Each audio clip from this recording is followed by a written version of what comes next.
The prodigious girl lost all her cultivation overnight. Everyone believed the immortal imperial clan would surely annul their engagement with her. She endured 3 years of mockery and disdain in silence, striving to cultivate. Yet her cultivation still showed no signs of improvement.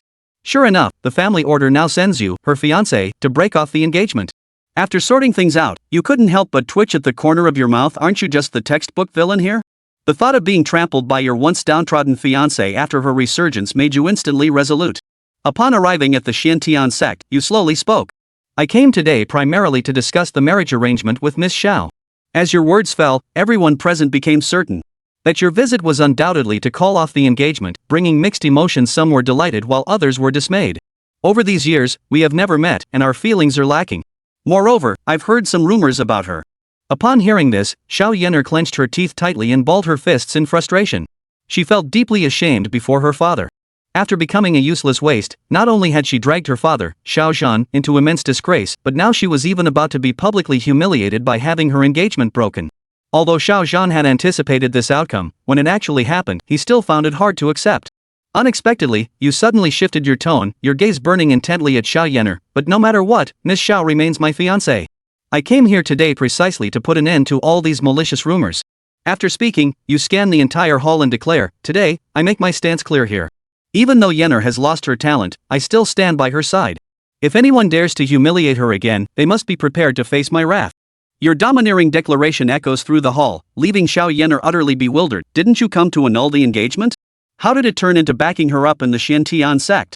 Over these 3 years, for survival and to prove herself, she has constantly forced herself to learn resilience. But what young woman doesn't yearn for strong arms to protect her? The moment she hears your words, all the bitterness and stubbornness in her heart vanish without a trace. From the genius girl revered by everyone in the Xiantian sect to a worthless waste that anyone could bully, no one knew how she had endured these 3 years. Although Xiao Zhan held the esteemed position of sect leader of the Xiantian sect, he was constrained by several ambitious elders and couldn't allocate precious resources to help her. The elders nearby, who coveted the position of sect leader, gaped in shock. They had been waiting to seize the opportunity to challenge him the moment the engagement was called off. Never in their wildest dreams did they expect that you, as the second-ranked figure among the younger generation of the Mu family, would still be willing to honor the engagement with Xiao Yener, who had become a useless cripple.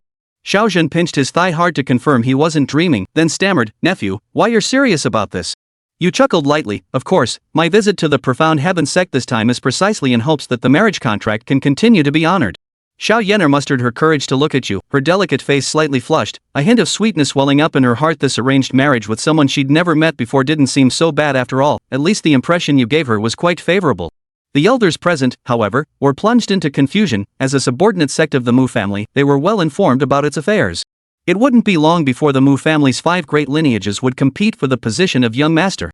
Although your strength was at the peak of the Spirit Sea realm, you still fell somewhat short compared to that genius of the first lineage. According to their thinking, the most correct thing for you to do now is to quickly find a marriage alliance with an exceptionally talented woman from a prestigious background, exchanging resources to enhance your strength as soon as possible. How could you continue to honor the engagement with Xiao Yener? Upon hearing your words, Xiao Zhan's anxious heart finally settled. Rest assured, dear nephew, the engagement will proceed as scheduled. Since you've traveled all the way from the Mu family, weary from the journey, I have already prepared a banquet in advance. Let us proceed. Hearing this, you nodded lightly without refusal. Rejecting the annulment was only the first step. To truly secure a place in the heart of the chosen one, more effort was needed. At the main table of the banquet hall, an excited Xiao Zhan could no longer bother with the distinction between men and women, seating Xiao Yener right beside you. The banquet hasn't started yet, and with nothing to do, you strike up a conversation with Xiao Yener beside you. Yener, after all these years of not visiting you, you don't blame me, do you? Xiao Yener's delicate face flushed slightly. The nickname Yener was something only her father and late mother had ever called her. She shook her head. Of course not. As the second in line of the Mu family, you must be under a lot of pressure. I understand. Xiao Yener's tone was gentle. If it had been before today, she might have harbored some resentment, but now all those grievances had dissipated like the wind after your domineering declaration. Outsiders only see the glamour of me being the second in line of the Mu family, unaware of the fierce competition within the clan. As you spoke, you took out a storage ring from your pocket. Take these cultivation resources inside for now. Yishu and Zhou Sheng rode in the car all the way back home without words. As soon as Yishu got out of the car, he walked straight to the sofa and sat down, holding his chest and gazing straight at Zhou Sheng. Chapter 9. Go ahead, big school bully. Zhou Sheng pursed his lips, closed his mouth and stubbornly stood there, I'm not going to say anything about not following school rules and regulations. But what's the deal with forcing your physics teacher's teacher out of school? Zhou Shang remained silent, lowering his head to not look at Yi Shu's eyes. Zhou Shang, what's wrong with you? You weren't like this in middle school before. Zhou Shang did not know where the point was provoked, and abruptly looked up at Yi Shu. That was then, and that's how I am now. Without looking back, he walked into his room and closed the door heavily. Yi Shu was stunned. Zhou Shang had never spoken out loud to her like this before, and now it was the first time. What's the matter, youthful rebellion? Yi Shu had thought that he could have a good talk with Zhou Shang tonight, but he didn't expect it to end like this. Inexplicably, she and Zhou Shang fell into a cold war. This was demonstrated by the silence at the table at breakfast time the next day, with no one talking. When the driver drove up to pick them both up after their evening study, the siblings each leaned out the window and sat on either side of the car, back of the head to back of the head. The driver's uncle sensed that the atmosphere was not right and was very silent during this time. Weekend, milk tea store. Yi Shu and Lin Cece leaned shoulder to shoulder drinking milk tea, through the glass window, looking at the crowd of people coming and going outside and gawking. Shu, you and Zhou Shang are still in a cold war? Lin Cece asked with concern as she took a sip of milk tea. Yi Shu nodded helplessly and picked up the straw with his hand to stir the milk tea. I really don't know what this kid is thinking. Obviously he made a mistake and he's still getting cold feet with me. Lindsay held her chin and sighed from the sidelines. I really didn't expect the private Zhou Shang actually still engage in Cold War this set. A bit of twisted childish ghost feeling. This is still our Xinjiang number 1 middle school bully? My brother wasn't a school bully in the first place. Yi Shu retorted. Ding ding ding. The phone vibrated and Yi Shu opened it. Hello, Yi Shu. I'm Zhou Shang's classmate. I have something I want to talk to you face to face. It's about Zhou Shang forcing out his physics teacher. Are you free right now? Yi Shu hurriedly stood up and walked towards the entrance of the milk tea store, hastily bidding farewell to Lin Cece. The weather was getting hotter by the day, and by the time Yi Shu rushed to the appointed place, his back was hot and sweaty. Waiting on the side was a quiet girl who waved at Yi Shu when she saw her approaching. Before Yi Shu could say anything, she eagerly took Yi Shu's hand. Yi Shu, I don't know if Zhou Shang has told you or not, but in fact, the matter of him forcing out the physics teacher has something to do with me. I was the one who begged him not to tell anyone. The girl wiped her slightly red eyes with her hand and choked out. The physics teacher before my class sexually harassed me. The girl spoke with difficulty, staring at the ground. Zhou Shang found out when he was passing by and was so angry that he punched that teacher, who, fearing that it would affect his career, left his job first and fled. I don't want this to be blown out of proportion, so I begged Zhou Shang to keep it quiet to the public. I know it's probably not a good idea, letting that teacher get away with it, but the girl huffed and broke off. I'm afraid people will know about this and be talked about by my classmates.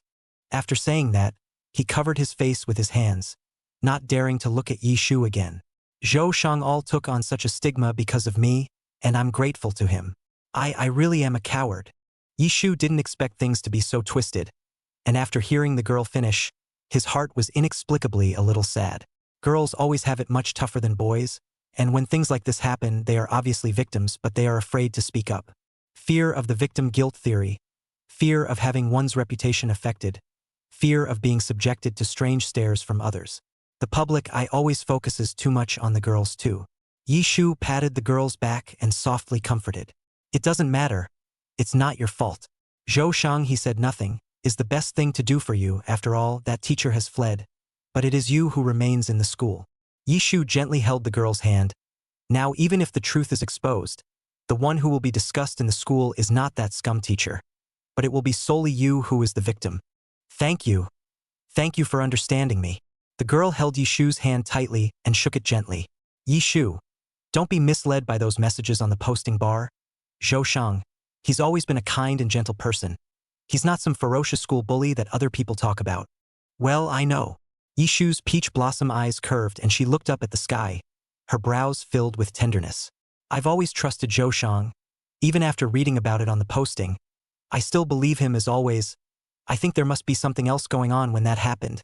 My Yi Shu's brother, even if he doesn't have excellent grades, he must be a decent and kind person. If you'd seen him as a little boy crying while a snot bubble bubbled up behind my ass, you'd know. Yi Shu blinked at the girl.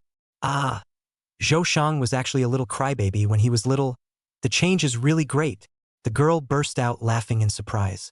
Yishu smiled as she and this girl sat shoulder to shoulder on the park chairs and benches, chatting freely about interesting things at school. The sky was a pure blue, as if it had been splashed with paint. The breeze, mixed with the scent of pollen, gently ruffled the girl's hair. It was already evening when Yishu and the girl happily waved goodbye. She passed by the supermarket on her way home, so she went inside to buy the want fairy scallops and want milk that Zhou Shang had loved since he was a child. Zhou Shang he always hid by himself and drank secretly, until now he thought she didn't know. She returned home and went straight upstairs, pulling out her yoga mat to continue her daily task of Udayahiro heel hopping. Yishu silently wept in his heart at the thought of having to follow jump for almost a month. Coach Lu may be cute, but his training is still devilish. Yishu was downstairs humming and hawing as he jumped in the drill, thinking that he would first finish today's exercise and study tasks, and then have a good chat with Zhou Shang afterward. Since he's still unilaterally chilling out with me, let's start with his favorite want fairy scallops and want milk. Zhou Shang's room. Zhou Shang had a very bad 2 days. He did not know what happened that night, could not control the loud talking to his sister, and also heavily closed the door of the room. In fact, he regretted it the moment he closed the room. He's never spoken to Yishu like this before. My sister must be disappointed in me, Zhou Shang thought with chagrin. He had been apprehensive and anxious for the past 2 days, and Yishu didn't know when the big knife in his hand that was judging him would fall and give him a hard time. Zhou Shang was idly playing a game in his room when he vaguely heard some movement downstairs. Older sister is back. Zhou Shang immediately tossed his cell phone aside and quietly opened a crack in the door. Chapter 10. Reconciliation. Following the gap in the stairs, he saw Yishu's uncoordinated hands and feet, moving with difficulty. Coach Lu's background music came faintly. Zhou Shang perked up his ears and listened carefully.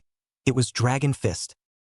He grunted in a small voice as he watched Yishu's exhausted limbs fly about, and opened the door a little wider again, poking out his entire head, the hair on his head slightly disheveled.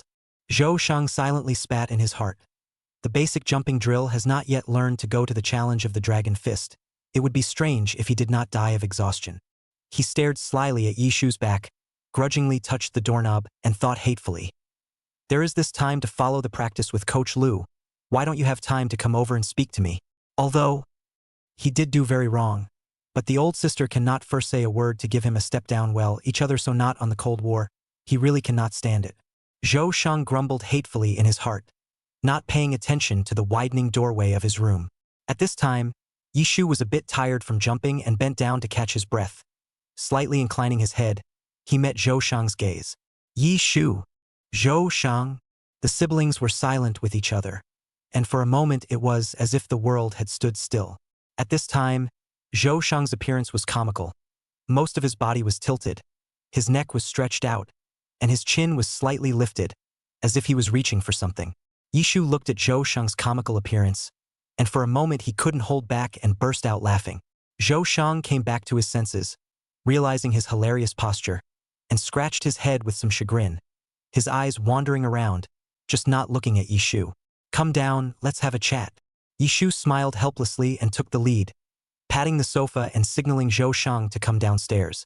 Only then did Zhou Shang squirm down the stairs, sitting on the sofa not far from Yishu nor close to him, sitting with his chest encircled and his long legs placed forward. Yishu's face was flushed and her entire hair was drenched in sweat. She took a towel and wiped it off. Then she took out the snacks from the bag that she had gone to the supermarket this evening and threw them towards Zhou Shang. Before Zhou Shang could think of what kind of expression he should put on, something flew over in front of him. He subconsciously caught it and fixed his eyes on wanted milk and wanted senbei. Next to Yishu's voice came over lightly. You don't like to eat these two the most? Nah. I went to the supermarket this afternoon to buy them for you. Zhou Shang immediately stood up and righteously refused. Joke, thinking that he was a school bully of Xinjiang First Middle School, how could he possibly eat this? He tried desperately to redeem his image. My head wandered back. Could it be that when he cleaned up the house the day before his oldest sister arrived, there was still one garbage he had missed throwing out? Couldn't be. He remembered cleaning the house inside and out many times that day. Okay. I'll put it in the living room for now if you don't want it. Yishu kindly took this up, soothing Zhou Shang's amazing and strange pride. The atmosphere around the siblings loosened up quite a bit because of the whole wanted milk thing. I know. Yishu picked up the cup on the table and took a sip of water, saying to Zhou Shang in a serious manner. Zhou Shang was puzzled. Knowing what? Yishu said succinctly, the truth, the real reason why you forced out your physics teacher. Zhou Shang abruptly sat up straight. His expression stiffened, and after a moment of silence, he asked, how do you know? Zhou Shang promised that female classmate not to say anything to anyone. In order to not let rumors spread, he closed his mouth tightly and did not tell anyone. Now his sister knows the reason. Is the news leaked? Don't think too much about it. It was actually that woman from your class who came over to me today and told me the truth about what happened. Yishu paused, not knowing what to say for a moment. Shang, in my opinion what you did was not wrong. If I were you, I would also choose not to say anything. It's for the sake of the girls who are still studying in this school. Yishu's eyes crystallized, the corners of her mouth flooded with smiles. Shang, my sister has always believed in you. My Yishu's younger brother won't be that classless. Zhou Shang was a bit uncomfortable all over. Although Yishu was usually gentle and soft, she had never praised him so bluntly and sincerely as she did now, and had never said so frankly that she trusted herself very much. He awkwardly changed his sitting position. His face tightly tensed, desperately trying to suppress the curves that couldn't help but rise at the corners of his mouth. But his eyes betrayed him. His good-looking peach blossom eyes filled with the joy of being praised. His mouth didn't know what to say, and he held his tongue for a long time before letting out an aha. Yishu sat on the side and added with tentativeness. Shang, since the thing about you forcing out your physics teacher was a lie, the things on the posters about dyeing your hair blonde and skipping classes and fighting should also be fake? Zhou Shang was shocked, and the joy in his eyes was gone in a flash. Why the sudden turn to these things? He hadn't organized his words to answer yet. Zhou Shang slowly shook his head. Yishu's eyes were filled with anticipation and surprise. It's a fake. Quick, say it's a lie.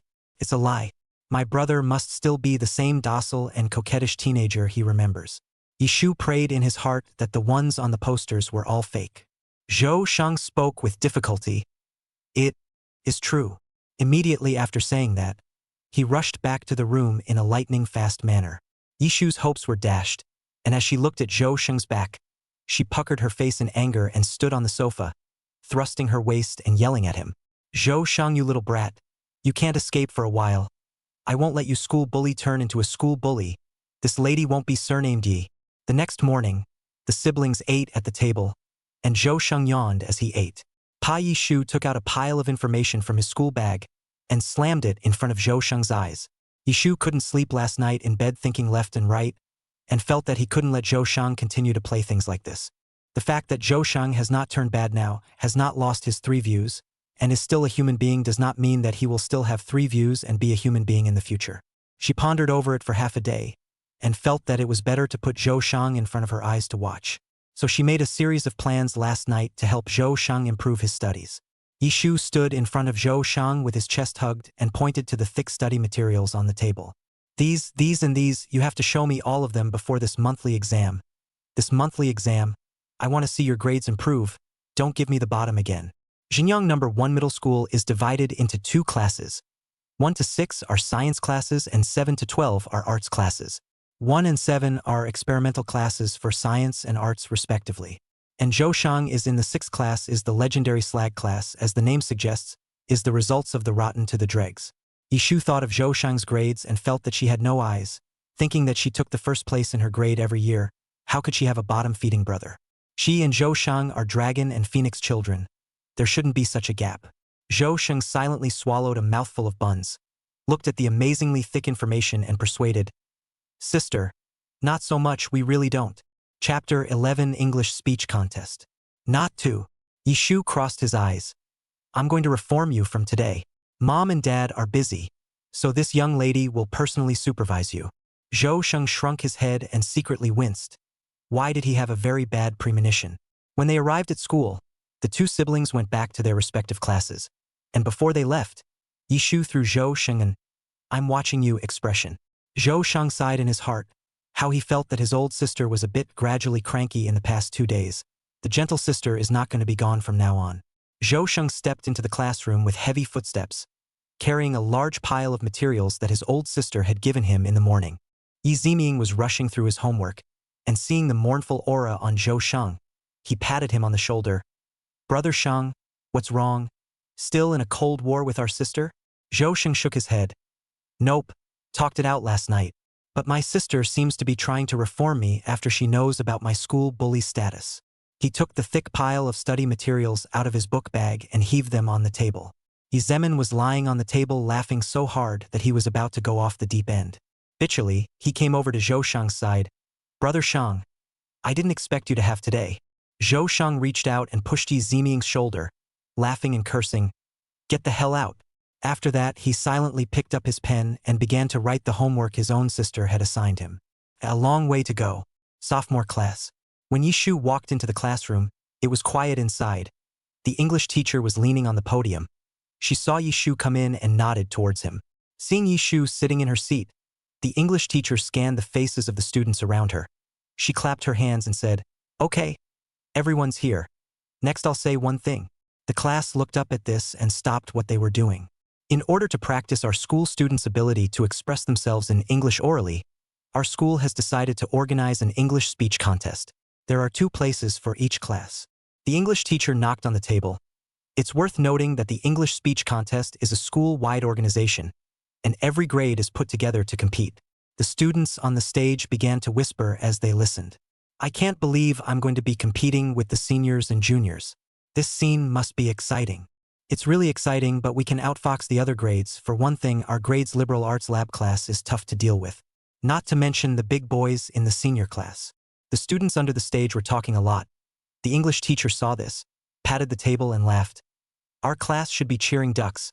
The teacher is optimistic about you. Today, our English class will spend half of the time to choose the 2 representatives of our class."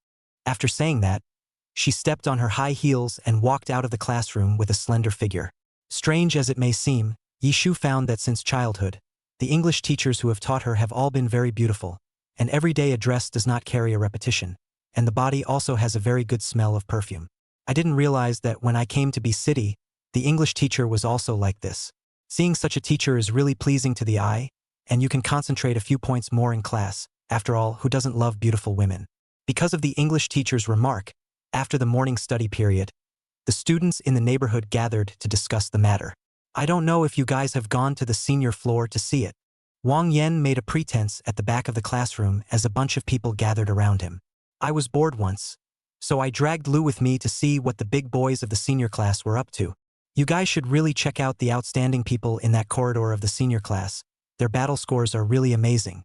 Especially a senior named Wenshermu. Her English is heard to be awesome. Her mom seems to be a co-counselor, and she grew up with her mom's English." After saying that, Wang Yen pushed Lu Yu with his elbow. "Isn't that right, brother Yu? I heard that she is your cousin." Lu Yu couldn't resist Wang Yan's incessant pushing and shoving and nodded helplessly as he leaned back in his chair. The surrounding students also felt familiar when they heard Wenshermu's name. It was true that a big brother's reputation could cross grade levels.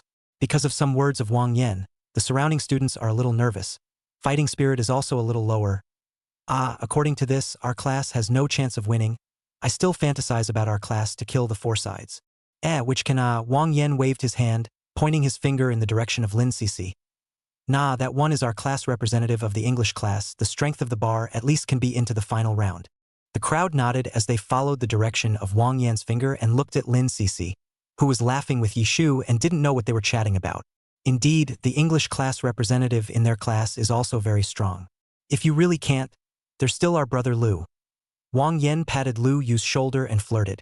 "Our Yu Shin can make a big kill just by relying on his face alone, just by standing there." The crowd gathered around laughed into a ball of laughter after hearing this. Everyone knew that their Yu Shin's English was as famous as his science. Science is door-to-door close to full marks, and Lu Yu froze in the case of English full 150 points to test out 100 points, which can be their class English teacher angry enough. Can't wait to read behind his ass every day. Lu Yu took the book and patted Wang Yan's thigh, and did not seem to be angry, good-naturedly let them flirt. Yishu at the front was chatting with Lin Cece when he heard a burst of laughter at the back of the classroom. She raised her eyes and looked over, only to see Lu Yu's side surrounded by the crowd, his slender legs resting casually on the ground, the pen in his hand constantly turning, the corners of his mouth slightly curving up into a trace of an arc, his black hair glistening with color, and his surroundings exuding a unique aura. According to Yishu's recent observation, Lu Yu was very authoritative in the whole class. Although he was a cool image, there was always an inexplicable magnetic field around him that made the students always like to gather around his table. Lin Cece followed Yishu's line of sight and saw Lu Yu, who was surrounded by the crowd. She arched Yishu's arm. Don't you think that Yu Shun from our class is super handsome? There's always an inexplicable aura around him that really kills me. After saying that, his eyes went back to Wang Yen beside Lu Yu, who at that moment was talking about something exaggeratedly with a fluttering brow. Lin Cece wrinkled her nose and said in disgust, "Unlike Wang Yen, who gabbles all day long, it's annoying as hell." Yishu also recently found out that, don't look at Lin Cece with a soft and weak look of a little white flower, but in private, she is really a little nymphomaniac, a stargazer, and she especially likes to look at the faces of handsome men and beautiful women. In every English class, she would always stare at the English teacher's face obsessively, and as soon as she got out of class, she would frantically discuss the English teacher's recent perfume and makeup with Yishu. Yishu would unconsciously sniff his nose and stare at the English teacher every time he ran into her lately. Chapter 12. Two representatives. Okay, let's go pour a glass of water. Yishu pulled up Lin Cece's hand and walked towards the outside of the classroom. The place for pouring water was at the other end of the corridor, and every time Lin Cece and Yishu walked down this long corridor, they couldn't help but spit out the fact that the school was obviously very rich, so why didn't they install drinking water fixtures at both ends of the corridor? Between morning self-study classes, the corridors were always full of people, and when Yishu and Lin Cece passed by the 6th class of the 2nd year of high school arm in arm, they purposely looked into Zhou Sheng's class. Through the window of the classroom, Yishu saw Zhou Sheng sitting in the last row of the innermost part of the classroom, burying his head in writing the homework she had assigned. The teenager's hair was slightly curled as if he had just scrunched it, and his long eyelashes hung low, leaving a small shadow on his face. Seemingly sensing a beam of sight, Zhou Sheng raised his head and looked out the window. He saw Yishu at once. Yishu pointed a finger at Zhou Sheng and then pointed to his eyes, indicating that he would definitely keep a good eye on him so that he wouldn't cause any trouble. Zhou Sheng will be spread his hands, a look of good behavior that I did not do anything. Yi Ziming, who was sitting on the sidelines, looked at the pantomime of these two with only hand gestures and sked. All of the morning classes went by quickly, and before you knew it, it was time for English. The English teacher slowly walked into the classroom holding her English textbook, and the fresh perfume smell drifted into the classroom along with the wind outside the door. Beside her, Lin Cece sniffed, came to Yishu's side and whispered to her, "Wow, citrus flavor perfume. Very suitable for this season, now spray it." The English teacher had just placed her books on the desk in the classroom when she saw her own class representative staring at her with bright eyes as usual. Unable to help but laugh, he nodded at Lin Cece's name. "Lin Cece, come to this class and you help the teacher talk about yesterday's English test paper. Everyone take out your English test papers." The students under the stage rustled and took out their test papers, so Lin Cece stood up like a little teacher and walked to the podium. She began to give the answers to the students, talking about the questions that were more wrong in the class. As a science experimental class, Lin Cece was one of the few girls whose English scores were also very impressive. The other students' English scores, though not bad, were not very impressive either, and they relied on science subjects to pull up their scores in their regular exams. When Lin Cece finished talking about the wrong questions, the English teacher named Lu Yu, "Come on, the college bully of our class reshuffles the knowledge points that have just been taught." The English teacher takes great care of Lu Yu, and every time he is in English class, he names Lu Yu and expects his English grades to improve. Lu Yu's hand that was spinning the pen paused and stood up, expressionlessly reviewing the points he had just learned. He was so used to being called by name in every English class that he was numb. At this point, it was like an emotionless robot that kept outputting. The English teacher listened for a long time before nodding in satisfaction and letting Lu Yu sit down. And with a hateful tone, "We Lu students should not only focus on science but also spend more time on English as long as the comprehension, English grades to raise points is very fast." Lu Yu nodded, and Wang Yen beside him looked at him with a teasing face and toppled Lu Yu's arm. "Brother Lu, I'm sorry for your loss. In my opinion, if you don't improve your English grades, Miss Lin in our class will keep calling you." Lu Yu was sitting stiffly in his seat at this time, and a hint of lifelessness was also revealed on his usually expressionless face. When Lindsay returned to her seat, the English teacher opened a document with all kinds of speech topics. She clapped her hands and pointed to the first row of students against the door. "Starting from this direction, blah blah blah, one by one, one by one, one by one, one by one. Each student goes up to the stage and draws a speech topic, and they immediately start to give a speech in English, and they have only 2 minutes to do so. The students on the stage all shouted, "Too exciting, too exciting. I really can't do it, wow." In this way, round by round, some students stood on the podium, saw the topic and froze. Out of the mouth is a nationalist, causing the stage laughter. When it was Wang Yan's turn, he opened his mouth with a kind of plain plastic. His voice was funny but extraordinarily confident, and he eventually stumbled through his speech. Wang Yan stood on the podium and raised his hand to signal the crowd to applaud, and the stage resounded with warm applause. A male student under the stage laughed and scolded, "Brother Wang, can you be a little quicker with your face?" Wang Yan bowed exaggeratedly on stage, then strutted back to his position with a look of confidence on his face even though his brother sucked. Wang Yan sat back in his seat and patted Lu Yu's table. "Brother Lu, let's see how you perform." Lu Yu stood up and calmly drew a speech topic from the podium. At 1 meter 8, he has quite an aura when he stands on the podium.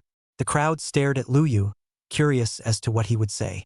Not living up to expectations, Lu Yu took a look at the title and exported it, but the language that came out of his mouth was the language of our Greater China. The students on stage shouted and cooed, "Lu, great!"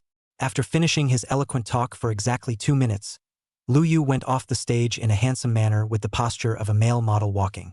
Yishu looked at Lu Yu's stance as he stepped towards the stage and secretly thought, "This person's language skills are very impressive. He will really be my formidable enemy." Just now Lu Yu's speech, his ability to play on the spot, and his language skills were enough to get some good rankings in the language speech contest. Yishu had a strong fighting spirit and competitive spirit in his studies, and when he was previously attending school in City A, he was always at the top of the list. Now that he came to City B and realized that there were some new formidable rivals, he set off alarms in his head and paid secret attention. Lu Yu was the object of Yishu's attention. She found that the other party is very top in every subject, especially in science thinking, very unique, able to solve difficult problems quickly and accurately. This really wasn't an opponent to be underestimated. Yishu mused silently in his heart. Soon it was Yishu's turn. Yishu had always been very serious about her studies, and at this time, she brought out her full strength to show it.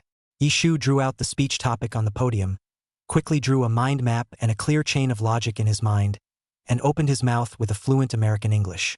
Yishu has loved American accents since she was a little girl, and has been madly obsessed with the pronunciation ever since she watched American TV shows with her mom, Ms. Yu. As a result of practicing like crazy as a child, the moment is presented in the most perfect way. The students on the stage were stunned, and the classroom was very quiet at this time. Fluent American English filled the entire classroom, and the young girl's clear voice kept ringing in her ears. The young girl on the podium had a warm and soft temperament, and the pink hairpin on her head added some sweetness. The light and confident aura around her firmly captured the eyes of the crowd. The new students are really outstanding. Such thoughts bubbled up in the bottom of the students' hearts. Chapter 13, First Monthly Exam. 2 minutes later, Yishu's speech ended. She walked off the podium in waves. Looking at the crowd's approving gazes, she confidently curved the corners of her mouth. The sweet smile was mixed with a hint of valor, which was particularly striking. When Yishu took his seat, Li Jiadong next to him smiled approvingly at Yishu and secretly reached out his hand under the desk to give Yishu a thumbs up. "It's still you who's bullish." Yishu ruffled the broken hair in front of her forehead, indicating that everything was a small matter. The students at the back went on stage one after another, but with a pearl like Yishu in front of them, the performance of the students at the back was dull. Lin Cece also performed no less well. Although she didn't have Yishu's American accent, her logic was very clear. Her on-the-spot reactions were strong, and her spoken language was even more fluent. The eyes of the crowd were shining, and Yishu and Lin Cece deserved to be the representatives of the sophomore class in the English speech contest. The English teacher was very pleased and was looking forward to them. However, before the preliminary round of the English speech contest began, Yishu needed to fully prepare for this monthly exam. She wanted to see how much she could rank in Jinyang First Middle School with her own strength. Time flies. A month is about to pass and the monthly exams are coming up. The atmosphere of the experimental class also began to slowly become tense. Although this is only a monthly examination, but for these schoolmasters, it is the battlefield of killing, is the place to show their true ability. Between each class, the classroom became less people gathered together to play and chat, and most of the students sat in their seats and made their own revision plans. Yishu's task is very compact: during the day to attend classes, at night to review, in addition to reviewing but also to complete the tasks given by the system, Every day Lu Tianjinghong with the practice really want to kill her old life. Every time Zhou Shang went downstairs for a drink of water, he was shocked to see his oldest sister tirelessly jumping in the gym every day, no matter how late it was. He really and truly felt the degree of terror of his old sister. Every time he saw Yishu's self-disciplined appearance, his heart suffered a violent attack, and only had to silently comfort himself in his heart. Do not compare with perverts. Do not compare with perverts. Moreover, Zhou Sheng found that since Yishu lived with him, he was also subconsciously influenced by the other party, and developed more good habits. Every morning at dinner, he takes after his sister and lists the things he needs to do for the day, prioritizing them and completing them one by one. He will not go to bed without completing his daily tasks and strictly adheres to the principle of doing things on the same day. Zhou Sheng screamed in the days before the monthly exam. He was on his way home from class every night after the evening study.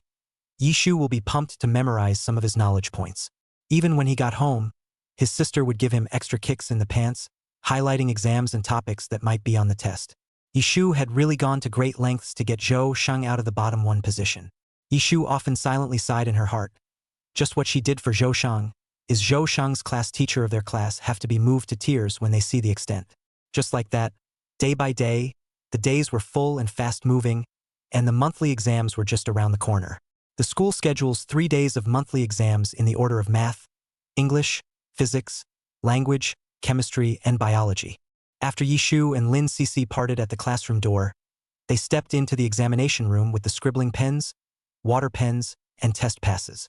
She was surprised to find Lu Yu sitting next to her, with a wide, long aisle between the two of them. Yishu nodded and smiled at Lu Yu next to him after he settled in his seat. Lu Yu sat in his seat and met Yishu's full smile. His hand turning the pen paused, and he nodded stiffly and hesitantly towards Yishu. Lu Yu's surface above the expressionless, but inside is full of question marks. Why, Yishu, every time you see yourself smile so bright? Does she not know that I and Zhou Sheng is a deadly rival? This, as if it should not be a reasonable look-ah? Yishu does not know Lu Yu this full of questions about the inner thoughts. She only thought that Lu Yu was born with such a character. After all, is a cool guy. Well, indifferent appearance is his walking label. Yishu ignored the other party's strange reaction as she propped her hand on her chin, playing her favorite pop music recently in her head as she silently waited for the exam to begin. It was Yishu's habit to play music in her head, and she would play some of her favorite songs in her head before every exam. Doing so could make her mood happy and keep her in good shape for the exam. Not long after the exam time came, the teacher on the podium distributed the test papers. Then the classroom resounded with the sound of moving pens and writing. Yishu got the test paper, previously turned over the test paper after, looked at the general type of questions after the heart of the art before the pen to write questions. The first test was math, and Yishu did it smoothly from beginning to end. Although she was stuck for a moment on the last question, the answer came out through her pen tip in a puff of smoke after Yishu's head was quick to recognize it. The invigilator sat at the podium, watching the crowd's reaction. Most people did it with a bit of scratching and blushing and typing on one side of the sketch pad after another. Only a man and a woman in the middle of the classroom had an airy look on their faces, calmly and quickly brushing the questions and flipping them almost at the same time. It was a stark contrast to the students in the neighborhood. Soon enough, the test was over, and a minute before the classroom bell rang, there were still people moving their pens around. When the invigilator finished collecting the test papers and walked out of the classroom, the students in the exam room exploded, complaining about the difficulty of the questions, and all carefully matching their answers. Matching the answers was an extreme test of the students' mental capacity, and the second before they spoke their answers to each other, everyone's heart would be lifted high, holding their breath. If the answer is the same, then it's fine. It's as if you have a little bit of confidence in your heart, you'll be more calm, and both of you will be happy. If the answers were different, the scene, which would have been as noisy as buying food at a food market, would have been even more intimidating than that. People with the same answer will be in the same camp, and will speak out to try to convince the other answer camp. And the only one who can end this chaotic scene is the one everyone recognizes as the god of learning-like figure. Yishu walked out with Lu Yu, followed by a group of students who asked for answers. Whenever Lu Yu popped an answer outwards, the students at the back took it for granted as the correct answer, each excited and chagrined behind Lu Yu and Yishu. While Lu Yu was reporting his answers outwardly, Yishu was also silently comparing his answers in his mind. Amazingly, she and Lu Yu had the exact same answer. Lu Yu was really great, Yishu sighed secretly as he walked beside Lu Yu. Of course she wasn't bad. Yishu didn't forget to praise herself in her heart while sighing. Chapter 14. It all started with a wonderful misunderstanding. Yishu was immersed in her own world and didn't realize that there were fewer and fewer students behind her. She subconsciously followed Luyu. Luyu walked beside him, his pace getting slower and slower. He took a few steps and leaned to the side, wanting to wait for Yishu to go first. Who knows, Yishu's footsteps are also getting slower and slower, stopping and leaning to the side as well. Luyu secretly raised an eyebrow and finally took a long leg and continued to walk forward. No matter how fast he walked, the one behind him also kept following him closely. He took 2 steps in an attempt to shake off the strange guy behind him, who expected Yishu to take 2 steps as well. Luyu gently frowned, suddenly saw the sign of the toilet in front of him. The corner of his mouth slightly hooked, seemingly unintentionally glanced at Yishu, stepped towards the men's restroom. He stuck his pockets in and kept his eyes open. His ears slightly perked up as he listened carefully for movement behind him. The footsteps behind him had been regular, soft, and steady. Finally, I reached the door to the men's restroom, and the footsteps behind me were actually following. Luyu's paralyzed face, vaguely showed impatience, and he suddenly stopped at the door of the toilet, his expression stiffening. It really didn't occur to me that a pretty good-looking girl would be so perverted as to want to follow me into the restroom. It's really a bad world, the people are not in the right place. Luyu suddenly thought of something.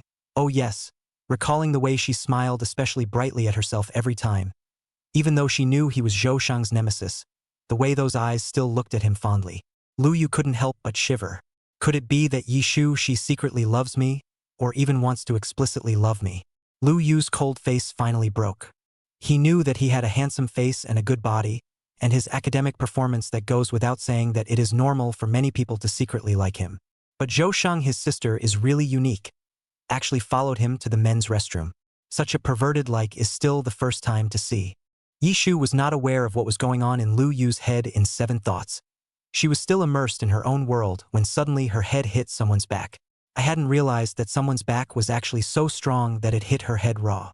Yishu finally came back to his senses and suddenly realized that he had unknowingly followed the person in front of him to the men's restroom. Yishu was so embarrassed that he hastily stepped back and kept apologizing to that back in front of him again. The figure of the person in front of him was motionless. Yishu felt strange and took a step forward. "Classmate, are you alright?" Luyu was finally impatient and turned his head expressionlessly. Yishu looked at the person in front of him and became even more embarrassed. What was he wandering around in just now? Following someone to the men's restroom was already strange, not to mention the fact that the person he was following happened to be his classmate, which made it even more embarrassing. Yishu couldn't wait to find a crack in the ground to drill down, or make the memory of the person in front of him disappear. Luyu in front of him looked at her with rather complicated eyes and an odd expression, and after half a day of silence, he finally stifled a sentence. "I'm fine." After another pause, leaning against the wall next to the door of the men's restroom, he gave Yishu a meaningful look. High school students need to study hard, and don't put too much of your mind on other people or other things. The word others was emphasized by Luyu. Yishu froze in place, quite unable to understand Luyu's brain circuit. Why was he standing in front of the restroom door, whispering to himself to study hard or something like that? She was clearly just asking him if he was okay. Perhaps the schoolteacher's brain circuits are that marvelous? Yishu stood still and said with conviction, "Don't worry, I've always been serious about my studies." After saying that, he felt that it was too raw and showed a smile to Luyu. Luyu fixedly looked at her for a few moments, and his face returned to its cold look as he slowly walked into the men's restroom with one hand in his pocket. Pausing again, he turned his back to Yishu and said, "Don't follow me in. The women's restroom is next to it." Yishu stood at the door of the men's restroom with an awkward look. This really couldn't be explained in any way. She pretended to clear her throat, as if she was just passing through the men's restroom, and walked straight towards the women's restroom. When Yishu returned to the classroom after going to the restroom, she found that Luyu was already sitting in his seat, surrounded by a group of people who were discussing the math topic just now. When Lin Sisi saw Yishu come back, she immediately pulled her hand. "Shu, where did you go just now? Why did you take so long to come back?" Yishu remembered what had just happened, a little embarrassed and humiliated, and quickly said, "Cough, went to the restroom." Another quick change of subject. "What's with all the classroom noise?" Lin Sisi said with an accustomed face. "The students are discussing the math paper just now." "Nah, look at the back." They're all gathered around Yushin begging for the answer. When Lin Cece remembered this math test, she grimaced bitterly and complained mournfully. The math paper this time was so hard. I was a bit unable to figure out the last question. Li Jiadong sat beside Yi Shu, reviewing the next test of English, heard Lin Cece's wailing, softly consoled. It's okay. You're hard. Everyone is also hard. Besides, you didn't do quite well in every exam. Yi Shu chimed in softly from the side. Lin Cece was comforted by these words and regained her mood again, excitedly talking to Yi Shu and Li Jiadong about the news she had just heard. I heard that the math paper this time is from our class's old Wang.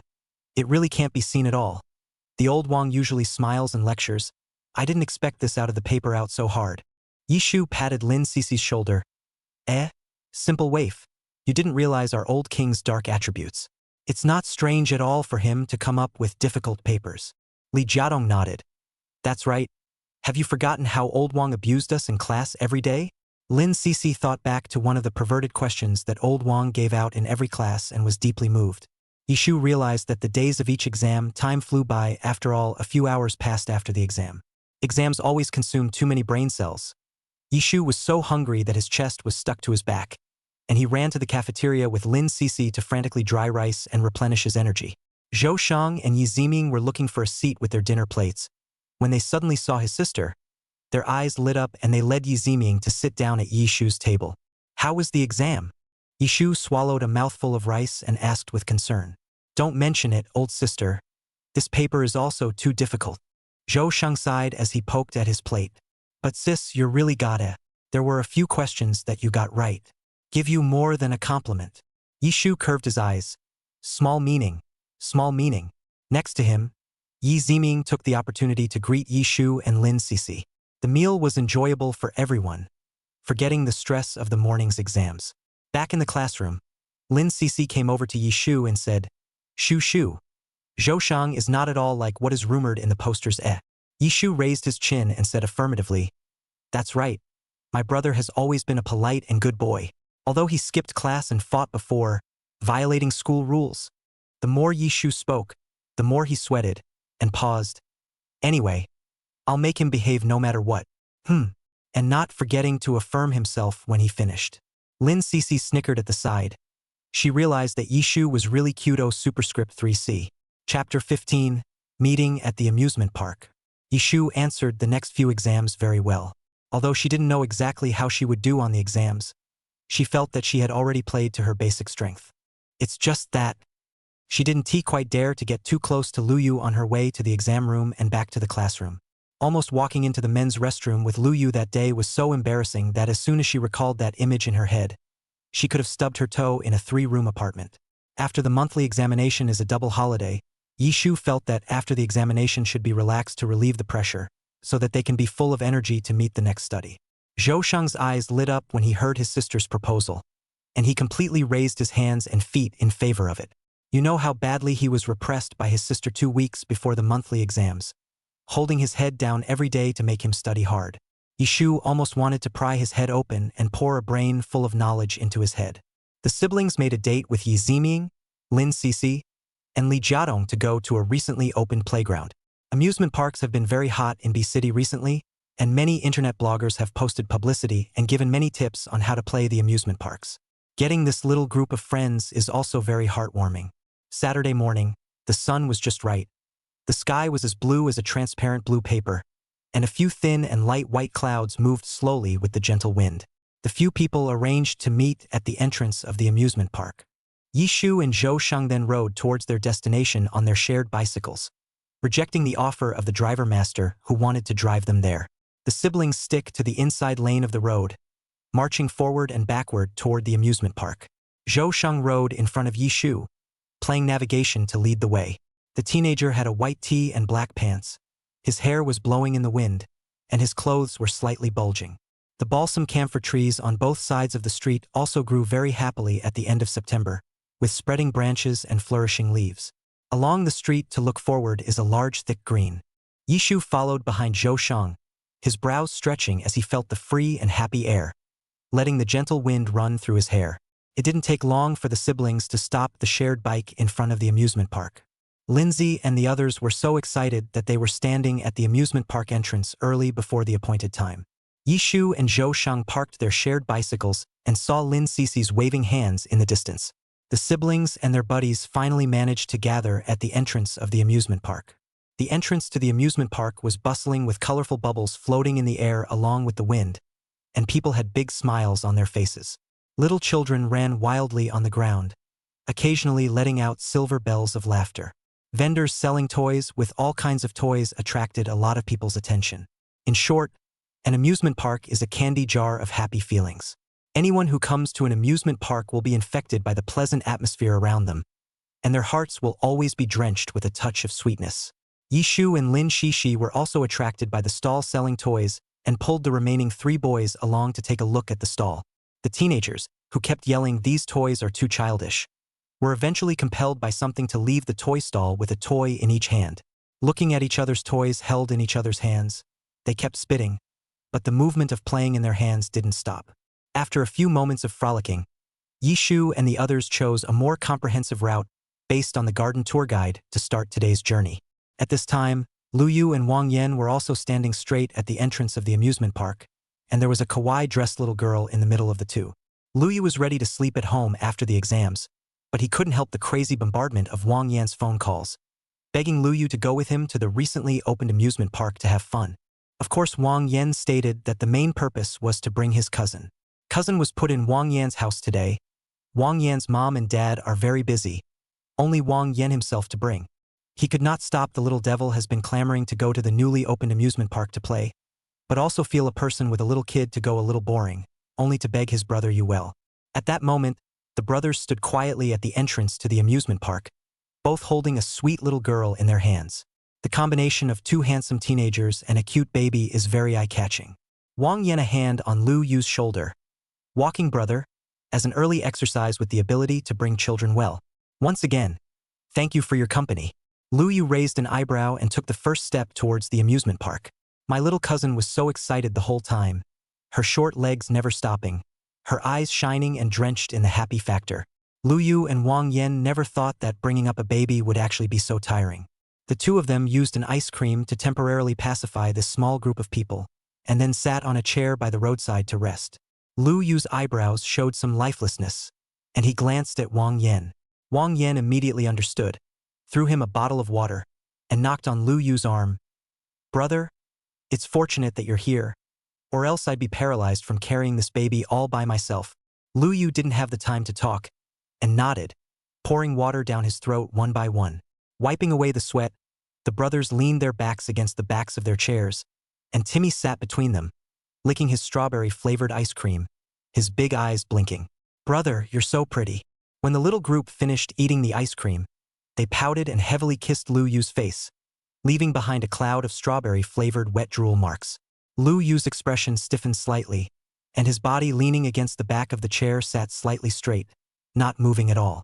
Wang Yan joked beside him, Timothy, brother Lu Yu is handsome. Isn't your cousin handsome? Quick, kiss your cousin too. Timothy turned around and shut up how he refused to kiss. She hugged the handsome brother in front of her and hid in his arms, saying in a milky voice, Brother Lu Yu, I want to go play on the merry-go-round. Will you take me to play with you? Timothy likes you the most. Opposite the place where they sat down to rest happened to be the carousel. The colorful and dreamy carousel immediately caught the eye of little Timothy. Timmy's eyes were staring across the room without blinking when he just ate his ice cream. Lu Yu's image of a high cool brother almost collapsed after being kissed by Ten, and he tried to tense up his image and expression as he took a napkin to wipe the strawberry-flavored drool off his face. I don't know if it was psychological or what, but Lu Yu always felt that the aroma of strawberries still lingered on the left side of his face. Succumbing to the little group's sweet attack, Lu Yu picked up Ten with one hand, took a long stride, and headed for the merry-go-round. If one looked closely at Lu Yu's demeanor, one could detect a hint of his squirming and shame. But overall, it was still well concealed by Lu Yu. Lu Yu was never a fan of such soft and cuddly facilities as a child, and as a child he only loved to play gun games and racing games with his dad, or simply duels between men. When you grow up, you pay more attention to your handsome image, and you won't be able to touch anything cute. Lu Yu never imagined that he would one day lose to the little group's sweet attack and ride the merry-go-round. Wang Yen struggled to hold in his laughter from his chair, holding in his stomach cramps. The picture in front of him was just too funny. Lu Yu was holding a small dumpling in a serious manner, sitting on a pink wooden horse holding a dumpling in his hand. Pinkie Pie giggled happily, and Lu was quiet and self-absorbed. At this time, Yishu and his group came out of the haunted house and bought ice cream to suppress the shock. The group sat down to rest across from the carousel. Accompanied by the carousel's melodious song, their eyes met in the air with Lu Yu, who was sitting on the carousel. Yishu and his entourage. Lu Yu. Chapter 16. Maybe it's just the right time of year? Zhou Shang was the first to react, pulling out his cell phone from his pocket and snapping a shot at Lu Yu. While shooting, he provoked, "I didn't think our hallowed schoolmaster would like pink soft and cute gadgets. It's worth remembering." Yishu looked at Lu Yu, who still maintained a high and cold expression on the carousel, and this contrasting feeling made her unable to control the corners of her mouth curving up as well. But she also remembered to raise Zhou Shang to be a polite and friendly teenager. Yishu tapped his shoulder. "Zhou Shang, speak properly." At this time, the carousel stopped. Lu Yu put one hand in his pocket, holding the little group of people towards Yishu and his party. Wang Yen, on the other side of the merry-go-round, looked at Lu Yu walking in the opposite direction with a strange face. He followed behind Lu Yu and suddenly saw Zhou Shang in the distance with a provocative face before reacting. Luck is running into his nemesis. Lu Yu and Zhou Shang were the ones who didn't see eye to eye with each other. Both spoke after the flag-raising ceremony on Mondays all year round. Of course, Lu Yu was on stage as the representative of the good students, and Zhou Shang was reviewing on stage. Lu Yu always felt that Zhou Shang was too draggy, and posing as a school bully was just too middle-aged and eyeless. Zhou Shang, on the other hand, is thinking that Lu Yu is too pretentious, putting on a high-flying appearance every day to pretend to be cool, but in reality, he is a big bore. Needless to say, these two could tell exactly what kind of person the other was with a single beat of the eyes. Maybe it was the natural anger that didn't match. Lu Yu and Zhou Shang would clip each other every time they ran into each other. Wang Yen quickly walked over to Lu Yu and greeted Yishu and his group. When Lu Yu saw Wang Yen coming over, he handed the little dumpling over to Wang Yen. Then he held his chest and raised his eyebrows, glanced at the toy gun in Zhou Shang's hand and snorted lightly. "This toy gun in your hand is also very childish." The two boys confronted each other. Their height of 5 feet 8 inches with a handsome face. Even if they didn't move at all, they were particularly eye-catching. Yi Ziming, on the other hand, was watching the fun and whistling in the background. Lin Cece was holding Yishu's hand on the side, the corner of her mouth showing a strange arc. Her eyes glowed as she stared hard at Zhou Shang and Lu Yu. The clear and beautiful little face was filled with excitement. Li Jiadong, as the class president of their sophomore class, was currently sitting on a chair, calmly eating vanilla-flavored ice cream and teasing Tenten, who was being held by Wang Yen, one by one. There were more and more passers-by looking this way, and Yishu looked at the surrounding one unreliable junior partner and helplessly held his forehead. She stepped forward to stand between the two of them, waving her hand up to block their view. "Okay, you guys stop fighting. Can't you see the people passing by are looking at you too?" Yishu stood in the center and looked up at the two of them. For the first time, she felt that the boys were really tall, and she was actually a whole head away from them. It shouldn't be She and Zhou Shang are obviously dragon and phoenix children. She is completely unconvinced, secretly resolved in her heart that she must go back and do more exercises to grow taller. Seeing that the two of them did not move, Yishu first glared fiercely at Zhou Shang, signaling him to hurry up and stop. Turning his head to look at Lu Yu again, he changed the topic. Lu Yu? Was that your sister you were holding just now?" Yishu was the type of happy-go-lucky person who could easily forget about unpleasantness and embarrassment, and she naturally struck up a conversation with Lu Yu, clearly having turned the page on what had happened before. Lu Yu's memory, however, was amazingly good, and when he saw Yishu approaching, he didn't move and took a step back, changed his position, sat next to Li Jiadong, and faintly said, "No. And then what? Nothing more? How am I supposed to answer that?" Yishu spat madly in his heart. Is the school god that high and cold? Every time he said something, it was either brief and concise or puzzling. Wang Yen looked at the two of them standing in silence and came out to round off the conversation. "No. She's my cousin Timmy. Her parents dropped her off at my house today, so I brought her to the new amusement park." Although the little girl Timothy was being held by Wang Yan's hand at this moment, she was so mesmerized by this group of handsome brothers and pretty sisters that she felt her eyes couldn't look away. She walked forward and hugged Zhou Sheng's thigh as she said sweetly, "Brother, you're so good-looking. Timothy likes you the most." Zhou Shang was originally still upset, and after being smoothed out by the little ball of fur with a purr, he picked up 1010 and teased her. Lu Yu, who was just crowned Timothy's favorite. "This little girl can be so good at it. Won't she have to play with seawater when she grows up?" Solely, after this interruption by Yishu and the leg-holding offense of little Miss Tenzing, Lu Yu and Zhou Sheng finally did not have the previous saber rattling. The two just each stayed on either side of the line, the furthest distance apart, not looking at each other. It was nearly evening when the two teams met, and after that toss just now, the sky was already dyed a dusky color by the descending sun. Together they headed for the exit of the amusement park, ready to go home. When Yishu passed the giant sign at the entrance of the amusement park, he suggested, "Why don't we take a group photo together, blah? It's rare for us to come to the amusement park together." The boys chimed in except for Zhou Shang and Lu Yu. The two of them had expressed that they didn't want to be in the picture with each other. However, Yishu said that the two objections are invalid, who let the number of votes is 4:2, the minority obey the majority. Yishu immediately and socially bullishly sought the help of a passerby to take a picture. 3, 2, 1. Eggplant. With a click, the picture is fixed. Under the colorful sunset, there are smiling faces at this moment. It is the right time. They were youthful and radiant, and the people passing by couldn't help but smile when they saw this image. After taking a group photo in front of the amusement park, the group went back to their respective homes and mothers. As soon as he returned home, Zhou Shang was paralyzed on the sofa, completely lacking the image he had outside. Yishu sat next to Zhou Shang and rested against the back of the sofa.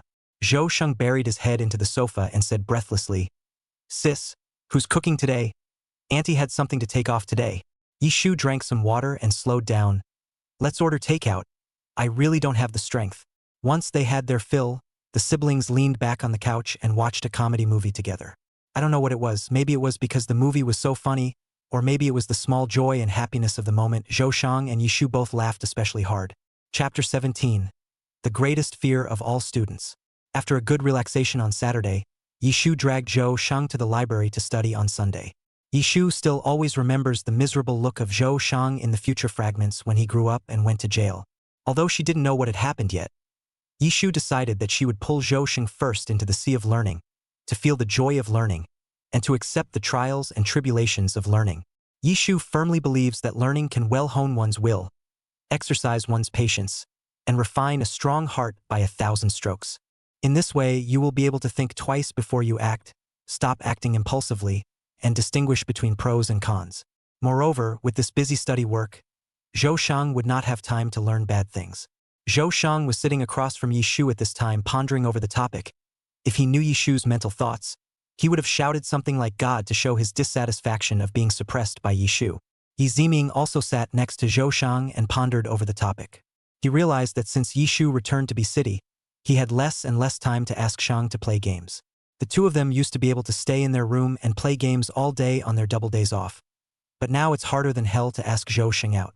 Yi Ziming felt that, without his Shang's band flying, the game gradually became tasteless. There was no way, if the mountain didn't come to him, he went to the mountain. This time, he came to the library early, met with Zhou Shang and the others, and started the study mode that his parents would drop their jaws if they saw it. The morning flew by, and as noon approached, the library was almost empty. Yishu ticked a box on his planner and gently stretched. Let's go eat. I'll treat you today, oh." When Zhou Shang and Yi Ziming heard the word dinner, their eyes lighted up and they were energized. The three of them chose to sit down at a small restaurant with a high review score.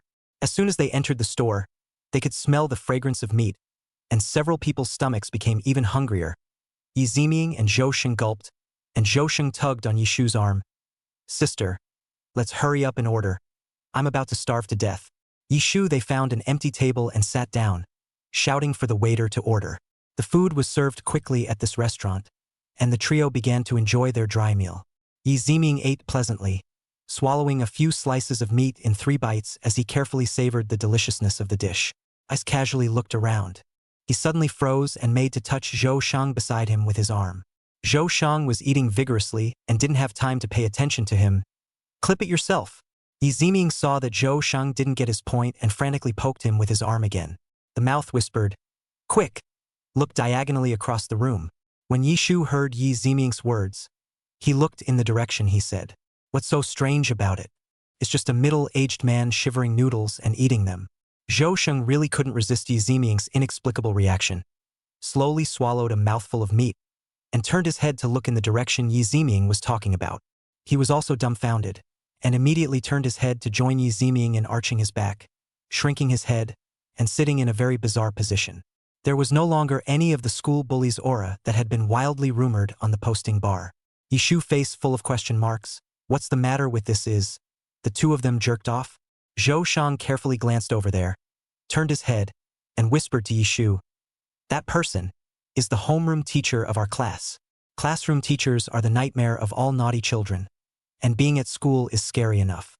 And the most frightening thing is to be outside, having the most fun, and turn your head to find your homeroom teacher or another teacher.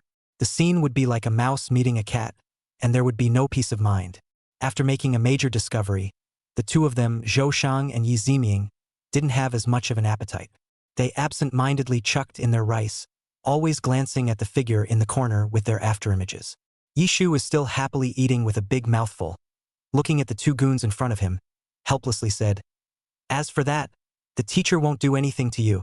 Zhou Sheng looked at Yishu with a look of, why don't you understand, wishing to make his sister feel what he was feeling at this moment. Yishu she really didn't understand. Since childhood she was a very favorite student of her teacher. She loved to ask her teachers about topics, and when she encountered problems she didn't understand, she would go to her teachers for advice. Every time I went to the office I could drop off a candy or some other small snack, a small reward for simply loving to learn. Even if Yishu bumped into his teacher outside, he would take the initiative to go up to him and greet him, and then say goodbye to him happily. She felt that Zhou Shang and Yi Ziming were too stupid and should have taken the initiative into their own hands. It's better to go up and say hello before the teacher notices than to cower in a corner and pray that the teacher doesn't notice.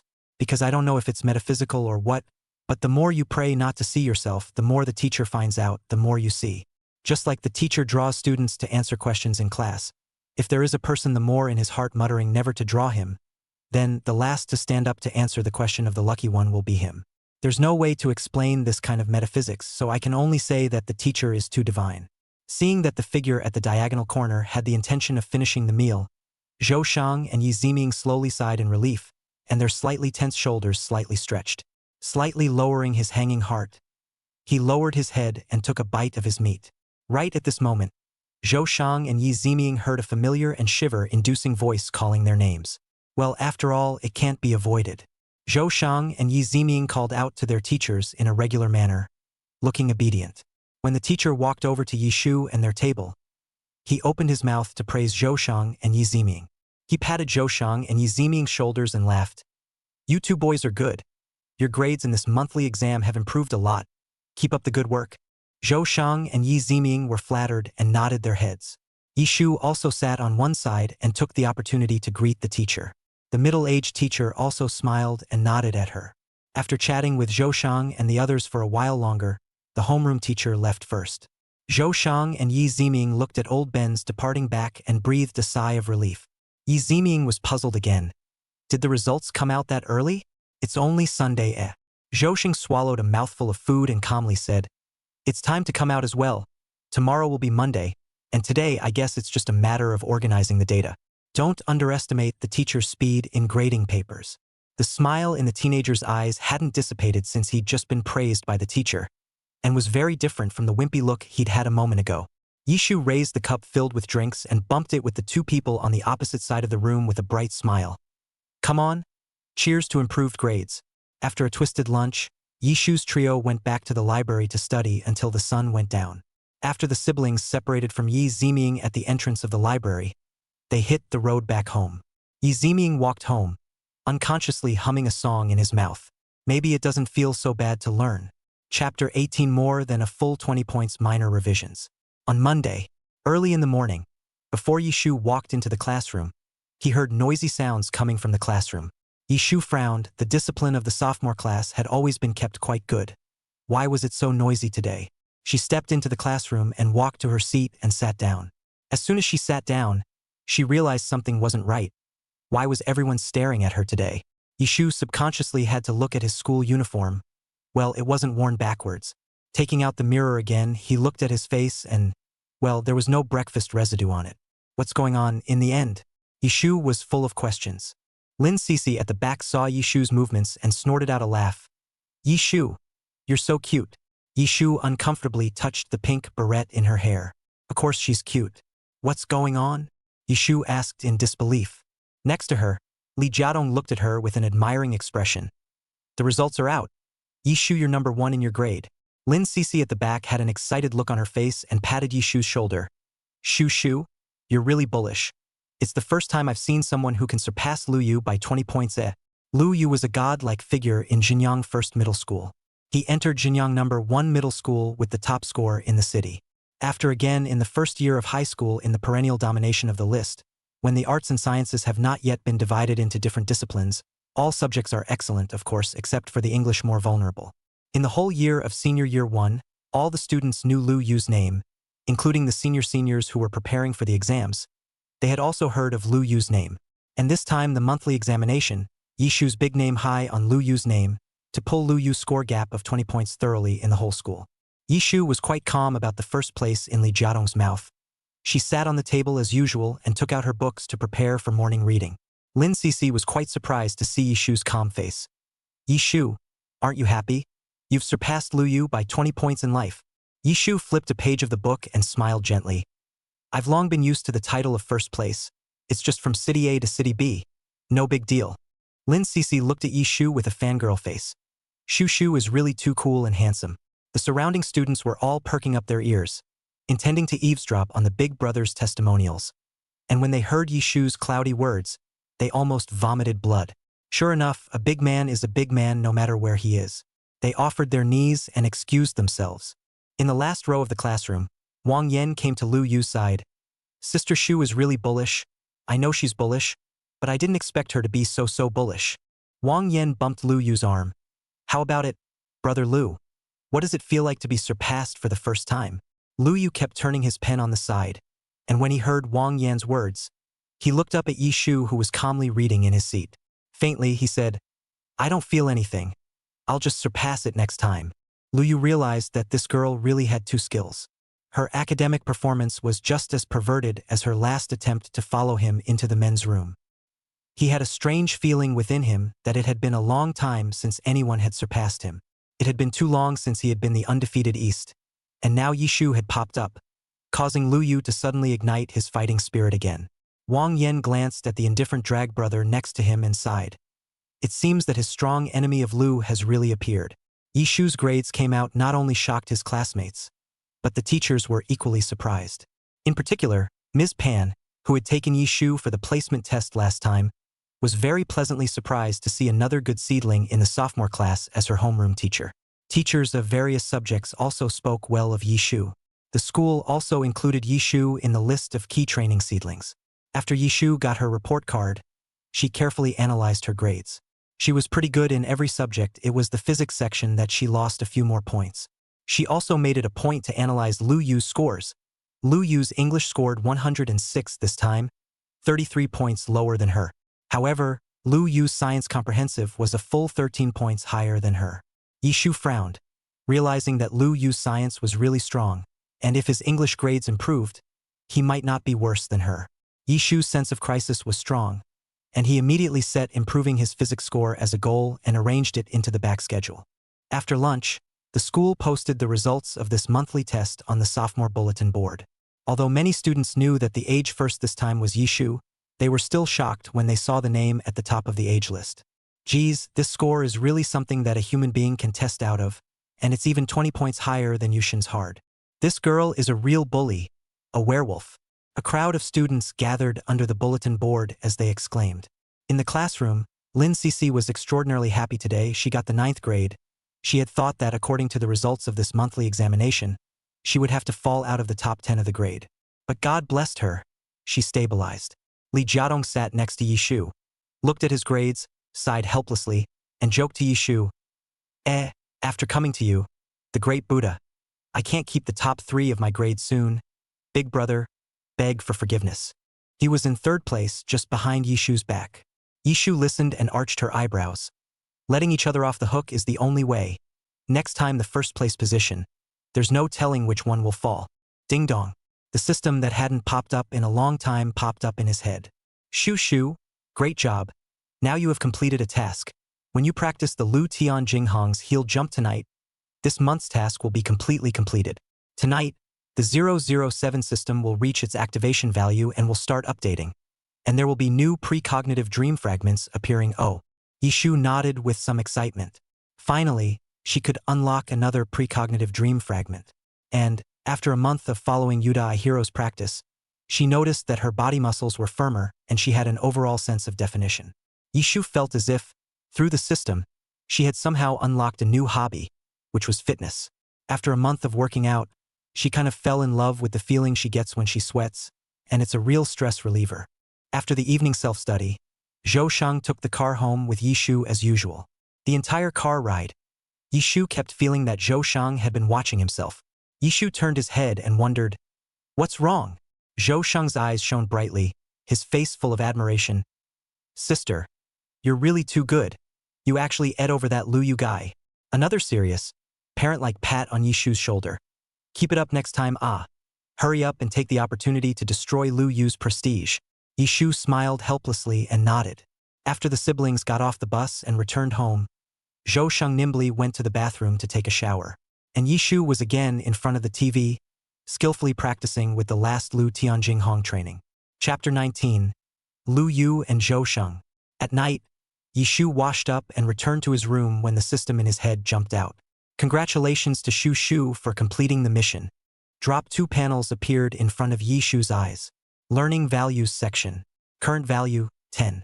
Learning value required for primary shard activation. 10. Stamina section. Current value, 10. Stamina required for primary shard activation. 10. Dropping values have reached activation requirements, and the system is beginning to update. Primary fragments are being released. Yishu felt a light mass appear in his mind, and when the white light mass faded, the picture gradually became clearer. The last time the aperture image was prolonged, before Zhou Shang got into the police car, Lu Yu was half sitting on the ground covered in injuries, with slight blood stains on his body. He raised his head slightly, the corners of his mouth were bruised, and his eyes were deep as he watched the police car leave. Lu Yu sat for a moment and a half, his eyes gazing ahead, not knowing what he was thinking. After an unknown amount of time, he stood up and took a taxi to leave. When the image disappeared, Yishu was filled with confusion. What? Zhou Shang's imprisonment has something to do with Lu Yu? Zhou Shang fought with Lu Yu before he got jailed? Yishu carefully recalled the images in his mind just now. Lu Yu was covered in injuries and had blood stains on his body. But the situation in the white light cluster image was that Lu Yu finally stood up and took a taxi to leave. There didn't seem to be any serious major injuries. There was no hemorrhaging going on, only severe skin trauma. Yishu frowned, puzzled. Would this kind of skin wound cause Zhou Shang to go to jail? She quickly opened Baidu and conducted a search, and found that Lu Yu's apparent circumstances were not enough to convict Zhou Shang of imprisonment. So, could it be that Lu Yu had gotten Zhou Shang into jail? Yes, Zhou Shang and Lu Yu are looking at each other very badly right now, so maybe they'll have a grudge against each other in the future? Yishu rubbed her hair in annoyance. The task of a high school student is to study hard, get into a good college, and fight for their bright future. Where are the deep grudges or the grudges to get each other in jail? Moreover, so far, it seems that Yishu found that Zhou Shang and Lu Yu didn't have too much enmity, too much resentment at most. Their auras didn't match and they didn't look at people well. Did they have a grudge she didn't know about? Yishu lay in bed, tossing and turning, unable to sleep. After thinking about it for half a day, he finally decided to go and test Zhou Shang and Lu Yu tomorrow to see what their reactions were. Or go ask the 2 of their dead friends. Maybe Yi Ziming and Wang Yan would know better than her. And she felt that the most fundamental solution to Zhou Shang and Lu Yu's future grudge was to let them laugh off their grudges now. Eliminate any bad impressions of each other and become good buddies before they have too much animosity. The next morning, Yishu was really curious about what function cards the system would give. She tried calling the system, and it didn't respond, acting as if it was still updating. She then resisted her curiosity about the results of the system update and rode the bus to school with Zhou Shang. Although Yishu had set a plan yesterday, she really didn't know what to ask. Yishu frowned bitterly and glanced at Zhou Shang every now and then, not trying to make an exit until she and Zhou Shang returned to their respective classes. Zhou Shang also felt that Yishu was not right on the way. He vaguely felt that his sister had been putting her eyes on him from time to time, but did not say anything. Zhou Shang felt uncomfortable. He was waiting for his sister to talk to him on the way back to his class from the school gate, and finally only waited for Yishu's word goodbye. Zhou Shang entered the classroom with a confused look on his face. He sat in his seat and thought for half a day, but he couldn't figure out Yishu's strange behavior this morning. He looked at Yi Ziming, who was leisurely eating an apple next to him, and asked hesitantly, "If there is a girl whose gaze falls on me from time to time, do you think that girl is up to something?" Yi Ziming swallowed a mouthful of apple and affirmed, "There's no need to think about it. It must be that girl who was attracted to you." Zhou Sheng shook his head decisively.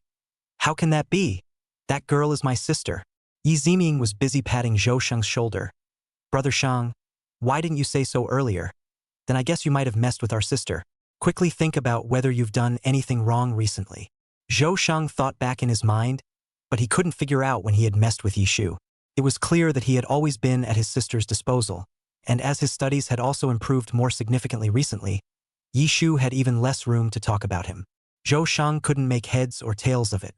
Yi Ziming came up with a suggestion on the side. "Anyway, Brother Shang, you just pay more attention lately. Maybe our sister is in her physiological period. Simply looking at Brother Shang, you are not happy? Anyway, it's always good to be careful." Zhou Sheng nodded as he picked up the basketball from the table and twirled it around his fingertips. Sophomore class. After Yishu said goodbye to Zhou Sheng, he also sat in his seat and agonized. Only the problem he was agonizing over was different from Zhou Sheng. What other knots do Lu Yu and Zhou Sheng have? She poked Li Jiadong, who was quietly reading a book next to her, intending to ask the people around her if they understood. "Class president, do you remember the strange behavior of Zhou Sheng and Lu Yu the last time we went to the amusement park? Haven't they always been like this? It feels like it's been like this since freshman year of high school." Li Jiatong flipped through a page of his book and said, "Rightfully so. It's said to be an aura mismatch." Yishu nodded. It seemed to be the same as what Zhou Shang himself said the last time he ate Yunnan rice noodles. For the two main owners, she really didn't know how to try. So Yishu bypassed the main owners and specifically went to ask Wang Yan about them. Wang Yan, as a partner who had played with Lu Yu since he was a child, said the same thing as Li Jiadong. Yishu tapped her fingertips on the table and slightly lowered her heart. Since there was not yet any deep hatred, she would try to make the two of them turn their differences into peace. After determining her current goal, Yishu sank her heart and took her classes without worry. Time went by and it was almost time for school to end. The students are excited that school has canceled evening study hall today. Even though it's still studying when you get home, it still feels different than in the classroom. Okay. Class dismissed. Seeing the dismissal bell ringing, Teacher Wang picked up the math paper for this monthly exam and walked out of the classroom. Before he left, he did not forget to re-emphasize. Students still need to expand their mathematical thinking more. After class, you can borrow Yishu's and Lu Yu's test papers to take a good look at both of their last questions. Both of their last question ideas are very unexpected. It's worth studying and learning from. Seeing Mr. Wang's back gradually fading away, the students were excited to start organizing their homework, leaving Mr. Wang's words behind. Yishu also started to organize her homework and unintentionally turning around. She saw that Zhou Shang was already leaning against the corridor with his backpack, waiting for her. Yishu accelerated the speed of packing his book bag, and after saying goodbye to his classmates, he walked outside the school with Zhou Shang. From afar, Yishu saw an upright, tall and thin figure, carrying a school bag with one hand, about to step out of the school's gate. "Isn't that Lu Yu?" Yishu took another look at Zhou Shang, who was walking beside her and rambling on and on. "Right now, isn't this a great opportunity to draw each other in?" Yishu then yanked Zhou Shang and ran in Lu Yu's direction. Chapter 20 Exchanging Exam Papers with Lu Yu Microsession 2.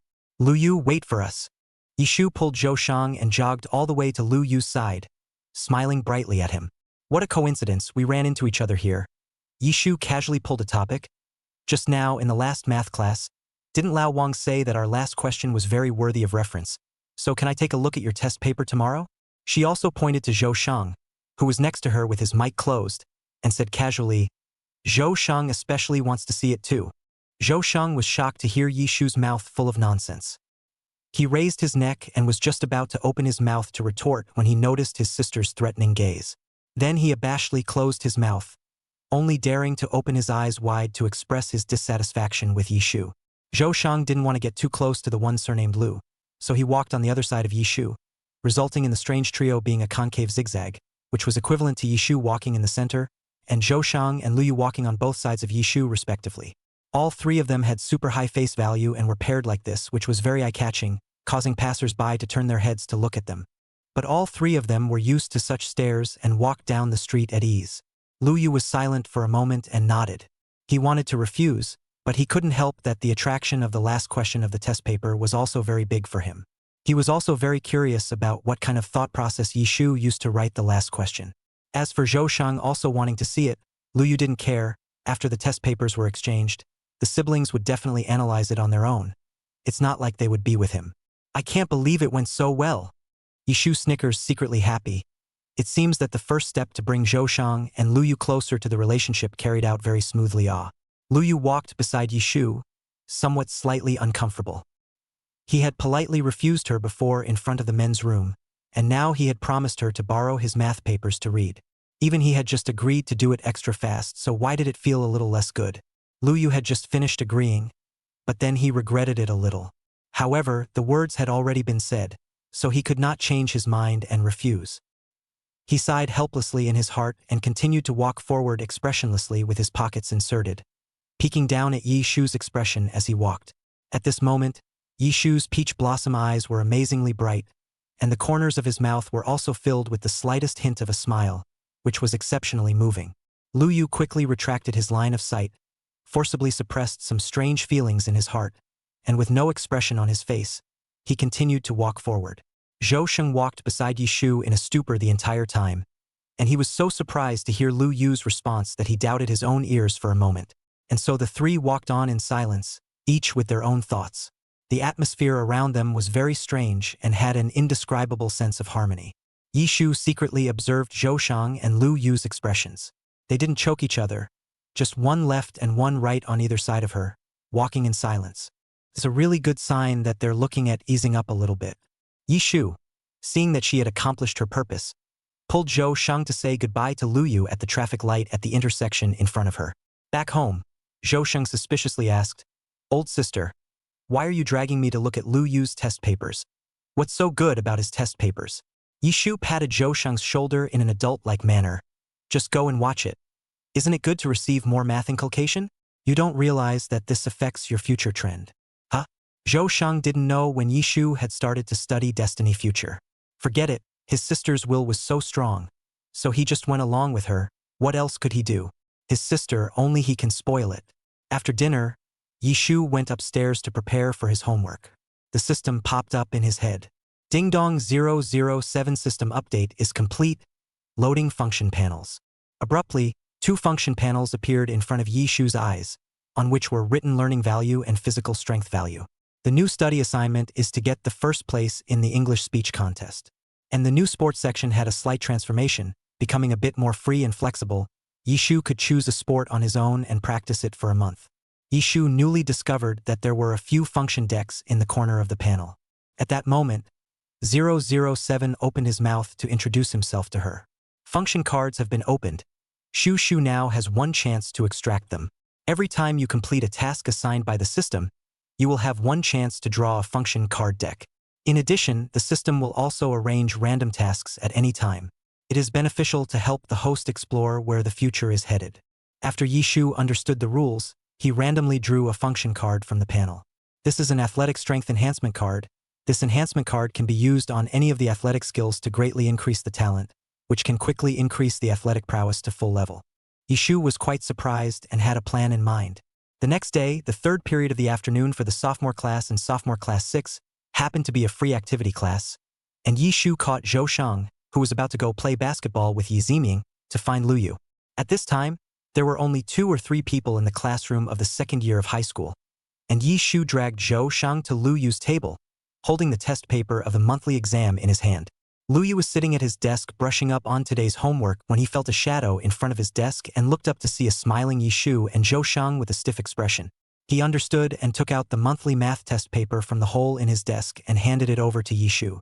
Reaching out again to take the test paper in Yishu's hand, he then lowered his head and started brushing up on the questions again. The shadows at the table did not leave, and Lu Yu looked up, expressionless, at the siblings. Yishu shook the test paper in his hand. "Come on. Let's go to the empty classroom together."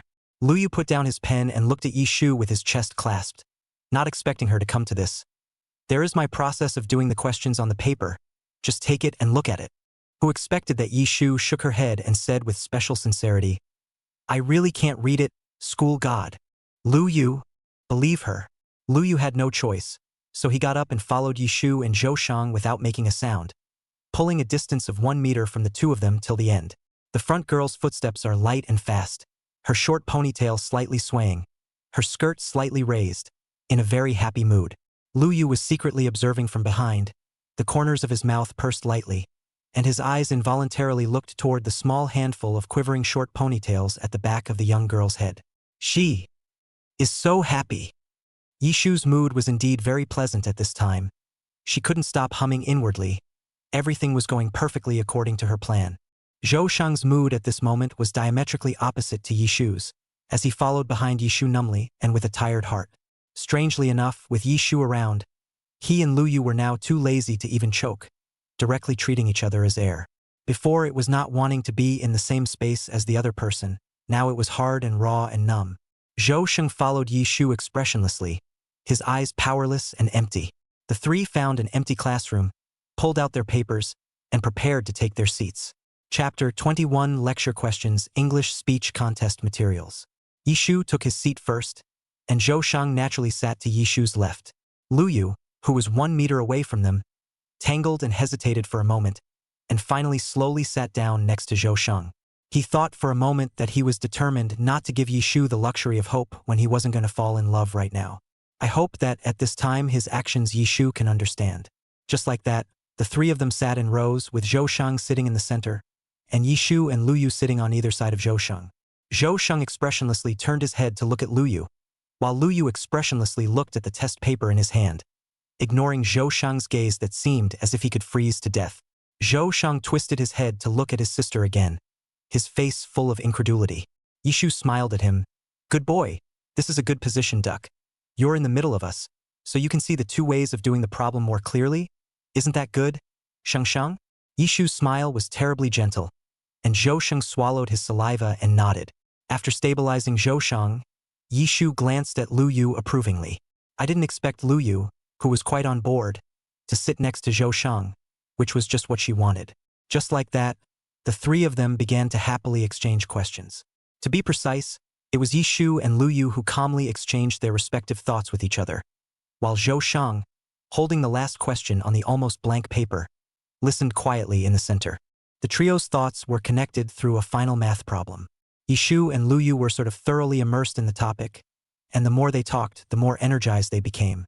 Both of them came up with another solution to the problem through the inspiration of the other. Zhou Shang sat in the middle of the two of them, also listening more and more involved. Eventually, he also understood the fundamentals of the question's thought process. He looked up at the duo on either side of him who were spouting their opinions and was filled with awe. Are these two still human? How on earth did this kind of thinking come about? He really admired them to the core. When the three of them finished discussing the topic, they realized that unconsciously, both Yi Shu and Lu Yu were leaning sideways to the center, while the blank draft paper on Zhou Shang's desk was filled with their formulas and solutions. The air stood still for a second. Zhou Shang and Lu Yu squared up as if nothing had happened, while Yi Shu turned around and gathered up the draft paper on the table. Time flew by, and the three of them actually spent almost a class period discussing in this classroom. On the way back to the classroom, the atmosphere between the three was not as stiff as before. After Zhou Shang returned to his class, Yi Shu and Lu Yu still had to walk a bit to reach the classroom.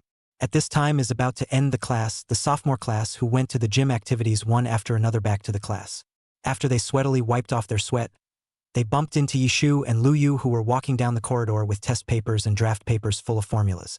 They all exclaimed, this is the realm of the god of learning. Even in the rare free time class where you can relax, you didn't forget to study. And learning still brain-burning math. Perhaps the scholar's form of entertainment is doing math problems? No wonder both of them can get perfect scores in math. With such sick grades, if they don't have it, who does? Yi Shu returned to his seat and chatted with Li Jiadong and Lin Sisi for a while before the class bell rang. The English teacher walked in slowly with her English textbook to begin today's lesson. Lu Yu is still the target of the English teacher's questions. He took the monthly exam this time, although his English score has improved a lot, but compared to other subjects the English score is still too dismal. Miss Lin thought he could call Lu Yu up more often to answer questions. And whenever Miss Lin wasn't too satisfied with Lu Yu's answer, she would always call Yi Shu and Lin Shishi's names. In this monthly exam, both Yi Shu and Lin Sisi's English scores were amazing. Yi Shu was just 1 point short of the 140 mark, and Lin Sisi also scored 136. The English teacher was full of praise for both of them and told them to keep up the good work. At the end of class, the English teacher called Yi Shu and Lin Sisi into her office. Miss Lin sat in her office and drank some water, moistened her throat and spoke softly. Next Monday is the preliminary round of the English speech contest, so you two prepare yourselves well. This is the topic for next Monday's speech. You two take a good look at it. The rules for the preliminary round of the English speech contest are relatively simple. The school will tell the contestants the topic in advance, and it is up to the contestants to prepare their own entries. After Yi Shu and Lin Sisi received the entry materials from the English teacher, they walked back to the classroom together. When they returned to the classroom, almost all of their classmates had left, and only 2 or 3 were still packing their bags. Zhou Shang was sitting in Li Jiadong's seat, looking out the window with his chin in the air. The teenager's hair was slightly upturned, and his long legs were stretched out into the aisle in a leisurely manner. Yi Shu rolled up the entry information and lightly tapped Zhou Shang's shoulder. Zhou Shang abruptly turned his head, and when he saw Yi Shu, he opened his mouth and chattered, "Older sister, why are you out of the school gate so slowly today? I've been waiting for you at the school gate for half a day." Yi Shu explained as she packed her bag. "Sisi and I went to the English teacher's office to get the entry materials, and I came back a little slower." Lindsay nodded in agreement next to her. "All right, stop complaining. Go back and buy you want sai milk." Yi Shu stood up and patted Zhou Shang's shoulder. Zhou Shang's eyes lit up when he heard the words, "wan chai milk." Finding Yi Shu saying it in public like this again, he saw Lin Sisi's surprised look next to him and tried to stabilize his persona, enduring the pain. "Sis, it's not like I'm going to drink this. Just buy me a coffee to make amends for my sins." Yi Shu looked at Zhou Shang with a smile and nodded. When the siblings got home, they went to their respective rooms to do their homework. Today Yi Shu had a bit too much homework, plus she had to prepare for the English speech contest, so she slept a little late. Yi Shu got up and went downstairs to fetch a cup of water and moistened his slightly dry throat. He was about to go upstairs when he heard a noise outside the front door. The door was opened at once and a man came in carrying a suitcase. The man was tall, wearing a suit and had a cell phone in his hand, talking on the phone. When he saw Yi Shu, his eyebrows that were similar to Yi Shu's stretched slightly, and the corners of his mouth dipped into some smiles. The man quickly ended his phone work and opened his hand towards Yi Shu. "It's Dad." Yi Shu hurriedly ran to Zhou Bosun and said joyfully, "Dad, why are you coming back now? I haven't seen you in person." Zhou Bosun patted Yi Shu's shoulder and softly apologized. "I've been really busy with work lately, and I have to go on a trip early tomorrow morning. Next time, I will definitely find time to take your siblings to play. Okay?" Assistant Li carried his briefcase and followed behind Mr. Zhou, silently sighing. Who would have thought that Mr. Zhou, who was powerful in the shopping mall and said nothing, would ever be so gentle? Yi Shu pursed her lips and nodded. Zhou Bosun touched Yi Shu's hair. "Be good. Go up to bed. It's already so late." Yi Shu returned to his room and vaguely heard the voices of his father and Assistant Li. She was so sleepy and disoriented that she quickly fell asleep. Chapter 22, Boxing Gym. Yi Shu woke up in the morning to find her dad long gone. 2 black cards appeared out of thin air on the downstairs table, with a note taped to the side, strong letters scratched into the back of the paper. "Dad is really too busy to spend time with you guys. These 2 black cards are for you too. Go buy whatever you like yourself. I'm going on a business trip. I'll be back soon." Zhou Bosun stays. Yi Shu sat at the dining table drinking milk as Zhou Shang walked downstairs in a yawning haze. Zhou Shang was originally still awake, saw the 2 black cards on the table, picked them up and looked at them for a moment, put them on the table, and asked Yi Shu with certainty, "Dad came back last night?" Yi Shu nodded. "Dad came back last night after 11, and I don't know when I left this morning." Zhou Shang snorted lightly. That busy man of his, he disappears all day long, and the card has become the only evidence that he was here. Ever since he divorced Yi-won, Zhou Bosun has been busier than ever before without being at home, and he can only go home almost once or twice in a few months. The business does get bigger and bigger, but Zhou Shang is getting more and more disgruntled with him. Zhou Shang was sitting at the table quietly drinking milk at this time, pressing the black card without even looking at it. Yishu put the black card away, with a look of a young adult. Your black card is put here. I will keep it first. Talk to me when you need to use it. Yishu thinks on her father's use money to make up for the companionship mode of education. Zhou Shang grew up did not grow crooked even good. She had to correct Zhou Shang's bad spending habits. Zhou Shang waved his hand carelessly, let Yishu do whatever he wanted. He didn't care to use that person's card anyway. After breakfast, Yishu took the bus to school with Zhou Shang. It was as if the days of this whole week had been pressed into fast forward, and Yishu had been studying and preparing English speech materials in a step-by-step manner every day. It was finally the weekend, and Yishu woke up early with the intention of checking out one of the better fight clubs in the neighborhood. The system said that he could freely choose a sport for this month, so Yishu planned to choose combat. It just so happened that she had drawn a sport function enhancement card last time.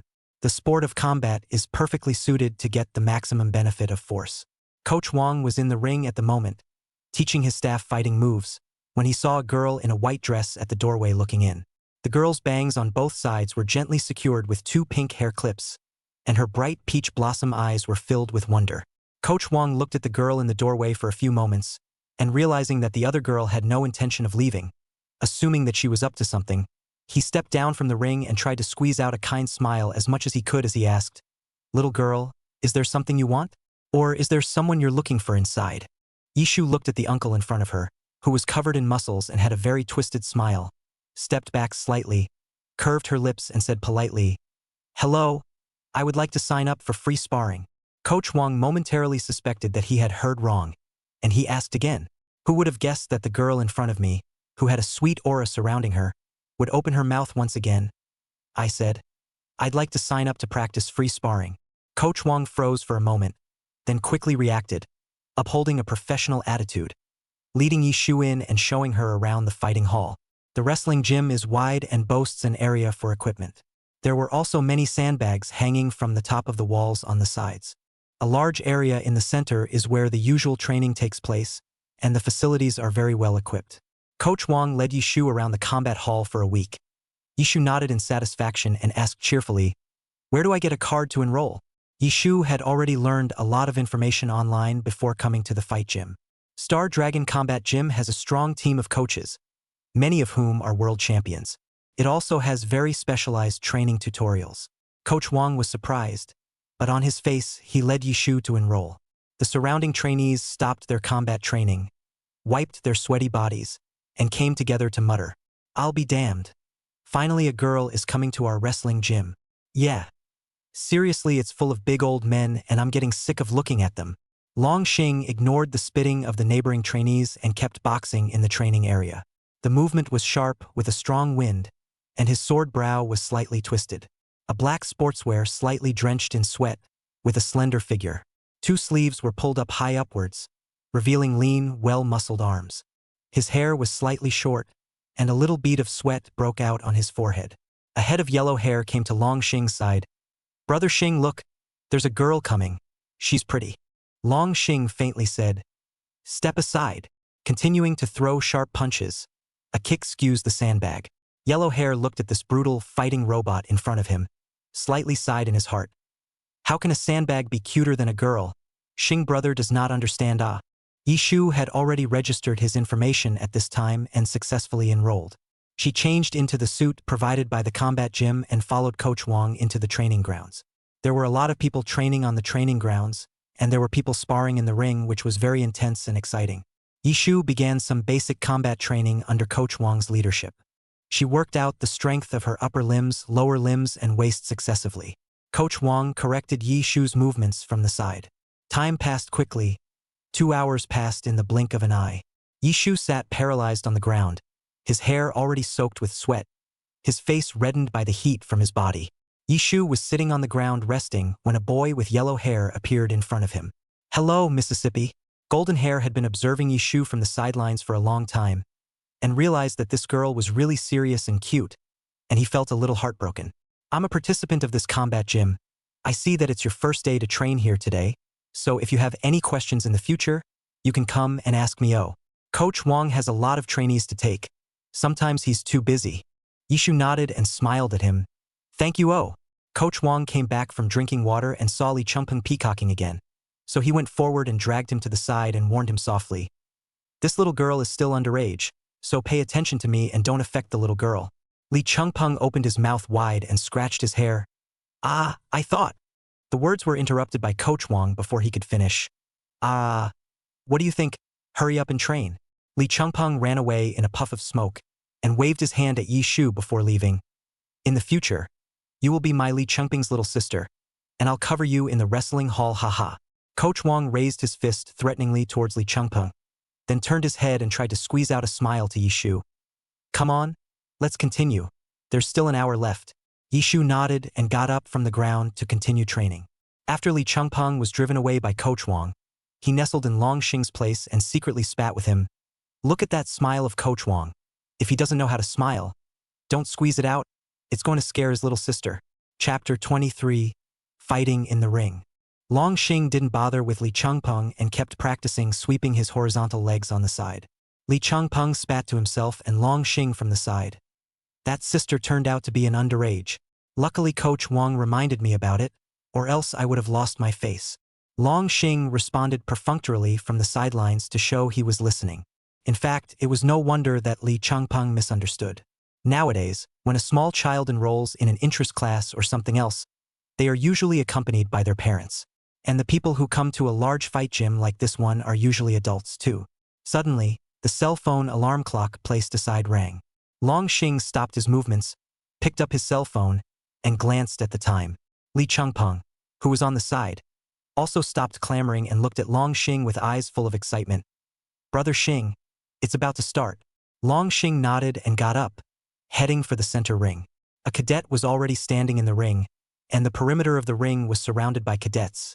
And when the crowd saw Long Xing coming, they made an aisle for him. Long Xing strides across the ring with his long legs. The trainees around the ring were excited, yelling Long Xing's name. The Star Dragon Combat Gym's weekly student bouts have officially begun. Yi Shu was receiving movement instruction from Coach Wang in another corner of the wrestling gym. She had been working out for half a day and was so tired that she signaled her trainer to stop and rest for a while so she could get a drink of water. Yi Shu glimpsed that there were many people surrounding the side of the ring, which was exceptionally lively. Coach Wang could see her curiosity and introduced her. This is a tradition of our Star Dragon Combat Gym. We hold a challenge match every Saturday. Each student has one chance to challenge someone else. Fighting sides, the side that wins gets points for the other side. And the person with the highest points will be the strongest person in our Star Dragon Combat Gym. And he will have the opportunity to represent Star Dragon Combat Gym in even larger combat fighting tournaments. Yi Shu followed behind Coach Wang and walked to the ring to spectate the match. Only an inch-long young man in a black shirt and black pants moves to knock another cadet out of the ring. His eyes were deep and dark, revealing some biting aura, and his hands and feet moved with a strong wind. After his victory, the young man with the inch head pulls up his opponent, who is still lying in the ring, and nods towards him before moving to roll out of the ring. The trainees on the stage were uproarious, shouting the name Long Xing. Coach Wang silently stood beside Yi Shu and introduced her. The person who just won the victory is called Long Xing. He is currently our strongest student at Star Dragon Combat Gym. Yi Shu nodded. She had just witnessed Long Xing's entire combat fighting process, and she had to say that Long Xing and his opponent were not at the same level at all. Even though she had only just entered the wrestling gym, she could tell that Long Xing he was highly skilled in wrestling. A few minutes later, another tall and thin youth crossed into the ring. He scanned downwards and his eyes slowly stopped on Yi Shu's body. Okay, then I'm going to challenge that girl. Below the ring, the originally noisy trainees were quiet, and they turned their heads in unison to look at Yi Shu. Yi Shu's figure was easy to find. After all, out of all the trainees, she was the only one who was a girl. Yi Shu felt the bright sight of the crowd. She looked at the trainee in the ring, pointed at herself and asked in surprise, "What you're talking about? Is it me?" The man on the stage looped his arms and leaned against the ring post. "Yeah, that's you." Lee Chungpeng looked at this scene and was very upset, shouting towards the ring, "Hey, what's the matter with you? You actually want to compete with a girl who just came to the wrestling hall today in a wrestling fight? Do you still want to be shameless? You want to be crazy about points?" The man on the stage spread his hands innocently. "It's not like the rules say it's not allowed. Besides, she's already our trainee." The tall and thin man was indeed not wrong. Yi Shu became a student of the fighting gym when he joined the fighting gym today. Each trainee had an initial 10 points.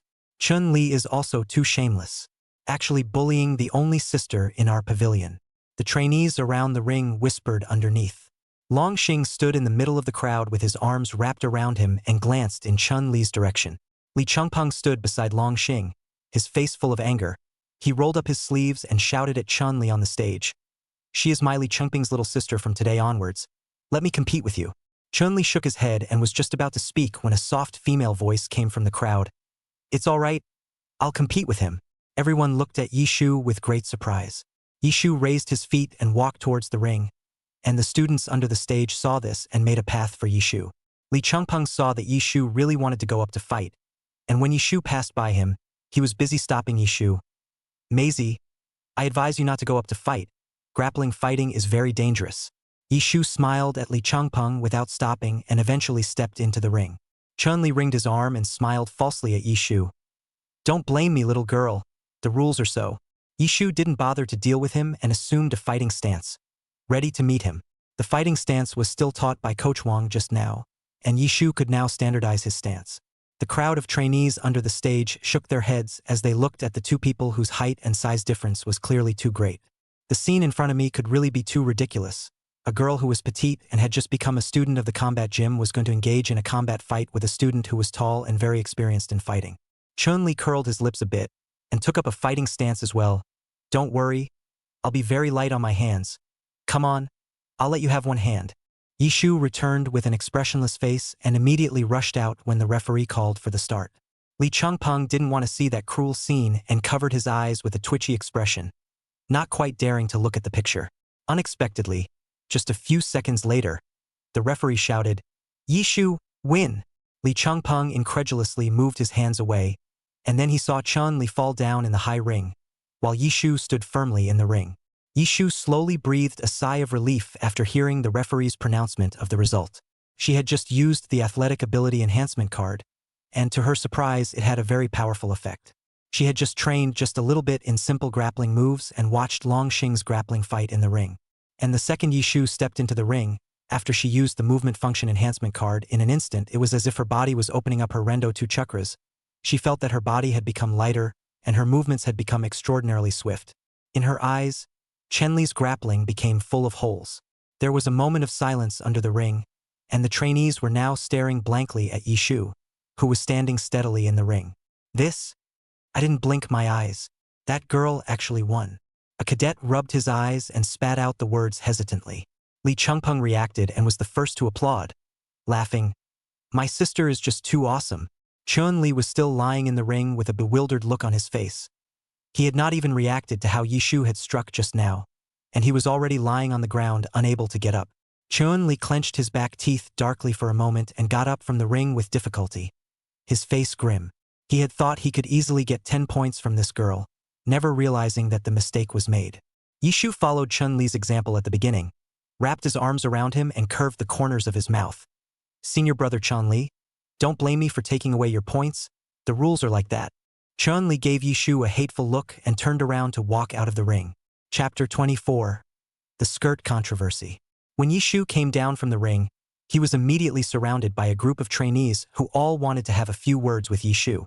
After all, strong and beautiful girls were really rare, and a group of big and thick cadets who only knew how to fight had their eyes shining. Seeing this, Li Changpeng hurriedly squeezed those people away and said with a look of disgust, You guys hurry up and go train, and when you fight afterward, don't fall under the fists and feet of someone else's high school sister. When the crowd heard that Yishu was still this young, they unconsciously scratched their heads and ran off to train.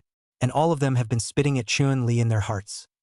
Bah, bullying an underage sister, but it's really shameless. Yishu got out of the ring and started practicing the basic postures of combat fighting again, while Coach Wang secretly observed Yishu from the sidelines.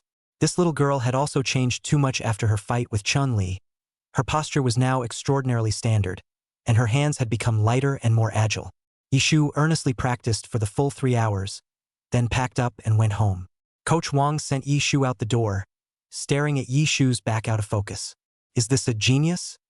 He had just purposely taught Yishu some rather difficult poses, and Yishu did it easily without blushing or gasping. He'll have to try the girl again tomorrow. When Yishu returned home, it was already 12 noon, and Zhou Shang was still huffing and puffing and sleeping. She got Zhou Shang up for a quick lunch and dragged him to the mall. Sis, you mean you went and signed up for a fight gym this morning? Isn't your body sore now? Zhou Shang looked at Yishu with a face full of surprise. With a small body like her sister's, going to a combat gym was to be abused, right? It's okay. Yishu tugged at the skirt in front of her and asked Zhou Shang, how is the skirt?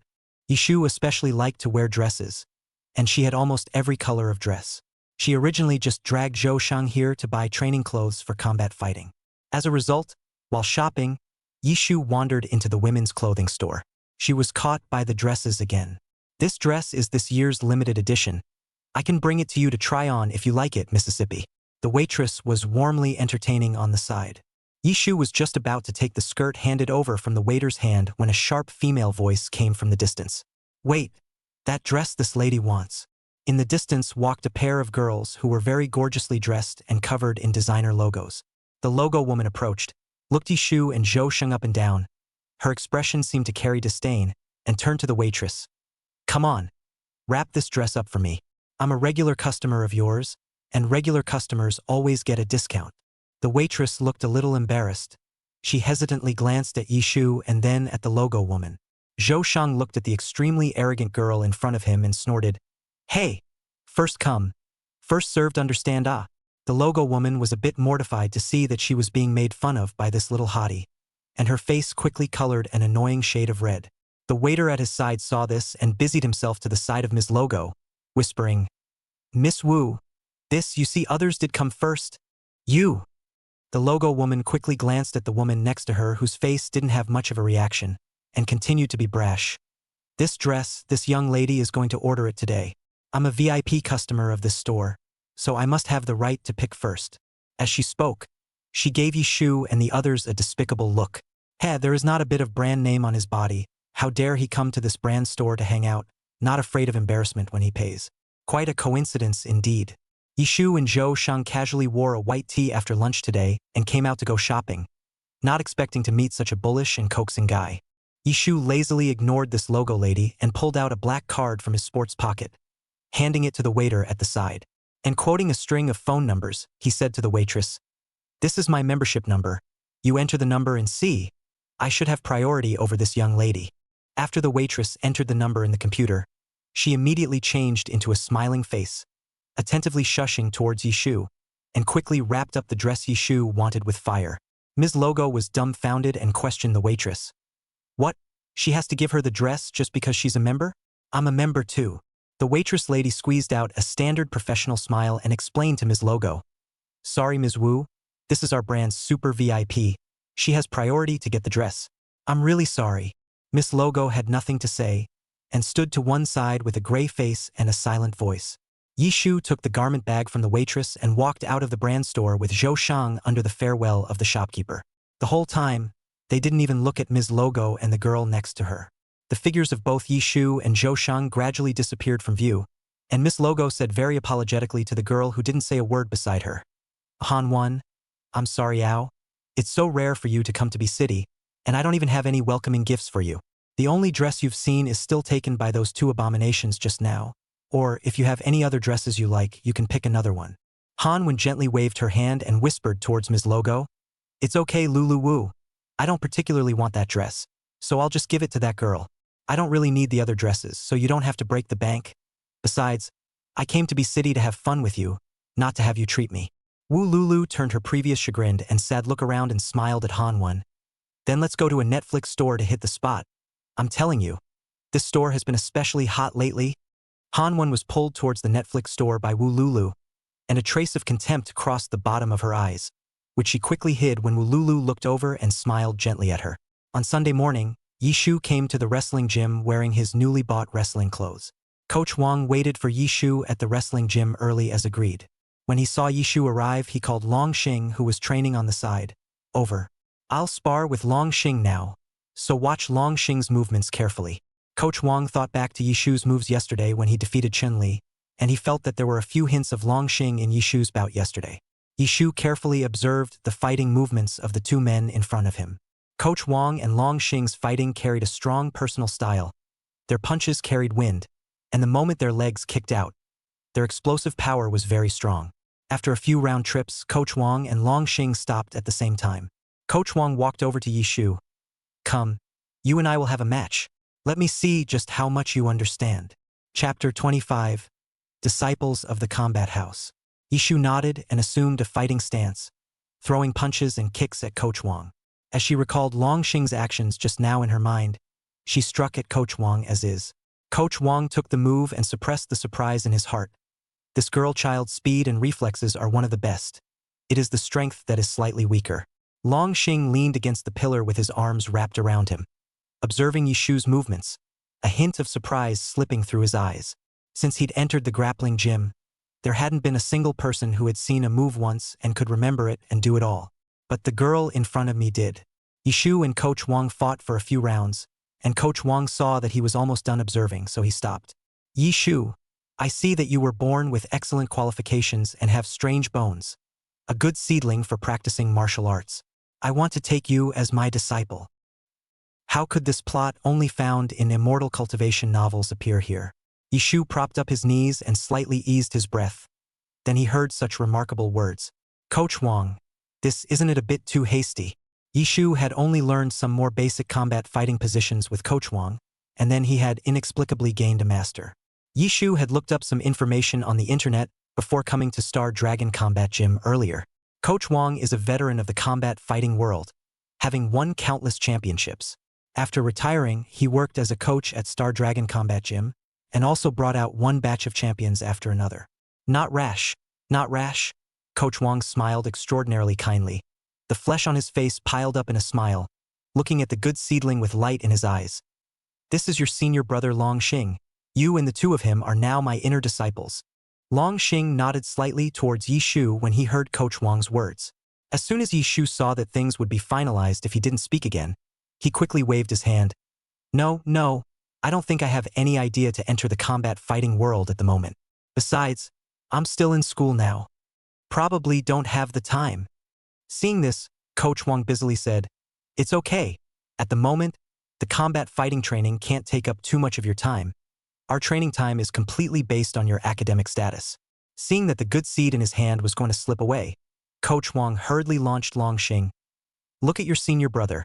Now in his freshman year at Huaqing University, he has been practicing combat since junior high school. Seeing that Long Xing didn't respond, he quickly pushed him. Speak. Long Xing nodded in agreement. Coach Wang put his hand on Long Xing's shoulder and said with great pride, Our combat gym also very much cooperated with his work and rest and life during his academic period. You see, wrestling didn't affect his studies at all. Yi Shu lost to Coach Wang's lulling and sugar-coating and recognized Coach Wang as a master of combat fighting. Seeing that it was time for training to end, Coach Wang asked Long Xing to send his senior sister out of the wrestling gym. Yi Shu followed behind Long Xing, speechless all the way.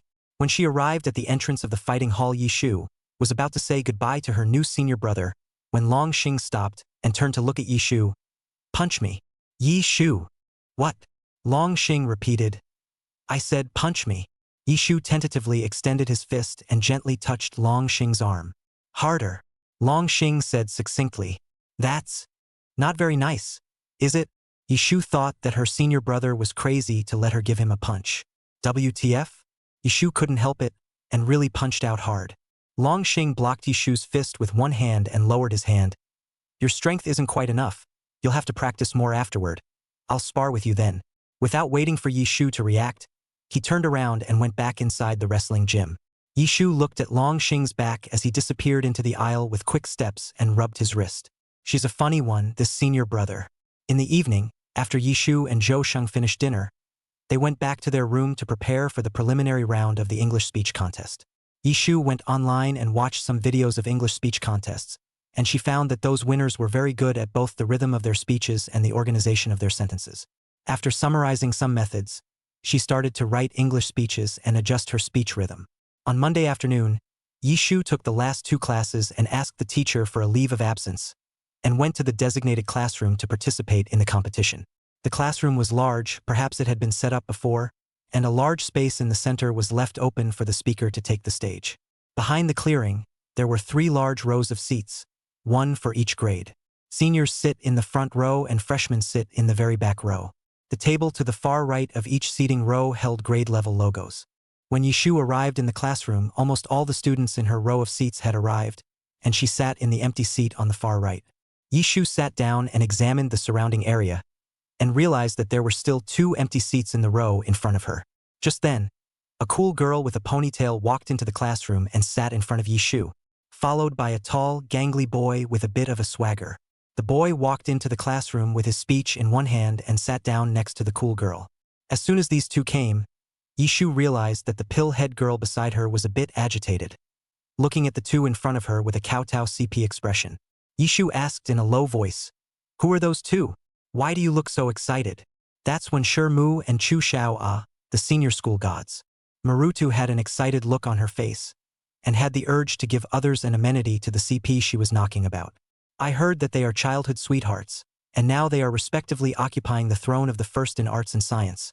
The door is right for the family, really match a face well. The girl chatted and highlighted Wen Shermu with Yishu.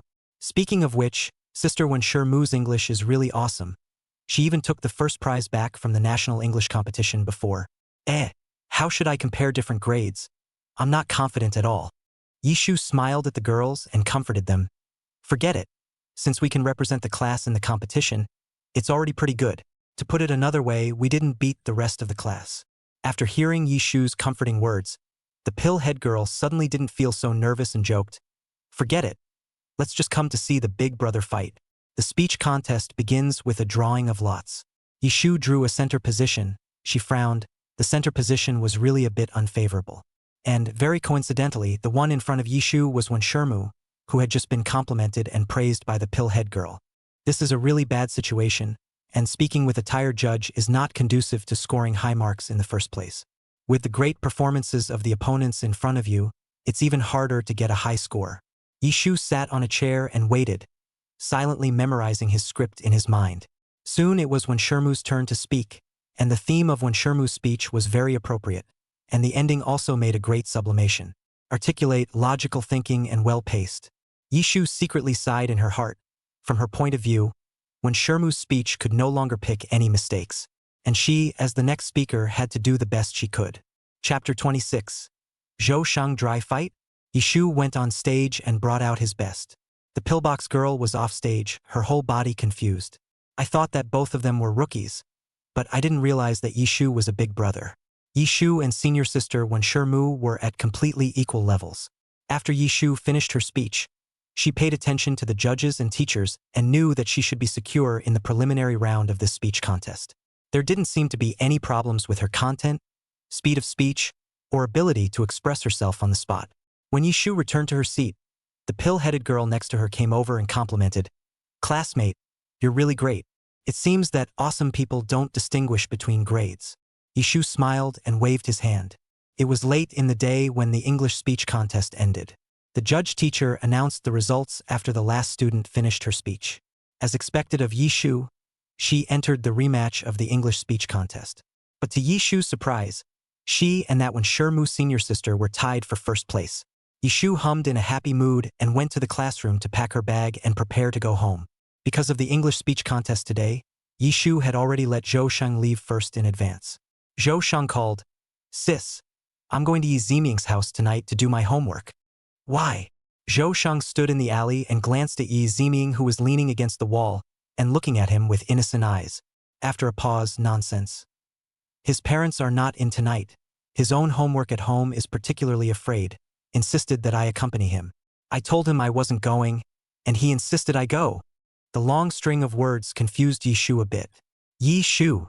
Okay, you go and keep him company." Yi Ziming's face was filled with black lines as he watched his Shang's expressionless ramblings. His popularity rating was really hurt by Shang. After seeing that he had fooled Yishu, Zhou Shang hung up the phone, shaking the baseball bat in his hand. "Let's go, the fight." Yi Ziming picked up the other baseball bat in his hand and followed behind Zhou Shang. Yishu went home and ate dinner, then made an appointment with Coach Wang to come to the wrestling gym to train. Yishu talked to Coach Wang in order to balance his studies and sports. Yishu went to the combat gym every Monday through Friday to train for 1 hour. Double holidays are slightly more, 3 hours. When he walked into the wrestling hall, Yishu saw Long Xing boxing on the side, and Coach Wang was nowhere to be seen. Master had to go out for the day. He asked me to teach you. When Longxing saw Yishu coming, he stopped training, took a training sheet and stood in front of Yishu. Yishu nodded and performed strength training according to the schedule arranged by Coach Wang. She realized that Coach Wang's training progress was as devilish as Pamela's workout. In just half an hour, Yishu was dead and alive, as tired as a dead fish. Longxing stood aside with his chest clasped, staring at Yishu's movements, his eyes growing brighter and brighter. Yishu's movements and strength had improved rapidly through just a few days of training, and his downward motion was very stable, simply not at the speed of a normal person. You are a martial arts practicing wizard, Longxing concluded calmly from the sidelines. I've been practicing for so many years, and I've never seen anyone reach this level in just 3 or 4 days like you. Yishu's posture limped, the small ponytail behind his head trembled, and he said somewhat sheepishly, "This? No, it's all because you guys pointed it out in place. This 007 system is really too awesome. It can even make her, a sports waste since she was a child, turn into what they call a martial arts practicing wizard." Hearing the certainty in Longxing's words, Yishu was very uncomfortable. "I've watched your performance and I think you deserve a training upgrade. Your current level of training like this is still a bit too light." Longxing took a pen and ticked on the training progress form. "Here, now follow my progress chart. I know that those were all small cases for you just now." Longxing handed Yishu the improved progress chart. Yishu. She looked at the training content that had soared by an unknown number of levels, and felt like her entire body was going to faint. "Senior brother, it's not necessary. Let's just follow what Master he arranged, otherwise, it's too much trouble for you."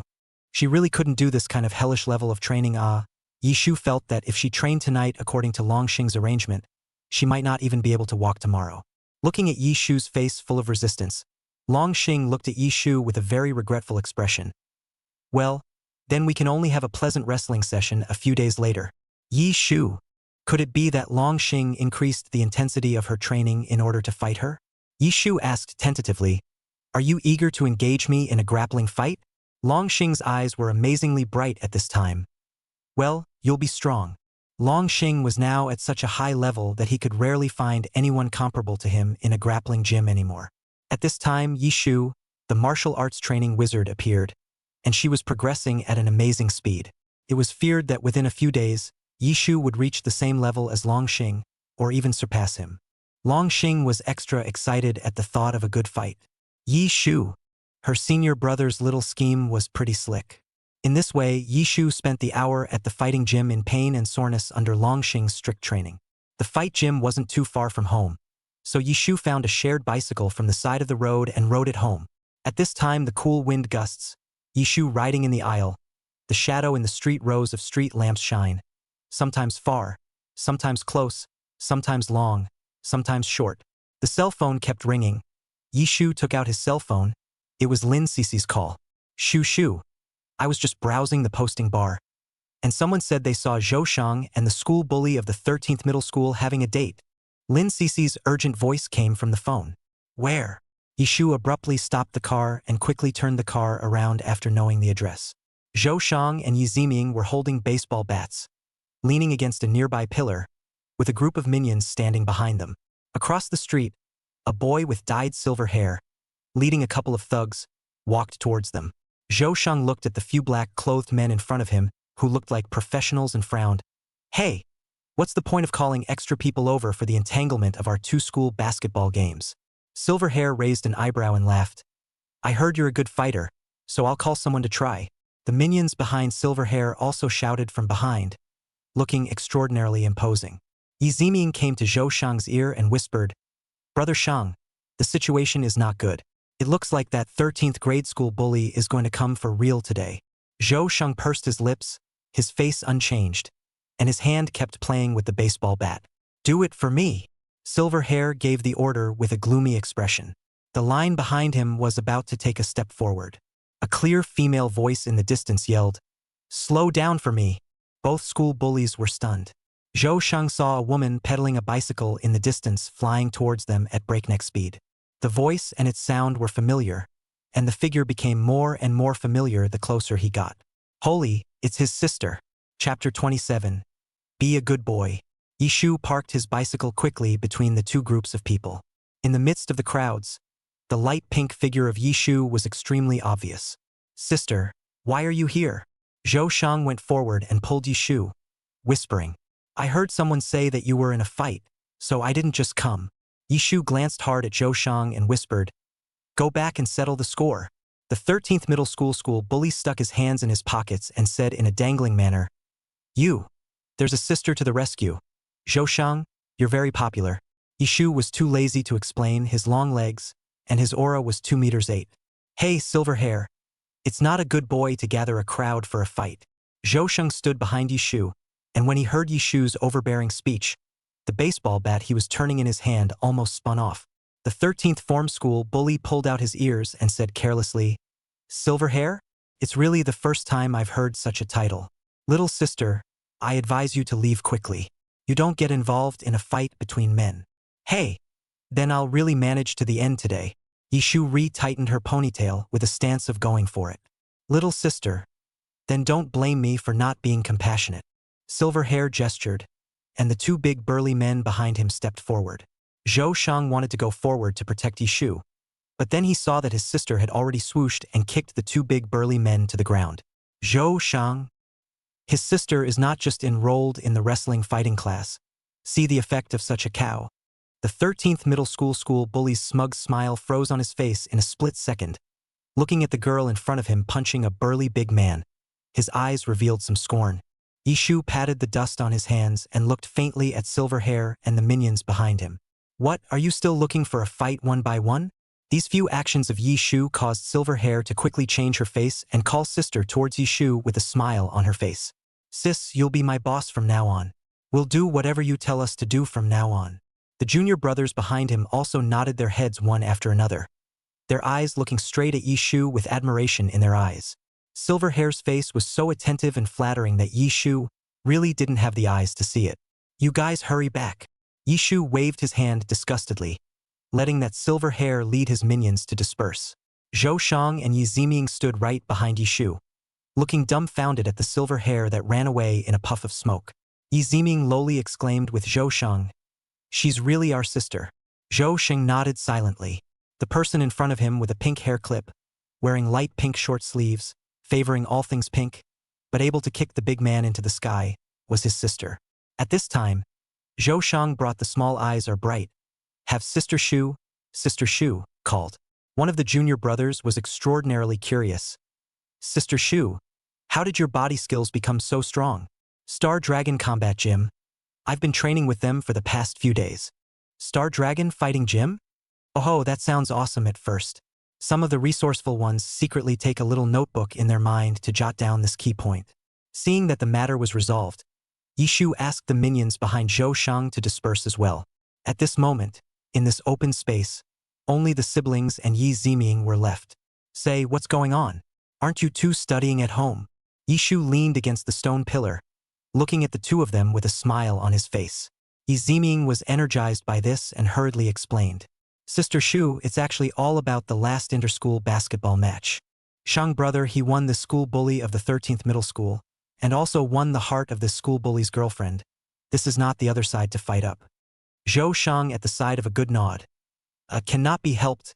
Really master too handsome narcissistic attitude." "Yi Shu, so Silver Hair told you to come and fight, and you came?" Yishu really didn't understand that Zhou Shang didn't have any opinion about Silver Hair. So why did he rush up and agree to the other party to go to a dry fight? "I'm the school bully. If I wimp out and don't go to the appointment, won't I lose face in our Xinjiang first middle school?" Zhou Shang rightfully said. Yi Ziming also nodded approvingly from the side. "Yi Shu, it's also really good school pride." She really hadn't thought for 1,000 years that this was the reason for the two parties to fight, with one side being more bizarre than the other. Yishu cannot help but doubt on Zhou Shang's middle-aged and lack of a root, can grow up to be jail material. Yishu didn't pull the wool over the eyes of these two middle-aged teenagers anymore. She looked at her watch and urged these two to hurry back to do their homework. After this toss, Yishu's perfect plan for tonight was ruined for the most part. She had thought to go home and organize her study materials after an hour of boxing practice. But I didn't realize there was such a thing as Zhou Shang. Adhering to the principle of planning today and finishing today, Yishu pulled the two culprits of the night and stayed up until 12 o'clock together. Yishu kept building the framework of knowledge points in his own mind according to the original plan, while Zhou Shang and Yi Ziming bitterly rushed homework.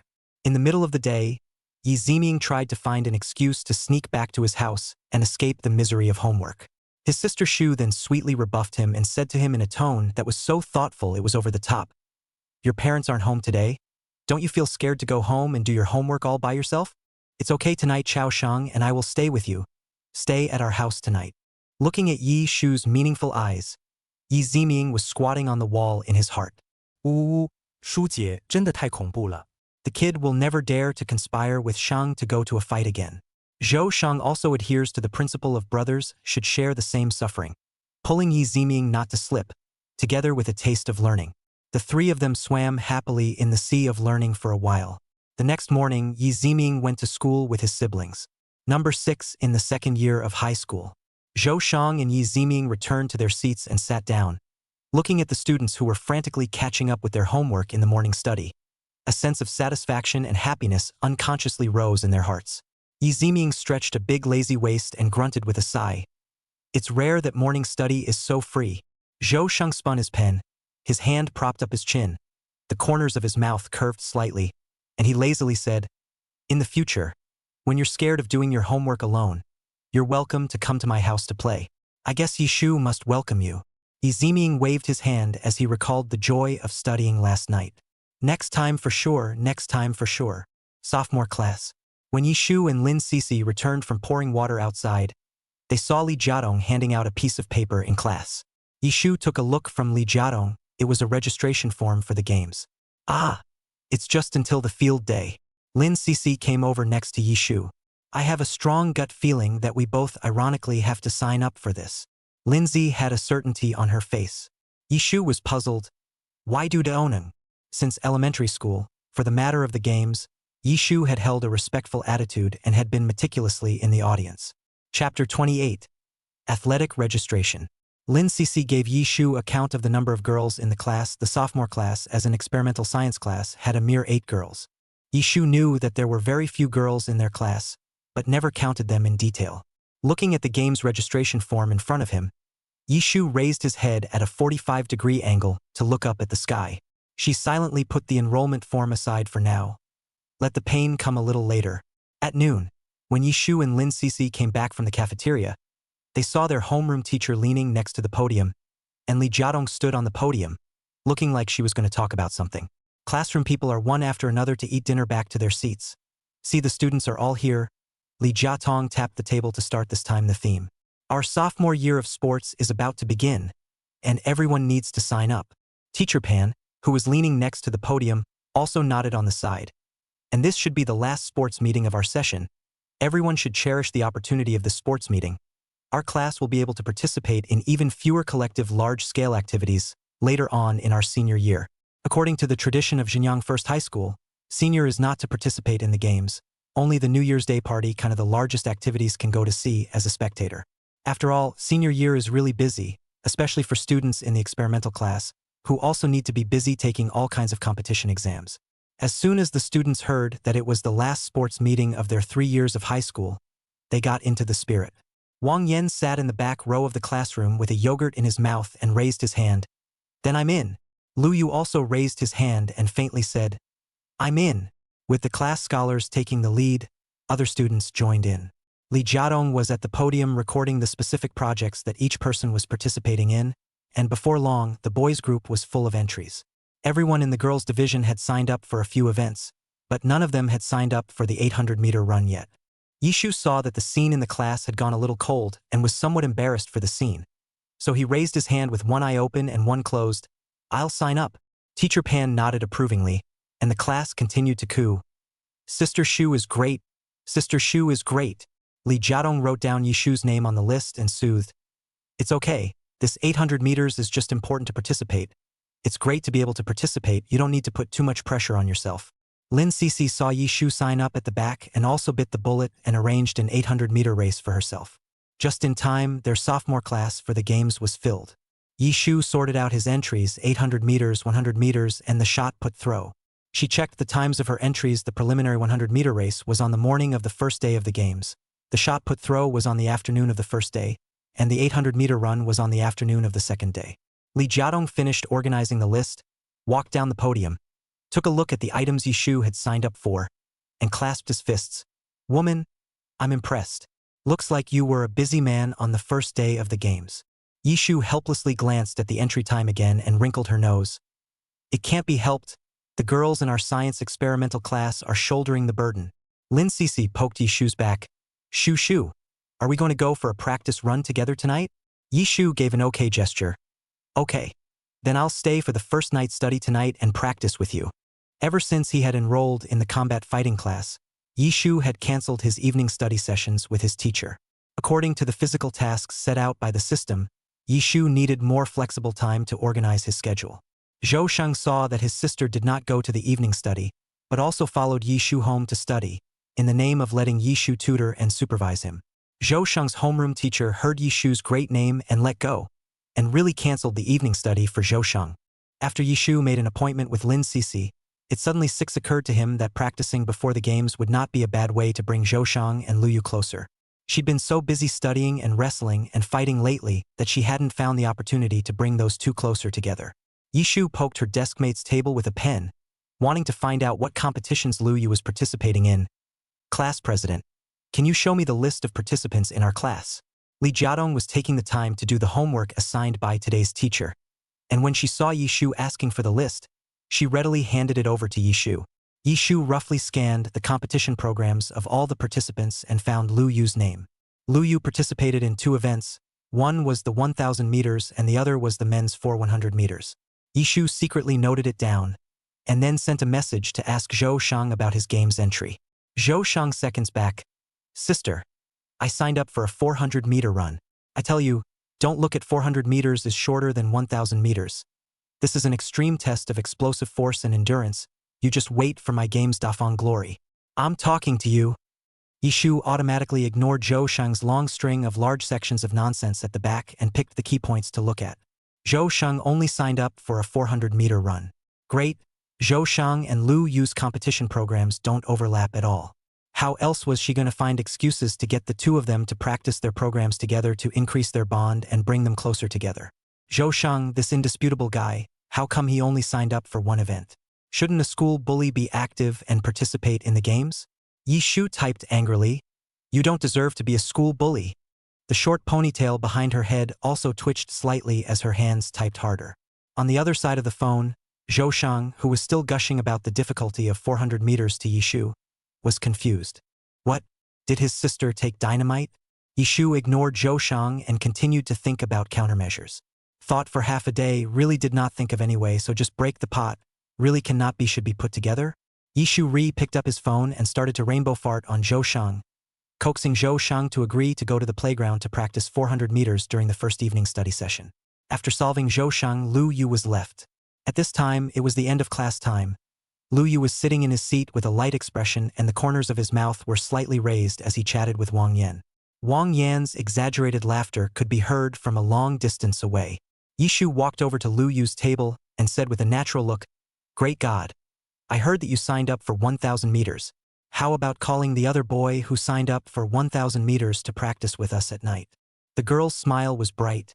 Her demeanor was generous, and her demeanor was calm, without a hint of squirming at all.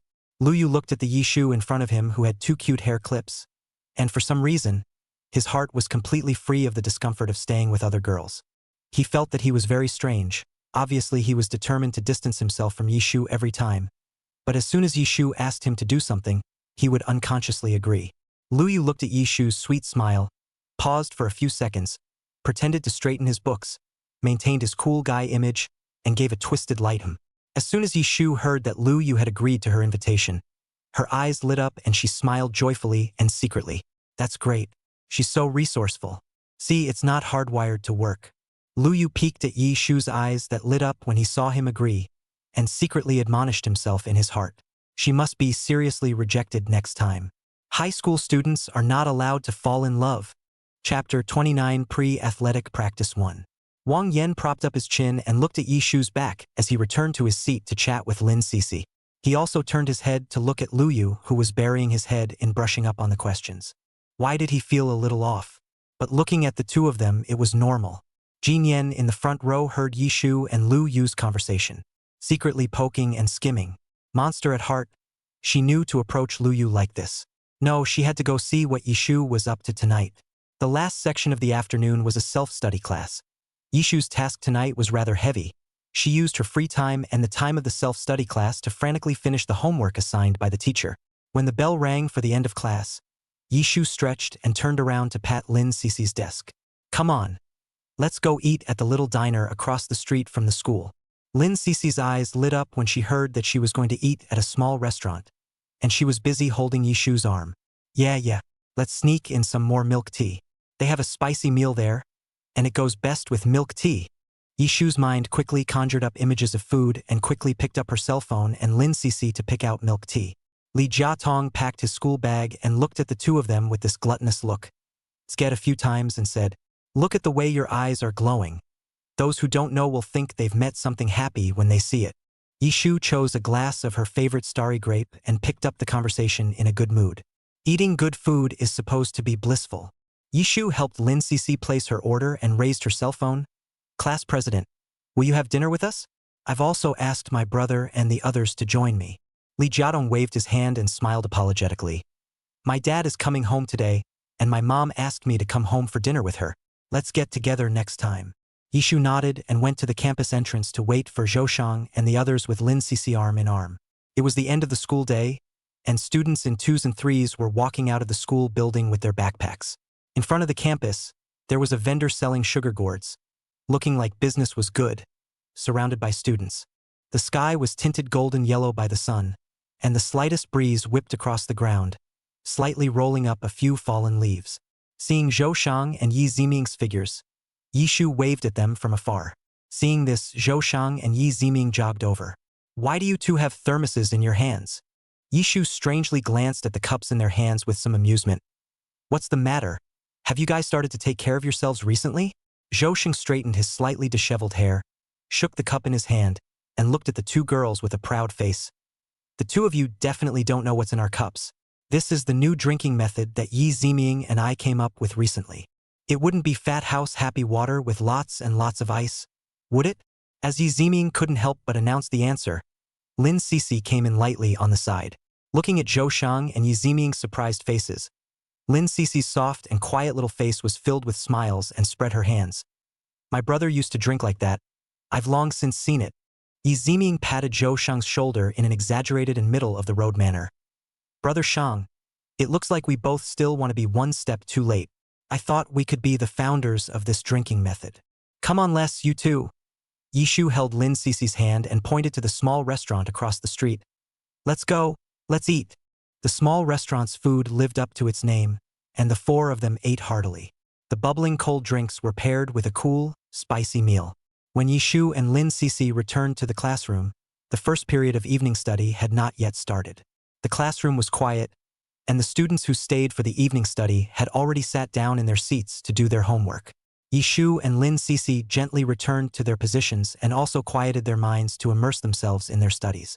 As an experimental class for science, the sophomore class has always had a strong learning atmosphere.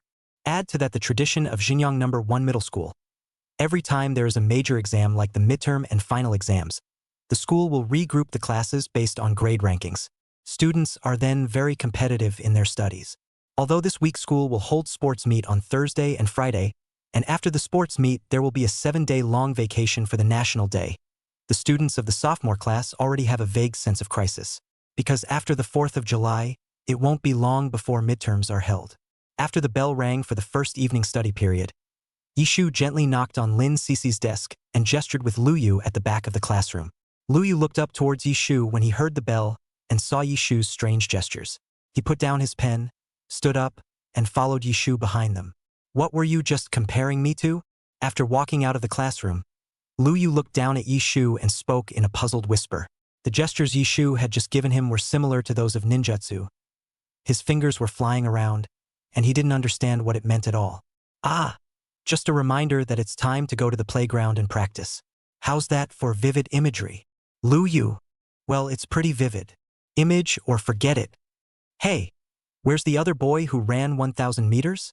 Yishu looked behind them, and no one followed out from behind. Lu Yu faintly explained. He really wasn't available today and went home first, saying that he would find time to practice on his own afterward. Yishu nodded and followed Lin Sisi and Lu Yu towards the playground. The sky was dark, the moon appeared faintly in the sky, and there was not a single person in the playground.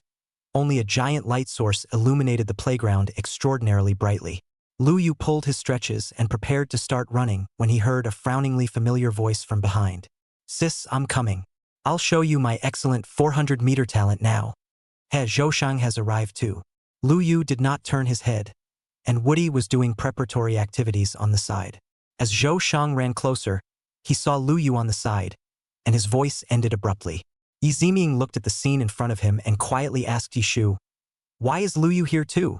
I invited him to come and practice running with us." Yishu retied her hair and prepared for the exercise. When Zhou Shang heard this, he instantly exploded. "Sis, why are we practicing with him? Lu Yu is an exceptionally fast runner and has been running marathons since he was a kid, so he should be very experienced. Besides, Lu Yu and I are in the same class, so of course we should practice with him and learn his methods." Yishu tried desperately to find reasons to add some rationalizations to his behavior. Lu Yu had been silently stretching beside him, and listening to Yishu's praise that seemed like no money, there were a few hints of discomfort. Looking at Zhou Shang's wild look also seemed to be much smoother. He crouched down to retighten his laces and coughed lightly. "We'll warm up and start running." Lu Yu's words brought back the crowd's attention. Zhou Shang glanced several times at the person in front of him who was pretending and serious, turned his back to the body and began to do preparatory exercises, coming to an out of sight, out of mind. Chapter 30 Pre-Athletic Exercises 2. The empty playground was filled with a line of people pulling stretches and looking different. Zhou Shang and Lu Yu, the two nemeses, had their faces facing different directions, expressionless.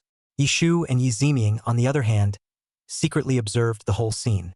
Yishu turned his head to change a stretching position, then found that Lin Sisi's eyes were exceptionally bright and amazing at this time. Her line of sight kept circling back and forth between Zhou Shang and Lu Yu, and the corner of her mouth revealed some strange smiles. Lin Sisi was really happy at this time. Ever since she went to the amusement park with Yishu last time, she discovered a pair of hidden CPs. After that, these two didn't appear in the same picture for a long time, and Lindsay was disappointed for a while, not realizing that there was such a benefit tonight. Whoops, bump, bump. Yishu lightly tugged on Lin Sisi's cuffs to make her pay attention to her expression. Lin Sisi returned to her senses, intentionally controlling her vision, and softly asked, "Shu Shu, are we almost stretched out enough to start running?" Yishu looked around and saw that everyone was stretched out, and spoke, "Let's start running." At first, a group of people were running pretty normally. Lu Yu ran ahead, and Yishu and the others followed. Zhou Shang didn't say a word after seeing Lu Yu, and just followed Yishu 2 steps behind him with Yi Ziming without moving an inch, almost running through half of the playground. Zhou Shang gradually ran side by side with Yishu, and then continued to overtake forward, slowly approaching Lu Yu. Lu Yu felt someone slowly approaching behind him, turned his head to look at Zhou Shang, and then turned back with an expressionless face, then accelerated his running speed. The corner of Zhou Shang's mouth tugged lightly, and with a light hum, he also increased his speed. Yishu at first followed closely behind the leader. Gradually, the leader in front of him ran faster and faster, faster and faster, and finally Yishu couldn't keep up at all, so he slowed down his pace and ran at his own pace. The group that had been running well gradually split into two. Zhou Shang and Lu Yu were in the front comparing scuds, while Yishu and the others ran slowly in the back. They both run so fast. Lin Sisi followed beside Yishu, running out of breath. Yi Ziming said calmly, "Brother Shang and Lu Yu were at odds the moment they met. It's completely unsurprising that the two of them are like this." Yishu looked at the two people accelerating each other in front of him with a smile on his face. "It would be great if they both participated in the same competition program. I think we will definitely have to break this campus record." The remaining two were amused, and Yi Ziming laughed. "Sister Shu, as far as arrangements go, it's still you." Yishu and the rest of the two were in an extraordinarily happy mood as they ran the whole course, and then they saw Zhou Shang and Lu Yu waiting at the finish line, separated from each other by a long distance, their bodies covered in sweat. Yishu handed them both a bottle of water respectively, gave a thumbs up and said with great certainty, "You two are really great. I think it's not even necessary to compete in the games. I guess you are the first place in that sports program of yours." Zhou Shang was embarrassed by his sister's compliments, not posing his stinky face at Lu Yu, humming softly a few times, Sister, when it comes time to compete in the 400 meters, I'll show you little master's gallantry. Lu Yu took a sip of the water Yishu handed him and stole a glance at Yishu. Yishu had just finished running. Her face was flushed, and a strand of hair was wet with sweat and stuck to her forehead. Peach blossom eyes curved. The corners of her mouth dipped into a sweet smile, and the words of praise seemed to be dipped in honey even as they came out of her mouth. Lu Yu turned his head slightly, pretending to be looking at the lights of the playground, but his ears burned a little. The group rested in place for a while and then began practicing their respective programs. Jin Yen slipped out of the classroom, completely missing the image she had imagined of Yi Shu pestering Lu Yu all the time. Lu Yu was actually running in a race with Zhou Shang and Yi Ziming, and Yi Shu was practicing 100 meters with Lin Cixi. She hid quietly behind a pillar for a moment, watching, not realizing anything, and went back to her classroom to do her homework angrily. The time spent practicing flew by, and when the bell rang at the end of the first study session, Yi Shu and Zhou Shang said goodbye to the group. Yi Shu secretly observed the class and realized that Zhou Shang was all secretly fighting with Lu Yu. After one session of gym practice, Zhou Shang's entire back was drenched in sweat. Of course, Lu Yu wasn't much better. Yi Shu secretly snickered. She felt that it was going very well. On the way back by car, Yi Shu planned to test Zhou Shang's attitude towards Lu Yu. They can only be friends if they like each other. Shang, what do you think of Lu Yu? Zhou Shang leaned on that side of the car door, looked out the window and skimmed. Not good. Still pretentious. After another pause, he continued. But I didn't expect him to be so physically fit, and he didn't admit defeat to me even after running against me for a class. Yi Shu teased. Wasn't it that you felt like you couldn't hold on to the duck when you were competing with him? Zhou Shang felt very angry at being questioned by his sister. How can that be? I've always been good at sports. Oh, okay.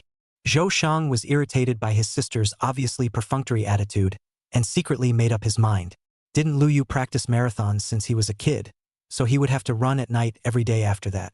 Arriving home, Zhou Shang opened the car door and got off. Seeing Yi Shu had absolutely no intention of getting off the car. Puzzled. Sister, don't you want to go? No. I still have a training appointment with Coach Wang for combat fighting. Watching the car drive away, Zhou Shang recalled his sister's stature and had only one word in his heart: bull. Combat gym. Yi Shu followed Coach Wang for an hour of strength training, sweating profusely and sitting on the floor to rest.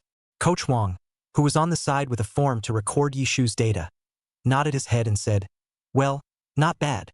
It seems that the recent training has had an effect. The strength has obviously gotten stronger. Long Xing leaned against the wall and silently watched the movements on Yi Shu's side. After hearing Coach Wang's words, Yi Shu was very happy. She did feel that she had recently kicked out with more force. Long Xing went forward and handed Yi Shu a towel. Wipe it off. Thanks. Yi Shu smiled and took the towel, wiping the sweat from his face. Since you've improved, let's take the time to PK one day. Long Xing's eyes looked straight at Yi Shu. Why don't we just do it this Saturday? Don't we have student bouts every Saturday at the combat hall? Coach Wang looked at the information and suggested from the sidelines. Yi Shu, you do have to fight with someone so that you can better discover your fighting weaknesses. Yi Shu nodded and accepted Long Xing's offer. She stood up. Okay, then I'll be at the wrestling gym on time this Saturday morning. Long Xing nodded in satisfaction, turned around and went to practice boxing. Chapter 31 Sports Day 1. Within a few days, the school-sponsored games officially began. Their sophomore class uniform was discussed for days, and they finally settled on a Chinese national team jersey.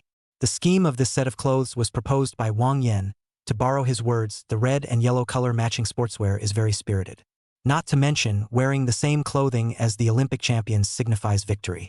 Yi Shu completely did not expect that Wang Yan, who usually looked like a big personality, had such a delicate mind.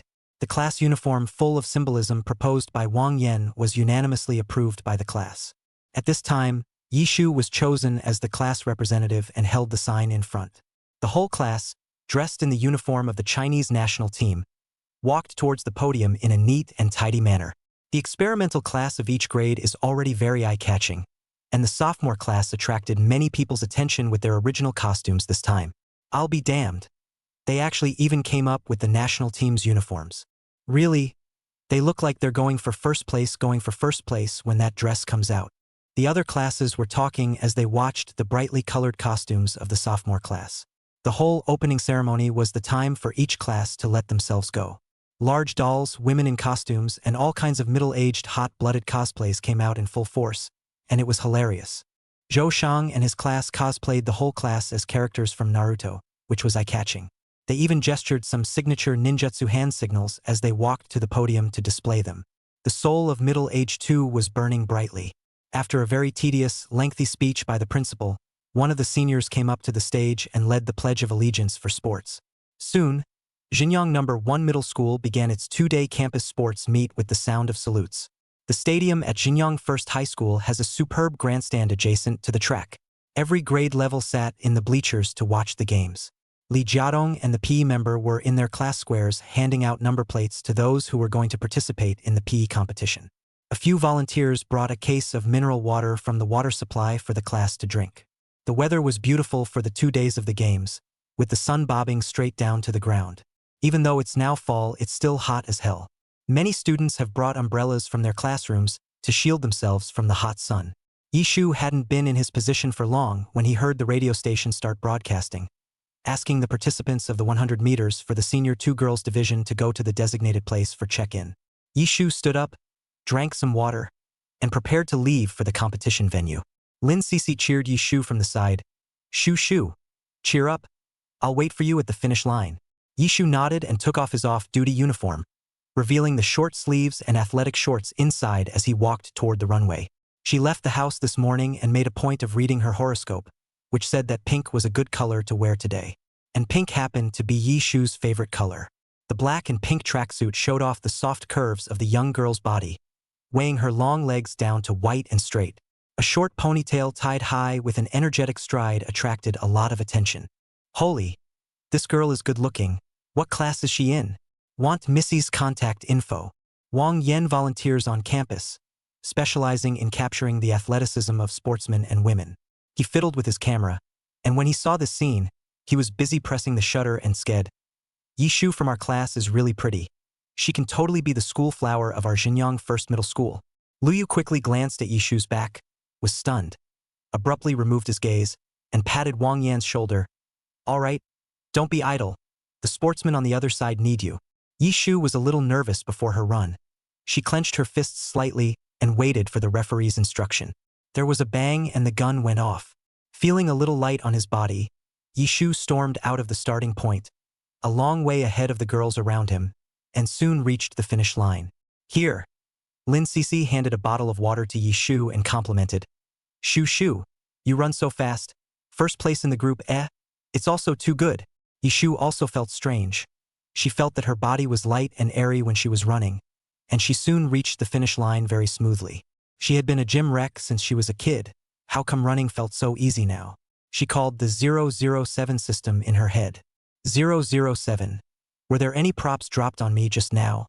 I felt as light as a swallow when I was running. Host, perhaps the athletic ability enhancement card you used earlier indirectly affected your athletic qualities.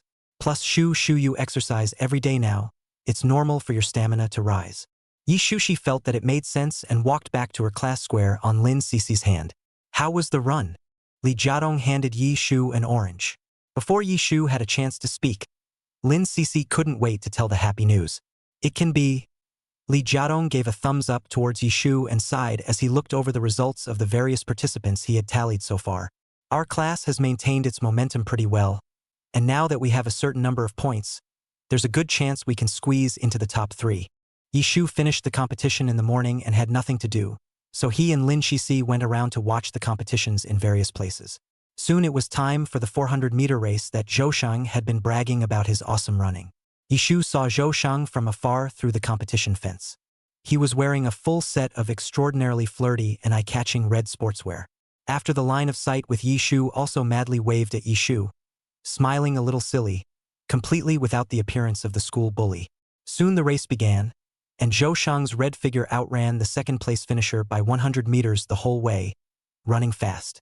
Near the end of the run, he made a point of stopping and looking back, and was just plain arrogant. The crossbar at the side of the runway was crowded with spectators, who were uproarious after seeing the tawdry operation of the school bully of Xinjiang No. 1 Middle School, calling out that it was awesome, and the scene was very lively for a while. Perhaps Zhou Shang's heroic posture of running 400 meters was too eye-catching, Or perhaps it was because Zhou Shang had a beautiful boy's face. Many girls forgot Zhou Shang's identity as the school bully at this time, and they were busy going up to Zhou Shang to hand him water. Yishu was also very happy at this time, but it was not good to show too much obviousness. Because that second-place finisher who was dumped by Zhou Shang for the entire 100 meters, that miserable unlucky guy, is the sports committee member of their class. Ahem, Yishu thought it was better for her face to be expressionless now, which rigorously represented her neutral attitude. On the first day of the field day, the sophomore class gained a lot. Although the 400-meter race was only a second-place finish, other 4 100-meter relays for both the men's and women's teams, which accounted for more points, made it to the finals. It had to be said that Lu Yu's reputation was very loud in his grade. The superposition of the two identities of school god plus school herb attracted the attention of many students. Lu Yu was competing in the men's 4x100 relay, and the cheers from the audience never stopped. Chapter 32 Sports Day 2. Soon, the first day of the games came to an end. Xinjiang No. 1 Middle School was very humane and cancelled the evening study hall during the games. As soon as the school bell rang, students packed their bags and rushed out of the school. Yishu still insisted on going to the wrestling gym to practice for an hour every day. She found that after daily physical exercise, her originally slim body became firmer and took on a healthy and energetic color. What made Yishu even more delighted was that she had grown taller. What was 162 became 165. Hey, wouldn't it be just a matter of time before you become a Mikado? Yishu had been looking at himself in the mirror since he came back from the wrestling gym. When Zhou Shang went downstairs to get the water, he saw Yishu writhing around in front of the mirror and couldn't bear to look at her. I don't know where the guts came out and spat. Big sister, don't be a stinker. All that was waiting was the pink pom-pom slippers on his sister's feet. Ever since his sister started practicing grappling, his time in this house has become more and more dangerous. The siblings watched a movie at home and went to bed early in their room to be fully prepared for the next day's games. It went well, and the next morning Yishu's 100-meter final and Zhou Shang's 400-meter final both won first place. After Yishu finished his match, he sat on a chair and read a leisure book with Lin Cece. The two were also holding a bag of snacks in their hands and were quite relaxed. Big class president Li took the points booklet, calculated the class points, and frowned. Our class is about to be overtaken by the sophomore 6th class in terms of competition points, and that's not good. He looked at the other classes, many of which had piles of white cheers in their hands, all heading for the radio station one after the other. Looking at their sophomore class again, the participants were off competing, the volunteers were off volunteering for the campus, and a few scattered students were scattered around the playing field watching the game. The seats in the class were empty, and only Yishu and Lin Cece were left. Seeing this, Li Jiatong walked over to them and handed them both 2 bottles of iced tea. What is it, squad leader? Yishu took a bite of potato chips, took the iced tea, and asked. Our organization is in very desperate need of great people like the two of you. See the piles and piles of cheerleaders from other classes. The organization needs you. Yishu glanced around and realized that it seemed like they were really the only ones with head irons in their class who didn't write cheering scripts to earn points. She gave an okay sign toward Ricardo. Seeing that the problem of insufficient refueling scripts had been solved, Li Jiadong busied himself elsewhere. Lin Cece took out 2 pens from her bag and handed one to Yishu. Nah, it just so happens that I have 2 more pens in my book bag. Lindsay has always been in the habit of writing down her opinions when she reads books, so she always keeps stationery in her small bag. The 2 men shunned a few sheets of white paper from elsewhere and began to put pen to paper. Lindsay moved a few words and suddenly deflated a bit. Shoo, just with us writing like this, we can't beat the other class's sea of submissions of ducks. Yishu brushed his pen and said lightly, It's fine, what we're comparing with other classes is quality. Besides, don't we only get points if we are chosen by the radio station to read out? She suddenly thought of a good idea and couldn't help but laugh out loud, waving her hand at Lindsay. Listen to me, let's write it like this, it'll get read. Those same old speeches are not as interesting. Lin Cece also covered her mouth and snickered on the side, and Yishu began to write furiously to catch up with the refueling script. At this time, the radio station began to broadcast. Please ask the men's 4x100-meter students to go to the playground for checking. Seeing that the competition is about to start, Yishu and Lin Cece clattered down a few cheering scripts and ran to the broadcasting station to hand them all in, depending on which one of their class scripts could be selected for the competition. The men's 4x100 is always a fascinating race, with each relay being crucial, a process of overtaking and being overtaken. In order of grades, the seniors raced first and the sophomores ran second. The cross rails of the stands were filled with people poking their heads out, trying to be able to get a better view of the game. Yi Shu took an alternative route and dragged Lin Shixi to the soccer field floor of the playground to watch the game. The soccer field was filled with some campus volunteers, and Wang Yan was fiddling with his camera, ready to shoot. Suddenly, he saw Yi Shu and Lin Cixi and waved his hand towards them both. "Come on, look at the pictures I took. It's really great, and it's definitely going to be on the campus public." Lin Cixi took the camera, flipped through a few, saw the photo of Yi Shu when she was running and smiled. "The shot is really good, eh? This photo Shu is simply beautiful, okay?" Yi Shu nodded his head in agreement. "Great photo skills." Wang Yan was a little embarrassed by their compliments and explained, "Mainly because my mom often asked me to take pictures for her. And after taking more pictures, the more you do it, the more you can do it." The three of them chatted for a while before it was the sophomore team's turn to compete. "Our class is on the second runway." Lin Cixi poked Yi Shu beside her. Yi Shu followed where Lin Cixi pointed her finger and saw Lu Yu at a glance. He was wearing pure white short sleeves and black sweatpants. His posture was straight, his expression was light, and he exuded a cold temperament around him, which was particularly eye-catching. Almost all of the students in the audience stood up, all wanting to take a look at their Xinjiang First Middle School schoolboy. The referee blows his whistle to get the attention of the participants. Boom went the gun, and the first bat of each class quickly sprinted off. The audience was noisy, with students from every class cheering for their class contestants. At this point, the radio station duly began to read the cheers. "Yi Shu from the sophomore class is here to contribute. Lu Yu, your pace is always so strong and powerful. Go ahead and sprint forward. We sophomore class will always love you, yo." Yi Shu was just thinking about how meaty it could be, but when she herself heard it on the radio, she hated to pretend that she had disappeared into thin air. It was really too shameful. Yi Shu rushed to cover his face. Yi Shu and Lin Cixi wrote special cheers for all the students in their class for the 400-meter race. The words used were very bold in order for their cheers to be chosen. And at this moment, the students at the broadcasting station apparently found these oddball quotes and picked out Yi Shu's cheering script to Lu Yu and recited it vocally and emotionally. Lu Yu was in charge of the sprinting stage of the last baton, and he kept his eyes fixed on the students of the second baton for fear of making any mistakes. Suddenly hearing Yi Shu's meaty words from the radio station, the taut nerves loosened, and the feet that were always ready to rush forward almost went limp. "Lu Yu, hey, what a cow." The students in the stands burst into laughter when they heard the cheer, shouting loudly towards Lu Yu in the center of the track. "Lu Yu, we love you forever, yo." And at this time, Yi Shu, people are no longer. Chapter 33. Hey, you're great. Yi Shu and Lin Cixi both completely did not expect that the cheering script they handed over would have such an effect. The whole playground echoed with the words, "Love you," a scene of social death. Wang Yan surveyed the two of them with a magical gaze from the sidelines. Yi Shu couldn't top it and was ready to start explaining, who expected Wang Yan to hold up his thumb and stick it out in front of her. "Holy crap, that's a lot of bull. How come I didn't think of writing cheers like this when I was a freshman in high school? It's worthy of being our sister Shu. Yi Shu, you've got a great brain circuit too, okay?" After the meaty quotes from the radio station, the whole atmosphere of the playground was completely set, and the men's 400-meter race had an even more competitive atmosphere. A group of Lu Yu's little fans have become more bold, no longer just staring straight at Lu Yu, but borrowing the three words, "Love you, yo." They have taken the opportunity to show their love, shouting cheer. The participants on the playground ran even more vigorously, rather like they were competing in the Olympic Games. Lu Yu was not disturbed by the flirting in the neighborhood and steadied his mind, his gaze fixed on the handover of the baton. Soon, the students on the third stick began to sprint forward. However, the classes that made it to the boys' 400-meter final were all strong, especially the sophomore class 6, which was about 10 meters ahead of the sophomore class. The sophomore class was a little discouraged to see how the gap could not be closed.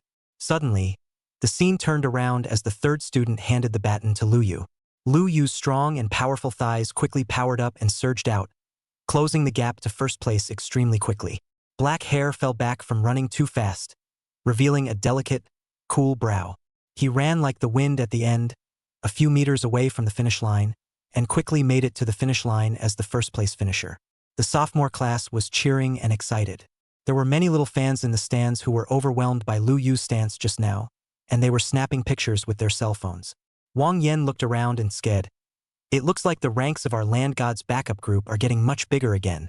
Seeing that the match was over, Yi Shu and Lin Sisi followed Wang Yan towards the class square. Lu Yu sat on the chair and took a big gulp of water, sweat running down his neck and slightly wetting his collar. Wang Yan went up to show Lu Yu a few handsome photos he had taken of him and boasted, "You can rest assured of my photo-taking skills. I will definitely let you, Brother Lu, be loved by everyone and blossom in every flower." Lu Yu glanced at the photo and copped a light hum. Yi Shu pulled Lin Sisi to stand behind Wang Yan, thinking of the meaty words read by the radio station just now. There was a hint of embarrassment in her heart.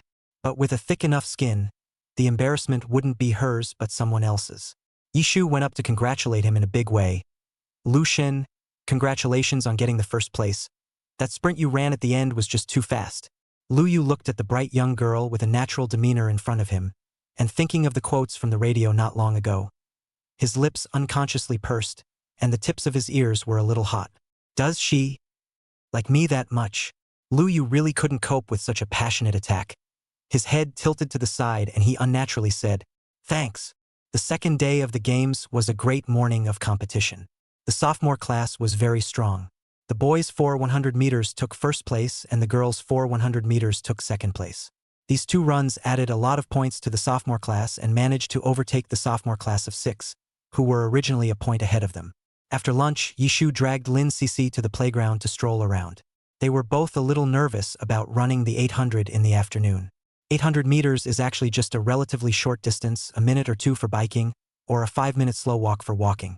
But 800 meters is a timed run, so this race is very painful. Zhou Sheng understands his sister's virtues from the small run of 800. Is difficult to know. Yi Shu signed up for 800 was also surprised for a while. He secretly ordered a cup of milk tea for Yi Shu and Lin Sisi. In his words, drinking something he loved after the pain was over was considered bittersweet. Soon it was time for the women's 800-meter race, and Yi Shu and Lin Sisi went to the playground for the check-in. Lin Sisi was in a group in front of Yi Shu and ran ahead of him. Yi Shu stood in place to watch the whole process. Lin Sisi's soft little body was really struggling, and when she ran the last 100 meters, her little face was all red. By the time Lindsay ran to the finish line, she was exhausted. Lu Yu and Wang Yan were sent by their class to deliver water for sympathy, and as soon as Wang Yan saw Lin Sisi crossing the finish line, he hurriedly handed over the mineral water in his hand. "Here, hurry up and take a sip. I can see your throat is smoking." Lin Sisi and Wang Yan thanked him and rushed to grab the water and drink it vigorously. After her body eased up a bit, Lin Sisi waited for Yi Shu at the finish line with Lu Yu and the others. Yi Shu had already started running a lap by now, and she was right behind the first-place finisher.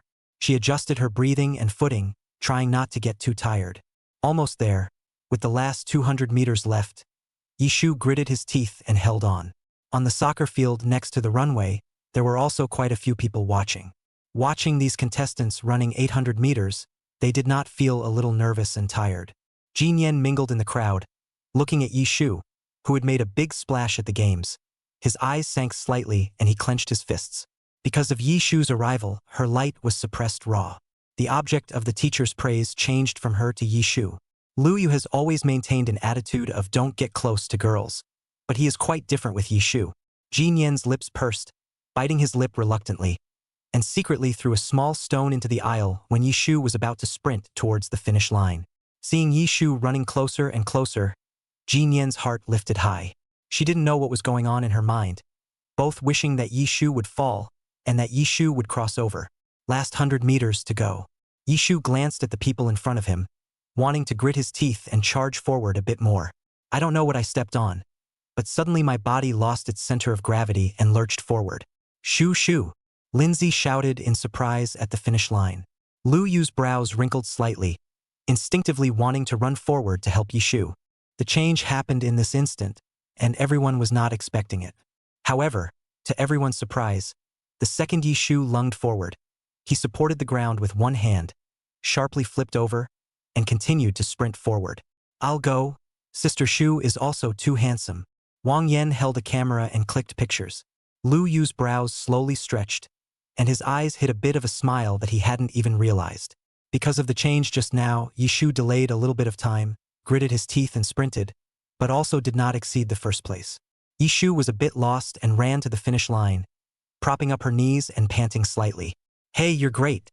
A clear and cold voice came from above Yishu with a slightly hard tone. Chapter 34 Fighting with Long Xing. Yishu raised his head and saw a bottle of mineral water that was smoking cold. Lu Yu's fingers were long and slender, his finger bones clear. He held the mineral water and handed it to Yishu, not moving a muscle. Yishu was stunned for a moment and sneaked another look at Lu Yu's hand and took the mineral water in the middle of the day. "Thanks." She was so thirsty that she opened the bottle and gulped down half of it. Seeing Lu Yu keep looking at her, Yishu was a bit puzzled. Her gaze seemed to be inquiring as she looked at the person in front of her, smiled at him and spoke. "What's wrong?" The young girl's cheeks are pink, her eyes are clear and seem to be bubbling with water, and her lips are extra moist and full from the water she just drank. Lu Yu involuntarily glanced at the young girl's crystal moist lips and then at the mineral water that was still half left, slightly averting his eyes. "Wang Yan and I were sent by the class to bring you 2 water. Don't misunderstand." "Ow, thanks." Yishu didn't understand. It was as if she had already thanked him just now. Was this asking her to thank him again? The young girl's smile was still bright, and Lu Yu gave Yishu a fixed look, turned around, and walked away with his pockets inserted. Yishu was a bit puzzled. On the green, students dispersed when they saw the game was over, leaving only a few volunteers in place. Jinyan's face was pale and a bit ugly. The classmates around him asked with concern, "Jinyan, what's wrong with you?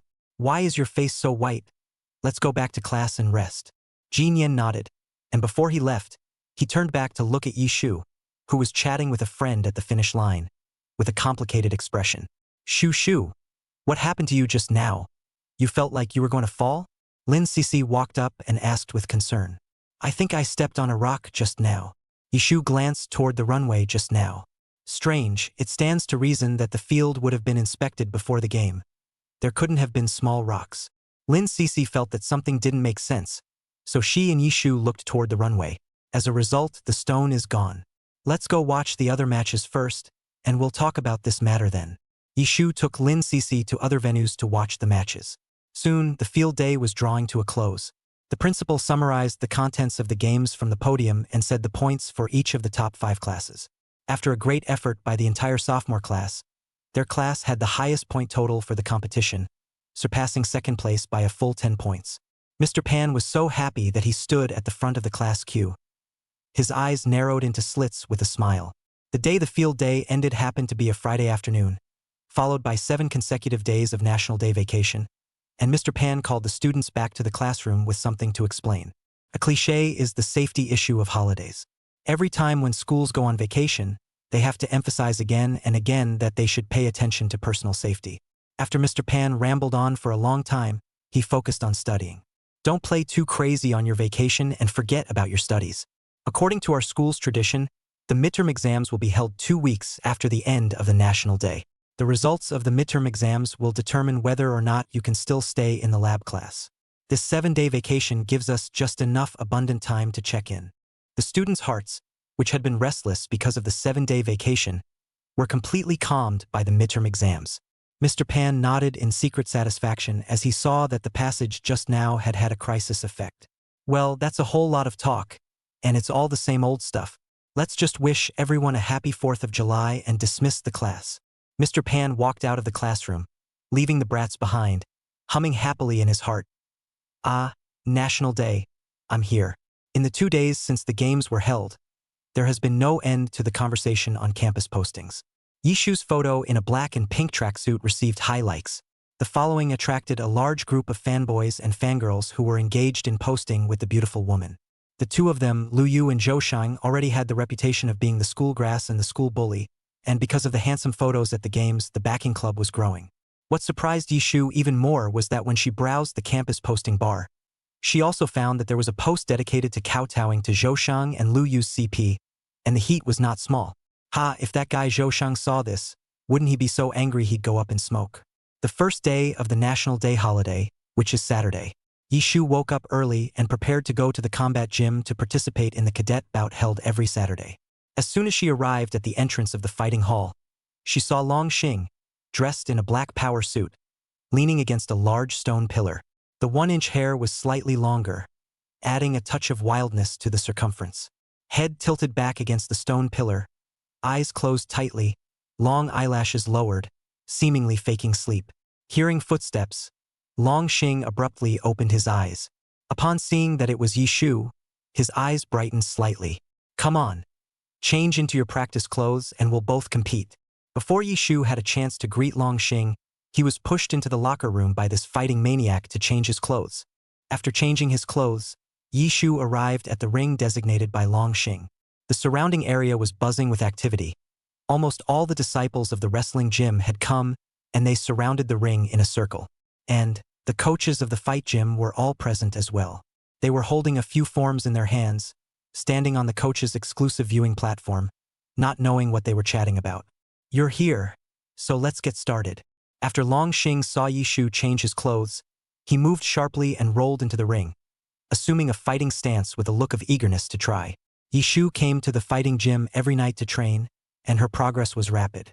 The fighting moves given to her by the coach, she was able to correctly grasp and skillfully apply on the same day.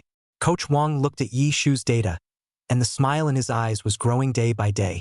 Gradually, the people in the combat hall were rumoring that Yi Shu was a once-in-a-century combat genius.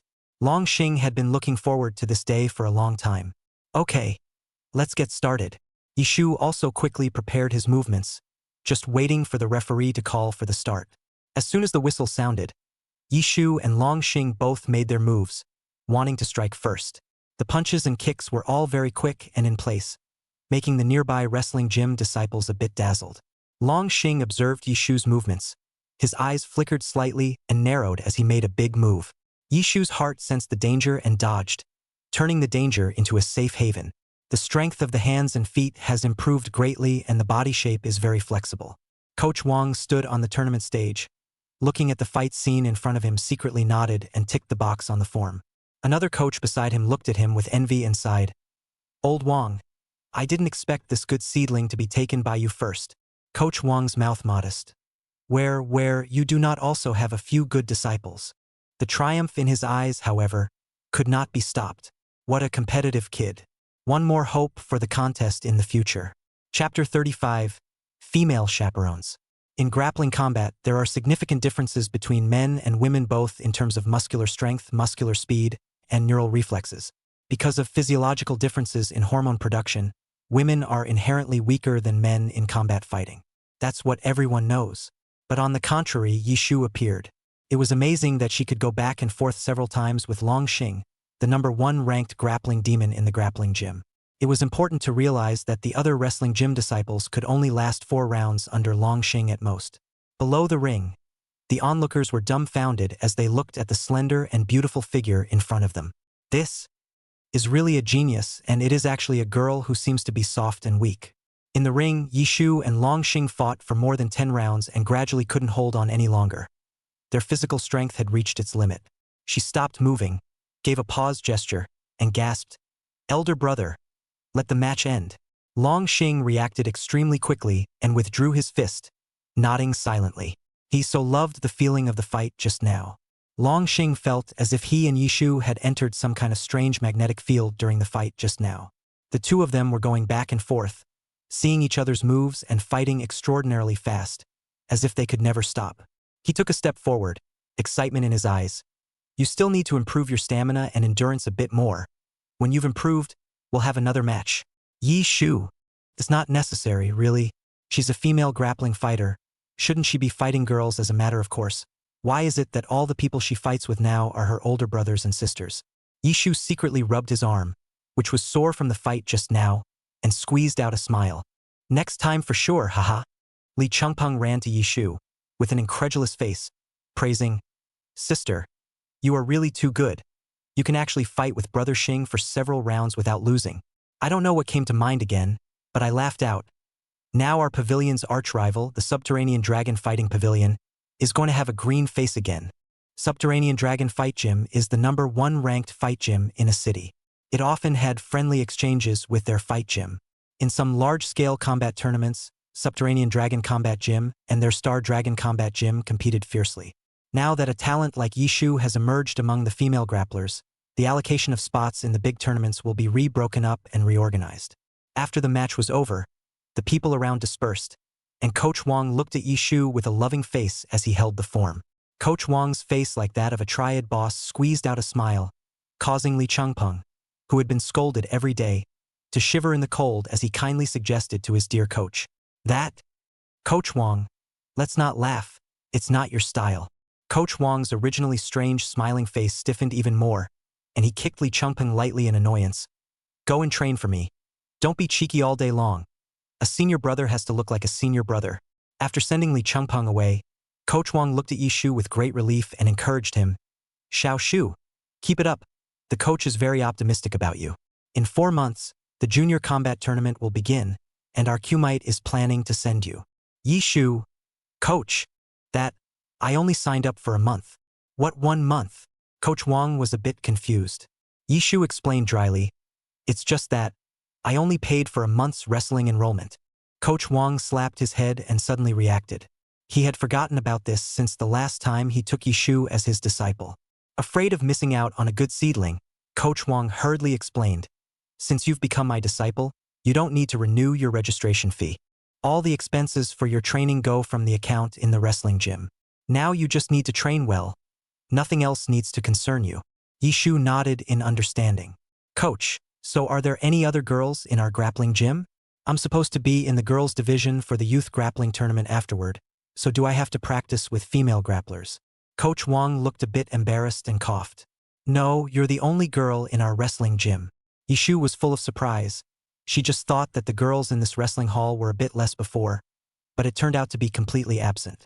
Li Changpeng, who was pretending to practice but was actually eavesdropping on their conversation, came over.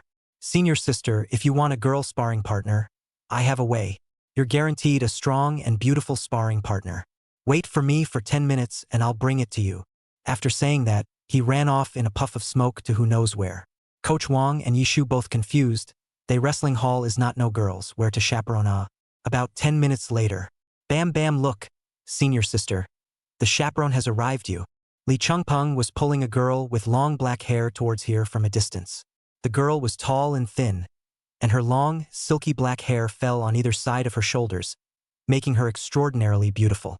When the girl gradually approached, but Yishu felt more and more familiar, this is... Coach Wang next to him was the first to react and scolded with a laugh.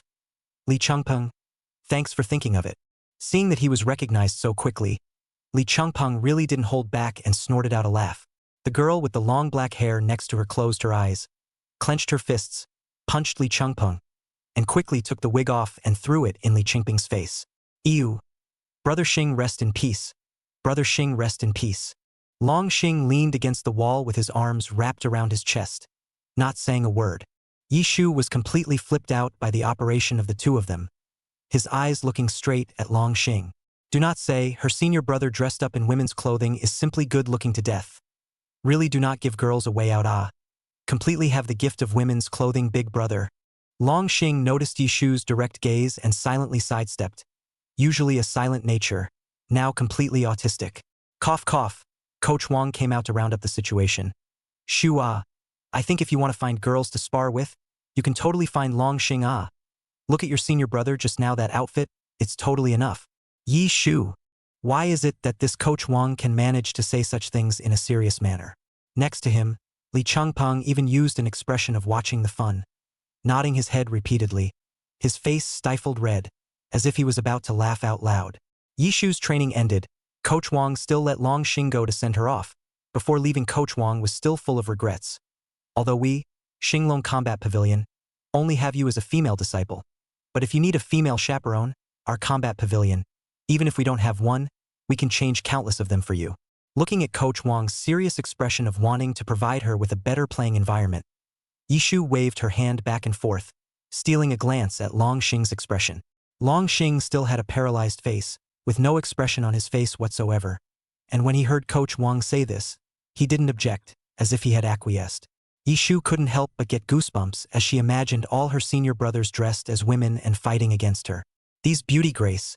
She is really not blessed to enjoy a... Chapter 36. Debt Collection.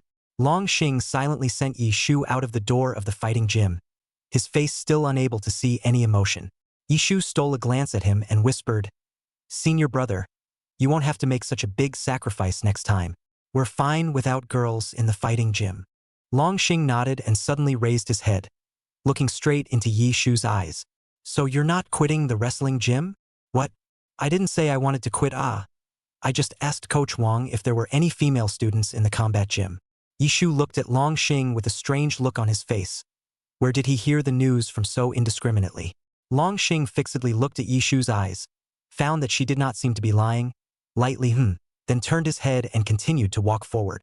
Seeing that the delivery was almost done, Long Xing turned around and headed back to the wrestling gym, waved his hand at Yi Shu, and faintly said, "Come to practice on time tomorrow night."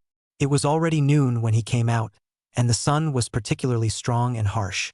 Yi Shu watched Long Xing's long and slender back disappear in front of the entrance of the fighting gym. So he walked in the direction of his home with his sun umbrella.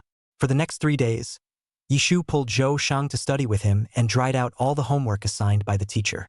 She reports to the wrestling gym on time every night. Li Changpeng has been getting more than a little wildly abused by Long Xing lately for fooling his Xing brother into dressing up as a woman. The fight gym is filled with Li Changpeng's exaggerated pleas for mercy every night. Yi Shu sympathized with this and only said, "Brother Peng, I'm sorry for your loss." On the 4th day of the National Day, Zhou Shang was bored and paralyzed on the sofa. His eyes were dull, he did not want to read, did not want to study, he just wanted to think about life. At this time Yi Shu came downstairs, dressed up beautifully, holding a canvas bag in her hand, looking like she was going out. When Zhou Shang saw this, he was instantly energized. "Sis, you're going out? Where to? Take me with you." Yi Shu shook the canvas bag in her hand. "Are you sure? I have an appointment with Lin Cece and the others to go to Starbucks to exchange assignments." Zhou Shang's mind automatically ignored the word homework, and when he heard Starbucks, his eyes lit up. The game he had gotten tired of playing with Yi Zemin, and going out wherever he went was a good choice. Zhou Shang immediately nodded his head, busy running back to his room to change his pajamas off, and his hands were not idle at all, calling Yi Zeming to come out to play at Starbucks with him. Yi Shu sat on the sofa to see his brother's hands busy, an excited face holding his forehead. Those who weren't aware saw him like this and thought he was traveling to some super fun place. Just like that, Yi Shu brought Zhou Shang to Starbucks. Lin Cece and Li Jiadong arrived early and chose a place by the window, reserving a seat for Yi Shu and the three of them. As soon as Yi Shu opened the door, he smelled the rich coffee aroma.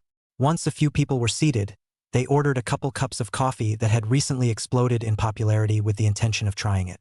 During the 4th of July holiday, the cafe did very well with lots of people visiting the store. While waiting for the coffee to come up, Yi Shu took out a few test papers and discussed the topics with his little friend. Li Jiadong and Lin Cece quickly got into a state of studying as soon as they got the test papers in Yi Shu's hands. The three of them exchanged several ways of doing the problem just by talking to each other. Zhou Shang and Yi Zeming propped up their chins and listened in a daze, accompanied by the faint aroma of coffee coming from all around. Their eyes slowly and unconsciously closed. The trio of schoolboys on the other side of the room were so efficient in discussing the papers that they changed paper after paper and solved all of them within a short while of the coffee being served.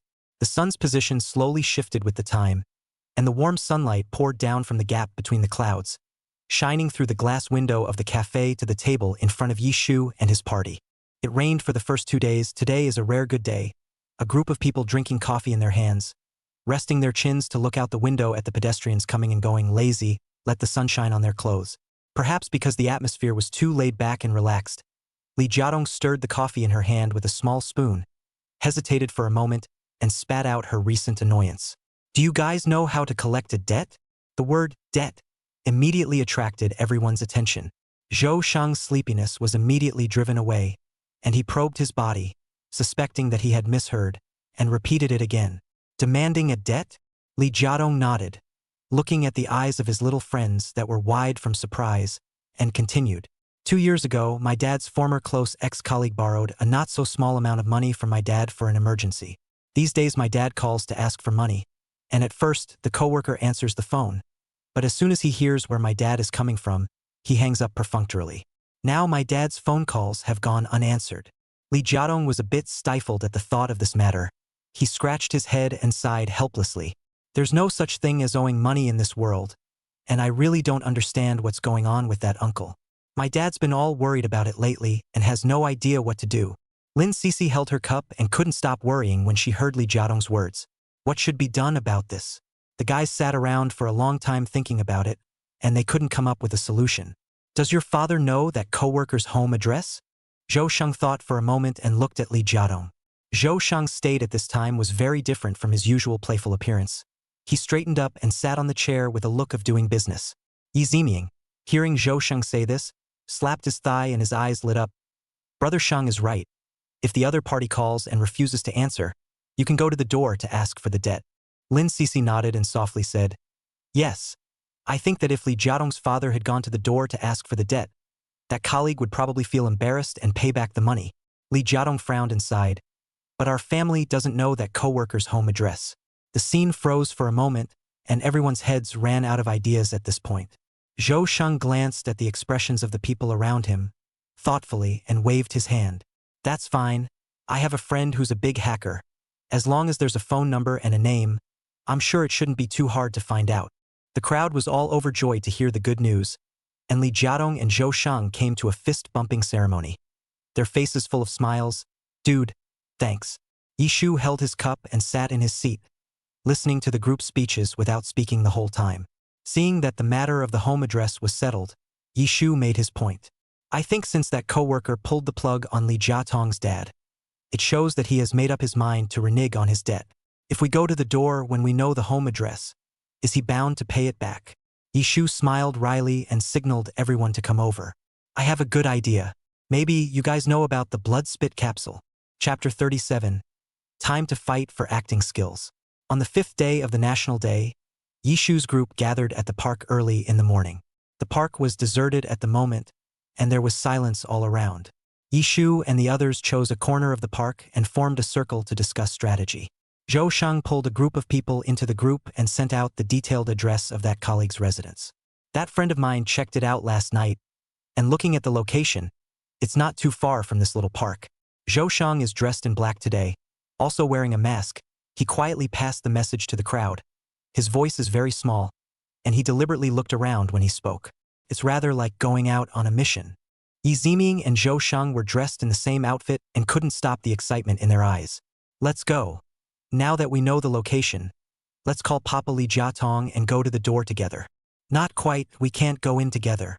Yishu sat on the park's recliner and thought carefully. Continuing to explain, he said, it's not a good idea to think about a large group of us going in together like this. We'll have to send a representative to go in with Li Jiatong's father. The others will just wait downstairs. At this time, Wang Yan and Lu Yu, both of them, dressed in sportswear, trotted through the park. Wang Yan saw Yishu's group of people from a long distance away. They were gathered together and didn't know what they were chatting about. Wang Yan patted Lu Yu's arm. Hey Lu, isn't that Yishu and the others? Let's go say hello. Wang Yan jogged behind Li Jiadong and put a hand on his shoulder. Hey, class president, what are you guys talking about? Chatting so energetically, you didn't even realize I was close. What about debt collection? Since you and Lu Shen are here, let's give us some ideas together. Upholding the principle of strength in numbers, Lin Cixi hurriedly pulled Lu Yu and Wang Yan into their debt collection squad. Wang Yan heard on the strength, he since the National Day holiday and his Lu brother every day to live in the morning running, afternoon study, night continue to study the ascetic life, people are almost gone. The act of debt collection requires, at first sight, the advice of all. As the successor of Chinese socialism, he grew up knowing that, if you find a nickel, you should give it to the police uncle. And how could he not help his classmates when they were in trouble? Wang Yan perked up his ears and eagerly said, come on. Quickly tell us what's going on. We only know the cause before we can think of a way. He pulled Lu Yu's arm again. Brother Lu, come over and listen and think of a solution. Lu Yu stood on the outside of the circle, one hand in his pocket, his expression faint, not speaking, just answering. After listening to Li Jiadong's narration, Lu Yu voiced his suggestion. It's better to go at 5 or 6 o'clock in the afternoon, when many people are off work and going home, and the traffic in the aisle will be larger. The crowd nodded, finding the timing reasonable. Seeing that the discussion was almost over, Yishu stood up and introduced himself. Then when the time comes, I'll go in with Papa Ricardo, and you'll wait downstairs. No. Zhou Sheng and Lu Yu vetoed in unison, the two of them inexplicably having a tacit understanding on this point. Lu Yu lightly frowned and looked at Yishu. You'd better not go. What if that person keeps relying on the money and makes a move? Zhou Sheng, who had originally treated Lu Yu as heir, heard Lu Yu's words and gave him a rather approving look as he concurred. Sis, I think it's a little dangerous too. Li Jiadong stood by the side and nodded. Yi Shu, it's better for me and my dad to go. But I'm the only one who knows how to act out the plan of spitting blood capsules. What's more, I've been practicing combat fighting lately, and that's perfectly adequate. Yi Shu raised his arm and said seriously. When Zhou Sheng heard Yi Shu talk about free fighting, he suddenly thought of his sister's powerful force value and couldn't help but put his heart down. But none of the little ones present except Zhou Sheng and Yi Ziming understood Yi Shu's stance and looked at Yi Shu with a disapproving face. Seeing Yi Shu's insistent face, Lu Yu was silent for a moment and blurted out, "Then I'll go with Yi Shu. Then let Brother Lu and Sister Shu go together." Wang Yan agreed. Brother Lu is a black belt in Taekwondo, and he is very good at fighting. With Brother Lu around, Sister Shu shouldn't have any safety problems. Yi Shu looked at Lu Yu with a surprised face, completely not expecting him to fight as well. After all, Lu Yu always had a cool air of a school god on him, making it completely impossible to think of the picture of a fight. Yi Shu stretched out his fist, wanting to clink fists with Lu Yu, and laughed. Then we'll have a good cooperation, school god. Lu Yu did not make a sound and glanced at Yi Shu, slowly extending his fist and gently colliding with Yi Shu's fist. It was less than 5 o'clock in the afternoon when Li Jiadong brought his dad to the squad's meeting place, and the group marched toward their destination. On the way, Yi Shu took the initiative to introduce himself to Li Jiadong's father and explain their plans for later. After hearing this, Li Jiatong's father was ashamed. "I'm really too embarrassed. I didn't realize that I, an adult, still needed your help. After we settle things later, Uncle will take you guys to eat a big meal." The little ones laughed in response. Li Jiadong's dad's ex-colleague lives in an old neighborhood, a building with a maximum of only 6 floors and no elevator. The other little ones are waiting downstairs. Yi Shu and Lu Yu followed behind Li Jiatong's father and climbed the stairs to the 4th floor. Yi Shu looked at the door number. 402 was this one. The door to the room was a little worn, with an upside-down fortune taped to it and a little bit of double-sided tape stuck to it. Uncle Li went up and rang the doorbell and waited for the other person to open the door. Footsteps in the door drew closer and a male voice came through the door. "Who is it?" The person in the house opened the door of the room while asking questions, and once he saw Li Jiatong's father, he suddenly lost his voice. There was a constant stream of tenants coming back from work in the building, the sound of keys opening the door one after the other. Without making a sound, Lu Yu leaned against the door, leaving it completely open to reveal everything in room 402. Yi Shu took the opportunity to bite through the blood-spitting capsule that he had in his mouth before Uncle Li knocked on the door, letting the red, blood-like liquid leave the corners of his mouth, sliding across his chin and dripping drop by drop onto the ground. Using all his acting skills, he held the door of the house as if he couldn't hold it open and spit out a few big words in a vague and laborious manner. "Uncle, I want to live." After saying that, he pretended to cough a few times and spat out another mouthful of blood with a wow. Uncle Li played alongside to match, shouting urgently, Dai Niao, how are you doing? Hang in there. Dad will get back the money this uncle owes right away to cure you." Dripping blood and Uncle Li's mouth shouted the word, debt, quickly attracted the attention of a large number of other residents. Up and down the stairs people have stopped, to 402 room probe. Some residents heard the commotion and quietly opened their doors to eavesdrop. Seeing that things were going well, Uncle Li continued to add a few jabs, crying his voice. "Lao Sua, before you said there was an emergency, I see we are good buddies. Without saying anything, I lent you 400,000 yuan. I'm not unwilling to pay me back after you talk to me, but my waifu can't wait. She really needs this money for her medical bills. Nah." The man in the room, seeing that everyone upstairs and downstairs was looking over, tried to close the door and settle in the room. Whoever it was, a tall, thin boy next to him, leaned against the door and, with a sob in his voice, said word for word, "Uncle, please let my sister go." Chapter 38. Suspected of being moved. Lu Yu's original crisp temperament is no longer. The teenager is red-eyed and pitiful at this time. Where is the coolness that was there before going upstairs? Yi Shu's mouth was dripping with blood-colored pulp, listening to the person next to him as if he was being bullied. He raised his eyes slightly and sneaked a look at Lu Yu. Well, he's a good actor. Yi Shu continued to act without admitting defeat, hardening tears from his eyes, red-eyed, and called out to the people in the room, "Uncle!" Seeing that the people in the house had not yet returned the money, The neighbors upstairs and downstairs could not stand to watch. Live in the old neighborhood, there are many are 50 or 60 years old. They look at the child, this poor look. Really cannot help it, went up to persuade. The people in the room were said to be red in the face. See, really cannot renege on the debt, so they had to return the money to Li Jiatong father in public. After he returned the money, with a patronizing look, he threw open the door and shouted, "Don't ever come back." The other onlookers saw this and shook their heads, scattering in all directions. After Yishu walked out of the residential building, her sickly little face instantly changed, and she excitedly said, "I didn't think we were really coming back." The red material on the corners of the young girl's mouth had yet to be wiped away, and when she spread her face and smiled, her white teeth were still stained with the color left over from the spit-up capsule. Lu Yu glanced at Yishu, the corner of his mouth slightly curved, silently took out a pack of napkins from his pocket and handed it to the young girl beside him, who was still giggling with a happy face. "Rub it in." Yishu sniffed and busily pulled out a small mirror from her small bag to look at the red marks remaining on her face and wrinkled her small nose. "Thanks." Yishu smiled and took the napkin Lu Yu handed over. Pulling his cell phone out of his pocket again, he took a selfie while the marks on his face and the red water left in his mouth were still cleaned up, showing his standard 8 teeth. Seeing Lu Yu's look of surprise, he opened his mouth to explain. "It's the first time I've ever used a blood-spitting capsule, so of course I have to record this kind of magic." Yishu shook the cell phone in his hand and inquired, "How about you take a picture to commemorate it? It's a good day to help people." Looking at the smiling eyes of the young girl in front of him, Lu Yu didn't know why he couldn't refuse. He finally nodded and asked Yishu to take one for him as well. Li Jiatong's father watched from the side with a smile on his face and couldn't help but sigh. Youth is great. Seeing Yishu and the others walking out of the neighborhood, Zhou Shang's group was busy welcoming them. Zhou Shang tugged on Yishu's arm and asked with concern, "Sister, you're not hurt, are you?" Yishu shook his head and said with a joyful face, "The matter is resolved." Seeing that he had accomplished this nuisance that had plagued him for a long time today, Uncle Li waved his big hand, dashingly wrapped his arm around his son's shoulder, and turned toward the crowd. "Let's go. Uncle is treating you to dinner today." At 10 o'clock in the evening, Lu Yu was busy with all the plans for the day and went to bed on time.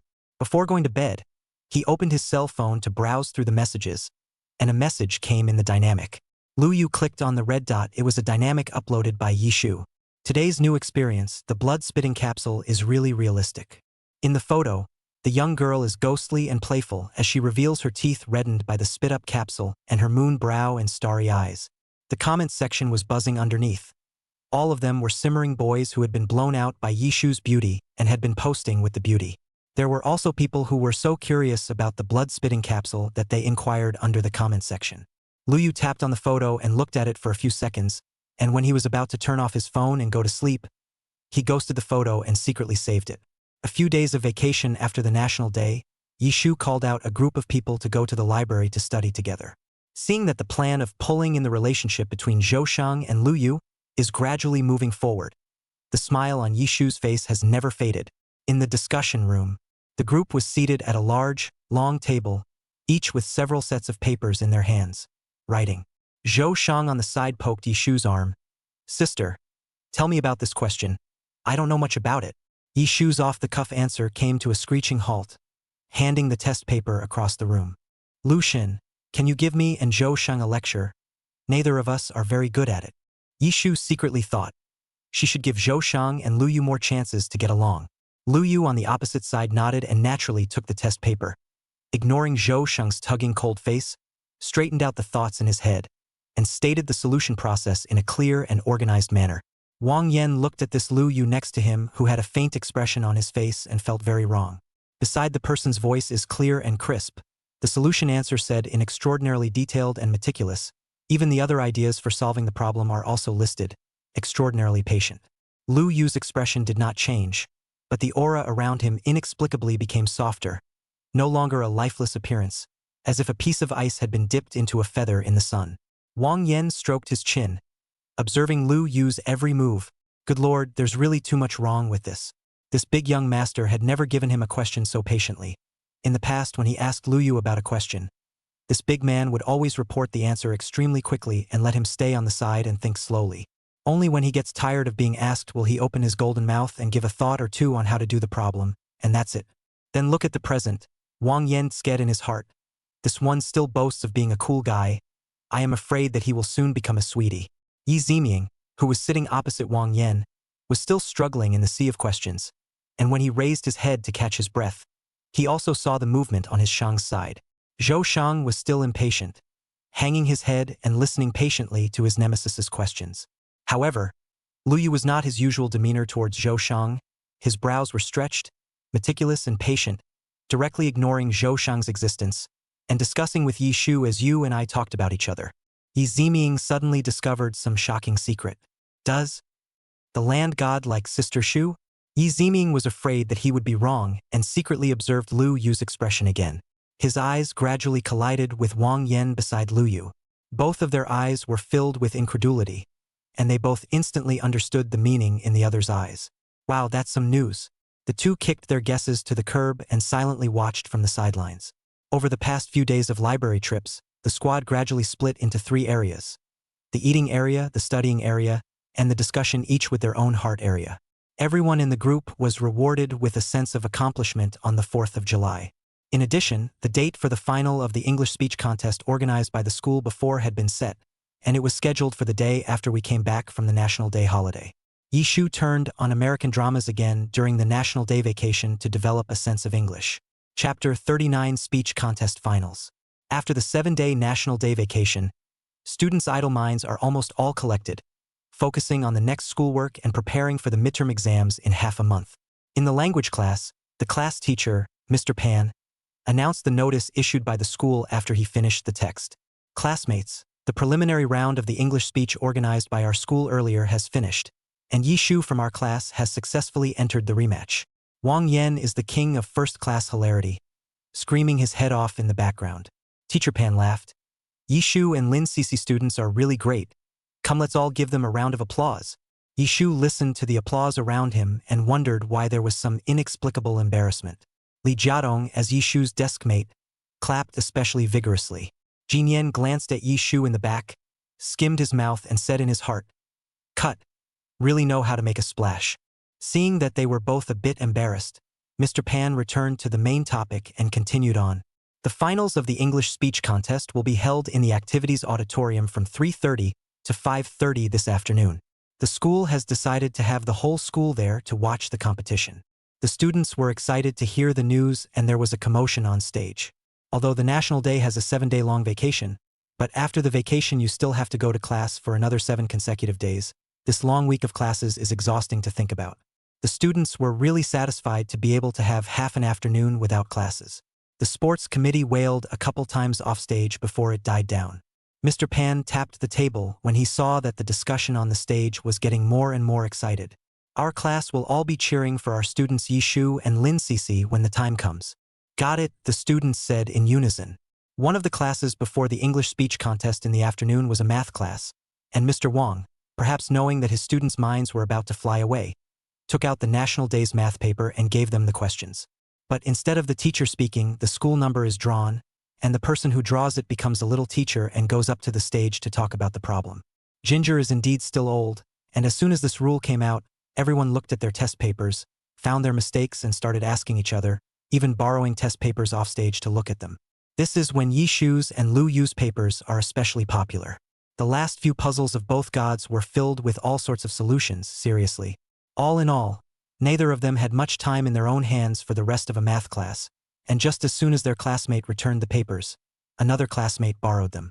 A math class can be exhausting for the rest of the class. The students have realized that the old king is really treacherous. He almost called the whole class's school number, but not Yi Shu and Lu Yu's school number. It is thought that the school number of these two scholars was known in advance, and there was no cue on purpose. Before the end of the class, Lao Wang took a sip of water and said smilingly, "I found that this math class was very effective. It seems that next time this method can be used more often." The students wailed from the stage, hollering and begging to be spared. At the end of class, Mr. Wang, perhaps knowing that Yi Shu was going to compete, even encouraged Yi Shu and Lin Cece, ignored the wailing of his classmates, and went back to the office in a good mood. The finals of the English speech contest were about to begin, and Yi Shu realized that the closer he got to the contest, the less nervous he became. She packed up her book bag, intending to take it to the auditorium, ready to backpack straight home once the speech contest was over. Lin Cece walked beside Yishu, her mouth constantly singing English songs. It was a little habit peculiar to Lindsay. When she was speaking in a competition on a major occasion, she would hum English songs in a low voice to ease her nerves and to make her mouth less stiff. Yishu thought that this method was quite good, so he extracted the most direct part of the method, the moving mouth. The short version is that the mouth opens and closes, back and forth a few times. At this moment, Luyu passed by Yishu and glanced at Yishu, who was bulging his face and blinking his big eyes with a silly look on his face. The fingers dangling at the sides of her thighs moved slightly. It's cute as hell. Luyu restrained his hand, pretending to be a serious man, and faintly said, "Pay attention to the image."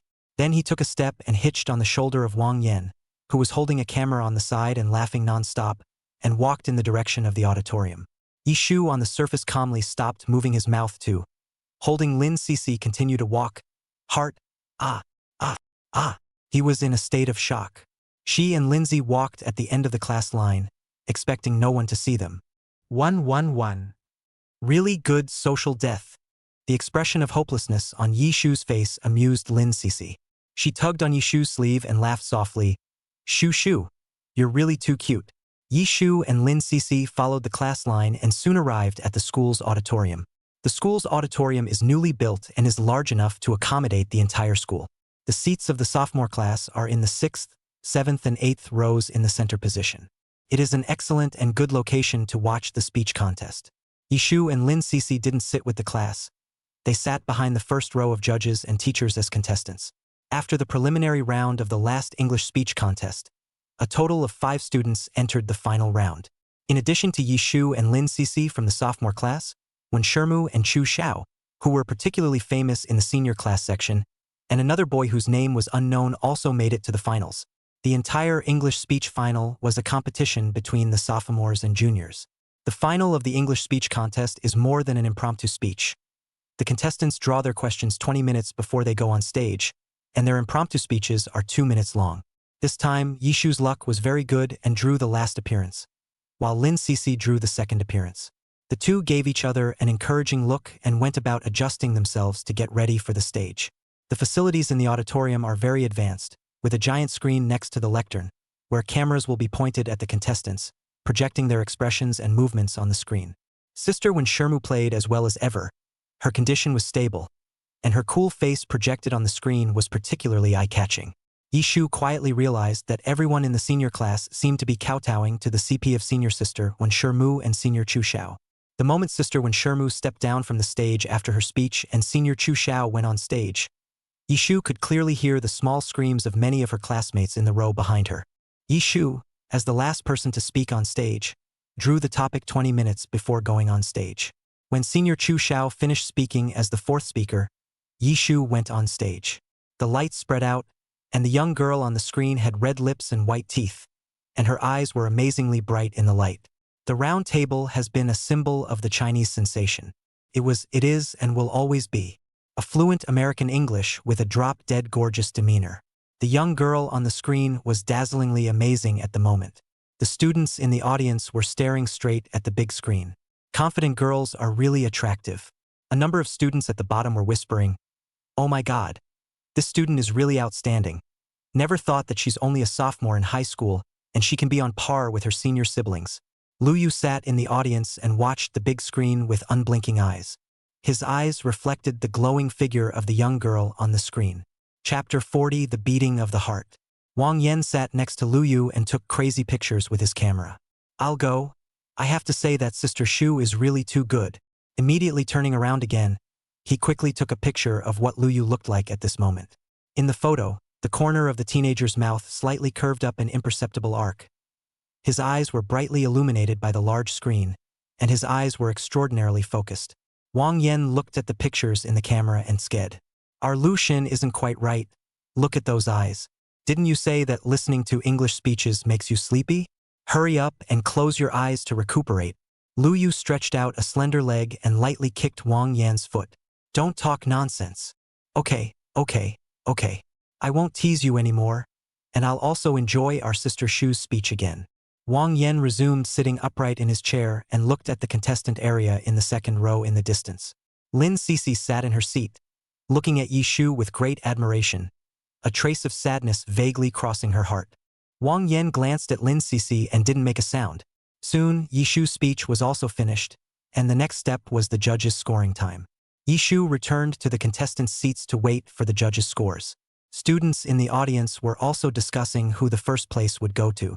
This speech contest was really intense, and I think every one of them spoke very well. Yeah. Especially when Shermu and Yishu. Both of them spoke so wonderfully. Senior Chu Zhao's speech is also very good and he's very handsome.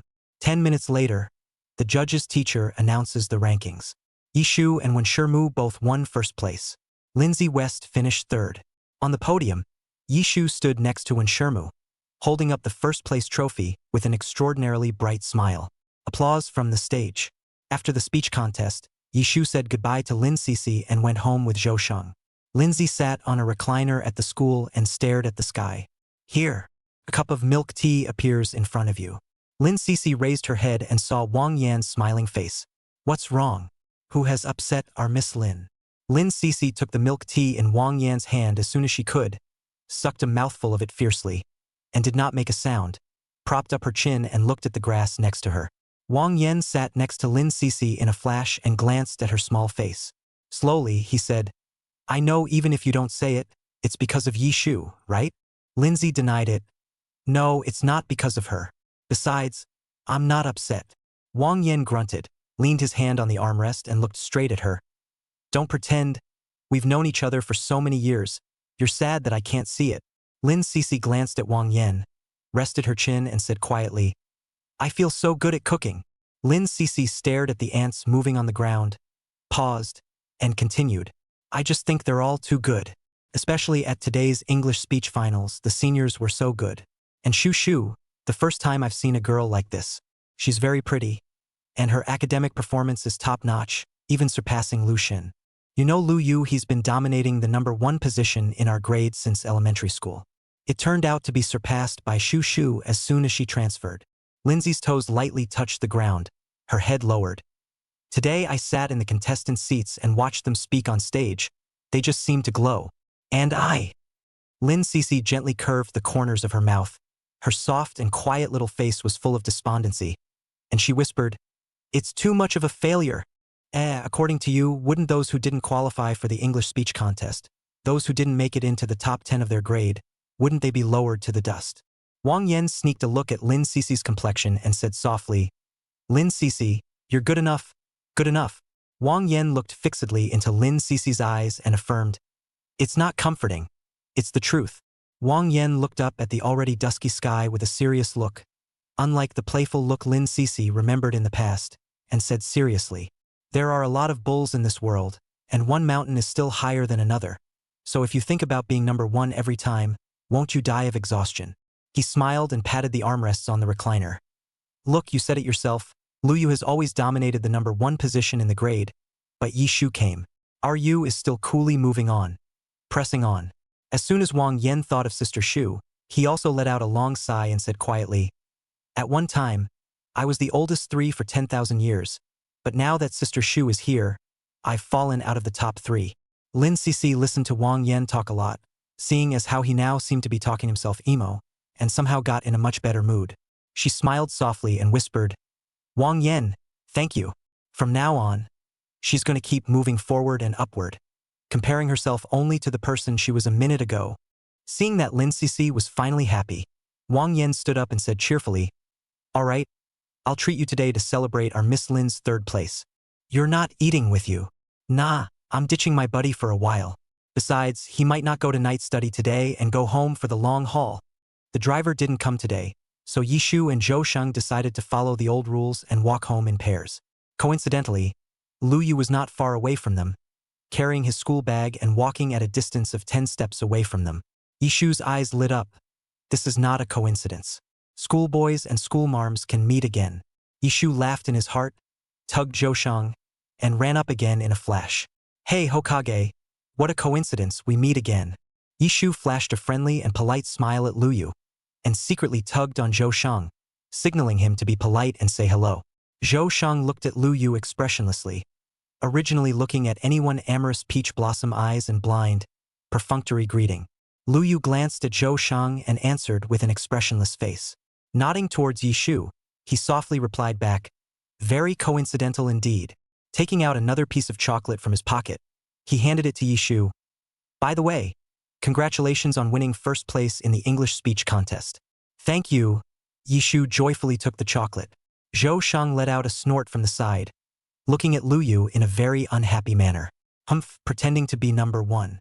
Zhou Shang was simply furious as he watched from the sidelines as his sister indisputably ate up the chocolates handed to her by his nemesis.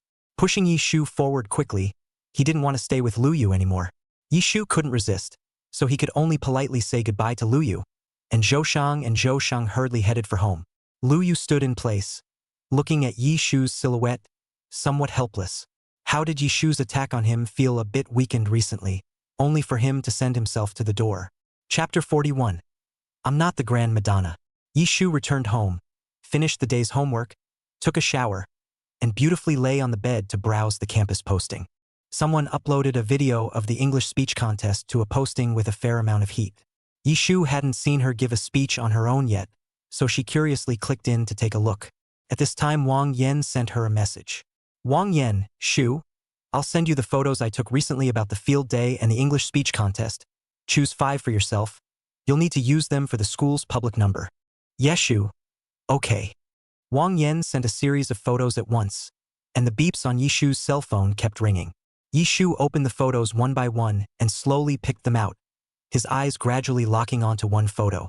It was a picture of Yi Shu running 800 meters, nearing the finish line and about to sprint. The photo shows the curved remnants of a rock thrown at her feet. Yi Shu carefully flipped back through the photos again, zooming in to see the people watching the game on the green field. Jin Yen was in the crowd, half exposed, holding a stone in his hand, his face pale. Yi Shu frowned. It's her. Jin Yen was inexplicably always against her ever since she transferred here, and it was really puzzling that he was shady to her all day long. Yi Shu thought to himself that he hadn't done anything to wrong her either. What started out as a quarrel has now risen to action in Jin Yen. Yi Shu smoothed her hair and stared at the photo, pondering for a long time. The next day after lunch, the lunch break had not yet begun. Yi Shu came back from the cafeteria to eat and saw Jin Yen chatting with her little sisters around her, deliberately revealing her recently purchased new brand name watch, and the girls around her looked at her with a face of envy. There was no one in the classroom at this moment, only Jin Yen and the few students next to her. Yi Shu watched for a while and walked up. I have something for you. Let's go outside and talk. Yi Shu's face was not smiling at this time, standing in front of Jin Yen's table. When Jin Yen saw Yi Shu, the remaining smile on his face was also abruptly gone. Leaning his back on the chair, darkly skimming his lips. Why did the great god Yi of our class come to me? I can't accommodate a big Buddha like you. The classmates who played well with Jin Yen followed and chimed in. Seeing Yi Shu still standing in front of her table, Jin Yen ruffled the long curly hair on her chest and said impatiently, If you have something to say to me, say it in class. I don't want to go out with you. Yi Shu surveyed the surrounding, the classroom gradually more and more people. Many students are from the cafeteria to eat dinner back. See this side of the commotion, have to look this way. She gave Jin Yen a smirking look. Are you sure? Don't regret it. Jin Yen grimaced and cut. Yi Shu saw that Jin Yen had no intention of walking outside the classroom to speak, so he simply didn't care about anything. You know how I almost fell down running 800 meters at the games? Jin Yen's heart tightened when he heard about the 800 meters at the games, and his face didn't move. Another thought that there were no cameras in the game's playground, and that no one knew about her throwing the stone at all, gave her heart a slight sigh of relief. Putting on the usual stand of bullying others, he looked at Yi Shu and lightly mocked. I know, I saw it near the end. That said, our college god is so careless that he can be unsteady in his center of gravity even when running. Yi Shu stared straight into Jin Yen's eyes and said word for word, Is it because of the unsteady center of gravity? The little follower beside Jin Yen looked a little puzzled. Yi Shu, listening to your words, can you still blame our Jin Yen for almost falling? Don't you slander Jin Yen.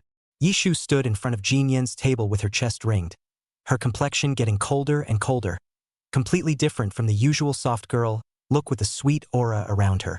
Jin Yen stood up, craned his neck high to look at Yi Shu, and said contemptuously, If you're not as good at running yourself, don't mess around blaming it on others. And don't think that just because you have good grades, you're so great that you can just slander me. Yishu completely did not expect Jin Yen to be so righteous. She looked faintly at Jin Yen with a lofty look, drew the photo from her pocket, and flung it in front of Jin Yen's table. Heh, see for yourself. Yishu specially went to get the photos printed this morning before coming to school. I had thought to talk to Jin Yen in private, and if there were any misunderstandings between each other, it would be good to talk it out. Yishu has always felt that during high school, one meets many partners in the process of reading, moving forward and becoming good together. It was going to be a full and happy time, but she realized at this moment that moving forward she would encounter oddballs in addition to making friends. The photos were spread out one by Yishu and placed in front of everyone. Jin Yen was staring at the photo deadpan at this point and didn't say a word. She couldn't have imagined how coincidental it would have to be to catch her in action for just a second. The students who had come over from around the room looked at the few pictures on the table and their mouths opened in surprise as well. I'll go. I didn't realize that Jin Yen was actually such a person. Really can't see it at all. See, she's usually as high and proud as a white swan. I didn't think she would actually do such a villainous thing.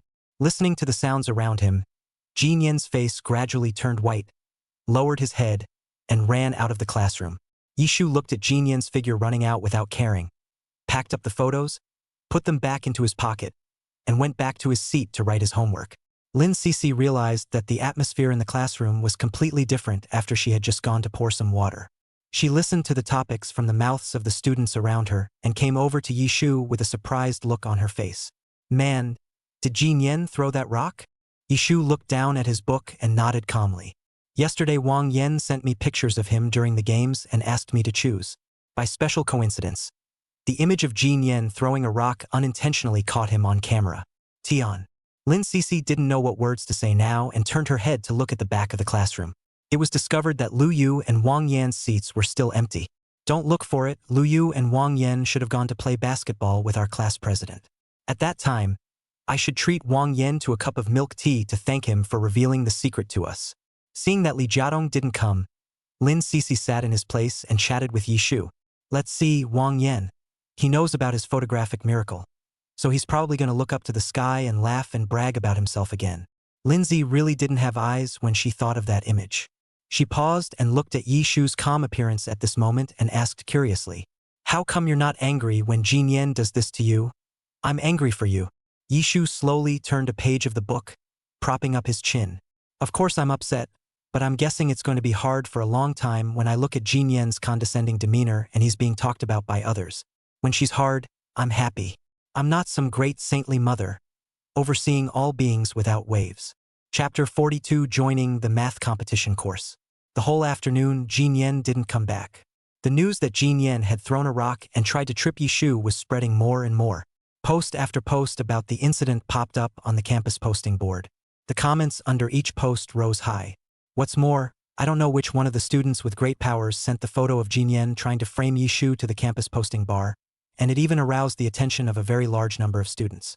Strawberry ice cream. I'll be damned. This is too vicious to frame a fellow classmate. Ruining with the shape. Yes, it was still the games competition, how a little sense of collective honor is not there. The comments on the posting are getting more and more skewed and the building is getting more and more skewed. Bean milk Jade Kirin. That said, Yishu is looking good. Strawberry flavored candy. I think she's pretty good looking too. I still have a lot of pictures of her here. Strawberry flavored candy. JPG. JPG. JPG. Comments are +1 foot D below. Gradually, the campus posters went so far as to organize a school flower contest. And Yishu took the brunt of the votes. Yishu was training at the wrestling gym when Lin Cece showed him the message on the posting. When he saw the message, Yishu was filled with question marks. This judging activity also came too suddenly. Moreover, during the school flower competition, Yishu was uploaded by someone else to participate in the competition, and it was the moment taken when she was running 800 meters, sweating and in a sorry state. Yishu. What if the society Daisning O Aning? When she came home, Zhou Shang had been watching her from the moment she walked in the door. What for? Yishu asked curiously. Zhou Shang's face was odd, looking Yishu up and down several times, and after a long time, he slowly spat out a few words. Sis, you've actually been chosen as our school's school beauty. Why? You got a problem with that? Yishu looked at Zhou Shang with a smile. Zhou Shang sensed the danger, but still resistance. Tough talk. Sister, the title of school flower really doesn't match your domineering martial arts. I think it's still the title big sister that suits you. Yishu hummed lightly. That's more like it. But then I'll set the precedent for being the schoolgirl who fights really well. Yishu performed his study tasks according to his schedule every day, and in the blink of an eye the week was about to pass. After math class on Friday, Teacher Wang called Yishu into his office. Yishu, you just transferred here before and I didn't know much about your math. But after observing you for more than a month now, I found that your math thinking is strong and your basic skills are solid. Yishu nodded and waited for Mr. Wang to follow. Teacher Wang took a sip of tea and pulled out a registration form for the math competition intensive training from the drawer. You fill out this form. I think you have what it takes to compete in the math competition. The competition system of Xinjiang No. 1 Middle School is very complete, and the cultivation of competition students is relatively early. During the second semester of high school, a competition class was held, and a special teacher came every Friday to give a competition tutoring class. Before the sophomore year of high school was divided into arts and sciences classes, the teachers in each class had already singled out the good ones and formed a class for the science competition. The sophomore class serves as an experimental science class, and most of the people are either math competitors or physical competitors. Now that the first semester of sophomore year has just begun, it's time for competition students to start continuing their training again. Because Yishu had just transferred here, he missed the opportunity to become a competition student in his senior year in B City. Seeing that Yishu was a rare and good talent, Mr. Wang wanted to include her in his competition team. Yishu nodded and took the enrollment form in his hand, filling in the information. With an expression of having caught a treasure, Old Wang looked at Yishu smilingly and encouraged him. Keep up the good work where the competition training is concerned. Your teacher thinks highly of you. After submitting the form, Yishu returned to the classroom, and Lin Cece asked curiously, "What is Old Wang looking for you for?" "He asked me to train for a school-organized math competition."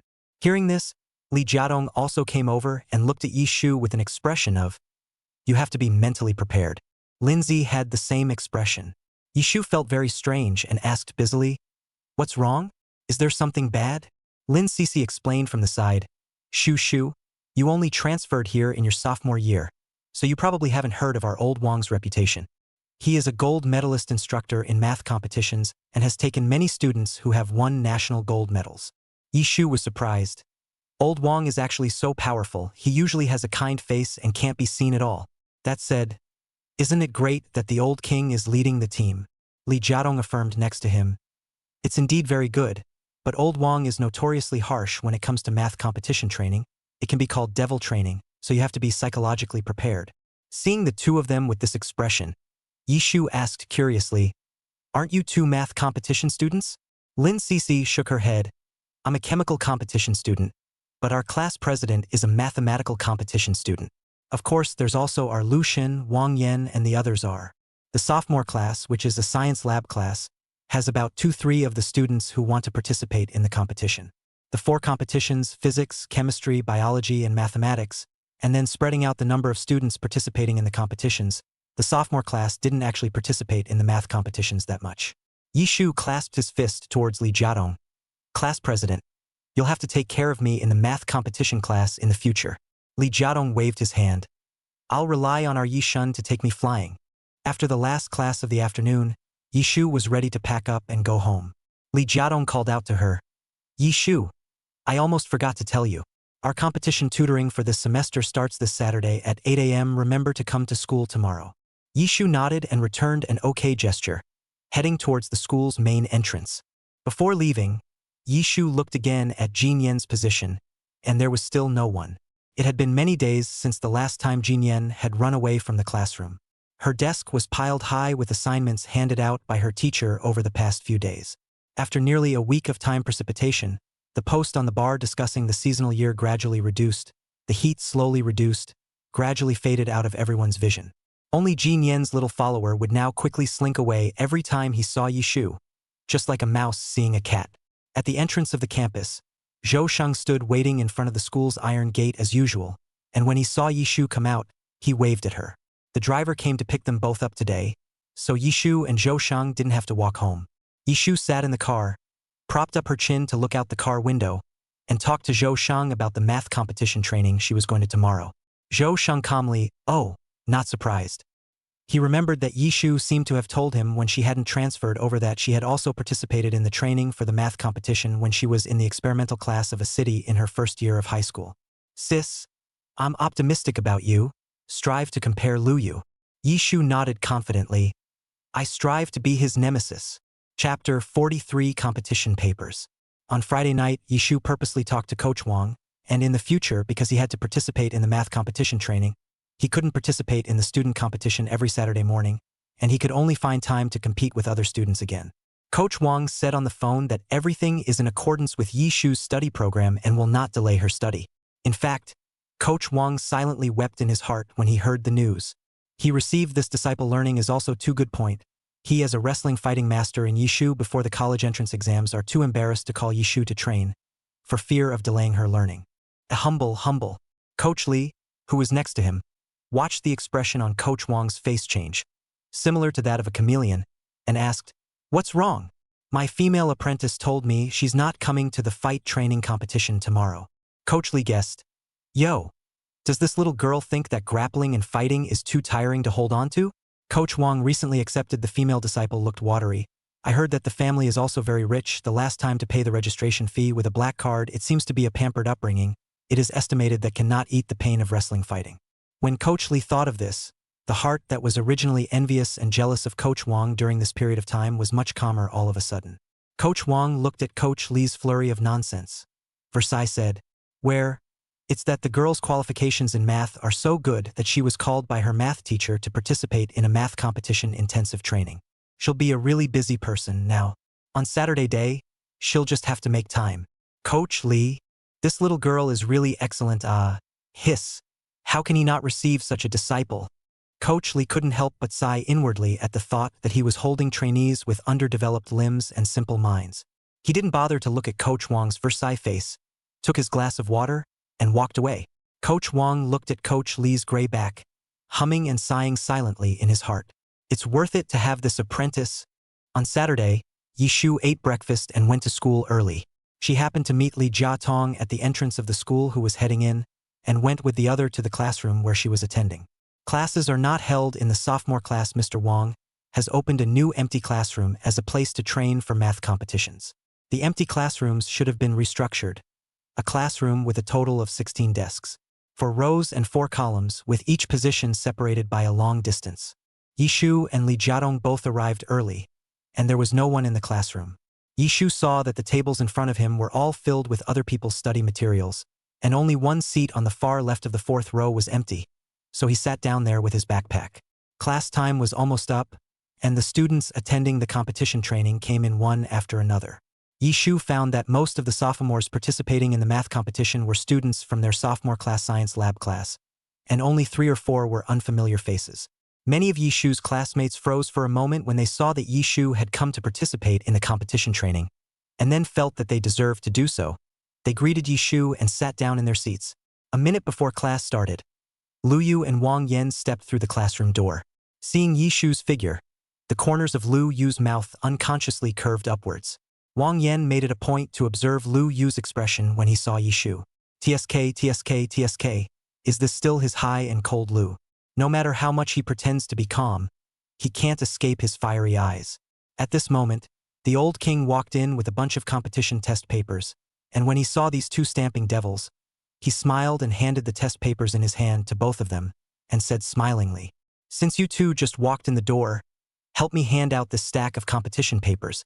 They're 2 different papers." Wang Yan took the test papers in his hand and joked, "Old Wang, why don't you just appoint the 2 of us as your assistants? You see how hard we work every time we help you hand out the test papers." Teacher Wang patted Wang Yan's shoulder with his hand. "Who told us to have fate, all the last minute before class to come? Do not call you 2 called who? Well, cut the crap and hurry up and hand out the test papers. You see Lu Yu is about to finish handing them out." Wang Yan immediately looked towards Lu Yu's side. Lu is too immoral to keep his test papers glowing without a word. Lu Yu handed out the test papers from the back, and when he handed the last test paper in his hand to Yishu, the girl in front of him secretly waved her hand at him in greeting.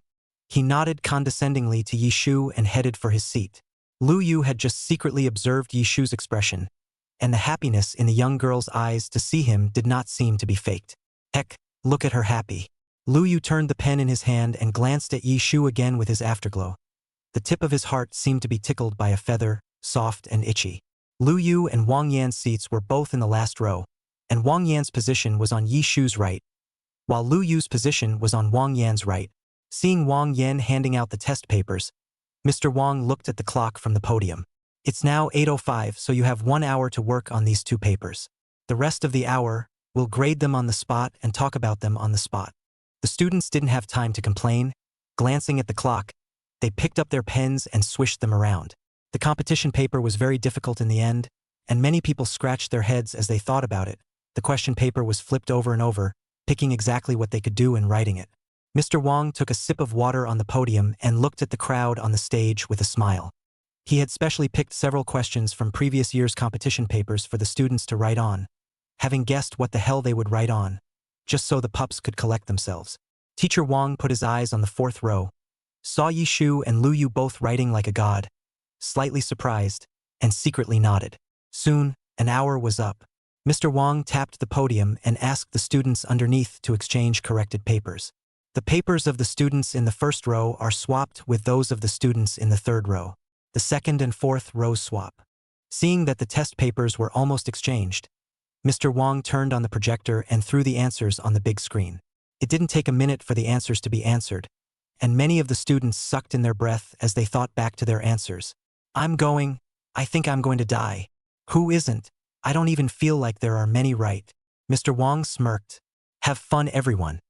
There's just something about contest questions that just kills you. When the answer was almost right, a student sitting in the 2nd row made a surprised sound. I'll go. Yi Shu is also too bullish. This crap paper even scored 94 points. OMG. People are so angry. Seeing that everyone in the classroom was looking her way, Yi Shu embarrassedly touched the pink hairpin on her head. Chapter 44. The Heart Belongs.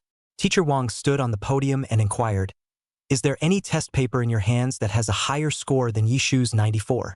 Lu Yu got a 96. The boy from one of the 2nd row raised his hand.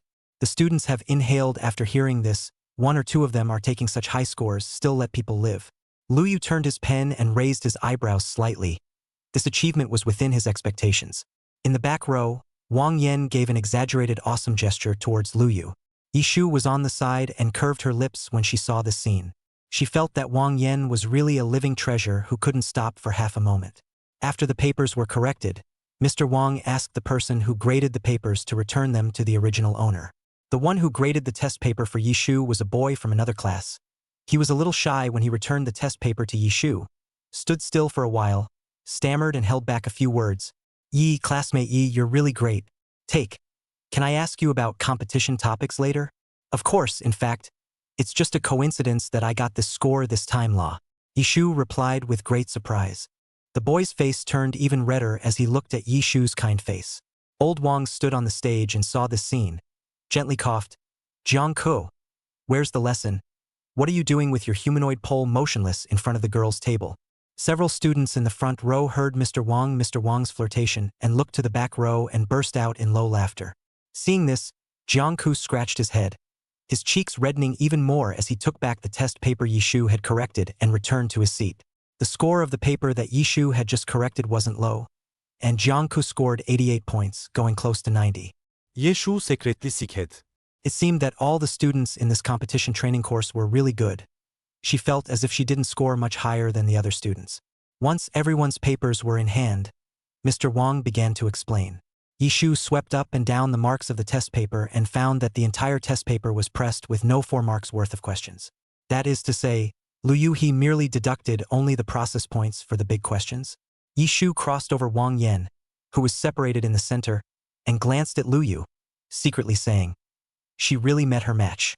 Ever since he was a child, it was the first time Yi Shu had tasted 2nd place. She wrinkled her nose and began to pay full attention to Mr. Wang's solution. No way she's going to take back the number 1 spot next time.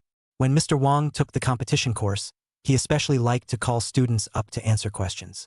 Every time he finished a question, he would come up with another similar question and ask the students to answer it. Throughout the class, whenever Mr. Wang scanned down the podium, he could see Yi Shu's bright eyes, a look of seriousness and concentration, and from time to time, He would also nod his head in agreement. It was nothing like the rest of the 15 boys who didn't move at all once class started and had expressions that looked as if they were frozen. This remaining hour, the students found that the old king is really more and more talk, more and more vigor, hand holding a chalk and command like. Lu Yu felt a little bored listening to it, and his eyes crossed over Wang Yen to Yishu. According to his secret observation during this period of time, when the young girl was serious about her lessons, she would always unconsciously straighten her arms, similar to the sitting posture of elementary school students in class. Looking at Yishu's serious and obedient face in class, Lu Yu's lips slightly hooked. Wang Yen rested his chin and looked at Lu Yu playfully. It looks like Lu is really turning into a sweetie. Look at this gaze, he's caught in the middle himself. He can barely stand it.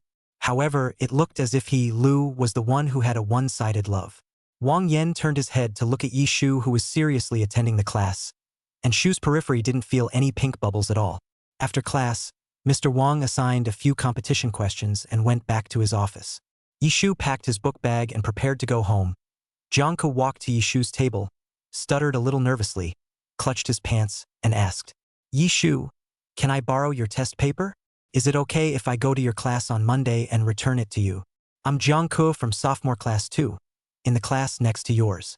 Wang Yen looked at the scene in front of him, gently snapped his fingers, came over to Lu Yu and flirted.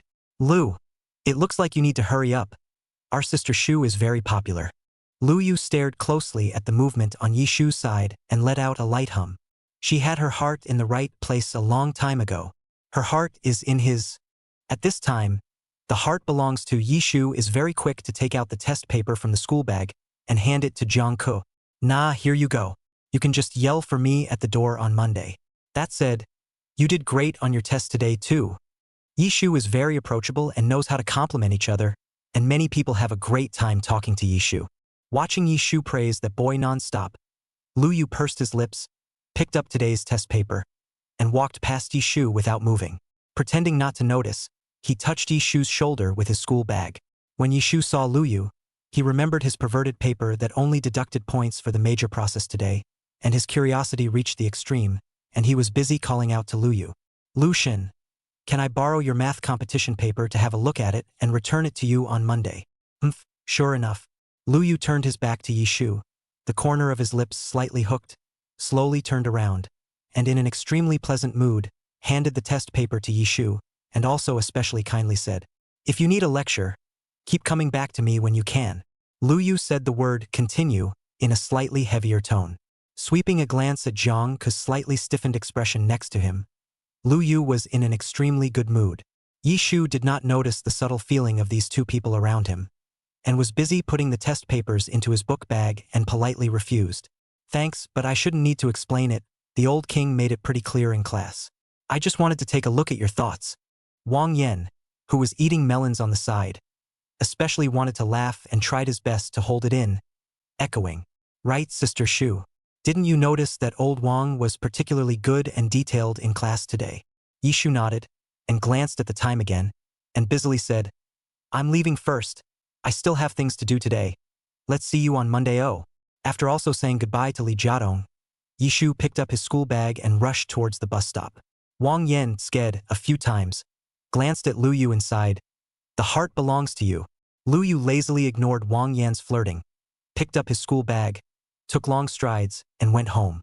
On Monday, in the morning, between the second period classes, a classmate walked up to her table.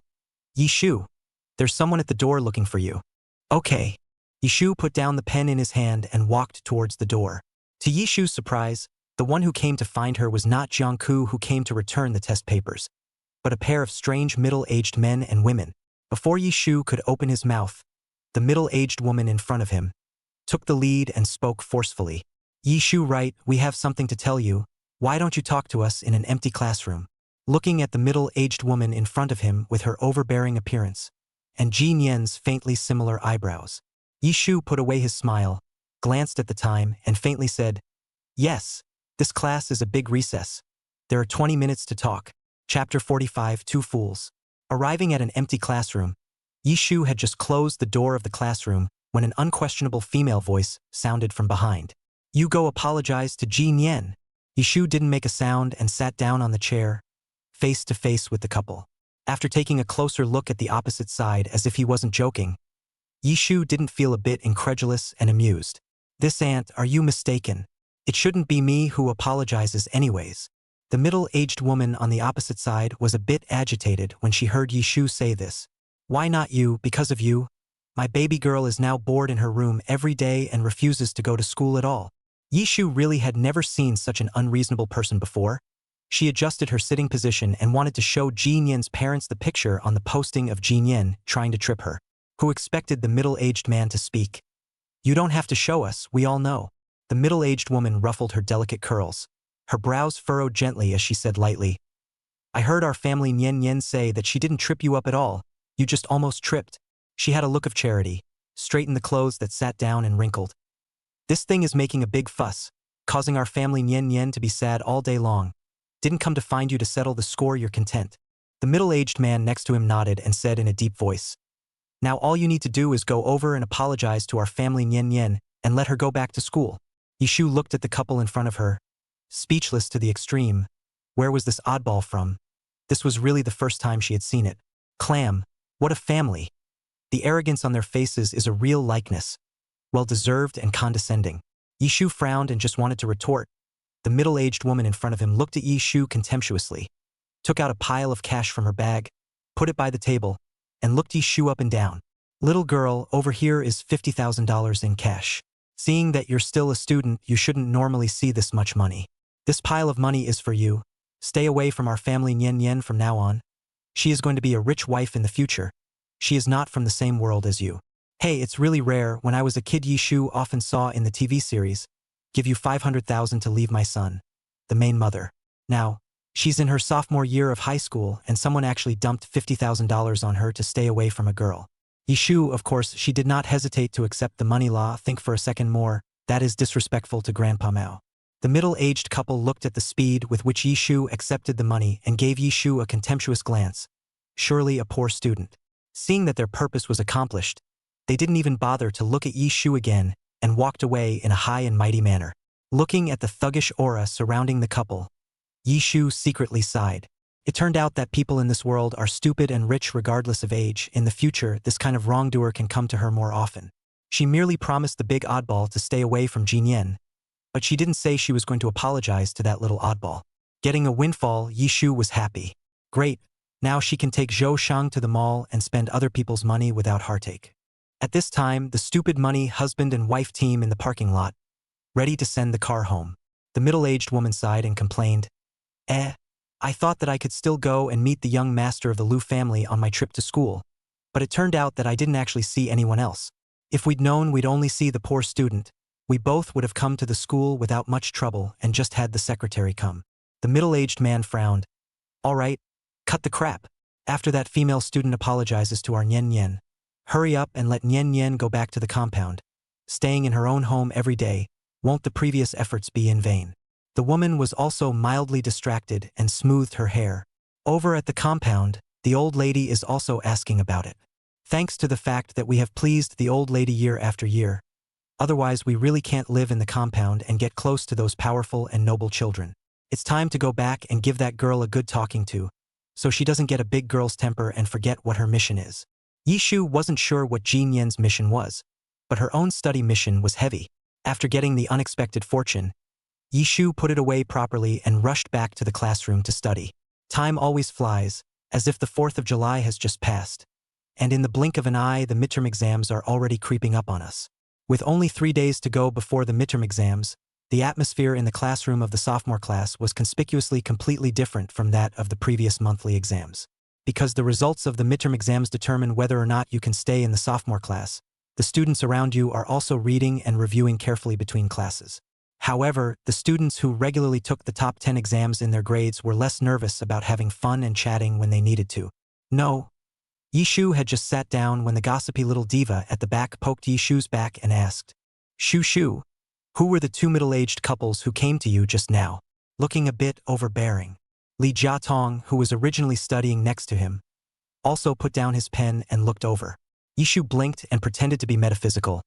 "Think back to those 2 carefully and see who they look like in our class?" Lin Cece thought for a moment, looked at Yishu, and hesitantly said Jin Yen's name. Seeing Yishu nodded, Lin Cece rounded her almond eyes in surprise and busily asked, "What are they looking for you for?" Looking at that look on their faces, "I guess it's nothing good." Yishu mimicked the conversation he had just had vividly to the two little ones. Li Jiatong frowned after listening to the whole thing and spat. Jin Yan's parents are so unreasonable. Essentially the same robber baron logic as that debtor ghost. Lindsay picked up on it. Thicker than a city wall. Seeing the two people singing in unison with their righteous indignation, Yishu smiled. "All right, at the very least, it's not like there's no gain. So when the time comes, I'll use this windfall to take you guys to eat something delicious." Yishu was chatting with Lin Cece and the others when someone called her name again outside the door. Thinking that it was Jiangku who had come to return the test papers, Yishu stood up and walked towards the outside of the classroom. Jiangku looked a little nervous, looking around every now and then. Yishu carefully recalled the way Jiangku had spoken to her before, and it was the same. As social phobia, she understood it perfectly as a social bull-ter. Seeing Jiangku handing her the test paper, Yishu smiled amicably, trying to ease Jiangku's embarrassment. Jiangku's ears turned a little red at the sight and scratched his hair. "Yishu, thank you for lending me the competition paper. It's okay, by the way." Jiangku took another look at the young girl in front of him and gathered his courage. "Yishu, this midterm exam, I'll try my best to get into the sophomore class." Yishu was just about to open his mouth to encourage, when a tall figure stepped straight through the middle of Yishu and Jiangku. Basketball in hand, he paused briefly in the doorway and snorted softly before walking into the classroom without looking away. Chapter 46. Too much stomachache. Seeing this, Jiangku corrected his appearance, waved his hand with Yishu, and went back to the next class. Yishu politely said goodbye to Jiangku and frowned, looking at Lu Yu's back. What's wrong with him? Yishu looked toward Wang Yan, who had just returned from playing basketball and was sweating profusely. Wang Yan wiped his sweat and laughed. "Ow, don't worry about it. Lu's great aunt is here and she just ate a lemon and her stomach hurts." Yishu didn't understand, not sure what the three words great aunt, lemon, and stomachache had to do with each other. She nodded. "Lu Yu can go to the school infirmary if he really has a stomachache. He doesn't have to study hard." Wang Yan stifled a smile and said, "Okay, Sister Shu, I'll pass it on for you." Auntie came. Lu Yu sat in his seat. The pen in his hand turned fast. Not a few turns, the pen fell on the table, picked up and turned and fell. Wang Yan was very dutiful as a messenger, and conveyed the content and tone of Yishu's speech as it was. Lu Yu wrapped his arms around himself and leaned back in his chair. Looking at Wang Yan's look of stifled laughter, he gave him a sidelong glance and lightly kicked Wang Yan's chair. Wang Yan see good to end. A serious sit well. Fake open the book a study do not Q look. Lu Yu looked towards Yishu's position. The young girl was discussing the topic with Li Jiatong, her short ponytail swaying gently with the movement of her master's head, similar to a rabbit's tail. He grunted softly, looked away, and went off on his own with a stomach ache. Zhou Shang, the eldest young master, is also on the verge of vomiting blood from a stomach ache from reviewing. Just a week before the midterm exams, his dear sister, the legendary study pervert, asked him to give her a boost on this placement test to make it to the middle of the grade, preferably to the third class of the sophomore year. This morning, Yishu gave him a study packet which contained a variety of notes to focus on, as well as the types of questions that might be on the test. This gift that weighed more than empty Tai. Zhou Shang would absorb it even if he had to cut open his stomach. These were his sister Yishu's exact words. Ever since Yishu's fighting strength had grown stronger, the former gentle sister was gone. As soon as Zhou Shang thought of Yishu's eyes that smiled extraordinarily softly this morning, he couldn't wait to bury his head in the sand and study hard. Brother Shang, Sister Shu has a learning library in her head, doesn't she? I think my little brain is going to run low on memory. Yi Ziming was scratching his hair on the side with a raw face. Obviously, Yishu tormented Zhou Shang. Zhou Shang tormented Yi Ziming. This food chain is clearly visible. During the study session, the two had some headaches from studying, so they snuck out to the playground to play basketball. Coincidentally, the sophomore class happened to be an activity class in the afternoon, and the boys in the class all ran to the playground to play basketball, and both Lu Yu and Wang Yan were in the playing army. Lu Yu made a 3-step dunk that drew screams from the girls around him. Zhou Shang turned his head disdainfully and took off his fall jacket, revealing his light white short sleeves, and joined Yi Ziming in the ring. Wang Yan and Yi Ziming glanced at each other and knew that these two were about to start again. Zhou Shang and Lu Yu, both forwards, were desperately trying to score into each other's baskets, keeping each other's scores close. Two of the school's most popular figures gathered on the basketball court, attracting more and more students, and the shouts broke through the sky. In the sophomore classroom, there were only a few people. Yishu and Lin Cece had never been interested in activity classes, so they did their homework in the classroom. Oh my god. Shu Shu. Look at the campus posting. Your brother and Lucian are playing basketball together, eh? Let me see. Yishu reached for her phone and flipped through the posted photos. I have to say that the people who took the photos are very good at taking photos, and the people in the photos have a very capable face, and the youthful and energetic atmosphere is spread out. It seemed that the relationship between these two was gradually drawing closer, and it wasn't a waste of her efforts over the past almost a month. Lin Cece suddenly made a surprised sound. Shu Shu. Shouldn't your brother he be in study hall this period? Usually we never see anyone from class 6 in this activity class. Yishu came back to his senses, hurriedly stood up and ran towards the basketball court. Let's see me go and catch him back. How dare you skip class? Lin Cece was busy following Yishu and went to kowtow CP in close proximity. When Yishu and Lin Cece ran to the basketball court, they were shocked by the exaggerated number of people in front of them. Is there so many classes that this is an activity class? The basketball court is full of people in a circle outside the circle. It looks like even other grades have come to join in the fun. Yishu pulled Lin Cece to squeeze into the inner circle and threw Zhou Shang a threatening look.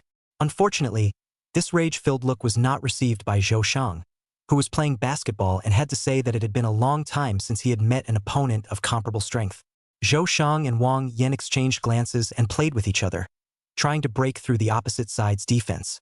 Lu Yu had been concentrating on staring at the basketball, abruptly and vaguely felt that Yishu seemed to be present, and with his intuition, glanced to a place.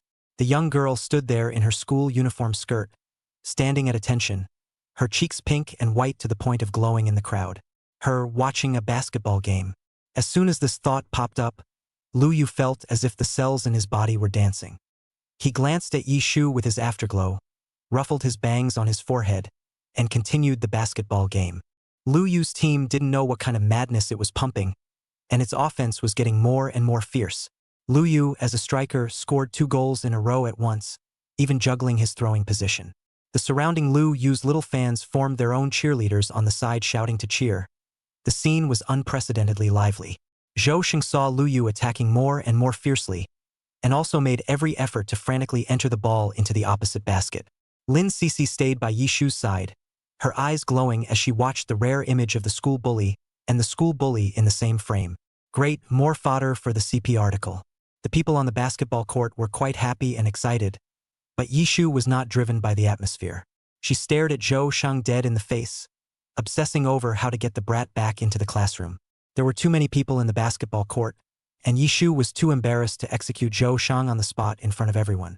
However, as if God helped her, I don't know what happened, Lu Yu played harder and harder, scored faster and faster, and won the game with the class team in 3 strokes.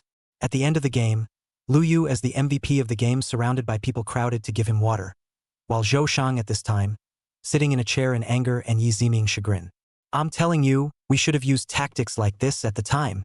Zhou Shang mouth blah blah blah endless, perhaps spitting too focused, did not notice Yi Ziming stood on the side without saying a word, towards him crazy face.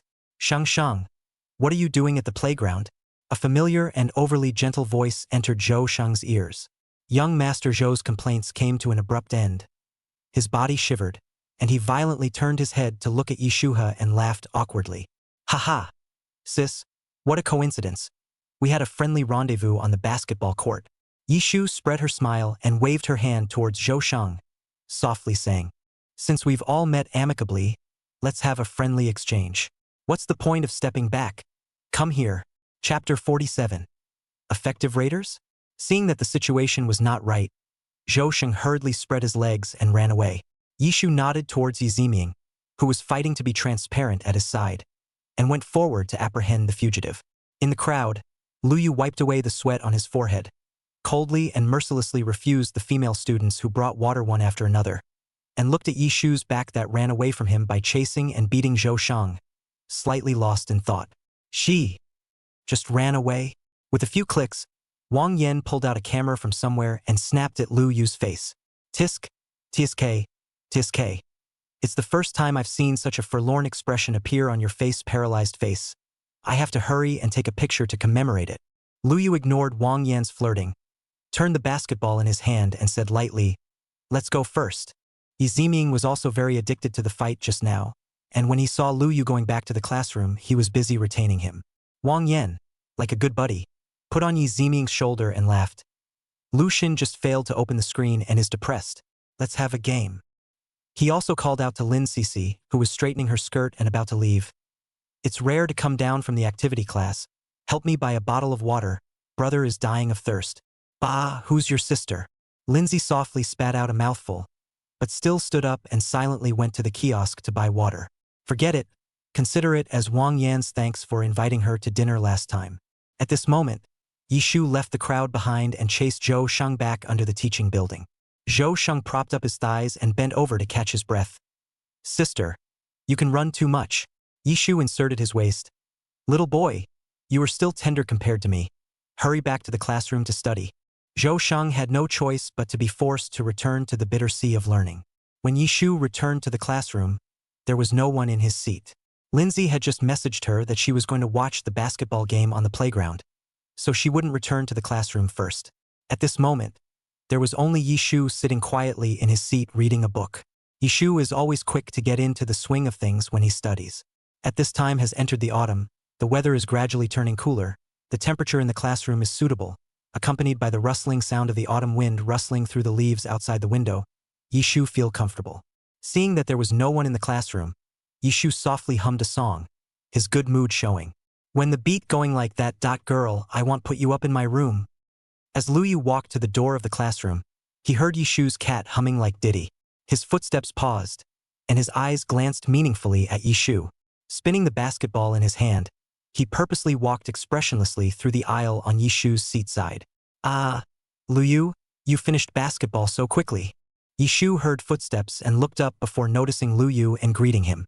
The lyrics of the song she was unconsciously humming while she was doing her homework just now were a little yellow. Yishu was a little ashamed and embarrassed at the thought that the song she had just hummed might have been heard by Lu Yu. Her mouth kept saying compliments in an attempt to make Lu Yu roll his eyes and forget. Lu Xin, then again you just played great on the basketball court. I really should have brought you a bottle of water then too. I was too busy supervising my brother. Oh. Lu Yu leaned on the back of the chair, unable to stop spinning the basketball in his hands. The corners of his mouth rose slightly, and the cold temperament around him softened quite a bit. Humph, he said, at that time he played basketball so well, Yishu obviously like him how would not give him water. Lu Yu felt self-conscious that he had found the answer, and his stuffy heart suddenly lightened up. Yishu secretly observed Lu Yu's expression. It looked like he had forgotten about this business of her humming. So he settled down and continued reading. Oh, by the way, the song you hummed was very nice.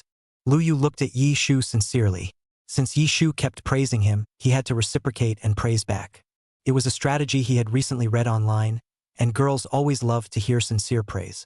He recently realized his feelings and struggled to know what to say, so he went online and looked up tons of relationship tips. Sincere compliments is the first one. Yishu had just settled down to study when he heard a cold compliment from behind him. Yishu smiled awkwardly at Lu Yu and quickly turned around again, lowering her head, itching to disappear in place. Lu Yu really heard it, social death. Convex mean convex. The man in the back continued. What's this song? You just sang a pretty good tune. Too bad you didn't hear the lyrics. Tip number 2. Start with the other person's point of interest and go deeper. Lu Yu looked at the bright smile that Yishu turned back, and seeing that the first strategy was effective, he decisively continued to implement the second one in a raw manner. Yishu where clear Lu Yu's brain circuits, see Lu Yu contrary to the usual cold look, and continue to pursue the title of the yellow song. Really embarrassed to say out loud, so nonsense, awkward laughter. I made that up myself, haha. Just when Yishu couldn't hold on any longer, the two big saviors, Wang Yan and Lin Cece, came back with the class. Yishu secretly exhaled in her heart and extremely quickly ended this conversation that made her extremely socially dead. 呜呜，他以后再也不在教室里唱歌了，好尴尬哦，那记得呢。The classroom immediately became lively as the students returned from outside. Yishu wanted to go out and take a breather, so she went out of the classroom to accompany Lin Cece to pour water. Wang Yan returned to his seat, slammed a few mouthfuls of water, wiped the sweat from his face, and binged on the faint arc of Lu Yu's mouth, teasingly. Yo, Lu, you're in a good mood. Lu Yu lightly lifted his eyelids and carelessly flipped a page of his book. Of course I'm in a good mood after winning the game. Wang Yan. He'll pretend. When there were still 2 days before the midterm exams, Jin Yan's pair of oddball parents actually sent a secretary over to find Yishu. Yishu led the secretary to the empty classroom where they had talked earlier and asked, "Is there something wrong?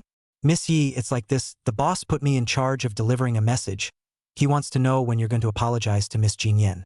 What our boss means is for you to go and invite Miss Jin Yan back to school in the next 2 days." The ostensibly respectful words of the secretary carried an air of condescending command, with a look of what appeared to be some disdain, the same as that of the 2 big oddballs. Yishu sat on the chair, feeling a little funny. How come 1 or 2 of their family are like this? Even the secretary is like this. She asked rhetorically, staring the secretary in the eye. It's as if I promised your boss about this, right? I merely promised your boss to stay away from Ms. Jin Yan, as you call her. This? The secretary didn't expect Yishu to say this, and for a moment she didn't know how to answer. You go back and tell your boss that I'm not going to go. Your Miss G, love to come. Yishu stood up, not wanting to bother with these people anymore, and walked towards the classroom. The oddball secretary snorted coldly behind her. Miss Yi, we are respectfully inviting you over this time. Next time it won't be this formality. Yishu's hand that opened the door gave a slight lurch, turned sideways, smiled like a good student, and lightly said, "Whatever you guys owe." After that, he left without looking back. Chapter 48. Not a sweet sister at all. Yishu was especially curious to know how on earth these oddballs got on campus. According to the school's rules, parents are not allowed to enter unless the teacher gives permission, and it is really strange that parents and even secretaries of the seasonal year enter the school unimpeded. In the office. What? You mean Jin Yan's parents came to see you 3 times? The class teacher, Mr. Pan, looked at Yishu with a surprised face. She immediately picked up her cell phone and called the management office in the school's security room. Right. There are parents who have somehow gotten into the school without informing the teachers. Well, yeah. After speaking with the security office, Mr. Pan explained, there was a security guard at the entrance of the school who took money from Jin Yan's parents and let people in. The school's security office has already investigated that janitor, and there shouldn't be anything like that happening in the school. Yishu nodded and thanked the teacher before walking out of the office. Yishu had a vague premonition that according to the attitude of those oddballs who were only interested in themselves, seeing that they couldn't enter the school, they would definitely look for her outside the school gate. She really couldn't figure out at all what that group's self-contained logic was. Just because Jin Yan gambled at home and didn't go to school, she had to be made to apologize to Jin Yan and ask her to come to school to take the test just because she was an innocent, almost tripped up by the person who started it all. Those 2 major oddballs are really teaching a little oddball. Yishu intended to see what else this group of people had up their sleeves. Too lazy to be bothered by these people, she left them behind and immersed herself in her studies. At the end of the school day, Yi Ziming took the unprecedented step of waiting for her at the entrance of the campus with Zhou Sheng. Sister Shu, can I stay at your house for the next 2 nights? What's the matter? Your parents are away for the past 2 days and you're afraid to be home alone again, Yishu teased. Seeing that this stunt was not going to pass, Yi Ziming smiled and gave in and begged for forgiveness. Sister Shu, the next time Shang goes out to fight, I'll definitely tip you off, spare my little brother. Seeing Yi Ziming defecting to his sister right in front of him, Zhou Shang gave a light snort of displeasure and explained as he put a hand on Yi Ziming's shoulder. Sis, his parents said if he doesn't improve on this midterm, they're going to cut off his living expenses. So this one has come to join you and save up his marks. Yishu nodded. Okay, but I'm not going to be a free tutor. You and Zhou Shang will be responsible for taking out the garbage at night. Oh. Okay. Yi Ziming saw Yishu give the word, so he hurriedly pushed the siblings into the car and went back to their home. How excited Yi Ziming was when he first got on the bus. How tired he was at night. Yishu was kind enough to print out 2 copies of the rapid score booster and handed them to Zhou Shang and Yi Ziming. Looking at the brick-like thick treasure dictionary, Yi Ziming stammered, Shu, sister, is this treasure dictionary to be read in these 2 days? Yishu nodded his head and said in a cloudy manner, what's the problem? It's quite good. Reading half of it in a day, the exam is like a god. Yi Ziming immediately turned his head to look at Zhou Shang, wanting him to say something. I never thought that Shang, who used to be impetuous and arrogant and regarded books as nothing, would be quite accustomed to it at this time. He just calmly took the book brick, turned it over, and read, like a walking word reader machine. Seeing Yi Ziming looking at him, Zhou Shang knocked on the other party's books and wondered, "What are you looking at me for? I have words on my face?" Shang, what has he been through? Yi Ziming sighed about life for a while, then hugged the book brick and started to gnaw. There was one day left before the midterm exam, and Yi Shu, as usual, attended class, read books, and reviewed. The whole day was extraordinarily full and uneventful at school, pressed by the fact that no oddballs had come to her to test her temper. Outside the school gates at dismissal time, a Mercedes-Benz was parked not far from the school entrance, with two unknown black cars parked stealthily behind it. The odd couple sat in their car dressed in gold and silver, their eyes blazing with fire as they stared at the campus entrance. This schoolgirl was so unorthodox that they were close to triple-checking, and today they were just going to arrest this person. Today Yeshu had a hunch that it was the time after school that she would be involved with the odd one out. Early in the morning, she dismissed Zhou Shang and Yi Ziming, telling them both to go home first. Yishu stayed in the classroom for about 20 minutes, seeing that Zhou Shang and Yi Ziming were almost gone, before slowly walking out of the school. On the driver's seat of the Mercedes-Benz, the oddball secretary stared at the school entrance until her eyes became sore, blinked her eyes, and suddenly saw Yishu's familiar figure. Reporting to the boss, "The target Yishu has appeared at the school entrance." Jin Yan's mom grunted coldly, "Do it for me as planned." Yishu walked out of the school gate, and his afterglow quickly souped up on the three cars that were not far from the school. Those three cars were indeed parked in a good spot, next to a corner with few pedestrians, making it easy to run errands. She pulled out the masterful acting skills she had used the last time she used the blood-spitting capsule, and with a simple, harmless expression on her face, she pretended to be unaware as she walked towards the route they had so painstakingly planned. When she reached the turn, Mother Ji glanced contemptuously at the simple lamb and blew on her freshly done nails, making a show of it. "Do it for me." At a command from Mother Ji, the 8 bodyguards in the 2 black sedans behind her quickly got out of the car and blocked Yishu in a corner, forming a circle around her. The secretary stood outside the circle with a fake sympathetic look. "Please ask Ms. Yi to come with us. I'm very intolerant." Yishu looked at this formation and sighed softly, the simple innocent smile on her face as much as she could put it away, and sighed softly. "And you guys are disappointing me with this?" Yishu thought that these strange people can come up with what kind of tricks, but it is actually neighborhood security guards to do family wine activities. She had been able to easily pick up on the aura surrounding martial arts practitioners ever since she started practicing combat fighting.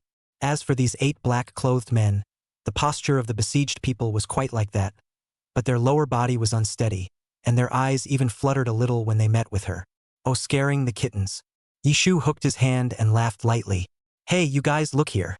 Yishu rolled over, rose up in the air, and kicked one leg sideways, tearing apart the circle of these several, pretending a handful of good hands, and hardening the thicker branches high up on the side, snapping off several of them. Falling leaf flying kick. When these 8 half-barrel bodyguards saw Yishu kicking, they all took several steps backward on their legs, the airy and creepy expression on their faces long gone. Because Yishu tore through the encirclement, the figure of the oddball secretary was revealed. At this moment, his mouth was wide open, as if he was too shocked to speak, pointing his finger at Yishu and shouting one after another, You couldn't get a word out." Yishu looked and laughed. She suddenly understood at this moment why the main characters in cartoons and TV series shouted out when they zoomed in. The genus is really cool. Yishu wrapped his arms around the school bag that had slipped off his shoulders, walked up to the Mercedes that was silently parked to the side, and knocked on the window.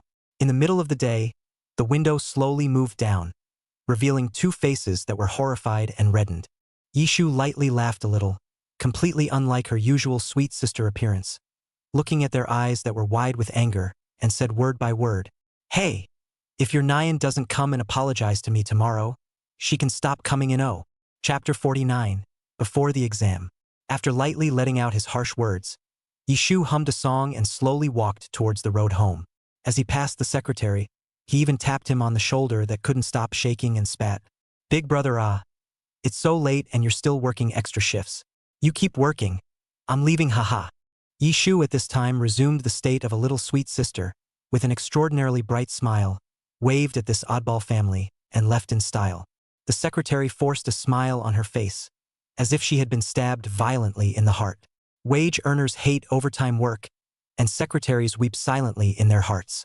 Yishu's kick just now only scared his guts, but the words working overtime completely broke his psychological defense. Seeing the secretary and the 8 men in black still standing dumbfounded, the odd couple poked their heads out and hated it. "What are you guys still standing there for? The people are gone. Come back." When the boss gave the word, the few wage earners returned to the car in a state of dust. Ji's mother slammed her own chest with her jewelry-covered hand, and it took her half a day to get over it and spit it out with the man beside her. "This little girl is a little too good. You didn't see that look in her eyes just now. It scared me."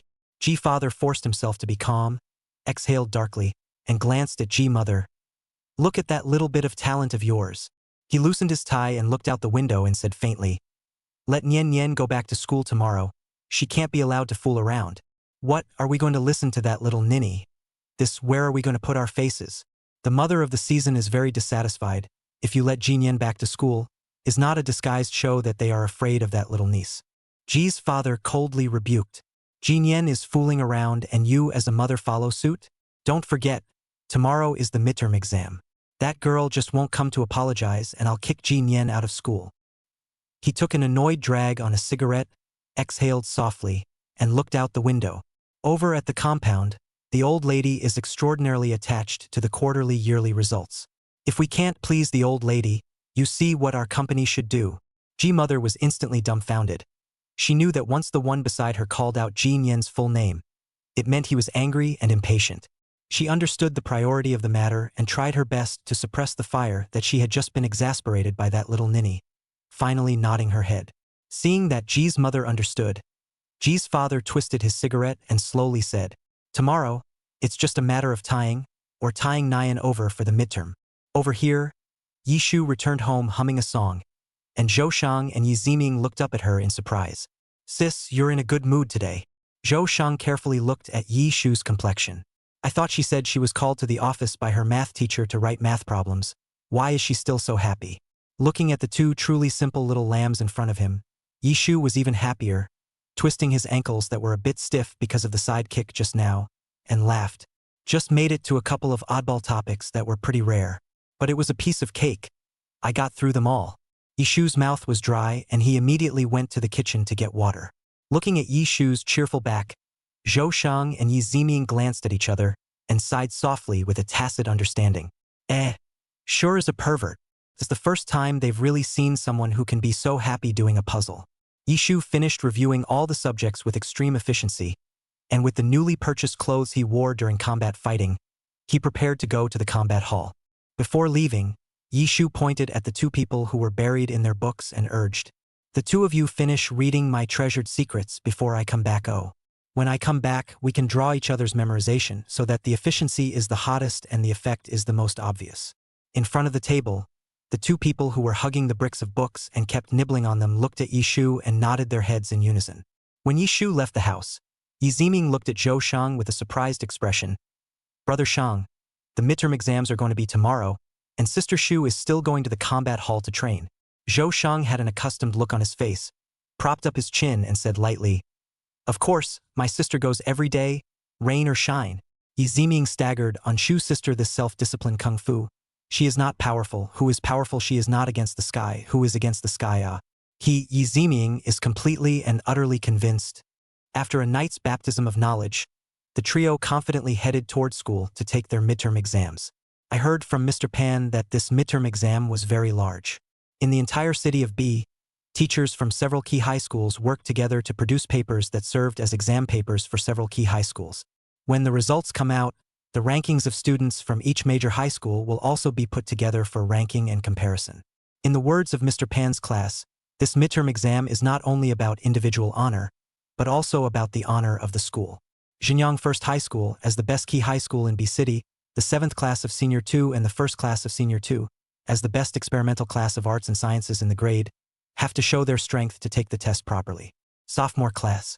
The students packed their stationery, grabbed their passes and got ready to go to the test center. The classroom was very lively, saying anything and everything. "I seem to have forgotten some of the knowledge points. Hurry up and take another look." It seems to me that all the exam papers will be difficult this time. After all, it's many key high schools taking the exam together.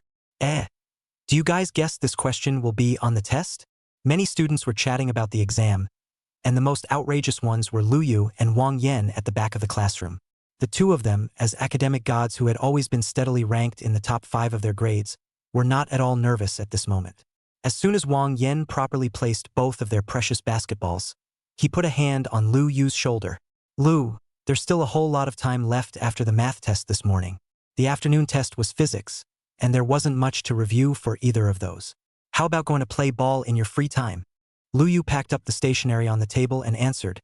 Then he and Wang Yan went to sit in the examination room early. Class President Li Jiadong also extra worried at this time.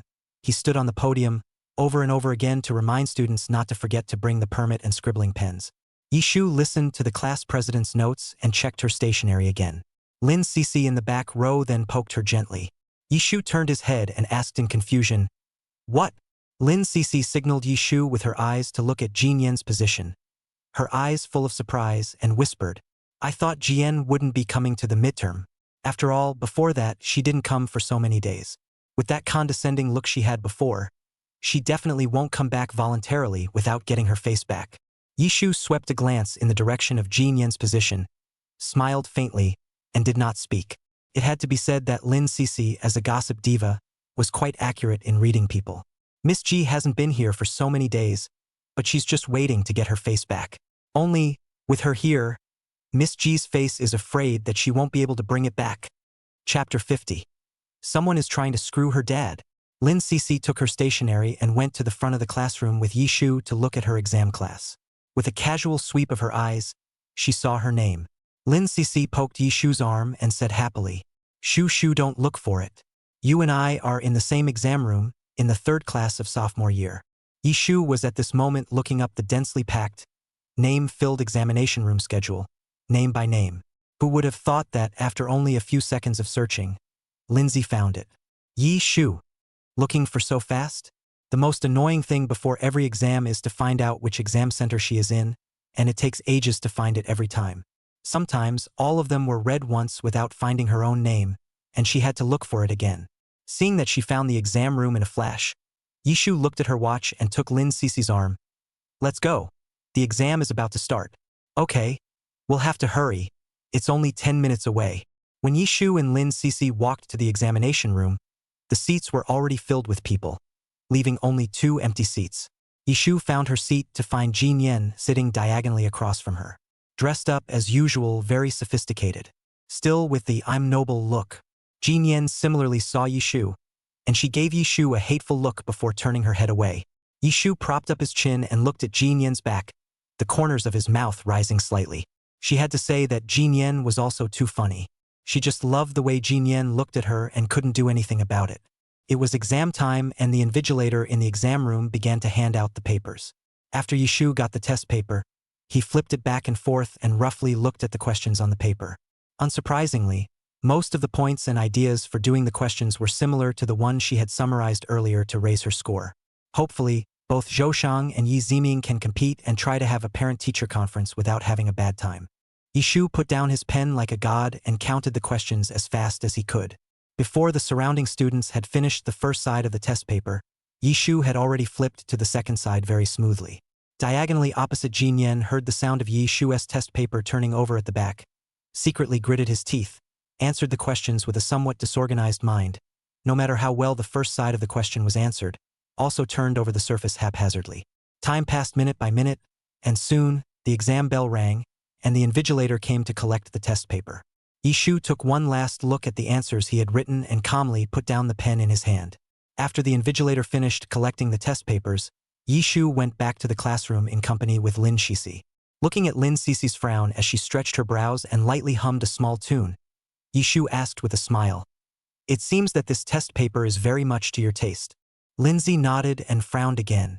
"It's not easy to say. I found that every time I thought I did poorly on a test, I did quite well on it, and when I felt to myself that I did quite well on the test, the scores were instead not as high as I thought they would be. In short, everything is metaphysical." Yishu nodded, seeing that there was still a lot of time left before the physics exam in the afternoon. so he planned to leisurely go to the playground with Lin Cece to get some air. Xinjiang No. 1 Middle School places great emphasis on developing students' ability to organize their own learning. During the exam period, the exam subjects will not be too tightly scheduled for one day, and usually leave a long time for students to make their own arrangements. They both went for a couple of leisurely walks around the playground to wake up and then rejoined the classroom to review. The classroom was quiet, with only the sound of pages being read and the teacher on duty sitting at the podium on duty.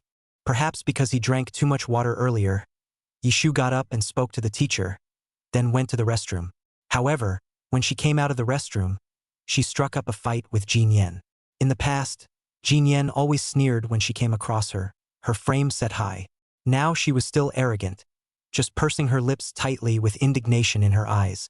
Yishu walked straight to the classroom, no smile on his face, directly ignoring it, all as if he didn't see it. She knew that there was no way that Jin Yen's nature would come to apologize for this kind of oddball as long as it didn't come to mess with her. Yishu pressed her mind and didn't want to affect her mood, so she simply ignored it. Jin Yen's cold face, looking at Yishu's distant back, secretly gritted his teeth. Sooner or later, there will be a day when she will look good. The 3-day midterm exams were soon over, and Zhou Shang and Yi Ziming felt that they had done pretty well, so they treated Yishu to a big meal, wanting to treat the big contributor. Yishu gladly accepted and had a very nice dinner with both of them. After returning to his room at night and washing up, he was just about to fall asleep when the 007 system in his head popped up. Congratulations to Shu Shu for completing the mission. Dropping the quest panel appeared in front of you. Both the learning value quest and the stamina quest have been completed and the conditions for activating the shard have been met. With a click, the column of function cards re-lighted with light. Several cards gradually appeared in front of Yishu. Function cards are open. Shu Shu can draw a card again. Following the instructions of the 007 system, Yishu randomly chose the second function card deck with his eyes.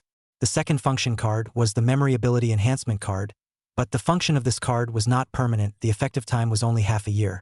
Yishu nodded with satisfaction. Half a year's time, this function card deck was also completely sufficient. Seeing that the host had finished choosing a card, the 007 system issued a new task. Shu Shu, when the last mission was completed, as I told you, the 007 system was updated with randomized missions. There are no learning value or stamina value quests this time, just random quests. Completing random quests will reward you with memory fragment activation. Ding, the quest panel in front of Yishu's eyes updated. Random tasks. Teach Zhou Shang to play chess.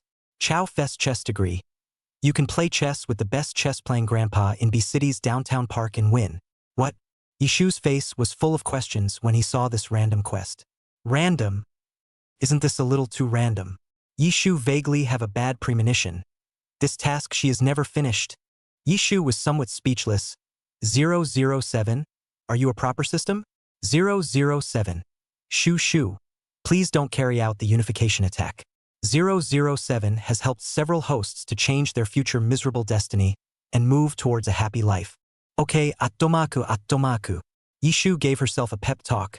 For the sake of a happy ending, no matter how unbelievable the mission was, she had to move forward. She thought no more about it and went to sleep first to see the fragments of her memories this time. Yishu was really tired lately, and just after he dipped into bed, he fell asleep in seconds. The memory fragment activation was successful, and in his mind, a white light mass appeared, and when the white light mass faded, the picture gradually became clearer. This time, the image didn't contain any figures familiar to Yishu. The scene was also very unfamiliar, and looking at the furnishings around it, it was an opulent office. The office is inside a high-rise building with a superb floor-to-ceiling window that overlooks the ant-sized pedestrians and vehicles on the ground. A middle-aged man stood in front of the floor-to-ceiling window and faintly asked his subordinates, "Is everything done?" After listening to his subordinates report their work, he nodded and smiled inscrutably. This time, the Park Zone group is completely and utterly finished. By this point, the picture fades out. Yishu snapped his eyes open, a little shocked. Pachinko group, her dad's company. Someone is going to screw her dad. Chapter 51 Saturday. Yishu realized that she was becoming more and more unable to read the fragmented information. All of this information is too scattered to form a good logical chain. All she could do now was complete the mission as quickly as possible, activate the shard, and see the full antecedents. Better yet, She could poke around after her dad got back and find out what the middle-aged man in the memory glow was really all about. This time, the most effective information from the image in the light mass was the face of the middle-aged man. Yishu vaguely felt that there were many factors that led to Zhou Shang's imprisonment, and that what she saw was only on the surface. Activating the shard while sleeping was really not a wise move. Yishu was disturbed by these messages and did not sleep well for the whole night. Zhou Shang did sleep well last night and slept until dawn. Today was Saturday, and after Yishu's math competition training, he took Zhou Shang straight to the library. I just activated the memory capacity enhancement deck last night so I can go to the library and try it out to see how it works. Zhou Shang yawned. Looking at the whole rows and rows of books made him sleepy. This week's midterms were enough to exhaust him. When he wanted to spend a day at home, he was taken to the library downtown by Yishu, who said he wanted to show him a book, a particularly important one. Looking at her sister's vigorous search for a book, Zhou Shang had to be convinced. He found an empty seat and sat down, waiting for the important books Yishu was talking about. Here, after half a day of searching, I finally found it. Zhou Shang scanned the cover of the book, An Introductory Course in Chinese Chess. What the hell? This is that particularly important book. Zhou Shang was puzzled and wanted to open his mouth to inquire, but he was immediately intercepted by Yishu. Don't ask, just learn. Finish the book in a week's time, and we'll play a game against each other then. Zhou Shang was so confused that he didn't know what to say. Eventually nodding his head, he flipped open this introductory tutorial and began to study. Seeing Zhou Shang enter a state of study, Yishu went to the bookshelf next to him to test his memory. Yishu casually took a history book, and with a glance, swished and flipped through the book, reading it all at once. She closed her eyes and thought back to what she had just read in the books. The words were all arranged one by one in Yishu's brain, and she hadn't forgotten any of the small details. Yishu had to lament that this function deck was also too amazing. Just like that, Yishu ran to the various bookshelves to pick out books and flipped through them extremely quickly. In just half an hour, Yishu had memorized everything in the 6 books. Only, perhaps because she was remembering too much at once, her head ached a little. It seems that memorizing 6 books is the upper limit of what the brain can do in a day. A little tired from reading, Yishu sat on the sofa in the library and relaxed his eyes by looking far away through the huge glass windows. The library in downtown B is well equipped and has a great reading environment and atmosphere. The second floor of the library has an entire transparent glass wall with lush trees just beyond. The green view and the book are a perfect match. Because of such a pleasant environment, Yishu and Zhou Shang stayed in the library for a few more hours. At this time, Longxing climbed up to the second floor of the library with his computer and walked towards the seat he used to habitually sit at, and immediately saw Yishu. Noticing that someone was looking at her, Yishu raised her head to look over. Longxing's inches had grown slightly longer again, and he was wearing a black sweatshirt and a pair of black-rimmed glasses. The aura around him was simply completely different from the coldness he felt during his training at the fighting gym. Because of the glasses, the temperament was very unique and contradictory, and it quickly attracted many people's attention as soon as it came up. Yishu took the initiative to wave at Longxing in greeting. Zhou Shang followed Yishu's line of sight and saw a boy with a straight posture walking this way. Longxing was as silent as ever, nodding towards Yishu and Zhou Shang before sitting on the other sofa, opening his computer and doing his own business. Zhou Shang asked softly, "Sister, who is he?" "My senior brother from the wrestling gym. He's a great fighter." Yishu took another look at Longxing, feeling extraordinarily rare about the fact that he wore glasses. Zhou Shang beside him stretched his back and said boredly, "Sister, what on earth are we doing here in the library today? Is it really just to see a chess tutorial?" Yishu nodded. "Yes, that's the purpose of today. It's as simple as that." Glancing down at his watch and seeing that it was almost time, Yishu said goodbye to Longxing and went home with Zhou Shang. Evening, wrestling gym. Yishu had been stepping up his training recently, and his endurance had obviously improved a lot. Coach Wang compared the data from a month ago on the sidelines and was very satisfied with the results of the current training. Coach Wang nodded and then called Longxing, asking him and Yishu to spar with each other a few more times to see where Yishu was lacking. When he heard Coach Wang call him, Longxing quickly walked this way.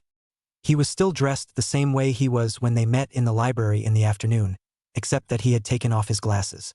He stood in front of Yishu, and only when he learned that he could fight Yishu again, a few hints of emotional fluctuations were hidden on his expressionless face. "Senior sister, let's begin." Longxing took the lead in setting up his stance. Yishu also stopped inking and immediately stepped forward to make a move. After many days of persistent practicing, Yishu clearly felt the increase in his strength during the fight. This time, Yishu and Long Xing fought against each other, holding on longer and being able to catch more moves. Once the two ended their bout, the small joy in Yishu's heart kept bubbling up. Perhaps that's the sense of accomplishment. Coach Wang took the data form, recorded the data, and casually said, "Right, Shu, I almost forgot to tell you, next Sunday, the Subterranean Combat Gym is going to send a few combat gym students to have a friendly exchange with our gym. You arrange your own training in the next few days. I guess next Sunday, you will fight with the female wrestling students over there." To actually have to PK with other combat gym students, Yishu was caught off guard to hear this news, and there was a small hint of nervousness. After all, if you win or lose in your own pavilion, it's not a big deal. However, when competing with other pavilions, the honor of the pavilion was at stake, so Yishu had to prepare properly. Seeing Yishu having a hint of nervousness, Long Xing kindly comforted. "Although you are slightly weaker, they are weaker. Yishu, Sifu, he is really good at comforting people." After being interrupted by Long Xing in such a cold manner, Yishu actually felt that he was now suddenly at peace. After all, everything cannot be rushed. When things to say. Chapter 52, Dropping Out of the Experimental Class. Monday. Yishu had just stepped into the classroom when he realized that the podium was surrounded by people, and many students were craning their necks to look at the projection in the classroom. Lin Cece saw Yishu arrive and waved at her. Shu, come on." The class president said that the results of the midterm exams are out, and old Ben just put a file on the classroom computer with the school-wide rankings, as well as the overall rankings of the entire key high schools in B City. Yishu put down his book bag and walked to the podium, and saw that on the podium, surrounded by students in one layer and one layer outside, Li Jiadong was unlocking his computer and opening files. Yishu's name was listed high on the first line of the data list. Language, 120. Math, 144. English, 142. Physics, 92. Chemistry, 91. Biology, 95. Ranked number 1 in the school's grade level and number 1 in this multiple high school co-curricular exam. The students present all sucked in their breath when they saw this counterintuitive score and shouted that Sister Shu was awesome, although they all knew that Yi Shu's academic performance was very good and heaven-defying. However, when they saw the data, they still couldn't help but marvel at the unbelievable extent of his grades. Yi Shu did not have much mood swings on the results in front of him. After all, from childhood, take the first has taken the habit. Besides, she already had a rough estimate when she did the questions for this exam. Yishu just laughed softly and looked at the classroom projection with his eyes moving down. Lu Yu's ranking was still right behind Yishu. Language, 117. Math, 146. English, 124. Physics, 95. Chemistry, 91. Biology, 95. Ranked second in the school's class and second in this multiple high school co-curricular exam. Lu Yu's other subjects were almost on par with Yishu's, but there was still some crotch-pulling in English compared to the counterintuitive grades in other subjects. But this English score is a relatively big improvement on what he used to get. The students also seemed to notice the change in Lu Yu's English score and were very impressed. In just 1 month, the English score has improved another dozen points, and in a few more months, English will not have to go against the grain. So how come it's so easy for the scholars to raise their scores, and when they say they're raising them, they're raising them? How does that make the students who have average grades and are steady as old dogs live? Lu Yu sat in his seat, the pen in his hand spinning rapidly as he looked at the grades projected in the classroom and frowned slightly. Still not enough. He lifted his eyes slightly to the rounded back of the young girl's head in the distance and stretched his long legs slightly. Wang Yan sat next to Lu Yu, wringed his arm, looked at the data in front of him and sighed. "Tisk tsk, you two are really not human. Look at the performance data after the 3rd place in the joint examination. Completely not on the same level as you two." Jin Yen, who was sitting in the front row of the two of them, gritted her teeth in hatred and looked at her test results in great panic, not understanding how she had done so poorly this time. At that moment, Mr. Pan walked into the classroom, holding his arms, leaning against the podium, signaling the students to return to their seats. With a smile on his face, he was clearly in a good mood. "Most of our class did well on this midterm exam. It was also well ahead of the joint exams taken by many key high schools." Mr. Pan paused and continued. "However, according to our school's rules, A few students who didn't do as well on this test will have to leave our sophomore class. Don't be discouraged by these students. Try to do better on your next final exam and come back to our family. Hearing Mr. Pan say this, the students sat in their seats with some hidden bad feelings in their hearts. After all, everyone had been together for half a semester and had some classmate bonds with each other. This was the first time they had faced such cruel campus rules. The atmosphere in the classroom was a bit depressing, and a few students who didn't do well couldn't help but redden their eyes. In student days, getting into the experimental class from the general class is the dream of all students, then falling into the general class from the experimental class is the nightmare of all honor students. At this moment, the classroom was exceptionally quiet. Yishu looked at all of this, and his heart was also a bit unfavorable. Mr. Pan continued with some encouraging words from the podium, and finally said slowly, "Those of you who fell out of the top 40 in your grade this time can pack your bags by noon, and you will be placed in a new class at school at noon." After that, the homeroom teacher walked out of the classroom, leaving the students to digest for a while. Jin Yen sat in his seat, his eyes looking straight at his ranking 73rd in his grade, almost falling out of the sophomore second class. Her eyes were full of resentment and anger, her hands clenched, completely unlike her usual high and mighty, nose-to-nose appearance. Jin Yen's follower and Jin Yen were at the same table. She looked at Jin Yen's appearance at this moment and reached out her hand to comfort the other party. But she was slapped away by Jin Yen. "Go away. There's no need for you to pretend to comfort." Jin Yen's face was filled with disgust. After the teacher left, there wasn't much talk in the classroom. There was a loud snap on Jin Yen's side, which immediately attracted the attention of the students. The follower covered his red slapped hand. His head hung low and his cheeks reddened. Seeing everyone looking over, Jin Yen coldly snorted and began to pack his book bag. Yishu frowned, really feeling speechless at this oddball. Noticing Yishu's line of sight, Jin Yen raised his head and looked over indignantly. The fact that she didn't do well on her exams was all down to this Yishu's fault. If it wasn't for Yishu affecting her exam mentality, how could she have fallen out of the experimental class and incurred everyone's shame? Why can this little person do so well on the exam? She is not convinced. The more Jin Yen thought about it, the more angry she became, and she winced at the thought of her parents placing extra importance on this midterm and her screwing it up. All of this is Yishu's fault. She would definitely not let Yishu go in the future. Yishu lightly swept a glance at Jin Yen and turned his head away, really not wanting to talk more with this jumped-up clown. Soon it was noon, and during the lunch break, a few of the students who had fallen out of the 40th percentile of the grade packed their bags and prepared to go to another class. One of the boys shouted before he left, borrowing a famous quote from the Grey Wolf, "I'll definitely be back."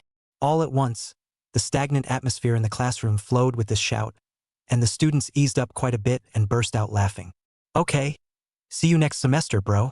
A boy he played well with in the back row responded loudly. One man led the way, and those who remained in the lab class bid them farewell. "Yeah, what's up with that? Just drop out of the lab and come back in. Everyone has the ability to move up, everyone has the opportunity, everyone is a good person." One by one, several students walked out of the classroom, turning to say goodbye to their former classmates.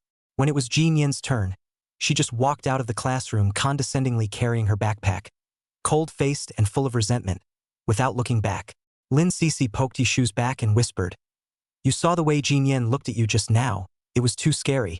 Why does she have so much resentment towards you?" Yishu straightened his desk and prepared for a nap, calmly saying, "Who knows, maybe a brain fart." Chapter 53, Changing Seats. After the lunch break at noon, Yishu realized that there were a few unfamiliar faces in the class. Their faces are full of the joy and impetus after entering the experimental class, but also with a hint of the constraints of coming to an unfamiliar environment. However, there was a more familiar face among them, Jiangku. Jiangku played well in the midterm exams this time, took the 20th place in the grade, and even surpassed most of the students in the original experimental class, and was very smoothly assigned to the experimental class. Noticing Yishu's eyes looking over, Jiangku slightly blushed and nodded at her. The first period of the afternoon was supposed to be math class, and the homeroom teacher made a point of swapping homeroom and math class for grade analysis and class seating adjustments. Our Xinjiang number 1 middle school played very well in this joint exam, and our overall results ranked first in the whole joint exam.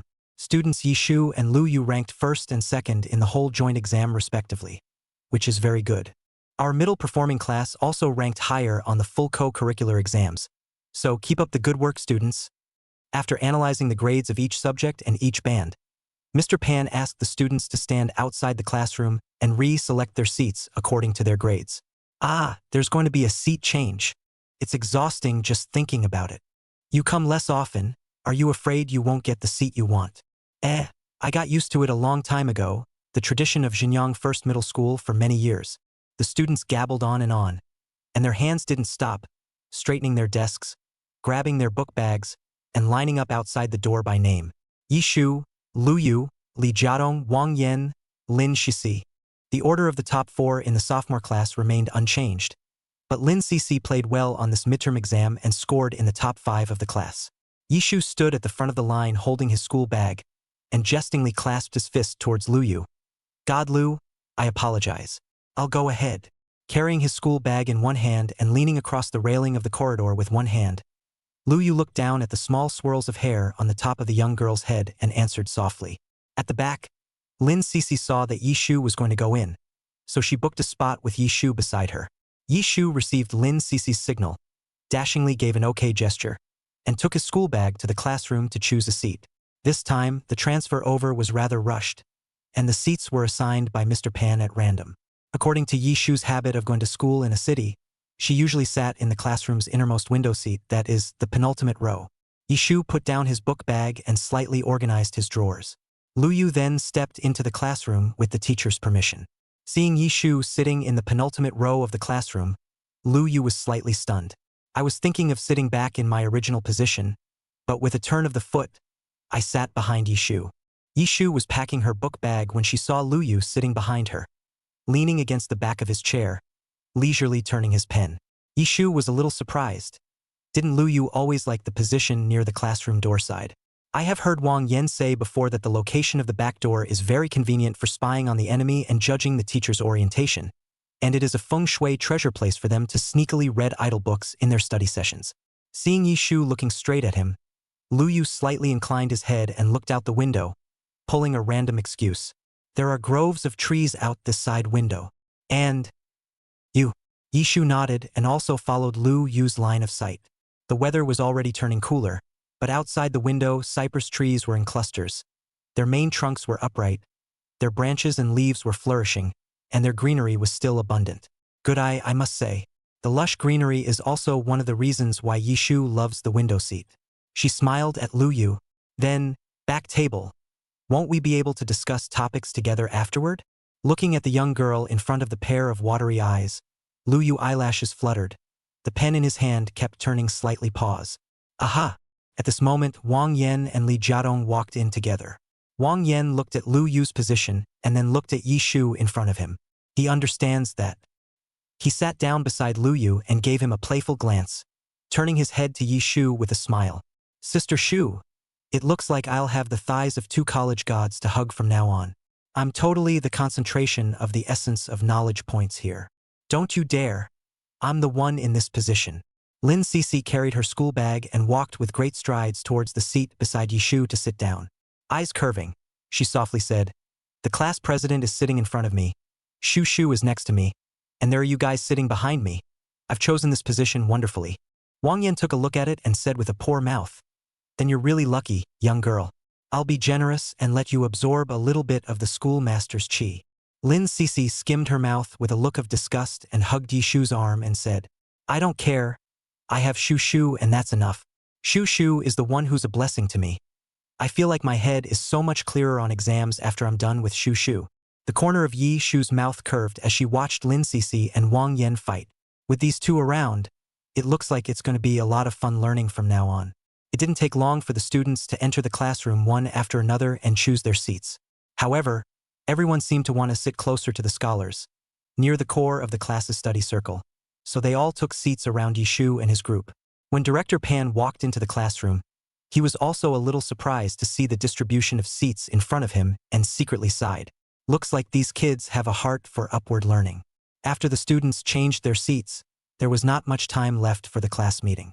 Director Pan stood on the podium and asked a few students who had rushed into the experimental class in this midterm exam to come up and introduce themselves. Yishu found that these few students who rushed into the experimental class have pretty good grades, and almost all of them are ranked in the top 30 of the grade in this exam, which is already more than 1/4 of the students in the original experimental class. It seems like there is a lot of potential in the other classes, and by the time senior year rolls around, the academic competition is going to get a lot tougher. By the time the last student was ready to introduce himself, the bell rang just in time. Mr. Pan walked to the door of the classroom. His footsteps slightly paused, suddenly remembered something and turned around to inform his classmates. We're having a parent-teacher conference in our grade this Friday, so please be on time for every student's parents. Oh no!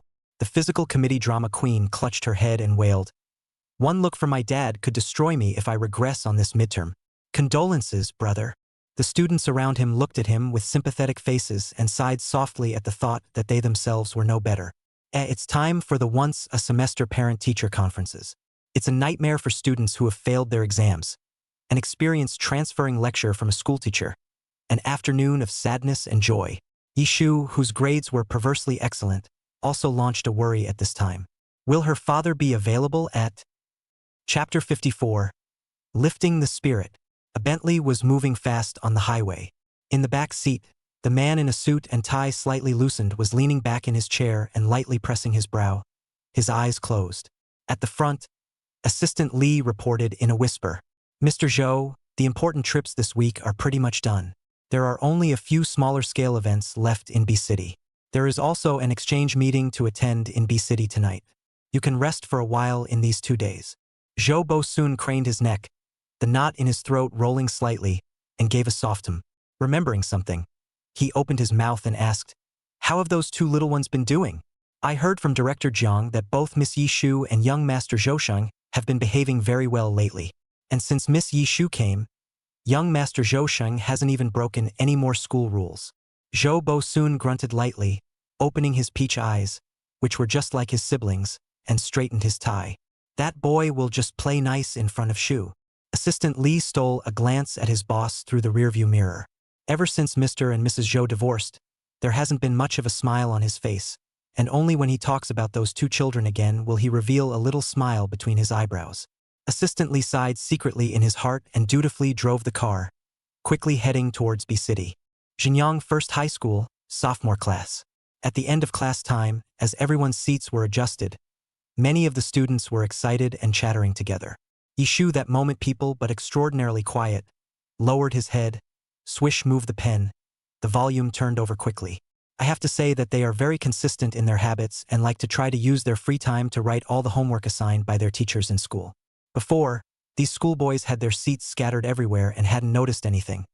But now that they were all gathered together, people with clear eyes noticed it at once. The sports committee had just finished wailing when they inadvertently glimpsed Yishu's group of people frantically brushing up on the questions, and the corners of their mouths twitched.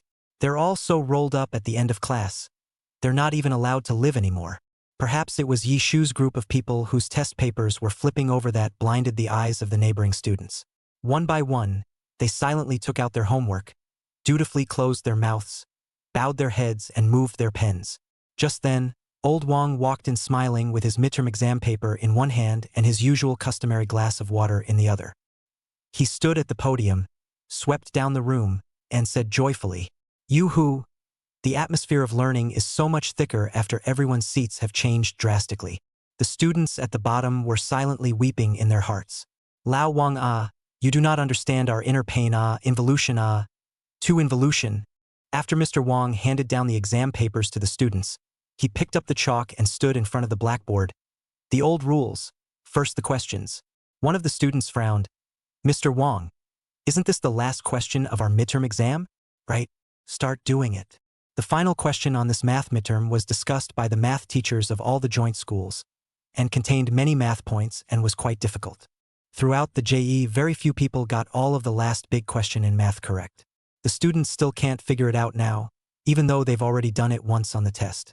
Seeing this, Mr. Wang knocked on the blackboard. You guys really have thrown the topic out of the window after the exam. He named Yishu and Lu Yu and asked them both to come up to the stage and write their ideas for the questions on the blackboard. Yishu stood up, put down the pen in his hand, exchanged a glance with Lu Yu, and fell to the podium.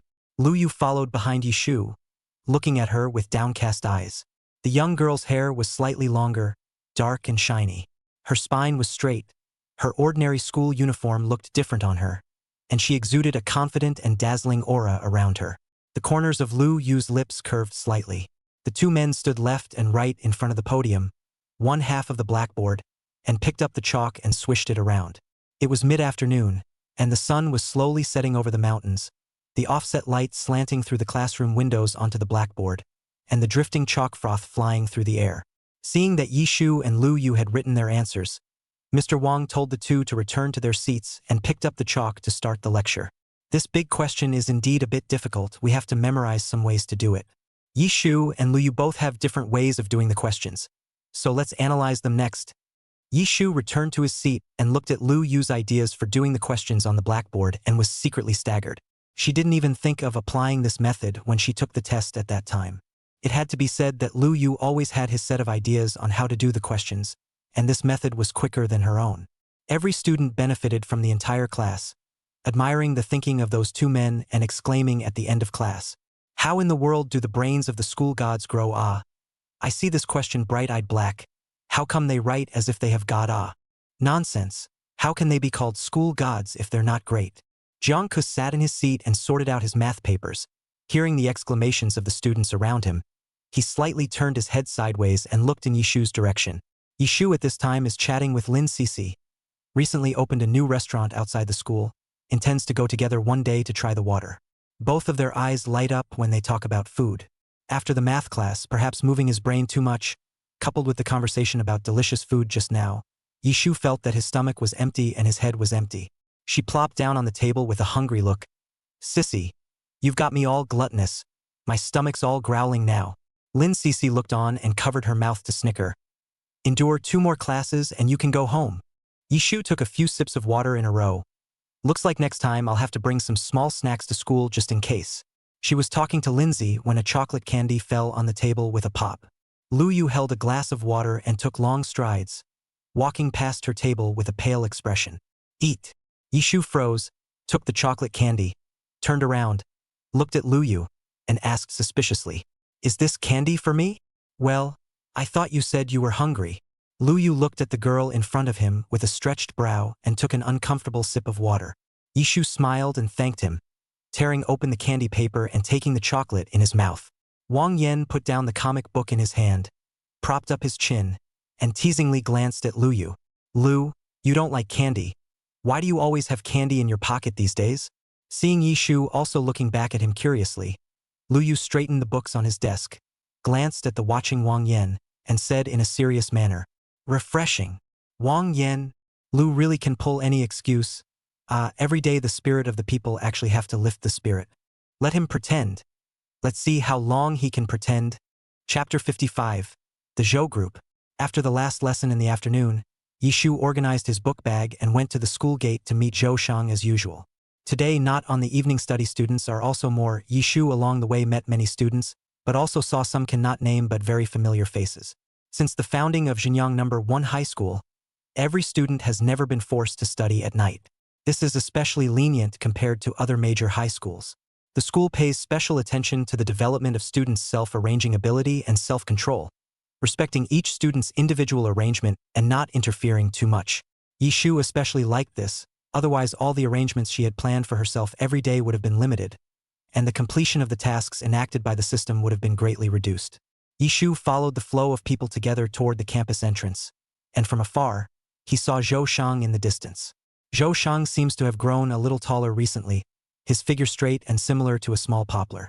Seemingly seeing her, Zhou Shang's peach blossom eyes were slightly curved, and his pupils were golden brown in the setting sunlight, bright enough to shake people.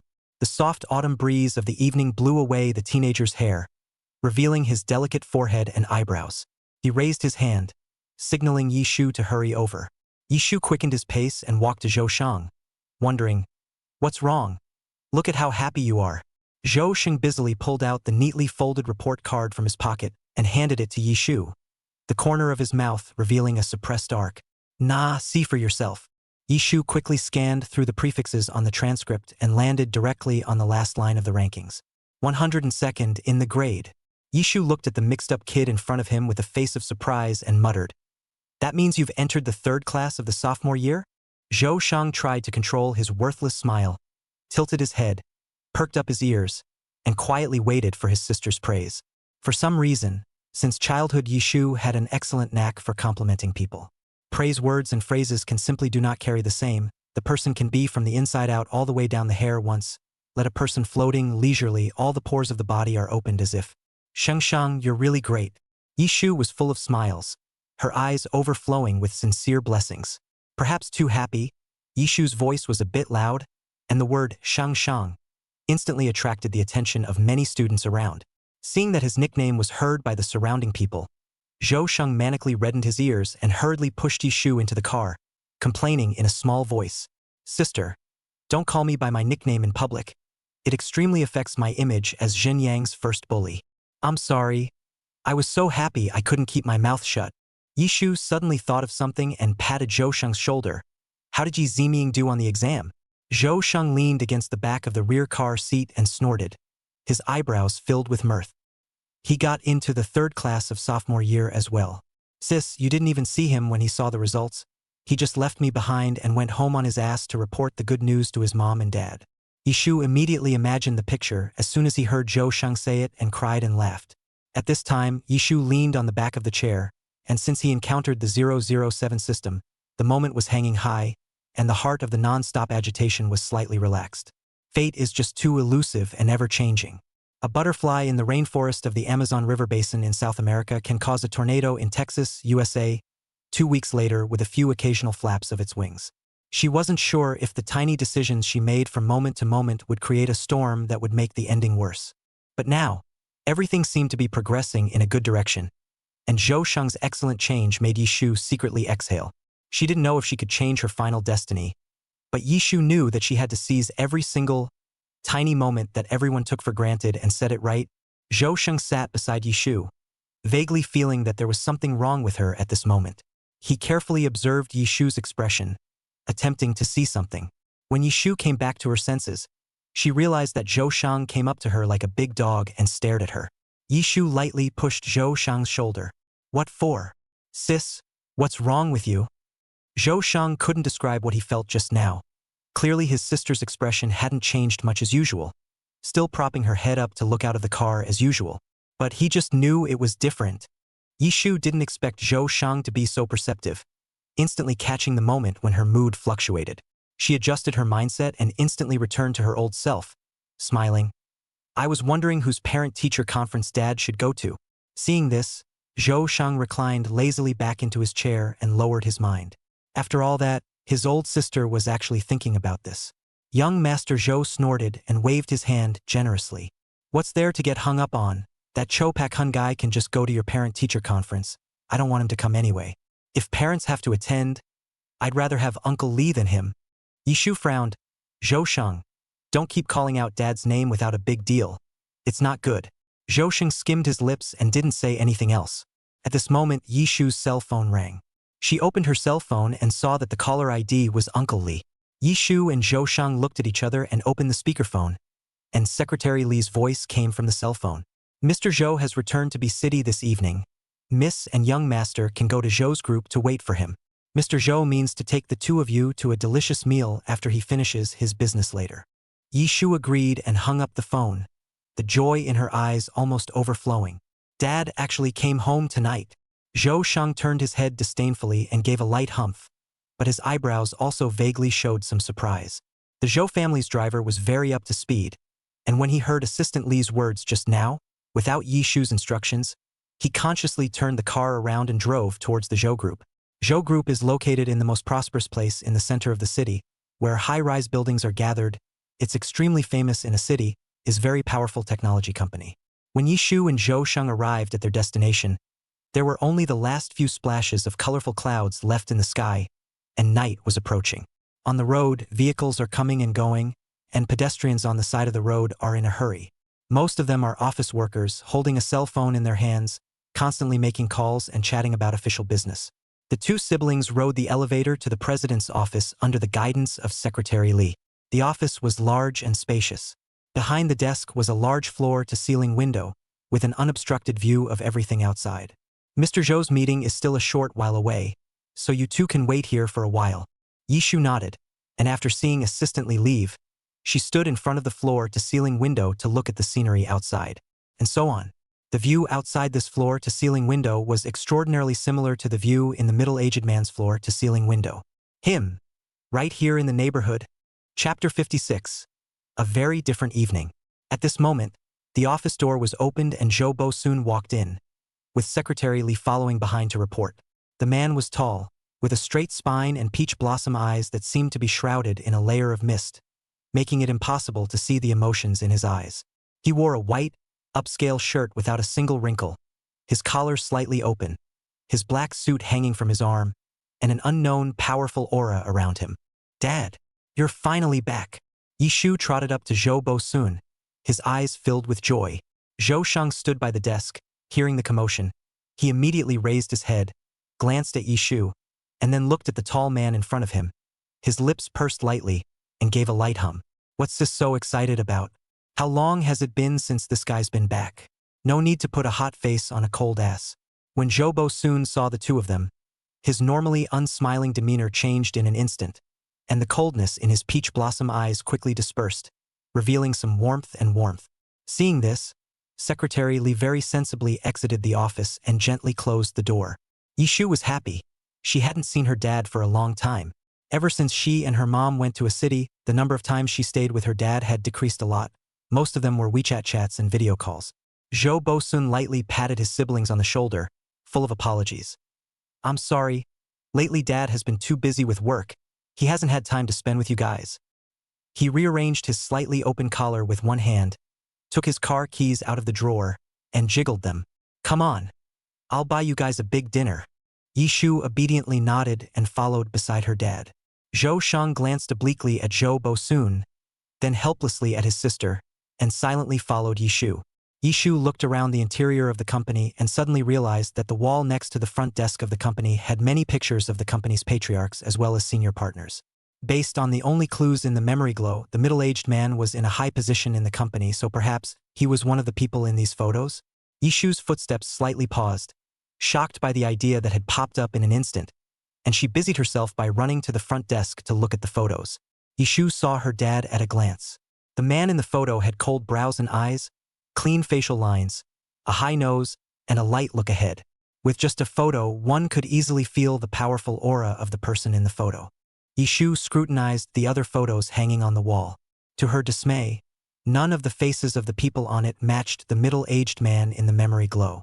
Yishu couldn't say what she felt, and sighed slightly in her heart. She knew where it would be so easy to find that person. "Sis, what are you doing?" Yishu came back to her senses and realized that her dad and her brother were standing in the same place waiting for her with surprisingly consistent movements. "Look at the photo." Yishu quickly walked back to them and smiled.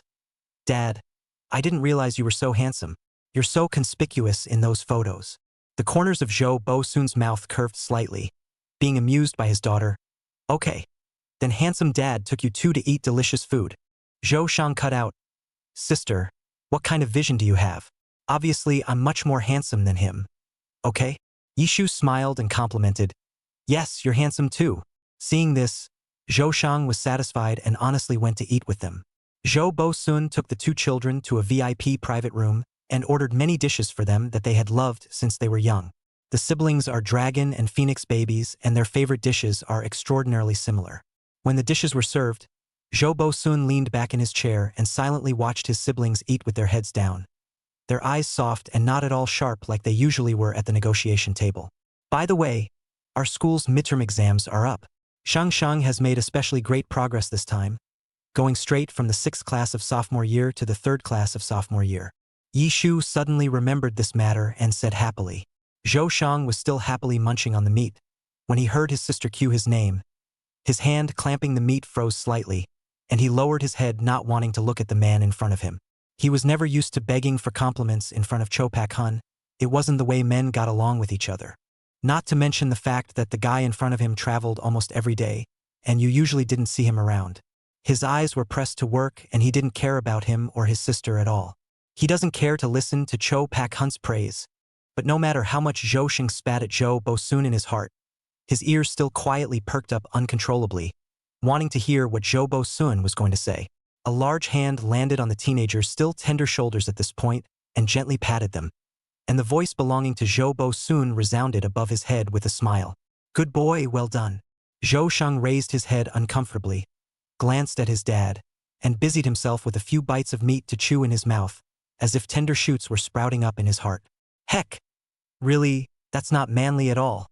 Yishu carefully observed Zhou Sheng's expression, watched him squirm and press down the arc of his mouth, and secretly laughed in his heart. This kid must be secretly happy. Zhou Bo-soon took a sip of wine and looked at the pair of siblings in front of him, his brows filled with a soft color. It was only since Yi Wen left that the heart full of holes warmed up some more. Seasonal residence. What do you mean?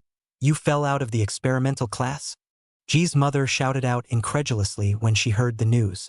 Ji father's sullen face, sitting on the sofa without a glance, just looking at Ji Nian. What place did you get on this test? 73.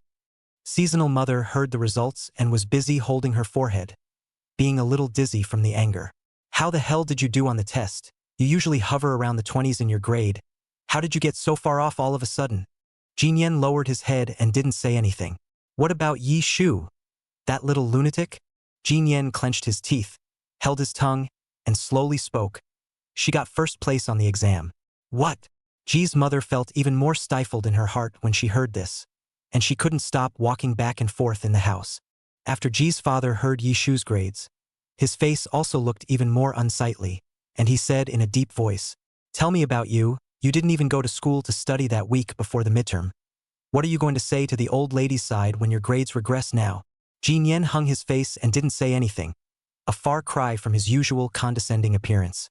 Thinking of the way Yi Shu lightly looked at her, the more Ji Nian thought about it, the more angry she became and shouted with red eyes. It's all that Yi Shu's fault. If she hadn't affected my mindset for the exam, I wouldn't have done so poorly at all. Ji Nian threw off her book bag and sat on the other side of the sofa. As long as Yi Shu is around, I'll never be able to do well on my exams.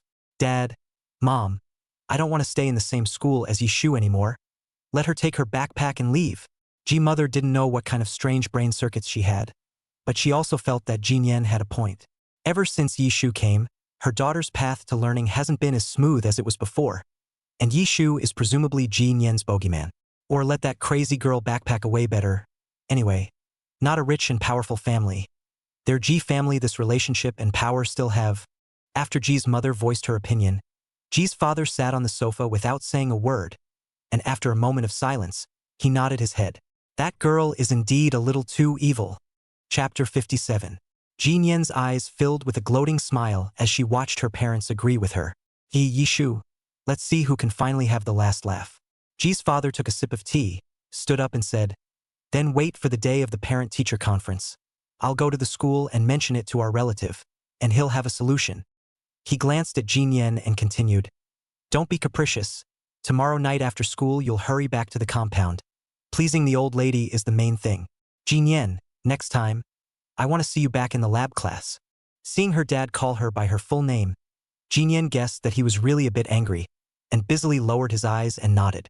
Seeing Ji's father go upstairs, Ji's mother hurriedly followed suit, waving her hand for her daughter to go back to her room and do her homework on her own. In the room, Ji's mother held her forehead and sighed. I didn't expect this to go wrong in any way, and the old lady is probably going to be a little less than thrilled this time around. She's always valued her children's grades. What do you think we should do about this crisis in our company? The old lady is not happy, so I guess she won't be too willing to help us. We are distant relatives after all. Father Ji took off his jacket and grunted. Normally, we just spoiled Ji Nian to be like this. I heard that there was a recent networking event, and the president of the biggest tech company in B City would be there, so I had a hard time begging for a ticket. If we can follow suit and hug the thighs of the Shangri-La group, our company's problems will be solved. If you can't find a way to hook up with the other companies in the exchange. If it still doesn't work, Ji's father narrowed his eyes and paused. I'll have to shyly beg the old woman in the compound again.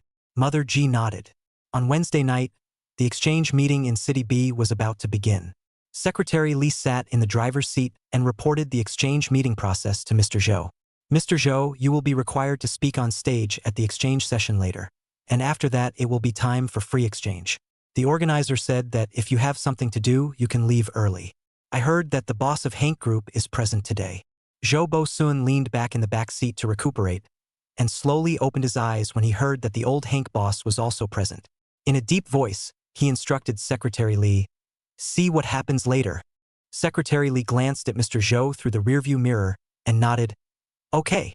At the exchange site, Ji's father took the admission ticket and went into the venue early and waited, taking the opportunity to inquire about the news, and in the meantime looking for some collaborators. Representatives of many small and medium-sized companies in the neighborhood came together to share the latest news. "I've heard that both Mr. Zhou of the Zhou Group and the old president of the Hank Group will be here tonight. So this exchange meeting tonight is a good opportunity." That's right, Zhou Group, as a company at the forefront of technological development, must have many projects in hand. What about Hank Group? The seniority is a bit older, and there should be many clients as well. Father Ji heard the two heavy hitters and straightened his collar, just waiting for those two to come out and climb up for a moment or two. Soon, the exchange meeting was about to begin. Zhou Bo-sun got down from the car and was introduced to the scene by the receptionist of the exchange meeting.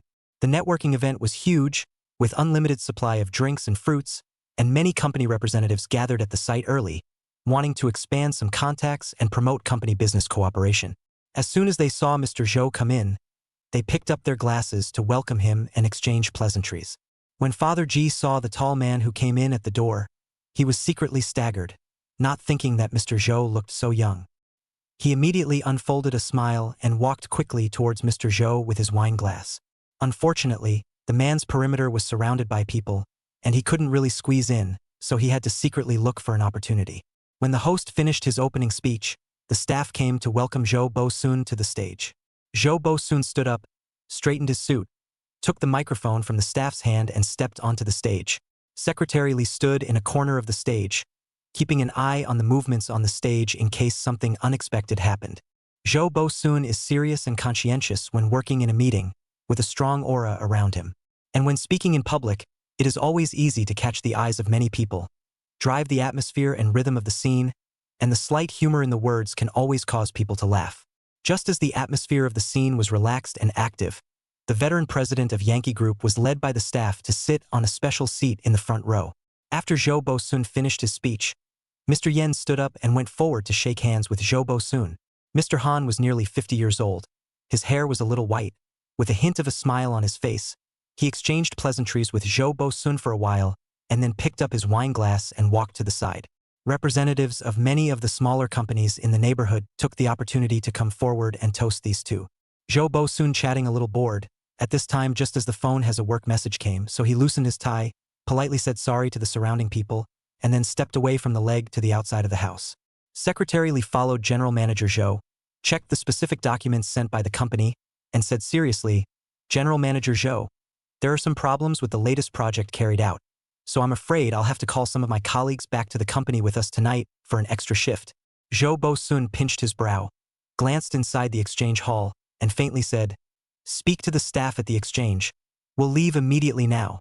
Secretary Lee nodded and explained the situation to the staff in the corner, then rushed to the company with Mr. Zhou. On the way to the office, Secretary Lee inquired, "Mr. Zhou, did you come across any good projects at this exchange meeting that you need me to follow up on? And Mr. Han, he looks like he has the intention to cooperate with us." Zhou Bo-sun let out a light laugh and glanced at Secretary Lee. "Your eyes need to be a bit sharper. Mr. Yen is a fox and was just probing me. His real intention is not to cooperate with us." He paused and continued, "As for the other companies, there are no projects that are currently adapted to us, so let's put them aside for now. Let's start tonight by finding out what went wrong with the most recent project." Secretary Lee answered and drove quickly toward the office. Zhou Bo-sun rolled down the window and looked out the window at the river view, tapping his fingers, not knowing what he was thinking. Seasonal residence. Ji's father sat in the hall sadly smoking a cigarette. It's hard to do. There were so many people trying to get up there and talk at the exchange today. It was hard to reach those two presidents. Other companies don't see our project either. We still have to turn to the old lady. Mother Ji frowned as she touched the jewel in her hand. Because of the matter of Nian Nian's regression in grades, the old lady has recently been very disappointed in Jin Nian, and she used to think of our family Nian Nian in everything now. After hearing this, Ji's father's face became heavier and twisted his cigarette. "We'll have to go to the compound this weekend and pay a visit to the old lady." Ji mother was a little reluctant when she thought of the face the old lady gave her. But for the sake of their company, G mother reluctantly nodded. Line. Chapter 58. I don't think I'll make it. Yishu had been in a good mood all week. Her dad hadn't traveled anywhere else for the past few days. And although he still looked busy, he would accompany her and Zhou Shang for breakfast. Although Zhou Shang still had a smelly look on his face, all the little cells in his body were leaping, and there was absolutely no way to fool Yishu's eyes. At noon on Friday, Yishu had a good meal and Lin Cece was walking in the corridor when he ran into Zhou Shang, who was returning from playing soccer with his brothers. The sophomore class 3 and sophomore class 1 were very close to each other, and Yishu could now meet up with Zhou Shang almost every day when he left the classroom. A group of people were chatting and making a lot of noise without knowing what they were talking about. Zhou Shang body seems to have a special magic, just come to the senior 2 class of 3 days, immediately and the surrounding classmates familiar with, and they are like many years of classmates, and became the classmates of the mouth of the Shang brother. Seeing Zhou Shang's little look of mixing like a fish in water in the 3rd class of the 2nd year of high school, Yishu lightly curved the corner of his mouth. Brother Shang, that 3-step crossover basket you just did was really cool. Let's play together next time. Yeah. So much fun to play ball this time. We can get a team together and go on a rampage against another school during the doubleheader. It's cool to think about it. Zhou Shang spun a basketball with one hand and inserted one hand into his pocket, smiling faintly and trying his best to carry the image of a Xinjiang bully. It was a far cry from his usual image of the silly boy who could smile and squint even when he was stealing Wonky's milk at home. But his posturing would only fool the others. Yishu very easily noticed the corners of the teenager's mouth that he was desperately trying to suppress. Humph, I guess I've been flattered and fluttered. See, didn't even see his old sister who was standing aside so obviously. Yishu leaned against the corridor railing to look at the boy Zhou Shang, and tugged on his sleeve as he passed by. Zhou Shang was in the middle of planning in his head how to make a big splash on the basketball court on his double day off, when he felt a sudden tug on his sleeve. Sis, why did you suddenly leap out? Didn't even see you just now. Seeing that Xinjiang Yiba and his sister wanted to chat, the group of people playing basketball with him beside him greeted Yishu, called Sister Shu, and then entered the classroom. Seeing this, Lin Cece also straightened her school uniform, waved her hand with Yishu, and went back to the classroom to write her homework. Yishu was too lazy to be poor with Zhou Shang and cut to the chase. Did you and Dad talk about the parent-teacher conference this afternoon? I've been so busy lately I forgot. Zhou Shang was busy holding the basketball that had been spinning in his arms. Seeing Zhou Shang with this look of surprise, Yishu knew that something bad had happened. Zhou Shang scratched his dog's head and weakly said, Old sister, I thought you had talked to that guy Zhou Bo Sun, so I didn't say anything. Yishu sighed helplessly and immediately pulled out her cell phone and dialed her dad's number. Unexpectedly, the phone was off. Yishu called Uncle Lee again, and it took some time before the call was answered. Miss, can I help you? Mr. Zhou is having a meeting somewhere else right now. Uncle Lee, please tell my dad that we have a parent-teacher conference at our school at 2 o'clock this afternoon. Is he coming this afternoon? Secretary Lee glanced at General Manager Zhou, who was talking to other company executives, and then glanced at the schedule full of afternoon trips, hesitated for a moment, and returned. I'll ask Mr. Zhou later. Don't be in a hurry. Yishu hung up the phone, turned around and propped up the railing, looked at the blue shiny sky and fumed, and whispered, I heard Uncle Lee's tone. Our dad is probably busy today, so he shouldn't be able to come. Zhou Shang's mood also went down all of a sudden, tugging at the corners of his lips and standing side by side with his sister, leaning against the railing and looking up at the sky at a 45-degree angle. It's been a long time since Cho Pak-hun attended a parent-teacher conference for both of them. After Yishu followed her mom to a city, it was her mom who went to every parent-teacher conference. As for Zhou Shang, although he lived with Zhou Bo Sun, it was no different from living by himself. Zhou Bo Sun is too busy. Every day either in the meeting or on the way to the meeting, can eat a breakfast together is very good, let alone a parent-teacher conference. The two of them had thought that this time would be different, and their hearts were vaguely looking forward to it, but they didn't realize that it was the same as the original. In the classroom, Wang Yan souped up on Yishu and Zhou Shang at the doorway corridor, and busily touched Lu Yu with his elbow. Brother Lu, look at the doorway. Sister Shu seems to be a bit out of sorts. Lu Yu was originally thinking about a math problem. When he heard Wang Yan's words, his eyes were busy looking towards the corridor. The young girl tilted her head and stared motionlessly at the sky, standing dumbfounded. Although her expression could not be seen, Lu Yu vaguely felt that something was wrong with Yishu. He frowned lightly. What was wrong with her? Yishu in the corridor did not notice the sight in the classroom, and she quickly organized herself. Forget it. It's not like it's a big deal. Yishu patted his hand that was stained with ash because he was leaning on the railing, and patted Zhou Sheng's back and laughed. Don't lie here as a statue. We need to hurry up and talk to the homeroom teacher. Actually, there is an advantage to Dad not coming. We both can get out of school early this time. And the other students might have to be scolded by their parents. At the mention of early dismissal, Zhou Sheng's eyes lit up. Why had he not thought of this? It's still Friday and the next 2 days are double days. But that's too good, isn't it? The siblings converted their moods, so they both went to the office to explain the situation to the homeroom teacher. In one of the school's high-level offices, Ji's father was currently sitting on a sofa and catching up with a relative. He took a sip of his tea, laying out a lot of groundwork and finally explaining the purpose of his visit. Oh, you mean trying to kick Yishu from the sophomore class out of school? The balding man on the desk smiled with an amiable look. This student has good grades and hasn't committed anything. It's not good, is it? Father Ji glanced at the man across from him and laughed. It's not easy for other people to do, of course I know that. But you, Xian Di, are not an ordinary person. Putting down his teacup, he continued. Recently, someone gave me another tin of premium tea, of which there are not many in the country. Xian Di doesn't love tea, so I've specially brought it over for you. You can savor it during this time. The bald man took the tea, looked at it for a few moments and laughed. What kind of relationship do the two of us have, and we still come to this? Although I don't have much ability, I still have this bit of right, so you can rest assured. He stood up and glanced at Ji's father.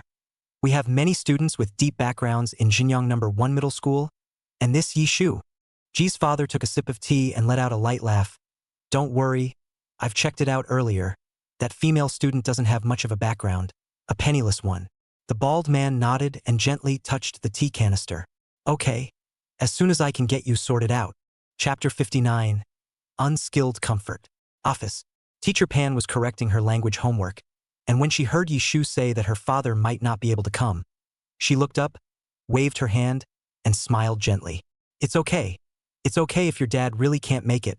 The teacher will just take the time to give your dad a call then. This time, Yishu's midterm exam especially gave Xinjiang No. 1 middle school a long face, and even the school's leaders noticed Yishu as a student, and were full of praise. Mr. Pan, as the homeroom teacher of the sophomore class, with 2 Qingbei material in his class in a row and a lot of light, the smile on his face hasn't disappeared lately. It didn't matter if Yishu's dad came or not. As long as Yishu was there. She and Lu Yu had a big task today. They had to run to every class to pass on their learning experience to parents and students. It's just great to have this good seed in the mix. Thank goodness for the transfer from a city. Yishu saw that the homeroom teacher had no hint of blame and gently breathed a sigh of relief. Just as she was about to walk out of the office, Mr. Pan called out to her in the office. Yishu, go to the class and call Lu Yu. The teacher has an assignment for the two of you. Yishu nodded and gently closed the office door, walking straight towards the classroom. Lu Yu absent-mindedly wrote his homework, raising his head every now and then to look toward the classroom door. He had just put his books down, and the 2 figures in the hallway were gone in a flash. Lu Yu wrote a few words, and then looked at the door. The young girl's clear figure appeared, and walked straight to this side of the seat. He quickly turned the pen in his hand and lowered his head, frowning with a look of pondering the subject. That is, until a delicate voice came from above our heads. Lu Shun. Ms. Pan called us both to her office, as if she has something to say to us. Lu Yu pretended that he had only just seen Yishu, and the pen spinning rapidly in his hand stopped and nodded. Another quick glance darted at Yishu, scrutinizing the corner of the young girl's eye. Well, it's not red, so I don't think it's crying. He put down the pen in his hand and stood up, walking side by side with the young girl toward the office. Looking down to catch a glimpse of the young girl's demeanor, he noticed that her eyelashes were long and slightly lowered, covering those peach eyes that were usually incredibly bright. The lips were moist, but instead of pulling up in a slight curve as they usually did, at the moment, they were just pursed tightly. What's wrong with her? Obviously, she was still talking and laughing with Lindsay during lunch. Lu Yu hadn't comforted a girl since he was a kid, so he didn't know what to do for a moment, and he'd only ever seen his dad comfort his mom. When his mom was usually sad, his dad would take her gently in his arms and kiss her several times, softly comforting her. As Lu Yu thought of this, he glanced again at the young girl who was in no mood to talk at the moment with her head down. Ahem. This is clearly inappropriate. Lu Yu uncomfortably skimmed his head and looked at the blue sky without a single cloud in the sky and said softly, "The sky is blue today and tomorrow will still be a good day. So don't be sad. I hope the sunny day brings you good mood." Yishu raised his eyes to look at Lu Yu. The sunlight shone through the corridor on the side of his face, the light drifting and mesmerizing. The profile of his side face was clean and sharp, and his cool brow hid a hint of warmth with some purity.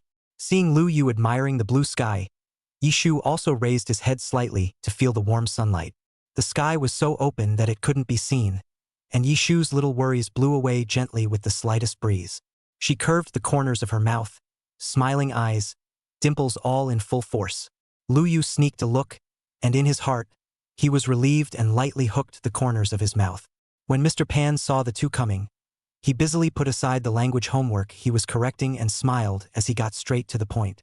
The leaders of our school have paid special attention to this parent-teacher conference, and each grade will elect 2 outstanding representatives to go to each class to impart their learning experience. As for us sophomores, we've elected you too. Mr. Pan took a piece of paper out of the drawer and handed it to both of them. Nah, you guys go to each classroom at the time according to the schedule on each class paper. It just so happens that neither of your parents are available, so you won't have to entertain your parents. Upon hearing this, Yishu quickly glanced at Lu Yu. The man beside him couldn't read the expression on his face. He just nodded and took the paper from the teacher's hand. Lu Yu's parents didn't show up either? Yishu and Lu Yu said goodbye to the teacher and walked out of the office door one after another. Yishu looked at Lu Yu's expression, hesitated for a moment, and said, "Your parents aren't coming to the parent-teacher conference this time either?" Lu Yu nodded. "My dad and my mom are flying around the world right now. The two actually went on a trip. But it's not a good idea to talk to the teacher like that, so they found an excuse like, they're busy with work." Yishu staggered. She never thought that there was such a reason. She really never encountered it before. Is Lu Yu what the internet calls, parents are true love? Children are accidents? Regardless of the reason, Yishu realized that someone was in the same boat with her, and it was as if she had a feeling of having company in her heart. Somehow, perhaps Lu Yu gazed at people's eyes extraordinarily focused. Perhaps he was extraordinarily calm at this time, as if nothing can defeat his appearance. Yishu at this moment have wanted to talk to the heart. "Actually, I was a little sad just now." Yishu opened her mouth and finally spoke. "Aha!"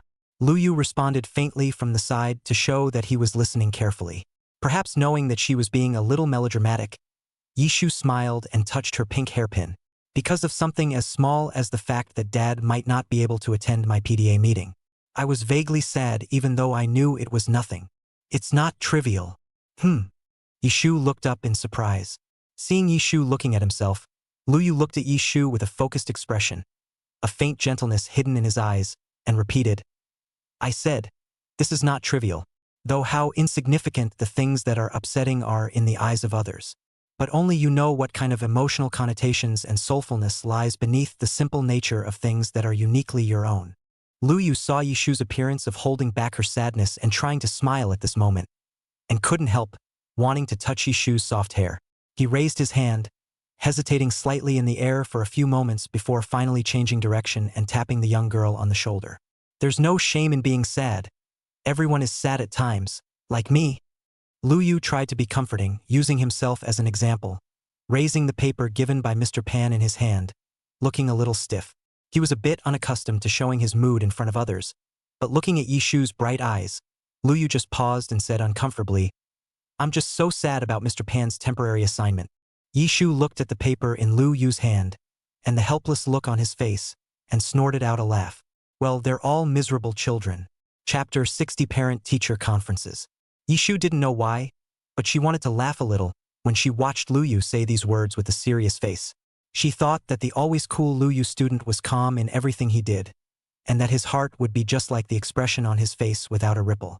I didn't expect that the god of learning would have a headache even with a teacher's sudden assignment. Maybe it was because she had been spitting with Lu Yu for too long. Yishu inexplicably felt much closer to Lu Yu, as if she had really included Lu Yu in the scope of her friends. In the past, she had been trying to bring her brother and Lu Yu closer together, approaching him with an agenda, always treating Lu Yu as a tool man, frantically trying to accomplish her goals. But now she realized that Lu Yu was a very interesting person with a warm heart, not as cold and uninviting as he appeared. When Yishu and Lu Yu walked back to the classroom, they realized that the inside had changed drastically. The blackboard was wiped clean at this point, and not a trace of the chalk left by the teacher's morning class remained.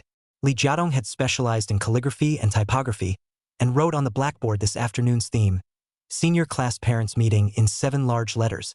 Lin Cece and Wang Yan were handing out name tags to their classmates, a special effort by the sophomore class. Each student has a small sign with his or her name on his or her desk so that parents can quickly find their child's place when they enter the classroom. Today's duty student was cleaning up, and the other students didn't have their hands full, busy tidying up their desks and secretly hiding all sorts of things they kept in their desks, such as comic books and other things that had nothing to do with studying. Parents are already in a bad way after seeing their terrible grades, and if they see these things again, they're afraid they're going to get lit up quickly and then go home and explode. I have to say that all children know their parents very well. For their own personal protection, these are things that students would never keep. The sports committee was thinking about where these things were hidden at this point. But as the saying goes, the most dangerous place is the safest place, and he very confidently placed all 3 or 4 comic books in his desk, mixed in between the books for the class. When Yishu and Lu Yu returned to their seats, Wang Yan just happened to hand out name tags to Lin Cece's seat.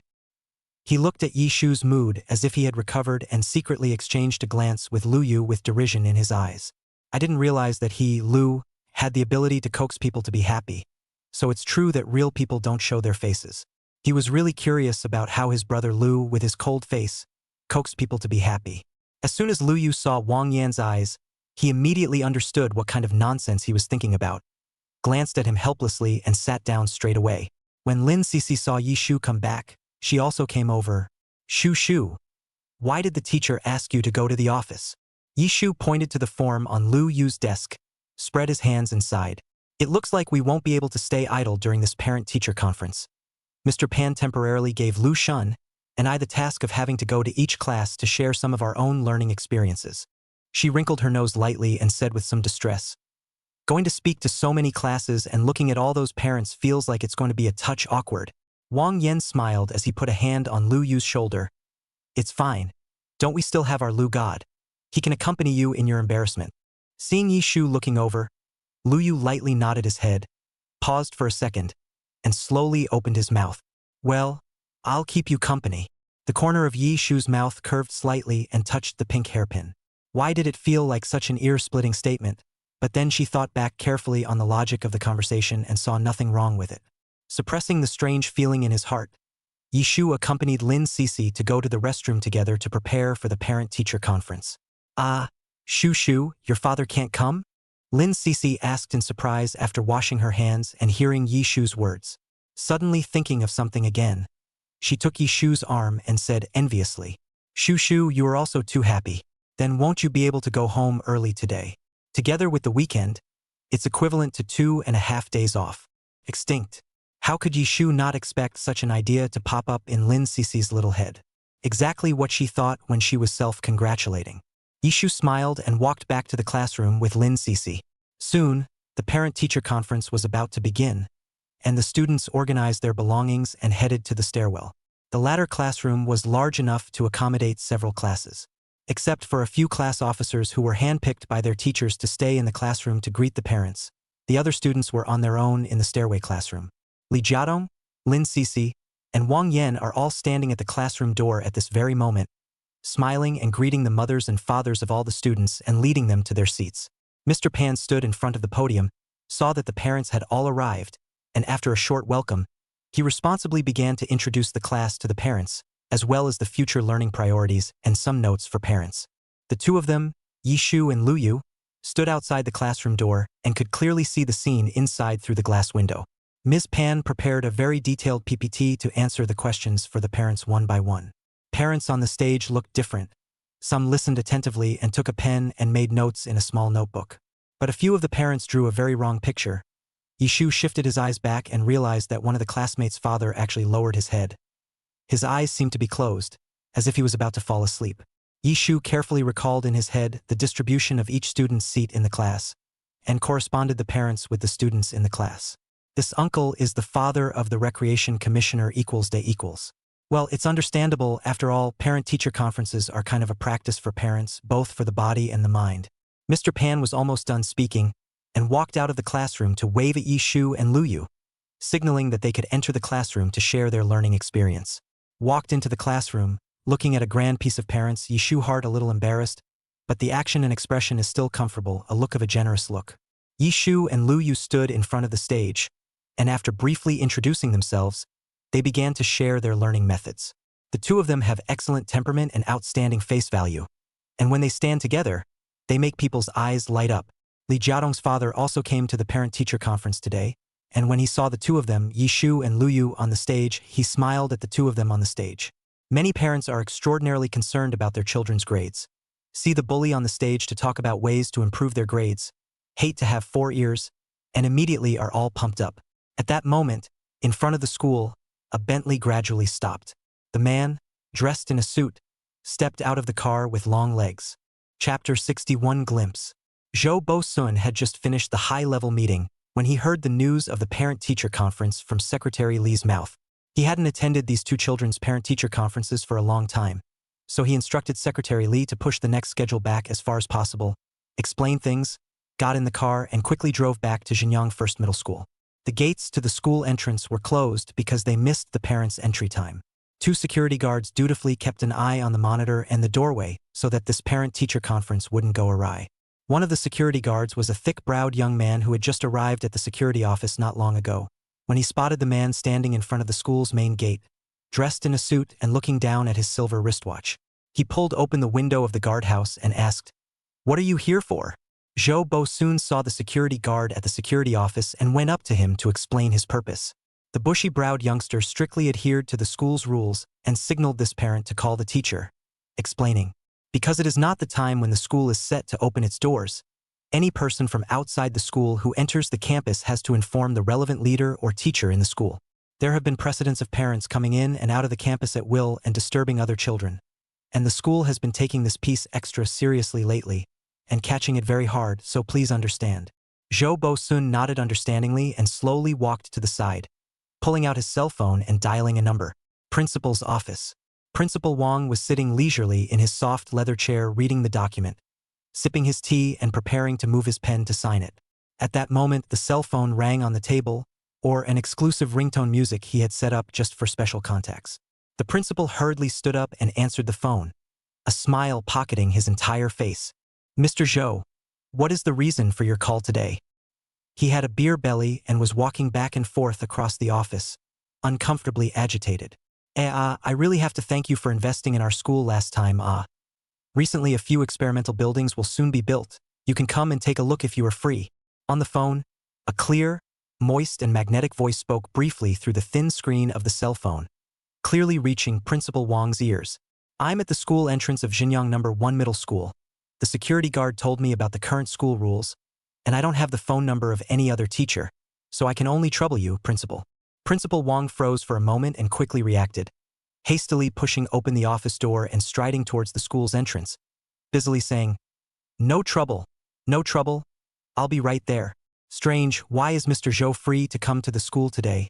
Isn't he especially busy on weekdays? Even the last time he decided to donate a few experimental buildings to their Xinjiang First Middle School, Mr. Zhou didn't come to the scene, but only sent a secretary beside him. Walking to the school gate, Principal Wang just passed by the soon-to-be-built experimental building. The mood is particularly happy. This time he can be sure to take Mr. Zhou a good tour of the school, perhaps he is satisfied, and donate a few buildings. Almost to the school gate, Principal Wang saw from afar a long and upright figure in front of the school.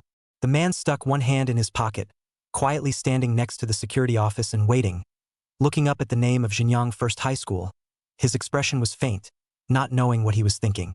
Noticing the gaze from afar, Zhou Bo-sun looked inside the school entrance and met Principal Wang's eyes. Walking slowly to the entrance of the campus with a light smile on his face, he nodded towards Principal Wang. "What a trouble!" When Principal Wang saw Zhou Bo-sun, the creases on his face smiled even deeper, and he was busy gesturing with the security guards at the security office, asking them to open the door and let the school's gold master in. "I'm really sorry to keep Mr. Zhou waiting. The security guards in this defense office are really too blinkered. I'll talk to them then." Zhou Bo-sun waved his hand a bit and looked at the thick-browed boy from the security office, smiling lightly. "There's no need to talk about them. They're very conscientious and responsible, and everyone does have to abide by the school's rules so that there won't be any slip-ups. Principal Wang was busy nodding his head, saying, yes, and then asked, does Mr. Zhou have something to do today? If you have time, I can show you around the recently completed laboratory building. Zhou Bo soon raised his hand to look at his silver wristwatch and apologized. I'm really sorry. I'm actually here for the parent-teacher conference today, so if I'm free later, I'll visit on my own. There's not much time left, so I'll go ahead. He nodded at Principal Wang, and then strutted towards the school building. What, Mr. Zhou's kid goes to their Xinjiang First High School? 네네는. Principal Wang was stunned. He didn't realize until now that Mr. Zhou actually hadn't revealed anything at all before.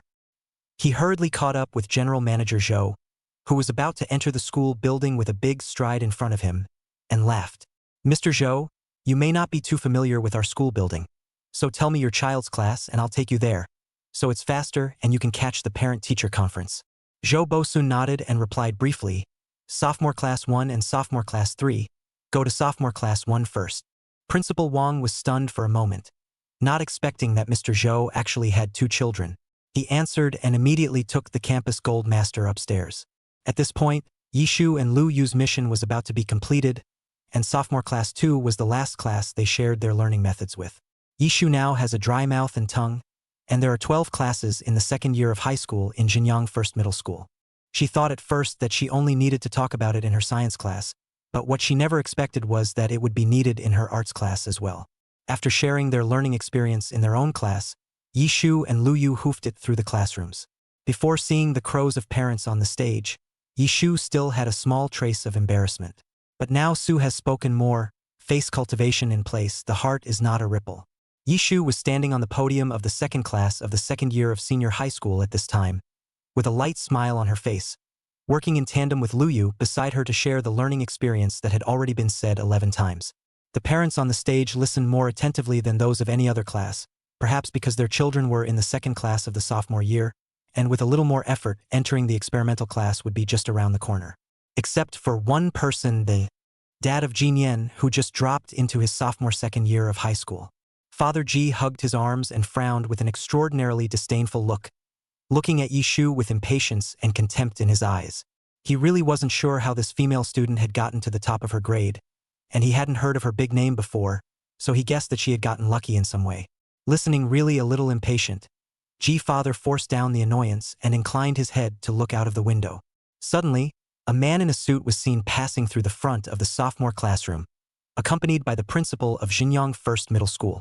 Ji's father closely surveyed the side of the man's face, and the more he looked at it, the more familiar it looked. He is the Zhou general manager of the Zhou group. How did this big shot come to the school?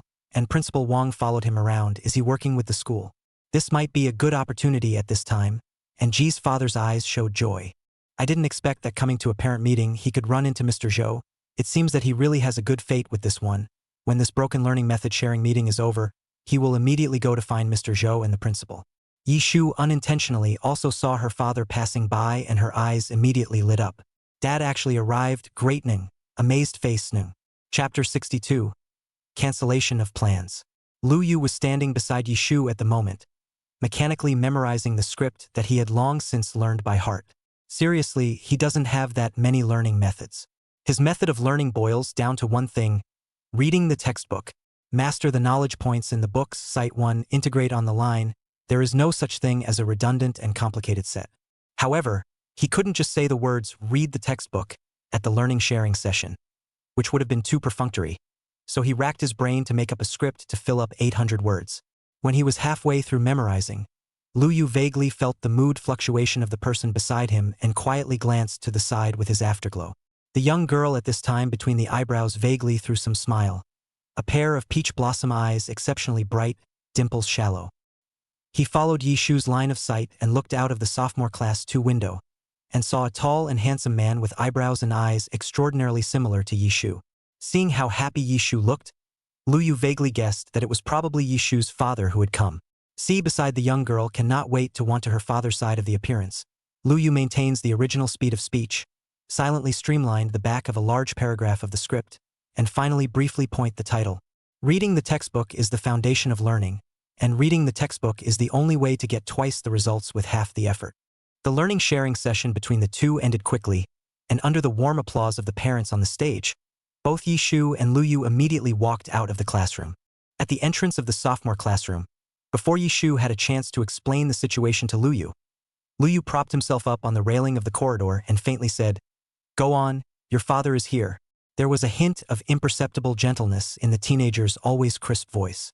Yishu smiled and nodded, quickly jogging to the sophomore class. At that moment, the principal was gesturing toward Ms. Pam, who was in the classroom for a parent-teacher conference, to open the door, trying to give her an explanation of the situation. A sweet and brittle female voice came from behind her, with excitement in her tone. "Dad, you weren't too busy to come." Yishu jogged to Zhou Bo-sun and asked in surprise. Zhou Bo-sun quickly turned around when he heard his good daughter's voice, and his always cold demeanor suddenly softened as he laughed. "How could I miss your parent-teacher conference? I just came from somewhere else and fortunately didn't miss it." On the side, Principal Wang scrutinized the extremely similar eyebrows of the father and daughter, and chagrined that he hadn't discovered the girl's identity before. But it's true that you can't spot it without looking closely. After all, the girl's name on her school license plate is Yi. While General Zhou's last name is Zhou, no one can connect the two together. Principal Wang walked over to Yishu with a smile on his face and complimented with a smile. "Child, see the name on your school license plate is a bit familiar. Isn't it the first-place winner of this midterm exam? It's really impressive." Yishu nodded his head in embarrassment and said humbly, "A fluke, a fluke." There isn't a parent who wouldn't be proud of his or her child's excellence, and Zhou Bo-sun was extraordinarily happy to hear the principal praise his child in this way, and the smile between his eyebrows deepened. At this time, Mr. Pan saw the situation outside and hurriedly pushed the door out. Seeing this, the principal explained the situation to her. "This is Yishu's father. He's here for the parent-teacher conference today. Treat him well." Mr. Pan immediately understood the hint in the principal's words. The man in front of him was actually accompanied by the principal himself, and seemed to have an unusual status. She smiled, looking natural, and greeted the other woman politely. "You must be Yishu's father. I'm Yishu's homeroom teacher as well as her language teacher. Parent-teacher conferences are halfway through, but you can ask me any questions you have then after the parent-teacher conference. Now you can go into the classroom and listen to the back of the room with the other parents." Once the learning sharing session was over for the sophomore class, each parent was allowed to freely go to each subject teacher's office and ask how their child was doing. Ji's father took advantage of this gap to quickly come out of the classroom, wanting to find Mr. Zhou and take the opportunity to get closer to him in order to facilitate the operation of the Ji family's company. Who would have expected that just after walking out of the classroom, he saw Mr. Zhou and the principal standing in the doorway of the sophomore classroom, and Yishu stood next to Mr. Zhou, smiling extraordinarily brightly. Just as he was wondering, he heard Mr. Pan address Mr. Zhou, Yishu's father. Father Ji stood frozen in place, took a quick glance at the looks of Mr. Zhou and Yishu, and his face swished and turned ugly. Mr. Zhou was actually Yishu's father, and his face was ashen when he thought of the harsh words he had put to Yishu only a short while ago. Obviously, he had purposely had someone investigate Yishu's background before, and his men had said to him that Yishu's background was very clean. So how did Chao always come out of nowhere at this point? This was good. Their Ji family had completely offended General Zhou. Ji's father looked at the gentle frown of Mr. Zhou in the distance as he faced his daughter, and suddenly remembered his previous plan to kick Yishu out of the school, and secretly said that it was not good. Taking advantage of the fact that many parents of the second class of sophomore year were going in and out of the classroom door, Ji's father used the cover of the crowd to hurriedly head towards the administration building. The bald man saw Ji's father hurriedly walk in, took a sip of his fine tea, and asked in surprise, "Isn't there a parent-teacher conference today? What kind of wind blew you over?" Ji's father looked serious and said, "Our previous plan will have to be cancelled immediately. Yishu won't be able to leave." Seeing this, the bald man hurriedly put down his teacup and asked, "What went wrong? Do you know Zhou Bo-sun, the president of the largest technology company in B City? He is Yishu's father." Father Ji stared at the man in front of him and said word by word.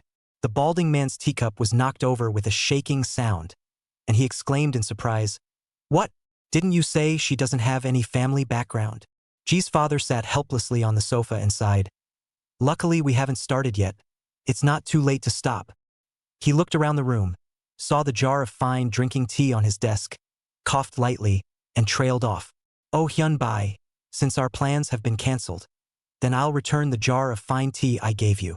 This tea is very expensive. He did not have time to taste it and sent it out. Now is the best time to ask for it back.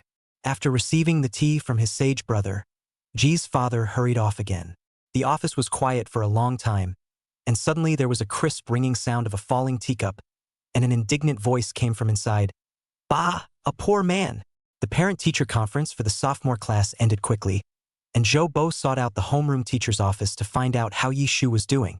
Mr. Pan took a sip of water to moisten his throat, which had long been dry and smoky, and said, Yi Shu is a student that our school pays special attention to cultivating, and she excels in all aspects. There was just one thing some time ago. I don't know if Yi Shu has said it to you. This matter still has to be given special attention. A while ago, Jin Yan's parents kept coming into the school to bother Yi Shu. Chapter 63. Zhou Bosun frowned lightly. Shu never told me about this. When was this? It was about a week ago. I wasn't sure at first, but at that time Yi Shu came to see me specifically, but she didn't really talk to me about the specifics. Mr. Pan flipped out his cell phone, opened his address book, searched out Jin Yan's father's phone number, and copied it to the man in front of him.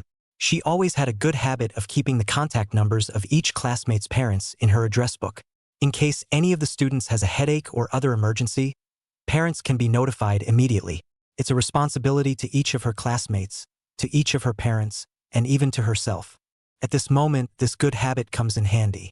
This is Jin Yan's father's phone number. You can call and ask then. Jin Yan fell out of the experimental class in this exam and was assigned to the second class of the second year of high school. I don't know if Jin Yan's dad or mom came to this parent-teacher conference. It's best if you parents can meet and talk amongst yourselves. Ding ding, Mr. Pan's cell phone rang. A call came in, and the higher-ups notified him of an impromptu meeting.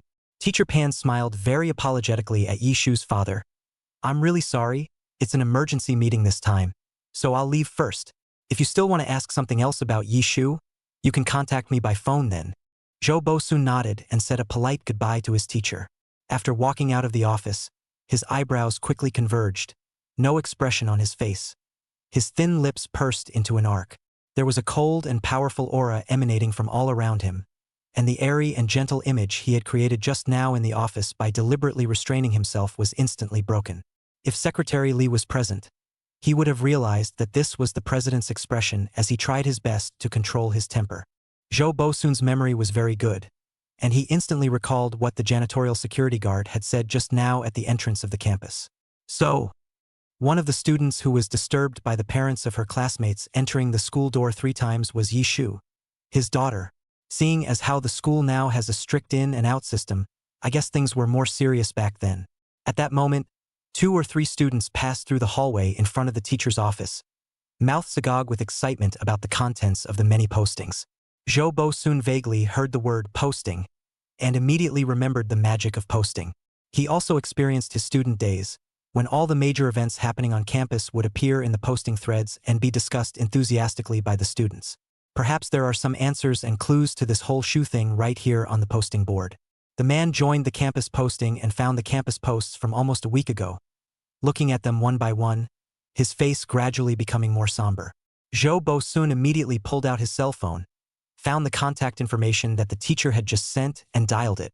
Hello, I'm Zhou Bosun, Yi Shu's father. Are you at school now? Let's meet up. On the other end of the phone, a little bead of sweat appeared on Ji's father's forehead, and after a moment of silence, he weakly answered, completely unlike his usual high and mighty appearance. Mr. Chow knows all about it? Ji's father was both anxious and apprehensive in his heart, and he stiffly came to the place of the appointment with Mr. Zhou. Zhou Bosun stood on the rooftop of the school's rooftop with one hand in his pocket, his face with a cold ice-like cold color, staring straight at Ji's father who was slowly walking in the distance.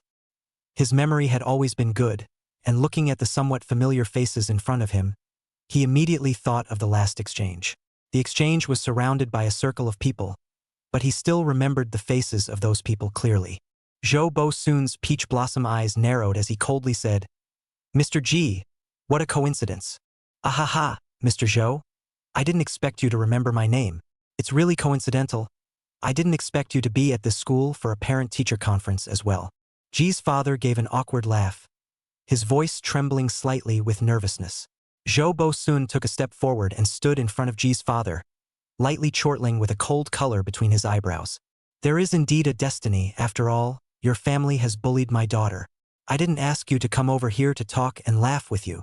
Zhou Bosun paused, straightened his suit, smiled gently, and said lightly, I, Zhou Bosun, pride myself on still having some ability in the mall, and it's not a problem to clean up some small companies. I called you here today for no other reason than to get you ready. The smile squeezed out of Ji's father's face stiffened, and facing the icy aura of the big man in front of him, his face turned as if it was dirt, not daring to say a word. Zhou Bosun gently patted Ji's father's plump shoulder with one hand and smiled. Since your family is bullying my daughter, we should also fight back with all our might. Don't you think so, Mr. Ji? After the warning, Zhou Bosun didn't bother to talk nonsense with the person in front of him, and stepped towards the classroom while calling Secretary Li. Ji's father stood frozen in place, his eyes dull, his mouth murmuring, It's over. It's all over. After Yishu saw his dad come over for a parent-teacher conference, he went back to the step classroom to find Lin Cece to do his homework. Like many of his classmates, it didn't take long for the classroom, and I don't know where the class newsletters heard the news that the parent-teacher conferences had ended. The students who had been quietly writing their homework immediately stirred up and chattered. Oh no! How come the parent-teacher conference is over so quickly? I'm not ready to be scolded. How nice to get out of school early. It's a double day again. Oh yeah.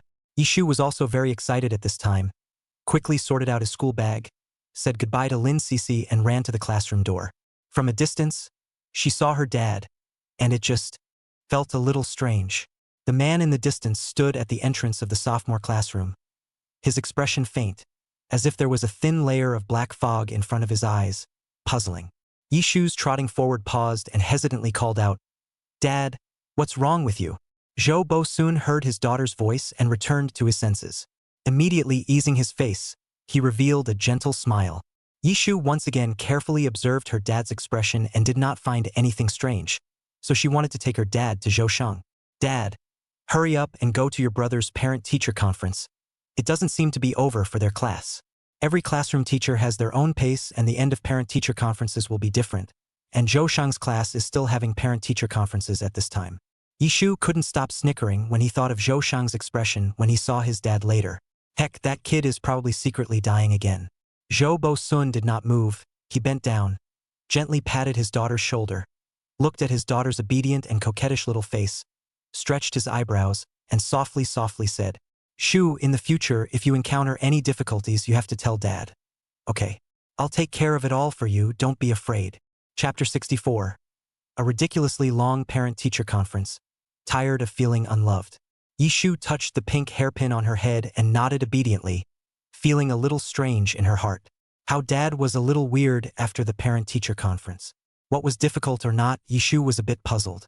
It was obvious that Yishu had long ago skimmed off the matter of those oddball families by 100,000 miles. In her opinion, those people were no hardship, only a small spice for a demanding academic career. After all, Yishu couldn't help but laugh at the thought of them being stunned by her falling leaf kick. Yishu raised his head, his eyebrows arched, and said seriously, Dad, everything is going fine at school.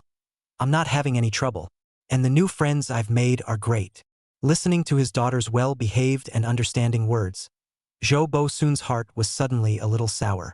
He touched Yishu's head, his face soft. Dad just wants you to have a good time. When he thought of what those people from the Ji family had done to Yishu, a cold color slipped through Zhou Bosun's eyes. I do not know how Secretary Li has done the things he explained. He wants to use the fastest speed, the Ji family's that small company to break up. On the basketball court, Zhou Shang and Yi Ziming were playing basketball one-on-one when they suddenly souped up on the students and parents coming out one after another on the campus road. Parent-teacher conferences are over so quickly. Zhou Shang stopped going up for a dunk, tossed the basketball into Yi Ziming's arms, and wiped his sweat. The two snuck out of the stairwell to play basketball just as the parent-teacher conference began. The two of them had long ago found the pattern of the school teachers' inspections. Usually at such times, the teachers were busy dealing with the various parents, and would not deliberately go to the latter classroom to check. Walking, Yi Ziming took the basketball tossed by Zhou Shang as soon as he could and stood to spin it on his fingertips. Zhou Shang nodded, and with a hand on Yi Ziming's shoulder, he walked towards the classroom.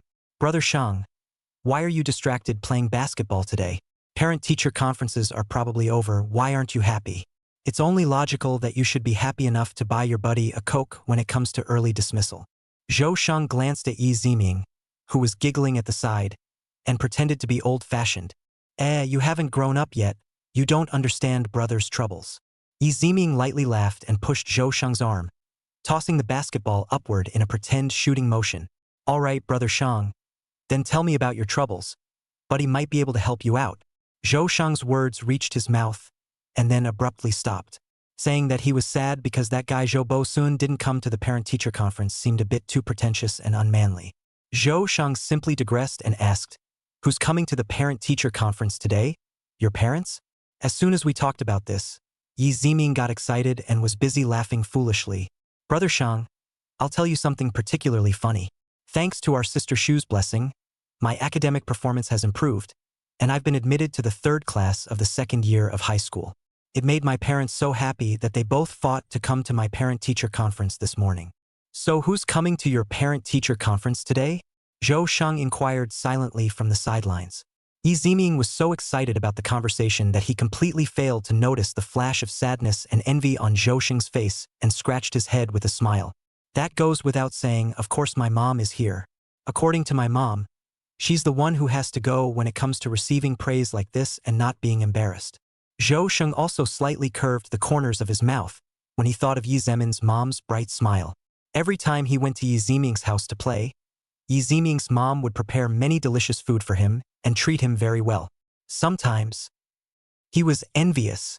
He hadn't seen his mom in a long time and was usually only contactable on the phone or on his cell phone. Seeing Yi Ziming looking over, Zhou Shang disguised himself as his usual self and faintly said, "What are you looking at brother for?" There are words on brother's face. Yi Ziming may have sensed something, and with a hand on Shang's shoulder, he laughed. "Let's go, brother Shang. You're thirsty after playing basketball for so long. So I'll treat you and a bottle of Fat House Happy Water today. No need to thank me. It's what I deserve." At this time, the parent-teacher conference for the 3rd class of the 2nd year of high school had not yet ended. Zhou Bosun took the opportunity to go into the classroom to listen to the rest of it, while Yi Shu was carrying a small school bag and wandering around the corridor of the classroom in boredom. She saw Zhou Shang and Yi Ziming's figures from afar and was busy smiling and waving at them both. Yi Ziming grumbled as he frowned when he saw the door of the 2nd and 3rd year senior class that was still tightly closed at this point. What's going on? I see that the parent-teacher conferences are over for many classes. Why isn't our class done yet? Yi Shu smiled and pointed to Zhou Shang's seat inside the classroom. It's good that it's not over, so Daddy can catch the parent-teacher conference, yeah.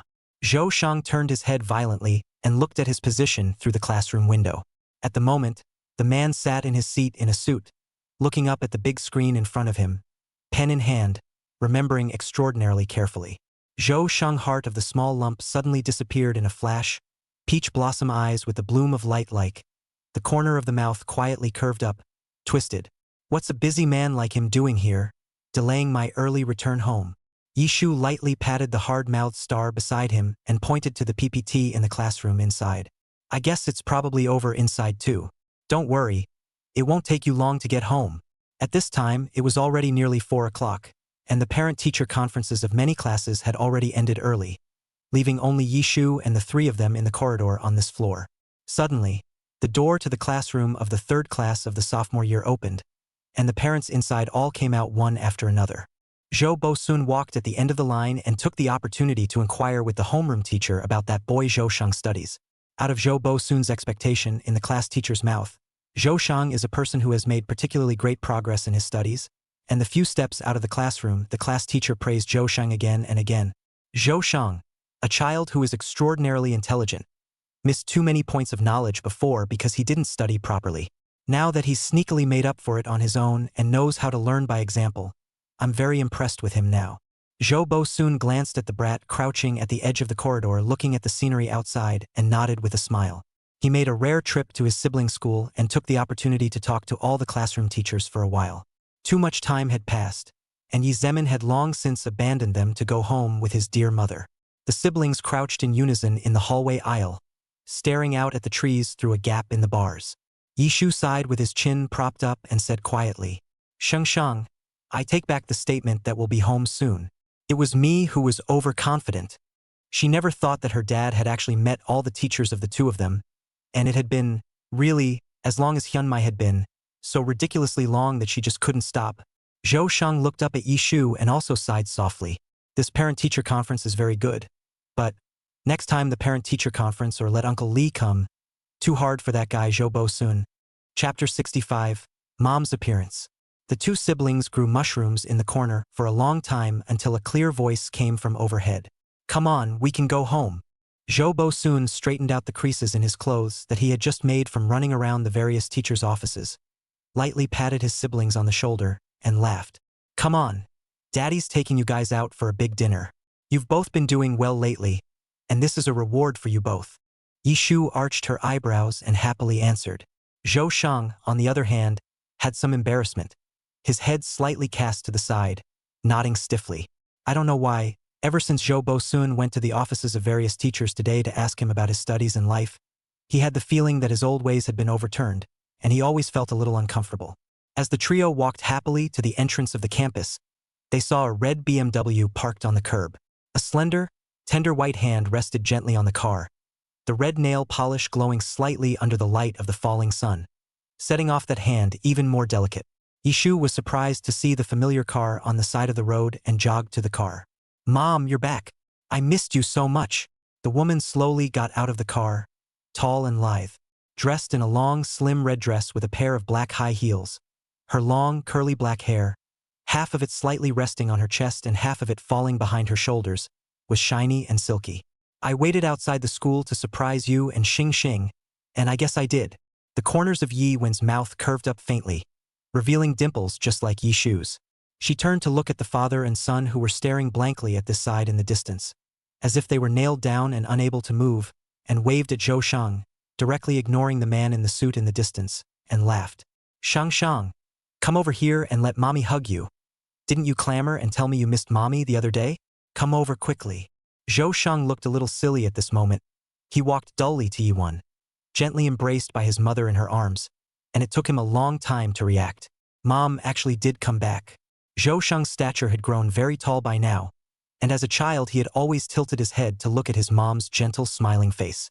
In just a few short years, the teenager had rapidly drawn stripes and was now perfectly capable of looking down at his mom. The teenager was obedient at this time, more so than in front of Yishu. He lowered his head, smiled shyly, and said softly, Mom, I really miss you. Zhou Shang at this time is like a small golden hair that has been jerked smooth, happily squinting his eyes, completely without the usual in the school tugging and tugging, called brother of the domineering look. Yi Wen looked at the two children in front of him with a lot of emotions and slightly reddened his eyes, wrapped his arms around the shoulders of the two children and said softly, Mommy misses you guys too. Zhou Bo-sun fixedly watched from a distance for a while, looking at the woman's slender figure. Zhou Bo-sun only felt that his taut heart seemed to be able to breathe again. Seeing that the woman did not call to him, he walked himself silently over to the embracing trio and watched them silently. The woman in front of me has changed. The original black dense waist long hair curled. Soft and quiet temperament with some charm. Every move is particularly striking, feminine flavor. Since divorcing her, Zhou Bo-sun has never seen her again. Usually when the two wanted to see Yishu or Zhou Shang, they would have the driver send the children to their respective homes, and the two of them adults would not meet. Seeing Zhou Bo-sun approaching, Yi Wen nodded at him detachedly, as if he had run into a friend he didn't know very well. She tenderly rubbed the two children's little heads and smiled. How about mommy treating you to a big meal today? Good. Yishu and Zhou Shang nodded their heads in unison, excited smiles emanating from their similar brows. Suddenly, Yishu saw his dad standing aside and tugged on his sleeve. Dad, didn't you say you were going to treat us to a big meal today as well? So you and Mom can do it together to save money. The corners of Zhou Bo-sun's mouth lightly hooked as he glanced at the woman beside him who hadn't made any comments and nodded with a smile. His daughter is too sweet. He was just pondering how to follow when Xiaoshu handed over a ladder. Zhou Bo-sun thought quickly and remembered that he had asked someone to park his car in the school parking lot. The man stole a glance at the woman and silently hid the car keys when she wasn't looking. Looking at the one beside him, the cruel woman who gently smiled at the two children and didn't even look at him, he sighed with a false sense of helplessness. It was Secretary Lee who dropped me off today, and too bad the car was taken by him. So give me a ride if you'd like. Ewan seems to be unbelieving, raised his eyes to look around, and found that the roadside of the school gate is really a car is not there. Just 3 or 2 parked a few battery cars. She ruffled her hair a bit and finally opened her red lips lightly and spoke faintly. Come on, get in the car. Yishu and Zhou Sheng excitedly ran to the back seat and sat obediently. Zhou Bosun lightly hooked the corners of his mouth. Peach blossom eyes full of everything is in the plan of complacency and dark joy. He straightened his slightly wrinkled suit jacket, stepped away from his long legs, pulled open the door, and eased himself into the passenger seat, fastening his seatbelt. What do you guys want to eat? Before setting off, Ewan turned slightly to look at Yishu and Zhou Shang behind him and asked, The store in Wanlian Plaza. Zhou Shang and Yishu spoke in unison. It was a restaurant where the siblings' parents used to take them when they were kids. Feeling the cozy atmosphere in the car, Yishu and Zhou Shang's minds instantly popped up to that restaurant. Seeing the siblings in such tacit understanding, Ewan curved the corners of his mouth and softly answered. Zhou Bosun loosened his tie and ripped open the top 2 buttons of his shirt, revealing his sexy throat and straight neck, and concurred. Well, that restaurant does taste good. Let's go there. Ewan glanced at the man beside him with his afterglow, stopped talking, and quickly drove towards Wanlian Plaza. At this moment, the evening sky is not gloomy, with a bright blue color. The afterglow of the setting sun stains the clouds wandering in the sky, as if stained with a faint reddish hue. Zhou Bosun sat in an excellent posture, his back straight against the back of the chair, his slender legs slightly bent, his afterglow unconsciously looking at the woman in the red dress beside him. Yiwen's fair and delicate face looked extraordinarily rosy under the colorful clouds, with her arched nose, dainty eyebrows, and red lips, looking good. Yishu and Zhou Sheng both ended their dinner extraordinarily happily, looking at the child in front of them who was eating with a big mouthful of food. Yuan and Zhou Bosun both had gentle smiles on their faces the entire time.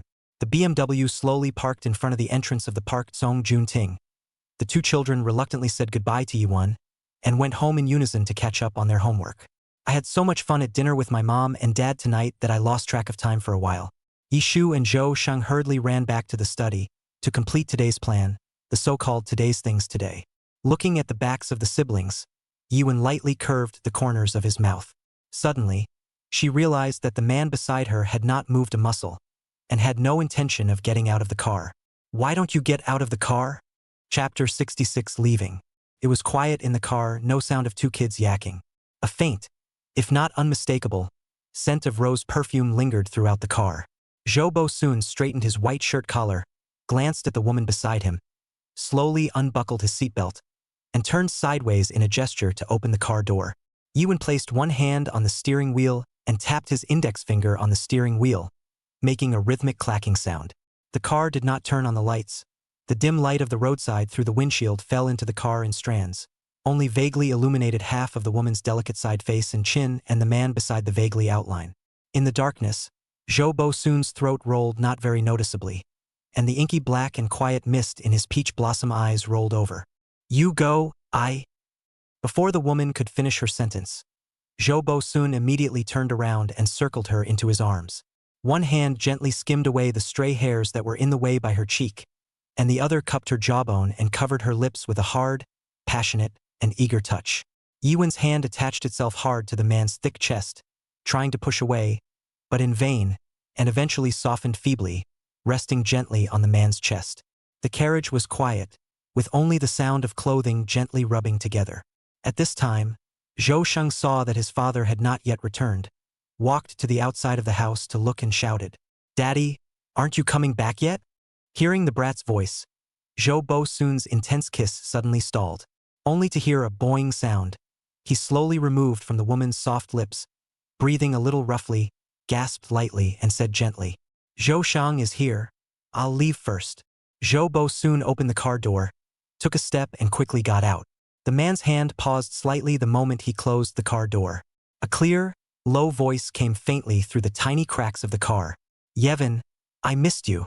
Ewan was paralyzed in her seat, her chest rising and falling violently, her hair resting on her shoulders in a loose manner, her red lips slightly open, panting lightly, and a faint lipstick mark was rubbed out by the corner of her mouth. Without waiting for her to react, the car door was gently closed and a conversation between father and son came from outside the car. What were you just talking to your mom in the car for so long? Zhou Sheng asked suspiciously as he stood in front of the house with his arms wrapped around him. Zhou Bosun laughed lowly, slightly sideways looking at the red BMW that was still parked in the back, as if it had stalled, and faintly said, "Talking about some work stuff." Zhou Sheng very simply believed it, nodded his head, drooped his slippers, inserted his pockets, and slowly walked into the room. When Yiwen heard the voices of her father and son fading away, she sat up, straightened her hair and clothes, and wiped the remaining lipstick on her mouth with a napkin. Faintly hearing Zhou Bosun's reply to her son, she lightly bit her lips that just appeared a little red and swollen from being kissed too intensely, viciously balling up the napkin in his hand. He threw it hard on the seat next to him and cursed softly. "Bah, clothes horse." After Yi Wenqing scolded, she immediately started the car and returned to the hotel where she and her colleagues came over to stay on business, and went to work. Early Saturday morning, both Yi Shu and Zhou Sheng woke up early at 6 o'clock, looking forward to having breakfast with their mom and dad. But there was no movement at all in the house, no sign of Zhou Bosun. Yi Shu had just opened his cell phone when he saw separate messages from his dad and mom. "Mom. Shu. I'm sorry. Something came up at work, and I had to fly out of the country with my work partner right away. Next time, Mom will find time to come back to see you again. Mom will always miss you, Mua. Dad. Xiao Shu, your mom's flight is at 4 o'clock in the morning today. Dad will go to see her off. You guys get up in the morning and eat breakfast by yourselves. You don't have to wait for me." Seeing Yi Shu's pursed lips, Zhou Sheng also rushed over and saw the message on it, and also skimmed his lips in disappointment. He suddenly remembered last night's events, rubbing a handful of his cocktail head that hadn't been combed out yet because he had just gotten up, and came to a realization.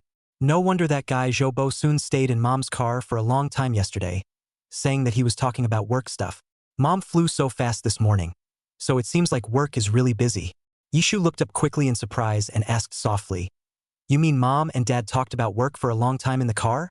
Zhou Sheng nodded, picking up the bun on the table and putting it in his mouth, especially kindly. They both work too much. It's too hard to blame Mom for rushing off like that." Yishu carefully pondered over Zhou Sheng's words and dimly sensed a hint of something wrong, but couldn't figure it out. She sucked in a mouthful of soy milk and narrowed her eyes with a smile. "Never mind, don't dwell on it. Anyway, if Mom and Dad spend more time together, maybe the relationship will warm up. That way, they can remarry." Zhou Sheng felt that what his sister said made sense and nodded in agreement. The two siblings sat down and ate a good breakfast in a happy mood. At this point, outside the airport, on the highway, Zhou Bosun sat in the back seat busily working on the rest of last night's paperwork, while Secretary Li drove in the front. Thinking about what Yiwen said before he left, Zhou Bosun stared at the words on the document and launched himself slightly into a daze. Recalling Yiwen's appearance when he dropped off the plane, the woman stood at the ticket gate with her suitcase, her long curly hair slightly tucked to one side, her white googly-eyed face unpowdered, looking at him steadily. The soft and quiet temperament but the rosy mouth spat out words that were indeed cold and unfeeling. "Zhou Bosun, don't follow me anymore. We are divorced. We're just Xiao Shu and Sheng Sheng's mom and dad. There's nothing between you and me." The woman looked at the ground, paused, and continued. "Besides, we were supposed to be contractually married to begin with, just like you said before. Now that the time is up, let's bridge to bridge and road to road." After Yiwen finished speaking, he pulled his suitcase and left without looking back along with his colleagues who were waiting in the distance. Zhou Bosun came back to his senses, gently pinched his brow, the corners of his mouth pursed into a straight line, and he didn't say anything for a long time. Secretary Li was driving in the front row, extraordinarily good at reading people's words, feeling the dull atmosphere in the car. The atmosphere did not dare to come out, silently weeping in his heart. How did the lady go abroad like this? According to the habits of Mr. Zhou, the company should be followed by Mr. Zhou for the next few days to work crazy overtime. Zhou Bosun didn't know what his secretary was muttering in his mind as he signed the document and looked up, asking with a pale expression, "How's that little company of G's coming along?" Secretary Li snapped to attention, perked up and said seriously, "Mr. Zhou, it's all done. The G family side should be fretting right now." Chapter 67, Chess. G family mansion.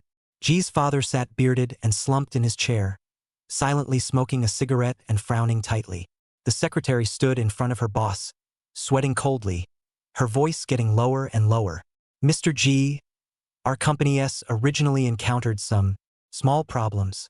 Now that Zhou's group has deliberately seized our channels and resources, the capital chain is even more unsupplied, and if a few more days pass, I'm afraid our company will collapse. Ji's mother stood aside, clutching the silk scarf in her hand, her face pale, and kept circling the living room, muttering, "It's over, everything is over. This financial chain has broken such a big hole. Even if we turn to the old lady for help, we probably won't be able to fill it." She looked around the quarter house, covering her chest and blushing. "I didn't expect that little nymph Yishu to have such a background. This is a real kick in the teeth. Really can't let our family Nian to apologize to Yishu. Children, small fights should not rise to this level." Ji's father nodded finally in silence. Ji Nian, who had been read by her parents, had long returned to the compound by now, and gathered around the old lady Ji, putting on an innocent and lively and delicate appearance in an effort to make the old lady happy. The old lady, with white hair and wrinkles at the corners of her eyes, looked at the appearance of Ji Nian in front of her, with a slight smile in her eyes, and swept to the other two timid and sullen girls beside her. The corners of her mouth slightly narrowed, and her interest was not so high. Old Mrs. G's husband had been in the military for so many years and had accumulated a certain amount of connections and prestige. Although it wasn't comparable to those particularly top-notch figures, he still ate extraordinarily well in some places. Especially those who had a bit of kinship with the old lady ran this way every now and then in an attempt to get a little favor. The old lady's son had gone abroad for development over the years, bringing his wife and children with him, and had not returned for 6 or 7 years. Guessing that the old lady would feel a little lonely, those relatives who are separated by 100,000 miles sent their children to the old lady to please her. Ji Nian was, and so were the two silent girls around her. But Ji Nian was better at pleasing the old lady because she had a sweeter mouth. Noticing that old lady Ji was not in high spirits, Ji Nian very wisely helped the old lady to go to bed. As he exited the bedroom, Ji Nian snorted softly at the sight of the other two extraordinarily silent, somewhat redneck-esque girls. In contrast to her good behavior in front of the old lady, her head was raised high, with the look of a haughty white swan, and she glanced at them contemptuously. "Bah! A look of dirt and gloom. Still want to come over and fight for favor with me in front of the old lady. Dream on." Sorting out the designer goods he was wearing, he walked off without looking back, towing the line. What is she so proud of, no matter how much she pleases the old lady?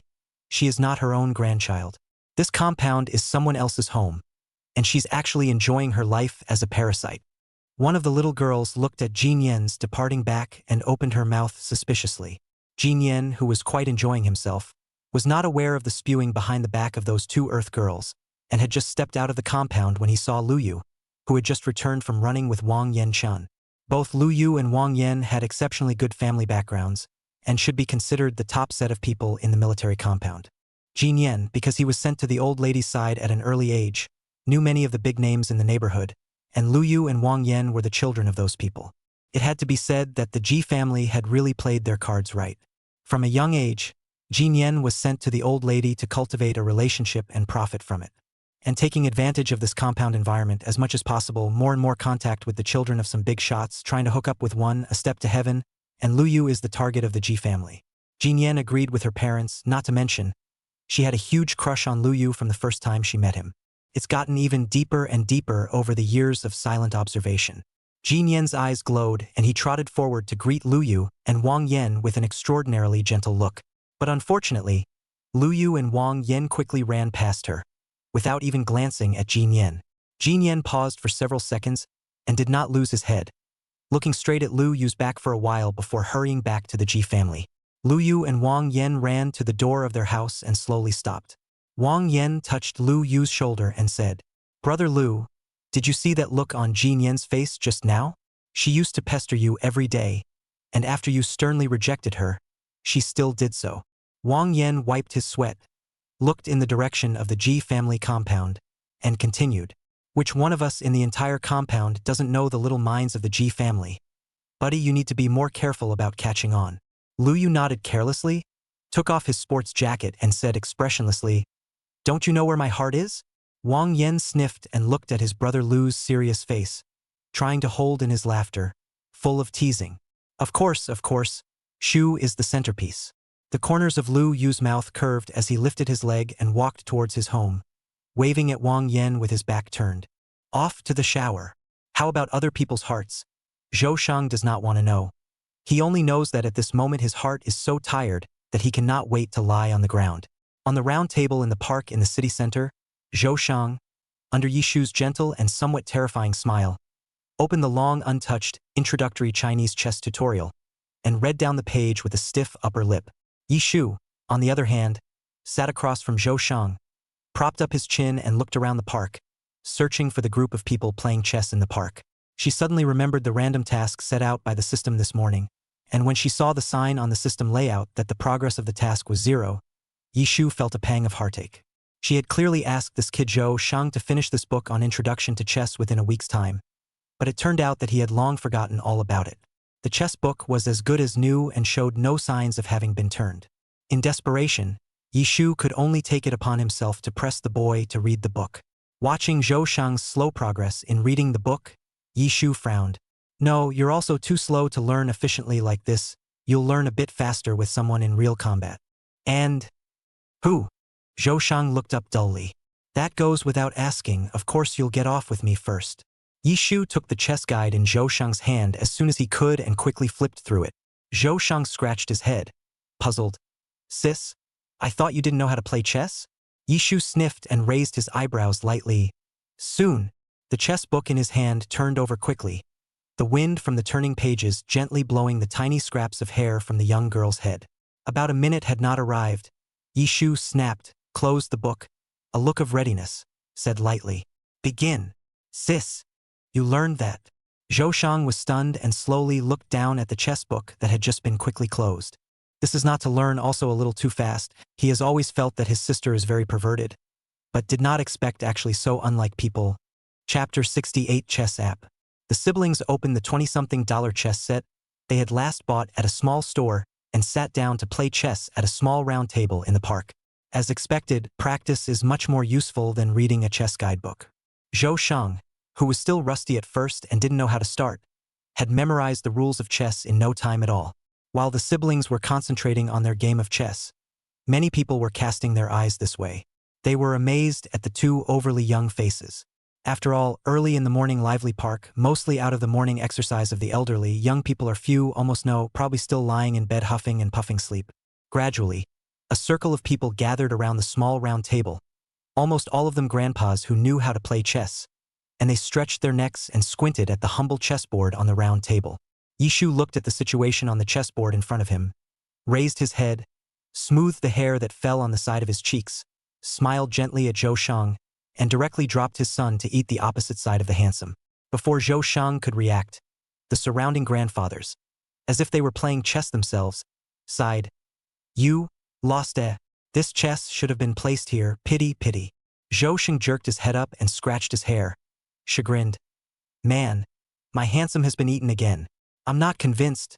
Let's play another round. Yishu ruffled a handful of non-existent bangs, stood up, and lightly patted Zhou Shang's shoulder. You figure it out here by yourself? I'll stroll around the park. Walking along the long cobblestone path in the park, Yishu saw a small pavilion, surrounded by many people in a circle. Next to the pavilion stood a wooden board, on which were written the words, "The Sage of Chess is here. $20 for losing, $10 for winning." Yishu's brows spread slightly and the corners of his mouth curved. That's funny. Whoever wrote that sign must be pretty crazy. Curious, she stepped onto the steps of the kiosk and squeezed her way inside the crowd to see an extraordinarily familiar figure. Brother Long Xing. Long Xing was wearing a black and white tracksuit, with a black cap on his head that slightly covered his eyebrows, revealing some black hair under the black brim and a clearly defined jawline. The round table of the kiosk was set with an elaborate chessboard covered with black and red chess pieces. On one side of the table, there was a WeChat collection code conspicuously taped with transparent tape. The middle-aged man across from Long Xing frowned, parting in silence, completely clueless about the game on the chessboard. It took a long time before a hesitant move was made. Seeing this, Long Xing raised his head slightly, revealing his sword brows and starry eyes that were hidden by the black hat, and his lower jaw was slightly raised. He stretched out a white and bony hand and dropped his son without hesitation, saying faintly, "General." The people around them applauded and applauded at the sight. The middle-aged man on the opposite side stood up convincingly, and cheerfully picked up his cell phone and scanned the QR code on the table, laughing brightly. Boy, you play really well. Let's make another date one day. Longxing nodded silently, opened his cell phone and glanced at the time, then swept around the surrounding onlookers and asked, "Anyone else want to play chess with me?" Last game of the day at the chess store. The surrounding area was quiet. The onlookers saw that this young man was so strong that they no longer easily came forward to answer the battle. Suddenly a clear voice came from the crowd. "Let me meet this chess sage." Yishu retied the small handful of hair at the back of her head and walked across to Longxing to sit down with a leaping face. The young girl gently clasped her fists and smiled at Longxing. "Senior brother, I didn't expect us to meet in the park. It just so happens that I also know how to play chess. So let's have a match today." Seeing Yishu's sudden appearance, Longxing raised his eyes at her in surprise, his fingers lightly lifting the brim of his hat, tangled for a moment, and paused. "All right, seeing as you're my senior sister, I won't charge you if I lose later. Don't underestimate me." Yishu propped up her chin and placed the chess pieces in position. A pair of peach blossom eyes smiled with a curved smile, a pair of dimples hidden. "Later on, maybe senior brother will have to treat me to milk tea." The surrounding onlookers were even more interested when they saw that the two seemed to know each other, and they all stared intently at the chessboard. Yishu and Longxing had both been scorching for about 40 minutes, and both were slow to distinguish a winner from a loser. Longxing's fingertips gently handled the chess pieces in contemplation, and his eyes flashed with marvel. The peripheral onlookers watched with extra devotion, each divided into two squares, racking their brains for ways to subdue the other. Unfortunately, it was fruitless in the end. After another long moment of time had passed, Yishu raised his head slightly and observed the other party's expression. Long black lashes gently covered the eyes, making it impossible to see the expression. Yishu coughed lightly, made a gesture to put down the flag in his hand, and smiled. "Elder brother, why don't we stop here today? It's already been over 40 minutes. It's not early. Don't worry about that one. I've already memorized all of the chess game's lineups, so we'll fight again when the time comes." Longxing raised his hand to look at his watch and nodded approvingly while quickly cleaning up the mess. Seeing this, the surrounding onlookers dispersed unfulfilled, and before leaving, some even made a special appointment with Longxing to fight again next time. Yishu had just stood up when the system's voice faintly sounded in his head. "Ding dong. Random tasks have been completed. Teaching Zhou Shang how to play chess. Zhou Shang defeats the best chess player in Center Park. The system is loading. The host can activate the memory fragments tomorrow night." What? What the hell did earning? Random quests just finished? Combined with Zhou Shang's two spicy chess playing skills just now, Yishu was puzzled. She shook her head and hurriedly said goodbye to Longxing before quickly rushing over to Zhou Shang. Zhou Shang was humming at the moment, joyfully placing the chess pieces on the board into the chess box. Seeing his sister panting and running, Zhou Shang was surprised, and before he could open his mouth to ask, he was interrupted by Yishu panting. "Did you just play chess with a grandpa? How do you know?" Zhou Shang scratched his head and smiled extraordinarily. "But that old grandpa has just left, otherwise I have to show you his shocked face." Yishu circled his arms and leaned tiredly against the round table, curious. "How did you win?" Once Zhou Shang heard it, he was immediately happy, gabbing away. And he had been talking about the antecedents alone for half a day, and finally got to the point under Yishu's urging. "Sis, guess how I won him?" Zhou Shang proudly shook his cell phone and finally couldn't help but explain.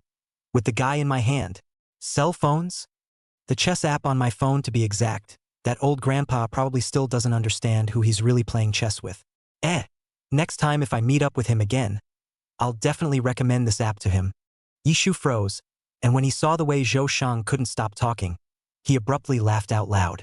Zhou Shang's brain circuits were also too interesting. Why didn't she think of it in the first place? Indeed, the system didn't make any restrictions when it enacted the quest in the beginning. Yishu sighed softly in his heart and happily went up and lightly patted Zhou Shang's shoulder. "Come on, it's noon. I'll treat you to a nice meal." Chapter 69, Ji Nian apologizes. It was cool and breezy at night. Yishu gathered his collar and rode quickly home from the wrestling gym. From afar, he saw Ji Nian sticking his pockets in, standing with a haughty face at the entrance of the neighborhood of Park Tsong Junting, and was arguing with the security guard about something. Yishu glanced at Ji Nian, nodded with the security guard at the door, and then prepared to quickly ride into the neighborhood. To be reasonable, She really didn't want to come into contact with Jin Yen at all. Those odd behaviors and quotes were something she really didn't want to see or hear at all at the moment. Yishu, stop. I have something to say to you. Jin Yen saw Yishu's figure and tilted her head, rather like a young lady, and commanded. Yishu slightly pressed the brakes and turned his head slightly. She had just come back from the wrestling gym and hadn't had time to change out of her gym clothes. During this period of time, her hair had grown much longer. At this time, it was all gathered at the back of her head and tied into a sharp, twisted braid. The pink hairpins on either side glowed silver cold in the light of the street lamps. Yishu lightly pulled the corner of his mouth, fixed a glance at Jin Yen, speechless for a moment, turned back and made a gesture to ride in the direction of home. Wait. Jin Yen did not expect Yishu to ignore her. Reached forward, busy stopping at Yishu's side, paused, continued. I came to find you to apologize. Yishu froze slightly and glanced up and down at Jin Yen suspiciously. What kind of wind did she draw today according to Jin Yen's past personality? She should have thought she was right till the end. Okay. Then apologize next to the door. I'll listen. Yishu got out of the car sharply and walked to the side. The young girl has been pumped up quite a bit lately, and her slimming, waist-cinching workout clothes make her look extra svelte. Perhaps it was because she had been exercising recently. Yishu's physique had become even more superior, and her sweet and soft temperament had some valor in it, which was particularly attractive. Jin Yen followed behind Yishu, surreptitiously sizing up Yishu's back, reluctantly clenching his teeth darkly. The entrance to the Park Tsongjun Ting was an extremely long and wide road, with rows of sycamore trees standing on both sides of the road, continuing into the extreme distance. At this time is already autumn. Sycamore tree branches intertwined, golden yellow piece. In the light of the street lamps penetrates some golden tone too. Yishu looked at the wide and long road in front of the entrance, slightly surprised in his heart, and glanced at Jin Yen behind him. This Missy actually came on foot. I guess she was holding her breath in her heart. Yishu couldn't help but laugh at the thought of Jin Yen walking in exhausted and paralyzed. Let's talk about it here. Yishu turned around with her arms wrapped around her, gazing into Jin Yen's eyes in an attempt to see what was really going on inside her. Jin Yen drooped his eyes could not see the emotions clearly, and slowly opened his mouth, seemingly memorizing a script. His tone was mechanical and incredibly smooth. There was not a trace of expression on her face, though her hands revealed the emotion, dropping to her side and tightening, tighter and tighter. Yishu Light leaned under the street lamp post, quietly looking at Jin Yen's hand that was trying his best to restrain his emotions, without a trace of a smile on his face. When the stiff apology in his ears stopped, Yishu didn't say anything and just looked at Jin Yen's face. Jin Yen, on the other hand, lowered his head the entire time and looked at the ground. There was silence between the two, and only the rustling of the autumn wind through the sycamore leaves could be heard. After a long silence, Yishu coldly said, Sorry, I don't accept. When Jin Yen heard this, he abruptly raised his head, his face full of incredulity and indignation. What more do you want from me? Jin Yen was already reluctant to apologize to Yishu. It was like she was born a head shorter. But she had to apologize, recalling her parents' admonition when she returned home at noon, and Jian bit her lip dead. How could she not expect that Yishu's family actually had such a big background? Even the survival of the Ji family company was at the whim of Yishu's father. On what grounds exactly? Jin Yen's hands clenched his fists tightly, shaking slightly with anger. Yishu's eyes were not as gentle as usual. She looked at Jin Yen and slowly asked back, Do you mean it? Jin Yen clenched his teeth tightly and didn't say anything, just looked at Yishu. Yishu didn't bother to stall with Jin Yen any longer, straightened out the folds on his body, turned around and headed for the door of his house. On what grounds? Jin Yen deadpanned at Yishu's slender back and shouted out. The flames of jealousy and resentment were burning in her heart, and Jin Yen had already forgotten about the task her parents had previously given her at this point. She just clenched her fists and stared at Yishu with indignation. Why should your family be so good while my family has to live under someone else's nose?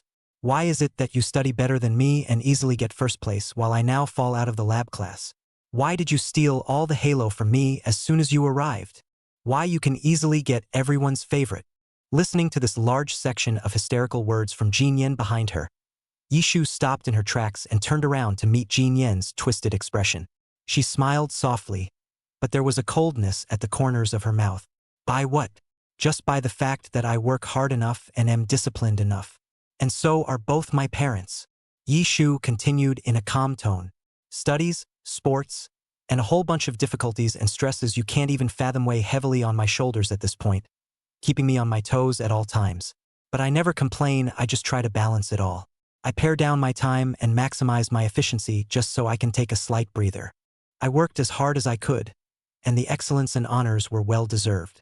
Yishu paused, stepped in front of Jin Yen, looked at the eyes of the person in front of him that seemed to be on fire, stretched out a finger and poked it heavily on Jin Yen's shoulder. Word by word, slowly opened his mouth. My excellence will never be a reason for you to hurt me, set me up, or hate me. Jin Yen seemed to be frightened by the aura around Yishu. Slightly stepping back a few steps, his mouth opened, but nothing came out. At this moment, on the avenue in front of Park Tsong Jun Ting, a black Bentley drove up quickly. The low beams on the front of the car illuminated the slightly darker ground, and as the car pulled up to the door, the window slowed to a stop and the man's handsome side was revealed. Zhou Bo soon glanced at Jin Yen next to Yishu, his peach blossom eyes narrowing slightly. He had read the information he had gathered earlier and instantly understood the identity of the other party. Zhou Baxin's index finger tapped a few times and glanced at Secretary Li, who was driving in front of him. Secretary Li met Mr. Shang's eyes and instantly understood, and hurriedly got out of the car to invite Jin Yen out. Zhou Bo soon gestured Yishu to get on the car and asked softly, "Shu, she's your classmate, right?" Yishu had just finished talking to Jin Yen and was not in high spirits. She rested her chin on the window and nodded lightly, not intending to say anything more. As far as she was concerned, there was no need to let her dad know about these awful things. She could take care of them herself. Realizing that his daughter did not want him to know, Zhou Bo Sun pretended to be unaware of the situation. Only a little coldness flooded his peach blossom eyes. As soon as he got home, Zhou Bo Sun immediately went upstairs to his study, with Secretary Li silently following behind. Once the door to the study was closed, the softness on Zhou Bo Sun's face quickly disappeared, and he said in a deep voice, "Give me the fastest possible speed to acquire the Ji family's company. No more delays." Chapter 70 Acquisition. Season's Company. Early in the morning, Ji's father had just walked into the company when he was stopped by the security guard. "I'm sorry, outsiders are not allowed in the company." Father Ji laughed in exasperation and pointed to his face in arrogance. "Look carefully. I'm the president of this company. My last name is Ji, and this company's last name is also Ji." He pretended to straighten his tie. Contemptuously, "You're the new security guard, aren't you? You look new. But I'm sorry, you're fired. You can't even remember the faces of the upper echelons of the company. No professionalism at all." The security guard stood up straight, his face expressionless. "I'm sorry, the president of our company is Mr. Zhou. The higher-ups have already given orders. Please cooperate with us." Ji's father looked incredulous and questioned, "What do you mean? The president of this company is surnamed Zhou?" The guard nodded with a serious look on his face. "Please leave the company immediately or we'll have to settle this with force value." Ji's father, still in disbelief, stood frozen at the door with the security guard. In the distance, a black Bentley approached quickly, its doors slowly opening. The man straightened his tie, took a long leg and walked towards the front door. Secretary Li followed Zhou Bosun quickly with a pile of documents in his hand. The security guard saw Zhou Bosun's figure from a distance and immediately greeted the president. Father Ji heard the movement in the distance and slowly turned around, his face ashen. "Mr. Zhou?" "Zhou." Ji's father greeted him, mouthing his hello. Who would have expected that Zhou Bosun didn't even look at Ji's father at all, just nodded towards the thick-browed security guard, and then with one hand in his pocket, he swiftly walked towards the president's office. Ji's father was about to secretly curse behind his back when Secretary Li stood in front of Ji's father holding a pile of documents with a business-like smile on his face. "Mr. Zhou waited until this morning to inform you in order to let you have a good night's sleep last night. We, the Chow Group, feel honored to be able to acquire this company. You, as the former president of this company, must care very much about the future of this company." Secretary Li's smile grew even bigger, looking carefully at Ji's father's face as he continued. "You don't need to worry. You should trust Mr. Zhou's ability. He has the skills to be able to bring this company back from the dead." Ji's father was so angry that he couldn't speak. His face was red and he didn't dare to retort, the corners of his mouth twitching slightly. Secretary Li made a gesture of please return towards Father Ji, smiling politely, fully reflecting the quality of a civilized person, and said softly, "Please ask uninvolved persons to leave the company." Ji's father, his face as colorful as dirt and indignant, left the company with a quick step.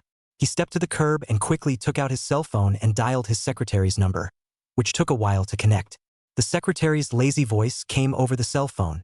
"Mr. Ji, what can I do for you?" Ji's father was furious and cursed at the secretary, but unfortunately, before he could curse a few sentences, he was interrupted by the secretary, who had always been good and obedient. "Surname Ji, I'm not your employee now. Because of you, you caused me to be dismissed from the company as well. Get the hell out of here." Ji's father was stunned, and just when he wanted to curse back, the phone was immediately hung up. Father Ji was speechless and could only leave resentfully.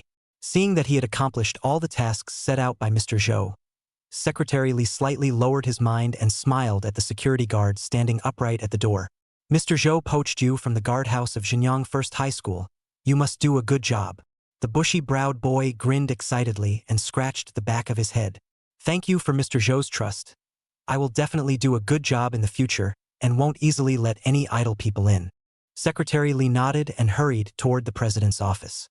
His face was extremely calm, but in his heart, he silently shed tears of sadness of the beaten workers. Wowu Chief Zhou has been in crazy work mode since his wife left. Now, with the acquisition of another company, when will he get a vacation? Holidays were almost unlikely for Secretary Li at this stage, but young Master Zhou was enjoying an unbelievably relaxing and enjoyable Sunday at the moment. As a result of this Friday's parent-teacher conference, all the teachers praised his recent performance, and that guy Zhou Bosun, as well as Yishu, strongly recognized and praised him. His oldest sister, in particular, for some reason, seemed extraordinarily happy upon realizing that he had won against the old grandpa at chess. This morning before going to the wrestling gym, Yishu waved his hand and said that he would not supervise his study today, which made him happy. Now, he was the only one left in the large home at this time. Zhou Bosun said that he had to take care of some things in the company, while his sister, on the other hand, thundered off to the combat gym to practice. Zhou Shang had a straw in his mouth, drinking the wanton milk he had secretly hidden some time ago, and his fingers nimbly moved on his cell phone. Yi Ziming's exaggerated screams came from the cell phone, and Zhou Sheng lightly sked a few times, his fingers slightly moving to dispense the game character skills. Zhou Shang's sitting posture was also extraordinarily casual, with one long leg resting on the floor and the other on the sofa. The whole person was lazy. After playing for a short while, Zhou Shang felt empty in his heart. Without studying in the morning, there was always some feeling of being uncomfortable and unaccustomed. He put on his backpack, called Yi Ziming, and went to the library to study together. As soon as Yishu walked indoors, he felt that the atmosphere of the hall was extraordinarily different from the previous days. Coach Wang and the other coaches wore the uniform black and gold suits in the fighting hall, and the disciples stood neatly in formation, full of essence. And Long Xing, as the top-ranked grappler in the Star Dragon Combat Gym's battle power rankings, stood at the head of the team, quietly looking ahead. Yishu felt strange and saw Li Chengpeng waving at her, so she jogged over and asked strangely, "What's wrong today? The atmosphere is so serious?" Li Chengpeng secretly pointed in the direction of the main door and reminded, "You've forgotten that today is the day the Subterranean Combat Gym comes to us for a friendly exchange." Looking at the time, they're almost here. In the distance, Coach Wang saw Yishu arrive and signaled her to stand next to Long Xing. Yishu, as the only female trainee of their Long Xing Combat Gym, of course had to stand at the front of the line and let the Subterranean Dragon Combat Gym take a good look. It wasn't long before several players wearing the Subterranean Combat Gym logo slowly walked in under the leadership of their coach. They also had a female cadet in their group. A round baby face with short blonde ear-length hair stood out. Chapter 71. The Golden Flashes. The female trainee seemed to be used to the sight of the people around her, chewing her gum in an extraordinarily calm manner as she surveyed the perimeter of the wrestling gym. Coach Wang, as the chief coach of the Dragon Xing Combat Gym, rushed forward to shake hands with that coach in the blue combat uniform and smiled. "Ah, old Zhang, you're finally here. Should I give you a tour of the interior of the fighting hall?" Coach Zhang waved his muscular hand and glanced at the giant ring in the middle of the Star Dragon Combat Hall. "Let's have a friendly exchange. It's not too late to visit after the fight." "All right, Long Xing and Yishu come out." Coach Wang accepted Coach Zhang's offer and called Long Xing and Yi Shu in front of the students of the Subterranean Dragon Combat Gym. The captain standing at the front of the team from the opposite side of the Subterranean Dragon Combat Gym seemed to recognize Long Xing and gently nodded towards him. He had a long ponytail hanging down the back of his head, and androgynous a handsome face with a polite smile. Yi Shu scrutinized the members of the Subterranean Dragon Combat Gym and was slightly stunned. They all look so personalized. Pop, the female trainee with short blonde floppy hair blew through the gum bubble in her mouth, looked at Yi Shu, who had the appearance of a sweet girl across the street, and slowly stretched out her hand towards her, unconsciously softening her voice and introducing herself. Hello, my name is Golden Flash. Please be kind afterward. Gold Glitter? Well, even the name is extraordinarily personalized. Yi Shu curved her lips and shook hands with Golden Flash in a friendly manner. No attention was paid to the rather strange looks of the several Subterranean Dragon Combat Gym members on the opposite side of the room. They looked at Golden Flash with extra surprise, and one of them seemed to shiver. Man, Shem's gentle voice was quite a moment to get used to. After Coach Wang and Coach Zhang saw that several people had greeted each other, they led the group towards the ring in the center of the fighting hall. Li Changpeng followed behind Yi Shu and Long Xing, glancing at the Golden Flicker and the captain of the Subterranean Dragon Combat Gym in front of the two of them, and quickly came up next to Yi Shu to explain the specifics to her. That Golden Flash, don't underestimate her, although she has a baby face, she is extraordinarily powerful in combat fighting. I heard that she is the daughter of the director of the Subterranean Dragon Combat Gym. And the captain who walks in the front, his name is Lu Han, he fights with our brother Long, and his force value is super high. His self-created fighting moves at the combat fighting competition before caused a big craze in the combat world. Yi Shu nodded, tied her hair sharply, and adjusted her state, ready to meet the battle. No wonder it was said that Star Dragon Combat Gym and Subterranean Dragon Combat Gym were formidable rivals. The strength of the main players of both gyms were so indistinguishable that it was hard to separate the winners from the losers. Coach Wang and Coach Zhang mounted the coach's viewing platform, and after exchanging pleasantries and compliments, they respectively gestured at the first person in the battle in the two pavilions. Seeing this, Long Xing and Lu Han sharply stepped into the ring, and after doing a little warm-up exercise, they got into a good fighting stance. As soon as the coach yells start, the two men move in unison. The bottom of the ring was filled with trainees who had come to learn fighting positions and techniques, staring intently at the movements of the two men on the stage in an attempt to be able to sense what was going on.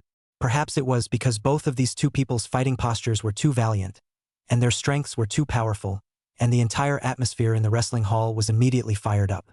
Just like at a big wrestling event, all the crowd on stage shouted out. Right at this moment, Golden Flash squeezed through the crowd and came to Yi Shu's side, circling her arm to calmly look at the battle in front of her, coughing lightly a few times and deliberately softening her voice. I heard from old Zhang that you're so good that you can spar with your pavilion's Long Xing for several rounds without losing. We'll compete against each other later. I'll bring out my highest level and won't let up. Yi Shu nodded and gently repinned the broken hair that had fallen down on either side of her cheeks with a pink clip, turning to look into Golden Flash's slightly brown eyes and smiled. Good. I'll give it my best shot too, Shiny. Gold Flash turned his head slightly sideways, averting his eyes and unconsciously raising his hand to straighten his hair. Ah. No one told her that the new female recruit of the Star Dragon Combat Gym was a soft-looking, soft-spoken sweet girl has gotten to the point where she can't even put out a hard word before a match now. The word shiny made the ever-so-big-hearted Golden Flash almost flash her tongue. She nodded rustily at Yi Shu and fled back to the Subterranean Dragon Combat Gym square. Yi Shu was not sure how much of a shock he brought to Golden Flash when he softly said the word shine. She looked at Golden Flash's rapidly departing back and was puzzled. Maybe it was because she had been playing with Lin Cece for a long time. Yi Shu would sometimes unconsciously use some superlatives when she called a girl's name, which she herself didn't even notice, and it was very natural for her to call out. When Li Changpeng saw the situation on Yi Shu's side, he was extraordinarily concerned and squeezed next to Yi Shu from the crowd. That Golden Flash has a habit of letting out harsh words to shock her opponents before a match. Just think of her as being ABA, and don't be easily affected by the mood. Yi Shu recalled what Golden Flash had just said to her and hesitated. What she just said doesn't count for much, does it? Li Changpeng, of course, was not clear about what exactly happened between Golden Flicker and Yi Shu, and with a face of admiration, he gave a thumbs up towards Yi Shu. He didn't expect Yi Shu to look sweet and soft, but her heart quality was as strong as her force value. It was important to know that Golden Glimmer used to have a brilliant resume of scaring other female opponents to tears. Very good. Just keep it like that and don't be affected by anything others say. Li Changpeng encouraged Yishu with a few words and quickly squeezed his way to the ring to watch the match again. Long Xing and Lu Han held true to their usual standards of competing in past Kumai tournaments, and once again fought to a draw.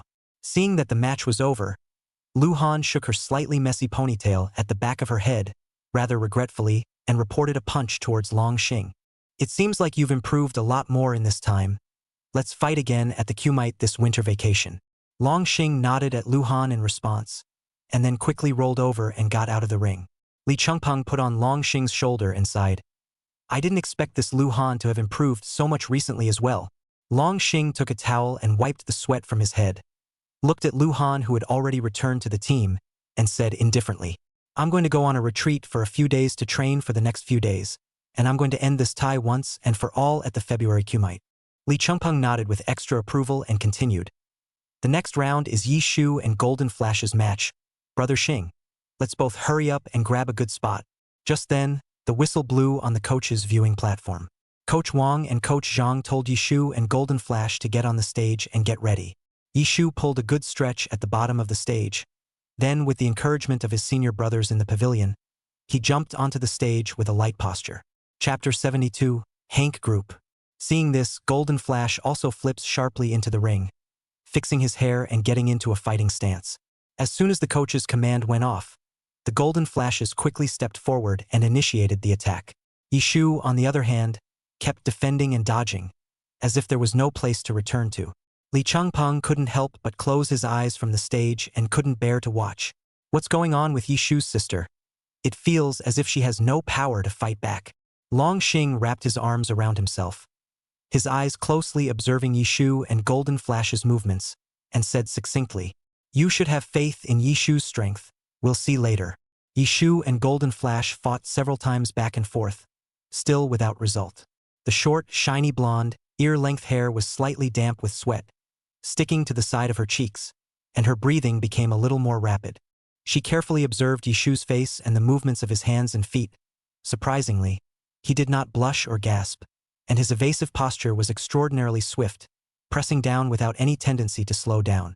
Right at this moment, the corner of Yishu's mouth curved and smiled faintly towards Golden Glimmer, and the movements of his hands and feet then abruptly accelerated and began a strong counterattack. Gold Flash realized that something big was wrong when he saw the smile at the corner of Yishu's mouth. Because her attacks were too frequent in the early stages, it led to too much physical exertion, and at this point she was already gradually showing fatigue. And in the face of Yishu's sudden counterattack at the moment, she could only fight back, exhausted and invincible. After carrying it for about 5 minutes or so, it was finally outmatched. The whistle blew and the game ended immediately. Seeing this, Li Changpeng lightly exhaled and sighed. Sister Yishu is also a little too capable of pretending. Even I was fooled. I didn't think she'd pull this off and make a scheme out of it. Long Xing looped his arm, glanced at Li Changpeng next to him, and faintly said, Unlike you, sister, you're a single-celled organism. Li Changpeng abruptly felt that his heart was violently inserted into a knife. He did not know when Brother Xing became so toxic. Then again, he did seem to not use his brain much in his previous fights. It was his hands and feet that moved on their own, and it had absolutely nothing to do with his brain. Golden Flash climbed up from the ground, ruffled a handful of short hair that had long been drenched in sweat, and reached out towards Yishu in a big way, her eyes full of marvel. Yishu, I didn't expect you to really be that powerful. I thought this was an exaggerated rumor. Next time you have a chance, you can come to a city to play with me. A city has extraordinarily many combat fighters, more than B City. Yishu nodded happily and shook hands with Golden Flash ceremoniously. After that, it was time for the members of Star Dragon Combat Gym and Subterranean Dragon Combat Gym to exchange combat fighting methods and feelings with each other. Throughout the afternoon, every member gained a lot. Especially Li Changpeng. Yishu's little routine when he was competing with Golden Flash seemed to have suddenly opened another door for Li Changpeng about combat fighting. He felt like his mind would suddenly dominate his body, and all afternoon he was frantically looking for someone to PK. Coach Wang was satisfied with today's harvest. How the smile at the corner of his mouth could not be suppressed, only matched with the face of a triad boss. The smile was a bit hideous. After sending Coach Zhang and the other members of the Subterranean Dragon Combat Gym away, Coach Wang suddenly turned on the quip mode, praising every member of today's team, and the sentences of praise were also pressed without repetition. In the words of Li Changpeng, Coach Wang is a completely different person. Yi Shu, on the other hand, unexpectedly felt extraordinarily calm about the ending of today's win, not at all as exaggerated as Coach Wang's mouth seemed to be flying off with laughter. Let's just say that the moment she stepped into the ring, it was vaguely as if she knew how it would end. She had always been extraordinarily confident in what she was sure of. The 007 system popped up on time just before bedtime at night. Ding dong. The mission panel slowly appeared in front of Yi Shu's eyes. Learning task: to get the first place in the final exam. Physical mission: run a citywide marathon and finish in the top 3. And the function cards under the quest section interface are dark gray and not activated. Yi Shu frowned, puzzled. 007. Is the system bugged again? How come the function card interface is not open? 007. Shu, please read the rules of the function cards. The function cards will only be opened if you complete the regular quests. Yi Shu. Line it. It had to be said that this system was also a bit too stingy. She remembered that in the novels she had read before, other people's systems were handing out rewards in large amounts. However, Yi Shu had always been a contented character, and when he thought about it, the next memory fragments were the bulk of the mission rewards. Yi Shu laid down on the bed and slowly closed his eyes, waiting for the memory fragments to activate. In his mind, a white ball of light slowly lit up, and the picture gradually became clearer. It was still the same middle-aged man that he had seen last time in the memory light cluster, and he was at that moment opening the launch of the company's products in a spirited manner. A banner hangs on both sides of the wall with a few large words clearly written on it: Hank Group launch. Reporters on stage with microphones up scrambled to ask questions. Mr. Han, may I ask if this new product of yours will have the same function as Zhou Group's product, which will burn and explode with some hidden danger? The middle-aged man smiled gently and gently picked up the microphone, affirming, Of course not. Our company's products have been tested countless times, and the degree of accidents is 0. Another reporter on stage quickly stood up and raised his microphone to the middle-aged man on stage. Does Mr. Han have anything he wants to say to his former rival, the soon-to-be bankrupt Zhou Group? After listening to the reporter's question, the middle-aged man, with an expression of great sadness and regret, slowly took the microphone and said softly, I have always admired Mr. Zhou of the Zhou Group for his abilities and persona, but this product explosion has really affected and hurt numerous people. The middle-aged man paused, his eyes slightly moist, and with a righteous look, he firmly said, As the president of a large company, I work on technology products that are designed to protect human life, privacy, and security as the first priority. Now this recent series of events in the Chow Group has shocked me a bit as well. I have nothing to say about that. Since I made a mistake, I deserve to suffer the consequences. It didn't take more than a few seconds for the images in the memory cluster to dissipate. Yi Shu was dumbfounded by the large string of news in this conversation and froze for a few moments. Yi Shu quickly took out her cell phone and typed the words, President of Hank Group, into the search box. A photo that looked exactly like the man in the memory fragment quickly popped up in the interface.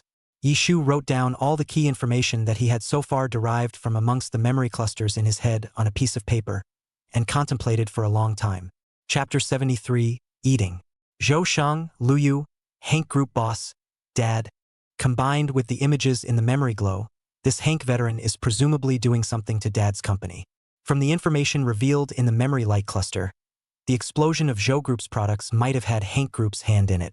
Yi Shu was now unable to connect Zhou Shang, Lu Yu's matter with other things. But the lines of what was going on between the old Hank Group boss and dad were becoming progressively clearer. And there were presumably more things that were not shown in the memory glows. Yi Shu's brows furrowed as she realized that all the news revealed by the memory light cluster were really deadly. How on earth was she supposed to tell and remind her dad? It was always a bit abrupt if she suddenly brought up the need to pay attention to the Hank Group. After all, she was just a high school girl focused on her studies now. Yi Shu put this question aside in his mind and slowly closed his eyes to fall asleep. Yi Shu likes to store it in his subconscious first whenever he encounters a problem he can't solve.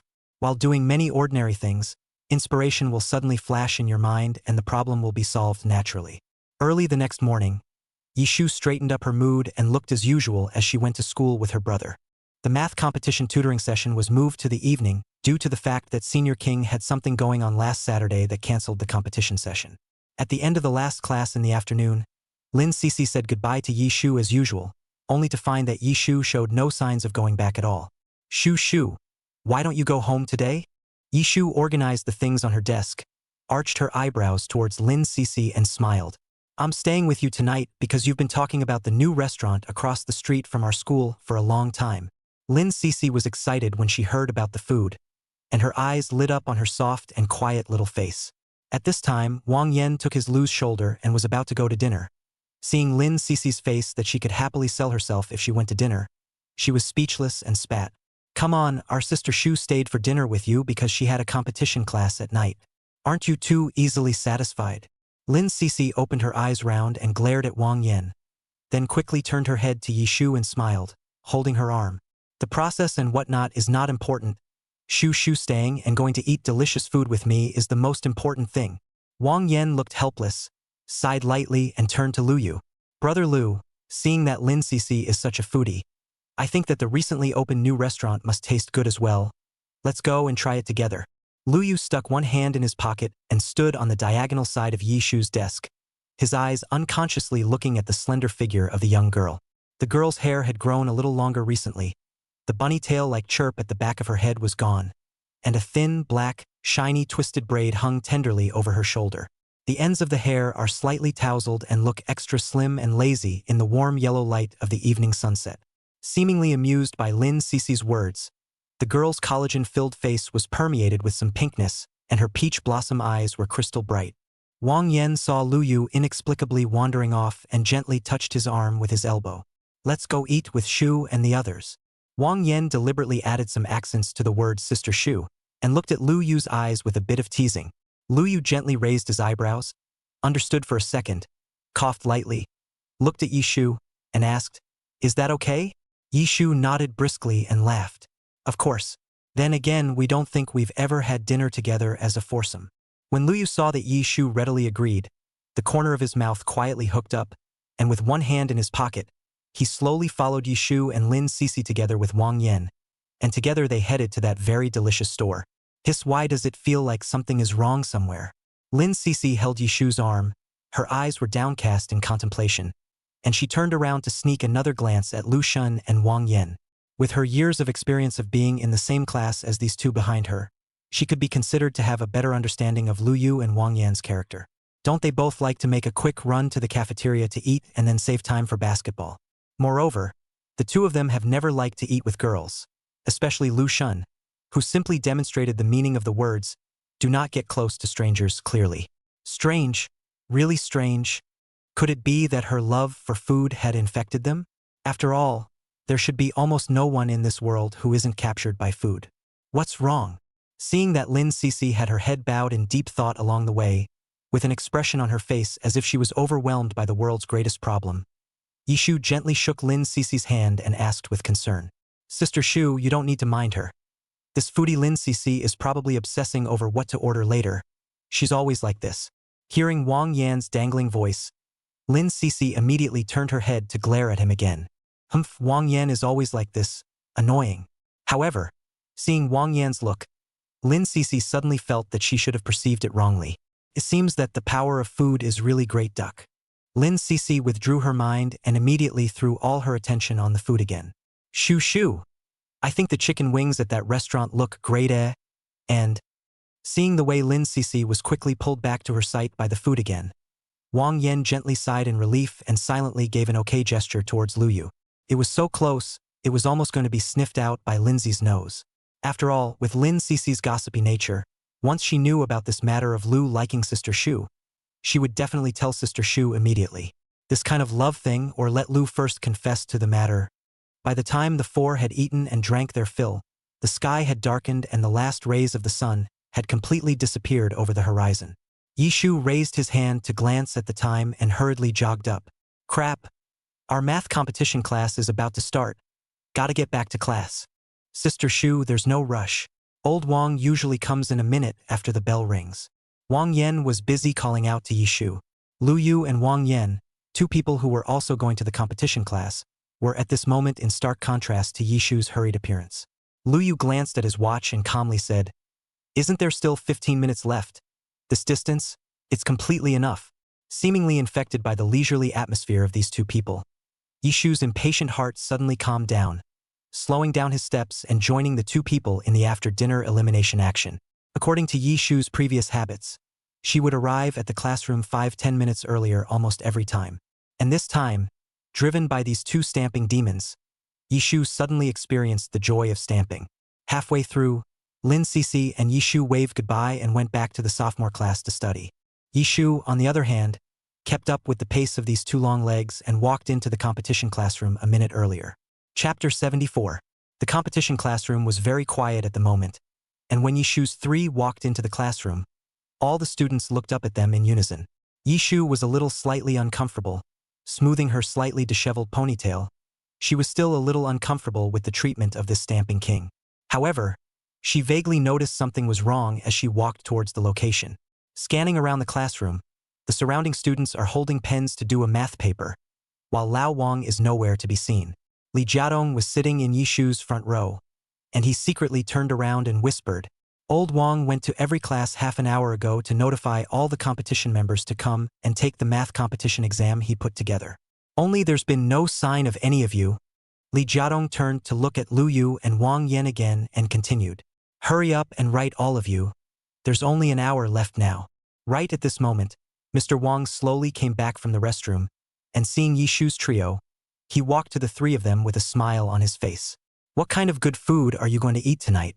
There's just about an hour left, so hurry up with your papers." Yishu's trio nodded gently and hurriedly took out their pens, grasping the questions. Tonight, Mr. Wang suddenly came with a math competition practice test, which caught all the students a little off guard. The exam is only an hour and a half long, much less time than a regular math competition exam, and the questions are just as difficult as they were on the exam. This hour and a half consumed the brain cells of many students. Mr. Wang, on the other hand, sat leisurely and comfortably on the podium, drinking the brewed tea and looking at everyone with a smile on his face. The podium is like a dividing line. Those on stage are laughing and those off stage are crying. The last row of the classroom, on the other hand, was painted in an exceptionally different style, with Yishu, Lu Yu, and Wang Yan all being particularly calm. The pen in his hand never stopped, and he caught up with his classmates extremely quickly. Seeing this, Mr. Wang secretly nodded. Yishu and Lu Yu had always done quite fast, but Wang Yan's state today somewhat surprised him. Wang Yan's previous competition papers had a slightly lower correct rate than Yishu and Lu Yu, and his speed was a bit on the slow side. Mr. Wang had been a little worried that he would be a little too late when he actually took the exam. "I didn't expect to catch up and make much progress this time." An hour passed in the blink of an eye, and the papers were still being graded in the same way as before, also with classmates swapping. After the students' scores were tallied, Mr. Wang looked at the students on the stage and smiled gratefully. "Everyone's recent condition is very good, especially Wang Yan. Great progress, keep it up." Wang Yan smiled at old Wang and nodded. He couldn't help but wipe a tear of heartache when he thought back to the time when Lu had privately taken him to brush up on his competition papers. After practicing so many sets of papers, wouldn't it be heavenly if you couldn't improve your speed and quality? Teacher Wang took a sip of tea, paused, looked around the classroom, and continued. "Of course, there are students who have progressed in this exam as well as those who have regressed. Of course, this paper does seem a bit difficult, so I'll have to go back and think about it again and organize it."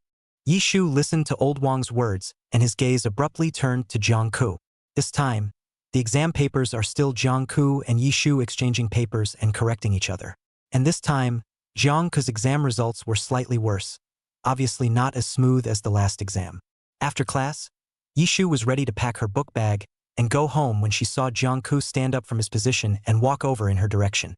Yishu recalled Jiangku's somewhat overly disastrous competition papers, and without Jiangku asking, he very kindly handed over his own papers.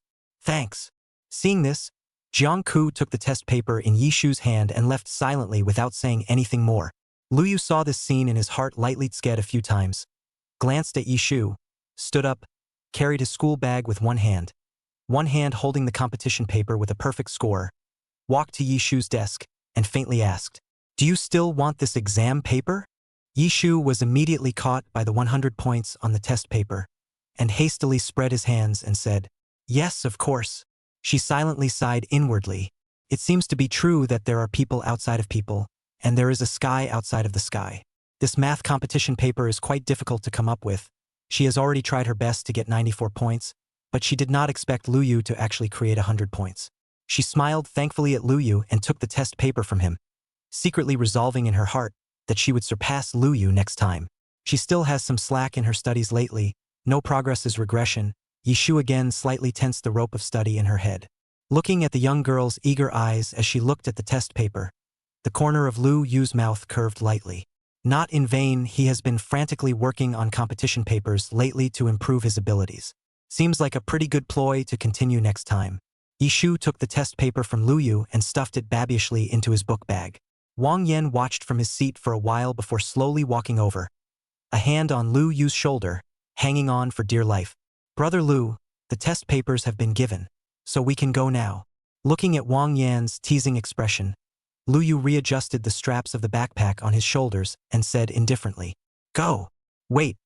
I'll walk with you, it's just down the road. Okay?"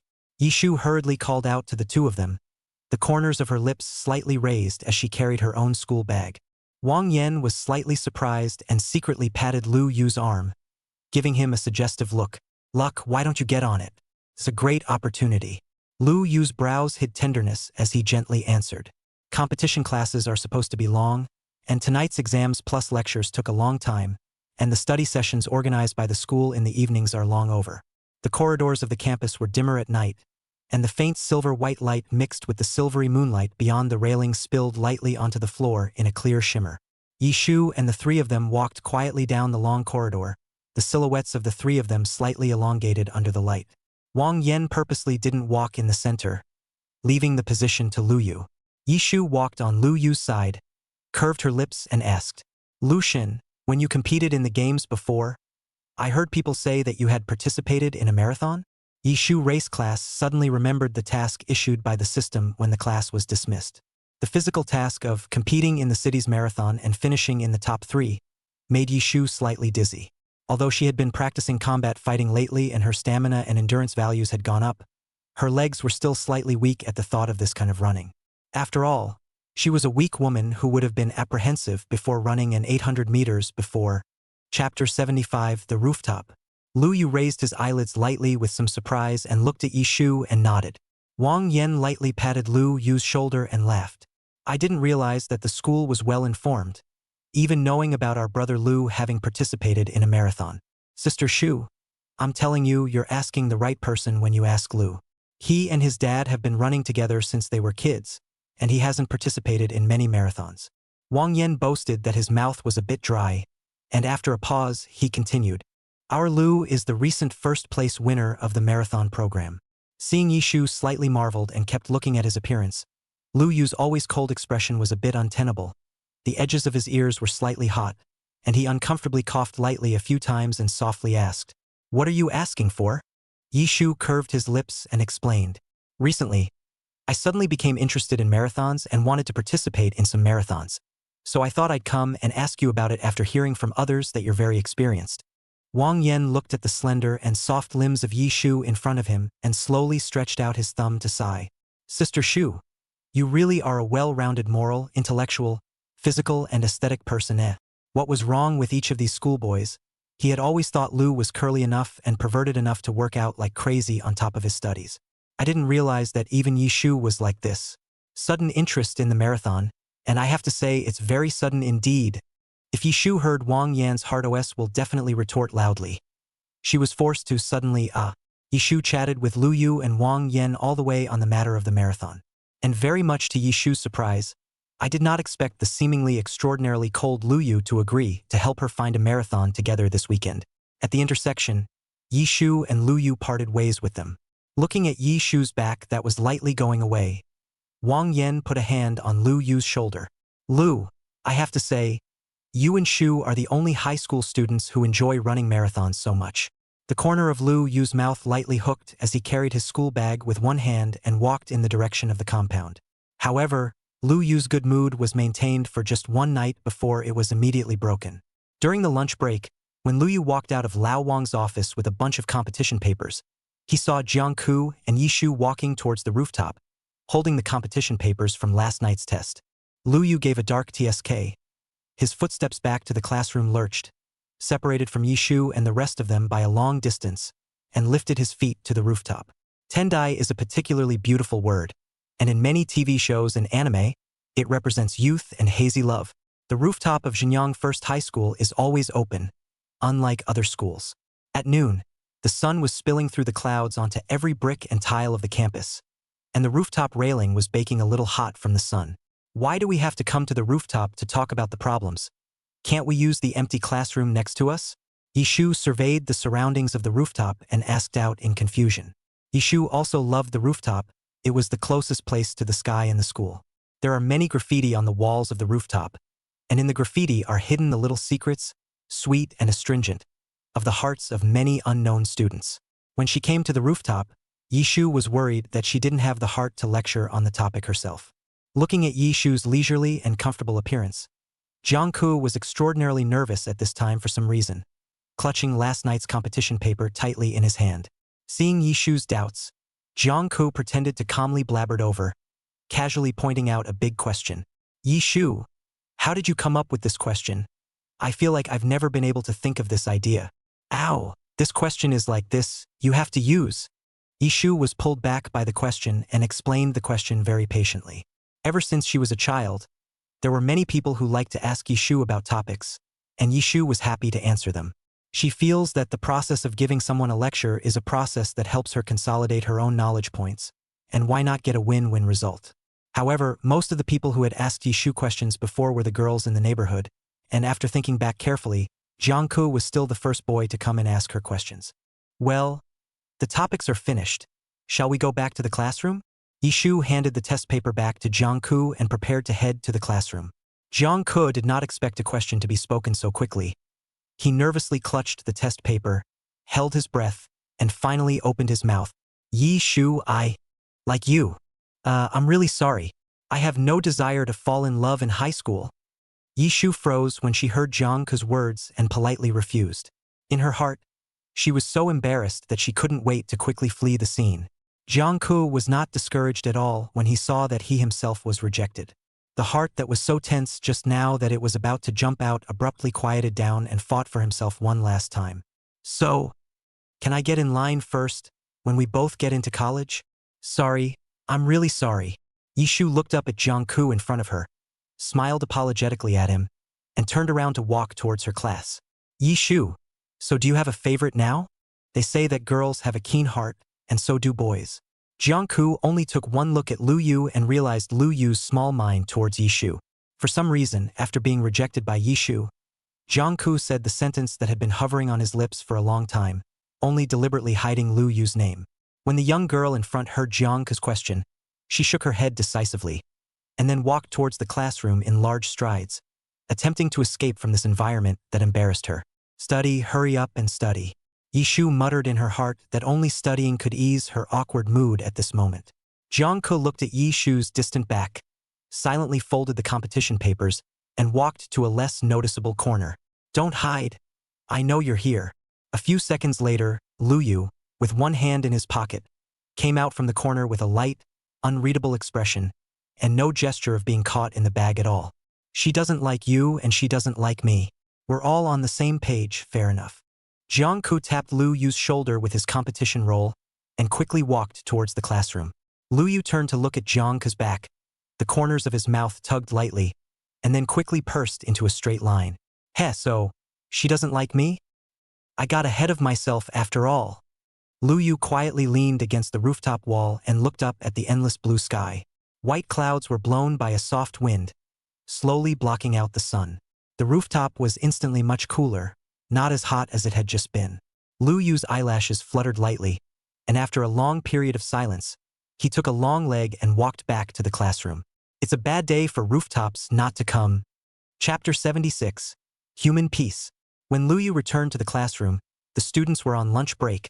The curtains of the classroom were pulled down, the light was dim, and a hazy sleepiness filled the classroom. He pursed his lips and glanced at the girl in front of him who was currently slumped over in her seat, sleeping extraordinarily well, and gently pulled back his chair and sat down. No emotion could be seen on the expressionless face, but the surrounding aura radiated coldness. Wang Yan, who was on the table next to him, heard the commotion, looked up from the table, rubbed a handful of hair, and asked in a small voice, "Lu, what's wrong?" Wang Yan and Lu Yu were playmates from childhood, and he could tell at a glance that something was wrong with Lu Yu. Lu was obviously in a good mood when he went to school with him in the morning. How come his face became so bad after he went to old Wang's office and took a bunch of math competition papers? Lu Yu shook his head and said indifferently, "Just tired. I'll take a nap." When he finished, he bent his arm, buried his whole head in it, and closed his eyes in a false sleep. Wang Yan glanced at Lu Yu thoughtfully before slowly burying his head in sleep. "It's not right. It's so wrong." Lu Yu became extraordinarily different throughout the afternoon on this day. Though usually his face was always expressionless, looking at everything with a faint, uninterested look. Usually, he would still spit at Wang Yan venomously, but today, he was more silent than ever, and even the faint curves at the corners of his mouth had disappeared. After math class, Yishu carefully took out from her book bag the paper that Lu Yu lent her yesterday, the one that scored full marks in the math competition, and handed it back to Lu Yu. As soon as Yishu turned around, he saw the back of the head of the person behind him burying his head in a frenzy of brushing questions, the pen in his hand moving fast, and he didn't even bring a frown to his brow. That learning nerve in her head jerked. He is so curly, deserves to be the god of learning. Seeing Lu Yu in this frantic study mode, Yishu silently compressed the playtime he had preset in his mind by another half. The girl slowly handed the competition paper with a perfect score back to Lu Yu and smiled. "Na, Lucian, thanks for the contest paper. Some of your thoughts were really fantastic. Big thanks." Lu Yu pulled his mind out of the pile of homework, lightly raised his eyelids, glanced at the negative man in front of him, nodded at Yishu, and quickly buried his head to brush up, trying to paralyze himself. Yishu sighed in his heart as he watched Lu Yu love learning so much. This is really crazy to learn, not even a minute. Infected by Lu Yu's fighting spirit to study, Yishu also immediately turned around, took out his workbook and started brushing it up. "Well, let's start today with a small goal to get all of my homework done before school, including the competition paper that was just handed out." Lu Yu saw Yishu immediately turn around and raised his head slightly to look at the merciless young girl in front of him. Doesn't she ever notice how upset she is? Lu Yu's lips pursed more tightly, brushing the problem faster and faster. The speed of turning the pages of the workbook greatly increased, turning them with a pop sound. Yishu in the front row heard the sound of homework flipping in the back row, and also immediately accelerated his speed, as if he was in a race with someone. Lin Cece and Wang Yan had both been secretly reading comics and cell phones in their seats, and when they heard the movement of their tablemates, they were silent for a few moments, and they also slowly put down the entertainment tools in their hands and began to work on the questions. The sound of this page turning seemed to be magical, driving more students in the neighborhood to join in, and the sound of the page turning grew louder and louder. The sports commission, the last clearing in the classroom recreation area, eventually could not resist the power of learning and fell back to the learning camp. How do their classes even compare the speed of their homework? Mom, the child is about to give up. The last class of the afternoon is English class, 3 minutes before class. Miss Lin walked slowly with her English textbook with a light lemon scent, especially good smell. She propped her hand on the podium and watched with extra satisfaction as her classmates studied furiously underneath her. It looks like last week's parent-teacher conference was a success, and the students are clearly more motivated to learn than ever before. Miss Lin stepped on her heels and walked slowly through the classroom aisles, trying to see if any of her extra-conscious classmates were working on their extra English homework. When she walked over to the focus of attention, Lu Yu's desk, she quickly swept a glance at the test paper he was writing at the moment, just wanting to praise him a little, but then stopping her mouth when she thoroughly looked at the content of the test paper. Miss Lin tapped Lu Yu's desk. "Lu Yu, do you have any thoughts about your English midterm this time? English raises points quickly. You still need to spend more time on English subjects." Lu Yu gently nodded his head, and his always cold expression even slightly revealed some good-natured temperament. Lu Yu has the air of a swashbuckler and a pointer in any other discipline. But in front of the English teacher, the aura of the god of learning was inexplicably one section weaker. Lu Yu felt as if his hand had inertia, and under the gaze of the English teacher, he still unconsciously wrote down an answer on the test paper. Seeing that Miss Lin was still looking at herself, she reached out her hand, pointed to the questions on the competition paper, and softly explained, "Teacher, actually, I'm kind of learning English here." Miss Lin looked at the questions on this paper and completely lost her temper. Clam, it really was, after all, the competition paper that Lu Yu was doing at this time. The topic was in English, and just now she herself had misread it as an English paper for a while. Miss Lin smiled helplessly, no longer caring, and continued on. Suddenly seeing Lu Yu's front row, Yi Shu, who was also frantically brushing up on the questions at that moment, she had an idea in her heart and walked over to her beloved disciple and smiled. Yi Shu, the teacher has given you a task. You will supervise Lu Yu in English.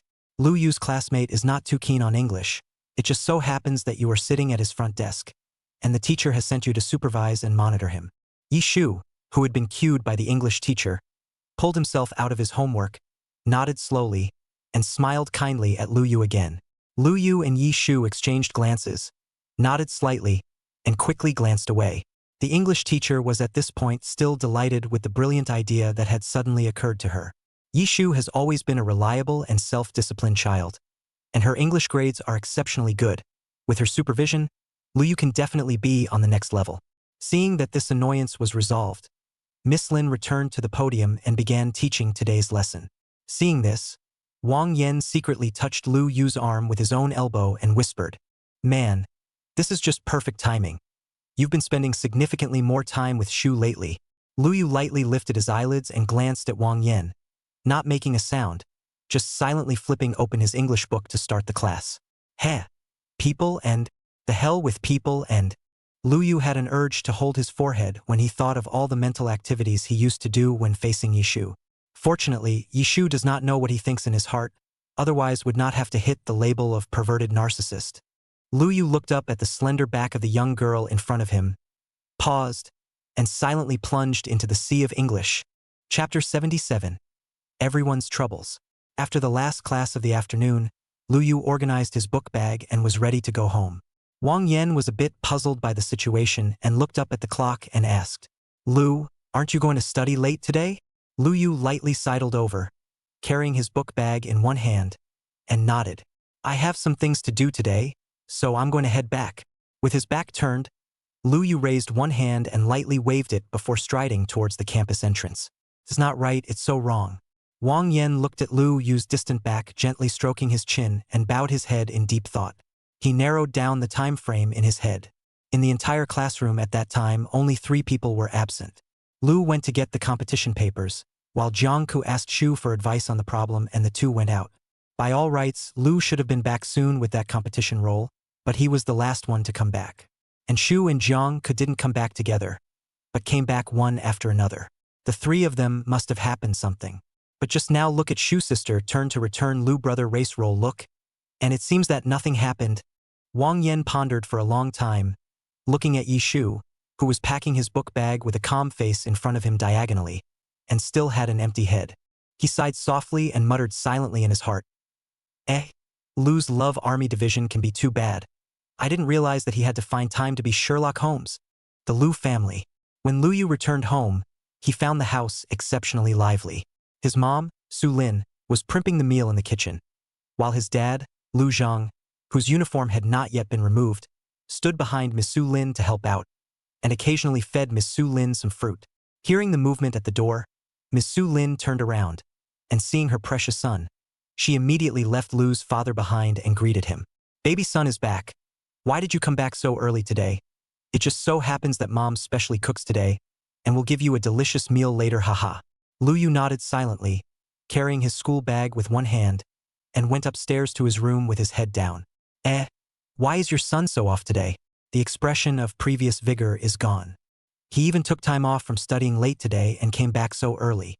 Miss Su Lin looked at Lu Yu's back as he went up the stairs and poked Lu Zhang's arm with her delicate fingers, feeling strange.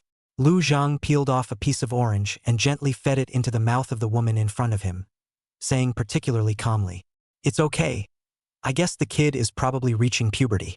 That won't do, you'll have a chat with our son later after dinner. Look at him, he's such a pathetic little man. It doesn't hurt you to be a father." "Okay." Lu Zhang had always been unable to take this pampered woman in front of him, and finally nodded. After dinner, Lu Zhang beckoned towards Lu Yu. "Come, son. Let's have some man-to-man conversation." Lu Yu's feet on the stairs gave a slight lurch and followed his dad downstairs to the small garden. "Is there a favorite girl?" Lu Yu had just leaned on the railing when he was startled by his dad's sudden words. His body stiffened slightly and his mouth hardened. No. How's the girl? This kid is still pretending to be. Lu Zhang glanced at the kid beside him, braced his hands on the railing, looked at the garden full of flowers adorned by his wife, and set a verbal trap without moving. She's beautiful, exceptionally good at school, and the first person ever to surpass me. And she's also very cute. The young girl's appearance in Lu Yu's mind was extraordinarily clear, and when he heard his dad's question, Lu Yu subconsciously said it with a faint smile on his lips, until he turned his head and saw his dad's smirking eyes. Lu Yu abruptly closed his mouth. Damn, fell for it. Lu Zhang laughed bashfully when he saw his son's chirpy energy, and put a hand on Lu Yu's still slightly more youthful shoulder. Son, what's so embarrassing about liking a girl? You are now experiencing these your father I have experienced. Think of the beginning, your father in order to catch up with your mother, but made every effort. However, you have to be sure to keep a good eye on the situation. You can't hurt someone else's girl. It's a responsibility to others and to yourself. Lu Yu nodded and was silent for a long time, with some teenage sadness in his tone. But I like her now, but she doesn't seem to like me. Lu Zhang lightly patted his son's shoulder and smiled. It seems that your kid is a long way to go, but this chase girls well have to chase yourself, for the father can't give you a reference opinion. Seeing that he had poked around, Lu's father waved his sleeve and left without looking back, looking for his wife. Lu Yu stared at the small flowers in front of him that were slightly blown by the wind, and quietly leaned against the railing, thinking for a long time. What? You mean Jiang Ke confessed to Sister Shu at noon today? Wang Yan cried out in surprise after listening to the gossip passed on by Lin Cece.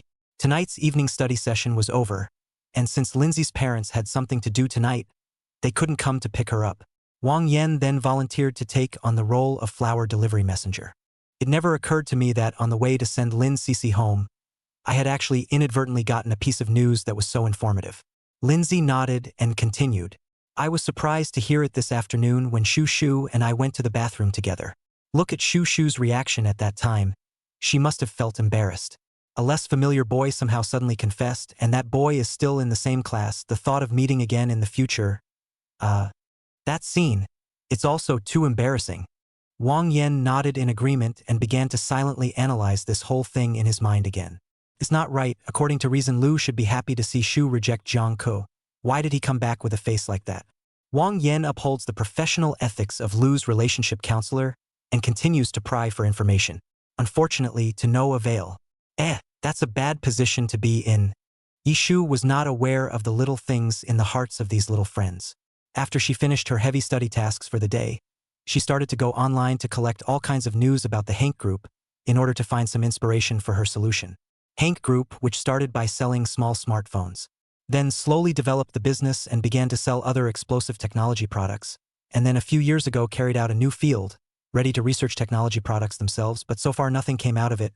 Because of the lack of advanced science and technology, the strength of Hank Group is slowly declining, but it is still the boss of traditional technology. Yishu consulted the available information and frowned lightly. Hank Group is not good at all. It was a bit of a pipe dream for her to take on a large conglomerate as a high school student, and it was the kind of thing you needed an adult to help with. How the hell was she supposed to remind her dad of that to seem less puzzled? Yishu sighed softly as he propped up his chin. Difficult to get. Chapter 78. Lu Yu loves Yishu. Friday. The weather is getting colder and colder. The lush greenery outside the windows of the school building is now all tinted with golden yellow. The autumn wind blew. A few shaky leaves broke free from the branches, slowly and leisurely fall to the ground. Zhou Shang was sitting looking out of the window at the moment and gawking at the scene. Wisps of warm sunlight illuminating the teenager's delicate eyebrows, his long eyelashes leaving a shadow on his face.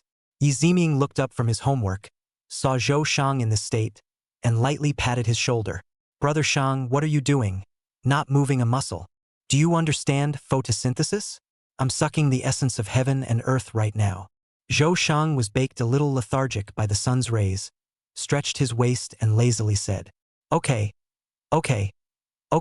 you continue to photosynthesize. Come to my house to play today? My parents are not at home. The most important thing is that the newest game console in our house has arrived, and we invite you to experience the experience. Yi Ziming put a hand on his Shang's shoulder and tried his best to persuade him. Zhou Shang propped up his chin, glanced at him, and slowly said, "You wouldn't really be feeling scared at home alone, would you?" "How could that be? It's just that this latest game arrived and I wanted to play it with you, Brother Shang." "You." After school in the afternoon, Zhou Shang said hello to Yi Shu and returned to his house with Yi Ziming. The large villa was empty, except for a huge box laying on the floor, pristine and still unpacked. Zhou Shang looped his arms, glanced at Yi Ziming who was beside him with an innocent expression, and said with a smile, "This can't be the latest game you were telling me about. The logo on this huge box is clearly not a toy, but instead looks like a posed piece of art that needs to be put together." The more Zhou Shang looks at this logo, the more familiar he feels, as if his old sister also has a brand of decorations, everyday baby, but also every day to give it dust, the degree of care than to treat him more serious. Seeing that he couldn't hide it anymore, Yi Ziming scratched the hair on the back of his head and explained, my parents aren't out on a business trip these days. Then I got too high at home the day before yesterday and accidentally broke my mom's favorite ornament." Zhou Shang understood for a second and glanced at the packing box on the ground. "So, you're planning to steal it?" Yi Ziming scratched his head in embarrassment and hugged towards Zhou Shang. "Dude, my parents say they're coming back tomorrow afternoon, so you have to protect, little brother, my well-being." Zhou Shang lifted his eyelids lightly and lazily extended his hand. "Scissors." When Yi Ziming heard this, he immediately doggedly got the scissors from the kitchen and handed them to him. Looking at the skillful splicing of his brother Shang, Yi Ziming said, "Brother Shang, I didn't realize that your handiwork was actually this good as well." Zhou Shang looked askance at Yi Ziming's exaggeratedly blowing rainbow farts, lightly hummed, and the hand that was installing the parts pressed without stopping, lightly said, "My sister has an ornament just like your mom's, or I put it together. Not to mention, you have a pretty good eye for finding people to help." Zhou Shang lifted a handful of bangs that slightly covered his eyes in front of his forehead. His eyes focused on the tiny parts in his hands, and the movements of his hands were unceasing. "Just wait, half an hour for you." Yi Ziming nodded and sat down on the side, giving his brother Shang a hand, his mouth idle. "Say, Brother Shang, have you been browsing the recent postings? Recently our sister Shu is very popular. There are rumors that someone confessed to our sister Shu. Do you think it could be Lu Yu from our Xinjiang First Middle School?" Zhou Shang's hand that kept installing parts suddenly paused, and he jerked his head up to look at Yi Ziming, who was leisurely piecing together the parts on the side. Peach Blossom eyes narrowed slightly, eyebrows raised lightly. "What did you say?" "That Lu Yu guy and my sister." Zhou Shang propped up, lightly leaning on the edge of the table next to him. His long legs slightly stretched out, and the school bully's aura was revealed. If Secretary Li had been there, he would have been able to vaguely discern a shadow of Mr. Zhou's usual negotiating style. "How could you connect that Lu Yu guy with my sister? They don't go together at all." Zhou Shang wrapped his arm around his armpit and snorted. Seeing this, Yi Ziming hurriedly put down the parts in his hand and was surprised. "Brother Shang, after all this time you didn't know. Lu Yu likes our sister Shu." "That Lu Yu guy likes his sister." A bolt from the blue. Zhou Shang wrapped his arms around himself, pacing uncontrollably in the living room, glanced at Yi Ziming and asked, "When was that?" "It was a long time ago. I think it was not long after our sister Shu came." "A long time ago." Zhou Shang secretly gritted his teeth. Humph, that Lu Yu guy is hiding really deep, even coveting his sister. He hadn't known about it until now, so wouldn't the recent period give that one-brained guy a chance to take advantage of it? Yeah, this Lu Yu guy is really good. Zhou Shang's peach blossom eyes narrowed as he quickly took long strides toward the front door. "No, I have to go back. During this recent period, I have to protect my sister at all times, so that she won't be missed by certain people." Looking at Zhou Shang's figure that quickly disappeared in the doorway, Yi Ziming held the parts in his hand and sighed softly. "He Shang don't want to make a mistake. Then it will be too late to mend." Without Shang's help, Yi Ziming sat alone on the ground and whimpered as he pieced together the parts. After a while, the door was suddenly opened and Yi Ziming's mom dragged the suitcase in. Yi Ziming's mom, seeing the messy floor in front of her as well as the extraordinarily familiar object in her son's hand, she shouted out, "Yi Ziming, come here you!" Instantly, the Yi family mansion was in a state of panic. Yi Ziming silently wept in his heart while fleeing in the living room. He's too unlucky to hide bad things. Compared to Yi Ziming's miserable state, The Park Song-jun Ting at this time was peaceful. Zhou Bo-soon came home from work early today and made it a point to accompany his 2 children after dinner. He was sitting on the couch at the moment taking care of some of the more tedious little things. Yishu, on the other hand, was nestled in his room, checking out some relevant information about the marathon. She was going to train for the marathon with Luyu tomorrow, and according to Yishu's good habits, she had to be fully prepared before doing something. Suddenly, a silence in the house was broken as Zhou Sheng panted and ran in from outside, heading straight for his oldest sister's room without even looking at Zhou Bo-soon. Yishu was startled by the sharp knock on the door and slowly opened the door to the room to see a sweaty face. "What's the matter?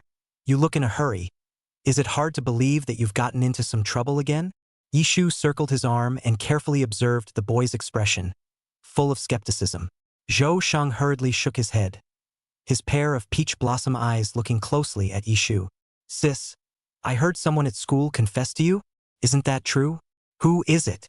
Zhou Bo-soon had wanted to go upstairs to see what had happened, and when he heard Zhou Sheng with the kid's words, the alarm bells went off in his heart and he frowned. Chapter 79 Prelude to the Marathon. Yishu froze, leaning slightly against the door. "Who did you hear that from?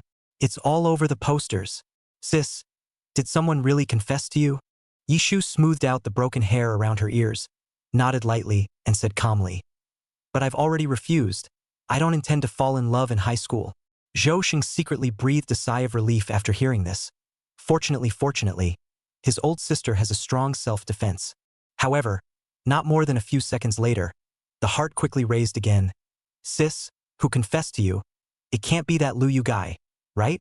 Yishu gave the nonsense kid in front of him a puzzled look, shook his head and asked, "What does this have to do with Luyu? I mean, has this post on the bar already spread that far?" Zhou Sheng carefully observed Yishu's complexion and found that she had a surprised expression on her face. So the small stone in his heart landed slightly. Good, he was relieved when his sister stayed that way. Zhou Sheng's heart suddenly ran out of things, became happy again, walked downstairs very leisurely, and greeted his dad who had a serious office face on the sofa, and went straight to the kitchen. "Auntie Zhang, what's cooking tonight?" Zhou Bo-soon looked at the back of his foolish son's departure, silently switched his cell phone page, and opened the campus bar of Xinjiang First Middle School. Zhou Bo-soon's mood at the moment was somewhat indescribable. In his eyes, Xiaoshu was obviously still a small child, and there were many wolves waiting around him. At the dinner table, Zhou Bo-soon sat across from his siblings and gave the 2 of them a dish each before speaking slowly. "I thought I'd let you 2 go home on your own, but Dad thought it over and thought it would be better to have a chauffeur take you to and from school. It's all over the news that it's not too safe these days." Yishu nodded as he lowered his head and took a bite of the food. Zhou Sheng on the side was devouring chopped pepper chicken wings.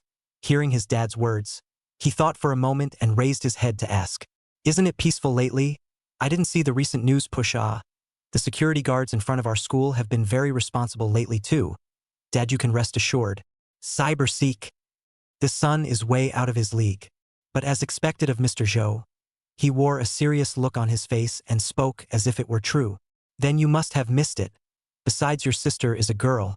Personal safety is important." Zhou Sheng thought about it and nodded in agreement. It seems that his dad still thinks well, but he probably doesn't know about his older sister's explosive force value, which is nothing. That night, Zhou Bo-soon accompanied the children to eat dinner and then hurried back to the company to work overtime. The hall was empty, and Zhou Sheng was the only one walking back and forth in the hall, muttering and memorizing books. His biggest headache was memorizing those ancient poems that were a little too long. Those who are suitable for mangaka, 3 meals, and return to what comes. Zhou Sheng thought back for half a day and finally opened the book to read the original text. Next Monday, the language teacher is going to draw people up to memorize in class, and young Master Zhou Shanda, as the focus of the language teacher, is destined to not be able to escape this section. He sighed depressingly and continued to bury his head in the sand and memorize. At this time, Yishu, dressed in a sharp wrestling outfit, returned from outside. "Just opened the front door and dragged my brother, who was dumbfounded in the living room and didn't know what he was doing, to the mall. Quick, walk me to pick out some clothes to wear when I run a marathon. I almost forgot." "What?" Zhou Sheng was brought to the mall by his sister with a dumbfounded face.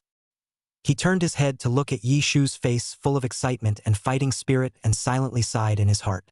How his sister is getting more and more perverted. Wrestling fighting is already top enough. His sister is now going to challenge the mother of all perverted long distance, running the marathon. How about this dress?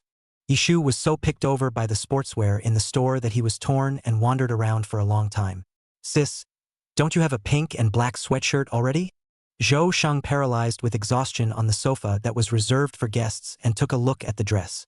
Where is the same? The pink stripe is in a different position. The feeling of wearing this is also different. Yishu gave Zhou Shang a disgusted glance and went back to choosing his own clothes. Then again, old sis, why do you want to go run a marathon? Don't I remember you hating running the most? Zhou Shang propped up his chin, puzzled. It's a challenge to the ego and you're crushing it. Yishu's face is calm. Face is full of I love running look. In the heart of the little Yishu is nodding frantically. Yeah. She doesn't love running at all. Unfortunately, Zhou Shang is still too young to understand his sister's forced business, and is still silently spitting in his heart about his sister's inhuman operation. Sis, you signed up for a marathon class this time? No, Luyu running a marathon is not particularly experienced well, so I made an appointment with him, tomorrow morning first to feel the feeling. Yishu organized his picked sportswear in the mirror, nodded in satisfaction, and talked to Zhou Shang about his plans for tomorrow. And Luyu? Zhou Shang hurriedly stood up from the sofa, frowning with excitement. Sis, how do you run with that Luyu guy? He doesn't have a coaching specialty yet. I'll help you enroll in a marathon coaching class. That Luyu guy really has a belly full of black water, and even silently asked her sister to run a marathon. He looked, this running is not a marathon, running the road of attack, right? Seeing that Yishu had already made his decision and wouldn't change it easily, Zhou Shang blurted out as soon as he thought of the scene of that Luyu guy running with Yishu. Then I'm going too. Yishu looked at Zhou Shang with a skeptical face and asked after a pause. Are you sure? Running a marathon isn't easy. It's exhausting. Zhou Shang made a gesture to rub his shoulder with an extraordinarily expectant look and nodded. On second thought, I haven't been working out much lately. Tomorrow's marathon is a good opportunity. Seeing Yishu's disbelieving face, Zhou Shang coughed lightly and continued. Don't worry, sis. I definitely won't sleep in tomorrow. I'm very determined to run a marathon now. Zhou Shang recalled his big soft bed and silently wept in his heart. Woohoo! He's going to be separated from his darling king-size bed tomorrow morning, and it's a little hard to think about it. Seeing that Zhou Shang was so determined, Yishu nodded in relief. I didn't realize how much her brother had grown, which was very rewarding. Yishu waved his hand and said cheerfully, Come on. Sister treats you to a late-night snack to get ready for our 10,000-mile journey tomorrow. Thinking of food, Zhou Shang at this time silently crying heart eased a lot, ready to prepare the stomach, to take the first step to take back the lost happiness tomorrow. Chapter 80 Zhou Shang, Luyu Yishu. At 5 in the morning it was cloudy and misty, and the air was a little damp and cold. A faint glimmer of light filtered through a gap in the curtains and cast itself on the girl's warm pink comforter. At this time, the alarm clock on the bedside table rang on time. Yishu sharply got up and got out of bed, put on his jacket and went to knock on the door of Zhou Shang's room. Wake up. We have an appointment with Luyu to run at 5:30, and now we have 30 minutes to get ready. Hearing his sister's chain of calls, Zhou Shang opened his eyes with difficulty and rolled off the bed with a wobbly sound. He slowly opened the door to his room, with a head full of chicken nests, and answered softly, following Yishu to wash up. Their starting point for today's run was chosen in front of the park in the center of town. The siblings quickly washed up and headed to their destination with buns in their mouths. The cold morning wind shook the sparse branches a few times, and the sun gradually rose, the yellowish halo coloring the corner of the hill. The shadows of the two siblings walking companionably were stretched very long, and morning had already come. At the entrance of the park, Luyu stood against the wall, one long leg slightly bent, his body slender. A whole set of black and gray sportswear worn in his body extraordinarily handsome. The body of the cool temperament mixed with the movement of the wind has a special character. From a distance, he saw the figures of Yishu and Zhou Shang. Luyu tilted his head slightly, wrapping his arms around the girl and casting a sidelong glance at the person beside him, tugging darkly at the corners of his mouth. Gee, here comes a guy who gets in the way. When Yishu saw that Luyu was already waiting at the door, he tugged the chirpy-faced Zhou Shang and jogged over, laughing. It's been a long time, Lucian. Luyu nodded gently towards Yishu. The corners of his mouth gently curved up and his eyebrows softened. Zhou Sheng stood on the sidelines, carefully observing Lu Yu's demeanor with cold eyes, silently sneering in his heart. Lu Yu directly ignored the pile of figures next to the girl, pulling the slightly spacious sports jacket to the bottom as soon as he could, sharp and handsome, and asking softly and gently, "So do we start running?" Yishu nodded and smiled. "Lu Xin, why don't you lead the way in front, and I'll follow behind, looking for a rhythm." Lu Yu answered softly, glanced at Zhou Sheng on the side, and took the lead. Zhou Sheng snorted coldly and silently followed behind that Lu Yu guy, deliberately separating his sister from Lu Yu. Yishu was not clear about these small thoughts of Zhou Sheng, and secretly nodded his head when he saw her brother's initiative to run forward. In this way, Yishu followed Zhou Sheng's back. Zhou Sheng followed Lu Yu's back, and the three of them formed a straight line, slowly running forward. Today's marathon route was purposely well planned by Lu Yu a few days before the run. The road is flat and passes through a large field of flowers as well as a small forest in the middle. Yishu kept adjusting his breathing according to his own rhythm, and dots of sweat kept beating up on his forehead. But she didn't feel tired at the moment, and she couldn't stop staring at the golden fields of rapeseed flowers in front of her. She had been in B City for some time, but had never realized that there was such a view in the surrounding area. Wow, it's so beautiful here too. Lu Yu jogged ahead and slightly hooked his lips when he heard the girl's exclamation behind him. There's also a small wooded area in front that's also extraordinarily beautiful, and I used to feel extra soothed every time I ran through there. He gently turned his head sideways, revealing a high nose and a clear jawline, and his always cool eyebrows were extraordinarily gentle as he looked at the girl behind him and softly spoke. "I'll show you later." Yishu curved her always good-looking eyes and looked at Lu Yu and nodded happily. In front of them are large fields of golden rapeseed flowers. The rising sun's rays gently sprinkled on Lu Yu's shoulders, inlaid with layers of gentle halos. The clean and slender figure made Yishu a little shaken. Why did Lu Yu feel extraordinarily different today? Yishu slowly followed behind, secretly observing the figure of the lead runner. Zhou Sheng didn't have the same kind of leisure as his older sister. He gritted his teeth and looked at the leisurely figure of the person in front of him, pursing his lips as he tried to keep up. Countless words that wanted to give up had just slipped on the edge of his mouth, but they were swallowed alive by young Master Zhou. "Joke, how can he Tang Xinjiang a hegemon be compared to this Lu Yu? He will not easily admit defeat today even if he is paralyzed from running and exhausted, so as not to be looked down upon by that Lu Yu." Zhou Sheng was so tired at the moment that he had already forgotten the purpose of his visit here today, and just numbly followed ahead. Even the open-screen pheromone that Lu Yu had just released was completely unnoticed, much less his oldest sister stealing glances at Lu Yu. Seeing Zhou Sheng's tired and really exhausted appearance at the front, Yishu accelerated his pace a bit and ran forward. And just like that, the trio's marathon team member ordering changed again. Lu Yu still ran in front, Yishu ran in the center, and Zhou Sheng followed behind with his feet resting on the ground. Holding on for a while longer, the trio eased into the grove. The lush trees rose straight up into the sky. The melodious chirping of birds came from the depths of the branches, and the whole greenness before us at once purified the tired mind. Yishu called out to Lu Yu, who was in front of him, panting lightly, and sat on a recliner. "Lu Shun, let's take a break and have a drink of water." Lu Yu, who was at the front, slightly paused in his footsteps, nodded, looked at the empty seat next to Yishu, and took a step that way. The moment Yishu shouted to stop, Zhou Sheng took the lead and went to one side of the recliner and paralyzed, which caused Yishu to sit in the middle while Lu Yu sat on her other side. The grove's recliners are just the right length for 3 people, but the chairs are only 2-3 centimeters apart from each other. Lu Yu's throat rolled lightly as he silently straightened the sports suit on his body and gently sat down next to the young girl. Yishu did not realize this tiny distance. She took out 3 bottles of mineral water from her small backpack at this moment and handed them to the two respectively. Black and pink sweatpants are unobtrusively attached to black and gray sweatpants. Lu Yu stiffened for a moment, his eyelashes fluttering slightly, paused for a second, and slowly reached out to take the mineral water in the girl's hand. After seeing Lu Yu receive the water, Yishu hurriedly opened the mineral water bottle and took a few small sips of water to moisten his throat, enjoying the surrounding scenery. Lu Yu's figure sat straight on the recliner, unmovingly observing Yishu's side face, which was somewhat pink by the hot steam at this moment. The corners of his lips gently pursed up, and the knot in his throat uncomfortably rolled up and down a bit. "That, please." Seeing Lu Yu being so outgoing, Yishu waved her hand, revealing the hidden dimples at the corners of her mouth, and smiled with a spread eagle smile, It's a small token of appreciation for taking me to run a marathon.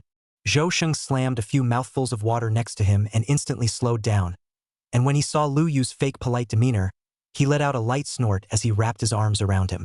Yishu heard the douchebag's voice next to him and hurriedly slapped Zhou Sheng's hand, frowning lightly. Don't utter a word in the shade.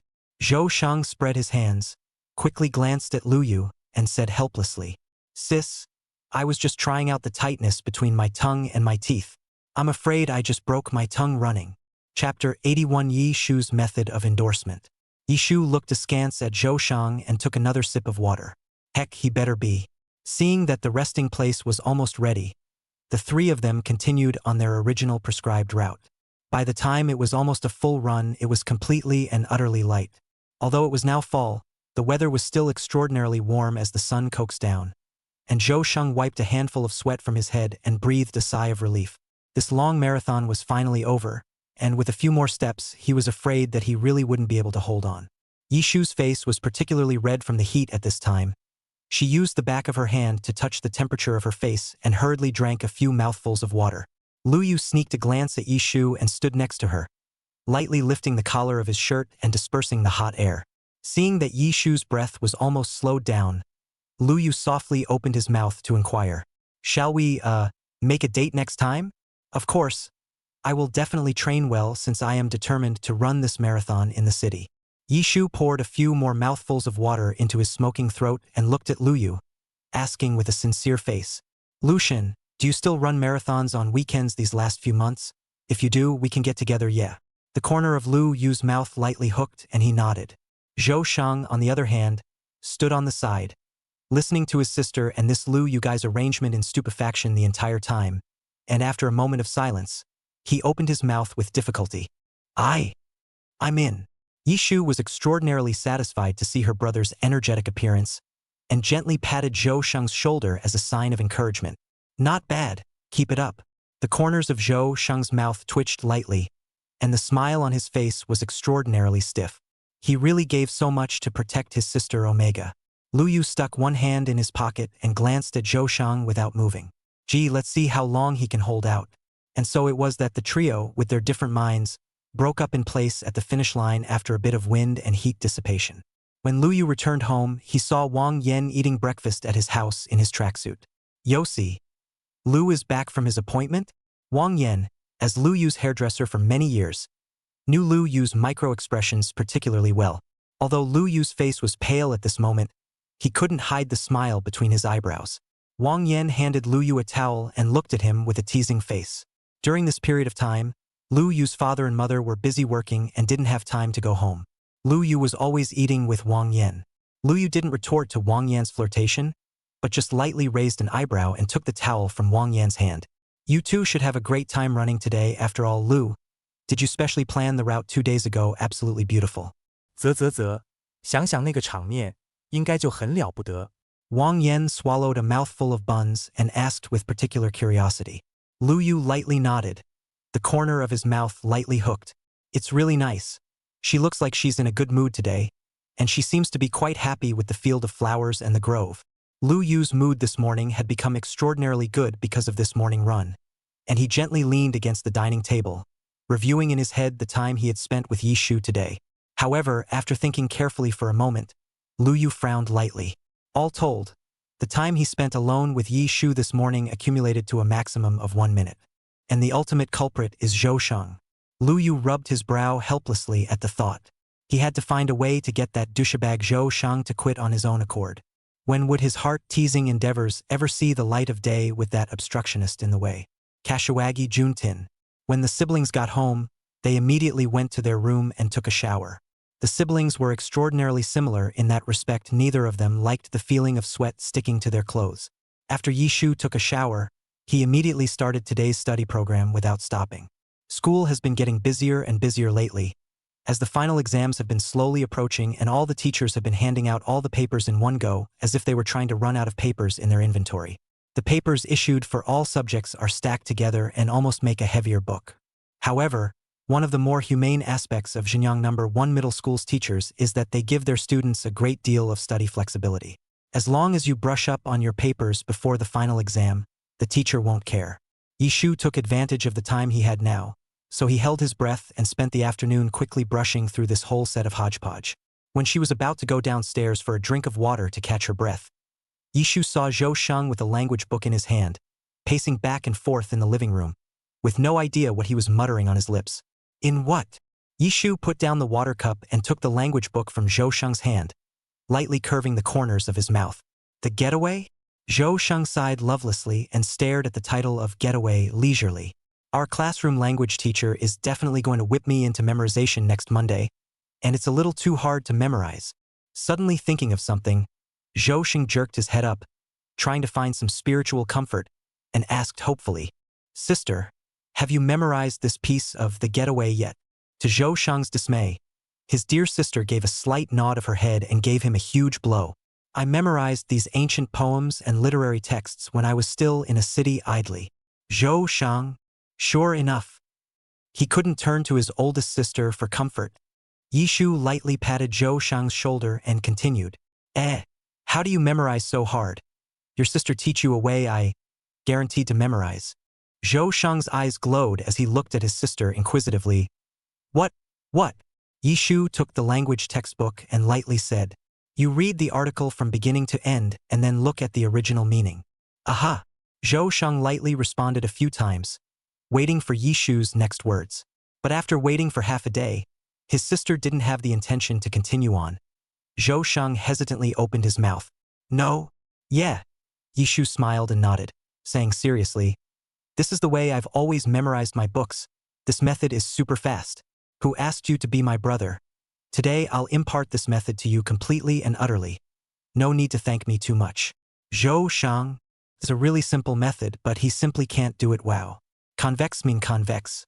Zhou Sheng decided not to have any illusions and drifted off to another corner to memorize his book in a ghostly manner.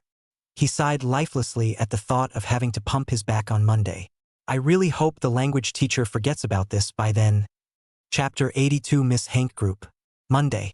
Zhou Bosun went back to work early, and the two siblings actively played the role of good students and went to school with all the hard work.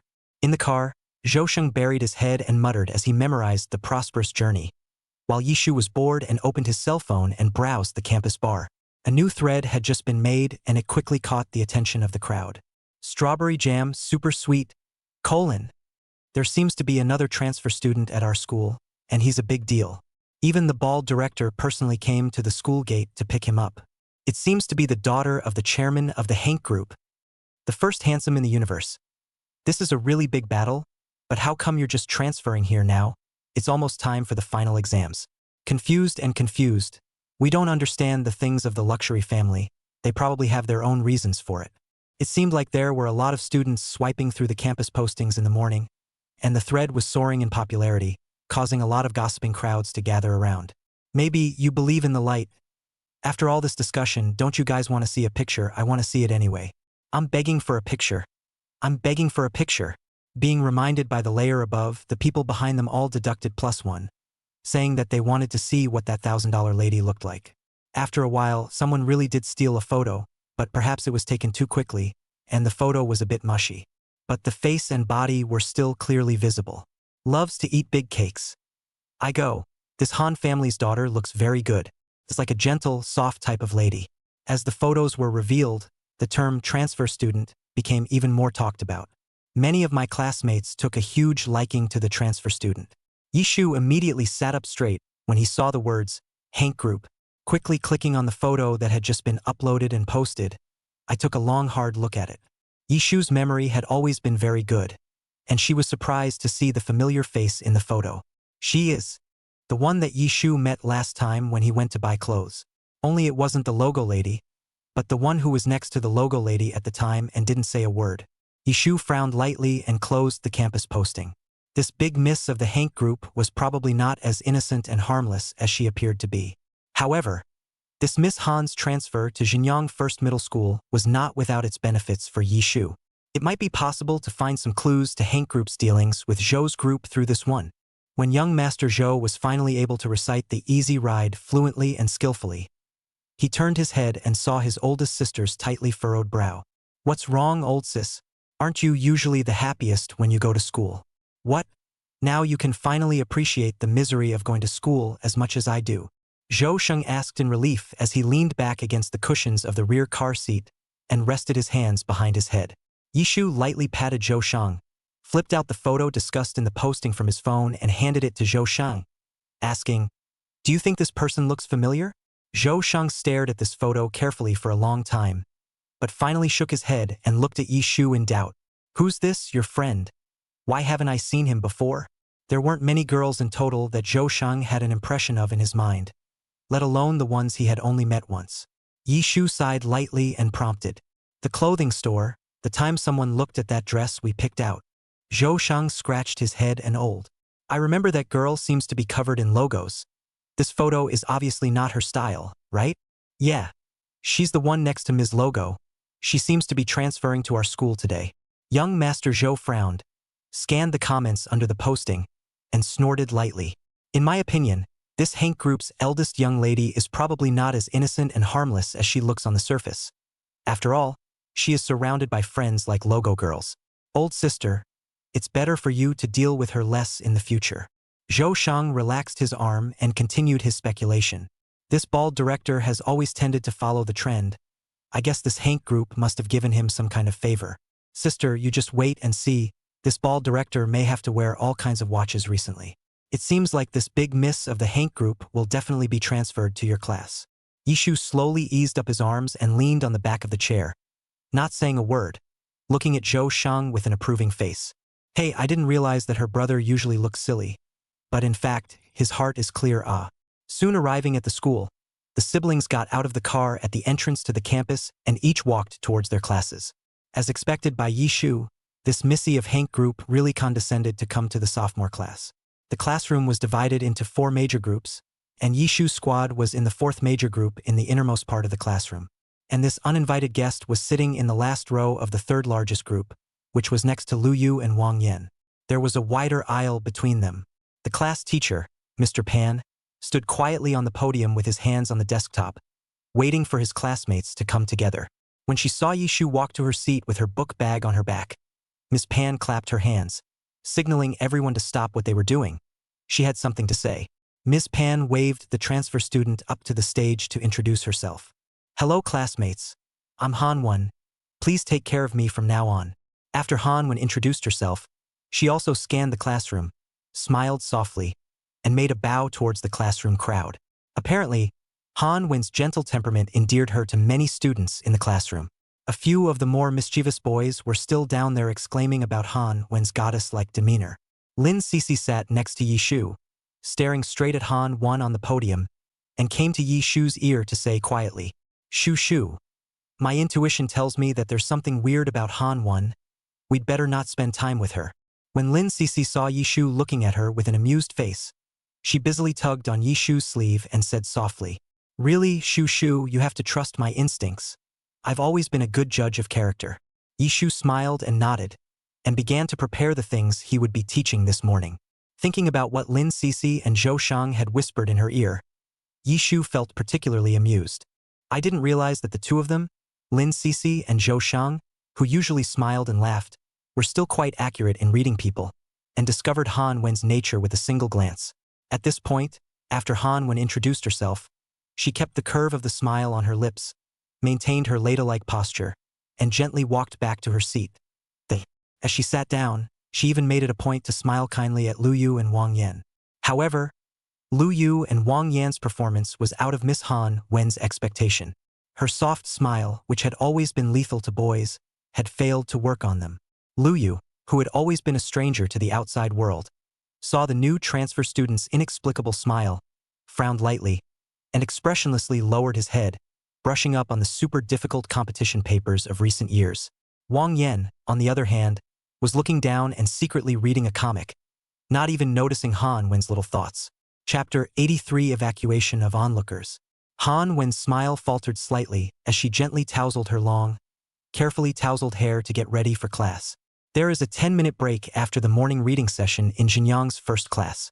Perhaps because the post on the bar before was so hot, many curious students sneaked to the entrance of the sophomore class to gather around, wanting to take a look at Hank Group's Missy in real life.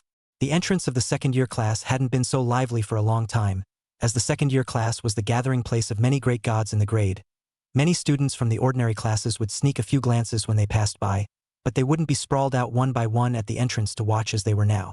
There are also many students who previously did not dare to blatantly look at the school's man of the hour, taking advantage of this great opportunity to mix in this pile of hilarious crowd. Han Wen's afterglow gently glanced at the scene outside the window and laughed softly in her heart, as if she hadn't seen the silhouette outside the window, pretending to straighten her hair and revealing the side face she was so proud of. Sure enough, the voices outside the window got noisier, and she could faintly hear her classmates praising her outside the classroom. Han Wen was satisfied with the effect and the corner of her mouth was lightly hooked. Listening to the noisy voices outside the classroom, Yishu frowned lightly, lifted his head from his book and glanced out the window. This scene is a bit too much. The noise is a bit too much for me. Yishu gently turned over a page of the book and whispered to Lin Cece, who was brushing the posters on the side.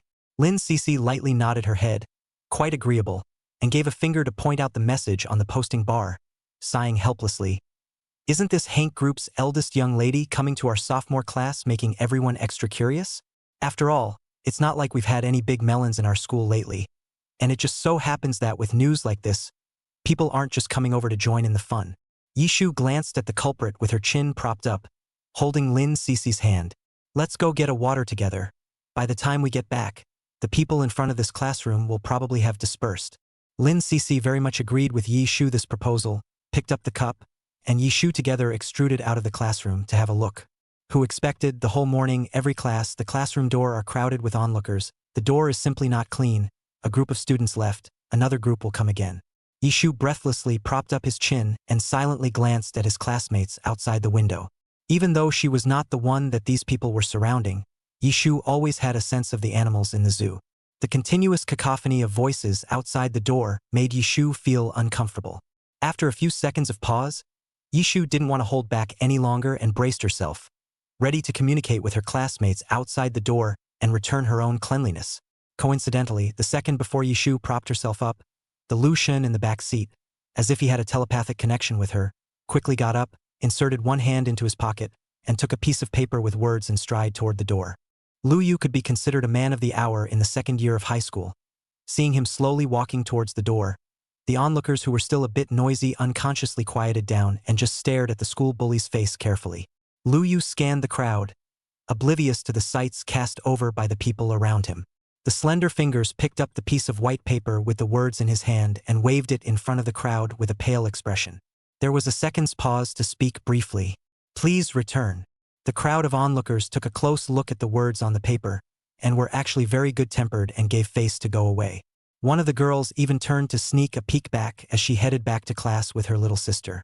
Lu Yu stood in place with his arm around his armpit. The aura around his body was extraordinarily cool. No expression could be seen on his face, but this aura added some mysterious air to the appearance of the schoolmaster. I didn't realize that our school's ice-cold schoolmaster was quite terse. One of the girls gave a small sigh of relief and a little bit of excitement.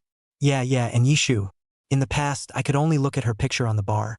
But today, looking out the window, I really looked good. How come Yishu is so bullish? Good-looking and super good at studying. I also want to get into the sophomore class and become classmates with the two of them. A few other onlookers nodded very approvingly as they heard the conversation between these two. How could Han Wen, who was still gloating from too much attention, not have realized that this group of onlookers were all playing in muddy waters? On the surface, she came to see the big miss of Hank Group, but in reality, she came to see Nyen Yi and Nyen Air. Seeing that Lu Yu dispersed the crowd of onlookers outside the classroom door, Han Wen walked towards Lu Yu very apologetically, a light frown on her face and some guilt on her face as she whispered, I'm really sorry that the crowd of onlookers outside this classroom caused you some distress. I'll speak to them next time. Lu Yu stuck one hand in his pocket, glanced at the girl in front of him who seemed to be so aggrieved that she was about to cry out, sked softly, slightly sidestepped, skipped past Han Wen, and returned to his own seat to sit down. Lin Cece looked at this scene and came over to Yishu's ear to quietly spit. How this Han Wen always looks so aggrieved that everyone seems to be bullying her. This other uninformed people walk by and think something big has happened.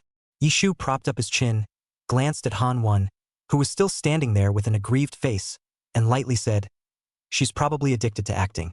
It doesn't matter, as long as we don't pick up on her, it won't affect us. Thinking of Lu Yu's behavior just now when he walked to the classroom door to evacuate the onlookers, Yishu was curious and turned her head to look at her back table. Lu Xin, what did you write on the white paper?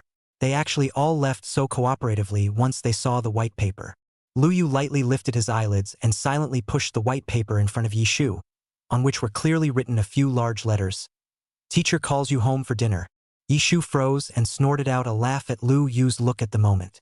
The words on the paper paired with Lu Yu's cold expression at the moment surprisingly felt a hint of amusement. Yishu gave Lu Yu a thumbs up and smiled softly. Good idea. Lu Yu circled his arms, the corners of his mouth lightly hooked, lightly raised his eyebrows, readily accepted Yishu's praise, and faintly said, It should. Yishu realized that as she spent more and more time with Lu Yu, she gradually detected the sultry attribute of the school god under his cold exterior. As it was, at the moment, her back table was clearly flattered by her compliments, but still posed as a high-flying school bully. Yishu stole another glance at the look on Lu Yu's face and affirmed his inner thoughts. Since the last time Yishu and Lu Yu had an appointment to run a marathon, Yishu would always unconsciously observe the look on Lu Yu's face and analyze his micro-expressions. I have to say it was very interesting. After all, Lu Yu, who would choose flower fields and groves to run a marathon, must have a lot more inside than the indifferent expression on his face. Chapter 84. Going to the sophomore class and asking for methods of memorization. As Yishu turned to talk to Lu Yu, Wang Yan immediately put down his comic book and carefully observed the two main characters' every move. He had superb professionalism as Lu's love advisor, and he never let go of a single moment of these two's interactions in front of him.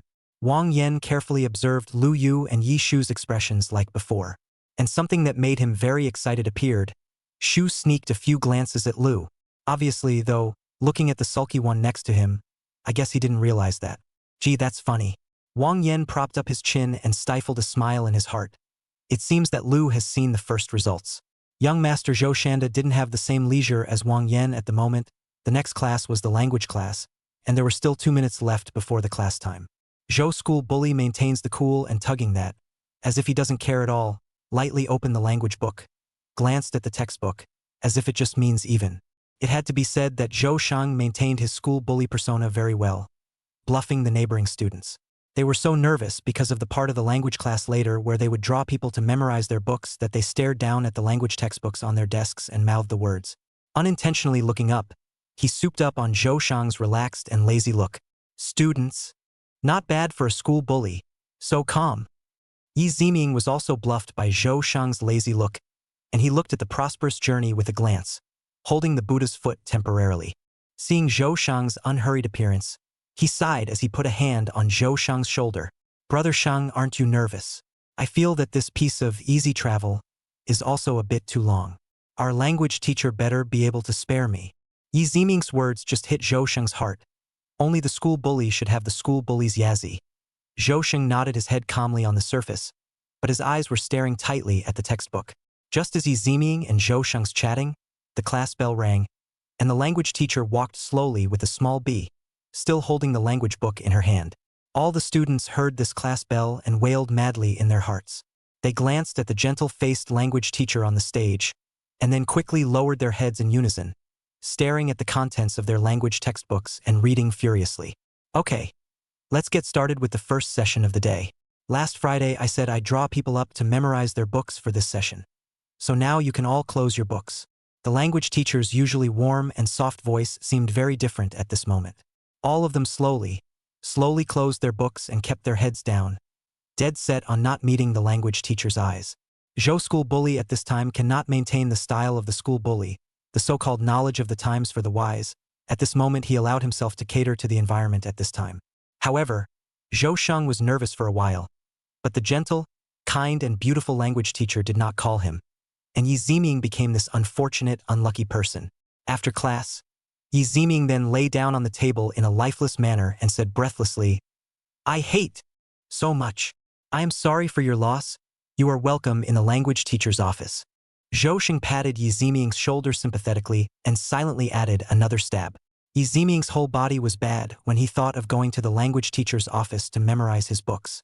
According to the language teacher's previous rule, that is, if you don't memorize it, keep memorizing it until you do.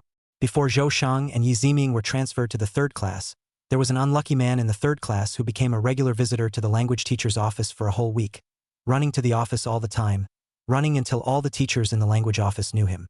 Yi Ziming couldn't help but shiver at the thought of this scene and weakly raised his hand.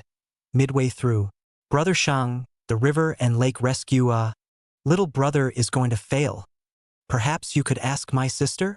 Although his sister's method might be a bit perverted, but what about so many capable people in the sophomore class? There should be many ways to memorize books. Yi Ziming nodded, although this idea from his brother Shang was so strange. But a dead horse can be tried. Lunch break at noon.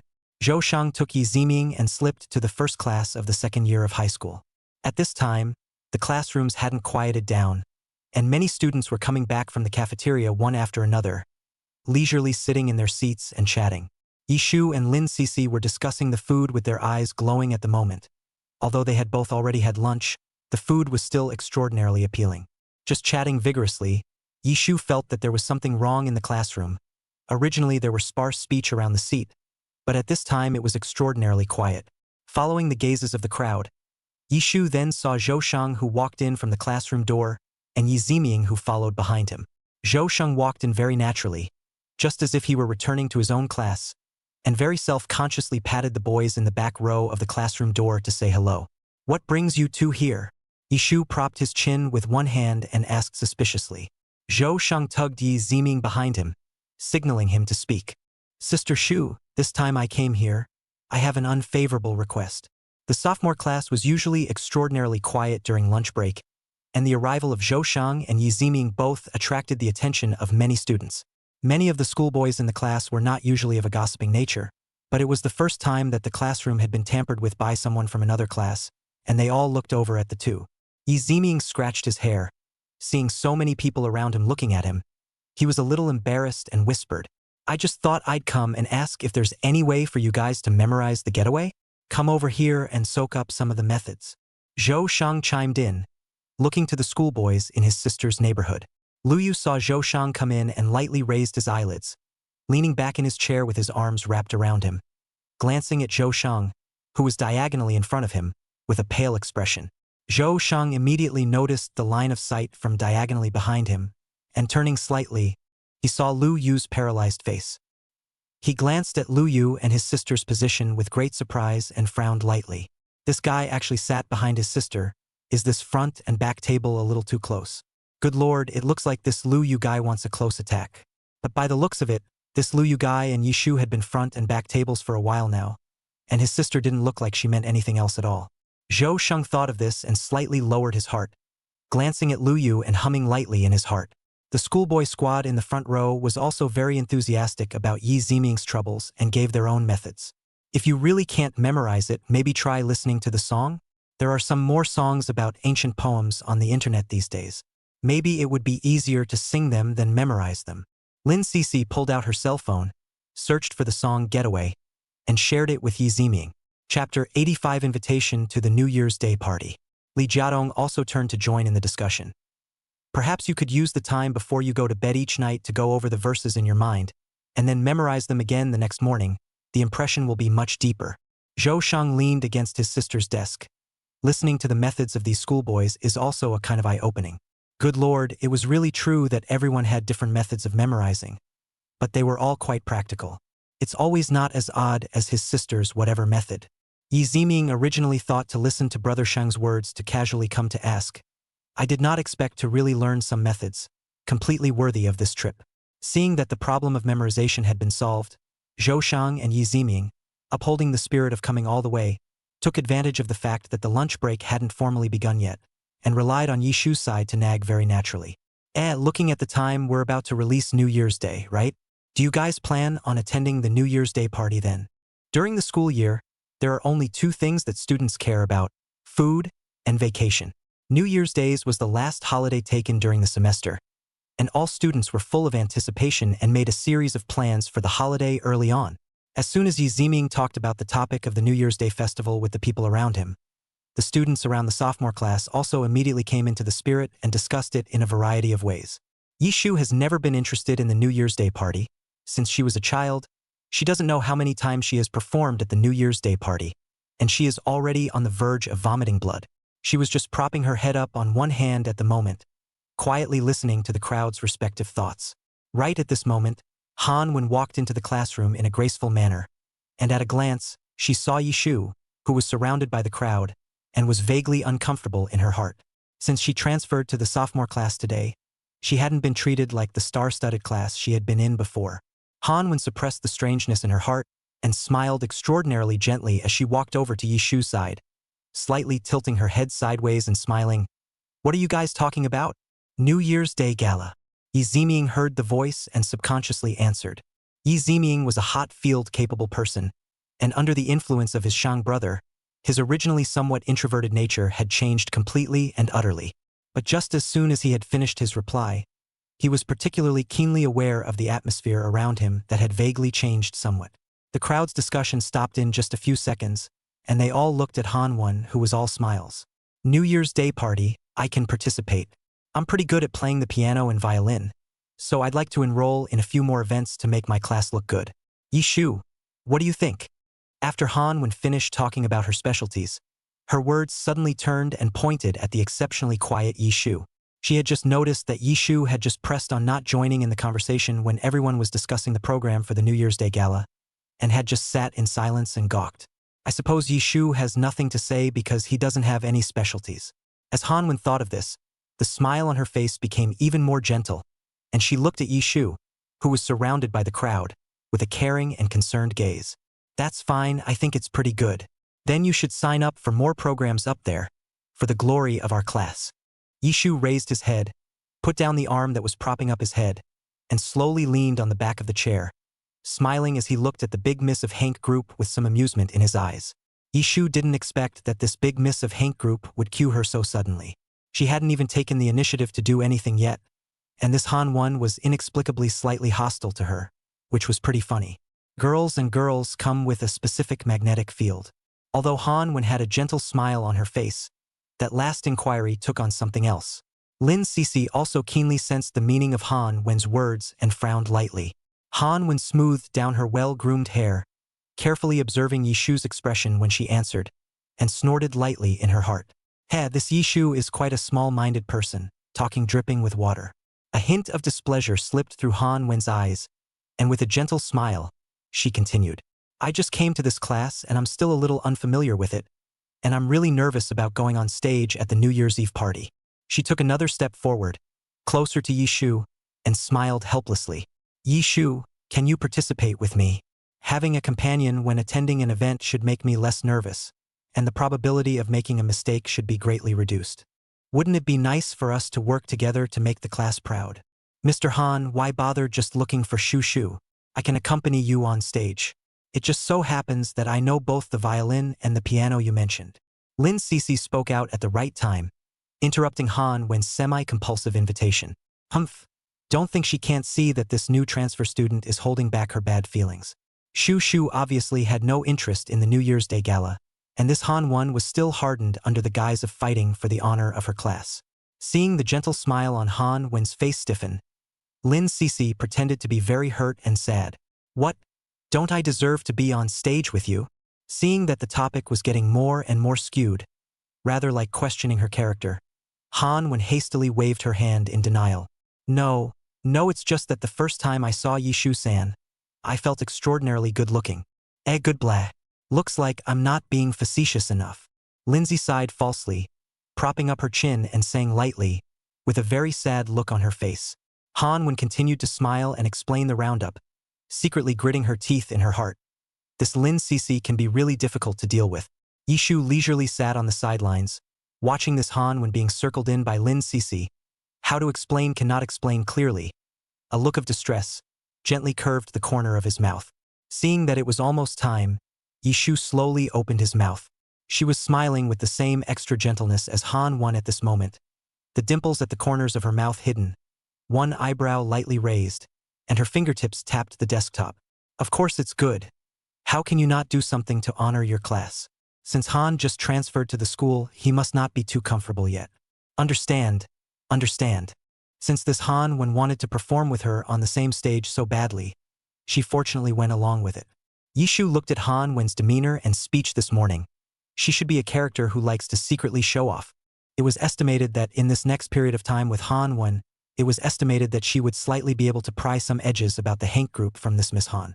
And the Liao Liao clues that had been agonizing Yishu recently were able to expand slightly on this Han Wen. Seeing that Yishu agreed to her request, Han Wen looked very grateful, tenderly smiled faintly at Yishu, ruffled the exquisite long hair behind herself, and Yi went away. Zhou Sheng lightly leaned against the corner of the table and surrounded his sister and Han Wen throughout their gentle conversation, inexplicably getting some goosebumps on his body. Girls, scary as hell. Chapter 86. Cheer up for the party show. In this conversation just now, Zhou Sheng was keenly aware of the saber rattling between his sister, Lin Cece, and Han Wen. When he recalled the gentle arc that had just lifted at the corners of his sister's mouth, Zhou Sheng couldn't help but shiver. Originally, Zhou Sheng was extraordinarily worried that Yishu would be diabolized by Han Wen, but he didn't expect that his sister's mouth was as good as her combat fighting, completely dominating the conversation. Seeing that there was nothing going on, Zhou Sheng said hello to his sister and slipped back to the classroom with Yi Ziming. On the way back, Yi Ziming curiously said, "Brother Shang, that female student just now is the new transfer student, right? She's quite pretty." Zhou Shang glanced at the dumbfounded Yi Ziming and stopped slightly. You're still too young. Listen to me, pretty girls are scary. It's better not to get close." "Then according to you, Brother Shang, our sister Shu is scary too?" Yi Ziming, who was particularly good at citing one thing, lightly hitched onto last week's Shang's shoulder and said with a smile, "Harm not to mention." Zhou Shang carefully recalled what he had just casually said. It was simply the truth. With one hand in his pocket, he sighed softly and said quietly, "Of course, it's just that none of you can appreciate the horror of my sister." Seeing that the topic was somehow diverted, Zhou Shang lightly coughed and counter-attached Yi Ziming's shoulder with a straight face. "Anyway, don't pick up on that Han family's big miss. You can't be sure you'll be given a gun to the head." Yi Ziming vaguely felt the serious meaning carried in his Shang's words and lightly nodded. It seems that Han family's big miss really isn't as gentle as she seems on the surface. Sophomore class. Yishu saw Zhou Sheng leave and then cleared the textbooks on the table in preparation to vacate the spot for a nap. Lin Cece propped up her chin, keeping an eye on Yishu's every move. Seeing Yishu's calm demeanor, she couldn't hold it in and asked in a whisper, Shu, why did you agree to perform on stage with Han Wen? She was clearly hostile to you in her words just now. Why did you still send yourself to the door?" Yishu calmly flicked a long ponytail at the back of her head and lightly said, "I just want to see what she's up to. Taking the initiative is the only way to take it head on. Besides, it's just a one-time performance at the New Year's Eve party. No big deal." Lin Cece carefully thought about it and felt that Yishu's words were quite reasonable. And as soon as her heart was relieved, her drowsiness gradually surged up. She yawned softly, and after talking to Yishu for a while, she fell asleep on the table in a daze. Yishu was sorting out his textbooks, and seeing Lin Cece's second sleeping appearance, he didn't feel some amusement. The corners of Yishu's mouth curved lightly, and he followed suit and slowly fell asleep on the table, with a faint smile on his face, completely not taking the matter of performing on stage with Han Wen to heart. Lu Yu heard the movement of the front table and gently raised his head. Just now, when a group of people were chatting about the program of the New Year's Day party, he noticed the lack of interest of the young girl in the front row. Although he didn't understand why Yishu had to accept Han Wen's offer, on second thought, Yishu should have her own ideas. Lu Yu lightly turned the water pen in his hand and expressionlessly turned his head to glance at Han Wen. No color visible in his eyes. Needless to say, the students have a keen nose. The New Year's Day party had just been discussed during the lunch break, and Mr. Pan announced the news during the afternoon class meeting. The New Year's Eve party on New Year's Day has been a tradition at Xinjiang No. 1 Middle School for many years. The students knew about this New Year's Day holiday and the New Year's Day party as such a pairing, but they were still extra excited when they heard the news. As soon as Mr. Pan's words fell, a few mischievous students on the stage began to raise a ruckus. Mr. Pan clapped his hands together and took control of the scene on stage. "So, which students are going to be attending this New Year's Eve party?" Mr. Poon signaled the recreation member to come up to the podium and count the number of people who have signed up. "Teacher, Yishu and I have agreed to perform a program together." Han Wen in the back straightened her skirt and raised her hand toward the teacher in a very positive manner. Yishu glanced at Han Wen in the back with his afterglow, curved the corners of his mouth, and slowly stood up as well, nodding toward Teacher Pan and the recreation committee member, signaling that he wanted to participate.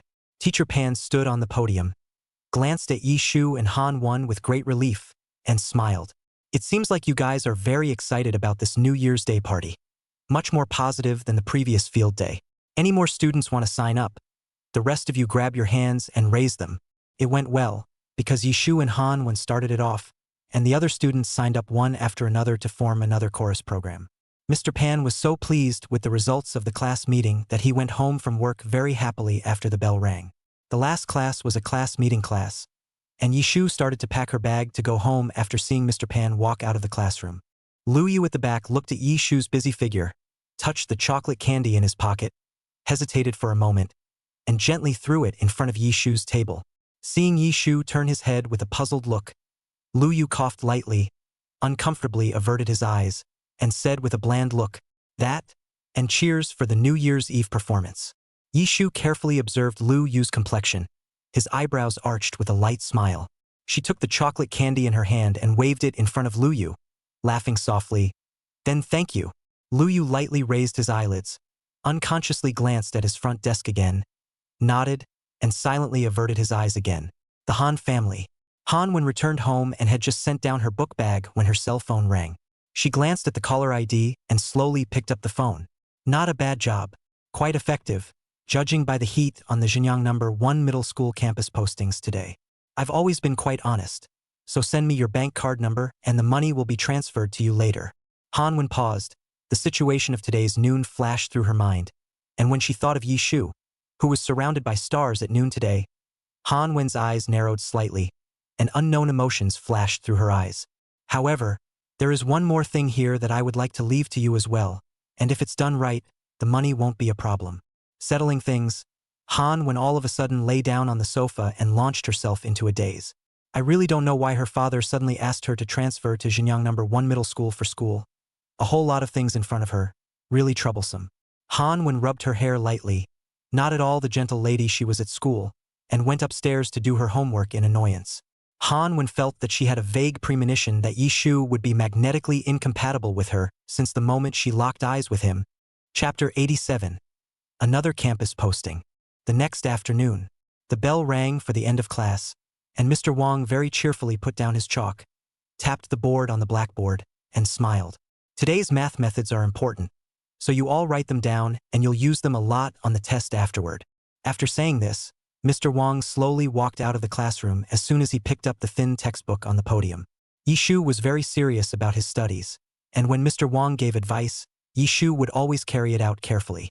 Yishu picked up the pen, glanced at the method on the blackboard, quickly straightened out the general idea, then swished and wrote it down on the cover of the math book, during which he also added his own ideas. Right at this moment, Yishu felt that the light in front of his table was blocked, and slowly raised his head to see Han Won, who was smiling in an extraordinarily ladylike and gentle manner. "Yishu, didn't we agree yesterday that we would participate in the New Year's Day Gala together? So what program should we perform? Let's go out and discuss it." "Yeah." Yishu also smiled extraordinarily friendly, gently putting down the pen in her hand and walking with Han Won to the corridor outside the classroom. "Why don't we do an instrumental ensemble? That should be nice." Han Won didn't wait for Yishu to stand, so she lightly ruffled the hair behind her and suggested. Miss Han's face was smiling gently, but her tone had a semi-compulsory meaning. Yishu sensed the strangeness in these words and gently raised his eyebrows. "Yeah." Yishu leisurely rested his hand on the railing of the corridor, the silky sun rays illuminating the fluffy hair. She was all relaxed and cozy, and didn't seem the least bit embarrassed by Han Wen's offer. "I'm all right with that, just pick the show." Han Wen secretly surveyed Yishu's demeanor, and the smile at the corner of her mouth retracted slightly. "All right?" The smile at the corner of Han Wen's mouth became bigger again, warmly and gently smoothing the hair around her ears, softly asking back, "You're all right, aren't you? Then we're set. Oh." Yesterday when everyone was discussing together, this Yishu was silent, and it looked like he was shrinking to the side because he had no talent. Today, as soon as she proposed, this Yishu agreed so readily. Han Wen looked at Yishu's look of pretending to be a pest, and gave a light grunt in her heart, and with a gentle smile on her face, she nodded her head gently towards Yishu and slowly walked into the classroom. Yishu leaned his back against the railing, his hands resting lightly on it as he gazed at Han Wen's slowly departing figure and smiled gently. Han Wen is still really acting like a big lady. Math class is followed by a study hall. The sophomore class was quiet at this time, only the swish sound of moving pens and the occasional sound of turning books. Yishu held a pen and was quickly brushing her workbook. Next to her, Lin Cece's finger gently poked over. Shu, look at our school's posting. This post is getting a lot of noise. Yishu raised his eyes suspiciously and took out his cell phone to flip up the campus posting. At this time, the first place on the bar list heat written, "Who is the laughing flower for big words?" The post downstairs was covered high. Yishu raised an eyebrow lightly and slowly clicked on the post to browse through it. At the first glance when he opened it, Yishu saw a photo. It was a moment captured when Han Wen approached her to chat in the hallway outside the classroom. In the photo, Yishu and Han Wen were both smiling, gentle under the sunlight. Fish pond contracted by me. Wow, both girls are so pretty. Yishin and Miss Han are both smiling nicely. Mint leaf. Indeed, but I think Miss Han is my cup of tea. This kind of gentle and soft ladle-like system is the look of the school flower, right? I also think, as soon as the first couple of posts came out, they were followed by a succession of posts following and echoing them. Of course, there were also many posts in support of Yishu that kept coming out. This gradually evolved into the theme of who is good-looking, Yishu or Han Wen, and who is more suitable to be the school beauty of Xinjiang No. 1 Middle School. The most repeated words in the post were, Han Wen is the Miss Hank group. Yishu was rather calm, gently sliding his finger across the cell phone screen, with no expression visible on his face. Lin Cece took another look at the discussion topic on the post, frowned lightly, patted Yishu's arm, and said softly, Shu, ignore the stuff on this campus posting. I say, aren't they really too boring? It's just this one picture and they have to mess around with it. Yishu propped up his chin and nodded, gently turning a page of the workbook. The soft wind that brushed the homework paper shook the young girl's hair, and Yishu picked up the pen again and brushed up the questions, not taking the topic of discussion on this posting to heart. Yishu thought that this topic was a whim. I did not expect this topic to intensify. After 3 days the heat does not decrease but rises. When she and Lin Cece went to the cafeteria for lunch at noon, she could very clearly feel the gazes cast by the people around her. Yishu carried his plate and Lin Cece found a table to eat at, frowning lightly. Yishu vaguely felt that there was something wrong with this posting thing. Now her and Han Wen's names are still high on the top of the posting hot list. However, the heat did not last so long for the very hot events in Xinjiang 1 in the past. Yishu tapped his fingers on the desktop and thought carefully, feeling even more that something wasn't quite right. Yishu would never believe that a mere photo of her and Han Wen could cause so much heat in the school. So, someone is presumably behind this? And if so, who? At this moment, Han Wen came out of the serving window with her rice tray, her long, delicate black hair hanging over her shoulders, enjoying the sights cast around her. She gently smoothed her hair, and with a glance, she saw the two of them, Yishu and Lin Cece, in the crowd. Han Wen called up the girl beside her, raising a smile at the corners of her mouth as she slowly walked towards the two. Excuse me, may we sit across from you? Han Wen smiled and inquired, not waiting for Yishu and Lin Cece to reply, then straightened her hem and sat down herself. Of course. Lin Cece slowly spoke when she saw this self-answering look on Han Wen's face. Yishu looked at Miss Han's appearance, her peach blossom eyes curved, and a bit of speculation welled up in her heart. Could it be that everything on this posting has a part to play in this Miss Han? At Han Wen's smile, the corners of Yishu's mouth curved slightly and he nodded lightly towards Han Wen. The moment Yishu and Han Wen, two characters on the campus posting list, met in the cafeteria, they quickly attracted the attention of many students.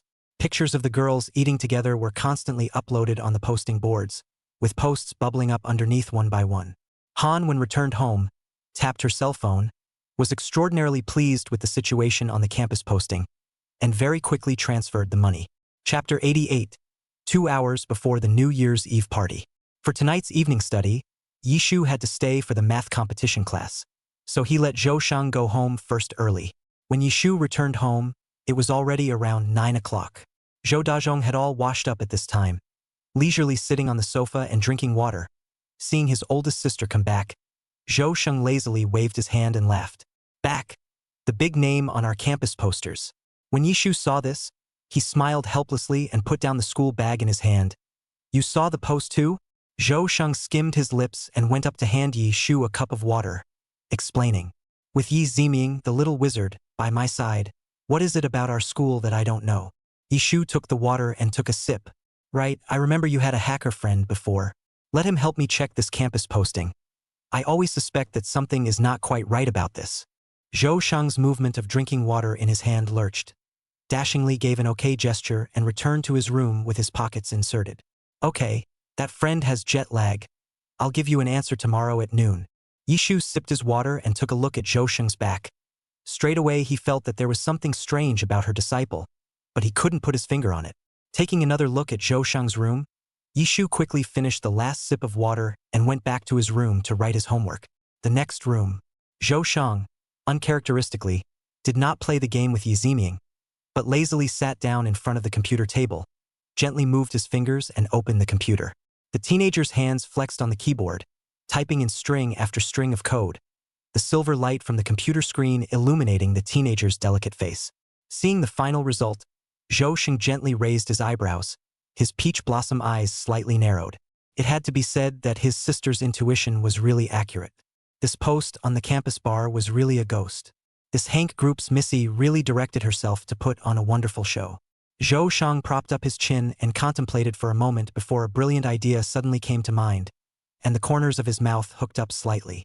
The hands paused for a few seconds and began to fly over the keyboard again. The next day happened to be Friday, the day the New Year's Eve party started.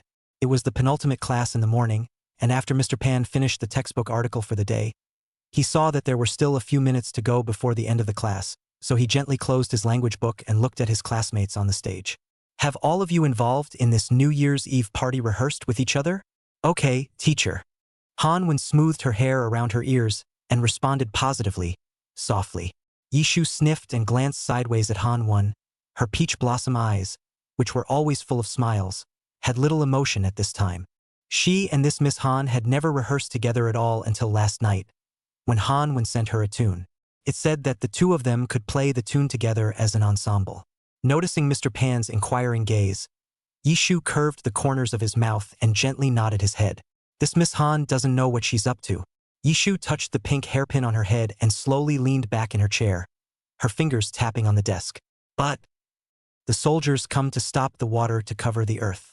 She had always been a regular performer on stage, and even if Han had given her a song on the fly, Yi Shu was confident that she could play it consistently. Mr. Pan saw that the students who participated in the performance all looked like they were ready for the show, nodded at them with great certainty, encouraged the crowd with a few words, and slowly left with the sound of the class bell. As soon as class ended, Han cut her long delicate hair and walked warmly to Yi Shu's table with a very apologetic look. Yi Shu, I'm sorry. I've been having a problem lately. I've been choosing songs for a few days, and only finalized them last night. We're going to perform the program on the same stage this afternoon. Can you? Han frowned lightly and looked at Yi Shu with a difficult face as she continued.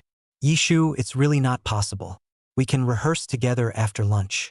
It's just that I don't know how much time is left. Lin Cece, who was sitting on the side, frowned straight at Han's words, glancing at the apologetic Miss Han in front of her, her soft and quiet little face filled with speechlessness, and inquired in a softly concerned voice. Han, your kink is really serious, eh? Next time do you want me to accompany you to have a look? Don't be afraid of trouble. I'm always very helpful. Huh? Hehehe. Han smiled awkwardly at Lin Cece's words and quickly waved her hand to politely decline. Yi Shu looked at the face in front of him that was similar to the middle-aged man in the memory light cluster, and there was no half-emotion in his peach blossom eyes. I have to say, the saying, like father, like daughter, is really true. Yi Shu picked up the pen in his hand and turned it around, gently shaking his head as he looked at Han. I don't know why, Yi Shu often saw the way her back table kept turning the pen, and always felt that it carried a kind of coolness. Now faced with Han's look of false gentleness, Yi Shu also unconsciously turned up his pen. There shouldn't be any time after lunch, so if there's really no other way, we'll just go on stage and start right then. With San's strength controlling the entire situation on stage should be easy, right? Han glanced at Yi Shu, and seeing her flattering herself like this, she lightly craned her neck and answered softly. She looked down and straightened her skirt, and raised her head. He originally wanted to see how long this Yi Shu could pretend, but as a result, he was now currying favor with her. This mental quality was in the end poor. Han sat down gently in her seat, glanced again at Yishu's side profile in front of her left, and moved her eyes away contemptuously. Although Yishu had gone soft on her at this point, it was a pity that she really needed a chaperone, and Yishu's whole body was suitable. Han gently tickled her hair with her fingers, her crystalline lips gently lifting.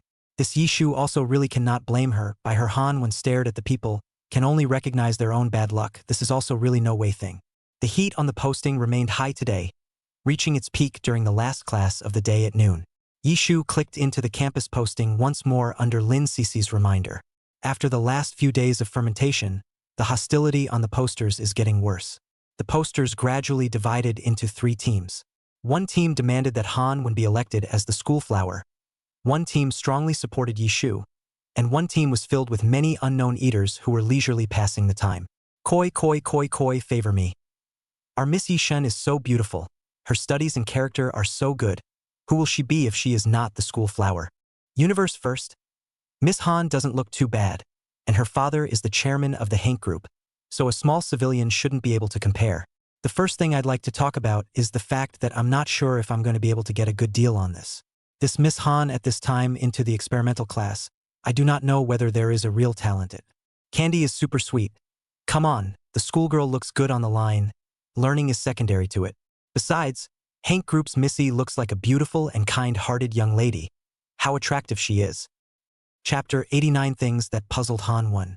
As far as the eye could see, the entire post was filled with the words, Miss Hank Group. The posts kept capping off under the post, and the bickering between the 2 teams on both sides got more and more heated. Heh. Being able to become a school flower is a combination of several factors. Overall, it's obvious that Miss Han is better than Yishu. Have you slept today? So true, and so true. Those who joined the discussion later were convinced by the above post and responded below, swiping frantically. Grape succulent I super love. Yishin's family background doesn't seem to be simple, right? Last time when we had a parent-teacher conference, I inadvertently saw Yishu's father. That temperament seems like it's not an ordinary person either. The buildings under the posting threads were capped higher and higher, posted too quickly, and a small, seemingly insignificant post was just drowned out and pressed into oblivion. Hank Group is a more old-fashioned traditional technology company in B-City. Established for so many years, most of the people living in B-City have heard of this company's name. Borrowing the name of Miss Hank Group, more and more people in the posting bar supported Han.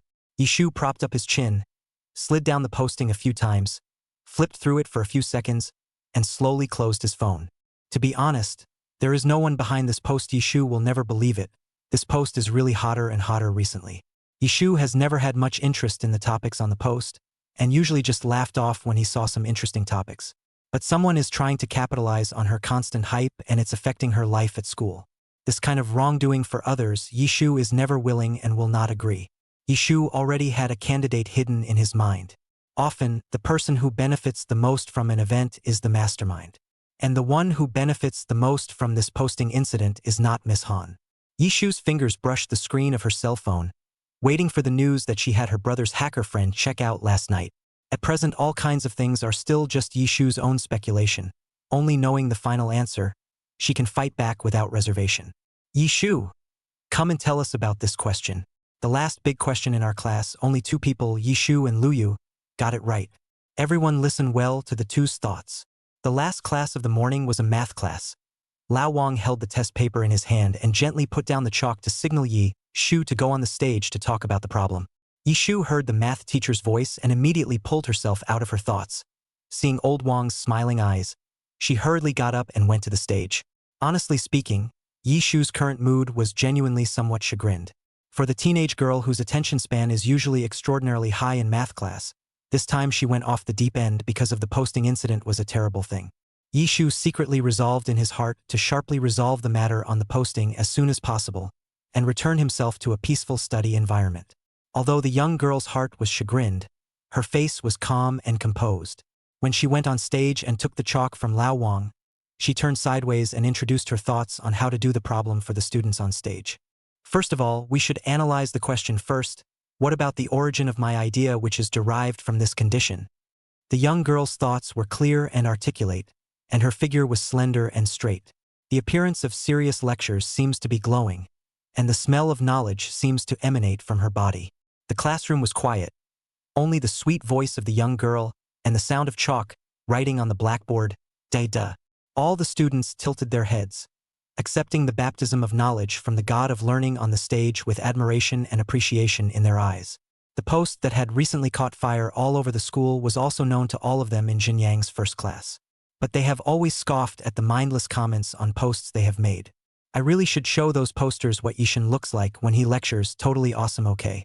Although Han-won was also a classmate of their Jinyang class 1, she had just transferred over and caused such a big storm that many of the classmates who had some curiosity about Han-won in the beginning now didn't have much of an idea. Come on, the Hokage is the hungriest. Okay. Yishu on the stage rubbed this difficult topic with the clearest thoughts and language in 3 tries and spread it out in front of the crowd. The students on the stage applauded admiringly when they saw Yishin finish speaking about the topic.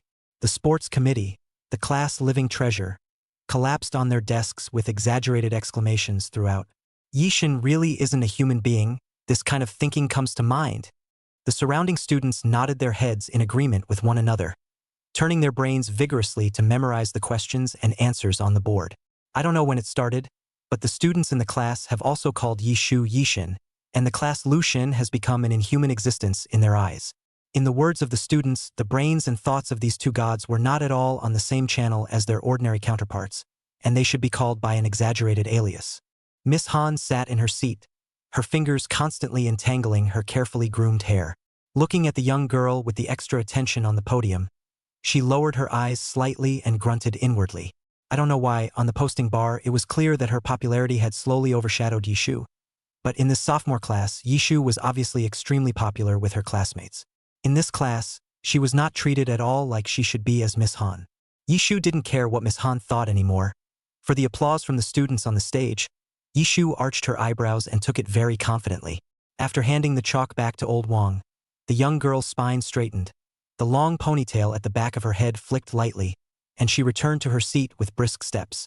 Behind her seat, Lu Yu had slowly stood up, ready to go on stage. The teenager's bangs were also slightly longer, slightly covering a bit of the cool brow. Yishu felt that the teenager in front of him was vaguely different. Lu Yu's face was still a cold and indifferent appearance, but I don't know if it was her illusion, but her back table was gazing at her at this time, with warmth in his eyes, unlike the coldness on his face. Whenever they were in Old Wang's math class, Yishu and Lu Yu were always the ones that Old Wang often admired to go up to the stage to talk about the problems. And often, 2 people will be called up successively to talk about the problem and share their respective thoughts. This time, the old king will cue Yishu first, and Lu Yu is ready. Seeing the school god at the back standing up with such tacit cooperation, Yishu faintly felt some amusement. Meeting the teenager's eyes that seemed to carry warmth, Yishu's peach blossom eyes curved and she gave a light nod towards Lu Yu, smiling in a friendly manner. Lu Yu looked at the extremely shallow dimples at the corners of the young girl's mouth in front of him, and slightly restrained himself from retracting his gaze, slightly hooking the corners of his mouth, and faintly nodding towards Yishu. He then walked towards the podium with one hand in his pocket, responding to Old King's call from the podium with an air of calmness. Yishu and I actually solved the problem in a similar way this time, only slightly different in this one step. The teenager took the pen in the Old King's hand, faced the students on the stage, and talked about the topic. Teenager's crisp voice extraordinarily magnetic, eyelashes thick slightly drooping, handsome face with a trace of unperturbed energy. On the stage to lecture on this kind of thing has been extraordinarily accustomed to. Chapter 90: The Truth Behind the Posts. Looking at Lu Shen's extremely calm manner of lecturing on the stage, the students below the stage were completely accustomed to it. Old Wang always called Yishin and Lu Shen to come up in math class to talk about the topic, and the students were used to this kind of brainstorming twice in a row. The students on the stage have picked up their notes to write down the solution ideas of the god of learning, in an attempt to be able to penetrate 1 or 2. Han, when propped up her chin and eyed the cold temperament of the young man on the stage, her always arrogant heart beating slightly faster. According to Miss Han's words, nothing had gone particularly well for her since she had transferred to Jinyang First High School. The only thing that made Han feel good was that there were quite a few handsome boys in this sophomore class. Especially this one on the stage, Lu Yu, who was honored as Lu Shin by others, was a few degrees more handsome than the schoolboy in her previous school. But handsome as it was just a little too cold in nature, and the cold aura around it made it a little difficult to approach. The corner of Han Wen's mouth was lightly hooked, her hand propped up on her chin, her index finger gently tapping on her face, and her eyes were filled with a look of determination. The previous school herbs in the school had all been taken down easily by the flick of her finger. As for this one, Han Wen slowly lowered the hand propping up her chin, her gaze tightly focused on the clear and elegant figure on the stage, her eyes flickering slightly. This land god, she could also take it. Teacher Wang was smilingly standing on the podium at this time, looking at Lu Yu beside him and Yi Shu under the stage full of certainty. The old king smiled and sipped his water, glancing at his favorite disciple beside him with emotion. With these two around, he didn't even need to talk much in class. Class was a breeze. Yi Shu was looking at the blackboard with a serious face at the moment, quickly memorizing Lu Yu's unique problem-solving method in his head. Without realizing it, the young girl who was listening attentively and the teenager who was lecturing on the stage looked at each other. Yi Shu's peach blossom eyes overflowed with smiles, secretly giving a thumbs up to the teenager on the stage. Lu Yu was really great. Every time when she thought there was no other way to solve the problem, she was able to find another way, cleverly answering it in another way. Lu Yu met the young girl's sparkling peach blossom eyes and slightly uncomfortably averted his gaze to the other side. The formulas that should have come out of his mouth stuck hard in his shell, and after a slight pause of a second, he resumed his lecture without changing his face. Only, the teenager's eyes no longer dared to cast themselves easily in the direction of the young girl. Right at this moment, the cell phone in Yi Shu's school bag vibrated slightly for a few seconds. Yi Shu glanced at the time and realized, I think it was her brother's hacker friend who found the answer. As expected, when Yi Shu opened his cell phone, what met his eyes was the truth of the recent post-fire. Yi Shu quickly slid his cell phone up and down, looking at the information coming from the opposite side, slightly raised his eyebrows, and used his afterglow to glance at Miss Han at the right rear. I have to say, Han Wen really went through a lot of trouble to get these going, and even paid people to get these things going on the posters. Seriously, Yi Shu did not understand this Miss Han's brain circuit at all. What was the point of spending money on these things? For Han Wen's behavior of taking heat from her for no reason, Yi Shu could never accept it. As soon as the math class ended, as soon as Lao Wang's figure walked out of the classroom door, the students ran to the cafeteria in a swarm to dry rice. Lin Sisi and Yi Shu also stood up and walked in the direction of the cafeteria. When Lin Sisi saw Yi Shu's downcast and contemplative appearance, she mistakenly thought that Yi Shu was worrying about the next New Year's Day gala, and busily took Yi Shu's arm and asked with extra concern, Shu, are you worried about the New Year's Day party? If that's not possible, let's go to the cafeteria and catch Han Wen back, so she can grab a rehearsal with you. There's not a lot of time, but some rehearsal is better than no rehearsal. Yi Shu sniffed and shook his head extraordinarily calmly. It's okay. I can still handle this kind of thing. I was merely lamenting.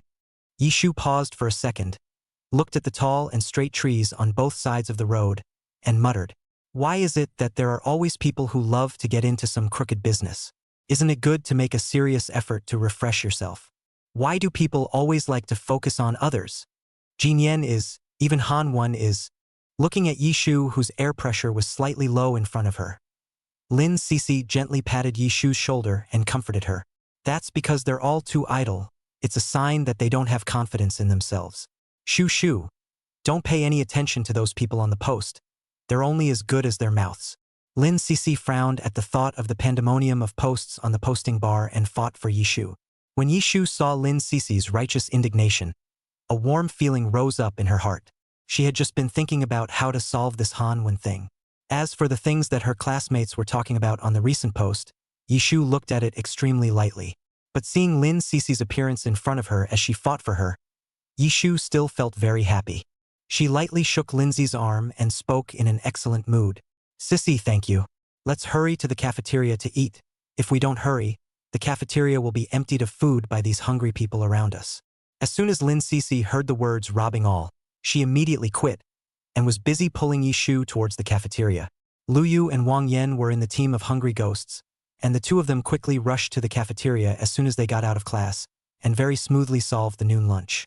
After eating and drinking, Wang Yan put a hand on Lu Yu's shoulder and, as usual, took advantage of the gap to prepare to go play some basketball with Lu.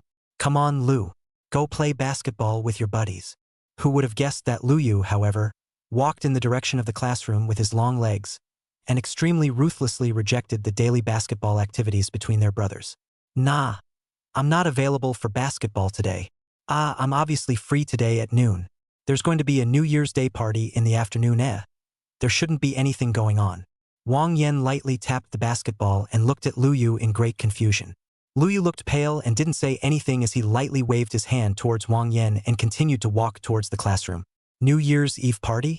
Wang Yan, as his brother Lu's professional relationship guru, glanced at Lu Yu's expressionless face and reacted furiously. Although Lu didn't attend the New Year's Eve party, Shu has to attend. Oh, so that's what? Wang Yan looked at the serious Lu on his face with a teasing face and scared a few times lightly in his heart. Seeing the look on Lu's face, he thought there was something going on. I didn't realize that Lu had simply improved by leaps and bounds in this period of time. Chapter 91. The Little Bamboo Forest. Wang Yan looked at Lu's back as he left in big strides, snickered a few times, ran forward, and put a hand on Lu Yu's shoulder. Lu, it seems like you have your own ideas about relationship strategies lately. Wang Yan looked at his brother Lu's face, which was still cool at this time, with a teasing expression and continued. Share with a brother what you're going to do later, and maybe, buddy, you'll get an idea. No.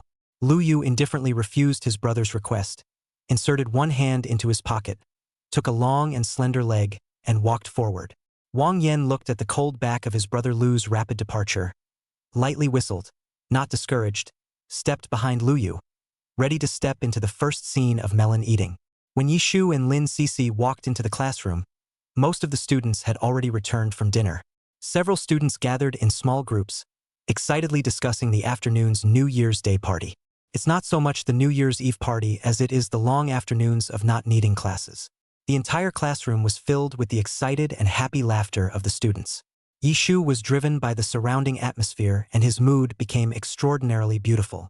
She hummed a light ditty and very happily walked back to her seat and sat down, continuing to chat with Lindsay. Looking at the slender back of the young girl in front of him, Lu Yu lightly raised his eyelids. The automatic water pen in his hand turned quickly, but he had no intention of striking up a conversation with Yishu.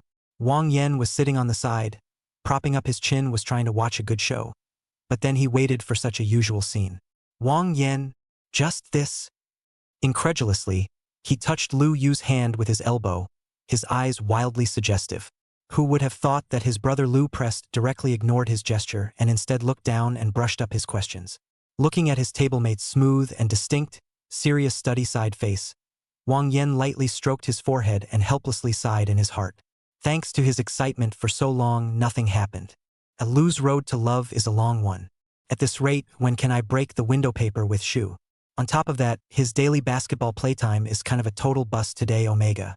Seeing that Wang Yan was no longer paying attention to this side, Lu Yu's speed of turning the pen slowly slowed down. There was a pause of several seconds, and he looked up slightly, taking a quick look at the table in front of him. His raven-feathered lashes fluttering as the pen in his hand turned quickly again. Feeling his heart beating a bit fast, Lu Yu secretly scared and tried to suppress it, but to no avail. The students hadn't been resting in the classroom for long when the entrance music on the radio suddenly started. Mr. Pan tapped on the door of the classroom entrance, signaling that the students could head to the meeting place. The students all rushed out of the classroom in twos and threes, taking with them small snacks and small toys to pass the time in the afternoon. Seeing that the surrounding students were so quick, Yishu also hurriedly grabbed the clothes she was going to wear on stage today and prepared to rush to the venue with Lin Sisi. Lu Yu had been paying attention to the movements of the young girl in the front row, and when he saw that Yishu stood up, he immediately found a suitable moment and walked to Yishu's side very appropriately. Seeing this, Wang Yan called out rather eloquently to Lin Sisi, who was about to walk to the venue with Yishu. Something important, what's the matter? Lin Sisi looked at Wang Yan rather puzzled, pursed her lips, and her expression looked serious. My mom said that your parents aren't home today, and that she doesn't feel comfortable with you going home alone, so she asked me to give you a ride home. Wang Yan glanced at the two people who were getting farther and farther away in the distance and lightly breathed a sigh of relief. When he met Lin Sisi's solemn and somewhat adorable little eyes, his brain was empty for a split second and he blurted out. After Lin Sisi heard this, she secretly exhaled, and her anger did not come out, and her soft and quiet little face seemed to be slightly reddened by her anger. What did you just call me so seriously for? It scared me to death. I thought it was something serious. Listening to the young girl's little angry voice, Wang Yan came back to his senses. Recalling the image just now, he also felt a little funny, hiding a smile in his eyebrows. Why, sending Miss Lin home is supposed to be something to be taken seriously. When Lin Cece saw Wang Yan's impoverished look, she didn't bother to pay attention to him anymore and turned around and walked in the direction of the synagogue. 哎，陆哥把我抛弃在后头了，林大小姐陪我一起走吧。Seeing the young girl's puffed-up face, Wang Yan hurriedly followed. Since Lin Cece was called by Wang Yan, Yishu very coincidentally went along with Lu Yu. The look on Lu Yu's face remained faint as he matched the pace of the people beside him and slowly walked towards the synagogue. Yishu hadn't been alone with Lu Yu for a long time. I don't know why, but my heart felt slightly strange and uncomfortable. The young girl gently touched the pink hair clip on her head and looked sideways at the surrounding scenery, alone not looking at the clear figure next to her. On the way to the synagogue, we passed through a small bamboo grove planted by the school. The temperature has cooled down recently, but the bamboo forest is still evergreen and straight. At this moment, the rustling sound of bamboo leaves from the breeze surrounded the ears of the two. Lu Yu noticed the young girl's silence different from the past, glanced down at her rosy pink side face. The hand inserted in his coat pocket clenched gently. The knot in his throat rolled slightly, paused for a few seconds, and said softly, "I've seen the recent postings on the bar." Yishu was pulled back to her sight by the clear and crisp voice of the teenager beside her. She raised her head and gazed into Lu Yu's extraordinarily warm eyes at that moment. The young man's handsome face with the sunlight through the cracks in the bamboo forest left a bit of broken light. Narrow phoenix eyes at this time through some teenage spirit. His voice was light and deep, and his always careless brow was extraordinarily serious at the moment. Lu Yu's heart trembled at the tip of his heart when he met the young girl's light and bright eyes, and he couldn't help but raise his hand to slowly rub the young girl's soft and warm hair. "Don't pay any attention to those idle words on the post. Yishu, you'll always be the best." Lu Yu paused for a few seconds and opened his eyes slightly sideways, his voice lower than before. "Is on my mind." The corners of Yishu's mouth curved, wanting to nod lightly and make a few jokes in a cloudy manner like in the past. At this moment, she opened her mouth slightly, half unable to speak.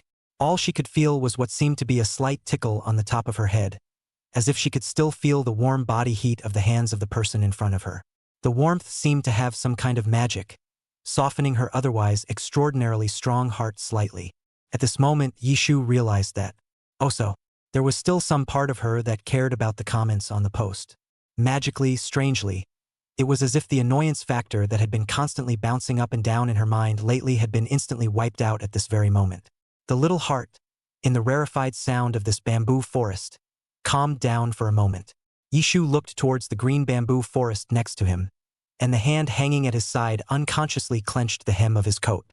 Both of them were silent with each other, looking in unison at the bamboo green, rare in the fall, in front of them. For a long time, Yishu took a breath of relief. Her fingers unconsciously touched the pink hairpin on her head, raised her head slightly, met Lu Yu's eyes, and inexplicably moved away, and softly said, "That, please?" Chapter 92 New Year's Day Performance. Faced with such a serious affirmation from the young man in front of him, Yishu was silent for a long time before squeezing out the word, "Thank you." She felt a little strange, somehow feeling a little nervous. Right here and now, meeting the eyes of the teenager in front of him. The mouth that had always been able to boast about people could boast about flowers as if it had instantly lost the skill at this moment, just dryly stifling out a few words. It must be normal to be a little nervous when you have to participate in a performance that you haven't even rehearsed with Han Moon. Yishu figured out her own strange feelings at the moment and suddenly relaxed. Still with some baby fat on the small face bloomed a bright smile, dimples deep, seemingly dipped in sweetness. Smiling eyes curved to look at Lu Yu. "Lu Shin, come to think of it, you're the first person in a while to affirm me so bluntly. I'm really happy right now." Seeing the young girl in front of him looking so happy, Lu Yu's hand that was hidden in the pocket of his clothes and held tightly abruptly loosened. Secretly, he breathed a sigh of relief, stealing another glance at the young girl's happy face, the corners of his mouth unconsciously quirking lightly. "You've been happy most of all." Before Yishu could react, Lu Yu turned around uncomfortably and walked in the direction of the synagogue. Yishu looked at Lu Yu's handsome back, shallow dimples hidden. She unconsciously hummed a little tune in her mind, stepping on the small bright lights on the ground as she slowly followed Lu Yu. It was the first time Yishu had seen the school's assembly hall. The reddish-brown facade is particularly imposing, and the assembly hall, as its name suggests, is very spacious, large enough to accommodate all the teachers and students of the school. Several school volunteers and the teacher in charge of this New Year's Day performance were busy moving through the assembly hall, leading incoming students to their class squares.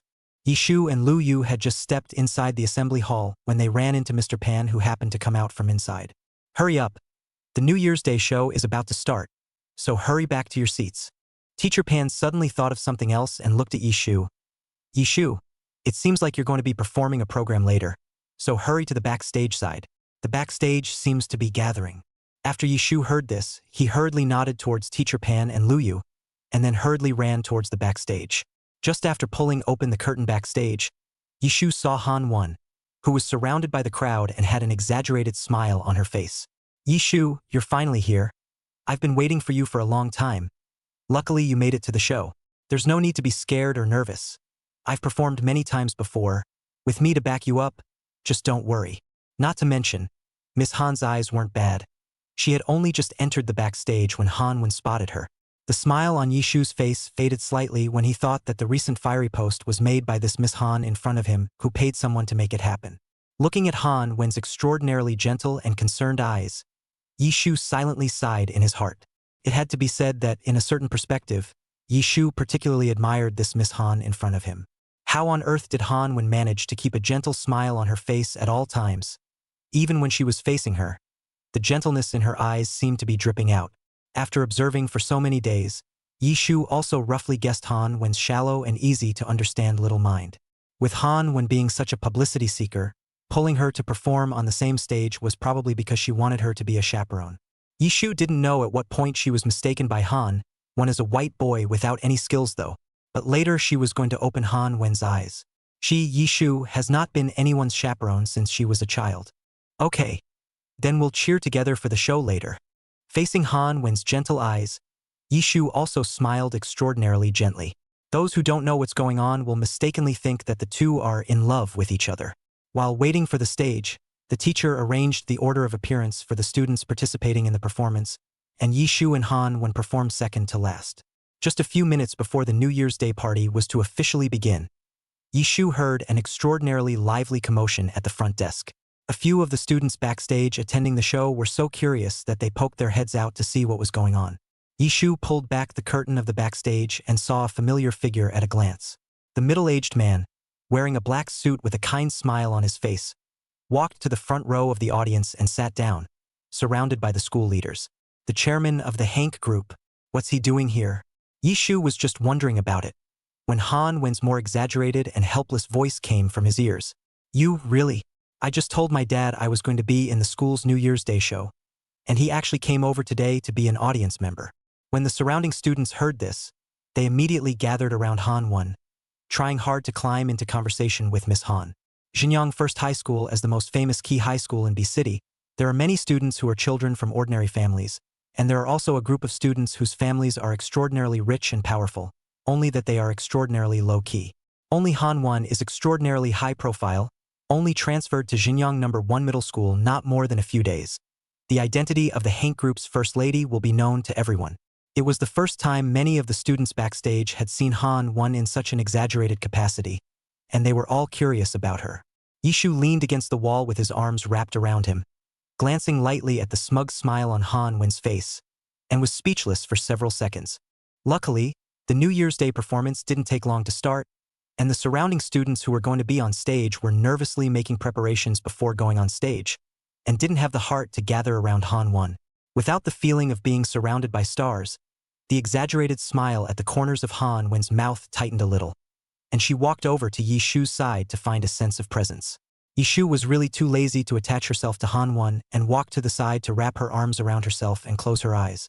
Han Wen secretly gritted her teeth as she looked at Yishu's tugging face, and returned to her original position in a self-interested manner. Look at Yishu's awesome and coaxing look. Let's see how she pulls herself up on stage later." Time passed quickly. The New Year's Day gala program had already performed a large part of the show, and it was soon going to be Yishu's and Han Wen's turn. Under the teacher's guidance, Yishu puts on a delicate makeup and changes into a beautiful shining dress to prepare for the performance on stage. Han looked up and down at the beautiful dress Yishu was wearing, hummed softly in her heart for a few moments, and disdainfully averted her eyes as she got ready to go on stage to play. She should have carefully prepared this dress for a long time. What's the point of having a pretty dress? It's having real talent that counts. Listening to the announcer in front of the stage, Yishu and Han both walked onto the stage in unison. Pa! The whole place went dark, with only the center of the stage hitting a bright light. The silhouette on the stage instantly captured the attention of the entire audience. Yishu was wearing a glittery pink dress skirt today. Her skin was fair and pink, and her pair of long legs were thin and straight, which was exceptionally bright. The hair, which had been shorter, had grown long and fell softly over her shoulders, glowing black in the light.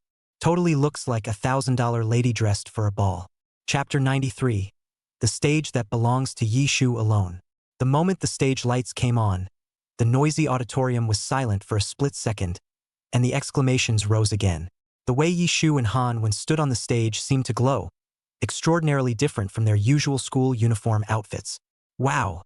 Yishin is just too beautiful too. Isn't she? She's simply gorgeous today, okay? Really, when can I be this kind of all-around awesome girl? That said, this Miss Han does look pretty good too, I really can't figure out what's all the fuss about on the recent postings when these two are both great beauties. Did you see the posting too? Indeed, the posting is so hostile that I don't even want to look at. These days, Lu Yu sat in the audience and was stunned as he looked at the young girl on the stage with an extraordinarily delicate figure. His careless demeanor suddenly changed, and he looked intently at the figure on the stage that seemed to glow with light. His eyes were focused in a way they had never been before. TSK. I have to say that our sister Shu is really pretty. Wang Yan couldn't help but sigh slightly as he looked at Yishu, who was emanating a powerful aura of confidence on the stage. As soon as the words left his mouth, he received a cold glance from his brother Lu. Wang Yan, okay. He won't look at it, will he? Han was satisfied with the amazing voices on stage as she slowly walked over to the piano and sat down, signaling Yishu to get ready. Pa! The lights slowly retracted, casting a faint light on the two young girls on the stage. Han glanced lightly at Yishu and slowly strummed the keys. The intro to It's Been a Long Time plays slowly.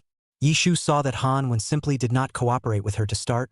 Peach blossom eyes narrowed, the corners of the mouth lightly hooked, looking at the piano on the piano rack in the heart of the rhythm, ready to cut in. One radical in Chinese characters, Kangxi radical one. Stupid Beijing dialect. Surname San. It's now. The young girl gently set the violin on her shoulder, slightly closed her eyes, and her right hand drew a graceful arc in the air. The hands are slim and strong, and the sound of the piano is a perfect blend of piano music. The stage lights shone on the young girl's clear face, and her pair of peach blossom eyes were particularly dazzling under the stage lights. The violin's tone carries a long-ago flavor that instantly brings the song Long Time No See to a song climax. Han listened to the lilting violin in her ears, and her fingers stiffened slightly, almost playing a wrong note. With his afterglow, he glanced at the young girl playing the violin beside him, his eyes darkening slightly. How does Yishu play the violin? And played so skillfully. Han gritted her teeth darkly and slid her fingers across the piano keys, trying to overpower the sharpness of the person next to her. Yishu soured on Han's movement, the corner of his mouth lightly hooked. The fingertips slightly plucked the strings and played to the score with ease, skillfully accomplishing difficult hooking techniques. The stage, the lights, the silhouettes seemed to form a picture. I really didn't see it. Yishin still has the skill on him, and this violin playing is too good. Really, this violin is hard. It's really good. At this time, the temperament on Yishu was completely different from usual. Her long black smooth hair glowed under the light, her peach blossom eyes that were so beautiful that they were brimming with ripples. Her gentle hair was gently pinned behind her ears. Her beauty was extraordinarily amazing. Han looked at the young girl beside her who seemed to be glowing with light, and a small fire seemed to be burning in her heart. Seeing Yishu's skillful violin playing, wouldn't she, Han instead become Yishu's companion? Han swept a glance at the audience on the stage and gritted her teeth unwillingly when she saw the way they were all caught in Yishu's gaze. Just then, many of the students' cell phones vibrated at the same time as a new post was uploaded on the posting board. The originally quiet audience under the stage instantly stirred. Quick! Check out the latest post on the posting board. Really stunned me. I'll go. I didn't expect Miss Han to be such a person. What the hell? I told you. The previous post has been on fire for so long. Something is really wrong. The news on the posting bar spread more and more, successfully replacing Miss Han's previous hot post that she had paid for, and becoming the #1 on the new list. Han Won, who was playing the piano on the stage, felt the sights cast from all directions and vaguely felt that something was wrong. She usually enjoyed the envious gazes from her classmates around her. But at this moment Han Won could easily feel the difference between the two gazes. Surprise, amazement, and even contempt. Han Won felt inexplicable and very shocked at the conjecture in her mind. How? She had specially worn a designer gown today, and there was nothing wrong with her piano playing, so why was the audience on stage looking at her like that? The more Han Won thought about it, the more she panicked, and her fingers stiffened slightly, accidentally playing several wrong notes, which stood out in the melodious sound of the piano. When Yishu heard the abrupt syllable, he slightly sidestepped his body and glanced at Han Won with his afterglow. Miss Han at this time did not have the radiant appearance when she went on stage. For some reason her face was a little white, and her expression carried an extraordinarily obvious panic. Yishu secretly observed the reaction of the audience on stage, and without moving to block Han Won's panicked face, calmly played the violin, overriding the obviously misplaced piano tune in an attempt to save the day. Although Yishu couldn't stand to see the series of behaviors of Miss Han after she transferred to the sophomore class. At this moment, both of them represented the sophomore class. Yishu wants this show to go off without a hitch and doesn't want this program to be the only joke on the stage of the New Year's Day show. The young girl's skirt was slightly raised, and her slender fingers plucked the strings of the piano, bringing out all the strength that had made the judges praise her in the past, and devoting herself wholeheartedly to the music. The sound of the piano surrounded the entire synagogue, and the youthfulness of the song was spread out. Gradually, the sound of the piano slowly faded and eventually disappeared, and the entire stage became dominated by the violin. At this moment, the shimmering light on the stage seemed to shine on Yishu alone. In the wide assembly hall, only the melodious sound of the piano drifting back and forth. A kind of charm seems to be hidden in the sound of the piano, all the people's minds, as if they saw a unique belong to the youth of the green and green.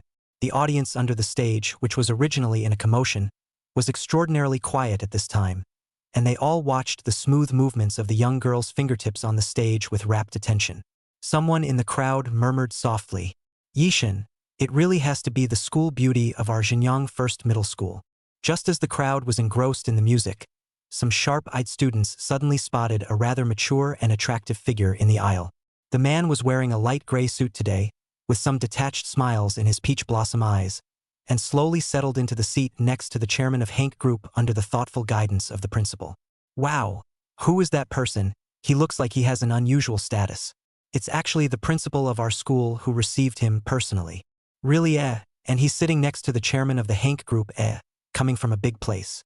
Wait, looking at the familiar figure of the man in the suit. In the crowd, one of the students stared in great surprise, paused for a few seconds, and hesitantly spat out a sentence that made the crowd very surprised. If I'm not mistaken, he seems to be our Yishin's father, What? Chapter 94, Miss Yi. Mr. Zhou. It's really been a long time, nah. I didn't expect that we actually didn't run into each other in the business world, but instead we met here. It's really fate, nah. Mr. Han smiled amiably as he saw the man slowly take his seat. Quite a coincidence indeed. Zhou Bo soon straightened the cuffs of his clothes, stretched out his hand and shook hands with Mr. Han beside him. His thin lips gently hooked up. Today, my daughter is going to perform a program on stage, so I came to see it. It just happens to be her turn to perform now, and she's the one sitting at the piano. Zhou Bo soon looked at the performance on the stage.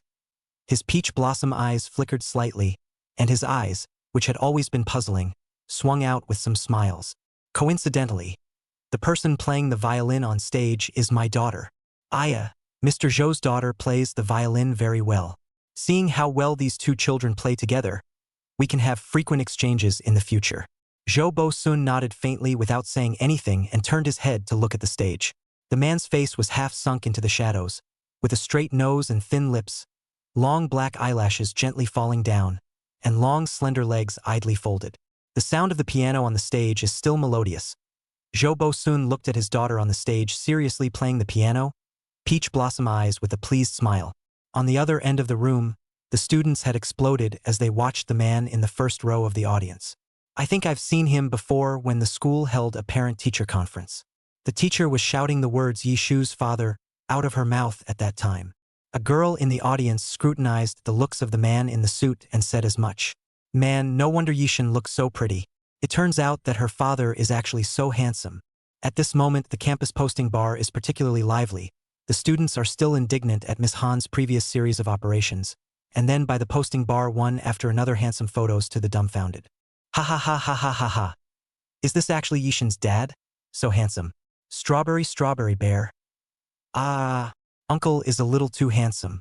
The photo was taken by someone who didn't know who took the photo casually, and under the angle of death and death lighting, the man was still impeccably handsome.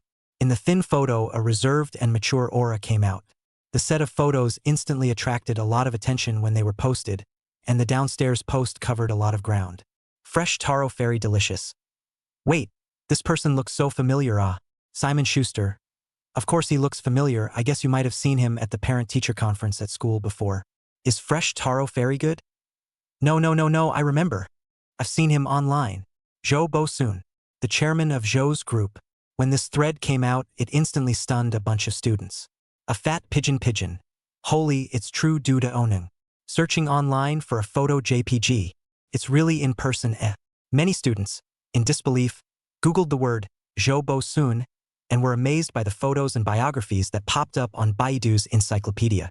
The post on the bar was silent for a split second, and the next second, countless students spoke and swiped the screen. Boiled fish. It's my poor eyesight that didn't recognize it. The building at the bottom of the post was building high, and students were +1 foot D and amazed in ways that can only be expressed in numbers. In just a few minutes, a few big melons in a row on the posting froze the students, and for a moment they didn't know whether to be surprised or amazed. On the stage, the young girl inclined her head to play the piano. Thin hair slightly slipped from the cheeks, pearl headdress in the stage lights glowing ghostly, as if participating in a special recital. Noticing that the sound of the piano around him was gradually dying out, Yishu slightly tilted his head sideways and glanced at Han One with his afterglow, frowning darkly in his heart.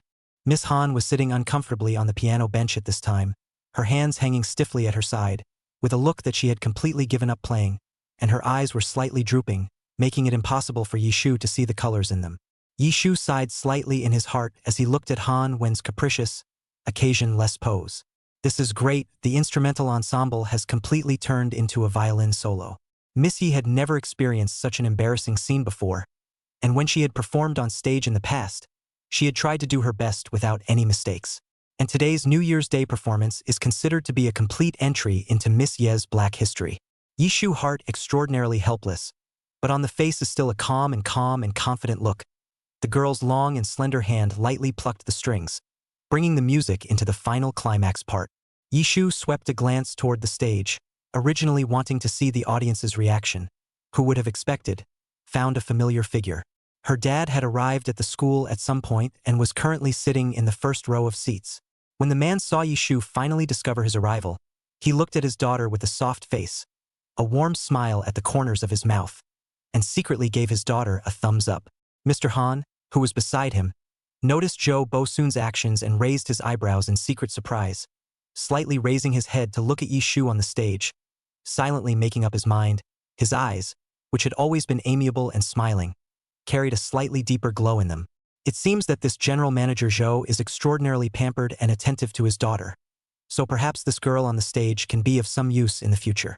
Yishu on the stage managed to receive the encouragement from her kissing dad, and her eyebrows, which were exceptionally similar to Zhou Bosun's, instantly stretched out, with those extremely good-looking peach blossom eyes brimming over. The tune played under the young girl's hands seemed to be infected with a good mood, and the notes in her hands seemed to be tinged with cheerfulness. In the back row of the audience, Lu Yu gazed straight at the smiling face of the young girl on the stage, his hand resting on the armrest next to his seat, his fingertips moving slightly. After a few seconds of pause, the teen slowly pulled his cell phone out of his pocket and focused the camera on the stage, while the look on his face remained muted. Wang Yan's eyes had always been good, and it was very coincidental that he caught a glimpse of Lu's small movements. He looked at the cell phone in Lu's hand, then to the expressionless face of the person next to him, and sked in his mind. Lu is really too good at pretending, sneaking pictures of Shu and putting on a serious expression. Really great.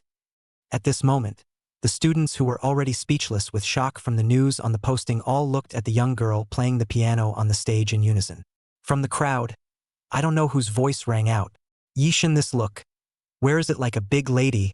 Clearly itself is As soon as the photo of the young girl playing the violin was uploaded on the posting, it instantly gained a lot of likes and favorable comments. It's amazing how dramatically the battle for the school's top spot, which was a hot posting a while back, has ended. Within these few short minutes, the people on the post were one-sidedly in favor of Yishu becoming the school beauty of Xinjiang No. 1 Middle School. On the posting bar, some students who lagged behind in the news were still brainlessly supporting Han 1 and frantically swiping the screen, but they were immediately disliked by the Yishin Fan Support Association, which had just been established recently. Fruit grain fruit power, please look at the post before the news. Our Yishin is completely 361 degrees without dead angle. Become our Xinjiang 1 school flower deservedly well 0. Grape succulent, our Yishin is just usually too low profile, people are a very good young lady completely our Xinjiang a living signboard well. Chapter 95, Stepping Down. A few minutes later, the show was over. Because of Yi Shu's timely rescue, the audience under the stage did not see the hiccup on the stage. The students thought the violin solo in the latter part of the program was a natural part of the stage show. The moment the piano ended, the stage lights suddenly turned bright and the stage applauded. Miss Han seemed to have calmed down by now. The moment Yi Shu's zither ended, she then lightly lifted the hem of her skirt, stood up, and slowly walked to Yi Shu's side, gesturing elegantly as she performed a curtain call salute to the audience together with Yi Shu. When Yi Shu looked at the gentle smile on Han Wen's face, he couldn't help but marvel in his heart. It had to be said that Han Wen's mental strength was just a little too strong. There were a few minor bugs on stage, and the last musical part of the press was not involved. At this time, Han Wen was able to show her face and stand on the stage, still looking like a gentle goddess. It was only when Yi Shu and Han Wen walked backstage in unison that the smile at the corner of Han Wen's mouth abruptly disappeared. There was no one backstage at this time, and Han Wen leaned against the backstage wall, slowly wrapping her arms around herself and tilting her face up to look straight at Yi Shu. When Yi Shu saw Han Wen's expression, he lightly raised his eyebrows and slowly leaned against the wall on the other side of the aisle. His peach blossom eyes, which usually contained a smile, had not a trace of emotion at this moment. The backstage aisles were so quiet that the voices of the two front-of-house hosts could be vaguely heard. The hosts for this New Year's Eve party were the seniors. Coincidentally, Yi Shu had met with them before. Some time ago, the school organized an English speech competition. Sister Wen Shermu and Senior Chu Zhao's performance left a deep impression on Yi Shu. At this time, when Shermu Senior Sister's cool voice came intermittently from the front desk, and Chu Zhao Senior's voice then followed, the two of them cooperating very well. Thinking back to the scene where she nodded and brushed shoulders with the two men as they walked off the stage, Yi Shu suddenly wanted to laugh a little for some reason. Probably influenced by Lin Cece. Some time ago, Lin Cece always kowtowed in front of Yi Shu about the CPs in the recent hot dramas. Yi Shu recalled the situation just now when Sister Wen Shermu and Senior Chu Xiao went up to the stage to announce the curtain, and the string of the CP in his head moved gently. Yi Shu sighed darkly. Now she finally realized the joy of knocking CP, as Lin Cece used to say. Hey, I have to say, it feels pretty good Han Wen wrapped her arms around herself. Looking at the smile at the corner of Yi Shu's mouth, her heart suddenly stumbled. She didn't bother to show any more gentleness as Han Wen fiddled with the delicate hair on her chest with one hand and snorted lightly, sneering. Hey, did you get a kick out of the fact that I just made a fool of myself on stage? Han Wen's always gentle eyes became extraordinarily somber at this time, looking at the violin in Yi Shu's hand and lightly scanning Yi Shu up and down. I really didn't expect you to be so good at pretending. You obviously know how to play the violin, and before that, you made a face like you don't know how to do anything. What, you want to see me make a fool of myself, don't you? Seeing Yi Shu still looking pale, Han Wen felt even more blocked, and a small fire seemed to be burning in her heart. She very meticulously straightened out the folds on the hem of her skirt and stared at Yi Shu as she continued in a cold voice. It's the first time in my entire life that I, Han Wen, have been shown such a big joke. You'd better be completely prepared for the rest of your days at school. I'm afraid you won't be able to take it. The cold smile at the corner of Han Wen's mouth hadn't even been collected yet, when Yi Shu slowly stepped in front of Han Wen, the corner of his mouth gently hooked up, his dimples shallow, but without the slightest bit of warmth. All right, I'll wait. It turns out that our Miss Han actually looks like this in private. Yishu carefully looked at Han Wen's expression at this moment, word by word, and said softly, I should clarify, though, that I never said I wasn't good at musical instruments or anything like that. Everything that's going on can only be considered your own brain overload. After Yishu finished speaking, he glanced at Han Wen once more, took the violin, and slowly walked back to the dressing room to change. Han Wen clenched her teeth and looked at Yishu's departing back, speechless for a long time. Yishu had just changed back into her clothes and walked towards her class seat, when she felt that the people around her were looking at her in an extraordinarily strange way. Class seating in Assembly Hall is organized by school number. Because Yishu was transferred here, the school number was added at the very end of the original class size. Coincidentally, Lu Yu's school number was right in front of Yishu. When Yishu walked through the crowd to the back row of the class square, she saw Lu Yu's handsome face brightly shining in the light. Yishu smiled kindly at Lu Yu, so she gathered her skirt and slowly sat down next to Lu Yu. Ahem, you just put on a great show. Lu Yu's afterglow soured on the delicate makeup on the young girl's face as well as her bright little dress, and he uncomfortably lightened his voice with a soft compliment.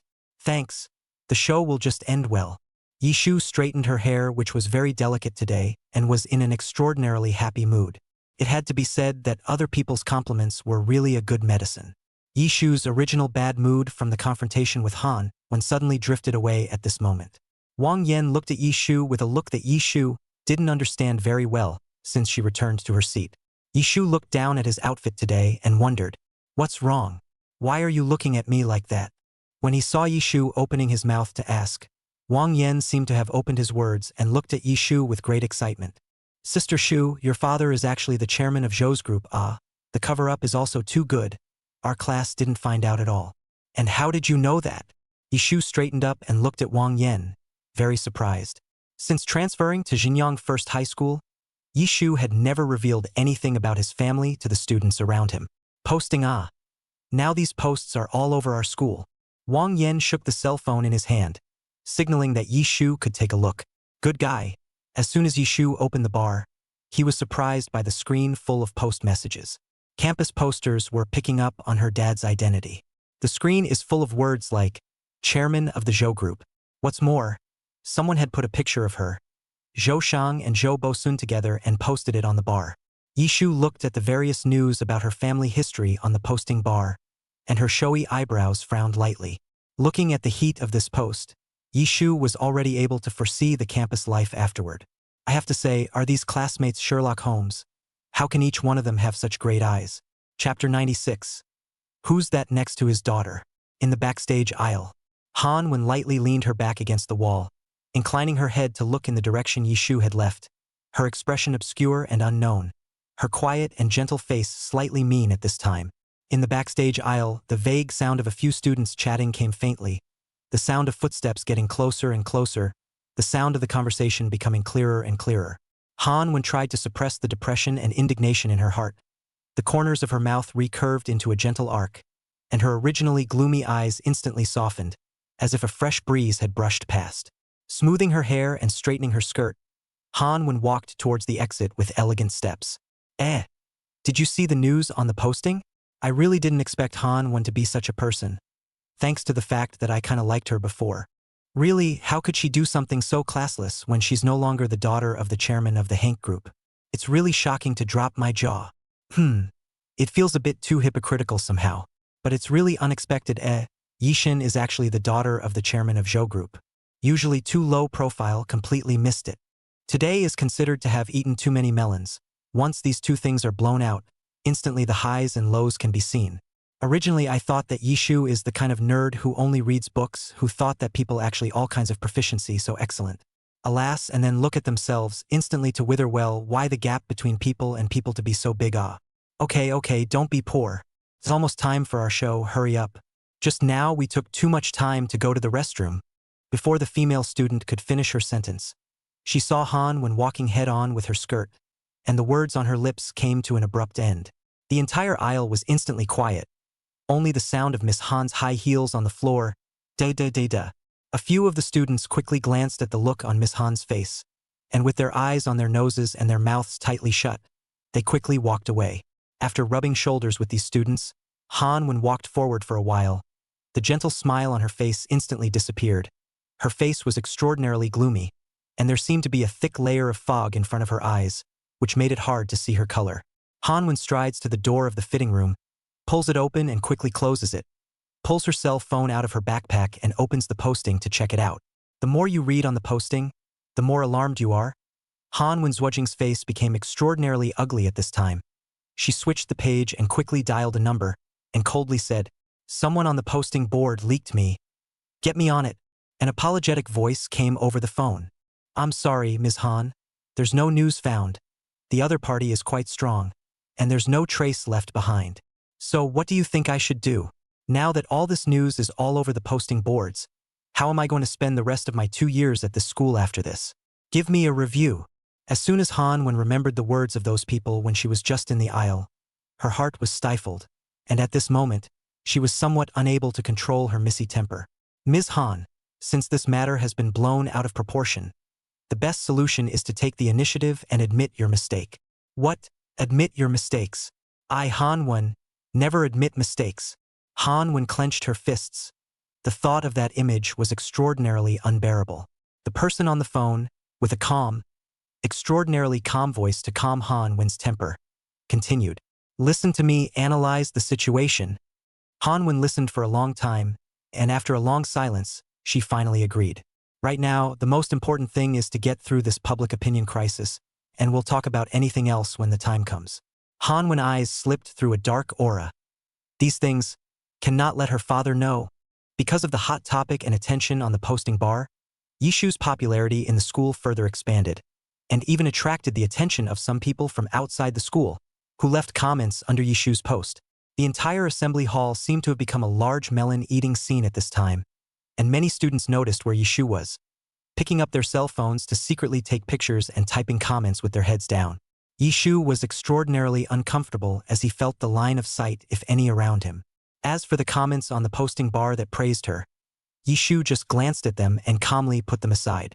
These remarks on the bar have always been fickle, and Yishu's only guideline now is to mind his own business. When Yishu had transferred to Xinjiang No. 1 middle school before, thanks to her brother's blessing, she had received attention from some of her classmates, and now because of the post on the bar, she had received even more attention. Lu Yu glanced sideways at the young girl's lightly furrowed brow, and then looked around the room in realization. He silently removed the black hat from his head and gently brought it over the head of the person next to him. Yishu was in some distress when it suddenly darkened before his eyes. She lifted her chin slightly and touched the hat on her head as she looked at Lu Yu. The hat was slightly too large, with a brim that almost covered her eyes, framing the face of the girl in front of her in an extraordinarily delicate and small way. The light pink sparkly little dress with a black hipster hat has another style. Noticing Yishu's puzzled look, Lu Yu gently adjusted the brim of the girl's hat and softly explained, "You'll be in a better mood if you wear a hat to the show, so you can try it. Because of the cover of the hat, the periphery, if there seems to be no eyes, are all blocked in the brim of the outside." Yishu's heart of the small annoyance and small twisted abruptly disappeared. The young girl gently raised the brim of her hat, quietly glanced at Lu Yu, who was sitting right next to her, and secretly curved the corners of her mouth. Under the black hat, the dimples at the corners of the girl's mouth complemented the small, light-colored dress. That's a nice black hat, next time she'll get one." Yishu adjusted his hat again and sighed darkly. The performance of the New Year's Day Gala finally came to an end. The lights of the whole venue were lit up, and the moment it was dispersed, Yishu also quietly followed the crowd. Not as usual, the first time to her father's side to get together. "Mr. Zhou, this project we can work together if we have the chance. Karma is more than enough na." Seeing that the New Year's Day Gala performance was over, Mr. Han paved the way for a while and said the real purpose of coming to Xinjiang No. 1 middle school today. "All right, if there is a chance, we can try to work together. Today is really a bit busy, so excuse me for a moment." Zhou Bo soon stood up, meticulously buttoned his suit, and looked at Mr. Han, the corners of his mouth lightly raised. Then he turned his head sideways and looked into the crowd that kept moving toward the door, searching for the siblings. Thanks to the sharp eyes of the students, the photo of Zhou Bo soon appearing in the General Assembly Hall has been circulated on the bar, and it is difficult for Zhou Sheng not to want to know about it. At this moment, Zhou Dazhong felt the line of sight of the surrounding classmates. The footsteps that wanted to walk towards his father's side were lurched, and instantly switched direction, a hand on Yi Ziming's shoulder, and followed the class team to the outside. It must be said that the siblings had a special understanding at this time that the entrance to the General Assembly Hall was their destination. Zhou Bo soon scanned the crowd, mentally estimating the time it would take to walk from the back seat to the front seat, slightly puzzled. There is still some metaphysics in telepathy at this moment. Turning off his cell phone and looking into the crowd again, Zhou Bo soon caught a glimpse of his obedient daughter. Only the image over there made the man frown lightly. Who's that next to his daughter? Chapter 97, Vomiting. Yi Shu's light, bright-colored dress skirt stood out in the crowd. A tall, thin boy stood next to his daughter.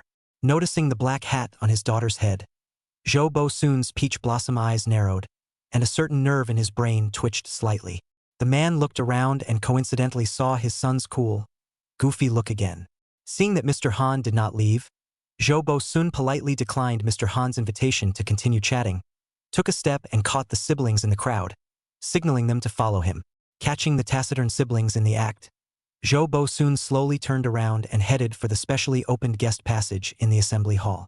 The man was slender. His light gray suit did not have the slightest crease, and he exuded a powerful aura all around, causing many students to stare. My gosh! Yi Shu's dad is too handsome and stylish. This is simply the real version of Mr. Bully. More eyes? Not a bad wave. General Assembly Hall specially opened the guest channel unimpeded. No crowded crowd. Zhou Bo soon brought the siblings out of the General Assembly Hall, looking for a more open place before stopping. Just as he was about to speak, Mr. Han came up smilingly with Han Wen, a kind smile on his face. Mr. Zhou, it's rare for us to bump into each other on campus today, and it's especially coincidental that Xiao Shu and Wen even performed together on the same stage, so how can we not get together today? Without waiting for Zhou Bo soon to react, Mr. Han smiled again and looked at Yi Shu and Zhou Shang with a quick and enthusiastic look as he continued. It's just about time for dinner. Come on. Today is so fateful. Uncle treats you to a big meal. How about it? Seeing that the siblings didn't react much, the amiable smile on Mr. Han's face remained unchanged as he lightly tapped Han Wen's shoulder, signaling his daughter to speak. Han Wen stood next to her dad, silent until she received a sign from her dad's eyes, and only then did she show Yi Shu and Zhou Sheng. At this time, Miss Han completely lacked the arrogant and domineering look she had when she was backstage, and at this time, she was just like a lady of the house, smiling gently at her siblings. Only there was some stiffness hidden in this always impeccable smile. Yi Shu looked at Han Wen's appearance at this moment and slightly raised an eyebrow. Yi Shu, we've cooperated well with the stage this time. We can get together to celebrate tonight. Han Wen noticed the micro-expression on Yi Shu's face, her heart burning with anger, but her mouth still contained a gentle smile. The words of invitation came out of Han Wen's mouth with extraordinarily sincerity and earnestness. It was as if she really wanted to celebrate this party performance. If Yi Shu hadn't just seen Miss Han's true face, he really wouldn't have been fooled by Han Wen's appearance at this moment. I don't think it's necessary. There's nothing to celebrate in this New Year's Day party performance. It should be a celebration of my sister becoming the strongest schoolgirl in our school's history. Zhou Shang was the first to frown as he listened to the inviting words coming out of Han Wen's mouth. He kind of saw Han Wen's face changing show through and through. What Han Wen had done before was completely inconsistent with this gentle demeanor now, as if she had two personalities. In the way of this guy Zhou Bo soon and the presence of Han Wen's father, Zhou Sheng very implicitly declined Han Wen's invitation on behalf of her older sister. When Han Wen heard the words, strongest school flower ever, the nerves in the corner of her forehead twitched, and she was stifled in her heart. I really didn't expect that Yi Shu actually had such a background in his family, and was actually the golden young lady of the Zhou group. The Zhou group was extraordinarily powerful and prestigious in B City, and Han Wen could often read about it in the news. Listening to her dad, Zhou group's strength cannot be underestimated, and it is the biggest rival and competition target of Hank Group. In these recent years, Zhou's group had been growing particularly vigorously and had become the #1 technology company in B City and a well-known enterprise in the country. Her dad even made her transfer from another school to Xinjiang First High School in order to be able to compete with Zhou's group in the market. When Han Wen thought of this, she secretly gritted her teeth. Ever since she transferred to Xinjiang First Middle School, she had been having all kinds of trouble, and now she had to lick her face and invite Yi Shu to finish dinner, and when she thought about it, the curves curving up at the corners of Miss Han's mouth stiffened even more. Yishu carefully observed the expression on Han Wen's face, and seeing her stifled look, he didn't feel some irony. Zhou Bo-sun noticed the siblings' attitude towards Han Wen, and without moving, he glanced at Han Wen and smiled faintly. Mr. Han, there is really no time today, and I'm afraid there is even less time to get together.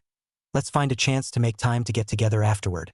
After exchanging pleasantries with General Manager Han, Zhou Bo-sun quickly ended the conversation and led his siblings towards the parking lot. Looking at the man's back as he left in large strides, the amiable smile at the corner of Mr. Han's mouth gradually retracted, and a dark aura flashed in his eyes. I didn't expect this Mr. Zhou to have such a big frame. Today he was invited to dinner 3 times, but was politely refused. It seems that we have to think of other ways. Car. Zhou Bo-sun turned the steering wheel and glanced at his siblings through the rearview mirror. Because he usually travels too much, Zhou Bo-sun did not spend a lot of time with his siblings and did not really know much about their campus life.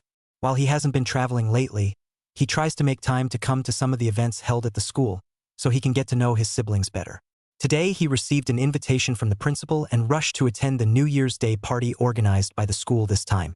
The man's peach eyes narrowed at the thought of some of the things he had observed today. Shoo! Great violin playing today. Daddy's proud of you.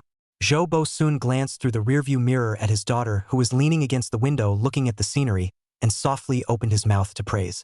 Yishu raised her head slightly and looked at her dad. Her eyebrows curved and a light smile appeared along the corners of her mouth.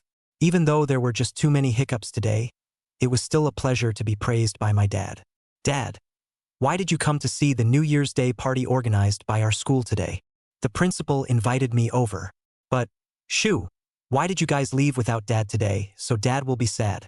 Listening to the words of this fellow Zhou Bo-sun, Zhou Shang, who was originally lazily paralyzed to the side, had goosebumps all over his body. Vomit. Chapter 98. Yi Shu's suspicion revised.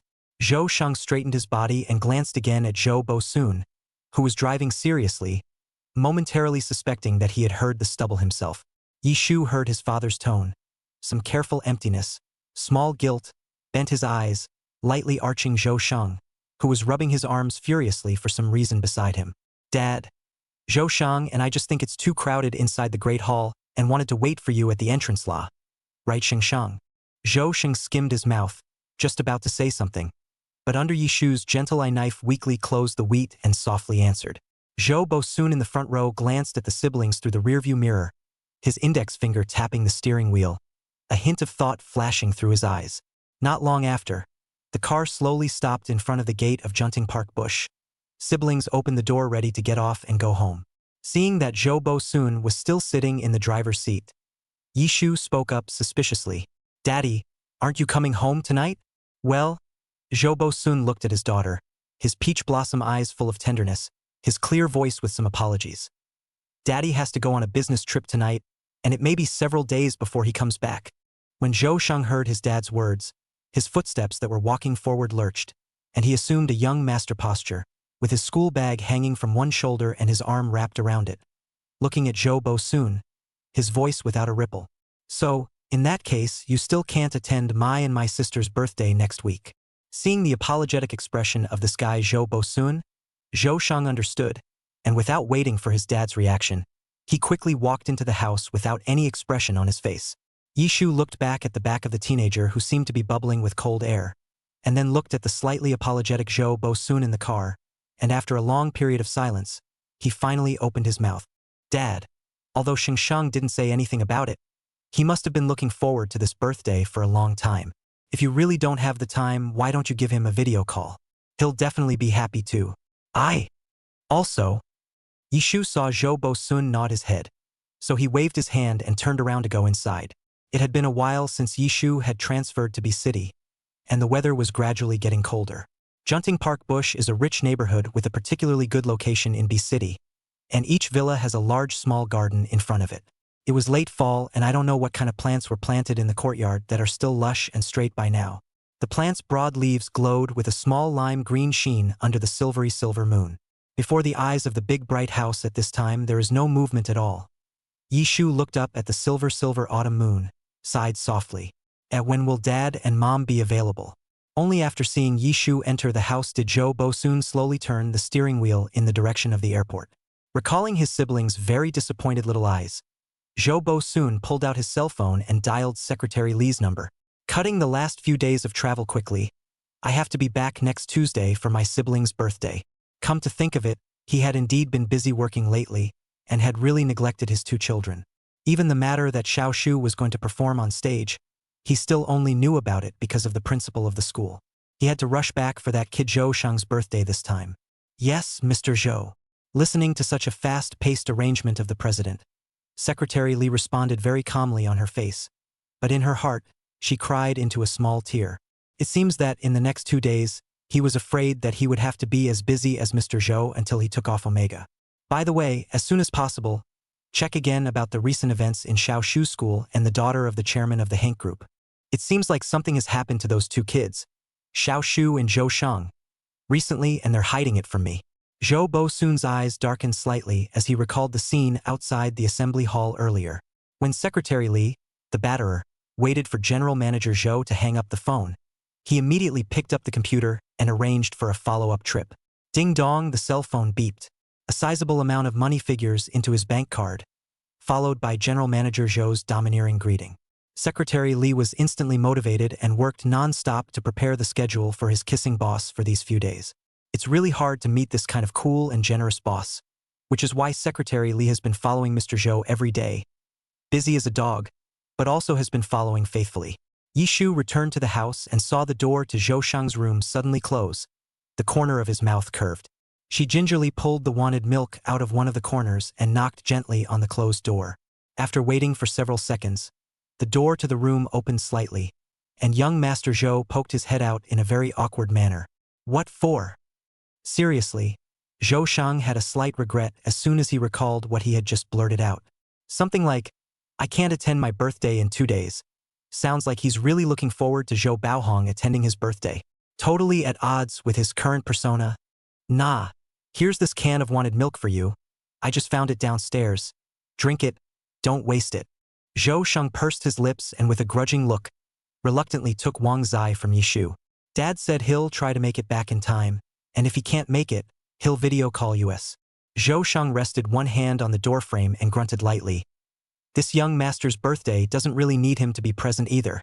Yishu looked at the corners of Zhou Shang's mouth that quietly curved up, and seeing that the teenager was in a better mood, he lightly patted Zhou Shang's shoulder and turned around to go back to his room to wash up.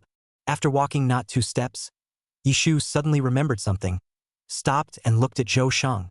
There's something fishy about the post related to Han when that came out during the New Year's Day performance today. Ah yes. Zhou Shang was a bit caught off guard when he saw Yishu's sudden change of topic, and he pulled out his lifelong acting skills. His eyes were full of doubts and he had a dumbfounded look on his face. Yishu observed her brother's expression and nodded. Yeah, this Miss Han's black information actually coincidentally exploded on the New Year's Day gala. I think the only people who knew about Han Wen's blackmail in advance were me, you, and your hacker friend. I looked at the person who posted it today and couldn't find any trace of it. That person must have a lot of hijinks. Do you think it could have been that hacker friend of yours? Sis, don't worry. That friend of mine is a professional hacker who especially adheres to hacking guidelines. You didn't ask him to post, why would he do any of this? Seeing Yishu looking at him with a skeptical face, Zhou Shang was busy shifting his spearhead. Old sister, I guess it's because this Miss Han has offended someone else who doesn't like her. Since we all have our suspicions, maybe other experts have gone to check it out as well. Yishu gave Zhou Shang a fixed look and finally turned around to go back to his room. It's not right. It always feels wrong. Yishu turned his head to look at Zhou Shang, and seeing the appearance of her brother showing his teeth and giggling, he temporarily discharged Zhou Shang from the list of skeptics. Her brother is always goofy. It should be unlikely. Seeing his oldest sister finally return to her room, Zhou Shang let out a light breath. He's so hard Omega, it's not easy to protect the vest. Chapter 99. The Obstructionist. Once the New Year's Eve party is over, what follows is the 3-day vacation that every high school student looks forward to extraordinarily.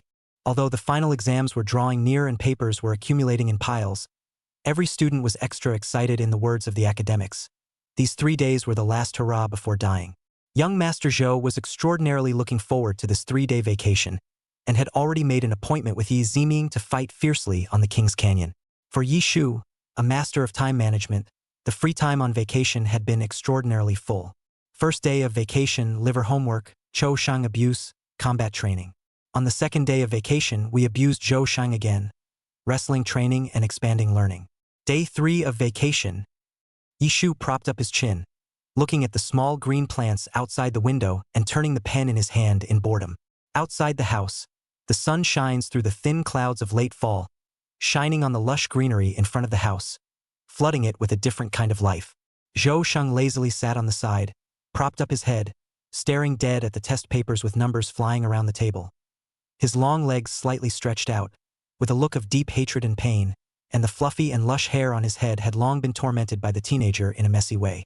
Staring at the test paper for a few seconds, Zhou Shang quietly turned his head sideways, stole a glance at his oldest sister who was fuming against the window, sighed softly, and silently turned around to return to the embrace of the test paper with his head down.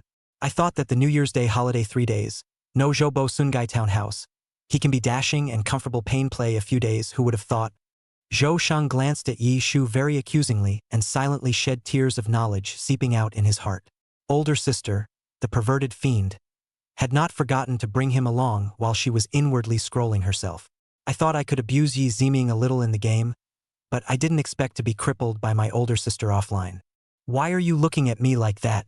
Yi Shu noticed Zhou Shang's line of sight, raised his hand to glance at his watch, and lightly said, "For this paper, there's only half an hour left, so hurry up." Whoops! Zhou Shang resignedly bowed his head and hurriedly calculated, and after a long time, he came back with a mouthful without dying. "Sis, here's the extra paper." "Aha, so what you're saying is..." The pen spinning in Yi Shu's hand suddenly stopped, raised an eyebrow, and looked at Zhou Shang. "So, I think the paper you chose, sis, is just wonderful." Zhou Shang noticed Yi Shu's extraordinarily gentle gaze and immediately shifted the words in his mouth. Just how the questions are in this young master's blind spot a sigma. Yi Shu flicked away the long hair hanging on her shoulder, a little proud. "Of course, this is what I carefully made up for you, targeting your learning weaknesses. You have to do well on this final exam, and you'd better move up another class. Maybe we can even be in the same class in our senior year. It's fun to think about." Yi Shu couldn't help but laugh at the thought of that scene. Seriously, although she and Shang Shang had never been in the same class even though they were Dragon and Phoenix children. She and her brother used to be in the same school and different classes when her mom hadn't taken her to City A yet, and that was still the case now that she had moved to City B. Zhou Shang listened to his old sister's study enhancement and transformation plan for him, and immediately associated it with the scene in the promotion to the first class, and could not help but shiver. "Aha, don't with me, sis. At home has been abused by his sister so bad, if the test to the first class is not to be abused body without skin, school bully dignity where noi." Ding dong. A QQ message came from the cell phone on the table. #1 Throne Coveter. "It's a beautiful day. Want to go for a run together?" "Who is it, sis?" At the moment, young Master Zhou was particularly interested in anything but his studies, and when he heard his oldest sister's message ringing, he looked at Yi Shu with a curious face. "Lu Yu, he asked me to go for a run." Yi Shu propped his chin up and recalled today's schedule in his head. "Today is so boring, it is possible to go out for a run and practice endurance. After all, you still have to complete the marathon task set by the system." "Okay, the usual rules apply, so I'll see you in front of the park." As soon as the message was sent, the opposite party replied immediately. First Throne Coveter. "Okay, at your service." Seeing that his oldest sister had decided to go running with Lu Yu, alarm bells went off in Zhou Shang's heart. Lu Yu, this goods will not want to come to warm water to boil a frog, this set of it. This step-by-step skills to learn to slip, no, absolutely not. Young Master Zhou skimmed the water pen on the table and stretched his back with a tired look. "Sis, no, I have to go out and go for a run with you too. I've got a bit of a brain ache from writing papers." Seeing his oldest sister looking at the time and hesitating, Zhou Shang continued to speak coquettishly. "Sis, didn't you say study and exercise should be combined so that efficiency is high? I'll write the rest of the topics when I come back. Maybe a run will open up the 2 chakras." In this way, with the self-assessed 7-inch tongue of young Master Zhou, he succeeded in convincing Yi Shu to come to the entrance of the city center with his old sister in his butt. The late afternoon fall breeze was softened by the sunshine, and the siblings didn't feel cold when they went out in their sweatshirts. Lu Yu had long predicted that this Zhou Shang would follow him, He lightly skimmed his eyes and looked at Yi Shu, who had a sporty style, with a smile in his eyes, and said softly, "Today is a different route. Talk to me if you're tired." Good. Lu Shin, let's get going." Yi Shu tied her high ponytail tightly with a confident look. With that, the trio began their running journey on New Year's Day. Unlike last time, Yi Shu didn't follow behind Lu Yu, but instead ran side by side with Lu Yu, running forward together. After running for a while, the young girl's face took on a hint of athletic redness, and her breathing was slightly faster, but her eyes kept looking forward with extra determination. Lu Yu slightly turned his head sideways. His line of sight skimmed over the guy in the middle who was in the way and landed on the young girl who was running, the corner of his mouth gently curving up. On New Year's Day, in the soft breeze and warm afternoon, the three ran side by side on the spacious avenue, moving slowly at an even, determined pace.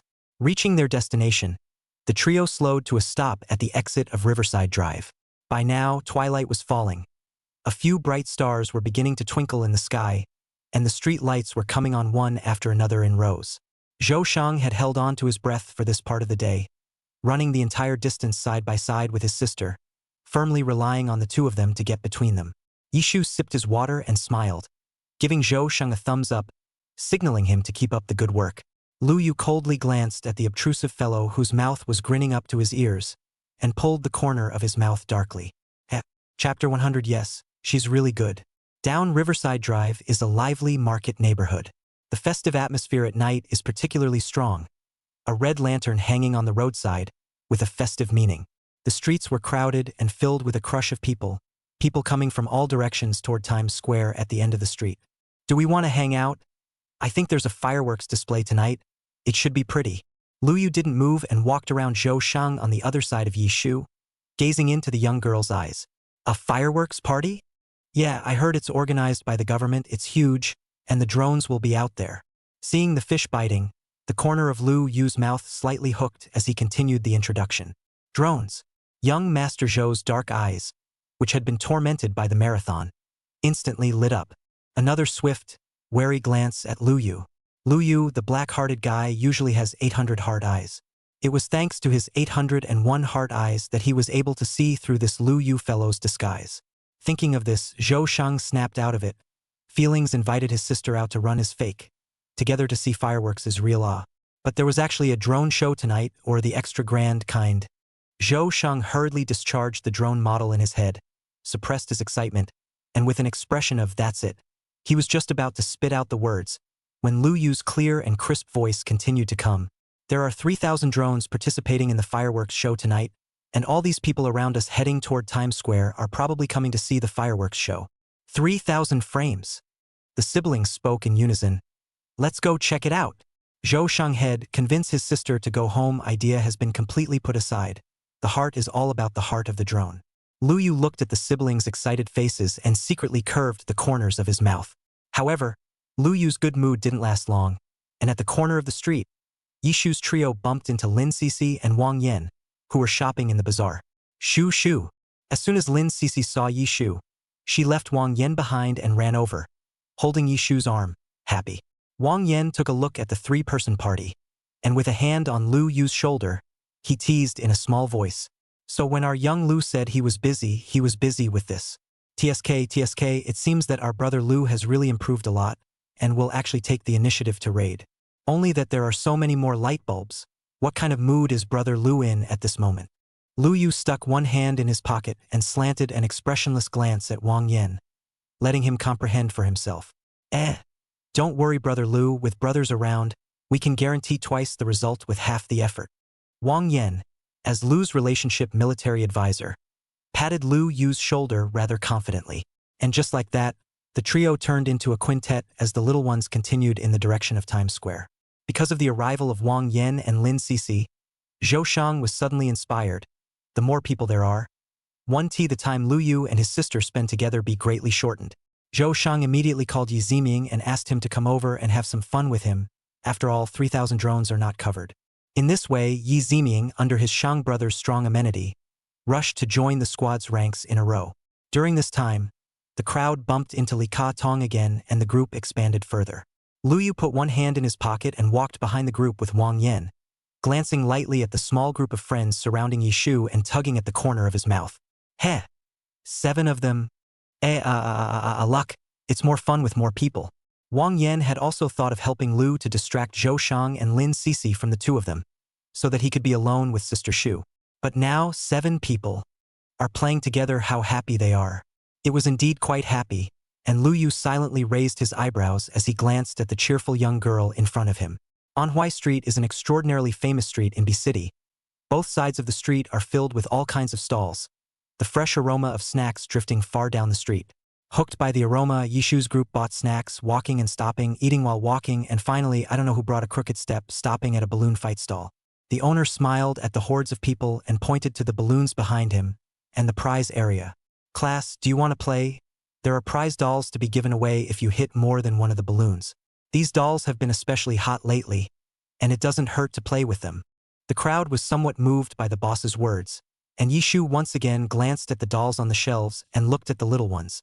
Why don't we play? The crowd was fine with that and nodded their heads. Lu Yu glanced at the cute dolls on the shelves, nodded, and said indifferently, "Which doll do you want?" "Well, the top one." Yishu pointed at the doll. Seeing that her little mind was discovered by Lu Yu, she was a little embarrassed. "Okay." Lu Yu glanced at the direction of Yishu's finger, took the gun from his boss, positioned himself, and shot sharply. In the blink of an eye, the doll Yishu wanted arrived easily. Seeing the surprised expressions of the crowd, Wang Yan put a hand on Lu Yu's shoulder and laughed. Lu's been shooting with his dad since he was a kid, and he's an exceptionally good shot. Listening to Wang Yan's explanation, Yishu wrapped his arms around the doll in his arms, extraordinarily surprised. These days there are almost no high school students with good marksmanship. I didn't expect Lu Yu to hide this skill. Seeing Yishu looking at him with an appreciative face, Lu Yu put down his balloon shooting gun in a serious and extraordinarily pleasant mood. Zhou Shang leaned against the pillar with his arm around his arm, took a look at Lu Yu's guy's pretentious demeanor, and secretly skimmed his mouth. Just one word, pretend. Yishu couldn't help but feel a little itchy as he looked at the ballooning device in Lu Yu's hand. "Lu-shin, let me try too. I've never played before." Taking the gun from Lu Yu, Yishu recalled the posture and movements of the gun Lu Yu had just shot, bent down and aimed at the balloon. "Shushu, come on. I want that bunny, and I'm counting on you."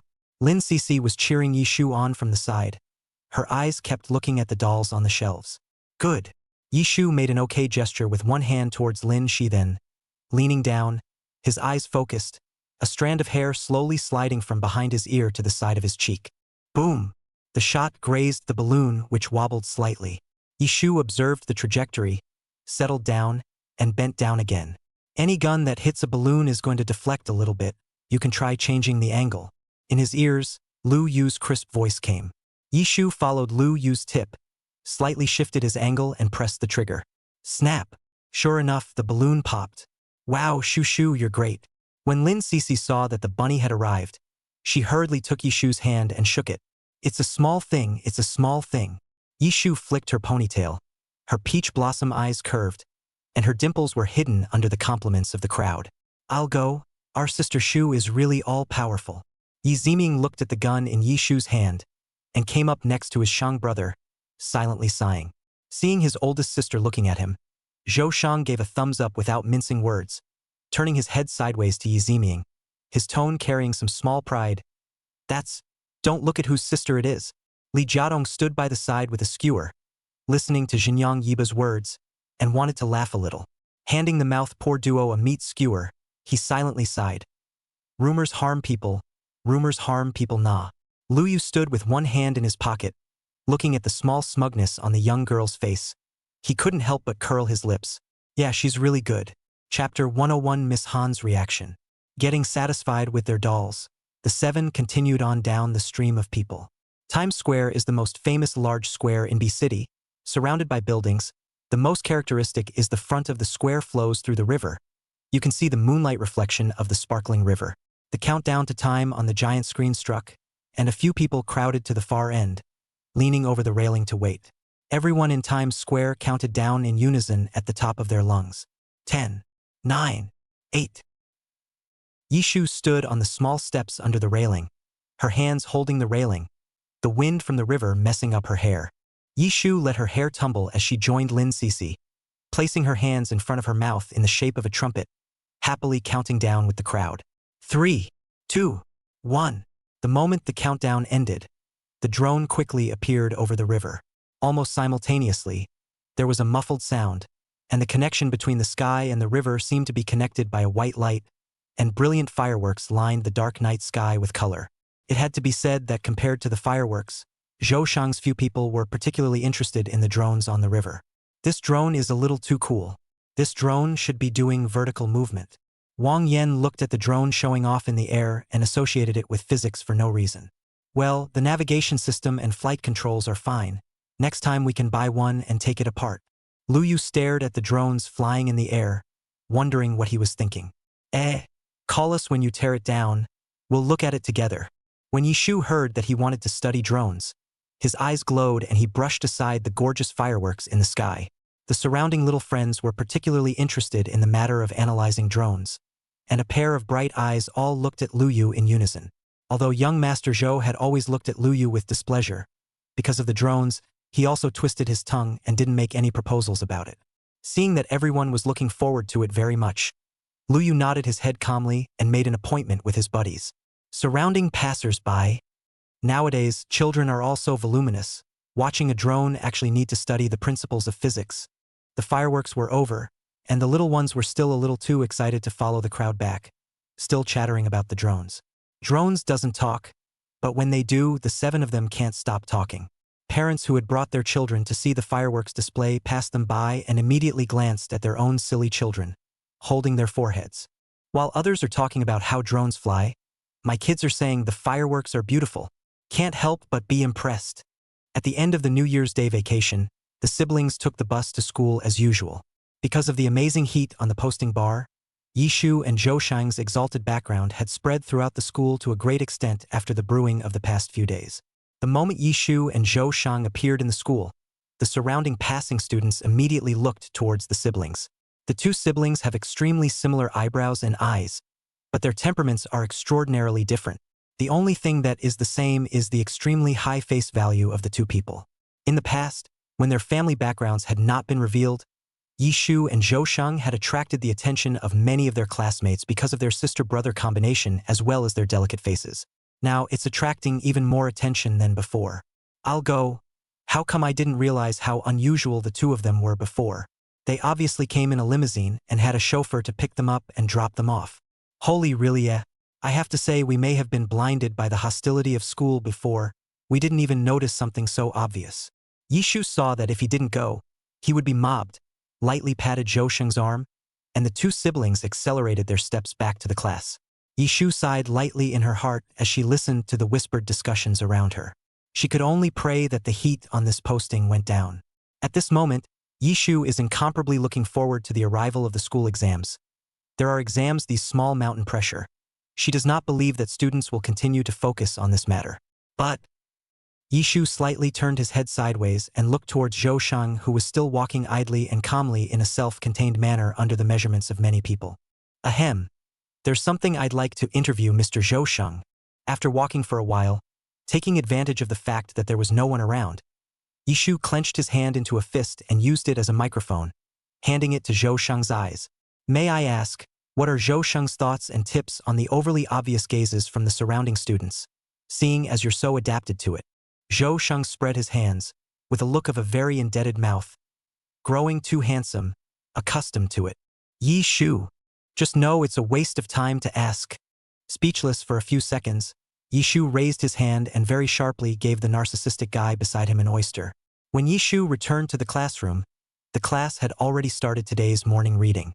Perhaps because Hanwen had previously publicized the news that she was the first lady of the Hank group, many students in the class were no longer in a shocked, curious mood like, a guy with a bullish family background is actually beside him. The sophomore class was only slightly surprised and took the news very quickly. Perhaps because of the settling mood of a New Year's Day vacation, the students of the sophomore class didn't feel anything when they saw Yishu walk into the classroom at this time. They were focused on studying and reading aloud and doing their own thing as usual. In the words of his classmates, Yishin was so bullish in every aspect, it was only natural that his family lineage would be more bullish. After all, having suffered from Yishin's crushing learning during this period of time, The classmates were perfectly fine with the other awesome things in Yishu. Yishu walked into the classroom, saw that his classmates were still the same as usual, slightly relieved, and immediately walked gently back to his seat to sit down. However, what surprised Yishu was that Miss Han's mental quality was really extraordinarily amazing. Because of the post's outburst, Ms. Han's popularity isn't what it used to be. Now, as soon as I logged into the posting, at least 6 out of 10 posts scoffed at Miss Han's behavior. Under these circumstances, Han still comes to school regularly. At this moment, Miss Han was sitting in her seat with a calm face, quietly looking at her textbook, seemingly unaffected by those malicious posts at all. Only Han seems to be going for the soft style today. Yishu looked at Han outfit today and secretly raised an eyebrow. Miss Han's exquisite curly hair that used to be a must-have is no longer there today. Her mouth is a little pale, and the kind of self-colored lip balm that she used to be obliged to wear is obviously not being used. The trademark light smile at the corners of his mouth also seemed to have tightened up a bit at this point. Well, churlish look.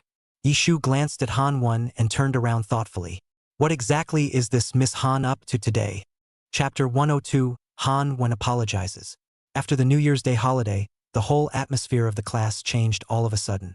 Although the sophomore class was an experimental class and the atmosphere of learning had been strong enough in the past, as the final exams approached, the hearts of the class gradually closed in.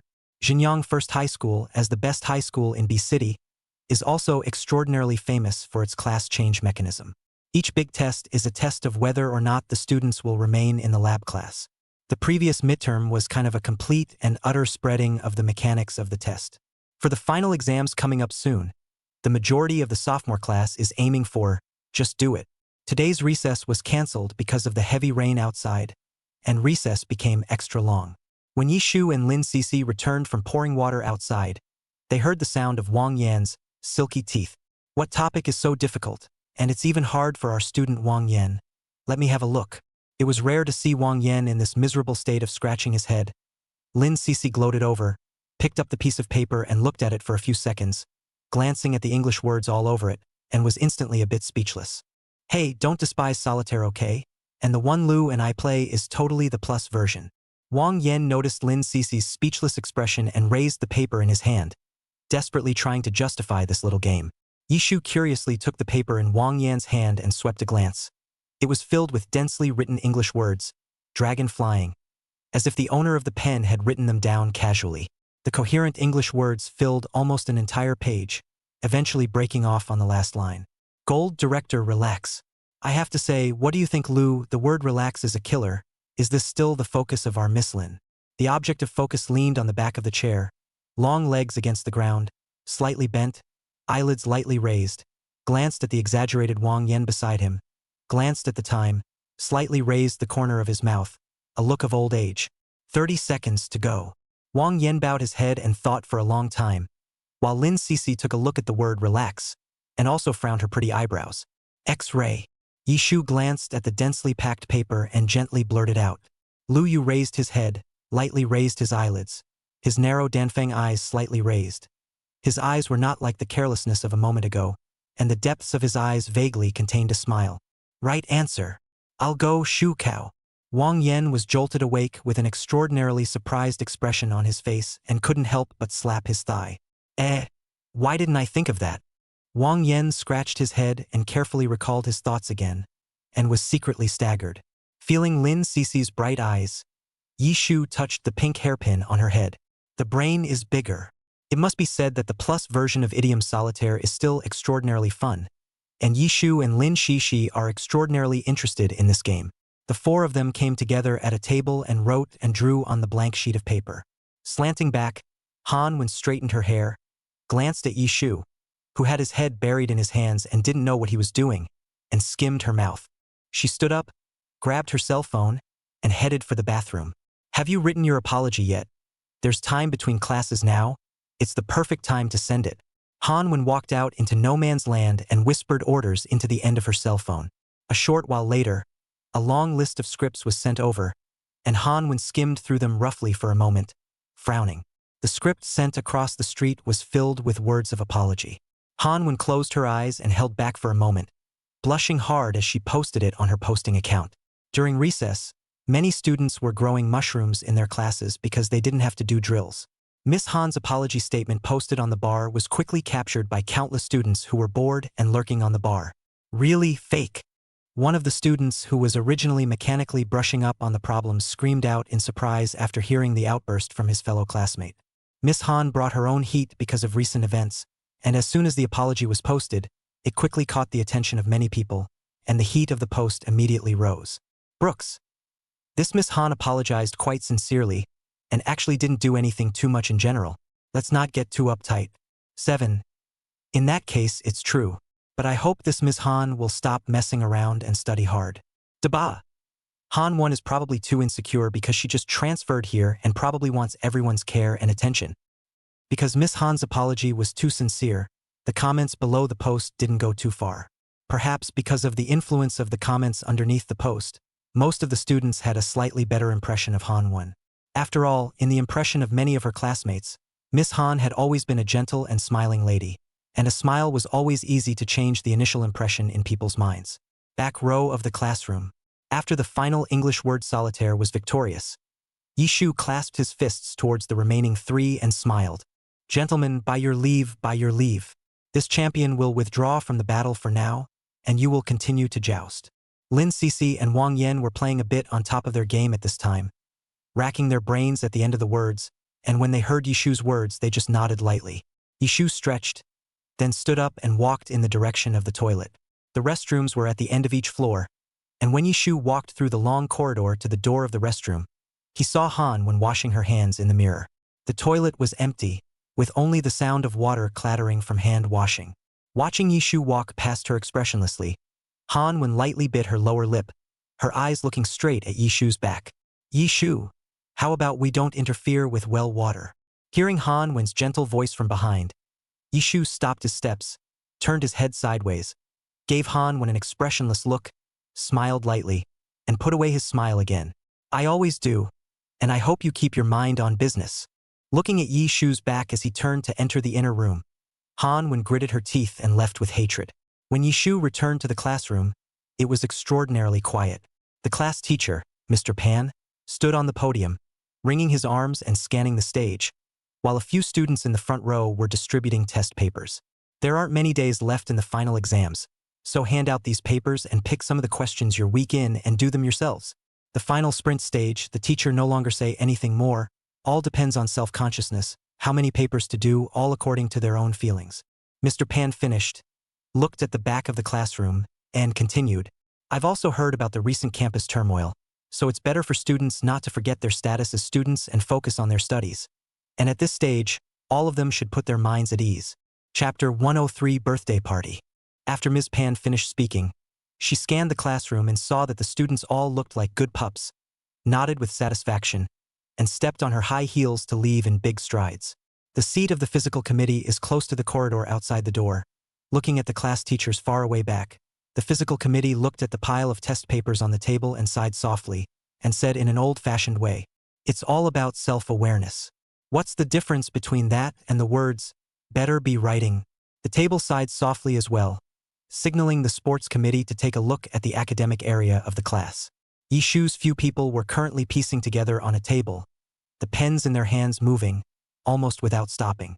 Wang Yan was propping up his head, his brows furrowed as if he was thinking about some big problem. The god of our class is still working on the puzzle after class time. How are we going to roll with the team if we don't do more? The sports commissioner followed his tablemate's gaze and the corners of his mouth twitched slightly. He's really a cabbage, isn't he? Mom, I want to go home. The few people in the academic area didn't realize how much damage their act of getting together had brought to the weak and fragile souls of the physical committee. English word solitaire is kinda addictive, and a few people got together and continued down the line with the word they had just interrupted. Yishu is hoofing it out to a few others as the previous round's minor champion. No, it was the duo of Lin Cixi and Wang Yan to be precise. Yishu looked at the dense English words on the white paper, unconsciously raised his head and glanced at Lu Yu. He was looking down and writing down the last word, some carelessness in his narrow Danfeng eyes, and his slender fingertips landed on the table, gently tapping the desktop.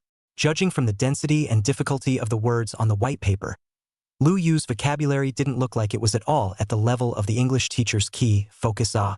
Wang Yan propped up his head and held a water pen, following closely behind, staggering. Lu, your English memory has been updated too quickly lately. Lu Yu glanced at the words on the paper, and the corner of his mouth lifted slightly in a kind smile. That's because you're too slow to update. He propped his head up and saw that Lin Shishi had finished writing and then continued to follow, turning the pen in his hand one by one, looking leisurely.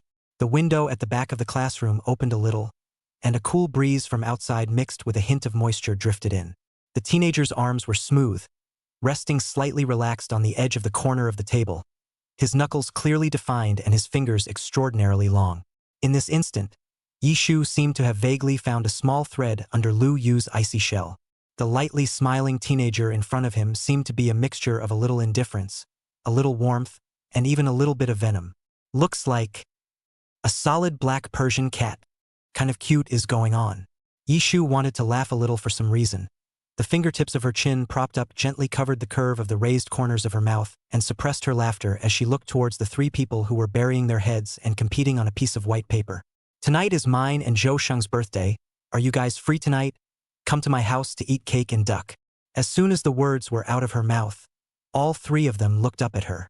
Lin Cece was particularly excited to abandon the pen she had been fighting with in her hand, and as she took Yishu's arm, her soft and quiet face was stained with smiles.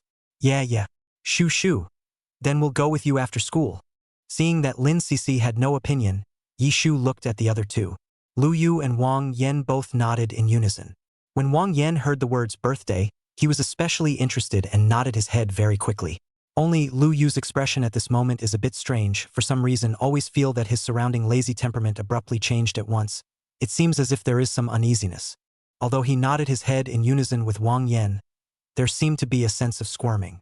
Meeting Yishu's searching gaze, Lu Yu squared himself and nodded his head in a serious manner to show his approval. The whole day today was exceptionally smooth and uneventful, except for the morning when Miss Han's apology post caused a storm. The rest of the day was exceptionally sparse and normal. Han hadn't come up to her since she had spoken to Yishu in the restroom.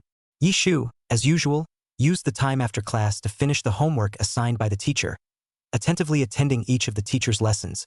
The learning radar in his brain had been operating uninterruptedly. In the last class, as soon as the bell rang, Lin Cece immediately packed her book bag and looked at Yishu with bright eyes. Let's go. Lu Yu was also ready at some point, with his book bag over one shoulder, leaning against the edge of the table, looking right at her. Seeing this, Yishu also rushed to straighten things out, waving his big hand and stretching his smile. Let's go. Yishu had originally invited the class president, but since Li Jiadong had something to do at home tonight, she took a few other little friends and headed out of the classroom. It was now evening, and the light rain had unconsciously stopped. The sun, which was covered by dark clouds, slowly revealed itself, and from afar, Yishu saw the figures of Zhou Sheng and Yi Ziming waiting at the school entrance. Seeing Yishu and his group approaching, Zhou Sheng turned the key in his hand, stuck one hand in his pocket, dashingly took Yi Ziming's shoulder and walked forward. By the time we got home, the sun had also long been covered by clouds, and Yishu turned on the lights and invited the little ones inside. It's still early. Let's play the game for a while before we eat the cake. Zhou Sheng glanced at the clock and suggested. Several people on the couch nodded without comment. Yi Ziming took a sip of Coke and his eyes lit up. Let's play VR games. Brother Sheng, didn't you recently buy the latest version of the game set? This is sure to be fun. Lin Cece was also extraordinarily interested upon hearing this, and looked like she was eager to try it out. This feels good. Let's all play together. Seeing that the crowd was extraordinarily interested, Zhou Sheng waved his hand briskly and led the way upstairs. The crowd put on their VR glasses and entered the game together.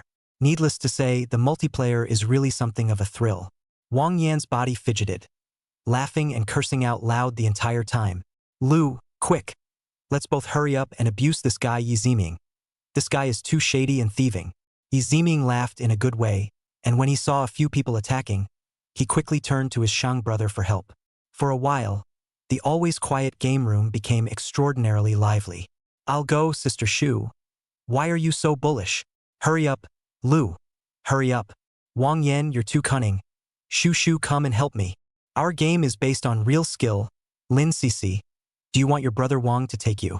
Hearing Wang Yan's dangling voice, Lin Cece poo-pooed and rushed to Yishu to call for help. Yishu listened to the shouts of several people and bent his eyes in a good mood, locking his target with a cannonball. Shu, have mercy. Lu, I'm your teammate. Labor me. By the time the crowd finished the game, it was all dark and everyone came downstairs in unison to start the birthday ceremony. As the crowd unwrapped the cake box, Yishu and Zhou Sheng glanced at the time once again, their eyes slightly dark. Shu, Zhou Sheng, what are you waiting for? Come and make a wish. The siblings returned to their senses and closed their eyes in unison, making a silent wish to the crowd's birthday song. Everyone gathered around the round table with smiles on their faces. The small flames on the candles wavered and danced, lending a dim silence to the room. Yishu's eyelashes fluttered slightly, slowly opened his eyes, and together with Zhou Sheng, blew out the candles. Just as the crowd was happily distributing the cake, the door to the room opened abruptly. The man's figure was erect, carrying his suit jacket in one hand, standing in the doorway.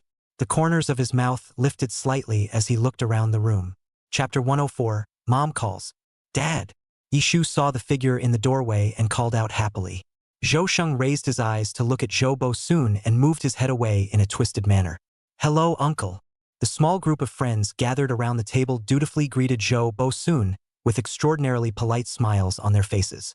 Lin Cece didn't expect Yishu's father to be so handsome, and her eyes swished brightly. Yishu's dad is really classy. Wang Yan glanced at Lin Cece's unproductive expression and secretly sked lightly. Zhou Baxin took the suitcase from his assistant and nodded toward the few people at the table. The man's spine was straight, wearing a black suit and at this point a pair of gold-rimmed glasses. The whole man was warm and calm. You guys take your time.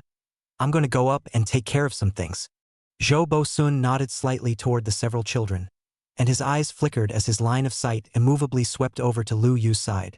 Lu Yu was originally drinking water with his head down, and when he noticed the man's line of sight, he immediately put down his glass of water and nodded very politely towards the other party. Zhou Bosun smiled, then took a step and headed upstairs to the study. Behind him, Secretary Li greeted the crowd, then took his briefcase and followed after Mr. Zhou. When the duo's backs disappeared at the end of the corridor, Lin Cece propped up her chin, her eyes extraordinarily bright, and sighed. Shu, your dad is so handsome. He must have been a big handsome man when he was young too. Zhou Sheng dunked his water and glanced in the direction his dad had disappeared, skeptical for several seconds. What's so handsome about Zhou Bosun? He's just like that. Yishu was also extraordinarily happy as she listened to the compliments coming out of Lin Cece's mouth. Praising her father is just like praising her. I have to say, there is always an indefinable air on the man who reigns over them all. The man had a smile on his face just now, but it was still nerve-wracking for no reason. As soon as Zhou Bosun's back disappeared, the atmosphere in the living room instantly became relaxed and cheerful. Come on, let's split the cake together. Yishu handed the plastic knife to Zhou Sheng for today's birthday boy to share. After a few people finished their cake, they mingled in the living room, chatting about funny things and laughing. Yishu leaned against the back of the sofa and curved the corners of her mouth as she listened to Yi Ziming's joke book. The living room on the first floor had always been large and extraordinarily empty. The crystal lamps on the ceiling still glowed brightly, but at the moment, extra life was added by the arrival of the little ones. Zhou Sheng leaned back on the sofa, listening to Yi Ziming's ghostly book of jokes, the corners of his mouth slightly raised, his peach blossom eyes hiding a smile. One long leg rested slightly on the ground while the other was slightly bent. It was obvious that young Master Zhou was in an exceptionally good mood today. Yishu drank the water in the cup in one go, so he gently stood up and walked to the garden outside the house to get some air. The wind outside the house carried a cool feeling, gently shaking the fallen leaves on the branches. The dark clouds in the sky had dissipated at some point again, and the cool moonlight illuminated the several stars around. Yishu gently exhaled, looking straight at the straight and emerald green greenery around him, launching himself into a daze. The outside of the house was exceptionally quiet, with only the traces left by the fall wind. The sound of laughter inside the house came faintly from the inside, extraordinarily energetic. It wasn't long before there was a squeak of the door opening behind him. Yishu turned his head sideways and saw Lu Yu's figure. With late fall approaching, the weather was already a bit chilly, and the teenager was currently wearing a wide, late fall school uniform. The blue and white earthy color scheme also looks great on him. The zipper of the school uniform was zipped at the very top, revealing a small amount of straight neck, the knot of the throat lightly hidden under the collar. Lucian, why are you also laughing at Yi Ziming's jokes? Came out of hiding for fear of being infected with giggles. Lu Yu walked beside Yi Shu and stopped, one hand casually resting on the railing, tilting his head back to look at the seemingly round moon in the sky. Under the glittering moonlight, the teenager's upturned phoenix eyes looked particularly gentle. This one's for you, a birthday present. Lu Yu pulled out a thin box from somewhere and handed it to Yi Shu's eyes, saying briefly. Yi Shu gently said thank you and unwrapped the package at Lu Yu's gesture. Signed by J.K. Rowling. Yi Shu looked at the dashing and ethereal name on the plasticized paper and cried out in surprise. Yi Shu thought that she had always been extraordinarily calm. Even when the 007 system descended in front of her, she only slowed down and accepted it very calmly. But looking at Aunt Luo's signature in front of her, Yi Shu couldn't calm down. Meeting the young girl's extraordinarily surprised gaze, Lu Yu softly explained, I see you're always discussing Harry Potter with Lindsay during class. Guess you like it. It just so happens that my mom was out of the country on a business trip earlier and caught the author's book signing. The teenager looked extraordinarily calm, as if he was talking about no big deal. Looking at the young girl's eyes cannot hide the joy. Lu Yu see Yi Shu like, gently Shu breath. Originally some apprehension heart abruptly relaxed. Lu Shin. Thank you, I love it. Yi Shu couldn't say how he felt at the moment. Getting Aunt Luo's signature was indeed extraordinarily happy. But in this happy mood, it seemed like there was something secretly mixed in. However, she didn't quite understand at this point. It was only when Yi Shu recalled the image of this moment on a later day that he vaguely realized. That indefinable emotion is called moving. As it turned out, the aloof teenager had been silently following her preferences all that time. Originally, the young like, is so clumsy and passionate. Hidden in the weekday every move, call people difficult to find out. It was already relatively late when Yi Shu and Lu Yu entered the house, and the playtime quickly passed by to the moment of the gate set by their respective parents. Everyone said goodbye to the siblings and went back to their homes. Zhou Bo Sun still seemed to be extraordinarily busy tonight. The door to the study was still closed, and the office didn't seem to show any signs of coming to an end. The siblings slumped on the couch for a moment, stared at each other for a second, sighed softly, and prepared to do the washing up first. Just then, the cell phone rang with a video call from his mom, Yvonne. The siblings immediately came to life, and after sitting up straight, Yi Shu turned on the connect button. In the video, it's still big morning over there and the weather is extraordinarily glorious. The woman's face was painted with light makeup. Extraordinarily nice. A professional look. Yiwen looked at the two precious children in front of him. The corners of his mouth curved. His dimples were deep, and his eyebrows were extraordinarily gentle. Shu, Shang, happy birthday, oh. I'm sorry Mom couldn't make it back today, so I had to video call you guys. The siblings sat dutifully on the couch, a look of delight on their similar brows. I didn't realize that the wish they had just made had worked so quickly. Mom, it's okay. You work too much and you'll be tired rushing back, so you can just video call with us. Zhou Bo Sun had just stepped out of the door of his study after settling a large pile of tedious business matters when he heard this thoughtful remark from his stinky son. The man paused slightly as he stepped out of the study and continued on to the living room. Chapter 105: A competition between two perverts. The woman's voice was extraordinarily soft at the moment, with a gentle smile. Thanks, baby. Mommy loves you guys the most, Mua. The woman's laughter came out of the thin cell phone, seemingly in delight. Secretary Li followed behind General Manager Zhou with his briefcase and computer. And when he heard Madam's voice, the hitman radar in his head immediately triggered.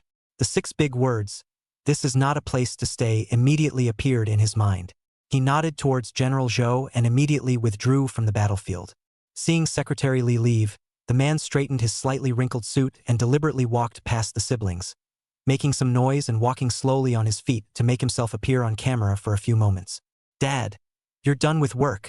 Yi Shu's eyes lit up when she heard a noise behind her and realized that at some point, her dad had walked out. Well, isn't it your birthdays today? So Daddy tried to speed things up a bit. Zhou Bo Sun used his afterglow to quickly glance at the indifferent woman on the screen, and seeing that she didn't look like she was going to talk to him in the slightest, he only had to shift his direction and go in search of a cup to drink. Zhou Sheng skimmed his lips as he listened to this busybody, but the smile at the corner of his mouth couldn't be suppressed at all. The bar in the living room is not far behind the sofa, Zhou Bosun did not move to observe the angle at which the siblings held the cell phone, estimated the place where it could be vaguely photographed, and stood still with his long legs. The man finished his business talk, still looking handsome in a suit, and the suit jacket he had originally taken off was put back on at some point. Under the bar light, the man's posture was straight, a black suit lined with broad shoulders and long legs, and the side of his face in the cold light had a smooth contour. He put one hand in his pocket. One hand picked up the teapot to pour water, peach blossom eyes slightly drooping, extra serious-like. Yevon took one look at the man in the edge of the screen and ignored it completely, continuing to talk to her two precious children. Today is the birthday of you two. Mom also specially sent a gift to you, but today maybe some cannot arrive. I guess tomorrow morning you remember to check the receipt. Oh. The siblings sat on the couch and dutifully nodded their heads, responding softly. Zhou Shang took his cell phone and spun around to meet his dad's figure. Dad made it back today too. On the phone, the woman whispered, it's fine. Then she changed the subject. Zhou Bosun listened to the woman's extraordinarily perfunctory response, lightly pulled the corners of his mouth, lowered his eyebrows and filled another mouthful of water. Always provocative peach blossom eyes at this time could not see any emotions. Yiwon was rarely free at this time and took the opportunity to talk to his two precious children for a while longer. Young Master Zhou had a, "I'm good" look on his face the whole time, and said a lot of sweet things to his mom. The long legs weren't just slung around anymore, dangling peacefully on the floor. The original messy hair that was messing around with Yi Ziming and a few others was also smoothed out before making the video call. Extraordinarily well-behaved hair. Zhou Bosun sat on the bar at the back of the sofa the whole time, spinning his glass of water without a second thought, listening to Zhou Shang, the brat, pretending to be a good boy over there. The three of them chatted for quite a while, the ever-busy man showing no signs of wanting to continue working at this point, sipping his tea one sip at a time. He looked at the bratty talker and sked lightly. Mommy's got a call on her side. Gotta go to work. See you babies. Mom will take the time to fly back to see you then. As soon as the video call ended, the man put down the teacup that he had held in his hand for countless times, and when he saw Yiwon dryly hang up the phone, he laughed softly to himself, and then instantly restrained his expression. The siblings were in an extraordinarily good mood tonight, and Yishu stretched and ran to Zhou Bosun. Dad, today Shang and I are the birthday boy. Oh, where is the birthday boy's gift? Amused by his daughter's playful words, Zhou Bosun stood up and walked his legs to the suitcase in the corner, signaling his siblings to come over and open the package. Birthday presents for you both. Come and see for yourself. Yishu and Zhou Shang were both extraordinarily happy, although the two of them had received a lot of gifts together. But at this moment, the old father who had given the gifts was right next to them, and this feeling was still extraordinarily different. The man wrapped his arm around his arm and leaned in next to him, watching his siblings' delight, and with a light tick of his lower lip, he turned and walked into the balcony. The autumn breeze was already accompanied by a cool breeze, and the man leaned against the railing with one hand, pulled a cigarette out of his pocket, lit it, took a deep drag, and exhaled slowly. Scarlet flames flared brightly in the night, and white smoke rings swirled in the night, dispersed by a sudden cool breeze. The two birthday boys of the day ran over to say goodnight to him and went to their rooms to sleep. It was late in the day, and the neighborhood was quiet, except for the soft, crunching sound of a man playing with a lighter. There was a long silence, and the man looked up at the moon before easing into the bedroom. Once the siblings' birthdays were over, the days flew by, finals were approaching, and everyone was busy. The sophomore class all became extra quiet at the end of class time, with fewer people chatting and only students going in and out of the restroom. The atmosphere of learning in the academic area was even more intense. The test papers in the last few rows were flipping almost all the time, and the pens in the hands of the two great gods hardly ever stopped, and it was as if the smell of knowledge was all around them. The day before the final exam, as usual, at the end of the evening study, Wang Yan stretched a lazy waist, stood up and lightly rested on Lu Yu's shoulder. Let's go, Lu Shin. Go! Lu Yu quickly brushed through the last puzzle, capped the pen with one hand, slung his bag over one shoulder, and walked away. That said, our brother Lu feels more energized by his studies this time than ever before. Of course, I'll have to reclaim the number 1 throne this time. The young man smiled young, tugging casually on the strap of his book bag, his upturned dainty eyes full of imperative mirth. Wang Yan sniffed, teasingly came forward. Lu brother, you do not like our sister Shu, did not think of compassion. Yi Shu doesn't need me to let her, She has the strength in herself. The teenager didn't know what came to his mind. The corners of his mouth curved slightly. What's more, she wants a fair competition more than anything else. TSK, TSK. How can I still feel a hint of sweetness in Lu's certain tone? These two college gods are secretly competing here. Kashiwagi Juntin. Yi Ziming came back to seek his shoe's help before the exam. Zhou Shang and Yi Ziming plopped down at the table and were baptized with knowledge. Yi Ziming propped up his head, looked at this thick pile of exam review materials in front of him, sighed lightly, and silently consoled himself in his heart. Everything is for a pleasant winter vacation. The last day. The last day. Yi Shu sat on the side, calmly brushing the questions, turning the pages sharply after finishing sorting out the knowledge points in the specified time. Recalling the scene when he played English word solitaire before, Yi Shu fixed his mind. Although he usually didn't reveal something, Yi Shu was vaguely aware of Lu Yu's great progress in English just through the previous solitaire game. At the end of this semester, she's going to finish with the best grades possible. Zhou Shang looked up from his study materials, wanting to take a breather, and suddenly souped up on his sisters such a strong study drive. Zhou Shang, perverted as hell. Chapter 106, Final Exam Results. Next, it is the annual final exams in Jinyang First Middle School. 3 days in a row, the school will be very cool vacation. Not like other schools to add extra remedial classes this one content. This is something that Jinyang No. 1 Middle School is widely praised by students throughout B City. After all, the motto of Jinyang No. 1 Middle School has always been, be the master of your own learning. However, cool as it is, the hellishly difficult exams are what every student has to face before welcoming the winter vacation. After the last subject was finished, students walked out of the examination room. I'll go. This exam is so hard. It feels like it's a notch harder than the midterm. Holy really? I felt a little too late for the last big question this time, and only wrote the first and second trivia questions. Holy, stop it. I feel like I'm going to go crazy. Oh, the rest of winter break is going to be bad. Amidst the wailing of many students, both Yi Shu and Lu Yu were exceptionally calm. Coincidentally, the two were again assigned to the same exam room, with seats still one aisle apart. Both of them are extraordinarily calm and comfortable in these 3 days of the examination room, and the pen is like a god, and the test paper turns over quickly. Students in the same exam room as these two university gods were a bit of a screamer. There's something about the sound of flipping papers in unison that really messes with your mind. Walking through the long corridor and carrying her long packed school bag with one hand, Yi Shu waved at the people around her and winked mischievously. Lucian, then I'll see you in the winter vacation competition tutoring class. I'm leaving first. After saying that, the young girl quickly stepped down the stairs, her long ponytail tossing behind her head in an extraordinarily brisk manner.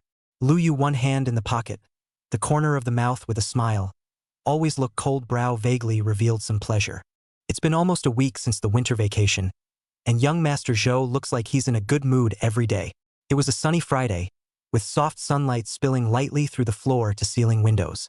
Zhou Shang lazily leaned back on the sofa with a slice of want shinbei in his mouth, playing a game with Yi Ziming. Suddenly, a message popped up in the class group. Their old class sent, without a word, a ranking Excel file for the final exam. WC. Zhou Shang casually clicked on the class group and was shocked to see this message. The class group was quiet. No one bubbling. Only the class teacher's message hanging alone at the top of the group. Students take a good look at their grades, and those who are regressing take advantage of this winter break to check in and make up for any deficiencies. However, while no one in the group bubbled, the file was downloaded in an amazing amount of times once it was posted. Zhou Dazhong fearless. But at this time there is some small nervousness, just ready to click in. Yi Ziming, the goods of the news will be smashed one after another. Brother Shang, I'll go. The two of us can totally get into the second class with our grades this time. Holy, Sister Shu really is a god. I'm telling you, my parents are overjoyed. The teenager on the couch immediately sat up straight and clicked on the class grade file. A quick scan of his name. The number 69 was clearly written in the name line.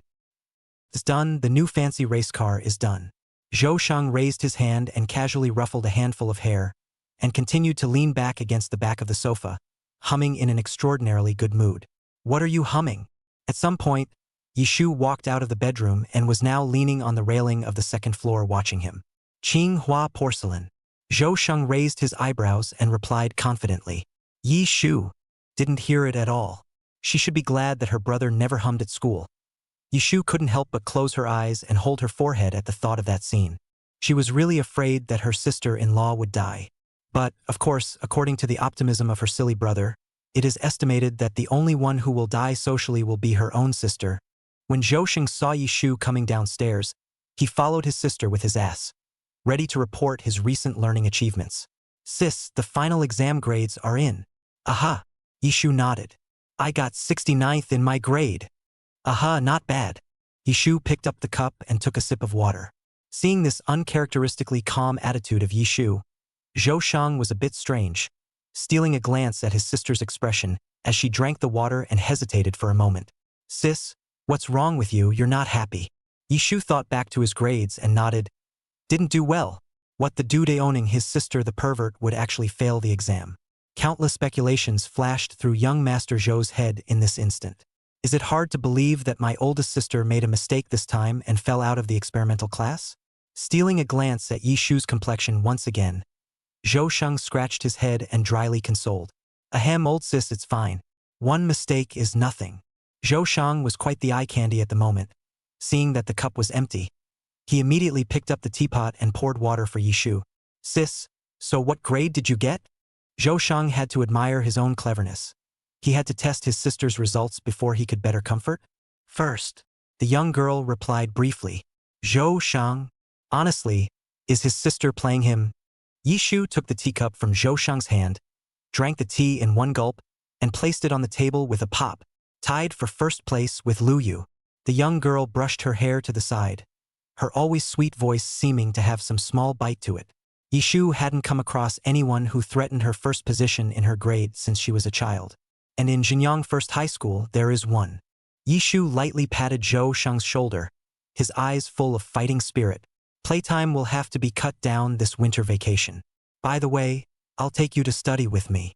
Zhou glanced at his sister's bearish fighting spirit and silently swallowed. Can he say no? Within a few days of the results being announced, Lao Wang's math competition tutoring class was officially opened. The second semester of sophomore year is approaching and competitions are getting intense. Old Wang followed the old rules and distributed a math competition paper to everyone in the classroom for a practice test. Once the timing is over, they exchange corrections and talk about the problems. Throughout the entire large class, Lao Wang just kept calling his two key favorite disciples to get up and answer questions and explain ideas to the other students. Jiang Ke sat in his seat, looking at the glittering young girl on the podium and silently writing down the solution. Since some time ago, after being politely rejected by Yishu, Jiang Ke had never appeared in front of Yishu. He glanced down at the competition papers whose scores had improved significantly, then up at the two men lecturing on the stage, and silently made up his mind inwardly. The entire math competition class was dense with knowledge. Yishu followed Lao Wang's thoughts throughout the whole lesson and absorbed the knowledge frantically. Time flies when one is focused and engaged. As soon as the bell rang, Old King handed out the competition papers and left in style. Yishu was sitting in her seat, organizing her book bag, when she noticed someone standing in front of her table. Chapter 107. Leisurely Winter Vacation. Yishu looked up and saw Lu Yu. The teenager stood at her table with his bag over one shoulder. Yishu looked at his outfit today, a black sweater with an army green jacket over it, and black pants that made his legs look extraordinarily long. A valiant dress mixed with a cold temperament around the body is particularly eye-catching. Yishu was secretly staggered, and the sense of crisis within him suddenly came. As a matter of fact, Lu Yu never wore like this. This just won the first place and dresses up like this. Is he declaring war on me? Yishu had a strange feeling in his heart as soon as he recalled the results of this final exam. It always feels weird to be tied for first place with someone else. Obviously, it is number one, but with the addition of the word tied, it suddenly feels that the number one throne is not so glamorous. Lu Yu did not move and glanced at the young girl's expression. Seeing that she was looking at herself with unblinking eyes, he vaguely hooked the corner of his mouth. She seems to like me in this one. Library collection, Love Raiders number 2. Packing a clean and handsome look will be more appealing to girls. In addition, according to big statistics, most girls are more likely to be attracted to guys who wear jackets. Looks like the right clothes were chosen. The marathon we're hosting downtown is coming up not too many days after this winter break when the weather warms up a bit. Want to train for the marathon together this winter break? Yishu thought about the progress arrangement for the entire winter vacation and looked at Lu Yu and nodded. Why is he so happy? Although the complexion of the person in front of him was still faint, magically, it was as if Yishu suddenly possessed the ability to decipher the mood of the person in front of him. A person's mood can always cause changes in the surrounding aura, although the person in front of him carries some coolness, but Yishu always feels where it is different. Yishu glanced at Lu Yu strangely and was secretly staggered. He likes to run too much too. He has an unusual willpower. Not to be outdone by the schoolteacher who coveted her #1 throne. Although Yishu had already run 2 marathons with Lu Yu, there was always still resistance in her heart in the face of this super long distance. For her, the running punk she grew up with, even if she accepted it physically, it still sank in mentally all the time. When he thought of the long running program throughout the winter vacation, Yishu felt a little headache. Suddenly, 007's voice popped into his head. Shoo, go for it. For the unlocking of our precognitive dream fragments. Charge. As soon as 007's soft voice emerged, it startled Yishu. After such a long time, Yishu realized the difference between 007 and other systems. 007 seems to be a system cub, extraordinarily weak and without energy supply from time to time. It seemed to be dormant a lot of the time, only popping up when the task was completed, continuing on to the next progression and helping Yishu to complete the task. The bubbling time from the start adds up to less than half an hour. 007, why did you pop up out of nowhere? I thought you usually said you were going to hibernate. Right? Shoo. However, I don't know why, whenever Shoo is close to Lu Yu, 007 feels that the magnetic field around his body has strengthened a bit, and the speed of absorbing energy has become faster. Yishu listened to 007's childish voice and fell into deep thought. She looked up and glanced at Lu Yu once again. Does the land god still have this feature? Would the magnetic field of a schoolboy be strong enough to do this? Then, according to this winter vacation, she and Lu Yu run a marathon every day is not the best of both worlds, which is conducive to the progress of the system tasks, but also conducive to replenishing energy for 007. Yishu looked at the cool teenager in front of him and thought prettily. The young girl in front of him had glowing eyes and a smile at the corners of her mouth. Extraordinarily happy. In the face of such a straightforward and fiery sight from the young girl, Lu Yu was not quite comfortable to avert his eyes. This jacket works very well.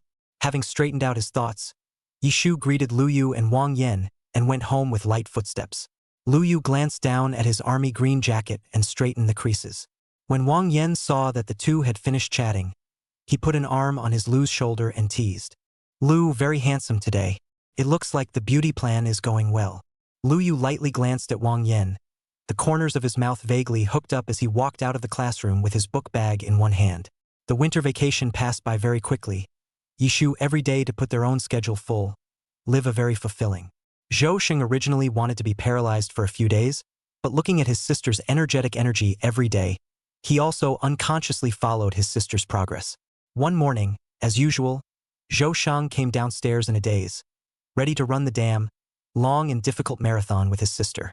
Yishu had long since washed up, drinking milk, looking at the teenager with a head of chicken nest, asked, Shang, why do I feel like you've grown taller again? Zhou Sheng snapped out of it, boxed down the stairs, and ran to the corner of the living room to measure his height. Oh yeah, 185. Kinda got taller again. Looks like the exercise is working. I don't know if that Lu Yu guy has grown taller. If he is taller than him, he can show off. Throughout the morning, young Master Zhou was as good as doped up. Yishu glanced at the chirpy chattering teenager beside him and curved the corners of his mouth. It's so rare. The first time I've been this excited all winter break. I usually hate to get under the covers in the morning. At the entrance of the park, Zhou Dazhong is usually far away from Lu Yu, but at this time, it is rare to get closer to this goods, quietly comparing the height. Lu Yu, this bastard, also grew taller, as if also than him a little bit. Lu Yu stretched for a while, felt the bizarre sight of the douche bag beside him, indifferently turned his back, glanced at him and continued to stretch. What childishness is Zhou Sheng smoking again? Zhou Sheng glanced slyly at Lu Yu, who was stretching on the side, and also pulled up a rare stretch. Tonight, he'll have to give up the wong and have another glass of plain milk. The marathon run ended and the siblings said goodbye to Lu Yu before strolling home. Suddenly, the cell phone in Yishu's pocket rang, and the caller ID was Coach Wang. Just as soon as he connected, Coach Wang's coarse and mineral laughter came from the cell phone. Shu, I've just gotten word that the venue for our national competition has changed this time, and it's set in a city. Subterranean Combat Gym invited our gym to get together at their gym in advance and share some tournament information with each other. After all, it's province against province in the early stages, and our gym and the Subterranean Combat Gym are sort of allies in the early stages. Coach, so when do we leave? Yishu asked.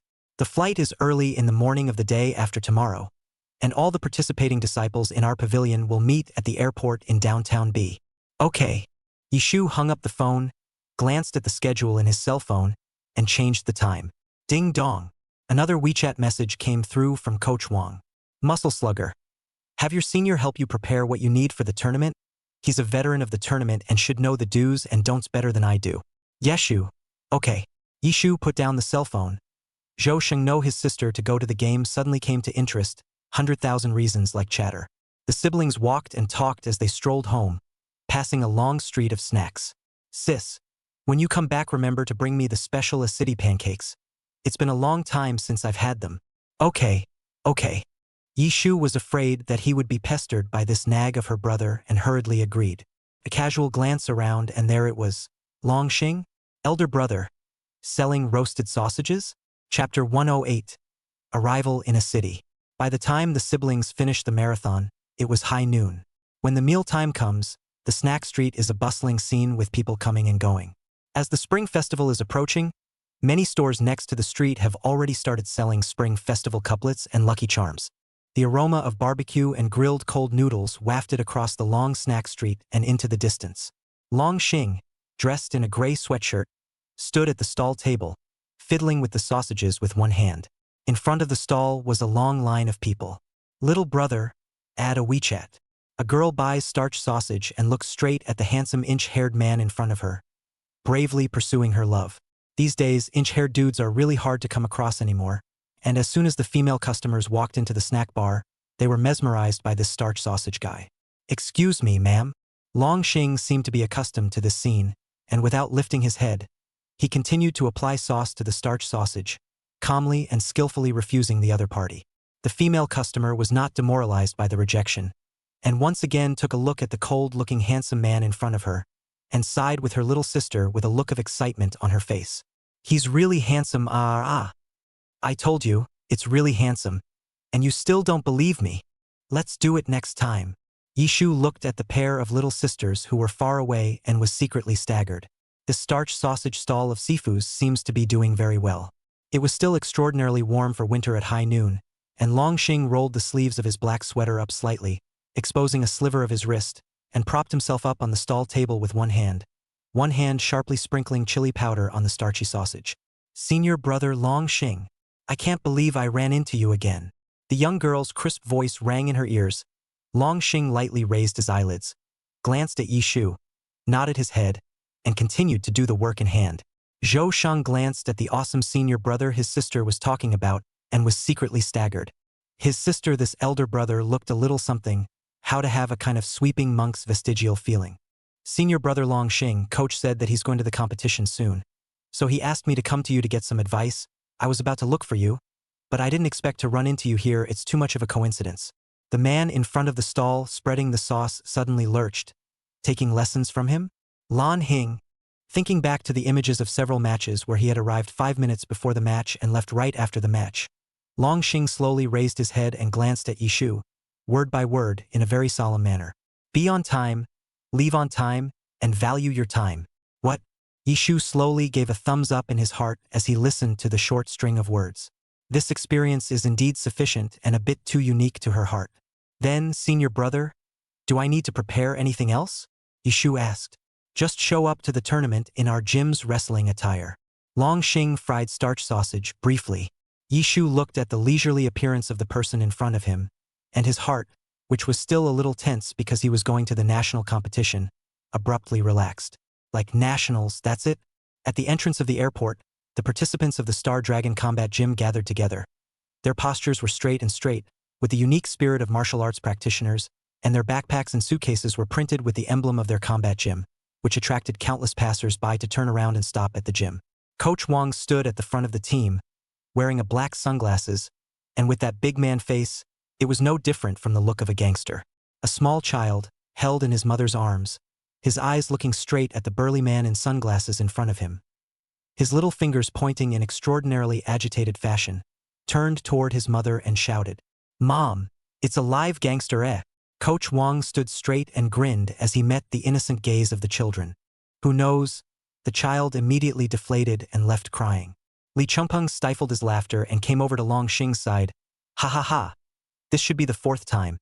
It's really a pity that our Coach Wang doesn't go to make gangster movies." Just did not spit out a few sentences. Coach Wang's eye knife immediately flew. Li Chungpeng, resentful, returned to the team.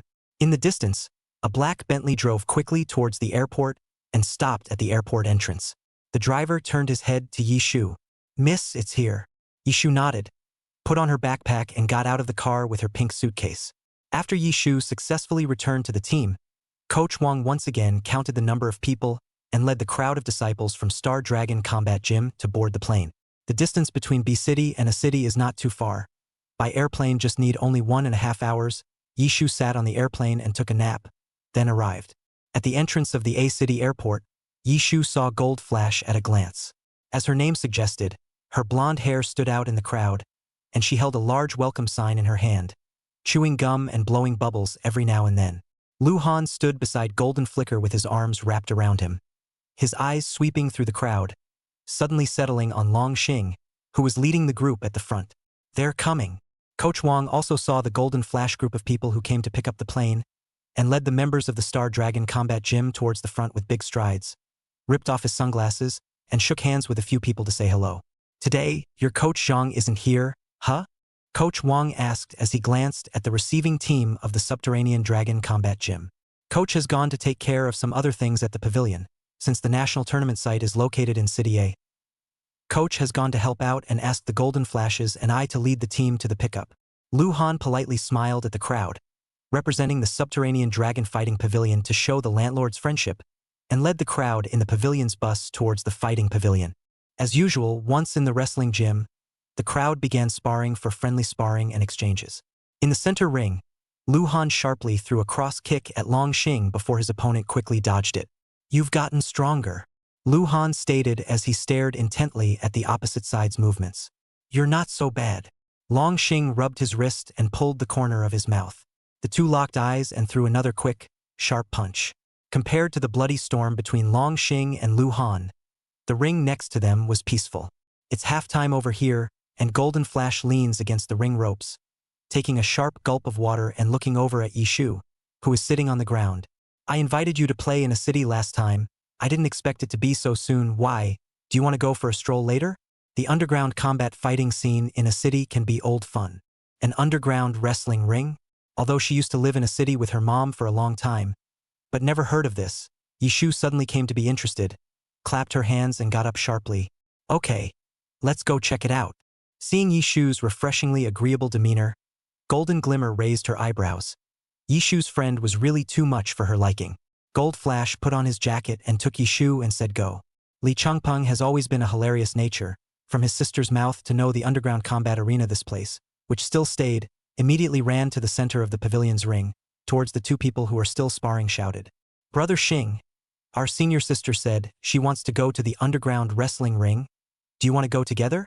Hearing this venue, Long Xing and Lu Han looked at each other and stopped their hands in unison. The two men frowned, each glancing at their respective senior sisters, and rolled sharply off the stage, saying briefly, "Go!"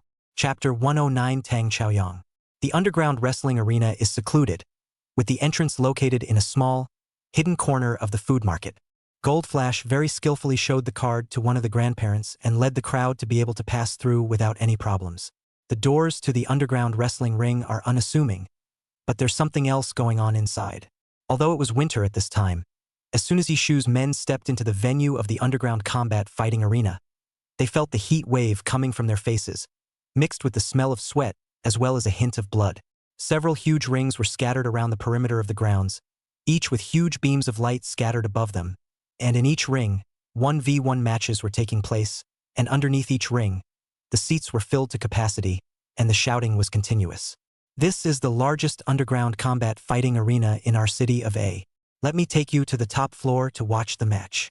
Golden Flash pointed the crowd to the center ring where the chants were the loudest and continued with the introductions. In the center ring, only the first-place finisher in the underground combat arena can always reach the top, and those who want to challenge the first-place finisher can go up at any time. If you win, you can take the place of the first-place winner and get a big prize. Yishu stood on the steps and looked over in the direction of Golden Flash's finger. In the center ring, guarding the ring, was an extraordinarily strong man, with a very exaggerated gathering of muscles on his arms and a string of extraordinarily obvious black tattoos. WINNER. All around them were dazzling lights, spilling into the center ring, and the burly man's mouth was full of a put-on grin. Li Chengping's eyes were full of excitement from the time he came in until now, and as soon as he put a hand on Long Xing's shoulder, he excitedly said, "We seem to have come to the right place with this underground combat arena. There seem to be quite a few experts in there, Brother Xing. We might be able to steal a few moves." Long Xing stood on the steps and casually glanced at them. Then he and Lu Han went up the stairs and headed for the box on the second floor, faintly saying, "This is not a place to stay for long where fish and dragons mix. Their hands can be poisonous." Lu Han nodded approvingly. One step is two steps, sharply up to the second floor. See Gold Flash still pulling Yishu, eyeballing the ring. One hand inserted into the pocket. Look to his senior sister, helpless. "Shiny, come here. Don't look. Get in the box first." Golden Flash responded with a sniff, and together with Yishu, followed behind. The boxes on the second floor were large, providing ample viewing conditions, and the side near the ring had a huge piece of one-way glass so that those inside could see out, but those outside couldn't see in. A few people sat on the couch and analyzed that big guy's offensive ideas and defensive tactics together.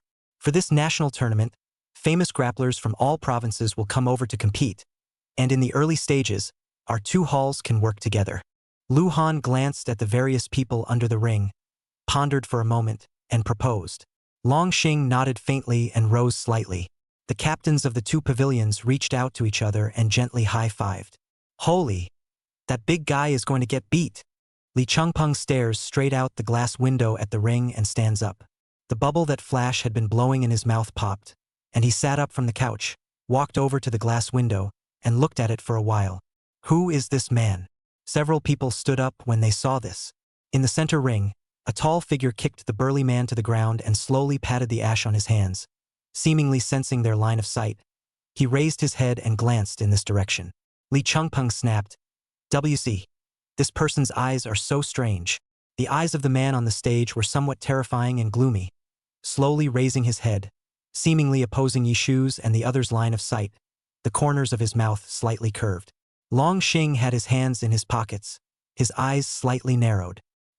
"He is our contestant for this competition." Lu Han took a closer look at the boy and flipped through the database. "This person hasn't been seen. It seems like an unfamiliar face," Golden Flash said. Lu Han nodded and tapped on the player's specific information, introducing it. Tang Chaoyang, male, 17 years old, player from the next province. Lu Han continued to scroll down the phone and saw a large empty. He frowned and continued. "There's no other information. This person seems to have come out of nowhere."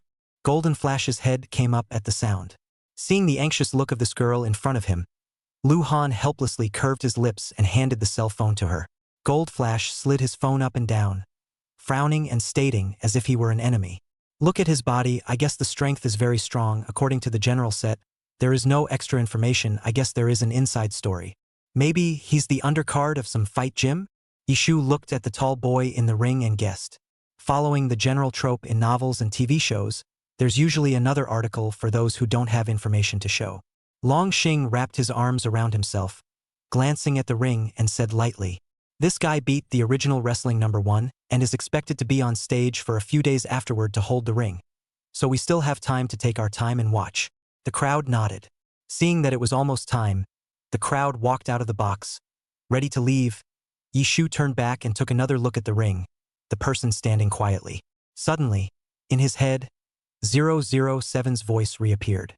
"Random mission point detected. Activate immediately. Mission loading." Yishu's steps forward were lurched, and a blue light screen immediately appeared in front of him. "Beep, the task is loaded. Please Shu check the taskbar immediately." Yishu sniffed and tapped the quest bar, and a line of small words popped out. "Helping Long Xing defeat Tang Chaoyang and win first place in the national competition." Yishu, This random quest is really a bit too random, and I have to say that the quest actually adjusts to her movements on the fly. Yishu once again looked up at the small line of words on the taskbar. As per what 007 said earlier, random quest drops are highly relevant to exploring future issues. I didn't expect to have the unexpected pleasure of attending a national competition in combat fighting. Yishu organized his thoughts in his head and found that the previous few tasks were completely unstructured, and he couldn't see any clue at all. Yishu quieted his mind and put these clues aside for now. When Li Chengping's voice called out to her from downstairs, Yishu came back to her senses and hurried downstairs. Downstairs, Long Xing and Lu Han stood at the front of the small detachment, wringing their arms and looking straight at Tang Chaoyang in the center ring, their faces expressionless. Yishu froze and followed the gazes of the two men towards the ring. Tang Chaoyang had his hands on the ring ropes and was looking straight at them, the corners of his mouth slowly raising a smile. Long Xing and Lu Han glanced at each other, turned around and took a step toward the exit, saying faintly, "Let's go." Yishu and the others nodded, unspokenly avoiding the line of sight with Tang Chaoyang. The guy with the shady eyes, it's better to be less involved. Chapter 110. The day before the race. It was dark when several people walked out of the underground wrestling ring. Yishu a while later slowly walked back to the Subterranean Combat Gym. Subterranean Combat Gym is the largest combat gym in City A. It serves as a potential rival and partner gym for Star Dragon Combat Gym, and it has a very luxurious package of single rooms. Goldflash yawned and walked slowly back to his room. After taking a few steps, seeing that Yishu was still looking around, seemingly still unsure of the room's location, she reached out and pointed, briefly reporting the room number, 308. Yishu nodded and smiled at Golden Flash. The cool and tuggy-looking Golden Flash still maintained her big sister posture on her face, but her eyes couldn't stop looking towards the pink hairpin on Yishu's head. Yishu also smiled a little too foul. She really has no resistance to soft girls. Li Chengpeng was excited for the whole night and also extra sleepy, and his Xing brother said hello also went back to his room. Yishu looked around, read the signposts to his room, and prepared to go back to his room, only to find that Long Xing and Lu Han had no intention of moving yet. The two men rested their hands on the railing, wondering what they were thinking about. "Won't you go back to rest? It's late." Long Xing rested one hand on the railing and turned slightly sideways to look at Yishu. "The two of us need to practice some more." Lu Han nodded in agreement as he tied the long braid in front of him tighter, getting it behind him. "Well, okay. Senior brother, you guys take your time practicing." Yishu waved his hand towards the two and very happily went back to his room to rest. Yishu felt that the random task that 007 had set up this time could probably be accomplished quite easily. According to senior brother Long Xing's obsessive combat fighting nature like this, she had no reason to have confidence in this national combat fighting competition. Martial arts nerd plus genius plus hard work is simply unbeatable. Seeing his senior sister return to her room, a faint suspicion surfaced in Long Xing's always wave-free eyes. Was he wrong just now? Why did he see the meaning of gladness in Yishu's smile just now? Lu Han wrapped his arms around himself and leaned against the railing, smiling faintly. "Come on, let's continue to compete. I just watched Tang Chaoyang's moves in the underground wrestling ring and suddenly had some inspiration." Long Xing nodded, "Me too," and flipped sharply onto the stage. In the room, Yishu handled some other things and suddenly remembered something and asked 007. 007, why, I saw before that the mission in the mission bar was to help Long Xing win the championship. But things like combat fighting competitions are all about your own strength, and there's no place in the press where you can offer help. Huh. 007's soft voice quickly came online and explained, "The completion of this randomized mission only depends on the outcome, as long as it is ultimately Long Xing who wins the championship. If Shushu really can't think of a way to help, all results will be metaphysical." Yishu frowned, vaguely seeming to detect a hidden clue behind this randomized quest. The condition issued by the system was clearly help Long Xing to win the competition, but the most important point was the result of winning the championship rather than the process of helping. And that, in turn, would seem to mean that the result of Long Xing winning the championship will change the future trend. Yishu took a pen and wrote along the line of thought, and put a big question mark next to the word champion. Now, although Yishu has not yet figured out the significance of the word champion, but she decided to eliminate all the metaphysical appearances, she only wanted to determine the results. As soon as he said he would do it, Yishu took a sip of water and looked up the information of this year's various contestants on his computer, creating a tabular database and studying the strengths and weaknesses of all the opponents in the competition. This year's National Combat Fighting Competition had many past participants, most of whose information could almost be found. Only Tang Chaoyang's information was a blank. Yishu fixedly glanced at the photo on the screen, and the pen that kept turning in his hand abruptly stopped. She had just browsed through the profiles of most of the contestants, and after referring to her senior brother's usual level, she realized that the key point was here with Tang Chaoyang. Yishu excluded all the contestants, and the water pen drew a big circle on the word Tang Chaoyang. Looks like we'll have to go to the underground wrestling ring tomorrow to get a better look. City B, Han's house. It was also late at night, and the chairman of Hank Group was sitting on his desk, listening to his subordinates report the contents. The study was large, and Han Yuanchang took a sip of tea, signaling his secretary to report on the recent situation. The secretary raised her head, glanced at Mr. Han's expressionless face, and opened her mouth. Recently, the company's sales of traditional technology products over the years have been somewhat unsatisfactory. This is the most recent statement, Mr. Han. Please take a look. Han Yuanchang carefully flipped through a few pages of paper before snapping and flinging it away. He took a deep drag on his cigarette and asked, "Any recent replies from Mr. Chow of the Chow Group?" The secretary carefully glanced at Mr. Han's complexion and continued to report. Mr. Zhou said that he was too busy lately and that he would definitely cooperate when he had time. Han Yuanchang narrowed his eyes and whisked out his cigarette, signaling that his secretary could go. He leaned back in his seat, his index finger tapping the desktop, grunting and looking unsightly. Looking at General Manager Zhou's appearance, he is completely politely refusing. He has no intention of cooperating with us at all. Han Yuanchang raised his head and wrinkled his brow. It seemed that another plan had to be found. The mall is like a battlefield. The heart is not ruthless, but how to get a foothold in the market. He dialed the phone and said briefly, "It's ready to go." In the next 2 days, Yishu and the others would go to the underground combat arena every day and clock in on time, observing Tang Chaoyang's stance and analyzing his weaknesses and strengths. The night before the match, Yishu came out of his room, ready to find something to drink and get some air, when he vaguely heard the sound of a fight in the fighting hall. It was already 11 o'clock, and the subterranean combat gym was empty and exceptionally quiet. The door of the training center was lightly covered, vaguely transmitting a few faint threads of light. Yishu gently pushed open the door and saw a man standing in the ring. Long Xing was wearing a full set of black sportswear, the sleeves slightly pulled up, revealing arms with muscular lines, his sword brows slightly twisted, his gaze stoic as he trained alone in the ring. Yishu called out to his senior brother and rolled over onto the ring. Hearing the sound, Long Xing stopped his foot, which had just tried to fly and kicked, and drew a towel from the fence next to him, wiping off his sweat. "Senior brother, this is the information of the contestants that I summarized in the past few days, as well as Tang Chaoyang's. Although I didn't find much, I still hope that it will be helpful to you. I'll just send all this information to your cell phone." Yishu shook his cell phone and laughed. Long Xing roughly flipped through the information and nodded toward Yishu. "Thanks."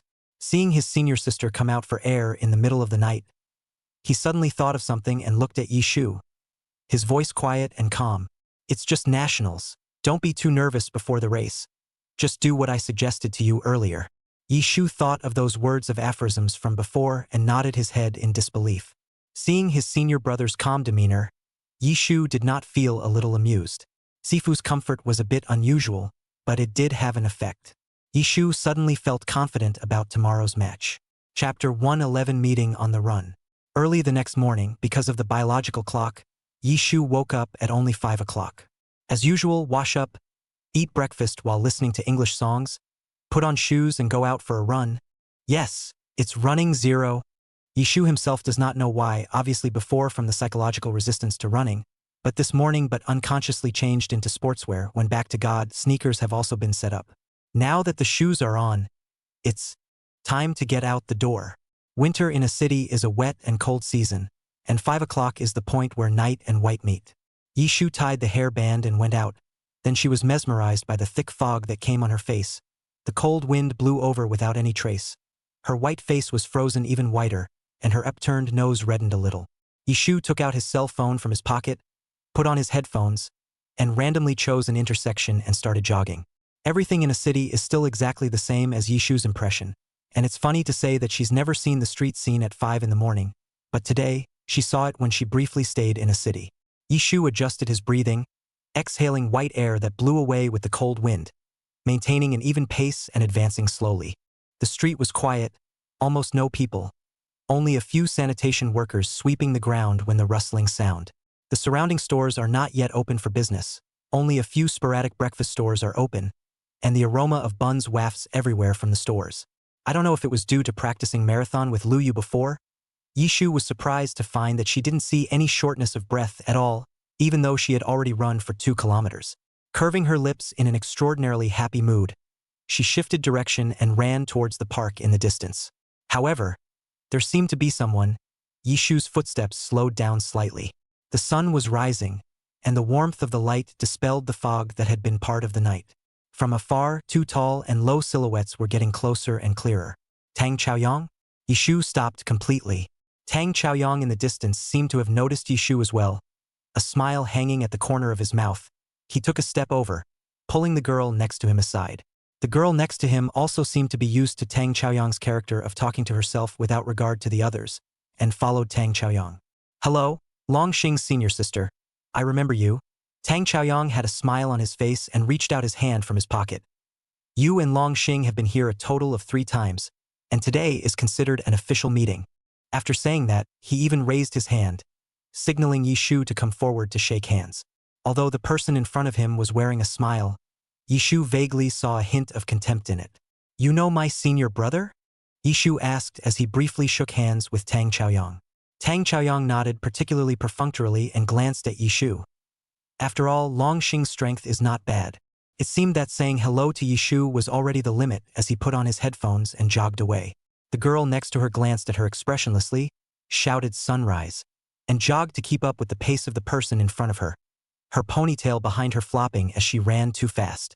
Yishu stood still in the same place, looking at the backs of those 2 people one after the other, and pulled the corner of his mouth lightly. Tang Chaoyang seems to be really mad. However, there also seemed to be something familiar about that girl. She seemed to be last year's national champion in the girls' division Sun Yannan. By the time Yishu had run almost as far as he could, the sky had already dawned, and the pedestrians on the streets became more numerous. There was a long line in front of the breakfast place, and the smell of donuts and buns poured out, hooking more pedestrians to the store. Yishu took another look at the breakfast place once more and quickly changed the direction of his footsteps to become part of the long line in front of the breakfast place. Yishu felt that there seemed to be some offense with those 2 people from Tang Chaoyang this morning, and she had just walked up to the line to try to get in line when she saw the 2 people again.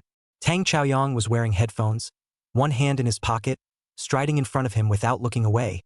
His skin looked extra pale in the sunlight, and even when he didn't meet people's eyes, his eyes looked extra somber. Seeming to catch the scent of the buns, he glanced at the breakfast place and stepped straight toward the end of the line. Abruptly seeing Yishu, the surprise in his eyes flickered, and then he put on a fake smile, nodded towards Yishu, and then he lined up, no longer speaking. Sun Yannan jogged over and eventually kept up with Tang Chaoyang's steps, lining up behind him. She also spotted Yishu, her feet slightly forward, standing on the side of Tang Chaoyang, and glanced at Yishu carelessly, with absolutely no intention of wanting to greet her. Yishu couldn't help but frown when he saw the 2 of them with their nostrils turned up, and he couldn't help but feel a little amused when he looked at Sun Yannan and Tang Chaoyang's almost identical expressions. Come on. She wasn't even trying to make contact with them. She really didn't have to put up this front. Yishu did not also pay attention to the 2 of them again, glanced at the long line that had shortened, and continued to wait patiently. Just casually glancing around, Yishu caught the figure of her senior brother, who was even in this team. It was really too much of a coincidence. Long Xing was still in a full set of black sportswear, and he seemed to have just finished exercising as well, with some sweat on his forehead. With a bun in his mouth, soy milk and a plastic bag of other breakfasts in his hand, he was heading back to the arena with one hand in his pocket. His afterglow was keenly aware of a beam of sight, and when Long Xing slightly sidled his head, he saw Yishu, who was waving at him from the group, as well as Tang Chaoyang behind Yishu. Long Xing's footsteps slightly paused. His eyes circled around Tang Chaoyang's body, his brows slightly frowning as he walked over. Senior brother, what a coincidence. Did you just come back from exercising? Yishu smiled and asked. Long Xing nodded, walked to the middle of Yishu and Tang Chaoyang, slightly blocking Yishu behind him, glanced at Yishu, and gave a light Very coincidental indeed. Tang Chaoyang looked straight at Long Xing, his original disdainful look disappearing as much as it could. He yanked down the earphone cord, the curve of his mouth growing wider and wider, and some gloomy excitement coming from his eyes. Long Xing, I've heard you're very strong. I look forward to meeting you at the tournament. After he finished speaking, he extended his hand towards Long Xing. Long Xing dunked a mouthful of soybean milk and didn't reach out, just nodded coldly towards Tang Chaoyang, then signaled Yi Shu to follow and turned to leave. The smile at the corner of Tang Chaoyang's mouth stiffened slightly as he lowered his outstretched right hand, suddenly snorting softly. His smile grew bigger and bigger as he watched the two men's distant backs, his eyes growing more and more grim. Interesting, really too interesting. He glanced at the breakfast place and turned to stride away. Sun Yannan glanced at the backs of the two men in the distance. Her eyes darkened slightly, and she silently followed behind Tang Chaoyang. Chapter 112, 2 hours before the race. Yuhua Fight House Rest Hotel. With headphones hanging on his head, Tang Chaoyang pulled open the hotel door, ignoring the astonished sights of the other pavilion members, and went up the stairs without a second glance, ready to go back to his room to change his clothes. Seeing Tang Chaoyang's return, the head coach of Yuhua Combat Gym straightened his suit and walked over with a smile. Aya, Sunrise, finally back. The other members of our pavilion have been waiting for you for a long time. Go and change into our pavilion's combat uniform. We're about to leave. Tang Chaoyang carelessly scanned the circle, looked at the surrounding members of the eyes dare not dare to say the accusation. Lightly snorted, eyes gloomy Wu sank. Don't rush, old man. I have my own plans. As soon as he yanked off the headset, the smile at the corner of his mouth grew deeper. As per our contract, you pay, I pay. The smile on the head coach's face froze, his eyes darkened, and he put on a false smile again, nodding. Of course, our champion, with your strength, it should be easy to reclaim the trophy. Tang Chaoyang thought of the trophies he had won for the fight gym during this time and pulled his mouth absently. His line of sight shifted slightly to meet the indignant line of sight of one of the fight gym members, raised an eyebrow and took a big step up the stairs. For these minions, he wasn't so much as to put them in his eyes. Noticing the footsteps that followed closely behind, Tang Chaoyang frowned, sidestepped his face, and said in a cold voice, Haven't you followed enough, Sun Yannan? Sun Yannan's footsteps lurched and silently turned around. Before she left, she doggedly looked at the cold white-skinned teenager with a shady temperament in front of her.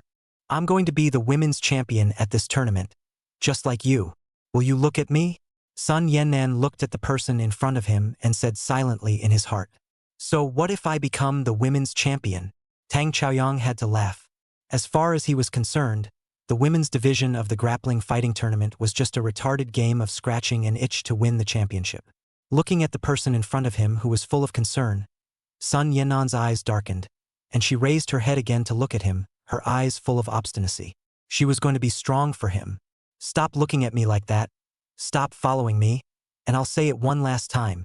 Tang Chaoyang brushed aside his head, no longer looking at Sun Yannan's eyes, and continued.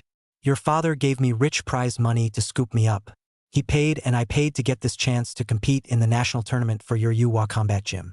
When this national tournament is over and I win the title for the pavilion, I will take my fair share of the prize money and walk away. There's no point in wrestling fighting crap like this. If you ask me, you should get out of this grappling fighting too. What's the point of little weaklings fighting a bunch of little weaklings? Tang Chaoyang twisted his head with his hand and crossed the stairs in 3 steps, his silver hair flickering in the shadows of the stairs. Don't you say that about wrestling. Don't say that about me either. Sun Yannan finally stopped following and turned to leave. Even if Tang Chaoyang is as good as he is, he can't discredit wrestling. Sun Yannan's heart tightened as he thought back on the effort he had put into the championship. Championships, it's everything. Tang Chaoyang turned around, looked at the departing back of this follower behind him, and snorted lightly. I'm afraid this martial arts nerd has been poisoned silly by her curator dad. Combat fighting? Meh. Cutie. Just play. On the bus, the members of the Star Dragon Combat Gym and the members of the Subterranean Dragon Combat Gym sat in their seats together, ready to drive to the competition site. Coach Wang and Coach Li stood at the front of the bus with their hands propped up on the seats, and were conducting pre-game psychological counseling to the members. It's obvious that Subterranean Combat Gym and Star Dragon Combat Gym engaged in a friendly partnership before the 2 gym sparring sessions. Everyone doesn't have to be too nervous. You have to believe in yourself. Coach Wang gabbled about this, looking out over Li Chengping's extraordinarily stiff face, and slapped him on the shoulder as soon as he did so. Kid, relax. The most important thing in your first national tournament is your mindset. With that, he signaled him to look at Long Xing. Learn from Long Xing. Li Chengping and Long Xing were sitting in the front seat of the bus. A good target for Coach Wang to play comfort offense. Li Chengping turned his head to look at his Xing brother. Long Xing was wearing an eye mask at this time, closing his eyes and pretending to sleep, a peaceful and good sleep, seemed to be sleeping too much, completely did not hear the words of Coach Wang. Li Chengping, brother Hing, please don't be too laid back. Li Chengping suddenly recalled the scene when he pulled Long Xing into the front seat when he got into the car. At that time, his Xing brother looked at himself with a marvelous look, silently pulled out the eye patch from his school bag, and half-heartedly said to him, "You'll regret it." Half an hour has passed. Li Chengping, numbly sitting on the position, has been no nervousness about the upcoming game. The ear is still Wang coach gushing comfort statement. Cannot help but in the heart wiped the heartache sweat. Oh, the old king's comforting offense does work. It's just too much coaching spit. Li Chengping silently turned his head and glanced at Long Xing, who was sleeping extraordinarily peacefully. All that remained in his mind was a long sigh. Because of Li Chengping's great contribution, the ears of the fight hall members in the back row were exceptionally clear. Yishu glanced at the front seat of the bus, surrounded by senior brother Li Chengping, who was radiating a lifeless aura, and couldn't help but feel a little like laughing. Ding dong, the cell phone vibrated and a QQ message came out. Yishu had made a lot of preparations for today's national competition and had asked his brother's hacker friend for some news this morning. It's pretty efficient. I asked early this morning, and now I've got a bunch of information coming in. Hacker. Tang Chaoyang, a native of Province Z, was scouted 6 months ago by the director of the Yuhua Combat Gym to go around doing combat fighting as a way to gain enough points to compete in this national tournament. Having practiced combat fighting for just over 6 months, here is a video of Tang Chaoyang competing against other fighters. Yishu clicked on the link. The video was only a few dozen seconds. The picture quality was a bit blurry. Thanks to Tang Chaoyang's silver hair, Yishu could vaguely recognize the silhouette. In just 10 seconds, Tang Chaoyang KO'd his opponent. The last second of the video was the enlarged side face of Tang Chaoyang yawning in boredom. Soon, the video finished playing, and the phone just about blacked out, reflecting Yishu's lightly furrowed brow. Just from this video alone, Tang Chaoyang really had 2 tricks up his sleeve, even more so than what they had seen in the underground fighting ring before. Just in case he disturbed the army, Yishu sent the video to Coach Wang and Long Xing. After all, the quest enacted by the system was a small spoiler of sorts, as senior brother Long Xing would be going up against Tang Chaoyang. In the front row, Coach Wang received Yishu's message and sent an okay over with a calm face, without any surprise on his face. Yishu saw Coach Wang with a look of not much problem. His heart seemed to have a bottom, and his slightly suspended heart fell slightly. Their gangster seems to be very reliable. Yishu opened his cell phone and sent an okay emoticon to the hacker. B-City, Zhou Dazhong stared at his old sister's chat page and fumed, seeing his old sister finally answered back, before he abruptly sighed in relief and tiredly slumped on the table. This morning, as soon as he opened his eyes, young Master Zhou saw the message sent by his old sister, and then he liver until now, fortunately, it is to help. Zhou Sheng hummed as he took a can of wanted milk out of the refrigerator and took a swig. I have to say, his hacking skills are not covered, Zhou Sheng thought joyfully. Soon, the bus slowly pulled up to the entrance of the playing field. The people got out of the car, and when Long Xing saw the car stop, he took off his blindfold. Seeing the message from Yishu, Long Xing swept a glance and calmly closed his phone. When he was about to get out of the car, Coach Wang glanced at Long Xing and lightly patted his shoulder. Long Xing nodded and got out of the car. Li Chengping did not notice this. As soon as he got off the bus, he put on Long Xing's shoulder to accuse his brother Xing of being heartless, dragging out his voice. Brother Xing, you've caused me so much pain, wow. Just at this time, the opposite side of the bus also slowly opened the door. Tang Chaoyang inserted his pockets and stepped down. He soured on the expressionless Long Xing in the crowd, and the corners of his mouth curved wider and wider. Chapter 113, Drawing of Lots. Only after all the members of the Yuhua Combat Gym got off the bus did the head coach slowly get off the bus, and he glanced at Tang Chaoyang beside him before greeting him with a smile on his face and shaking hands with Coach Wang and Coach Li. It's a pleasure to meet you. I've heard a lot about the 2 coaches. We, Yuhua, were lucky enough to get a spot in the national competition this time, so we'll have to take care of you in the future. Coach Wang and Coach Li shook hands with this head coach, exchanged pleasantries for a while, and then each led their teams into the positions arranged in the arena. Seeing Long Xing's expressionless and cold look the entire time, Tang Chaoyang stared at his back with considerable interest. The head coach stood still, watching the backs of the two departing teams, and laughed. These two teams are the favorites to win the championship this year, and you should pay close attention to both Long Xing and Lu Han. Defeat both of them and your reputation in the combat fighting world can be raised several times. Tang Chaoyang grunted and laughed, then violently retracted his smile. Old man, just rest assured. Money in place, good job. Sun Yannan stood behind her father and Tang Chaoyang, silent and speechless for a while, clenching her fists tightly. The head coach turned around and looked at his daughter. The polite smile that he had originally shown to Tang Chaoyang disappeared in an instant. His face filled with seriousness and sternness. Yannan, you have to get the champion of the women's division this time. Our pavilion's first step in making a name for itself in Province Z depends on this. Seeing his daughter's silent, wooden expression, the head coach softened his tone a bit and gently patted her shoulder in a serious tone. You should know that since you learned to wrestle, you remember that championships are everything. Sun Yannan looked up at her father and nodded. She knew it, the championship was everything, and combat fighting was just so brutal. However, her father didn't seem to be very pleased. She had nodded meekly, but the head coach turned to look at Tang Chaoyang, who was standing in the team and hooking his mouth in a sneer, and then looked at his own daughter, sighed lightly, seemingly with emotion, and said softly, "Unfortunately, not a boy. If his daughter was a boy and had such talent, how easy it would be to make a name for the pavilion. And why invite such a prick?" The head coach glanced at Tang Chaoyang again with his afterglow, his eyes sinking slightly. Here we go again. Here we go again. Too bad it's not a boy. Sun Yannan lowered her eyebrows, the bangs in front of her forehead covering her forehead. A few strands of hair slightly longer, slightly stinging her eyelids. She blinked her eyes lightly and did not make a sound. She was already the women's champion last time, and this time she was going to keep that spot. Although she couldn't beat the men's group, dealing with the female cadets was a breeze for her. Sun Yannan looked up at his father, who had a serious look on his face. The fists in his hands were clenched and his heart was extraordinarily tight. In the distance, Tang Chaoyang, along with the rest of the team, stood waiting and snorted lightly when he saw the head coach and Sun Yannan, the father-daughter pair, still chatting. That's a lot of chat for a brainwashing convention. Hey, old man, can we go now? The opening ceremony is probably about to start.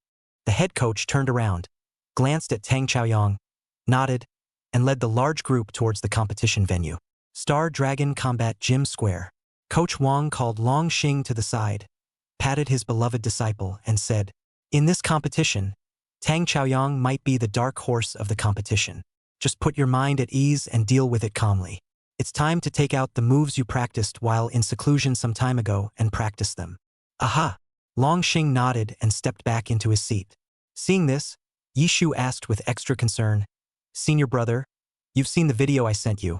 It's better to be careful about Tang Chaoyang's stance." Long Xing nodded his head, and before he could say anything, this national combat fighting competition began, and the opening music played in the venue. And Long Xing, as the captain of the Star Dragon Fight Gym, is going to go on stage and draw lots on behalf of the fight gym to decide the first round of the gym matchups. The National Combat Fighting Championship still has a lot of combat fighting enthusiasts who come to watch the fights, and the arena is packed to the rafters with an extraordinarily lively crowd. On stage, the host with a script was warming up and setting the mood, waiting for the captains of each gym to draw their signatures one by one to reveal the list of the much-anticipated gym matchups. Okay, the results are in, please look at the big screen.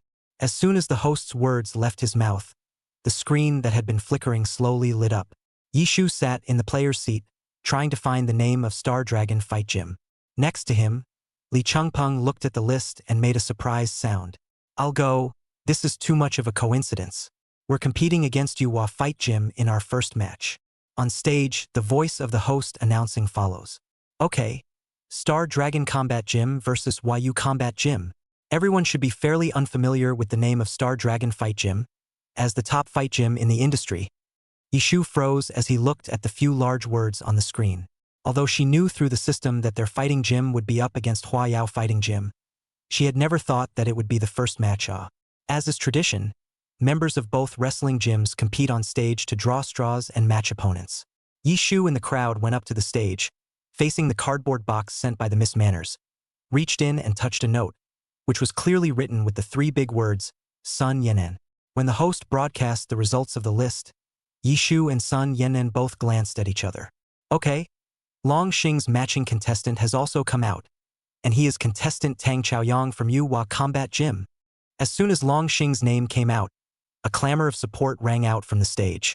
Seeing this matching result, Tang Chaoyang pulled the corner of his mouth with extra satisfaction. It seemed that even God wanted him to end his mission quickly. If he had defeated Long Xing in the first match, according to that old man's words, the championship trophy would have been one half of the way there. He stepped forward, shook Long Xing's hand, and whispered, "What a coincidence, Long Xing. Later, please teach me more." Long Xing nodded slightly and responded officially before turning back to his team. Chapter 114 Yishu vs. Sun Yenen. Once the draw was made, the two teams went back to their squares to prepare for the game and wait for the announcer from the venue staff. Yishu stood up and briefly warmed up for a while, relaxing his muscles. Coach Wang was full of professionalism at this time, holding the physical fitness list that was specially given to Yishu for training on weekdays, and giving Yishu pre-match counseling and explanations. Shu, relax, and when it's time for the match, pay attention to the kicking motion. The side kick should be strong when you cross-kick, in order to achieve twice the result with half the effort. Yishu nodded and spared his muscles. Within a few minutes, the voice of the host announcing came faintly from the center stage, and the staff in the venue came knocking on the door, leading Yishu to the competition site. Yishu waved his hand towards his senior brothers, then immediately got up, nodded towards the staff and rushed to the center ring. Our sister's hand also quite stinks. Actually, the first national match has to fight the previous national champion. Li Changpeng looked at the door with some concern. Coach Wang stood next to him, heard the demoralizing words of this kid Li Changpeng, and lightly kicked the bastard. Don't say demoralizing words before the match. Believe in Xiao Shu's strength. Io Lao Wang. I'm not worried about our senior sister, however. The strength of the junior sister is indeed outstanding. Li Changpeng couldn't help but sigh some more when he thought of the way his sister had taken down the male wrestler in one go. Brother Xing, do you think our senior sister can do it this time? Li Changpeng approached Long Xing and asked. Not to mention, he, Xing, had a pair of sharp eyes and had never been wrong every time he predicted the outcome of a match. Long Xing leaned back in his seat and opened his eyes to look at the live screen on the television, nodding his head. Do you look like your senior sister looks like she's going to lose? It was still true. Li Changpeng followed his Xing brother's line of sight to the live TV set. This national combat fighting tournament has sponsors on board, and the class is several levels higher than last time. The venue arranged boxes for each of the participating Kumite gyms, and also brought its own live TV set so you could see everyone in the ring. At this moment, Yishu's pretty face appeared on the live TV, and she was following the venue's staff to the ring. The young girl's face was as normal. Her face was rosy and white. Her expression was calm, and her peach blossom eyes were filled with a feeling of nervousness that was completely absent from a novice's first match. A pink wrestling outfit shone brightly, bearing the logo of the Star Dragon Combat Gym. Looking at this image, Li Changpeng also had to marvel at his sister's mental quality as he turned his head to look at Long Xing. The same first time to participate in the national competition, Yishu's calm appearance and his brother Xing have a match. In addition to the live TV sets configured in each box, a large screen was left next to the center ring of the match to give live video playback to the audience in the auditorium. On the big screen, Yishu, who was dressed in a pink wrestling outfit, attracted the attention of countless viewers as soon as she appeared. There are plenty of wrestlers with personalities, tattoos and dyed hair, though, and viewers have seen it all before. But a sweet girl face coupled with a pink wrestling fighting outfit is extra rare for Yishu. The words, sweet girl, and combat fighting are hardly from the same world. This little girl is coming to grappling combat. There's no mistaking it, is there? Yeah, it feels like the wrong movie set. The crowd on the stage murmured and wondered if Star Dragon Combat Gym had looked the other way this time. After all, Star Dragon Combat Gym had never recruited a female grappler, and this time the one who did was still a girl with a sweet appearance.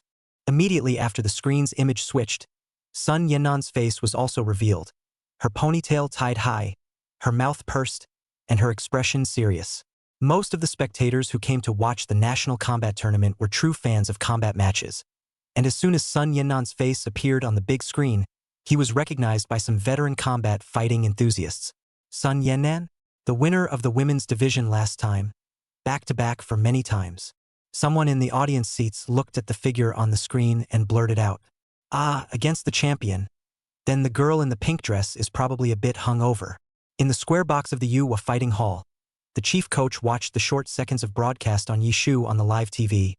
His eyes flashed, his heart vaguely bottomed out, and the corner of his mouth tugged out a smile of chesty confidence. Star Dragon Combat Gym seemed to have made a mistake this time. According to what he knew, Yishu, the female combatant, had only been studying for 4 months and looked like she was still a novice. His daughter, on the other hand, is a reigning multi-time champion. He glanced at the screen before dropping his mind to give a lecture to the other members who were about to compete. A few minutes later, the match was about to start, and Yishu and Sun Yannan rolled over at the same time and mounted the center ring. The faces of the two contestants were clearly zoomed in on a nearby high-definition screen. Although Yishu had some nervousness before the match, magically, when she stepped on the ring, her heart was suddenly extraordinarily calm. Her afterglow caught the camera crew's lens and she raised her hand, smiling at the camera. A big smile, curved peach eyes, and a deep pink wrestling outfit are 3 elements that add up to an extra eye-catching look when put on the big screen. Many people looked up at the introduction in small letters at the bottom of the screen and read Yishu's name. Coach Wang looked at the picture of the time situation and smiled with extra boldness. "Not bad. My Wang Biao's disciples should be like this." He put a hand on the shoulder of his other love interest. "Isn't that right, Long Xing?" Long Xing raised his eyes, glanced at the young girl's confident smile on the live screen, and nodded. In the center ring, Sun Yannan looked at Yishu's relaxed face and pursed her lips. How is she so relaxed and newborn? Still, it was the only time to laugh and she wasn't going to lose. Sun Yannan turned to look at the audience on the stage and lightly clenched his fists. When the referee stepped to the side, Yishu and Sun Yannan posed and got ready. As soon as the whistle blew and instructions were given, the smile on Yishu's face slightly retracted and his eyes were filled with a serious look as he went toe-to-toe with the charging Sun Yannan. Needless to say, Sun Yannan deserves to be the reigning champion for a couple of years. Yishu observed and analyzed her stance as his brain raced. The match had only just begun, and Yishu had already gone back and forth with Sun Yannan a few times. The audience on stage was silent for a split second, their eyes following the movements of the two on stage. It was a great match, and many in the crowd on stage felt the same way. The two women on the stage were extraordinarily top-notch in both intensity and speed of strike. The movement is fluid, and the stance of the two men catching each other back and forth is particularly pleasing to the eye. It's the first time I've seen a female grappler fight so intensely. Off stage, an audience member watched for half a day and silently sighed. A man next to him nodded and watched the two men fighting on the stage, silently picking up his cell phone to record. When Sun Yannan saw Yishu resisting all the offensive moves back, his eyes sank and the corners of his mouth pursed. She glanced at the camera next to her, not sure what she wanted to see herself. Champion, champion. Championships are everything. Sun Yannan looked at the determined shining eyes of the young girl in front of him. His fists hanging down at his side clenched slightly, and he raised his leg and rushed over. The host stood on the other side of the room and provided real-time commentary on the action on stage. Good, now it's come to a scorching battle. Our Yishu player has surprisingly fought off all of Sun Yannan's attacks as much as he can. Player Sun Yannan has once again launched an attack. At this moment, the stage was extraordinarily noisy, each standing in line and cheering for the contestants they supported. All eyes were fixed on the stage. Yishu's eyes tightly watched Sun Yannan's darting figure, side dodging, skillfully dodging before tensing his toes and twisting his body for a side kick. The wrestling hall waiting room. All of the wrestling hall members' eyes are glued to the live screen. Li Changpeng unconsciously gulped as he watched the action on the screen. In the waiting room of the Yuhua fight hall, the head coach did not have the leisure to continue talking to his team members either. His gaze was exceptionally sharp. Tang Chaoyang soured on the head coach's look and wrapped his arms around himself, looking at the screen with a smile on his face. Beep beep. The whistle blows. The referee made a gesture. Yishu, win! The stage was in an uproar, asking what was going on. The two people on stage just now were moving so fast that the audience didn't see them clearly. Chapter 115 Long Xing vs. Tang Chaoyang. In the center ring, Yishu wiped the thin sweat from his head and walked over to Sun Yannan, extending a hand. Sun Yanren raised her head incredulously after hearing the referee's announcement of the result. Looked straight at Yi Shu, hesitated for a moment, held Yi Shu's hand and stood up. I lost. Sun Yanren looked at everything in front of her.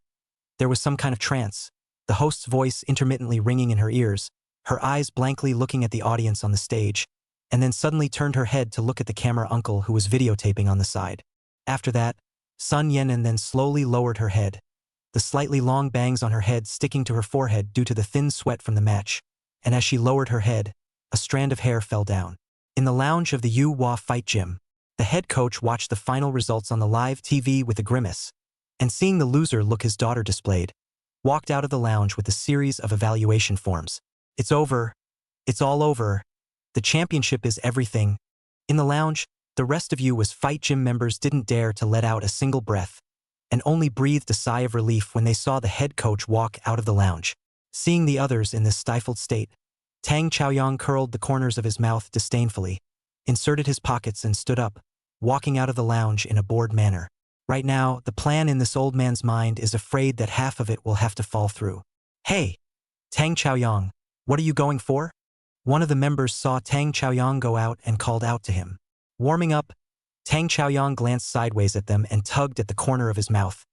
After all, the only one your head coach can still count on is me. Then, after mouthing the words little weakling, he stretched and walked slowly out the door. You! One of the members shouted out angrily, before being stopped by a companion next to him. Forget it, let's bear with it, this silver hair is also right. Right now, half of the head coach's plan has fallen through, and the rest of the winning game still needs to be broken by him. I know. But look at this arrogant look on his face. It makes people angry just looking at him. A few other members of Yu Hua also stifled their nods. Although Tang Chaoyang's strength was indeed strong, he was just too crazy. Tang Chaoyang slowly walked out of the gate, glanced sideways at the few team members inside, snorted lightly, and stepped away without looking back. Center ring. As per the old rules, the field meeting staff replayed the key moves of the contestants' win in slow motion and projected them on the big screen. The hosts are on hand for great commentary. In the replay video, Yi Shu braced one hand on Sun Yanren's shoulder, swept a single leg across quickly, and his entire body stretched out at a rapid speed, swiftly giving Sun Yanren an all-out blow. Sun Yanren steps to the side and misses with a leg kick that sends him flying to the ground. This Yi Shu, so powerful, actually broke Sun Yanren's stance. It looks like this female grappler recruited by Star Dragon Combat Gym really has something to offer. The young girl on the stage wearing a dark pink wrestling suit, smiling brightly, glowing as if under the lights of the venue. At this moment, there were many spectators who remembered Yi Shu's name. After the match, Yi Shu packed up his things and was ready to go back to the square of his own wrestling gym. When he looked back, he realized that Sun Yanren had long since left and didn't know where he had gone. The lounge at the wrestling hall is located behind the center ring and involves walking through a long hallway. Having won the match, Yi Shu was in an exceptionally good mood, and as she hummed her way back, she saw the smiling Tang Chaoyang. He leaned against the hallway wall, his silver hair resting in the shadows. Yi Shu's footsteps paused, his smile retracted, and he walked forward without looking away. The aisle was quiet, the lights dimmed, and only the intermittent, faint voice of the host could be heard. Tang Chaoyang didn't make a move, watching Yi Shu walk past him with a cold face, lazily slanting a glance at her and humming a laugh full of contempt. Yi Shu's showy brow wrinkled lightly, her afterglow skimming toward Tang Chaoyang, and she accelerated the pace on her feet. Bah, how can there be such a person in this world, tugging like at 250%? I really should let my senior brother rub this silver hair's sharpness. Tang Chaoyang looked at Yi Shu's faraway back before slowly closing his smile. The female grappler recruited by Star Dragon Combat Gym this time was indeed a bit unexpected, surprisingly defeating that grappling log Sun Yanren. Granted, he'd always had some disdain for Sun Yanren's grappling fighting, but she was at the very least the women's champion. What about Lung Hing of Star Dragon Combat Gym? Will he also? Tang Chaoyang squinted his eyes and stretched out as he slowly walked out of the aisle. No one can spoil his big money-making scheme. The ringside area is still extraordinarily busy right now, with the next round of grapplers having long since ascended to the ring for 1v1 PKs. The duel between Yi Shu and Sun Yanren had warmed up the match afterward, and the noisy talking and shouting and cheering almost toppled the roof of the arena. Tang Chaoyang pulled out his ears and bent over to stretch, warming up for the next match. After slightly craning his neck, he met face to face with Sun Yannan, who was sitting in the corner with his legs wrapped around him. The person in front of him had messy bangs, his face was white, a few strands of hair were plastered to his head, his eyes were slightly red, and the corners of his eyes were still slightly moist. Tang Chaoyang frowned and turned away, walking elsewhere without a word. Seeing this, Sun Yannan hurriedly stood up and followed him in silence, with a subtle sob because she was holding back her tears. "Tsh, don't cry after my old man." Tang Chaoyang held back for a few seconds, but finally turned around and looked towards Sun Yannan impatiently. "You're too weak to have anything to cry about. Take this opportunity to get out of grappling fighting. This field doesn't suit you very well." Sun Yannan wiped a handful of tears from her eyes, shook her head, and finally stopped following. Slowly making her way to Yu's waiting room.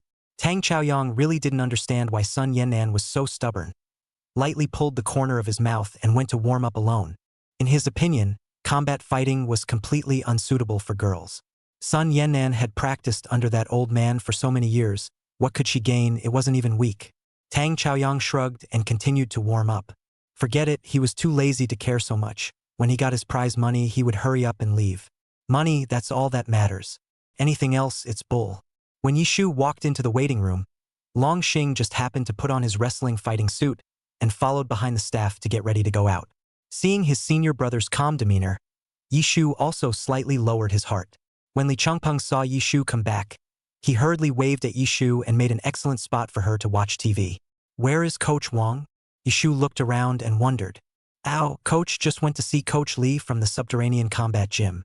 Right at that moment, the picture of the live TV switched, and the appearance of Long Xing and Tang Chaoyang's entrances appeared on the screen, and there were cheers from the stage. Chapter 116, The Brain Circuit of a Young Girl. Long Xing, Dragon Hing. Long Xing, the favorite to win the title, gained a lot of attention and adulation right out of the gate. He rolled onto the stage sharply, without saying much, and got into a ready position, his sword brows deep in his eyes, intending to make quick work of it.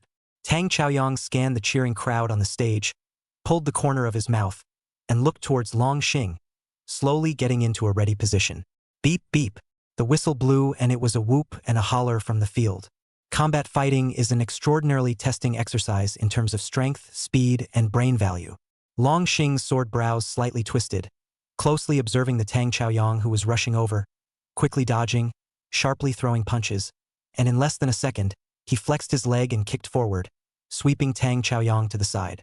Tang Chaoyang's afterimage watched Long Xing's movements and quickly shifted his position, sliding down and striking. Bang, bang, bang. The only sound on the stage was the sound of two men going fist to fist, dense and dull. As Tang Chaoyang observed Long Xing's movements, his originally careless eyes became extraordinarily grave, and then his hands became faster and faster, making moves one after another. Long Xing's eyes flashed as he dodged a false move and turned violently. Next to the audience, the head coach of the Yuwa Combat Gym stood with his arms wrapped around the stage and nodded as he watched Tang Chaoyang's movements. The prick is a little too prickly, but the strength is really nothing to sneeze at. Coach Wang walked out of the waiting room at some point and stood next to head coach Yuwa. The two men exchanged pleasantries for a while, then they each wrapped their arms around their chests and calmly watched the fight on the stage. The two men's strength seemed to be on par with each other. Long Xing attacked. Tang Chaoyang blocked. Tang Chaoyang attacked. Long Xing blocked. The head coach was satisfied and nodded his head, because his daughter's mood of failing to win the championship was also slightly eased. And with a glance at Coach Wang in the afterglow, he opened his mouth. "Coach Wang, it looks like your Long Xing has met a real opponent this time." Coach Wang but smiled and just looked at the two on the stage. Right at this moment, Tang Chaoyang's afterglow soured on Long Xing's break. The corner of his mouth hooked, and he quickly threw a punch. Unexpectedly, halfway out of the fist, Tang Chaoyang saw Long Xing's deep eyebrows. Suddenly alarm bells rang in his heart, wanting to dodge, but not in time. Long Xing jumped up 3 times and used the killer move that he had practiced in his previous seclusion. His muscles tensed and the strength of his legs increased violently. He stared closely at Tang Chaoyang's movements and murmured in his mind, 1, 2, 3. Boom! Tang Chaoyang's entire body was lifted to the ground. Beep! The referee makes a good gesture and immediately blows his whistle to call the match. Tang Chaoyang raised his head violently, his eyes gazing tightly at Long Xing, who was still expressionless at that moment. Offstage, the expressions of the two coaches were then completely different from just now. When Coach Wang saw this final result, he laughed bashfully and put a hand on the head coach's shoulder. "Old son, your team's Tang Chaoyang is indeed not bad, forcing out all of our Longxing's best moves, so we'll practice together again someday." The head coach glanced at the prick on the stage who had been wrestled to the floor, nodded stiffly, and with a grimace made his excuses and left. "Oops, today is a good day." Coach Wang looked at the points on the scoreboard and sighed with a smile. After getting out of the ring, Longxing picked up his backpack and headed out with the attitude of, "Finish the match and leave. Cherish your time." Tang Chaoyang paused in his footsteps, his gaze fixed on Longxing's leisurely back. The corners of his mouth pursed up tightly, and he ruffled a handful of sweat-soaked silver hair. "Longxing, good job." Star Dragon Combat Gym won back-to-back on the first day of the tournament and also beat a strong opponent. Coach Wang was so happy that he waved his hand and took the group to the Hai Di Lao for a potluck dinner. Compared to Coach Wang's eloquence, Yishu and Longxing, as today's big contributors, were quite calm, with Yishu burying his head in dazzling meat, while Longxing absent-mindedly played with his cell phone. Li Changpeng is also extraordinarily happy today. A small win in the national competition can be a real cause for celebration. The corners of his mouth have never come down, and he has been chatting with the people next to him about the exciting moments of the game. Yishu was a little full from eating and had just stopped to slow down when his cell phone vibrated. First Throne Coveter. Running a marathon is good for your health, strengthens your willpower, and releases stress. Yishu looked at the screen full of marathon benefit analysis with a question mark. On the other end of the phone, Lu Yu gripped the phone and watched the outgoing message without blinking. In the last few days, he never met up with Yishu again during his morning runs, but he ran into that Zhou Shanghai a few times. But the guy turned around as soon as he saw him and couldn't try anything at all. After half a day's agonizing, not knowing how to ask, Lu Yu sent a paragraph wanting to start a conversation. Zip. The phone vibrated. Uh-huh? Imagining the young girl propped up with a puzzled face. The corner of Lu Yu's mouth hooked and he continued typing. Before I could finish typing, there was message after message from the other side. "Are you trying to do research on marathons?" Yishu took a sip of Fat House Happy Water, propped his head up for a moment to read the message sent by Lu Yu, and snapped his small hand to type. Then it was darkly staggering. The land god really could roll better than she could, and she didn't think she'd forget to explore new things after her winter vacation. Yishu glanced at the noisy surroundings of his own neighborhood and sweated a little. Li Changpeng and Coach Wang seemed to be a little drunk, and the two of them stood with cups and sang passionately. "I love my country." Granted, competing in wrestling grappling tournaments was kind of the right thing to do, but she did have a drop of indulgence lately and didn't study. Yishu touched the pink hairpin on her head and thought sheepishly. Going back, she'd have to work twice as hard. "Lu Shen, if you want to do research on marathon, you can take me with you. I'm also quite interested, after all. We can study it together when we run a marathon together afterward. Lu Yu presumably thinking. After a few minutes, the opposite side slowly typed out the word, "Good." Yishu looked at the message that Lu Yu promised, put down the phone, and joyfully continued to eat meat. Well, the rest of winter vacation should be very full. Yishu was extraordinarily candid about the little entertainment of the moment once he thought of how fulfilling the next would be, and joined the singing squad. Lu Yu's room. Lu Yu looked at the message sent by Yishu and didn't understand how the topic had skewed into this. The teenager sat in a chair, his long legs slightly bent. The glowing cell phone light hinted at a smile on the handsome brow. After a few seconds of silence, Lu Yu raised his hand to support his forehead, sighed up with a light smile, and got up to go to the computer table to check the information and study the subject that had inexplicably come up in the short few seconds of conversation. In the room, it was extraordinarily quiet, with only the sound of the teenager at the table moving the mouse and hitting the keyboard. One more co-research, can always meet with her more often. Chapter 117. Another storm. However, compared to the cheeky and pleasant atmosphere of Star Dragon Combat Gym, the waiting room of Yu-Hua Combat Gym was silent instead. As soon as Sun Yannan returned to their pavilion square, he was called out by the head coach waiting at the door. The other members were quiet as chickens in their seats, not daring to utter a word.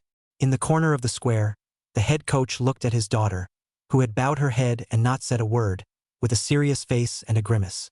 "Dad, I'm sorry I lost." Sun Yannan lowered his head, looking at his toes, and his fingers kept clawing at his wrestling suit, making a crumpled mess. "Ruined, all the plans are ruined."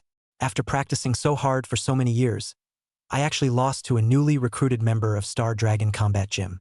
Yanan, you've disappointed me too much. Sun Yennan lowered her head, and there was an unstoppable sourness in her eyes. There was a long silence, and a sigh came from overhead. Sun Yennan's eyelashes under her bangs fluttered slightly, and the corners of her mouth pursed. It was only when she felt her dad's footsteps getting farther away that she slowly looked up. She looked up as the electronic screen announced the current stage of the women's standings. Yishu's name was at the top of the list, and she didn't even mix in the final round because she was up against Yishu. Her fists hanging down at her side grew tighter and tighter. She was going to get the title back next time. Sun Yennan slowly turned around, but she didn't know where to go, and as she habitually grabbed her training tools and prepared to go practice, she met Tang Chaoyang's eyes. "What are you going for?" Tang Chaoyang opened his mouth when he saw that she was carrying the tools she used to go practice combat. Practice grappling fighting. Sun Yennan raised the equipment in her hand, not understanding why Tang Chaoyang was asking knowingly. She watched the match between Tang Chaoyang and Long Xing and knew the final result. But what made Sun Yennan extraordinarily puzzled was that Tang Chaoyang didn't look like he had lost the match at all. Wrapping his arms around his face, there was absolutely no look of sadness on his face, as if he had not been affected by the match in the slightest. "I've never seen anyone so stubborn. Sun Yennan, you're number one." Tang Chaoyang looked at the backpack held in Sun Yennan's hand with a cold expression, his heart extraordinarily annoyed. "Why do you work so hard when you're such a rookie? What for?" Sun Yennan didn't retort, just gave him a fixed look, turned to take a step, suddenly stopped and whispered, "I recognize that you're awesome, but that won't stop me from trying to take steps towards being awesome. If that's being stubborn, then so be it." And Sun Yennan turned back slightly and saw Tang Chaoyang standing expressionlessly in place, looking straight at her. Seeing that he was a bit angry, Sun Yennan still boldly continued, "Why don't you like combat fighting? I don't believe that when you competed with Long Xing, you didn't have half a feeling in your heart. Or do you want to run away in disgrace now that you have failed and have no prize money?" Tang fleeing soldier. Sun Yennan stopped bowing his head and took a big step forward. As much as she liked Tang Chaoyang, he couldn't be like this, hugging his armband and towering over people who had been upwardly mobile. Tang Chaoyang didn't snort this time, but just stood still with a puzzled expression. Now that he was defeated underneath Long Xing, he had absolutely no backbone to retort, and even disliking him didn't have the same momentum as before. He glared hatefully at Sun Yennan, who didn't know what was going on and had opened up the Renwu Dong chakra and was suddenly able to speak well. Tang Chaoyang was silent for a moment, then suddenly turned around, striding towards the head coach's lounge, pushing open the door of the lounge with one hand. When the chief coach saw Tang Chaoyang automatically come over, he was just about to open his mouth to chastise him when he was frozen by the words coming out of Tang Chaoyang's mouth. "Old man, I've decided to stay in Yuhua as compensation for not completing our deal." When Tang Chaoyang finished speaking, he turned around and left with big strides. The head coach didn't react for a moment, and froze as he watched the prick leave. After the celebration, Yishu had just returned to the lounge provided by Subterranean Dragon when 007 suddenly appeared in his mind. "Ding dong. Congratulations, Shu Shu. The randomized quest has been completed." Yishu's movement in her hand was a bit too delayed as she suspected that 007's system was really not too stable. Senior brother Long Xing had defeated Tang Chaoyang a few hours earlier and won. This should be considered completing a random quest issued by the system, but 007 responded late at night. "Shu Shu, keep up the good work. We've already accomplished a big part of this stage, so do well in the marathon." 007's soft voice didn't ring for long before it fell silent due to lack of energy. Yishu took out his cell phone and ticked the task bar of the memo. The corner of his mouth curved. For the rest of the day, Star Dragon Combat Gym fought well all the way to the top of the standings, with both the men's and women's divisions in Star Dragon Combat Gym's pocket. And the name at the top of the list has been stable and has not been surpassed. Yishu and Long Xing's names were frequently mentioned by others, attracting the attention of major combat gyms, and Star Dragon Combat Gym's reputation in the combat world rose. More attention is gained and more remarks are received.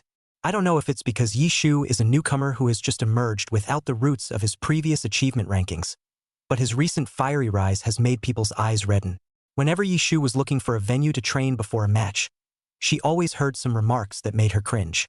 There were still a few hours to go before the competition, and Yishu, as usual, nodded towards Sun Yannan, who was also training on the side, and sought out a place where he intended to practice his strength and speed. I have to say, Sun Yannan and her eyes for picking out venues were somewhat similar, and they always managed to run into each other during practice. Yishu pulled himself up for a while, and then trained on the facilities of the combat field. The ball bag was kicked, thumping. Sun Yannan practiced the combat fighting moves for one round trip, and when he wanted to stop and catch his breath, he looked at Yishu's extraordinarily smooth movements and immediately continued practicing again. Sun Yannan had a good view of Yishu after these few observations. She had to admit that Yishu's combat fighting was really excellent. Talent and hard work, these two indispensable factors Yishu surprisingly have both. The title was everything, and now, having lost the glory of the title, she has nothing at this point. Sun Yannan's eyes dimmed, raised her eyes to look at Yishu, who barely stopped to rest next to her, and continued to persevere. Just as the two were getting into their practice, a loud noise came from the doorway. A few male disciples from an unknown wrestling gym hooked their shoulders and walked in, laughing and joking, their mouths commenting on the people on the scoreboard. And just as well, the object of several people's comments at this time was Yishu himself. There's a lot of heat on the #1 spot in the women's standings right now. Just a couple of matches and a couple of fluke wins and you've gained so much attention, the tattooed man said with extraordinarily disdain, and a hint of acidity in his tone. If you ask me, the women's division is supposed to be written about weak chickens pecking against each other, and this Yishu is not that good at all. The bald man chimed in. The other one laughed an extra cheap laugh at something he didn't know what he was thinking of. If you ask me, this girl is not good at what she does, but she has to do this kind of tiring combat fighting. Although the prize money is high, it's not as fast as other professions. Just after saying that, a few people seemed to realize what was going on and laughed extraordinarily obscenely. Yishu listened to a few ears and abruptly stopped practicing, her eyes shooting towards them with extra coldness. Chapter 118, Beating the Shameless. These few fight hall disciples noticed the icy sight and realized that the object of their discussion was right in front of them, and their laughter suddenly stopped, but they were still in a hangdog manner. A few people glanced at Yishu and continued bragging and flirting with each other, completely not taking Yishu's angry glare to heart. As the heat of the competition grew, Yishu understood that the more attention it gained, the more discussion it received. But for the obscene, despicable words of these people, the fire in Yishu's heart went straight up. She really didn't understand how some people's mouths could be so poisonous. Hey, up front. My father is right here, and since we're both wrestling fighters, let's have a match to see if female wrestlers are the rookies you're talking about. Yishu wrapped his arms around himself and coldly looked at a few people in the distance. The tattooed man listened to Yishu's words and laughed extraordinarily exaggeratedly with the few people next to him. Sister, a few of us are just flirting. Don't take it to heart. Besides, wouldn't it be bullying for a man to fight a woman? The bald man casually sized up Yishu and hung back. As soon as he finished, a few people next to him burst out laughing again. Just ask the few of you if you dare. You guys have pushed back a few times. Are you afraid of me? The #1 on the scoreboard. Yishu rolled over sharply and got out of the practice ring, looking straight at the men. The peach blossom eyes that often carried a smile were devoid of any emotion at the moment, and the pink hairpins seemed to shine coldly in the light. The tattooed man carefully sized up Yishu's body. Looking at her soft little body, he was afraid that she didn't have much strength, and if he had beaten the first place in the scoreboard, he wouldn't have attracted some attention. Well then, let's spar. Thinking this, the tattooed man felt he had earned it and took a step forward. But sister, let's say it right. We're just sparring. If you lose, don't cry. When the tattooed man finished, he burst into a fit of laughter with a few others in the neighborhood. You just come. Seeing these few people in such need of remediation, Yishu sank his eyebrows and prepared to roll over, getting into the ring. Only, just as Yishu was about to turn around, she was tugged by the hem of her coat by Sun Yannan on the side. Sun Yannan walked up to her at some point. Yishu, they are boys. Their strength is much greater than ours. Don't act rashly. Let's find someone to ask for help. Sun Yannan was afraid that those boys would hear her, and her voice was low. However, it was thought that Yishu would accept her offer. Who would have expected it? Yishu just tugged back the hem of his own shirt and flipped sharply onto the stage, with a confident smile at the corner of his mouth. Why bother? We're also skilled. Who says we're not as good as them? Sun Yannan, don't you get angry when those boys talk about girls like that? Angry? Sun Yannan was naturally angry. It's as if female wrestlers are extraordinarily worthless in the mouths of these rascal men. But in Sun Yennan's short 10-year combat fighting career, he had never seen a girl and a boy engage in a combat fight. How many people have emphasized to her that the biological differences between men and women are inherently different and not at all on the same level? And Yishu, at this moment, to fight with male wrestlers, Sun Yennan's heart still clenched up. Although Yishu was number 1 on the scoreboard, her power, after all, would be inserted a little more than the boys. Opening his mouth, he didn't know what to say to persuade him. The young girl who was about to roll over and get into the ring didn't know what came to her mind. Her movements lurched, and she turned around and smiled at Sun Yannan, who was frozen in place, and said in a low voice, "Besides, if I can't beat these people, don't I still have you? You're especially powerful, and I don't believe that the two of us together won't be able to defeat them." Yishu's eyes curved as she felt that the scene of her and Sun Yannan beating these people fat together must be extraordinarily funny. Sun Yannan stared blankly at the young girl in front of him with an exceptionally good heart, and his heart couldn't help but lighten up a bit. Yeah, how does she know she can't beat a male grappler when she's never tried? Under the long bangs, the girl's dead eyes suddenly took on a shine. Sun Yannan revealed her forehead hidden under her bangs, hooked them to the side with her hand, raised her head, and looked at Yishu, who was standing on the stage and seemed to be glowing. She smoothed out her bangs on either side of her face, in an extraordinarily relaxed mood, thinking, well, the bangs are too long, she's going to cut them short tonight.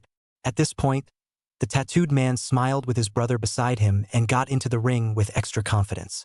Li Changpeng had just finished the race at this time, and was leisurely resting his legs and playing with his cell phone when he suddenly received a message. It's from Sun Yannan. "Quick help, your senior sister is surrounded by several male wrestlers in room A01. Li Changpeng sat up straight violently, touched Long Xing with his elbow, and handed the chat log to him. Long Xing roughly skimmed through the chat and rather calmly gave a light hum, pressing no reaction that Li Changpeng had expected. "Don't underestimate the force value of your senior sister. Think about when she was in the fighting gym." Hearing his brother Xing's words, Li Changpeng breathed a sigh of relief and slowly sat back down, only to see his brother Xing stand up and step out the door. "Brother Xing, where are you going?" Li Changpeng stood up and asked strangely. "A01, Long Xing returned. Looking at his Xing's back as he stepped away, Li Changpeng scratched his head. Didn't he say that his senior sister's force value was very good? Why did Xing still go? Li Changpeng hurriedly followed his Xing brother and headed to room A01 together. Yishu, who had a superb force value, had indeed not let her two senior brothers down. The young girl smiled kindly at the tattooed brother, then immediately put her smile away and charged at the dodgy man. Punches, kicks, knee bumps, side dips. The tattooed man was afraid that only his mouth was better. Yishu thought with a smile as she looked at his face that was a little red from the pain. Boom! Just the moment Yishu landed gently on his toes after successive jumping kicks, his opponent fell heavily to the ground.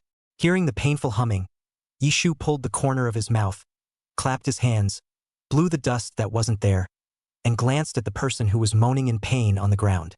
The tattooed man slowed down for half a day, stood up, and yelled in annoyance at his good buddies who were frozen in place, not knowing what they were doing. "What are you waiting for? Let's go together. Take back some face for my brothers." The bald head was the first to react, pulling a few brothers beside him, and surrounded them, encircling Yishu and Sun Yannan in the center. "Hey, why are you guys getting annoyed? You have to dare to admit when your skills are inferior." The tattooed man didn't respond and gave a gesture, signaling his brothers to hurry up. Yishu did not expect to be hit by her words, and really had to fight side by side with Sun Yannan. The two of them glanced at each other, and against the several people who rushed up, they quickly started to fight. When Yishu threw a punch, Sun Yannan threw a sweeping kick. The two of them moved sharply, growing more and more in tune with each other because of their mutual coordination. Sun Yannan's eyes grew brighter as he looked at the several people who were being painfully beaten. The two of them signaled with their eyes and matched each other's offense with increasing speed and ferocity. When Long Xing and Li Changpeng rushed to the scene, they saw a few boys fell to the ground wowed screaming in pain, and the two originally surrounded by the little poor, at this time is crossing their arms and laughing extraordinarily happy. Chapter 119 Gears turning slowly. Yishu was laughing happily when his afterglow saw the figures of Long Xing and Li Changpeng rushing in. He hurriedly walked to them and pointed at the wrestling men. "Senior brother, they're all bullying me as a weak woman." Li Changpeng couldn't help but wipe his cold sweat as he looked at the several people who had fallen to the ground in the surrounding area. His senior sister's fighting skills had really improved too much lately, and she was afraid that she wouldn't be bullied easily. The few people who were lying on the ground moaning continuously in pain saw Long Xing coming and hurriedly stood up, rolling and running away. Yishu knew the rules within the wrestling arena. Members of the wrestling arena were not allowed to fight at will during a match. But those few people were just a little too hateful. She just couldn't resist her temper. Seeing senior brother Long Xing looking at her expressionlessly, Yishu glanced sideways at the doorway, her vision fluttering, and raised her hand, explaining, "I'm counting this as self-defense, not a brawl." Sun Yinan nodded in agreement. Yishu felt that he might have really caused trouble for Star Dragon Combat Gym, and somewhat sardonically wiped the sweat from his head. Well, the self-defense is spot on. Long Xing nodded faintly. Pausing for a second, Long Xing recalled the scene he had just seen and continued, "Still, the sidekick you just gave that guy wasn't quite strong enough, so I'll have a few more fights with you after the match tonight." Li Changpeng was originally still looking around at the environment of the pavilion, and when he heard his brother Xing's words, he turned his head violently. Xing brother's eyes are sharp eyes. Rush to this moment, the teacher-sister sidekick action is completely a flash. Xing brother actually can still see the loophole. Long Xing, as the eldest brother of Star Dragon Combat Gym, led the whole team to the national tournament this time and had to help Coach Wang manage a lot of things, especially among the participating players. When Yishu saw that Long Xing did not mean to blame, he breathed a sigh of relief. So he nodded and followed the two senior brothers back to the Star Dragon Combat Gym waiting room in one piece. At the door of the waiting room, Sun Yannan and Yishu waved their hands. Sun Yannan's bangs were stuck to the sides of his forehead due to sweating from the fight.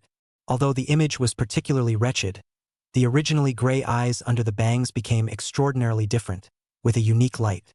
"Yishu, you are very good. It was just too soothing and painful for the two of us to fight in a group, no self-defense. Next time, if there's another event like this, you can call me." Yishu nodded and smiled as he looked at Sun Yannan's brisk back. Sun Yannan seems to have changed? That's quite a change. Sun Yannan was right, it was indeed cool after this fight. The young girl stretched out a great deal and walked back to the waiting room in a great mood to discuss the next strategy for the team, as a few of her senior brothers called out to her. However, Yishu sometimes really felt the great power of the network and the speed of gossip. I don't know who it was, but they had discovered the scene of her and Sun Yannan beating up these few grapplers this afternoon, and posted the video from the security camera to a related forum dedicated to grappling fighting. The video posted seems to have been intercepted, though, and there's no footage at all of these wrestling guys juggling their mouths and coming up together for a siege. Yishu looked at the posted video and gently raised an eyebrow. It's a little too obvious who the video publisher is. How did it just so happen that the publisher cut off the siege footage of these guys? As soon as this video was posted, it gained widespread attention for the footage of two women fatally beating up four boys. But the focus of attention seems to have shifted slightly from the intent of the publisher who sent it out. 4-year-old CC. I go, are these four boys too weak to be knocked out by these two female wrestlers? Super love fatty happy water. That's right, who are these four wrestlers? They're really good dishes. Just as Yishu was browsing the forums, a new post was added underneath the video. Super unbeatable handsome. Hey, isn't the focus of our attention a bit skewed? Even though they're boys, it's pretty pathetic for them to be rounded up. Yishu looked at the new post, pulled the corner of his mouth, opened the recording he had long ago made in his cell phone, and smiled. Humph, luckily she was prepared and had extra eyes. These little tricks were not difficult for her at all. Yishu uploaded the recording to the forums and conveniently landed on his feet to pack up his things for the next match. The other female lead in the video, Sun Yannan, is in another exercise room pounding out strength exercises against sandbags. Because of this unfortunate failure of falling short of the title this time straight out of the qualifiers, Sun Yannan didn't much like being back in the waiting room. The air pressure around her dad was extraordinarily low because of the recent destruction of his plans, and Sun Yannan didn't really want to touch that. Boom! The sandbags shook violently from the impact they had taken, and Sun Yannan wiped a handful of sweat from his face and bent over slightly to catch his breath. Snort! Suffering from pain. A gloatingly light voice came from behind. As soon as Sun Yannan turned around, he realized that Tang Chaoyang had come at some point. The corners of his mouth curved up into a sneer, sitting on the floor by the wall, his brows filled with gloom. Sun Yannan didn't gather around Tang Chaoyang as soon as she saw him like before, but she practiced and ignored it. Seeing this, Tang Chaoyang slightly adjusted his sitting position, Hey, you're dumb. It seems like you have this perception yourself. Sun Yannan finally turned around, stopped her hand movements, silently wiped the sweat from her hand, and asked, "Didn't you fail your mission? And since you couldn't get the money, why haven't you left yet?" Tang Chaoyang leaned his head back, his silver hair lining that pale skin even more. "Why should I leave? I'm not leaving until I get my money." Sun Yannan's originally drooping eyes suddenly lifted, looking toward Tang Chaoyang, who was sitting idly in the distance, somewhat unreadable, and she heard her voice soften slightly. "I don't believe it." "Scoff, you love to believe it or not." Tang Chaoyang stood up, thinking what was the point of him explaining so much with Sun Yannan, and prepared to leave. However, recalling Sun Yannan's movements of violently practicing his strength, he still stopped slightly and turned his head sideways, with his afterglow looking at Sun Yannan, who was still standing dumbfounded in his place. "If you keep practicing so stubbornly, your arm will be ruined sooner or later. It's not like you have to fight boys, so why waste all that effort? There is no male or female in strength. Sooner or later, I will step on many male grapplers." Sun Yannan listened to Tang Chaoyang's light tone, and for some reason, the emotions that had been brewing all afternoon suddenly erupted. Tang Chaoyang didn't turn around, lightly pulled the corner of his mouth, and continued to walk forward. "And that includes you." Behind him, Sun Yannan's deadpan, stubborn voice continued. Tang Chaoyang's footsteps paused, the color of his gloomy brows unknown, and he responded lightly, "Then you go for it." Then he stepped away without looking back. Chapter 120. The End and the Beginning. This side of the exclusive forum for wrestling and fighting has caused a huge stir because Yishu himself has come forward to speak on the posting and release the recording. Tooth and claw. "Oh my god. These male wrestlers are so shameless. Haim, you're too beautiful. I'm especially curious to know how these boys feel differently about being beaten down by the girls they already despise." Momo. That said, did you guys notice a post above that was suspicious? At Super Handsome, the appearance of one Momo blew up countless Momos, who went to pick up the identity of the super invincible handsome. I have to say, the acumen and probing ability of the netizens was really strong. No trace was spared, and super invincible handsome, the person who posted this, was exactly one of those 4 boys, the tattooed man.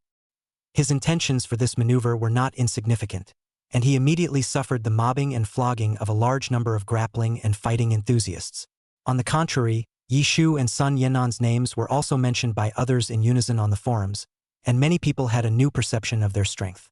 Originally, there were many people who stereotyped female grapplers, but didn't expose themselves so obviously as those 4 male grapplers did. Once the video of 2 women fatally beating up for men was released, many people also gradually gained a new understanding and recognition of the ability and power of female wrestlers. Mami manihong. Gosh Yeshu an Sun Yannan are so powerful. So my hot blood is going on. Rush. Suddenly I feel like the women's combat fighting tournament is also very interesting. It just so happens that Yishu has a match right now. I'm gonna check it out. Ha ha ha ha ha ha ha ha. I'm going too.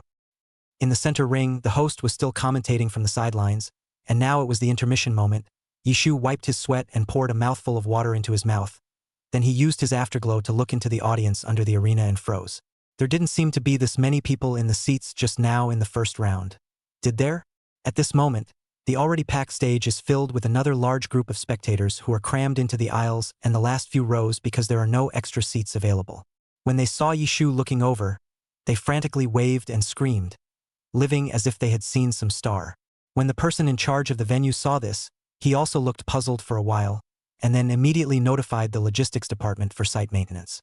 Usually situations like this one are reserved for all-time favorite title-winning grapplers, and they usually occur on the men's side of the bracket. The women's tournament also gets some attention, but as a general rule, not as much attention and influence as the men's tournament. But today it was just too much of an anomaly. Beep beep. The referee's whistle blew. Yishu finally wiped his sweat and slowly walked up to the center ring. As soon as Yishu came on stage, the sound of calling for Yishu rang out from the stage. The young girl had a thin sweat on her face. Her cheeks were flushed, her eyes were watery and crystal clear, and her red lips were extra glossy from the water she had just drank. Yishu heard the shouts from the stage. The corners of her mouth rose. Her bright peach blossom eyes curved, and she waved extraordinarily cooperatively toward the audience on the stage. The sweet smile of the young girl in the dark pink wrestling outfit broke the stereotype of many spectators who had rushed to see the match because of the video posted on the forum. Man, this girl is so sweet-looking and fights so well.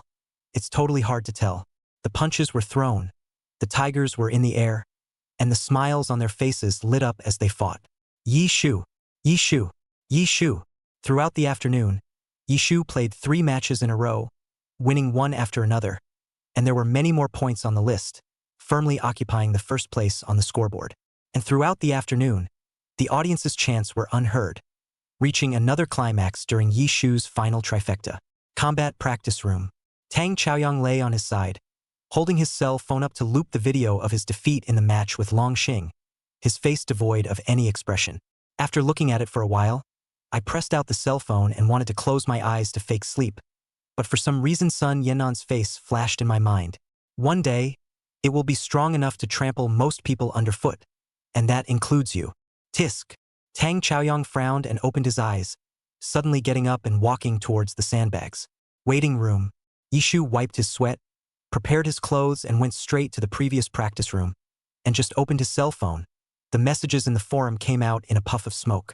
She scrolled up and down through the netizens' comments, scared at their keen intuition, and suddenly realized where the overcrowded spectacle in the auditorium this afternoon had come from. Wouldn't that be a blessing in disguise for her? Yi Shu couldn't help but feel amused, humming softly as she walked towards her previous practice room.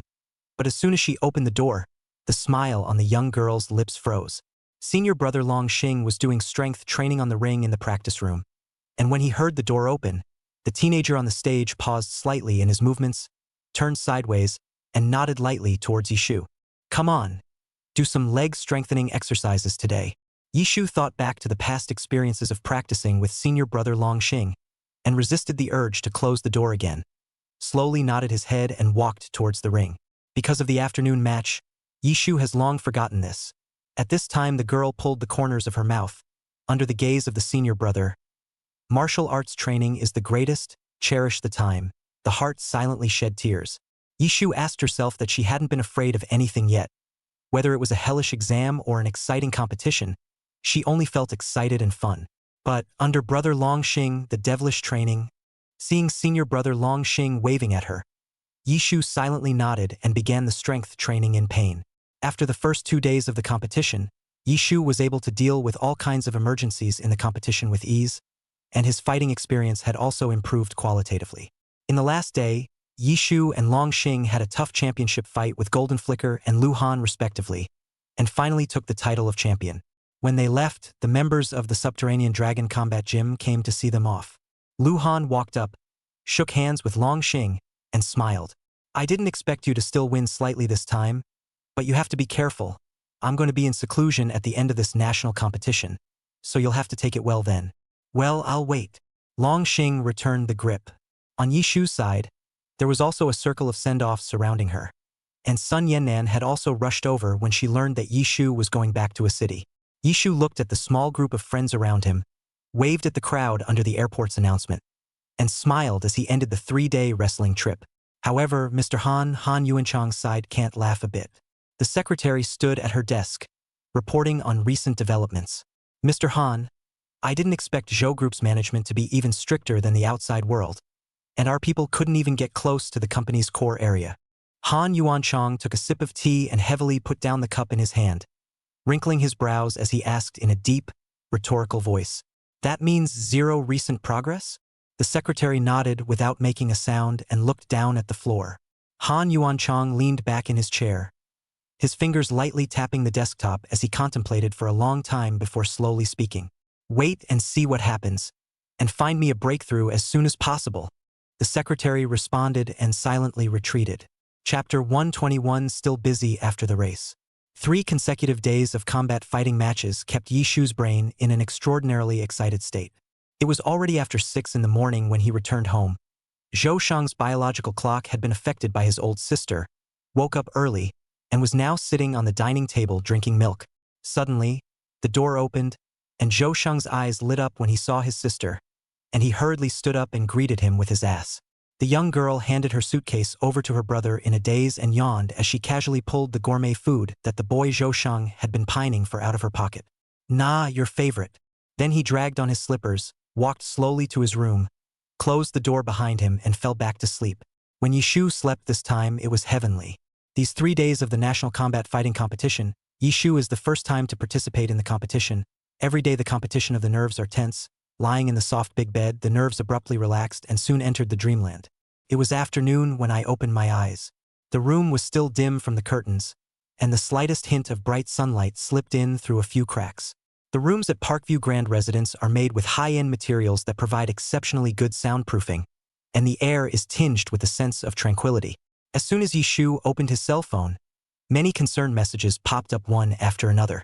After replying to the messages to Golden Flicker, Sun Yannan and the others, Coach Wang's message suddenly sent over again. Muscle Slugger. Yishu ha ha ha ha ha ha. Played well in this tournament. According to the tradition of our pavilion, you can take a few days off after the tournament, so take a good rest lately Yishu curved the corner of her mouth. Although Coach Wang sent text, the message sent was extraordinarily in Coach Wang's style. She could imagine Coach Wang talking. After replying to the good news, the young girl stretched out a great deal and opened the door to go downstairs. Charge this way. Zhou Sheng lazily paralyzed on the sofa to play the game, his long legs straddling the sofa in a good way. Where's Dad? Yishu asked as he took a sip of water from and looked around. Her dad was on a business trip right before she went to the wrestling grill tournament, so by all rights he should be back by now. That guy Zhou Bo-soon just came back the day before yesterday, stayed less than a day, and then traveled again. Zhou Sheng thought back to that Zhou Bo-soon guy's dusty appearance and skimmed his lips. Sis, how is the match? It doesn't matter if you lose. Most of those who participate in wrestling fighting competitions are strong, and the pressure is not human. Yishu curved the corners of her mouth, swallowed a mouthful of bread, and laughed. I won, Champion O. Zhou Sheng. He scanned his sister's thin arms and legs up and down, gulped and gave a dry "oh," stifling the second half of the sentence. Not human. After half a day, not human is actually his sister. This thin arms and legs cannot be seen at all. Zhou Sheng had originally thought that although his sister had learned combat fighting, her hands would at best deal with some minions and ordinary people.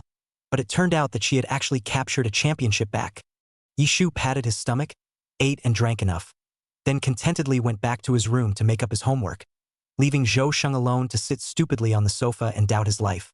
The young girl propped her head up and sighed softly at the plans she had fallen behind on over the past 3 days, calculated the time, and efficiently began to catch up. Country-wide morning. The woman took a sip of her coffee, organized her information, and buried her head in her office. Delicate curly hair coiled up. Some broken hair fell on the fair face. Red lips pursed. Knock knock. There was a knock at the office door. Enter. Yevon returned. Mr. Yi, the partner of the company's project, has arrived. Mr. Yang is busy and said for you to entertain them. Okay. The woman put down the work she was doing and stood up, following her assistant toward the reception room. Pushing the door in, Yiwen froze as he looked at the man in a suit in front of him. Pausing for a second, the woman raised a professional smile and reached out towards the man in front of her. Mr. Zhou. Yes, the dad that the siblings talk about traveling on business has run off to Y for a business trip. Zhou Bo-soon stood up, suited and booted, not a single crease on his clothes. His peach blossom eyes could not see any emotions, and the contours of his eyes were long and deep. Mr. Yi. Looking forward to today's cooperation. The corner of Zhou Bo-soon's mouth slightly hooked, and seeing this, he also extended his hand. The man's hand was large, his knuckles lightly curved, the back of his hand revealing vague veins, and the woman's beautifully narrow, slender, plump, white hand briefly clasped each other, and then slowly separated. Mr. Zhou, please take a seat. Both of our companies are particularly sincere, so without further delay, let's discuss the details of the next project. The man took the information from Secretary Li's hand and nodded. This is a program we can move forward with at the beginning of the year, in terms of production. The woman's gentle voice rang out from the side, and Zhou Bo-soon listened while not moving to lower his eyes to look at her. Apricot red high-neck camel hair knit sweater. The material is light and soft. Outside a black dark shiny suit. The suit version is very good. Outline the woman's thin waist curve. Feminine. She's lost weight. Zhou Bo-soon's fingers hanging by his side moved slightly without making a sound. Waiting for the woman to tell some specifics, Zhou Bo-soon index finger tapped a line in the information. Sharp vision at once caught the shortcomings in the specifics of the cooperation between the two companies to make further additions. Zhou Bosun is extraordinarily different in discussing cooperation projects than in private. Yuan looked at the man's sharp lines of the side of the face. I do not know what came to mind, froze for a moment, and then continued to put into the work to achieve the greatest benefit for his company. At her desk, the young girl rubbed her somewhat sore nails lightly and hooked her lips in satisfaction as she looked at the ticked-off planner on her desk. It was 5 o'clock in the afternoon, and the winter darkness was already extraordinarily long, and it was already dark outside. Yishu knocked on the door of Zhou Shang's room and dragged her brother out of the pile of homework in his room to go eat dinner together and go to the bookstore to buy some books on the way. After eating and drinking, their bodies were not as cold as when they were ravaged by the cold wind. The siblings drank milk tea and walked into one of the largest bookstores in B City. Sis, you didn't bring me here to buy me an exercise book, did you? I still have 3 big ones on my desk. Zhou Sheng saw his sister heading straight for the tutoring materials, and alarm bells went off in his heart. If he bought a few more, he was afraid he would have to collapse under the weight of the workbooks. Zhou Shang couldn't help but feel dizzy when he thought about that eyes open and eyes closed dilemma. I'm in a good mood today, so I'll let you off this time. The main purpose of this visit is to buy the competition papers that old Wang in our class is talking about. Yishu quickly swept the bookshelf, looking for the competition volume that had been praised to the skies by the old king. Sophomore year competitions are actually quite intense, and not counting vacation time, there is very little time to engage in competitions. The preliminaries for the math Olympiad were not many months away from starting, and Yishu planned to practice his thinking and speed more this winter break to check for gaps and fill in the gaps. The young girl was looking around when a hand was handed over with the competition volume. When Yishu looked up, he saw Lu Yu, who had a cool brow and was wearing a black down jacket. Chapter 122, Parental Love. This one.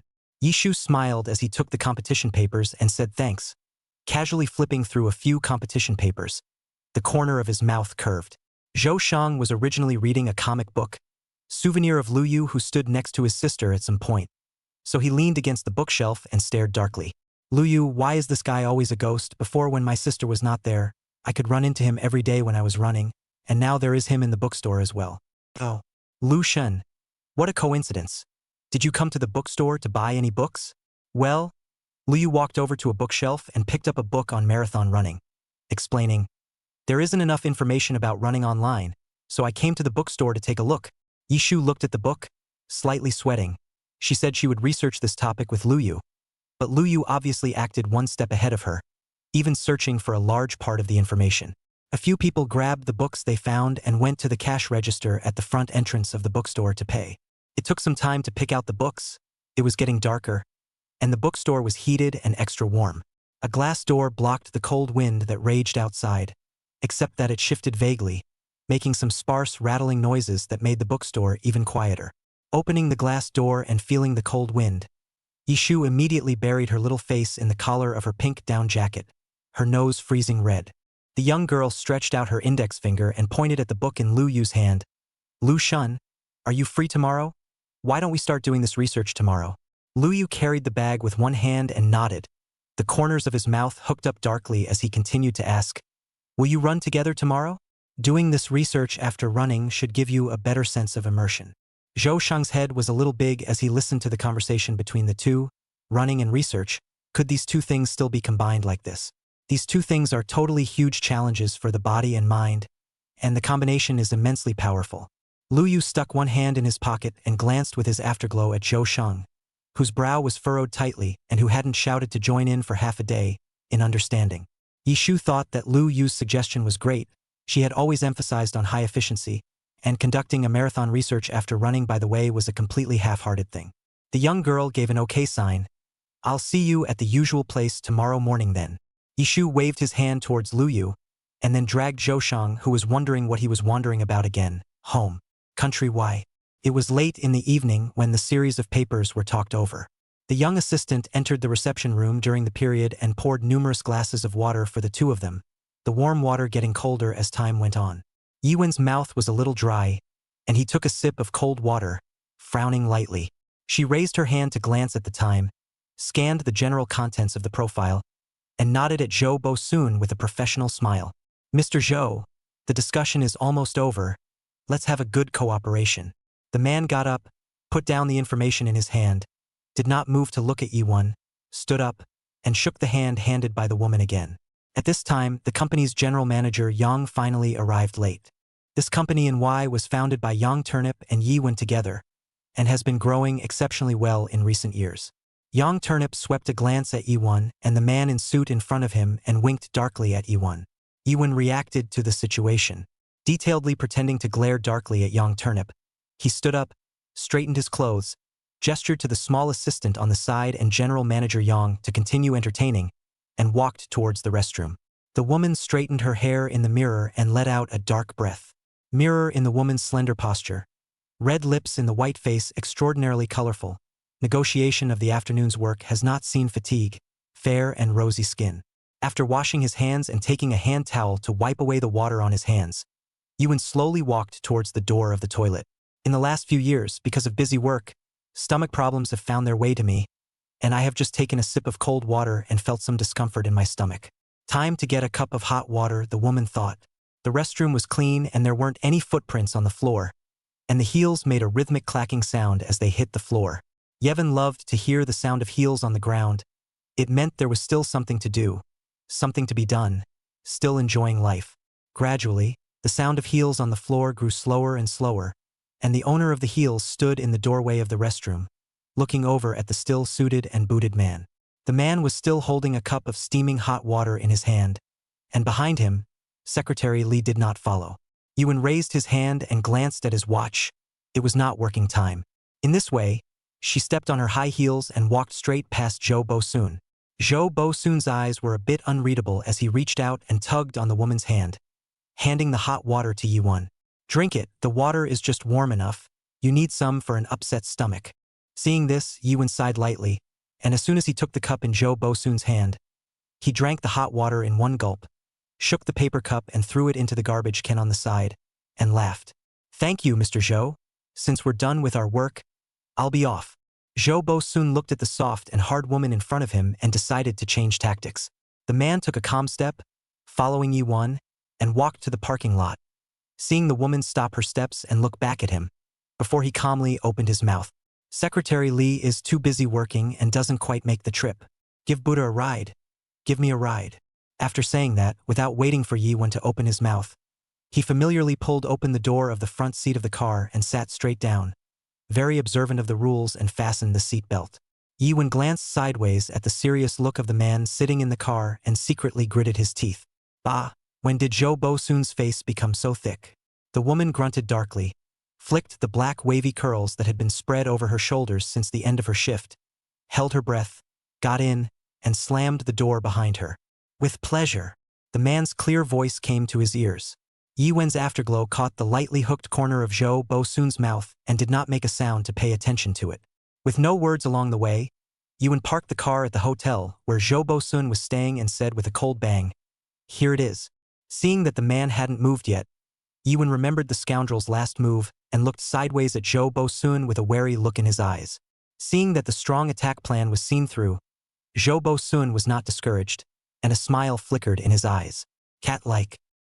He hadn't seen Yi-won with this kind of expression for a long time, as if he had seen the old Yi-won again, and the small nature under his hard shell showed slightly.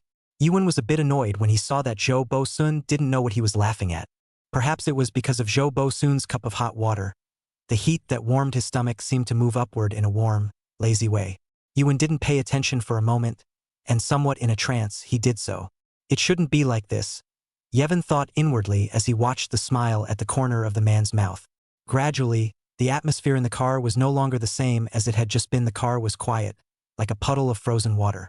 Mr. Zhou, hurry up and get out of the car. The woman's delicate but slightly cold voice rang out in the car. Zhou Bo-soon looked at Yi-won's expressionless face and stopped smiling. He looked into the woman's eyes and finally pulled away, pausing slightly in his hand to not immediately close the door. Both kids miss you extraordinarily, so come back and see them this New Year's Eve. After another second's pause, the man's voice lowered slightly. And me. The car door then closed softly.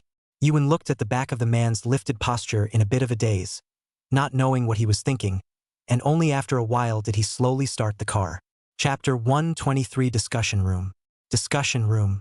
Zhou Sheng sat boredly on the recliner, propping up his chin and staring dully at the dense, esoteric numbers spread out on the table.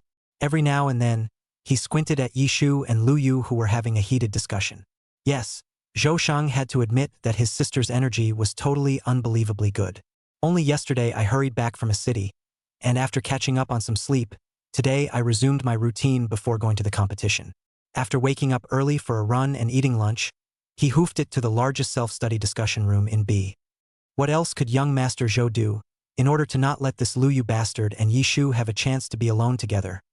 He only had to fart around and follow his old sister. But the sunlight was just a little too comfortable. Zhou Shang propped up his chin and glanced once again at the two men who were still brainstorming, narrowing his peach blossom eyes a bit and yawning lazily. Even though it was winter, the sunshine at 1 p.m. exuded a steady stream of warmth. The largest self-study discussion room in B City is on the top floor of the B City Library. The discussion rooms are small cubicles with clear glass windows. When you look up, you can easily see the view in the distance, and the sunlight can easily fall. After staring at the questions on the workbook for a while, Zhou Shang's eyelids became heavier and heavier, and the teenager scratched his hair, which was fluffy and blonde in the sunlight, and steeled himself. But the magic of sunlight and math problems combined is just too much.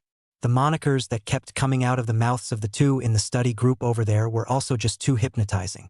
The teenager struggled to hold open his eyelids, once again glanced at his sister and Lu Yu the goods, see nothing, then suddenly dangling nap. The pen in his hand slowly rolled off his fingertips and landed gently on the desk with a pop. Yishu heard the movement of this brat, Zhou Shang, and glanced sideways, hoping that Zhou Shang, the guy who swore before coming here that he would follow to study well, was here to practice sleeping. Unconsciously, Yishu slowly shifted his sight to the person beside him.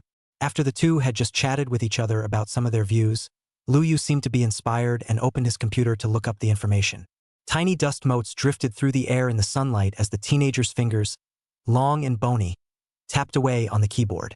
The side face is smooth, with thin lips and a straight nose. The sun was at just the right angle, softening the teenager's more cool and serious brow. He's so serious. Yishu found that Lu Yu possessed extraordinarily strong execution and self-focus. Once you have set your goals and plans, you will execute them carefully and do your best, like this moment. This way, what do you think about thinking in terms of that? Lu Yu typed a line and gently turned the computer screen. Yishu hurriedly returned to his senses, uncomfortably touching the hairpin on his head. His eyes seemingly burned by the teenager's crisp voice. The young girl's long eyelashes fluttered as she roughly scanned the title on the screen and nodded softly. Well, that's a good point, and we can expand on that. Yishu took the computer from Lu Yu's hand and typed a few lines below, explaining the exact idea. The two discussed for a while, finally determined the general direction, very efficient and speedy division of the task section, division of labor and cooperation to start the next topic of research. For a while, the discussion room was extraordinarily quiet, with only the turning of pages and the sound of a mouse clicking. Young Master Zhou also slept extraordinarily well at this time, and with a little sideways movement of his head, he continued to sleep. A black Bentley was traveling quickly down the road. Secretary Li sat in the front, keeping an eye on the road, and glanced through the rearview mirror at the man leaning against the back seat of the car with his eyes closed. After discussing the contents of the cooperation with the ladies one yesterday, Mr. Zhou sent him away, and what happened after that, Secretary Li was not aware of. But based on the low air pressure in the car early in the morning, Secretary Li felt that something was terribly wrong. He honestly kept his mouth shut and became a competent driver as he quickly headed to his next destination. This time, Zhou Bo soon came to Y country. There are some other projects to contact with foreign companies. The man in the back seat leaned back in his seat and opened his eyes slightly, glancing out the car window at the street without making a sound. Zhou Baxen rubbed his brow tiredly and looked forward to Secretary Li. This time when I come to country Y, this project should be pushed forward as soon as possible. When I meet the negotiator on their side later, you will fully cooperate with me. Yes, Mr. Zhou. Secretary Li immediately withdrew those chaotic thoughts in his head, and once he thought that there was a big battle to be fought later on, he straightened his expression. He slammed his foot down on the gas and the Bentley skimmed quickly past several slow-driving cars. Yishu was busy, but still not as serialized as her dad. After her slender fingers tapped out the last few words on the computer, the young girl grinned as she looked at the results of the battle in front of her computer. Good, great job, that's the end of the day. Yishu leaned against the back of the soft chair and stretched greatly. By now the sun was slowly setting and the light and temperature became softer. The discussion room was on the very top floor of the library, and outside the glass windows were a myriad of skyscrapers. Pedestrians walk in twos and threes, as if going into a library, with a cup of coffee in their hands and books slung over their shoulders. Having completed today's tasks in one go, Yishu took it easy. Luyu still had some content left, and the keyboard was typing fast. And this guy Zhou. Yishu glanced sideways at her brother's extraordinarily sweet sleeping face and shook his head helplessly. With nothing to do, Yishu clicked on the URL on his computer and casually browsed through it. Because of the rise of cell phones, Yishu did not use computers as often as cell phones. This laptop has completely served as Yishu's learning tool most of the time. Relying on the cell phone can be solved. Yishu will not use the computer. Sliding the mouse up and down, Yishu's line of sight suddenly settled on the $43.99 game in the game section. Childhood memories came to her mind. She suddenly got interested, clicked on the website, locked the Forest Ice Fireman this game. There was really some desire to play. Yishu remembered that it had been elementary school since the last time he played this game. At that time, Mom and Dad had not yet divorced. Yishu every Friday, they would invite their buddies to the house to play this game. Zhou Sheng was too good at playing the game, always falling into the river. Yishu's patience ran out and excluded her brother. Forest Ice Fireman is a two-player game. Yishu put the mouse on the Start Game button and did not immediately click down. So eager to play, Yishu propped up his chin and peeked at Luyu, who was still typing away to find information.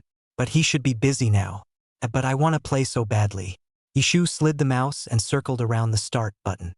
The sight of the young girl was just too obvious, and Luyu, who had originally been immersed in the information he was looking up, was now unable to focus. Taking an uncomfortable sip of water, the teenager finally stopped the movement of his hand and looked over at the young girl who was propping her head up and looking at him blearily. Chapter 124. What's wrong? Luyu asked. You look busy. Yishu tried. Luyu turned sideways and glanced at the game on the young girl's computer screen in understanding. Not busy, writing is almost done. The teenager pushed the computer in front of him, which still had most of the unfinished paragraph in front of it, aside in a serious manner. If Wang Yan was beside him at the moment, he would definitely be laughing at his brother Lu's pretense. It is important to realize that Lu Yu's self-control and execution from childhood is extraordinarily amazing. His father was a soldier, and under his dad's influence from a young age, Lu Yu also possessed such good habits. But habits can sometimes become compulsive when they are too good to be true. Lu Yu has a habit of doing something that once started, it has to be done before it ends. Otherwise he is uncomfortable. But at this moment, Lu Yu raised the white flag under the eye attack of a young girl watching him with bated breath. Well, play with her for a while and make up the rest when we get back. Lu Yu thought as he did. Okay then. I'll be the little iceman and you'll be the little fireman. Yishu saw this, busy clicking on the start button, signaling Lu Yu to hurry over and use her computer to play. The teenager eyeballed the size of the computer and the distance the two would be approaching later, stiffened a bit, hesitated for a few moments, nodded, stretched out his legs, and moved the rolling wheelchair next to the young girl who was beaming with excitement. So close. Lu Yu reached out his hand and pressed on the button that commanded the villain to move back and forth. The afterglow can easily see the young girl's collagen-filled, pink-side face. Yishu looked at the little man moving on the computer screen and smiled, bending her eyes. It's been too long. Lucian, I should go first in this level and go up there to turn on the switch. Little fireman. Just wait for the little iceman to come and save you. Without making a sound, Lu Yu nodded and very cooperatively commanded the little fireman to stand in place. On the screen, the little fireman was covered in hot flames and stood obediently in place. Just like his master, Yishu played this level with great devotion, and after commanding the little iceman to turn on the switch, he glanced at the motionless, obediently standing little fireman at the bottom of the screen and curved the corner of his mouth. Lu Yu was cooperative the whole time. Yishu said to go east, so he went east. Yishu said to turn on the switch, so he turned on the switch. After that, the two of them became more and more in tune with each other, and the time it took to pass the level was shorter than once. The teenager turned his head quietly, glanced at the young girl who was almost slumped over her keyboard, and the very active little iceman on the screen, and ticked the corner of his mouth. The teenager's long fingers pressed the up and down buttons, and with a final jump, he and the little iceman came to a halt in unison in front of the stone door. The little fireman and the little iceman stayed close together, waiting for the stone door to open. In the discussion room, the light was dimming, and the sun hanging in the sky was slowly deflecting, hidden by a cloud. The glowing computer lights illuminated the faces of the two men at the table, the young girl and the teenager shoulder to shoulder, their gazes extraordinarily focused. The discussion room was quiet. The only sound was the clatter of the two men tapping on their keyboards. As soon as Zhou Sheng opened his eyes, he saw Lu Yu, who had sat next to his sister at some point. Good lord, this Lu Yu fellow really does have a ghost. Zhou Sheng. Yishu's arm was touched, and the little iceman fell into the flaming river at once. Yishu turned his head and looked at his smelly brother, who suddenly and inexplicably squeezed between them. Lu Yu secretly scared a bit, and without moving, he pulled some distance away from Zhou Sheng, slanting a glance at the bastard next to him. Thanks to Zhou Sheng, the Forest Ice Fireman minigame quickly came to an end. Zhou Sheng squeezed in the middle of the two, glancing at Lu Yu's expressionless face permeated with cold colors, small master like smug smile.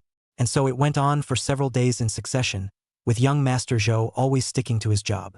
Wake up early and follow his sister to run together. Follow his sister to go to the library in the afternoon. Adhere to the principle of isolation of Lu Yu bastard will not waver. Lu Yu wrapped his arm around his arm, coldly watched Zhou Sheng pestering Yishu's playful appearance, turned his head sideways, and continued to complete the day's subject tasks. As time passed, the topics Yishu and Lu Yu studied became more and more perfect, and the two of them ran in better and better condition. As we approach the new year, the streets are extraordinarily filled with the song, The God of Fortune. On New Year's Eve, Zhou Bosun finally came back from a business trip to Y Country.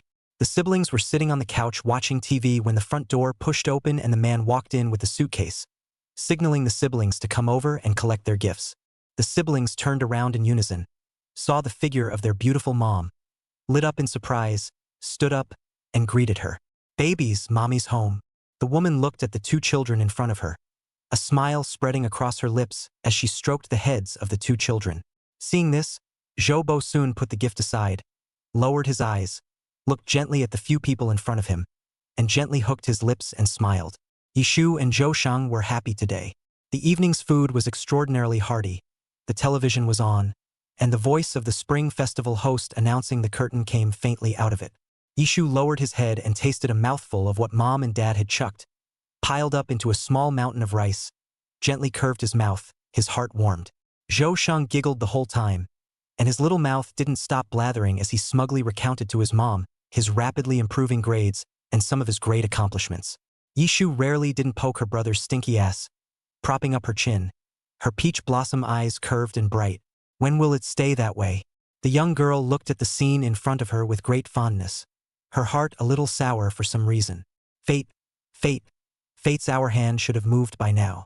There was another chopstick of meat in the bowl in front of him, and when Yishu looked up, he saw Zhou Sheng's silly smiling face. On New Year's Eve, families close up their houses to celebrate the new year with friends and family around them. 10, 9, 8. The countdown bell ended, and outside the house was a fireworks extravaganza, with New Year's wishes bubbling up one after another from Yishu's cell phone. All the group chats are bubbling with little 99 plus red dots. The message #OneThroneCoveter also popped up, because in these recent days, in order to complete the progress of the research on the subject as soon as possible, Yishu and Lu Yu would also send some information to each other on their cell phones after leaving from the library.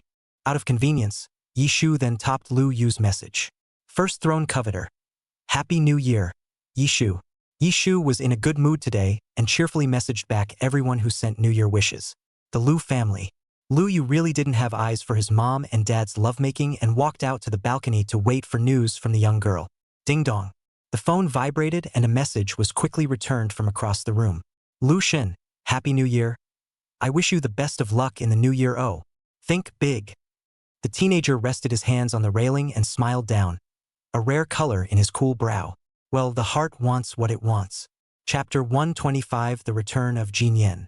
After New Year's Eve, the days afterward flew by. After seeing her two children on the night of New Year's Eve, her mother Yi Wen hurriedly flew back to Y. Now, during the critical period of the company's development, she could not slack off. And Dad Zhou Bosun is still a busy man. Every day in the company, late at night only to come back, the siblings almost did not see much of their father's figure. Park Tsongjun Court has become exceptionally cold and empty again since New Year's Eve. However, the siblings were not that bored. Zhou Sheng pressed on with no chance of being bored. Daily plans are full, under the leadership of his sister, Zhou Sheng for the unknowingly written in front of him. A thick pile of test papers feel incredible. Before you know it, it's the beginning of the school year and everyone is excited for the first day of school. The first class of the second year of high school was exceptionally lively at this time, and before Yishu even stepped into the classroom, he could hear the sound of talking inside the classroom.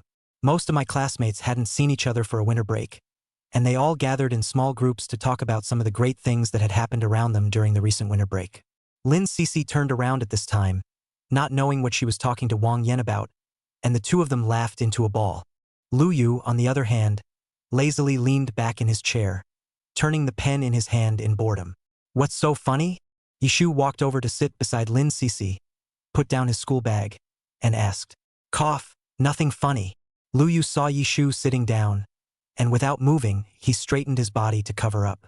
Wang Yan was extraordinarily gloating at this time, laughing happily, ignoring his brother Lu's sorrowful eye knife and describing to Yishu what had just happened. Lu was just caught by our Miss Lin while walking down the hallway. Due to Lu's huge improvement in English on the final exam last semester, he was elected by our Miss Lin to come to the podium next Monday to share his learning experience. Isn't this great? Yishu asked as he straightened the books on his desk. Wang Yan laughed as he put a hand on Lu Yu's shoulder. Even if we share our learning experiences, Miss Lin is saying that the Chinese language does not reflect the progress of our brother Lu's English level, and she wants us to let him speak in English and, by the way, go off script. But it's not the spoken word that our Lu has progressed. Lu Yu squinted at the gloating Wang Yan and expressionlessly took the bastard's hand off his shoulder. Yishu also had a rare opportunity to see Lu Yu defeated, lightly pursed up the corners of her lips and snickered. Lu Shen was basically in the state of God blocking God and Buddha blocking Buddha in all other aspects, and in Yishu's impression, he almost felt that Lu Yu was an all-round genius. Especially during this period of time during the winter vacation, on the research that she and Lu Yu collaborated on, Lu Yu fully demonstrated the strong points that were uniquely his own. Yishu stole a glance at the rawness hidden in the teenager's expressionless face and snickered. Wang Yan's eyesight was exceptionally good at this time, instantly capturing Yishu's sneer. His sight circled back and forth between Yishu and his brother Lu, seemingly thinking of something, and laughed. Sister Shu, didn't Miss Lin make you 2 English tutoring partners last semester? This time, brother Lu is in trouble, so it's time for Sister Shu to lend a hand. After Wang Yan finished speaking, he also secretly gave his brother Lu a wink. He's too lucky for Lu, where can you find a relationship mentor like him? Yeah. Yishu didn't know the little plans in these two people's hearts, and happily nodded her head in agreement. Yishu was suddenly reminded of this by Wang Yan. She looked at Lu Yu, who was sitting at the table with a faint expression, and was slightly vain. She forgot about helping Lu Yu improve his English. Last semester, Lu Yu didn't seem to approach her about this either, but fortunately, Lu Yu's English grade improved a lot in the final exam of the last semester.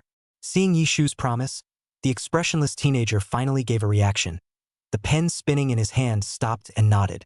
Yishu looked at Lu Yu's movements and met the young man's cool gaze for a few seconds, gave a light touched the pink hairpin, and silently turned around. Why does it feel like the land god just nodded his head looking docile? The young girl thought uncomfortably as she aimlessly organized the table. The first day of school for the second semester of sophomore year was extraordinarily busy. In the morning, the teachers in the classroom went on a frenzy of output, fast-paced and extraordinarily dense with knowledge. In such an atmosphere, the hearts of the students, which were still left behind in the vacation, were slowly collected. At noon, when Yishu and Lin Cece returned from the cafeteria after eating, they saw the figure of Mr. Pan with his hands propped up on the podium, and on the seats, a few students were silently packing up their book bags. Yishu's footsteps towards the inside lurched, suddenly realizing something. A few students stood outside the back door of the classroom, carrying their backpacks, full of excitement and anticipation, waiting for the students inside, who had packed their bags, to make room for them. Last semester's end-of-term elimination for final exams began. Yishu greeted Lin Cece and Mr. Pan and stepped back to his seat. The classroom was very quiet at the moment, and the students had long since lost the excitement they felt when they first came to the classroom in the morning. They watched in silence as those whose grades fell out of the class packed their book bags. Han Wen sat in the last row, leaning on the back of her chair and wrapping her arms around it, coldly watching these students come in and out, humming disdainfully in her heart. while still maintaining a gentle look on her face, smiling at the students coming in. Because of this mechanism in Jinyang No. 1 middle school, the rotation rate of students at the end of the experimental class is still very high. Squeezed into the experimental class this time were 1 or 2 other students who had been in the experimental class before. They entered the classroom with smiles on their faces and greeted a few of their playful classmates. Lin Cece propped up her chin and curiously surveyed the students who came in for this examination. Suddenly subbling on a familiar figure, she hastily tugged on Yishu's sleeve. Yishu raised his head and looked in the direction Lin Cece had quietly pointed, and saw Jin Yan walking in through the back door of the classroom with a big, tootling stride. Yishu raised his eyebrows in difference when he saw that Jin Yan had actually taken the test again. To be honest, since Jin Yan came to her that night to apologize, Yishu has not seen Jin Yan's figure for a long time. However, it seems that nothing has changed in the seasonal year, and it still looks like it's towing the line. Unconsciously, Yishu turned sideways and glanced at Miss Han, who was sitting in her seat with a warm smile on the corner of her mouth. Han Won was currently fixing her delicate and soft hair, and she gently glanced at Jin Yan, who had been strutting around since she walked into the back door of the classroom, without much expression. When Mr. Pan saw that the positions were almost changed, he tapped the podium and gestured for the students to look over. It's already the second semester of the sophomore year, and it's getting closer and closer to the college entrance exams. This semester's course busyness is definitely going to be higher than last semester's. Everyone winds down and puts their minds to their studies. Most of our class is going to be competing, and the preliminary rounds for all subjects are coming up this semester, so everyone needs to be prepared. Students responded in droves just after New Year's Eve, after the winter vacation. Heart all of a sudden collected a lot. Satisfied with the situation, Ms. Pan stepped on her heels and headed out the door, signaling the students to continue their lunch break. The classroom soon quieted down. Jin Yan sat in his seat without making a sound, silently pulling out his textbook from his book bag, glancing in Yishu's direction with an uncertain expression. Chapter 126 Han, Wen's Invitation. Jin Yan has been having an extraordinarily bad time lately, not as much as he used to. How could she not expect that the last time? She had clearly apologized to Yishu as her parents wanted, but that conversation had accelerated the speed of their family's company being acquired. Thinking of this, Jin Yan grinded his teeth in hatred. Because the company was bought out, Jin Yan's mom and dad hadn't found another way out for the time being, and were now relying on the old lady of the Ji family to get by. Jin Yan was so busy last semester that she was sent back over to the old Ji mansion by her parents to please the old lady.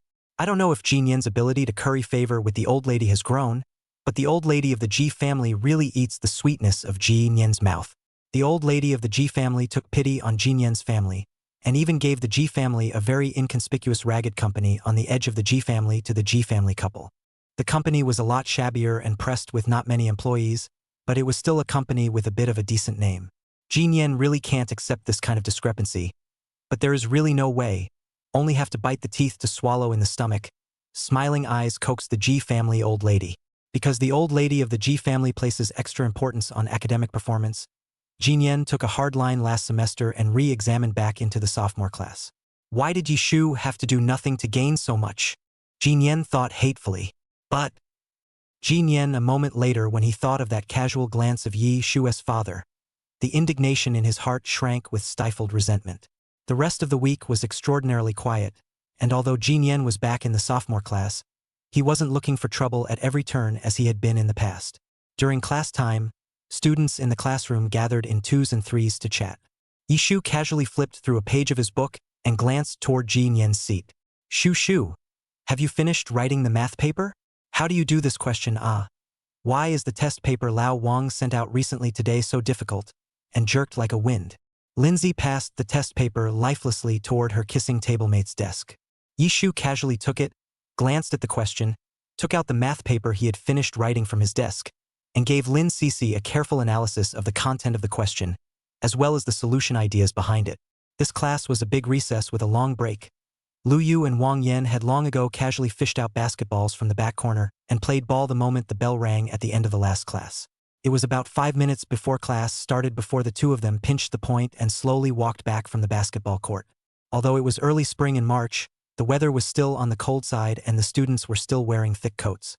Lu Yu and Wang Yan seemed to be in the same season unlike the people around them, with only a thin t-shirt hanging on their bodies, sweating profusely as they sat back in their seats. Lu Yu's long legs curled slightly, wiping a thin sweat, picking up the bottle of sports water beside him and pouring it into his mouth. Although sweating, hair wet slightly hiked down. This exhausted look after exercise still could not hide the teenager's delicate and cool eyebrows. Brother Lu, Brother Wang, let's meet again next time. Outside the door, the boys from the other class shouted at the two. Lu Yu casually wiped a handful of sweat and nodded toward the door. Yishu listened to the voice and followed it to the door. This was already an unknown number of boys who had asked Lu Yu and Wang Yan to play. That's a little too much basketball. Just as Yishu was secretly sighing, Miss Han, who was diagonally behind him, stood up in a very rare manner and stood in front of Lu Yu's table. Han Wen smoothed her soft and delicate hair and asked in a soft voice, Lu student, I heard everyone say that you are especially good at running. I've also been extra interested in running lately. There's a marathon coming up before long, so you can give me a hand. Everyone says you're very experienced. Miss Han sought an angle she was most satisfied with and softly looked at Lu Yu. Han Wen hadn't been observing Lu Yu for more than a day or two. To be honest, this should be the most to her liking boy she had seen since she was a child. Whether it was in her face value, grades, or in this high and cold personality, it completely threw off her previous boyfriends by who knows how many streets. Looking at Lu Yu's expressionless, extremely cool face, the smile at the corner of Han Wen's mouth became even more gentle. Yishu was originally lecturing Lin Cece on the topic. When she suddenly heard this Miss Han's gentle and soft tone, she paused. For some reason, Yishu felt extraordinarily uncomfortable, and a vicious chill ran through his heart. Although Han Wen speaks in a fake gentle tone has not been a day or two, but today, Yishu frowned and tried to concentrate, picking up the thoughts from the questions he had just taught and continuing to explain the questions to Lin Cece. No time. Lu Yu pulled out the textbook he was going to take in the next class from his book bag and blandly rebuffed Han Wen. Han Wen choked for a moment. Her next words of thanks clogged in her mouth, unable to speak. You don't have to waste too much time taking me. Just call on me when you're running. I'll just follow your ass, really? Seeing that Lu Yu refused without even raising an eyelid, Han Wen very reluctantly gritted her teeth and folded her hands together, making a very aggrieved but intimate appearance. Who expected that Lu Yu wouldn't eat Han Wen's words at all? He turned a page of the book, looked at Han Wen's hands together, and motionlessly leaned his body toward Wang Yan. Seeing that Han Wen still hadn't given up, he finally raised his eyes and spoke without expression. You're running too slow and it's affecting my running pace. Han Wen wanted to say something else, but she was choked by Lu Yu's words. Yishu was lecturing in front of her, but she was double-mindedly putting part of her mind on her back table. Hearing the teenager's cool and merciless rebuffing words, Yishu couldn't help but feel a little amused, and his lightly wrinkled brows stretched a little. Admirable, admirable. Lu Shen's way of rejecting people is a bit too poisonous. Lin Cece was lying on the table, tightly frowning as she pondered over the topic, and when she raised her eyes to see Yishu's smiling eyes, she puzzledly poked her chin with a pen. Shushu is not learning to be obsessed lately. Even if you are so happy to do puzzles, how can you be so happy to talk about the topic? Is this the fun of counting competitive students? I don't get it. I don't get it. The invincible Miss Han was defeated by Lu Yu's successive poisonous words, and finally gave up the idea of letting Lu Yu take her for a run.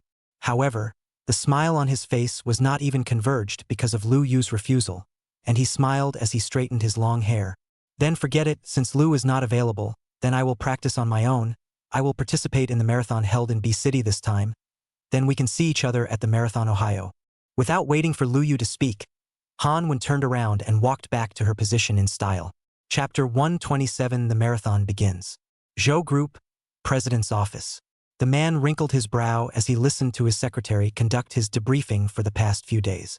The Zhou Group's cooperation with many foreign companies is in full swing.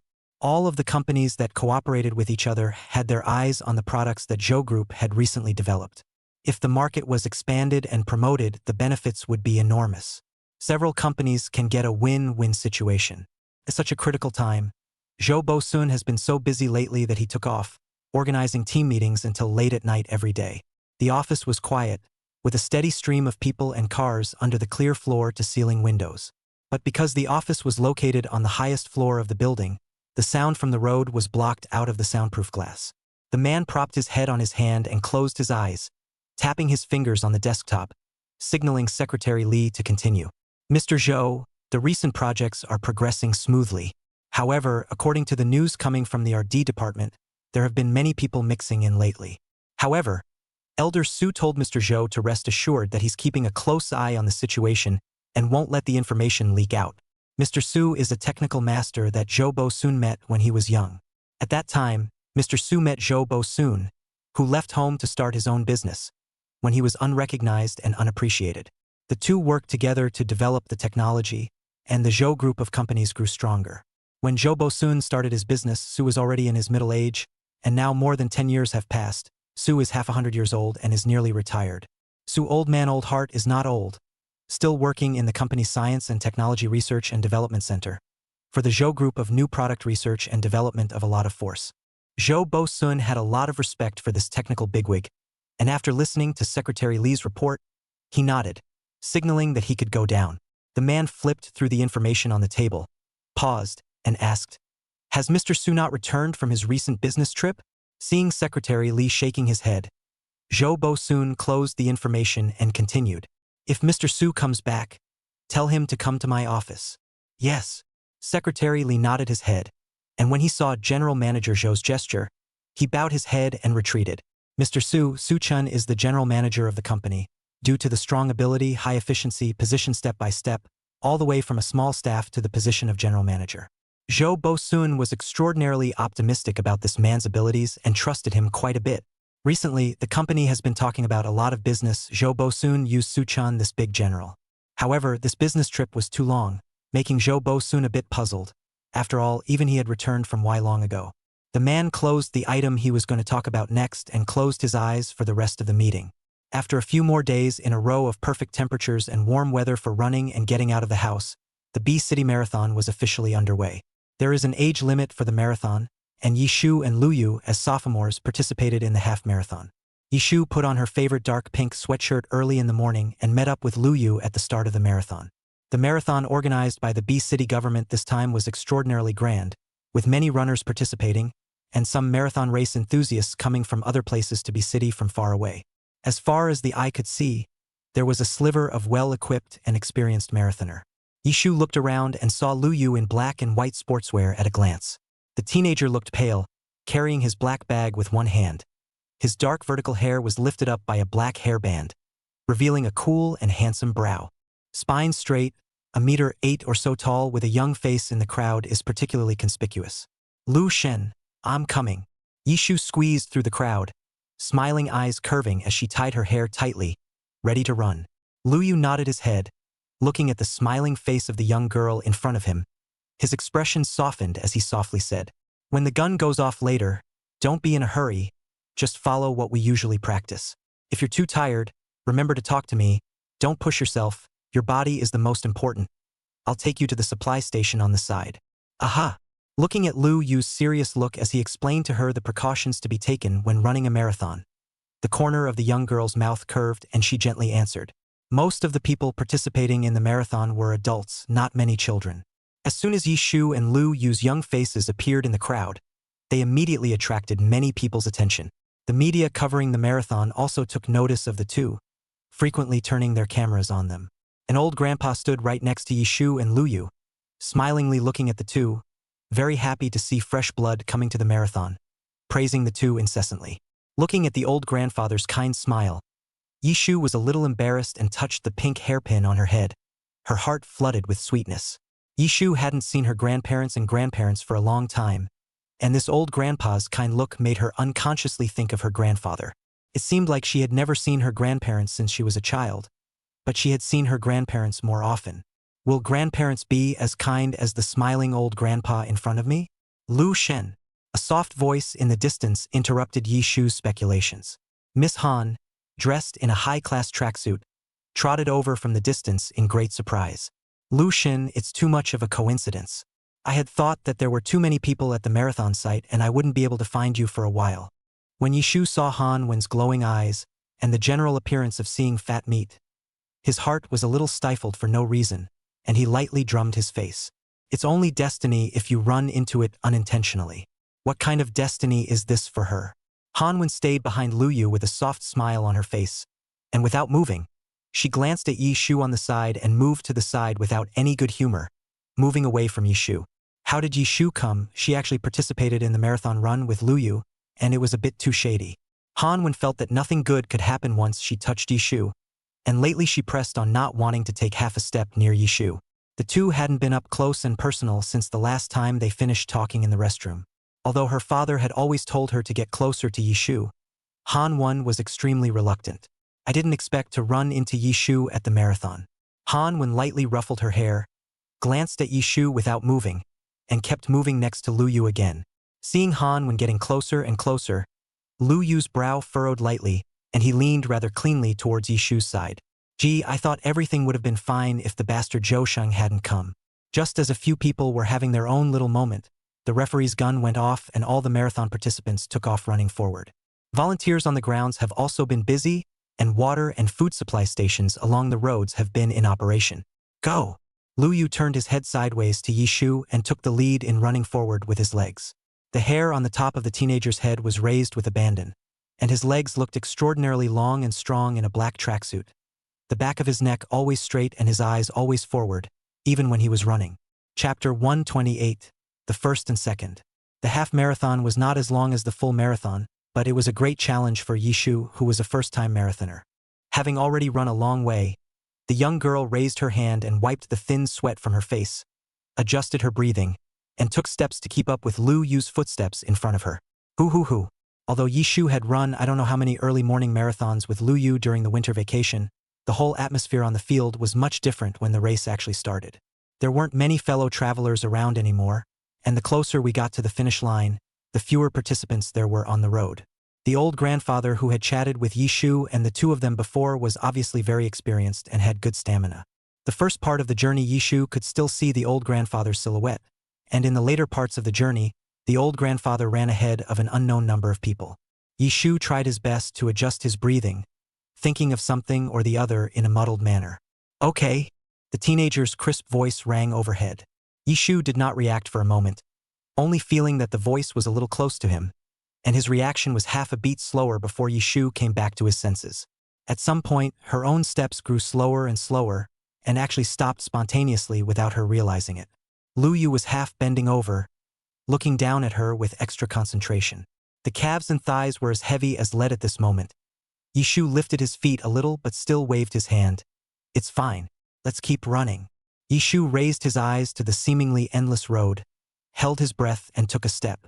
There were very few fellow travelers on this stretch of road, and during the minute Yi Shu and Lu Yu stopped, a few sporadic participants ran past the two. Feeling the wind brought by the people running by next to him, Yi Shu wanted to speed up his pace. Have a drink. Lu Yu looked at the hot and red face of the young girl in front of him that was drenched in sweat, and led Yi Shu straight towards the supply station next to him. For the first few sections of the road, Yi Shu thought about completing the tasks set out by the system as soon as possible, and ignored several roadside supply stations in a row. Running straight to the finish line, arriving at this one section of the road, Yi Shu was still trying to grit his teeth and hold on.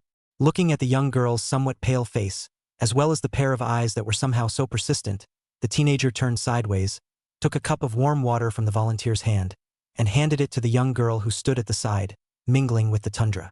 Yi Shu looked at the water handed in front of him and obediently took it, gulping down a whole cup. It's been too long since I've had a drink of water, and a glass of water instantly improves my smoky throat. Yi Shu gradually came back to her senses from her dazed state and met Lu Yu's concerned gaze, embarrassedly touching the pink hairpin on her head. It seemed like she was somewhat dragging Lu Yu down. If it wasn't for taking care of her as a novice, Lu Yu wouldn't have stopped at this point. As far as the eye could see, a few scattered contestants were about to disappear around the corner. Yi Shu's heart bubbled with triumph. The mission had to be completed, and Lu Yu couldn't miss out on the roster because of her. Yi Shu smiled kindly at the few volunteers and threw the paper cups to the side at the garbage bag, then hurriedly took a step towards Lu Yu and waved. Lu Shen. Let's keep running and pass those people in front of us. The water seemed to work extraordinarily fast, and the young girl was instantly energized after drinking the warm water. Looking at Yi Shu's aura of waving his hand as if he was ordering an army, the young man curled his lips, nodded, and followed the pace of the young girl in front of him.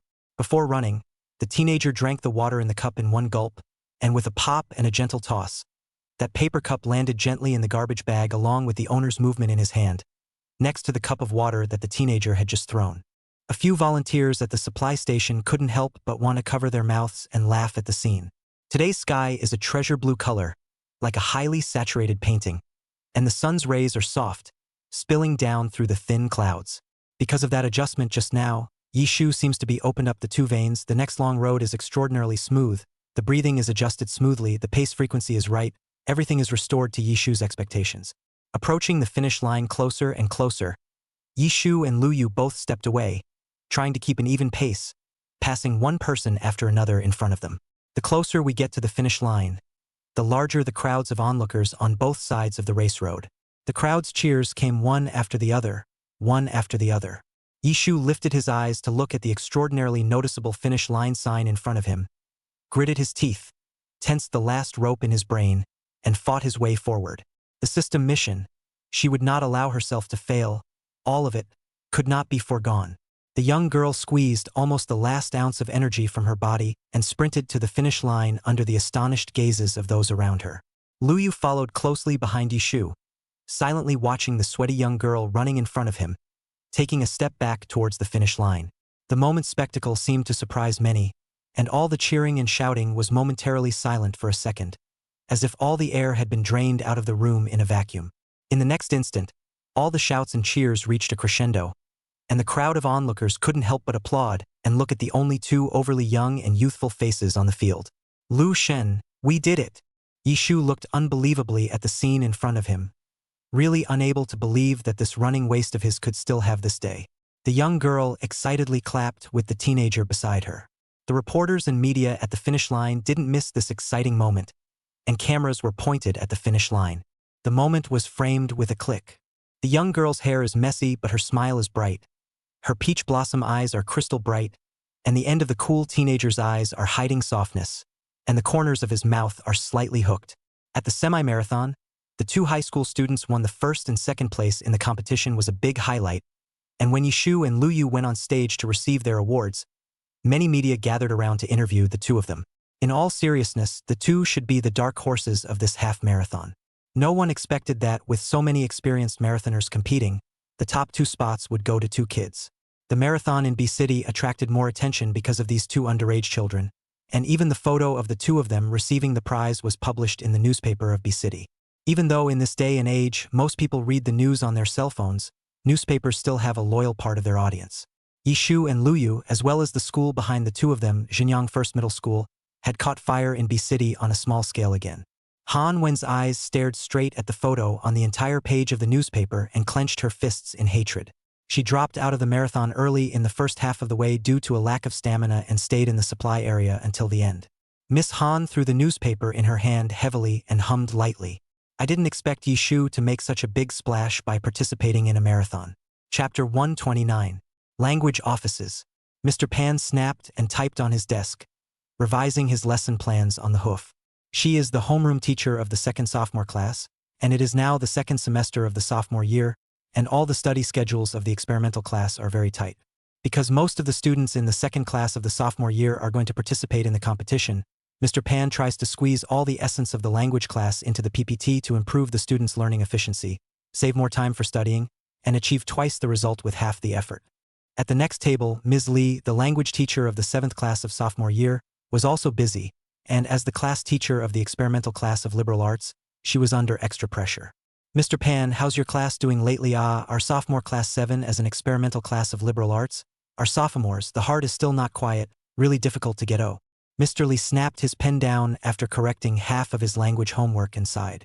It's all the same, Mr. Pan said calmly as he kept typing in his hand.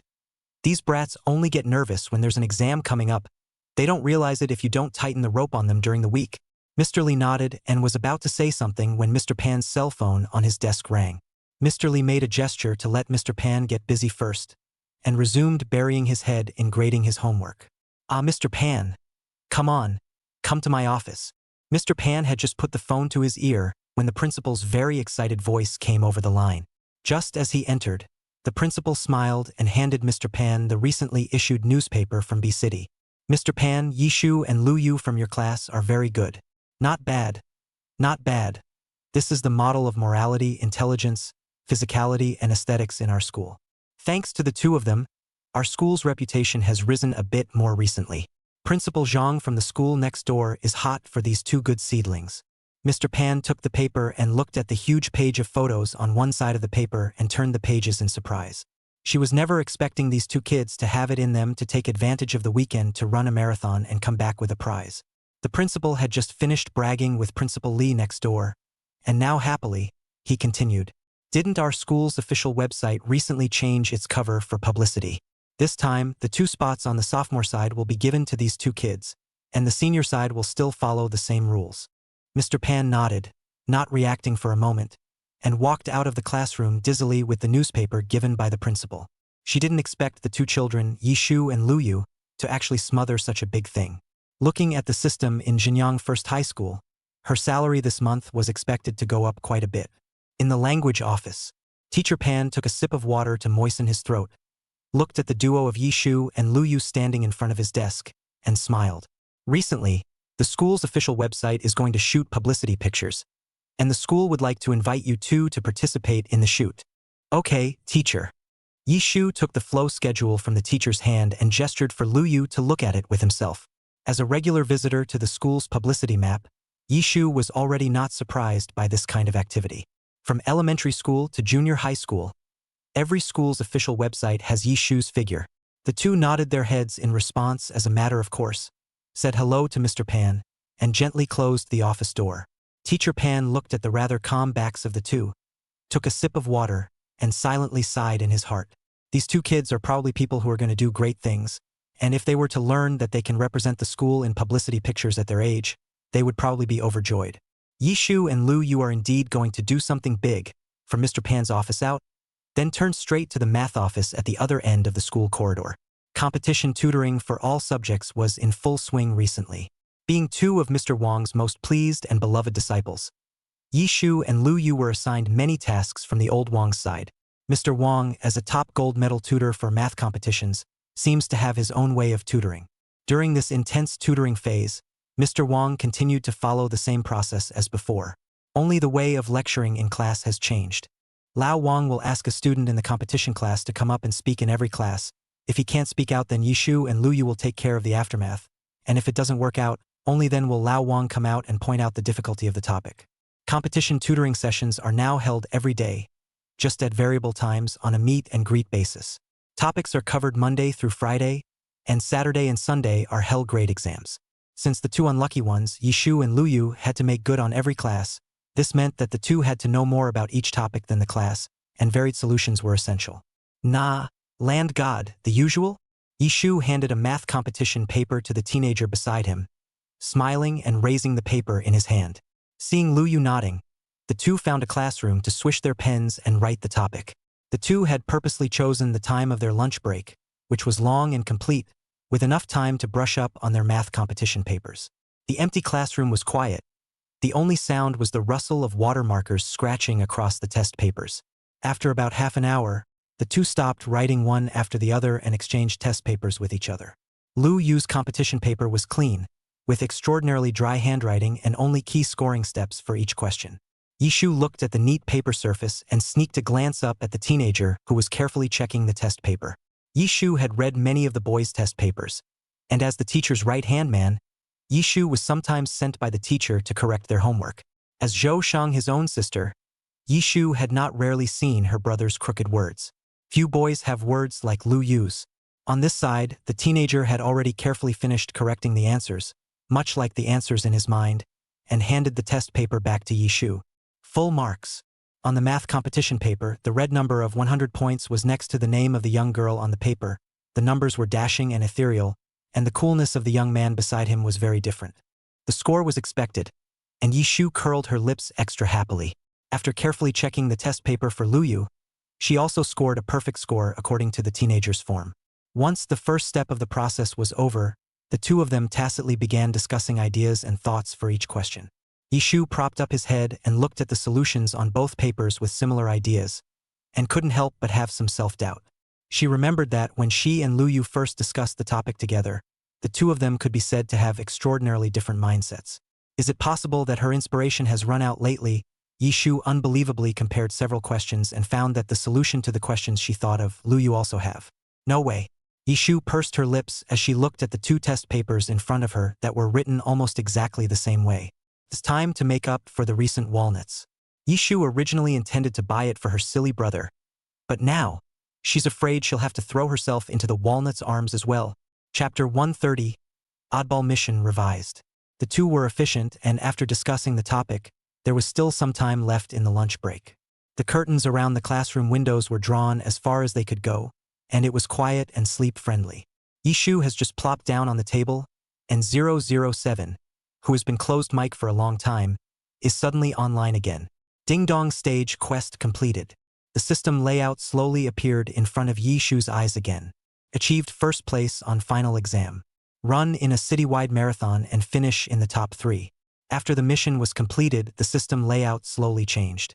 007's soft and cute voice sounded in Yishu's head. Shoo shoo. After a decision by the system headquarters, since Shoo shoo did not fully utilize the memory function to strengthen the deck, the function deck section will be temporarily closed. When the time comes, it will open up on its own. Yishu unbelievably looked up at the function card panel in front of him. The interface was really gray and there was no sign of it lighting up. 007. Honestly, did you guys change your name from Destiny System to Stingy System? Yishu stared at the words on the system panel and asked incredulously. What she was most looking forward to was the extraction of the function deck. She didn't expect that after 1,000 years of hard work to complete the mission, 007 actually told her that this piece of function was temporarily closed. 007's unified body stiffened in a place Yishu couldn't see. How does Shoo Shoo know due to Oningning? Their system had been receiving quite a few complaints, and they also had the title of Iron Duke in the system world. 007 had a sneak peek at the complaints received by 006, and the word stingy accounted for the vast majority. Ahaha. Shoo Shoo, how could that be? You have to believe in the strength of our destiny system. We have the great power to change destiny. In the face of the young girl in front of her with a doubtful look, 007 patted Yishu's invisible unified body and swore. Well, a system that can change the ending is a good system. Yishu continued to look at the system panel that had been updated with the mission. Learning value task. Pass the national math competition and enter the provincial team. Stamina quest. Learn to farm. Food is considered successful when it matures. Yishu swept a glance at the learning value task and quickly skimmed over it. Seeing the word farming, Yishu looked at the panel incredulously for the second time. What? Planting? Was it the same kind of gardening she had imagined? 007, don't you want to explain? Would that be a little too far out of line? Yishu thought that he had a very strong mental quality, but this physical strength task was really a bit unanticipated. Thinking hard about it, farming seems extraordinarily physically demanding as well, and barely qualifies as a stamina task. Looking at the word farming on the panel, Yishu was a bit skeptical. 007 wasn't really sure what the next mission would be. The tasks it enacts are spontaneously formed after sensing the magnetic field around the host. Shoo Shoo was the first host it had experienced since its birth, and as he looked at the physical strength quests showing up on the panel, 007 scratched his little head sheepishly. It's seen the workflow of 006 and the other Fate brothers. It's like that. That's right. That, Shoo Shoo, all missions have their own arrangements, you'll understand later. Heaven's secrets cannot be divulged. The system was transparent. Yishu couldn't see 007's little expression, but listening to 007's inscrutable words, she was considered completely defeated by the destiny system. What else can be done? The young girl sighed softly as she looked at the panel with a few lines of very unreliable quests. Getting the job done as quickly as possible and changing the course of subsequent destinies is the first priority. Just in case, Yishu looked at the words, "The time has come" on the panel and asked, when exactly is the time for feature decks to open up? It's when Shoo Shoo makes full use of this card's function. Seeing the simplicity of the question Shoo Shoo asked, 007 rushed to answer the question. Yishu nodded thoughtfully. By the way, Shoo Shoo, the precognition shard has been placed on the system panel and successfully activated, so you can watch it at any time of your choosing. The system has been successfully updated again. All the unlocked precognition fragments have been placed on the panel. Shoo Shoo can repeat the viewing. Yishu looked at the panel according to 007's prompts, and several shard graphics appeared on one side of the panel. Seeing that Shu Shu was finally satisfied, 007 breathed a sigh of relief and rushed offline to replenish his energy. Compared to the winter vacation, Shu Shu was now going to school and spending much more time with the teenager called Luyu. It had to take the opportunity to absorb more energy and hurry up to help Shu Shu open the next mission. Before 007 went offline, he also floated his transparent little body around the teenager named Luyu behind Shu Shu a few times. The teenager flexed his long legs and slumped over the table, his black jumper cap over his head, his short black hair sporadically showing through, obviously in dreamland. It was really strange how this teenager, as a human, had a flavor from the world of the Destiny system. 007 jumped on top of the bodysuit boy while he was sleeping and cocked his head for a closer look. Although Shu Shu had met with this teenager a few times during his winter vacation, the teenagers were all in a state of sobriety, and 007 was somehow a little afraid to jump out. It always felt that the teenager would be able to spot it. And now it's a good opportunity to observe. 007 crept closer again. Well, the smell of this teenager is so familiar, it seems to be similar to it. Curious, 007 circled around Luyu a few more times, observing enough before re-entering the system world. The moment 007 re-entered the system world, the black bodysuit boy lying on the table unconsciously scratched his head in his sleep. Yishu was not as relaxed as 007 at this time. She looked at the precognition fragments that had been activated in front of her, and after considering it again and again, she decided to look at it after she went home at night. If foreseeing the future in the dream was too cruel, Yishu couldn't guarantee that he would be in shape for the afternoon class. And putting precognitive dreams to unlock at night is the best option. In the toilet. What? The school is taking publicity photos? Han smoothed her delicate hair in the mirror and almost didn't control her expression, looking at a female classmate aside in surprise. Yeah, I was late turning in my homework, so I ran to Mr. Pan's office to turn it in before lunch break and heard about it. The girl didn't notice Han's surprised expression and sighed as she washed her hands. But our classes Lu Xin and Yi Xin are really awesome, strong, and exceptionally good-looking. It's not surprising that the teacher gave them both the task of taking publicity photos. Already set? Han controlled her expression and smiled gently, as if it was an unusual question, looking at the girl beside her.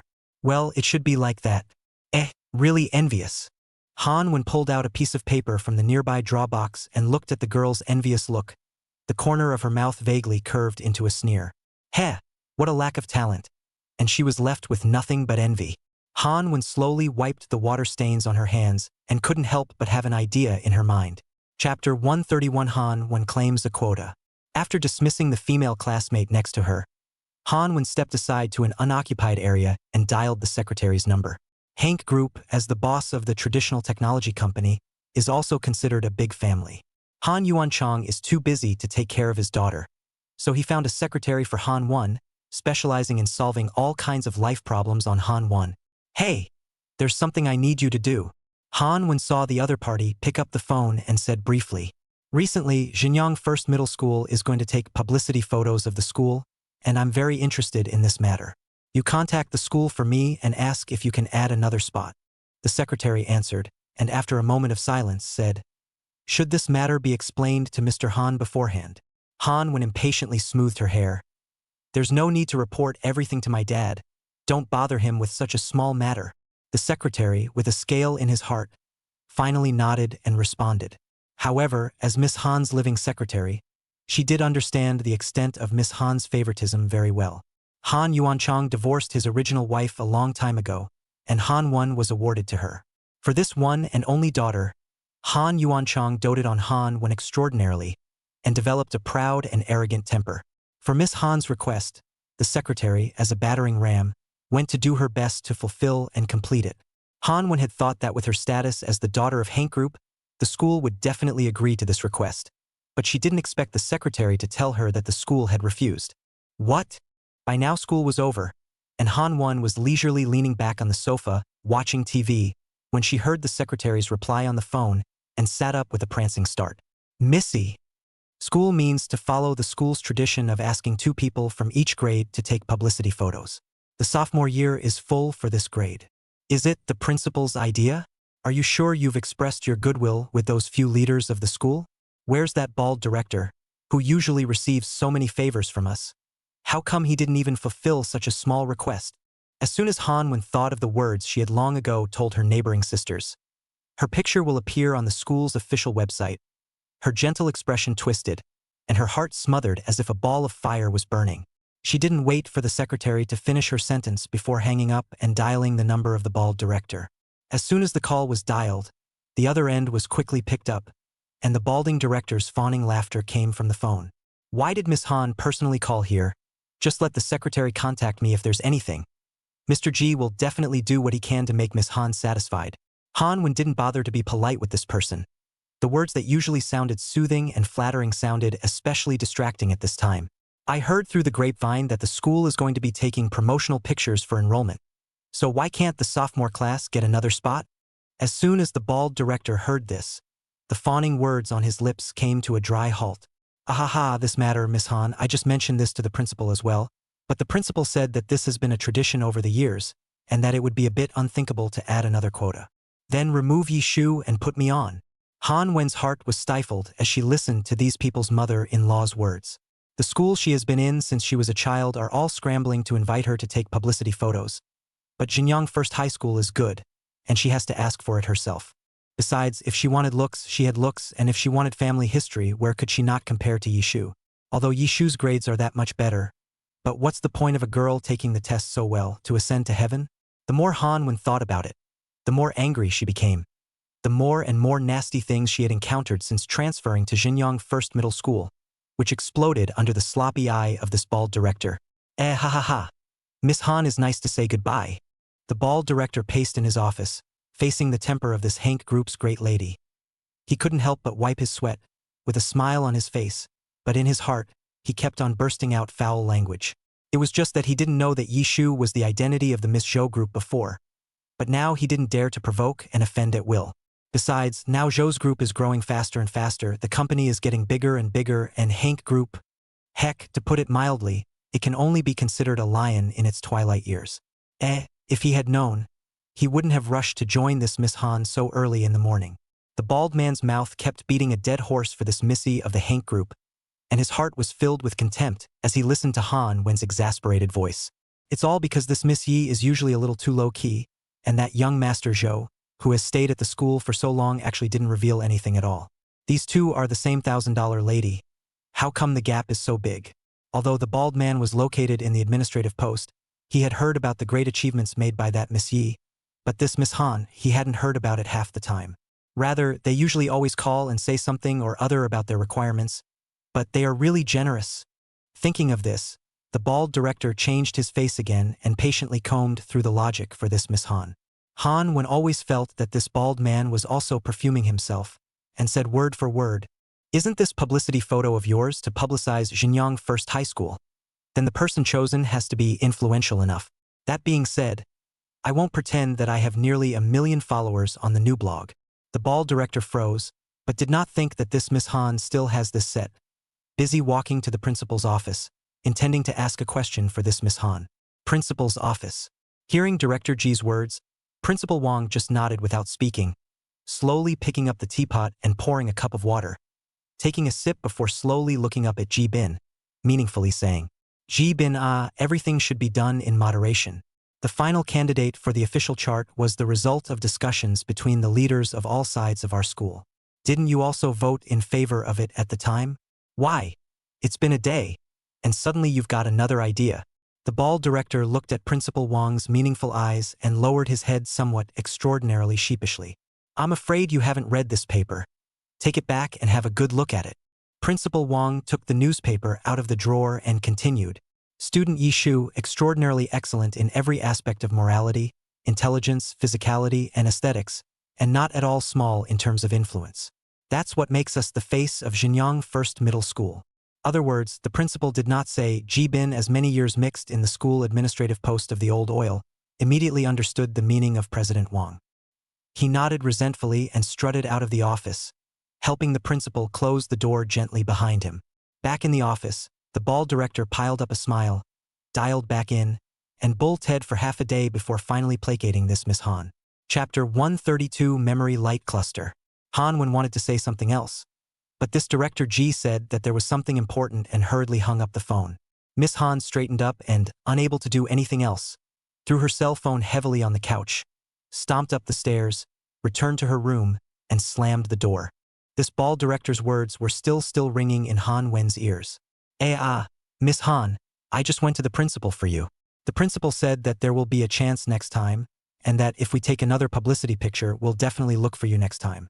Besides, Yishu is also exceptionally good, and the teacher has already informed the student himself, so it's really not a good idea to replace him, ahaha. Han Wen lay on the bed and rolled over with hatred. Yishu, why Yishu again? Next chance? Han Wen would never believe it, and the next time she'd be graduating, so how could she have time or a spot? Miss Han gritted her teeth in hatred. How is it that every time he encounters something related to Yishu, he becomes like this? Yishu didn't know that there were people who held such a grudge against her. As usual, the young girl took her foolish brother towards her home, anxious to get back to activate the precognitive dream fragments enacted by the system. The Park Song-jun court was quiet and empty. Auntie left early after making dinner. Zhou Bo-soon, as the chairman of Zhou Group, had been busy with the company's new projects lately and had not been able to go home at all. Since Zhou Shang entered the house, he went to his room very consciously to catch up on the homework assigned by the teacher. Seeing the teenager's now docile and self-conscious demeanor, the young girl curled her lips and gently closed the door to her room. 007. Requesting activation of precognitive dream fragment. As soon as Yishu's words fell, 007's soft voice immediately appeared. Shu, please get ready, the precognitive dream fragment is about to be activated. Also, remind Shu that this is the penultimate memory fragment the system has left. Please Shu cherish the clip and look for clues carefully. Yishu nodded and lay on the bed, waiting for the memory fragments to activate. Only hearing a drop sound, a white ball of light appeared in Yishu's mind. The picture in the mass of light also gradually became clearer. In the scene, the woman walks out of the airport with a red suitcase and seems to be in a hurry and extra anxious. Yishu's eyes widened as she looked incredulously at the woman in red in the picture. It's Mom. The woman, carrying her suitcase, took a cab outside the airport, said something to the driver, and took off. The images were somewhat sparse, making it impossible for Yishu to distinguish the exact time. The scene shifted to the highway, where several cars rear-ended each other one after another, and numerous ambulances and police cars rushed to the scene. Paramedics performed emergency rescues and were in and out of the rear-ended car. Yishu's eyes stared unblinkingly at the image in her mind, as if she had a premonition of what was to come, and her hands tightly gripped the hem of the skirt underneath her. The images in the cluster of light were extraordinarily urgent, and in the final seconds the paramedics lifted a red-skirted woman in a car, curly, delicate hair covering the woman's face. As the paramedic stretcher moved, red blood dripped all the way to the side of the ambulance, the trail extending all the way to the side of the ambulance. What's wrong with Mom? Yishu eagerly tried to find clues around him, but couldn't find any. Before Yishu could catch his breath, the image in the light group turned again. Looking at the surroundings, Yishu judged it to be a hospital. The woman lay pale and unconscious in the hospital bed with various tubes. Just then, the door in the hospital room was opened and Zhou Shang ran in with a head of blonde hair. This is not the current Zhou Shang. Yishu carefully observed her brother's face and made this judgment. The young man's look was completely different from his current simple ignorance. He seemed to have suffered a lot of blows, and at this time he was holding back his tears. The moment he opened the door to the hospital room, the teenager's peach blossom eyes instantly reddened in a circle around them. My lips were dry, and it seemed like I hadn't had any water in a long time. The teenager took a few steps over to his mom, Yevon's hospital bed, and after a moment of silence, bent down and buried his head in his hands. Yishu looked at the image in front of him. His heart was extraordinarily difficult, wanting to take a step forward, but unable to do so. What the hell is going on? Why was Mom in a car accident and the future not there? Yishu knew her personality very well. If something like this happened to her mom, she would have been the first to arrive at the scene with her brother. Why isn't she in the picture, and why isn't Dad? The light mass in his mind gradually disappeared, and Yishu swished his eyes open. What's going on with the future, which seems to be extraordinarily bad, and even Mom is caught in the middle of it. The young girl sat up from the bed, clutching the dress in her hand. Yishu carefully recalled the contents of the memory cluster image, and based on Zhou Shang's appearance in the image locked the time to her brother's college days. The fragments of the precognitive dream seem to appear haphazardly, and the successive activation of the memory fragments does not seem to be able to be chronologically sorted. With his head buzzing with chaos, Yishu sat down at his desk for a long time. The young girl fished her cell phone out of her school bag and dialed her mother Yi Wen's cell phone number. "Hey Shu, what's wrong?" On the cell phone, her mother's gentle voice rang in Yishu's ears. Yishu opened his mouth, recalling the image in the memory light cluster just now. His nose soured, and he wordlessly eased his emotions. "Shu, what happened?" On the other end of the cell phone, Yiwen saw that his baby girl didn't say anything, very keenly sensed something, and gently softened his voice. Yishu curved the corners of her mouth and tried to control the tears in her eyes. "Nothing, Mom." Inside the room, it was quiet and warm, with a couple of pink dolls sitting obediently and coquettishly in front of the bed. The young girl's usually sweet voice seemed to carry a softness at this point. Yishu paused as he looked at a photo of his family laid out in front of the table. "Maybe I'm a little tired from all that's been going on lately. Mom, I miss you." Over the phone, a woman's gentle laughter came. "Baby, Mommy misses you and Shang too. After I'm done with this bout of work, Mommy will immediately fly back to see you guys. Xiao Shu, if the pressure is too much lately, you can stop and rest for a while. Mom and Dad don't have requirements for your study. We Xiao Shu just need to be happy and joyful." The young girl sat at her desk, looking at the pile of study materials spread out in front of her, and nodded dutifully, then suddenly realized that her mother couldn't see her movements, and answered dutifully again. On the phone, Mom's warm voice continued. "Xiao Shu, recently on Daddy's side, what did you eat? Is it good? How did you sleep? Mom, and you say?" The young girl smiled and dutifully answered, silently wiping away the tears that had inexplicably fallen out of her eyes. After chatting with her mom for a while, Yishu's mood slowly calmed down quite a bit. There's still time for everything, and thankfully it's not too late for everything to change. Yishu thought silently in his heart. Chapter 133, Parental Love 2. Yishu sat at his desk and picked up a pen, ready to comb through the clues in the memory fragments. Based on 007's words, the activation function of the memory fragments was about to come to an end. The memory fragments that had been activated so far could be viewed and speculated over and over again, which gave Yishu a great deal of space to think and observe. 007. Open the function panel. Yishu took out a piece of paper and everything was ready. Drop. As soon as the words fell, the function panel slowly flashed in front of Yishu's eyes, and she clicked on the memory fragments one by one and began to watch them. Her brother and Luyu fight. Her brother goes to jail. Han Wenchong has a launch party. Dad's company is in jeopardy. Mom has a car accident. Yishu listed these clues on the paper. Her heart sank. The future. Everything around her seemed to be falling apart. Judging by the timing, all of this happened after her brother went to college. Yishu didn't believe that things could be so coincidental that it happened to happen in those years. Yishu also can't believe that her mom happened to be back in the country and got into a car accident. Who is behind this and what exactly do they want? Yishu's expression as she sat in front of her desk was extraordinarily serious. She thought for a moment, picked up her pen, and made a big circle on the three words Han Yuanchong. Currently, based on the clues from the memory fragments, the chairman of the Hank Group, Han Yuanchong, is highly suspicious. She had been secretly following the recent real-time developments of Hank Group while completing her tasks lately. And recently it seemed that Han Yuanchong wanted to cooperate with her dad on a company project. But according to Yishu's recent observations, her dad seemed to have rejected the cooperation with Hank Group and was ready to venture into the overseas field. What is Han Wenchang's plotting and scheming in the memory fragments? Granted, the events are still a few years away, but all doom and gloom doesn't happen overnight. Mom's car accident must not have been an accident either. Zhou Group, President's Office. The man flipped through the information, quickly skimmed the details of the document, and quickly signed it. Secretary Li stood quietly to the side, waiting for Mr. Zhou's orders. Just then, the black cell phone set aside buzzed and vibrated. The man picked up his cell phone and saw the caller ID. His brow softened a bit and the corners of his mouth curved lightly. Secretary Li was extraordinarily observant, and after receiving the documents from Mr. Zhou, he silently exited the office and waited for Mr. Zhou's re-summoning. Seeing Secretary Li gently close the door, Zhou Bo-soon removed his obstructive black-rimmed glasses, rubbed his brow, the corners of his mouth lightly hooked, and quickly picked up the phone. Before Zhou Bo-soon could say anything, the woman's voice, gentle with anger, came from the phone. "Zhou Bo-soon, Xiao Shu's mood has been very off lately, do you know?" The man's mouth tightened and he quirked his eyebrows slightly. "What's wrong with Shu?" The woman thought of her daughter's good-natured, soft, little crying voice. Maybe the pressure of studying has been too much lately.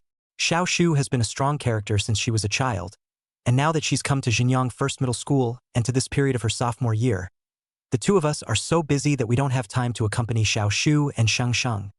Yi Wen could not help but redden his eyes at the thought of the two children sitting in a row in a pitiful manner. In the last few years, she has been constantly working outside the home in order to have a career of her own and doesn't want to stay under the aura of Chopper Hunt's ex-wife status. Even without a man, she could provide a superior life for her children just as well, and after all these years of breaking in, she was gradually making progress toward her goal. It's just that she's a little ashamed of Xiao Shu and Shang Shang, and she's so busy with work that she can only squeeze in time to see them. Zhou Bo soon keenly perceived the sadness in the woman's words, picked up the cell phone, stood up, and walked to the floor-to-ceiling window, with gentleness in his clear tone. It's my fault for neglecting the two kids lately, so don't worry about it for a while. I'll check on them when I get back tonight. In front of the floor-to-ceiling windows, the man's body was elongated, and the office was quiet, with only the low, subdued sound of the man's comforting voice. On the other end of the phone, the woman's mood seems to have calmed down a lot. In Zhou Bo Sun should sound home to see, light him a sound. The woman's soft, whispered reply brought back memories of Zhou Bo Sun. The man loosened the tie around his neck. His peach blossom eyes gently flooded with the slightest hint of a smile, and after a pause, he spoke again. This is the first time you've ever offered to call me. From now on, my cell phone won't be off for 25 hours. Don't even think about it. This is the last time. On the phone, the woman got annoyed and spat on her newly disoriented and somewhat flustered self. She'd obviously had so many years of experience in the workplace, but she was still a little unsteady in the face of her two children. Yi Wen hated himself for being so indisputable, annoyed and exasperated, and wanted to hang up the phone immediately. Wait. I have something else to tell you. Don't hang up yet. Zhou Bo Sun guessed the woman's expression on the other end of the phone, curved his lips, and hurriedly said, "Something's up." The woman replied, "The recent cooperation with your company has been going very well. I thought I could have a meeting to discuss the next progress. I would like to make an appointment with Mr. Yi. I don't know when is convenient." On the other end of the phone, the woman's voice was indifferent. "This project doesn't seem to be under my responsibility. You can contact our company's general manager Yang." Zhou Bo Sun had known that the woman would say this, and dismantled it with ease. "Yang Turnip and I said that you're in charge of this project. After all, you were the one who entertained Mr. Yi when he came in the first place. Hasn't it always been your company's principle to start from the beginning? Or does it mean that Mr. Yi has a certain position in the company, so he can work perfunctorily? It's a shame this mouth isn't in the debate." Yi Wen was deflated, cursing in his heart at Yang Turnip's money-minded goods that pushed her to Zhou Bo Sun without saying a word. He helplessly answered, then quickly hung up the phone. Zhou Bo Sun looked at the phone that had long since hung up and smiled softly. Seeing that the president had already made the call, Secretary Li knocked on the door and took a pile of documents to find General Manager Zhou to sign. At work, the man was all seriousness, flipping papers as fast as he could. Suddenly thinking of something, Zhou Bo Sun looked at Secretary Li and asked, "Has anything significant happened to Shu and the others at school lately?" Secretary Li thought back and replied, "It's only recently that school started, so there aren't any activities organized in the school. But it seems that Miss Yi has been selected to participate in the shooting of the school's publicity photos." Zhou Bo Sun nodded without saying anything else and signaled Secretary Li to go down. Just then, a bright male voice bossed far down the hallway. "Mr. Zhou, back from a business trip. I'm exhausted." Su Chun tugged on his tie and sat his butt on the sofa that the president's office used to entertain guests. Secretary Li nodded towards Su Chun and greeted him, "Mr. Su." Su Chun waved his hand briskly, telling Secretary Li not to be so polite. Secretary Li nodded and slowly withdrew from the office at General Manager Zhou's gesture. "How was the business trip?" Zhou Bo Sun handed Su Chun a cup of coffee and signaled him to drink it to relieve his sleepiness. Su Chun, paralyzed on the sofa, took the coffee in Zhou Bo Sun's hand and drank it all in one go. Thirsty me. The coffee came just in time. Seeing Zhou Bo Sun ask this, he waved his hand and said confidently, "Needless to say, it's not a breeze for me to step in. But brother, I've worked so hard to get so much business for our company. Mr. Zhou has to approve a vacation. All right, the meritocracy can rest." Zhou Bo soon looked at the next arrangements and painfully approved the leave. Worthy of being my brother. Suchin picked up his cup and lightly clinked it with Zhou Bo soon, a smile crossing the corners of his mouth. Chapter 134 Oolong Speculation. Yishu looked at the fragments in the memory light cluster for a while, and after combing his thoughts, his mood calmed down a little. The fragments of memory are not quite comprehensive enough now to make random guesses. She'd made some trouble before because of incomplete memory fragments and unauthorized actions. Right now, she was going to complete the system quests as fast as she could, to know the truth early and deal with what came next early. However, Yishu did not intend to remain indifferent and do nothing. She would continue to observe Hank Group's every move from the shadows before gathering all the memory fragments. Han Yuanchang was the only suspicious person she had identified so far in her memory precognition fragments. Calming his mood, Yishu then called Zhou Shang to join him for dinner as usual. After half a dozen calls, the door to her brother's room was shut tight and completely unresponsive. Yishu frowned, suspecting that her brother the bastard was doing something sneaky. She knocked on the door and twisted the knob as soon as she could. What I saw was her brother's panicked movement to block the computer and an extraordinarily distraught face. Zhou Shang made the first move, craning his neck in an extraordinarily aggrieved accusation. Sis, why did you come in without knocking? Totally disrespecting my privacy, my human rights. Yishu had known that her brother would come to this, and gestured for Zhou Shang to look at his cell phone. Zhou Shang suspiciously opened his cell phone and found a new message from QQ.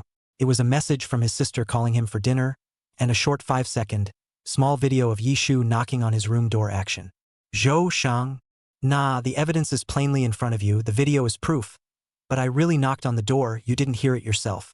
Yishu saw Zhou Shang's bitter and stifled look and raised his cell phone, crossing his waist with one hand and said triumphantly, "Come on," he'd never seen anyone who specifically took a video before knocking on the door to preserve evidence, and his oldest sister was really the first. Zhou Shang looked at his sister's smug look and tugged the corner of his mouth breathlessly. Bah! Still really distracted by this kid Zhou Shang.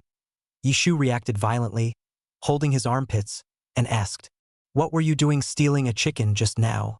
You didn't even hear something like dinner." Zhou Shang did not know why he was so vain, obviously did not do anything unseemly. The very moment her brother scratched his head, Yishu's eyes very keenly captured the teenager's computer screen. A bunch of guys in swim trunks full of abs. Yishu's head tilted and he saw a familiar face. Luyu. Couldn't be what she thought it was. Yishu suddenly covered his mouth. She'd been feeling a bit led astray by Lindsay lately. Lin Cece didn't know whether she was knocking CP on the head or what, but she had been showing Yishu the small cards she had collected during class time, all of which were pictures of two male celebrities together. As soon as Yishu was free, Lin Cece gave Yishu a popularization of the various small details of these two people's secret poking and prodding, and judged with extreme certainty that these two people were a pair. This bump of sugar was considered to have opened the door to a new world for Yishu. In just a few seconds, Yishu covered her mouth and her eyes moved back and forth between the computer screen and her brother. Isn't Zhou Shang at odds with Lu Yu? Why is he looking at Lu Yu's swim photos in private? She also desperately wanted to ease the relationship between the two before, but the relationship does not seem to need to be so close. Nodeno.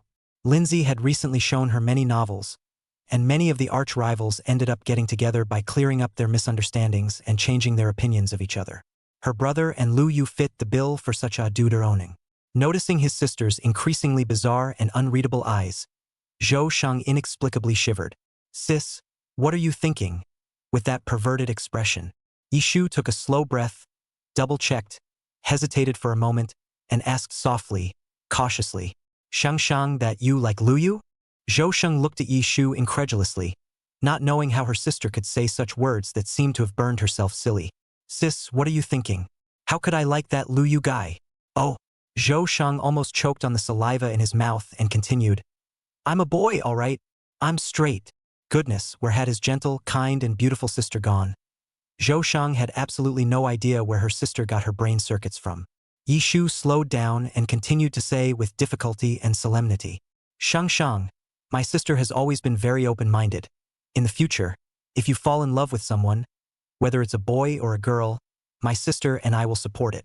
But at this stage, it's important to focus on your studies.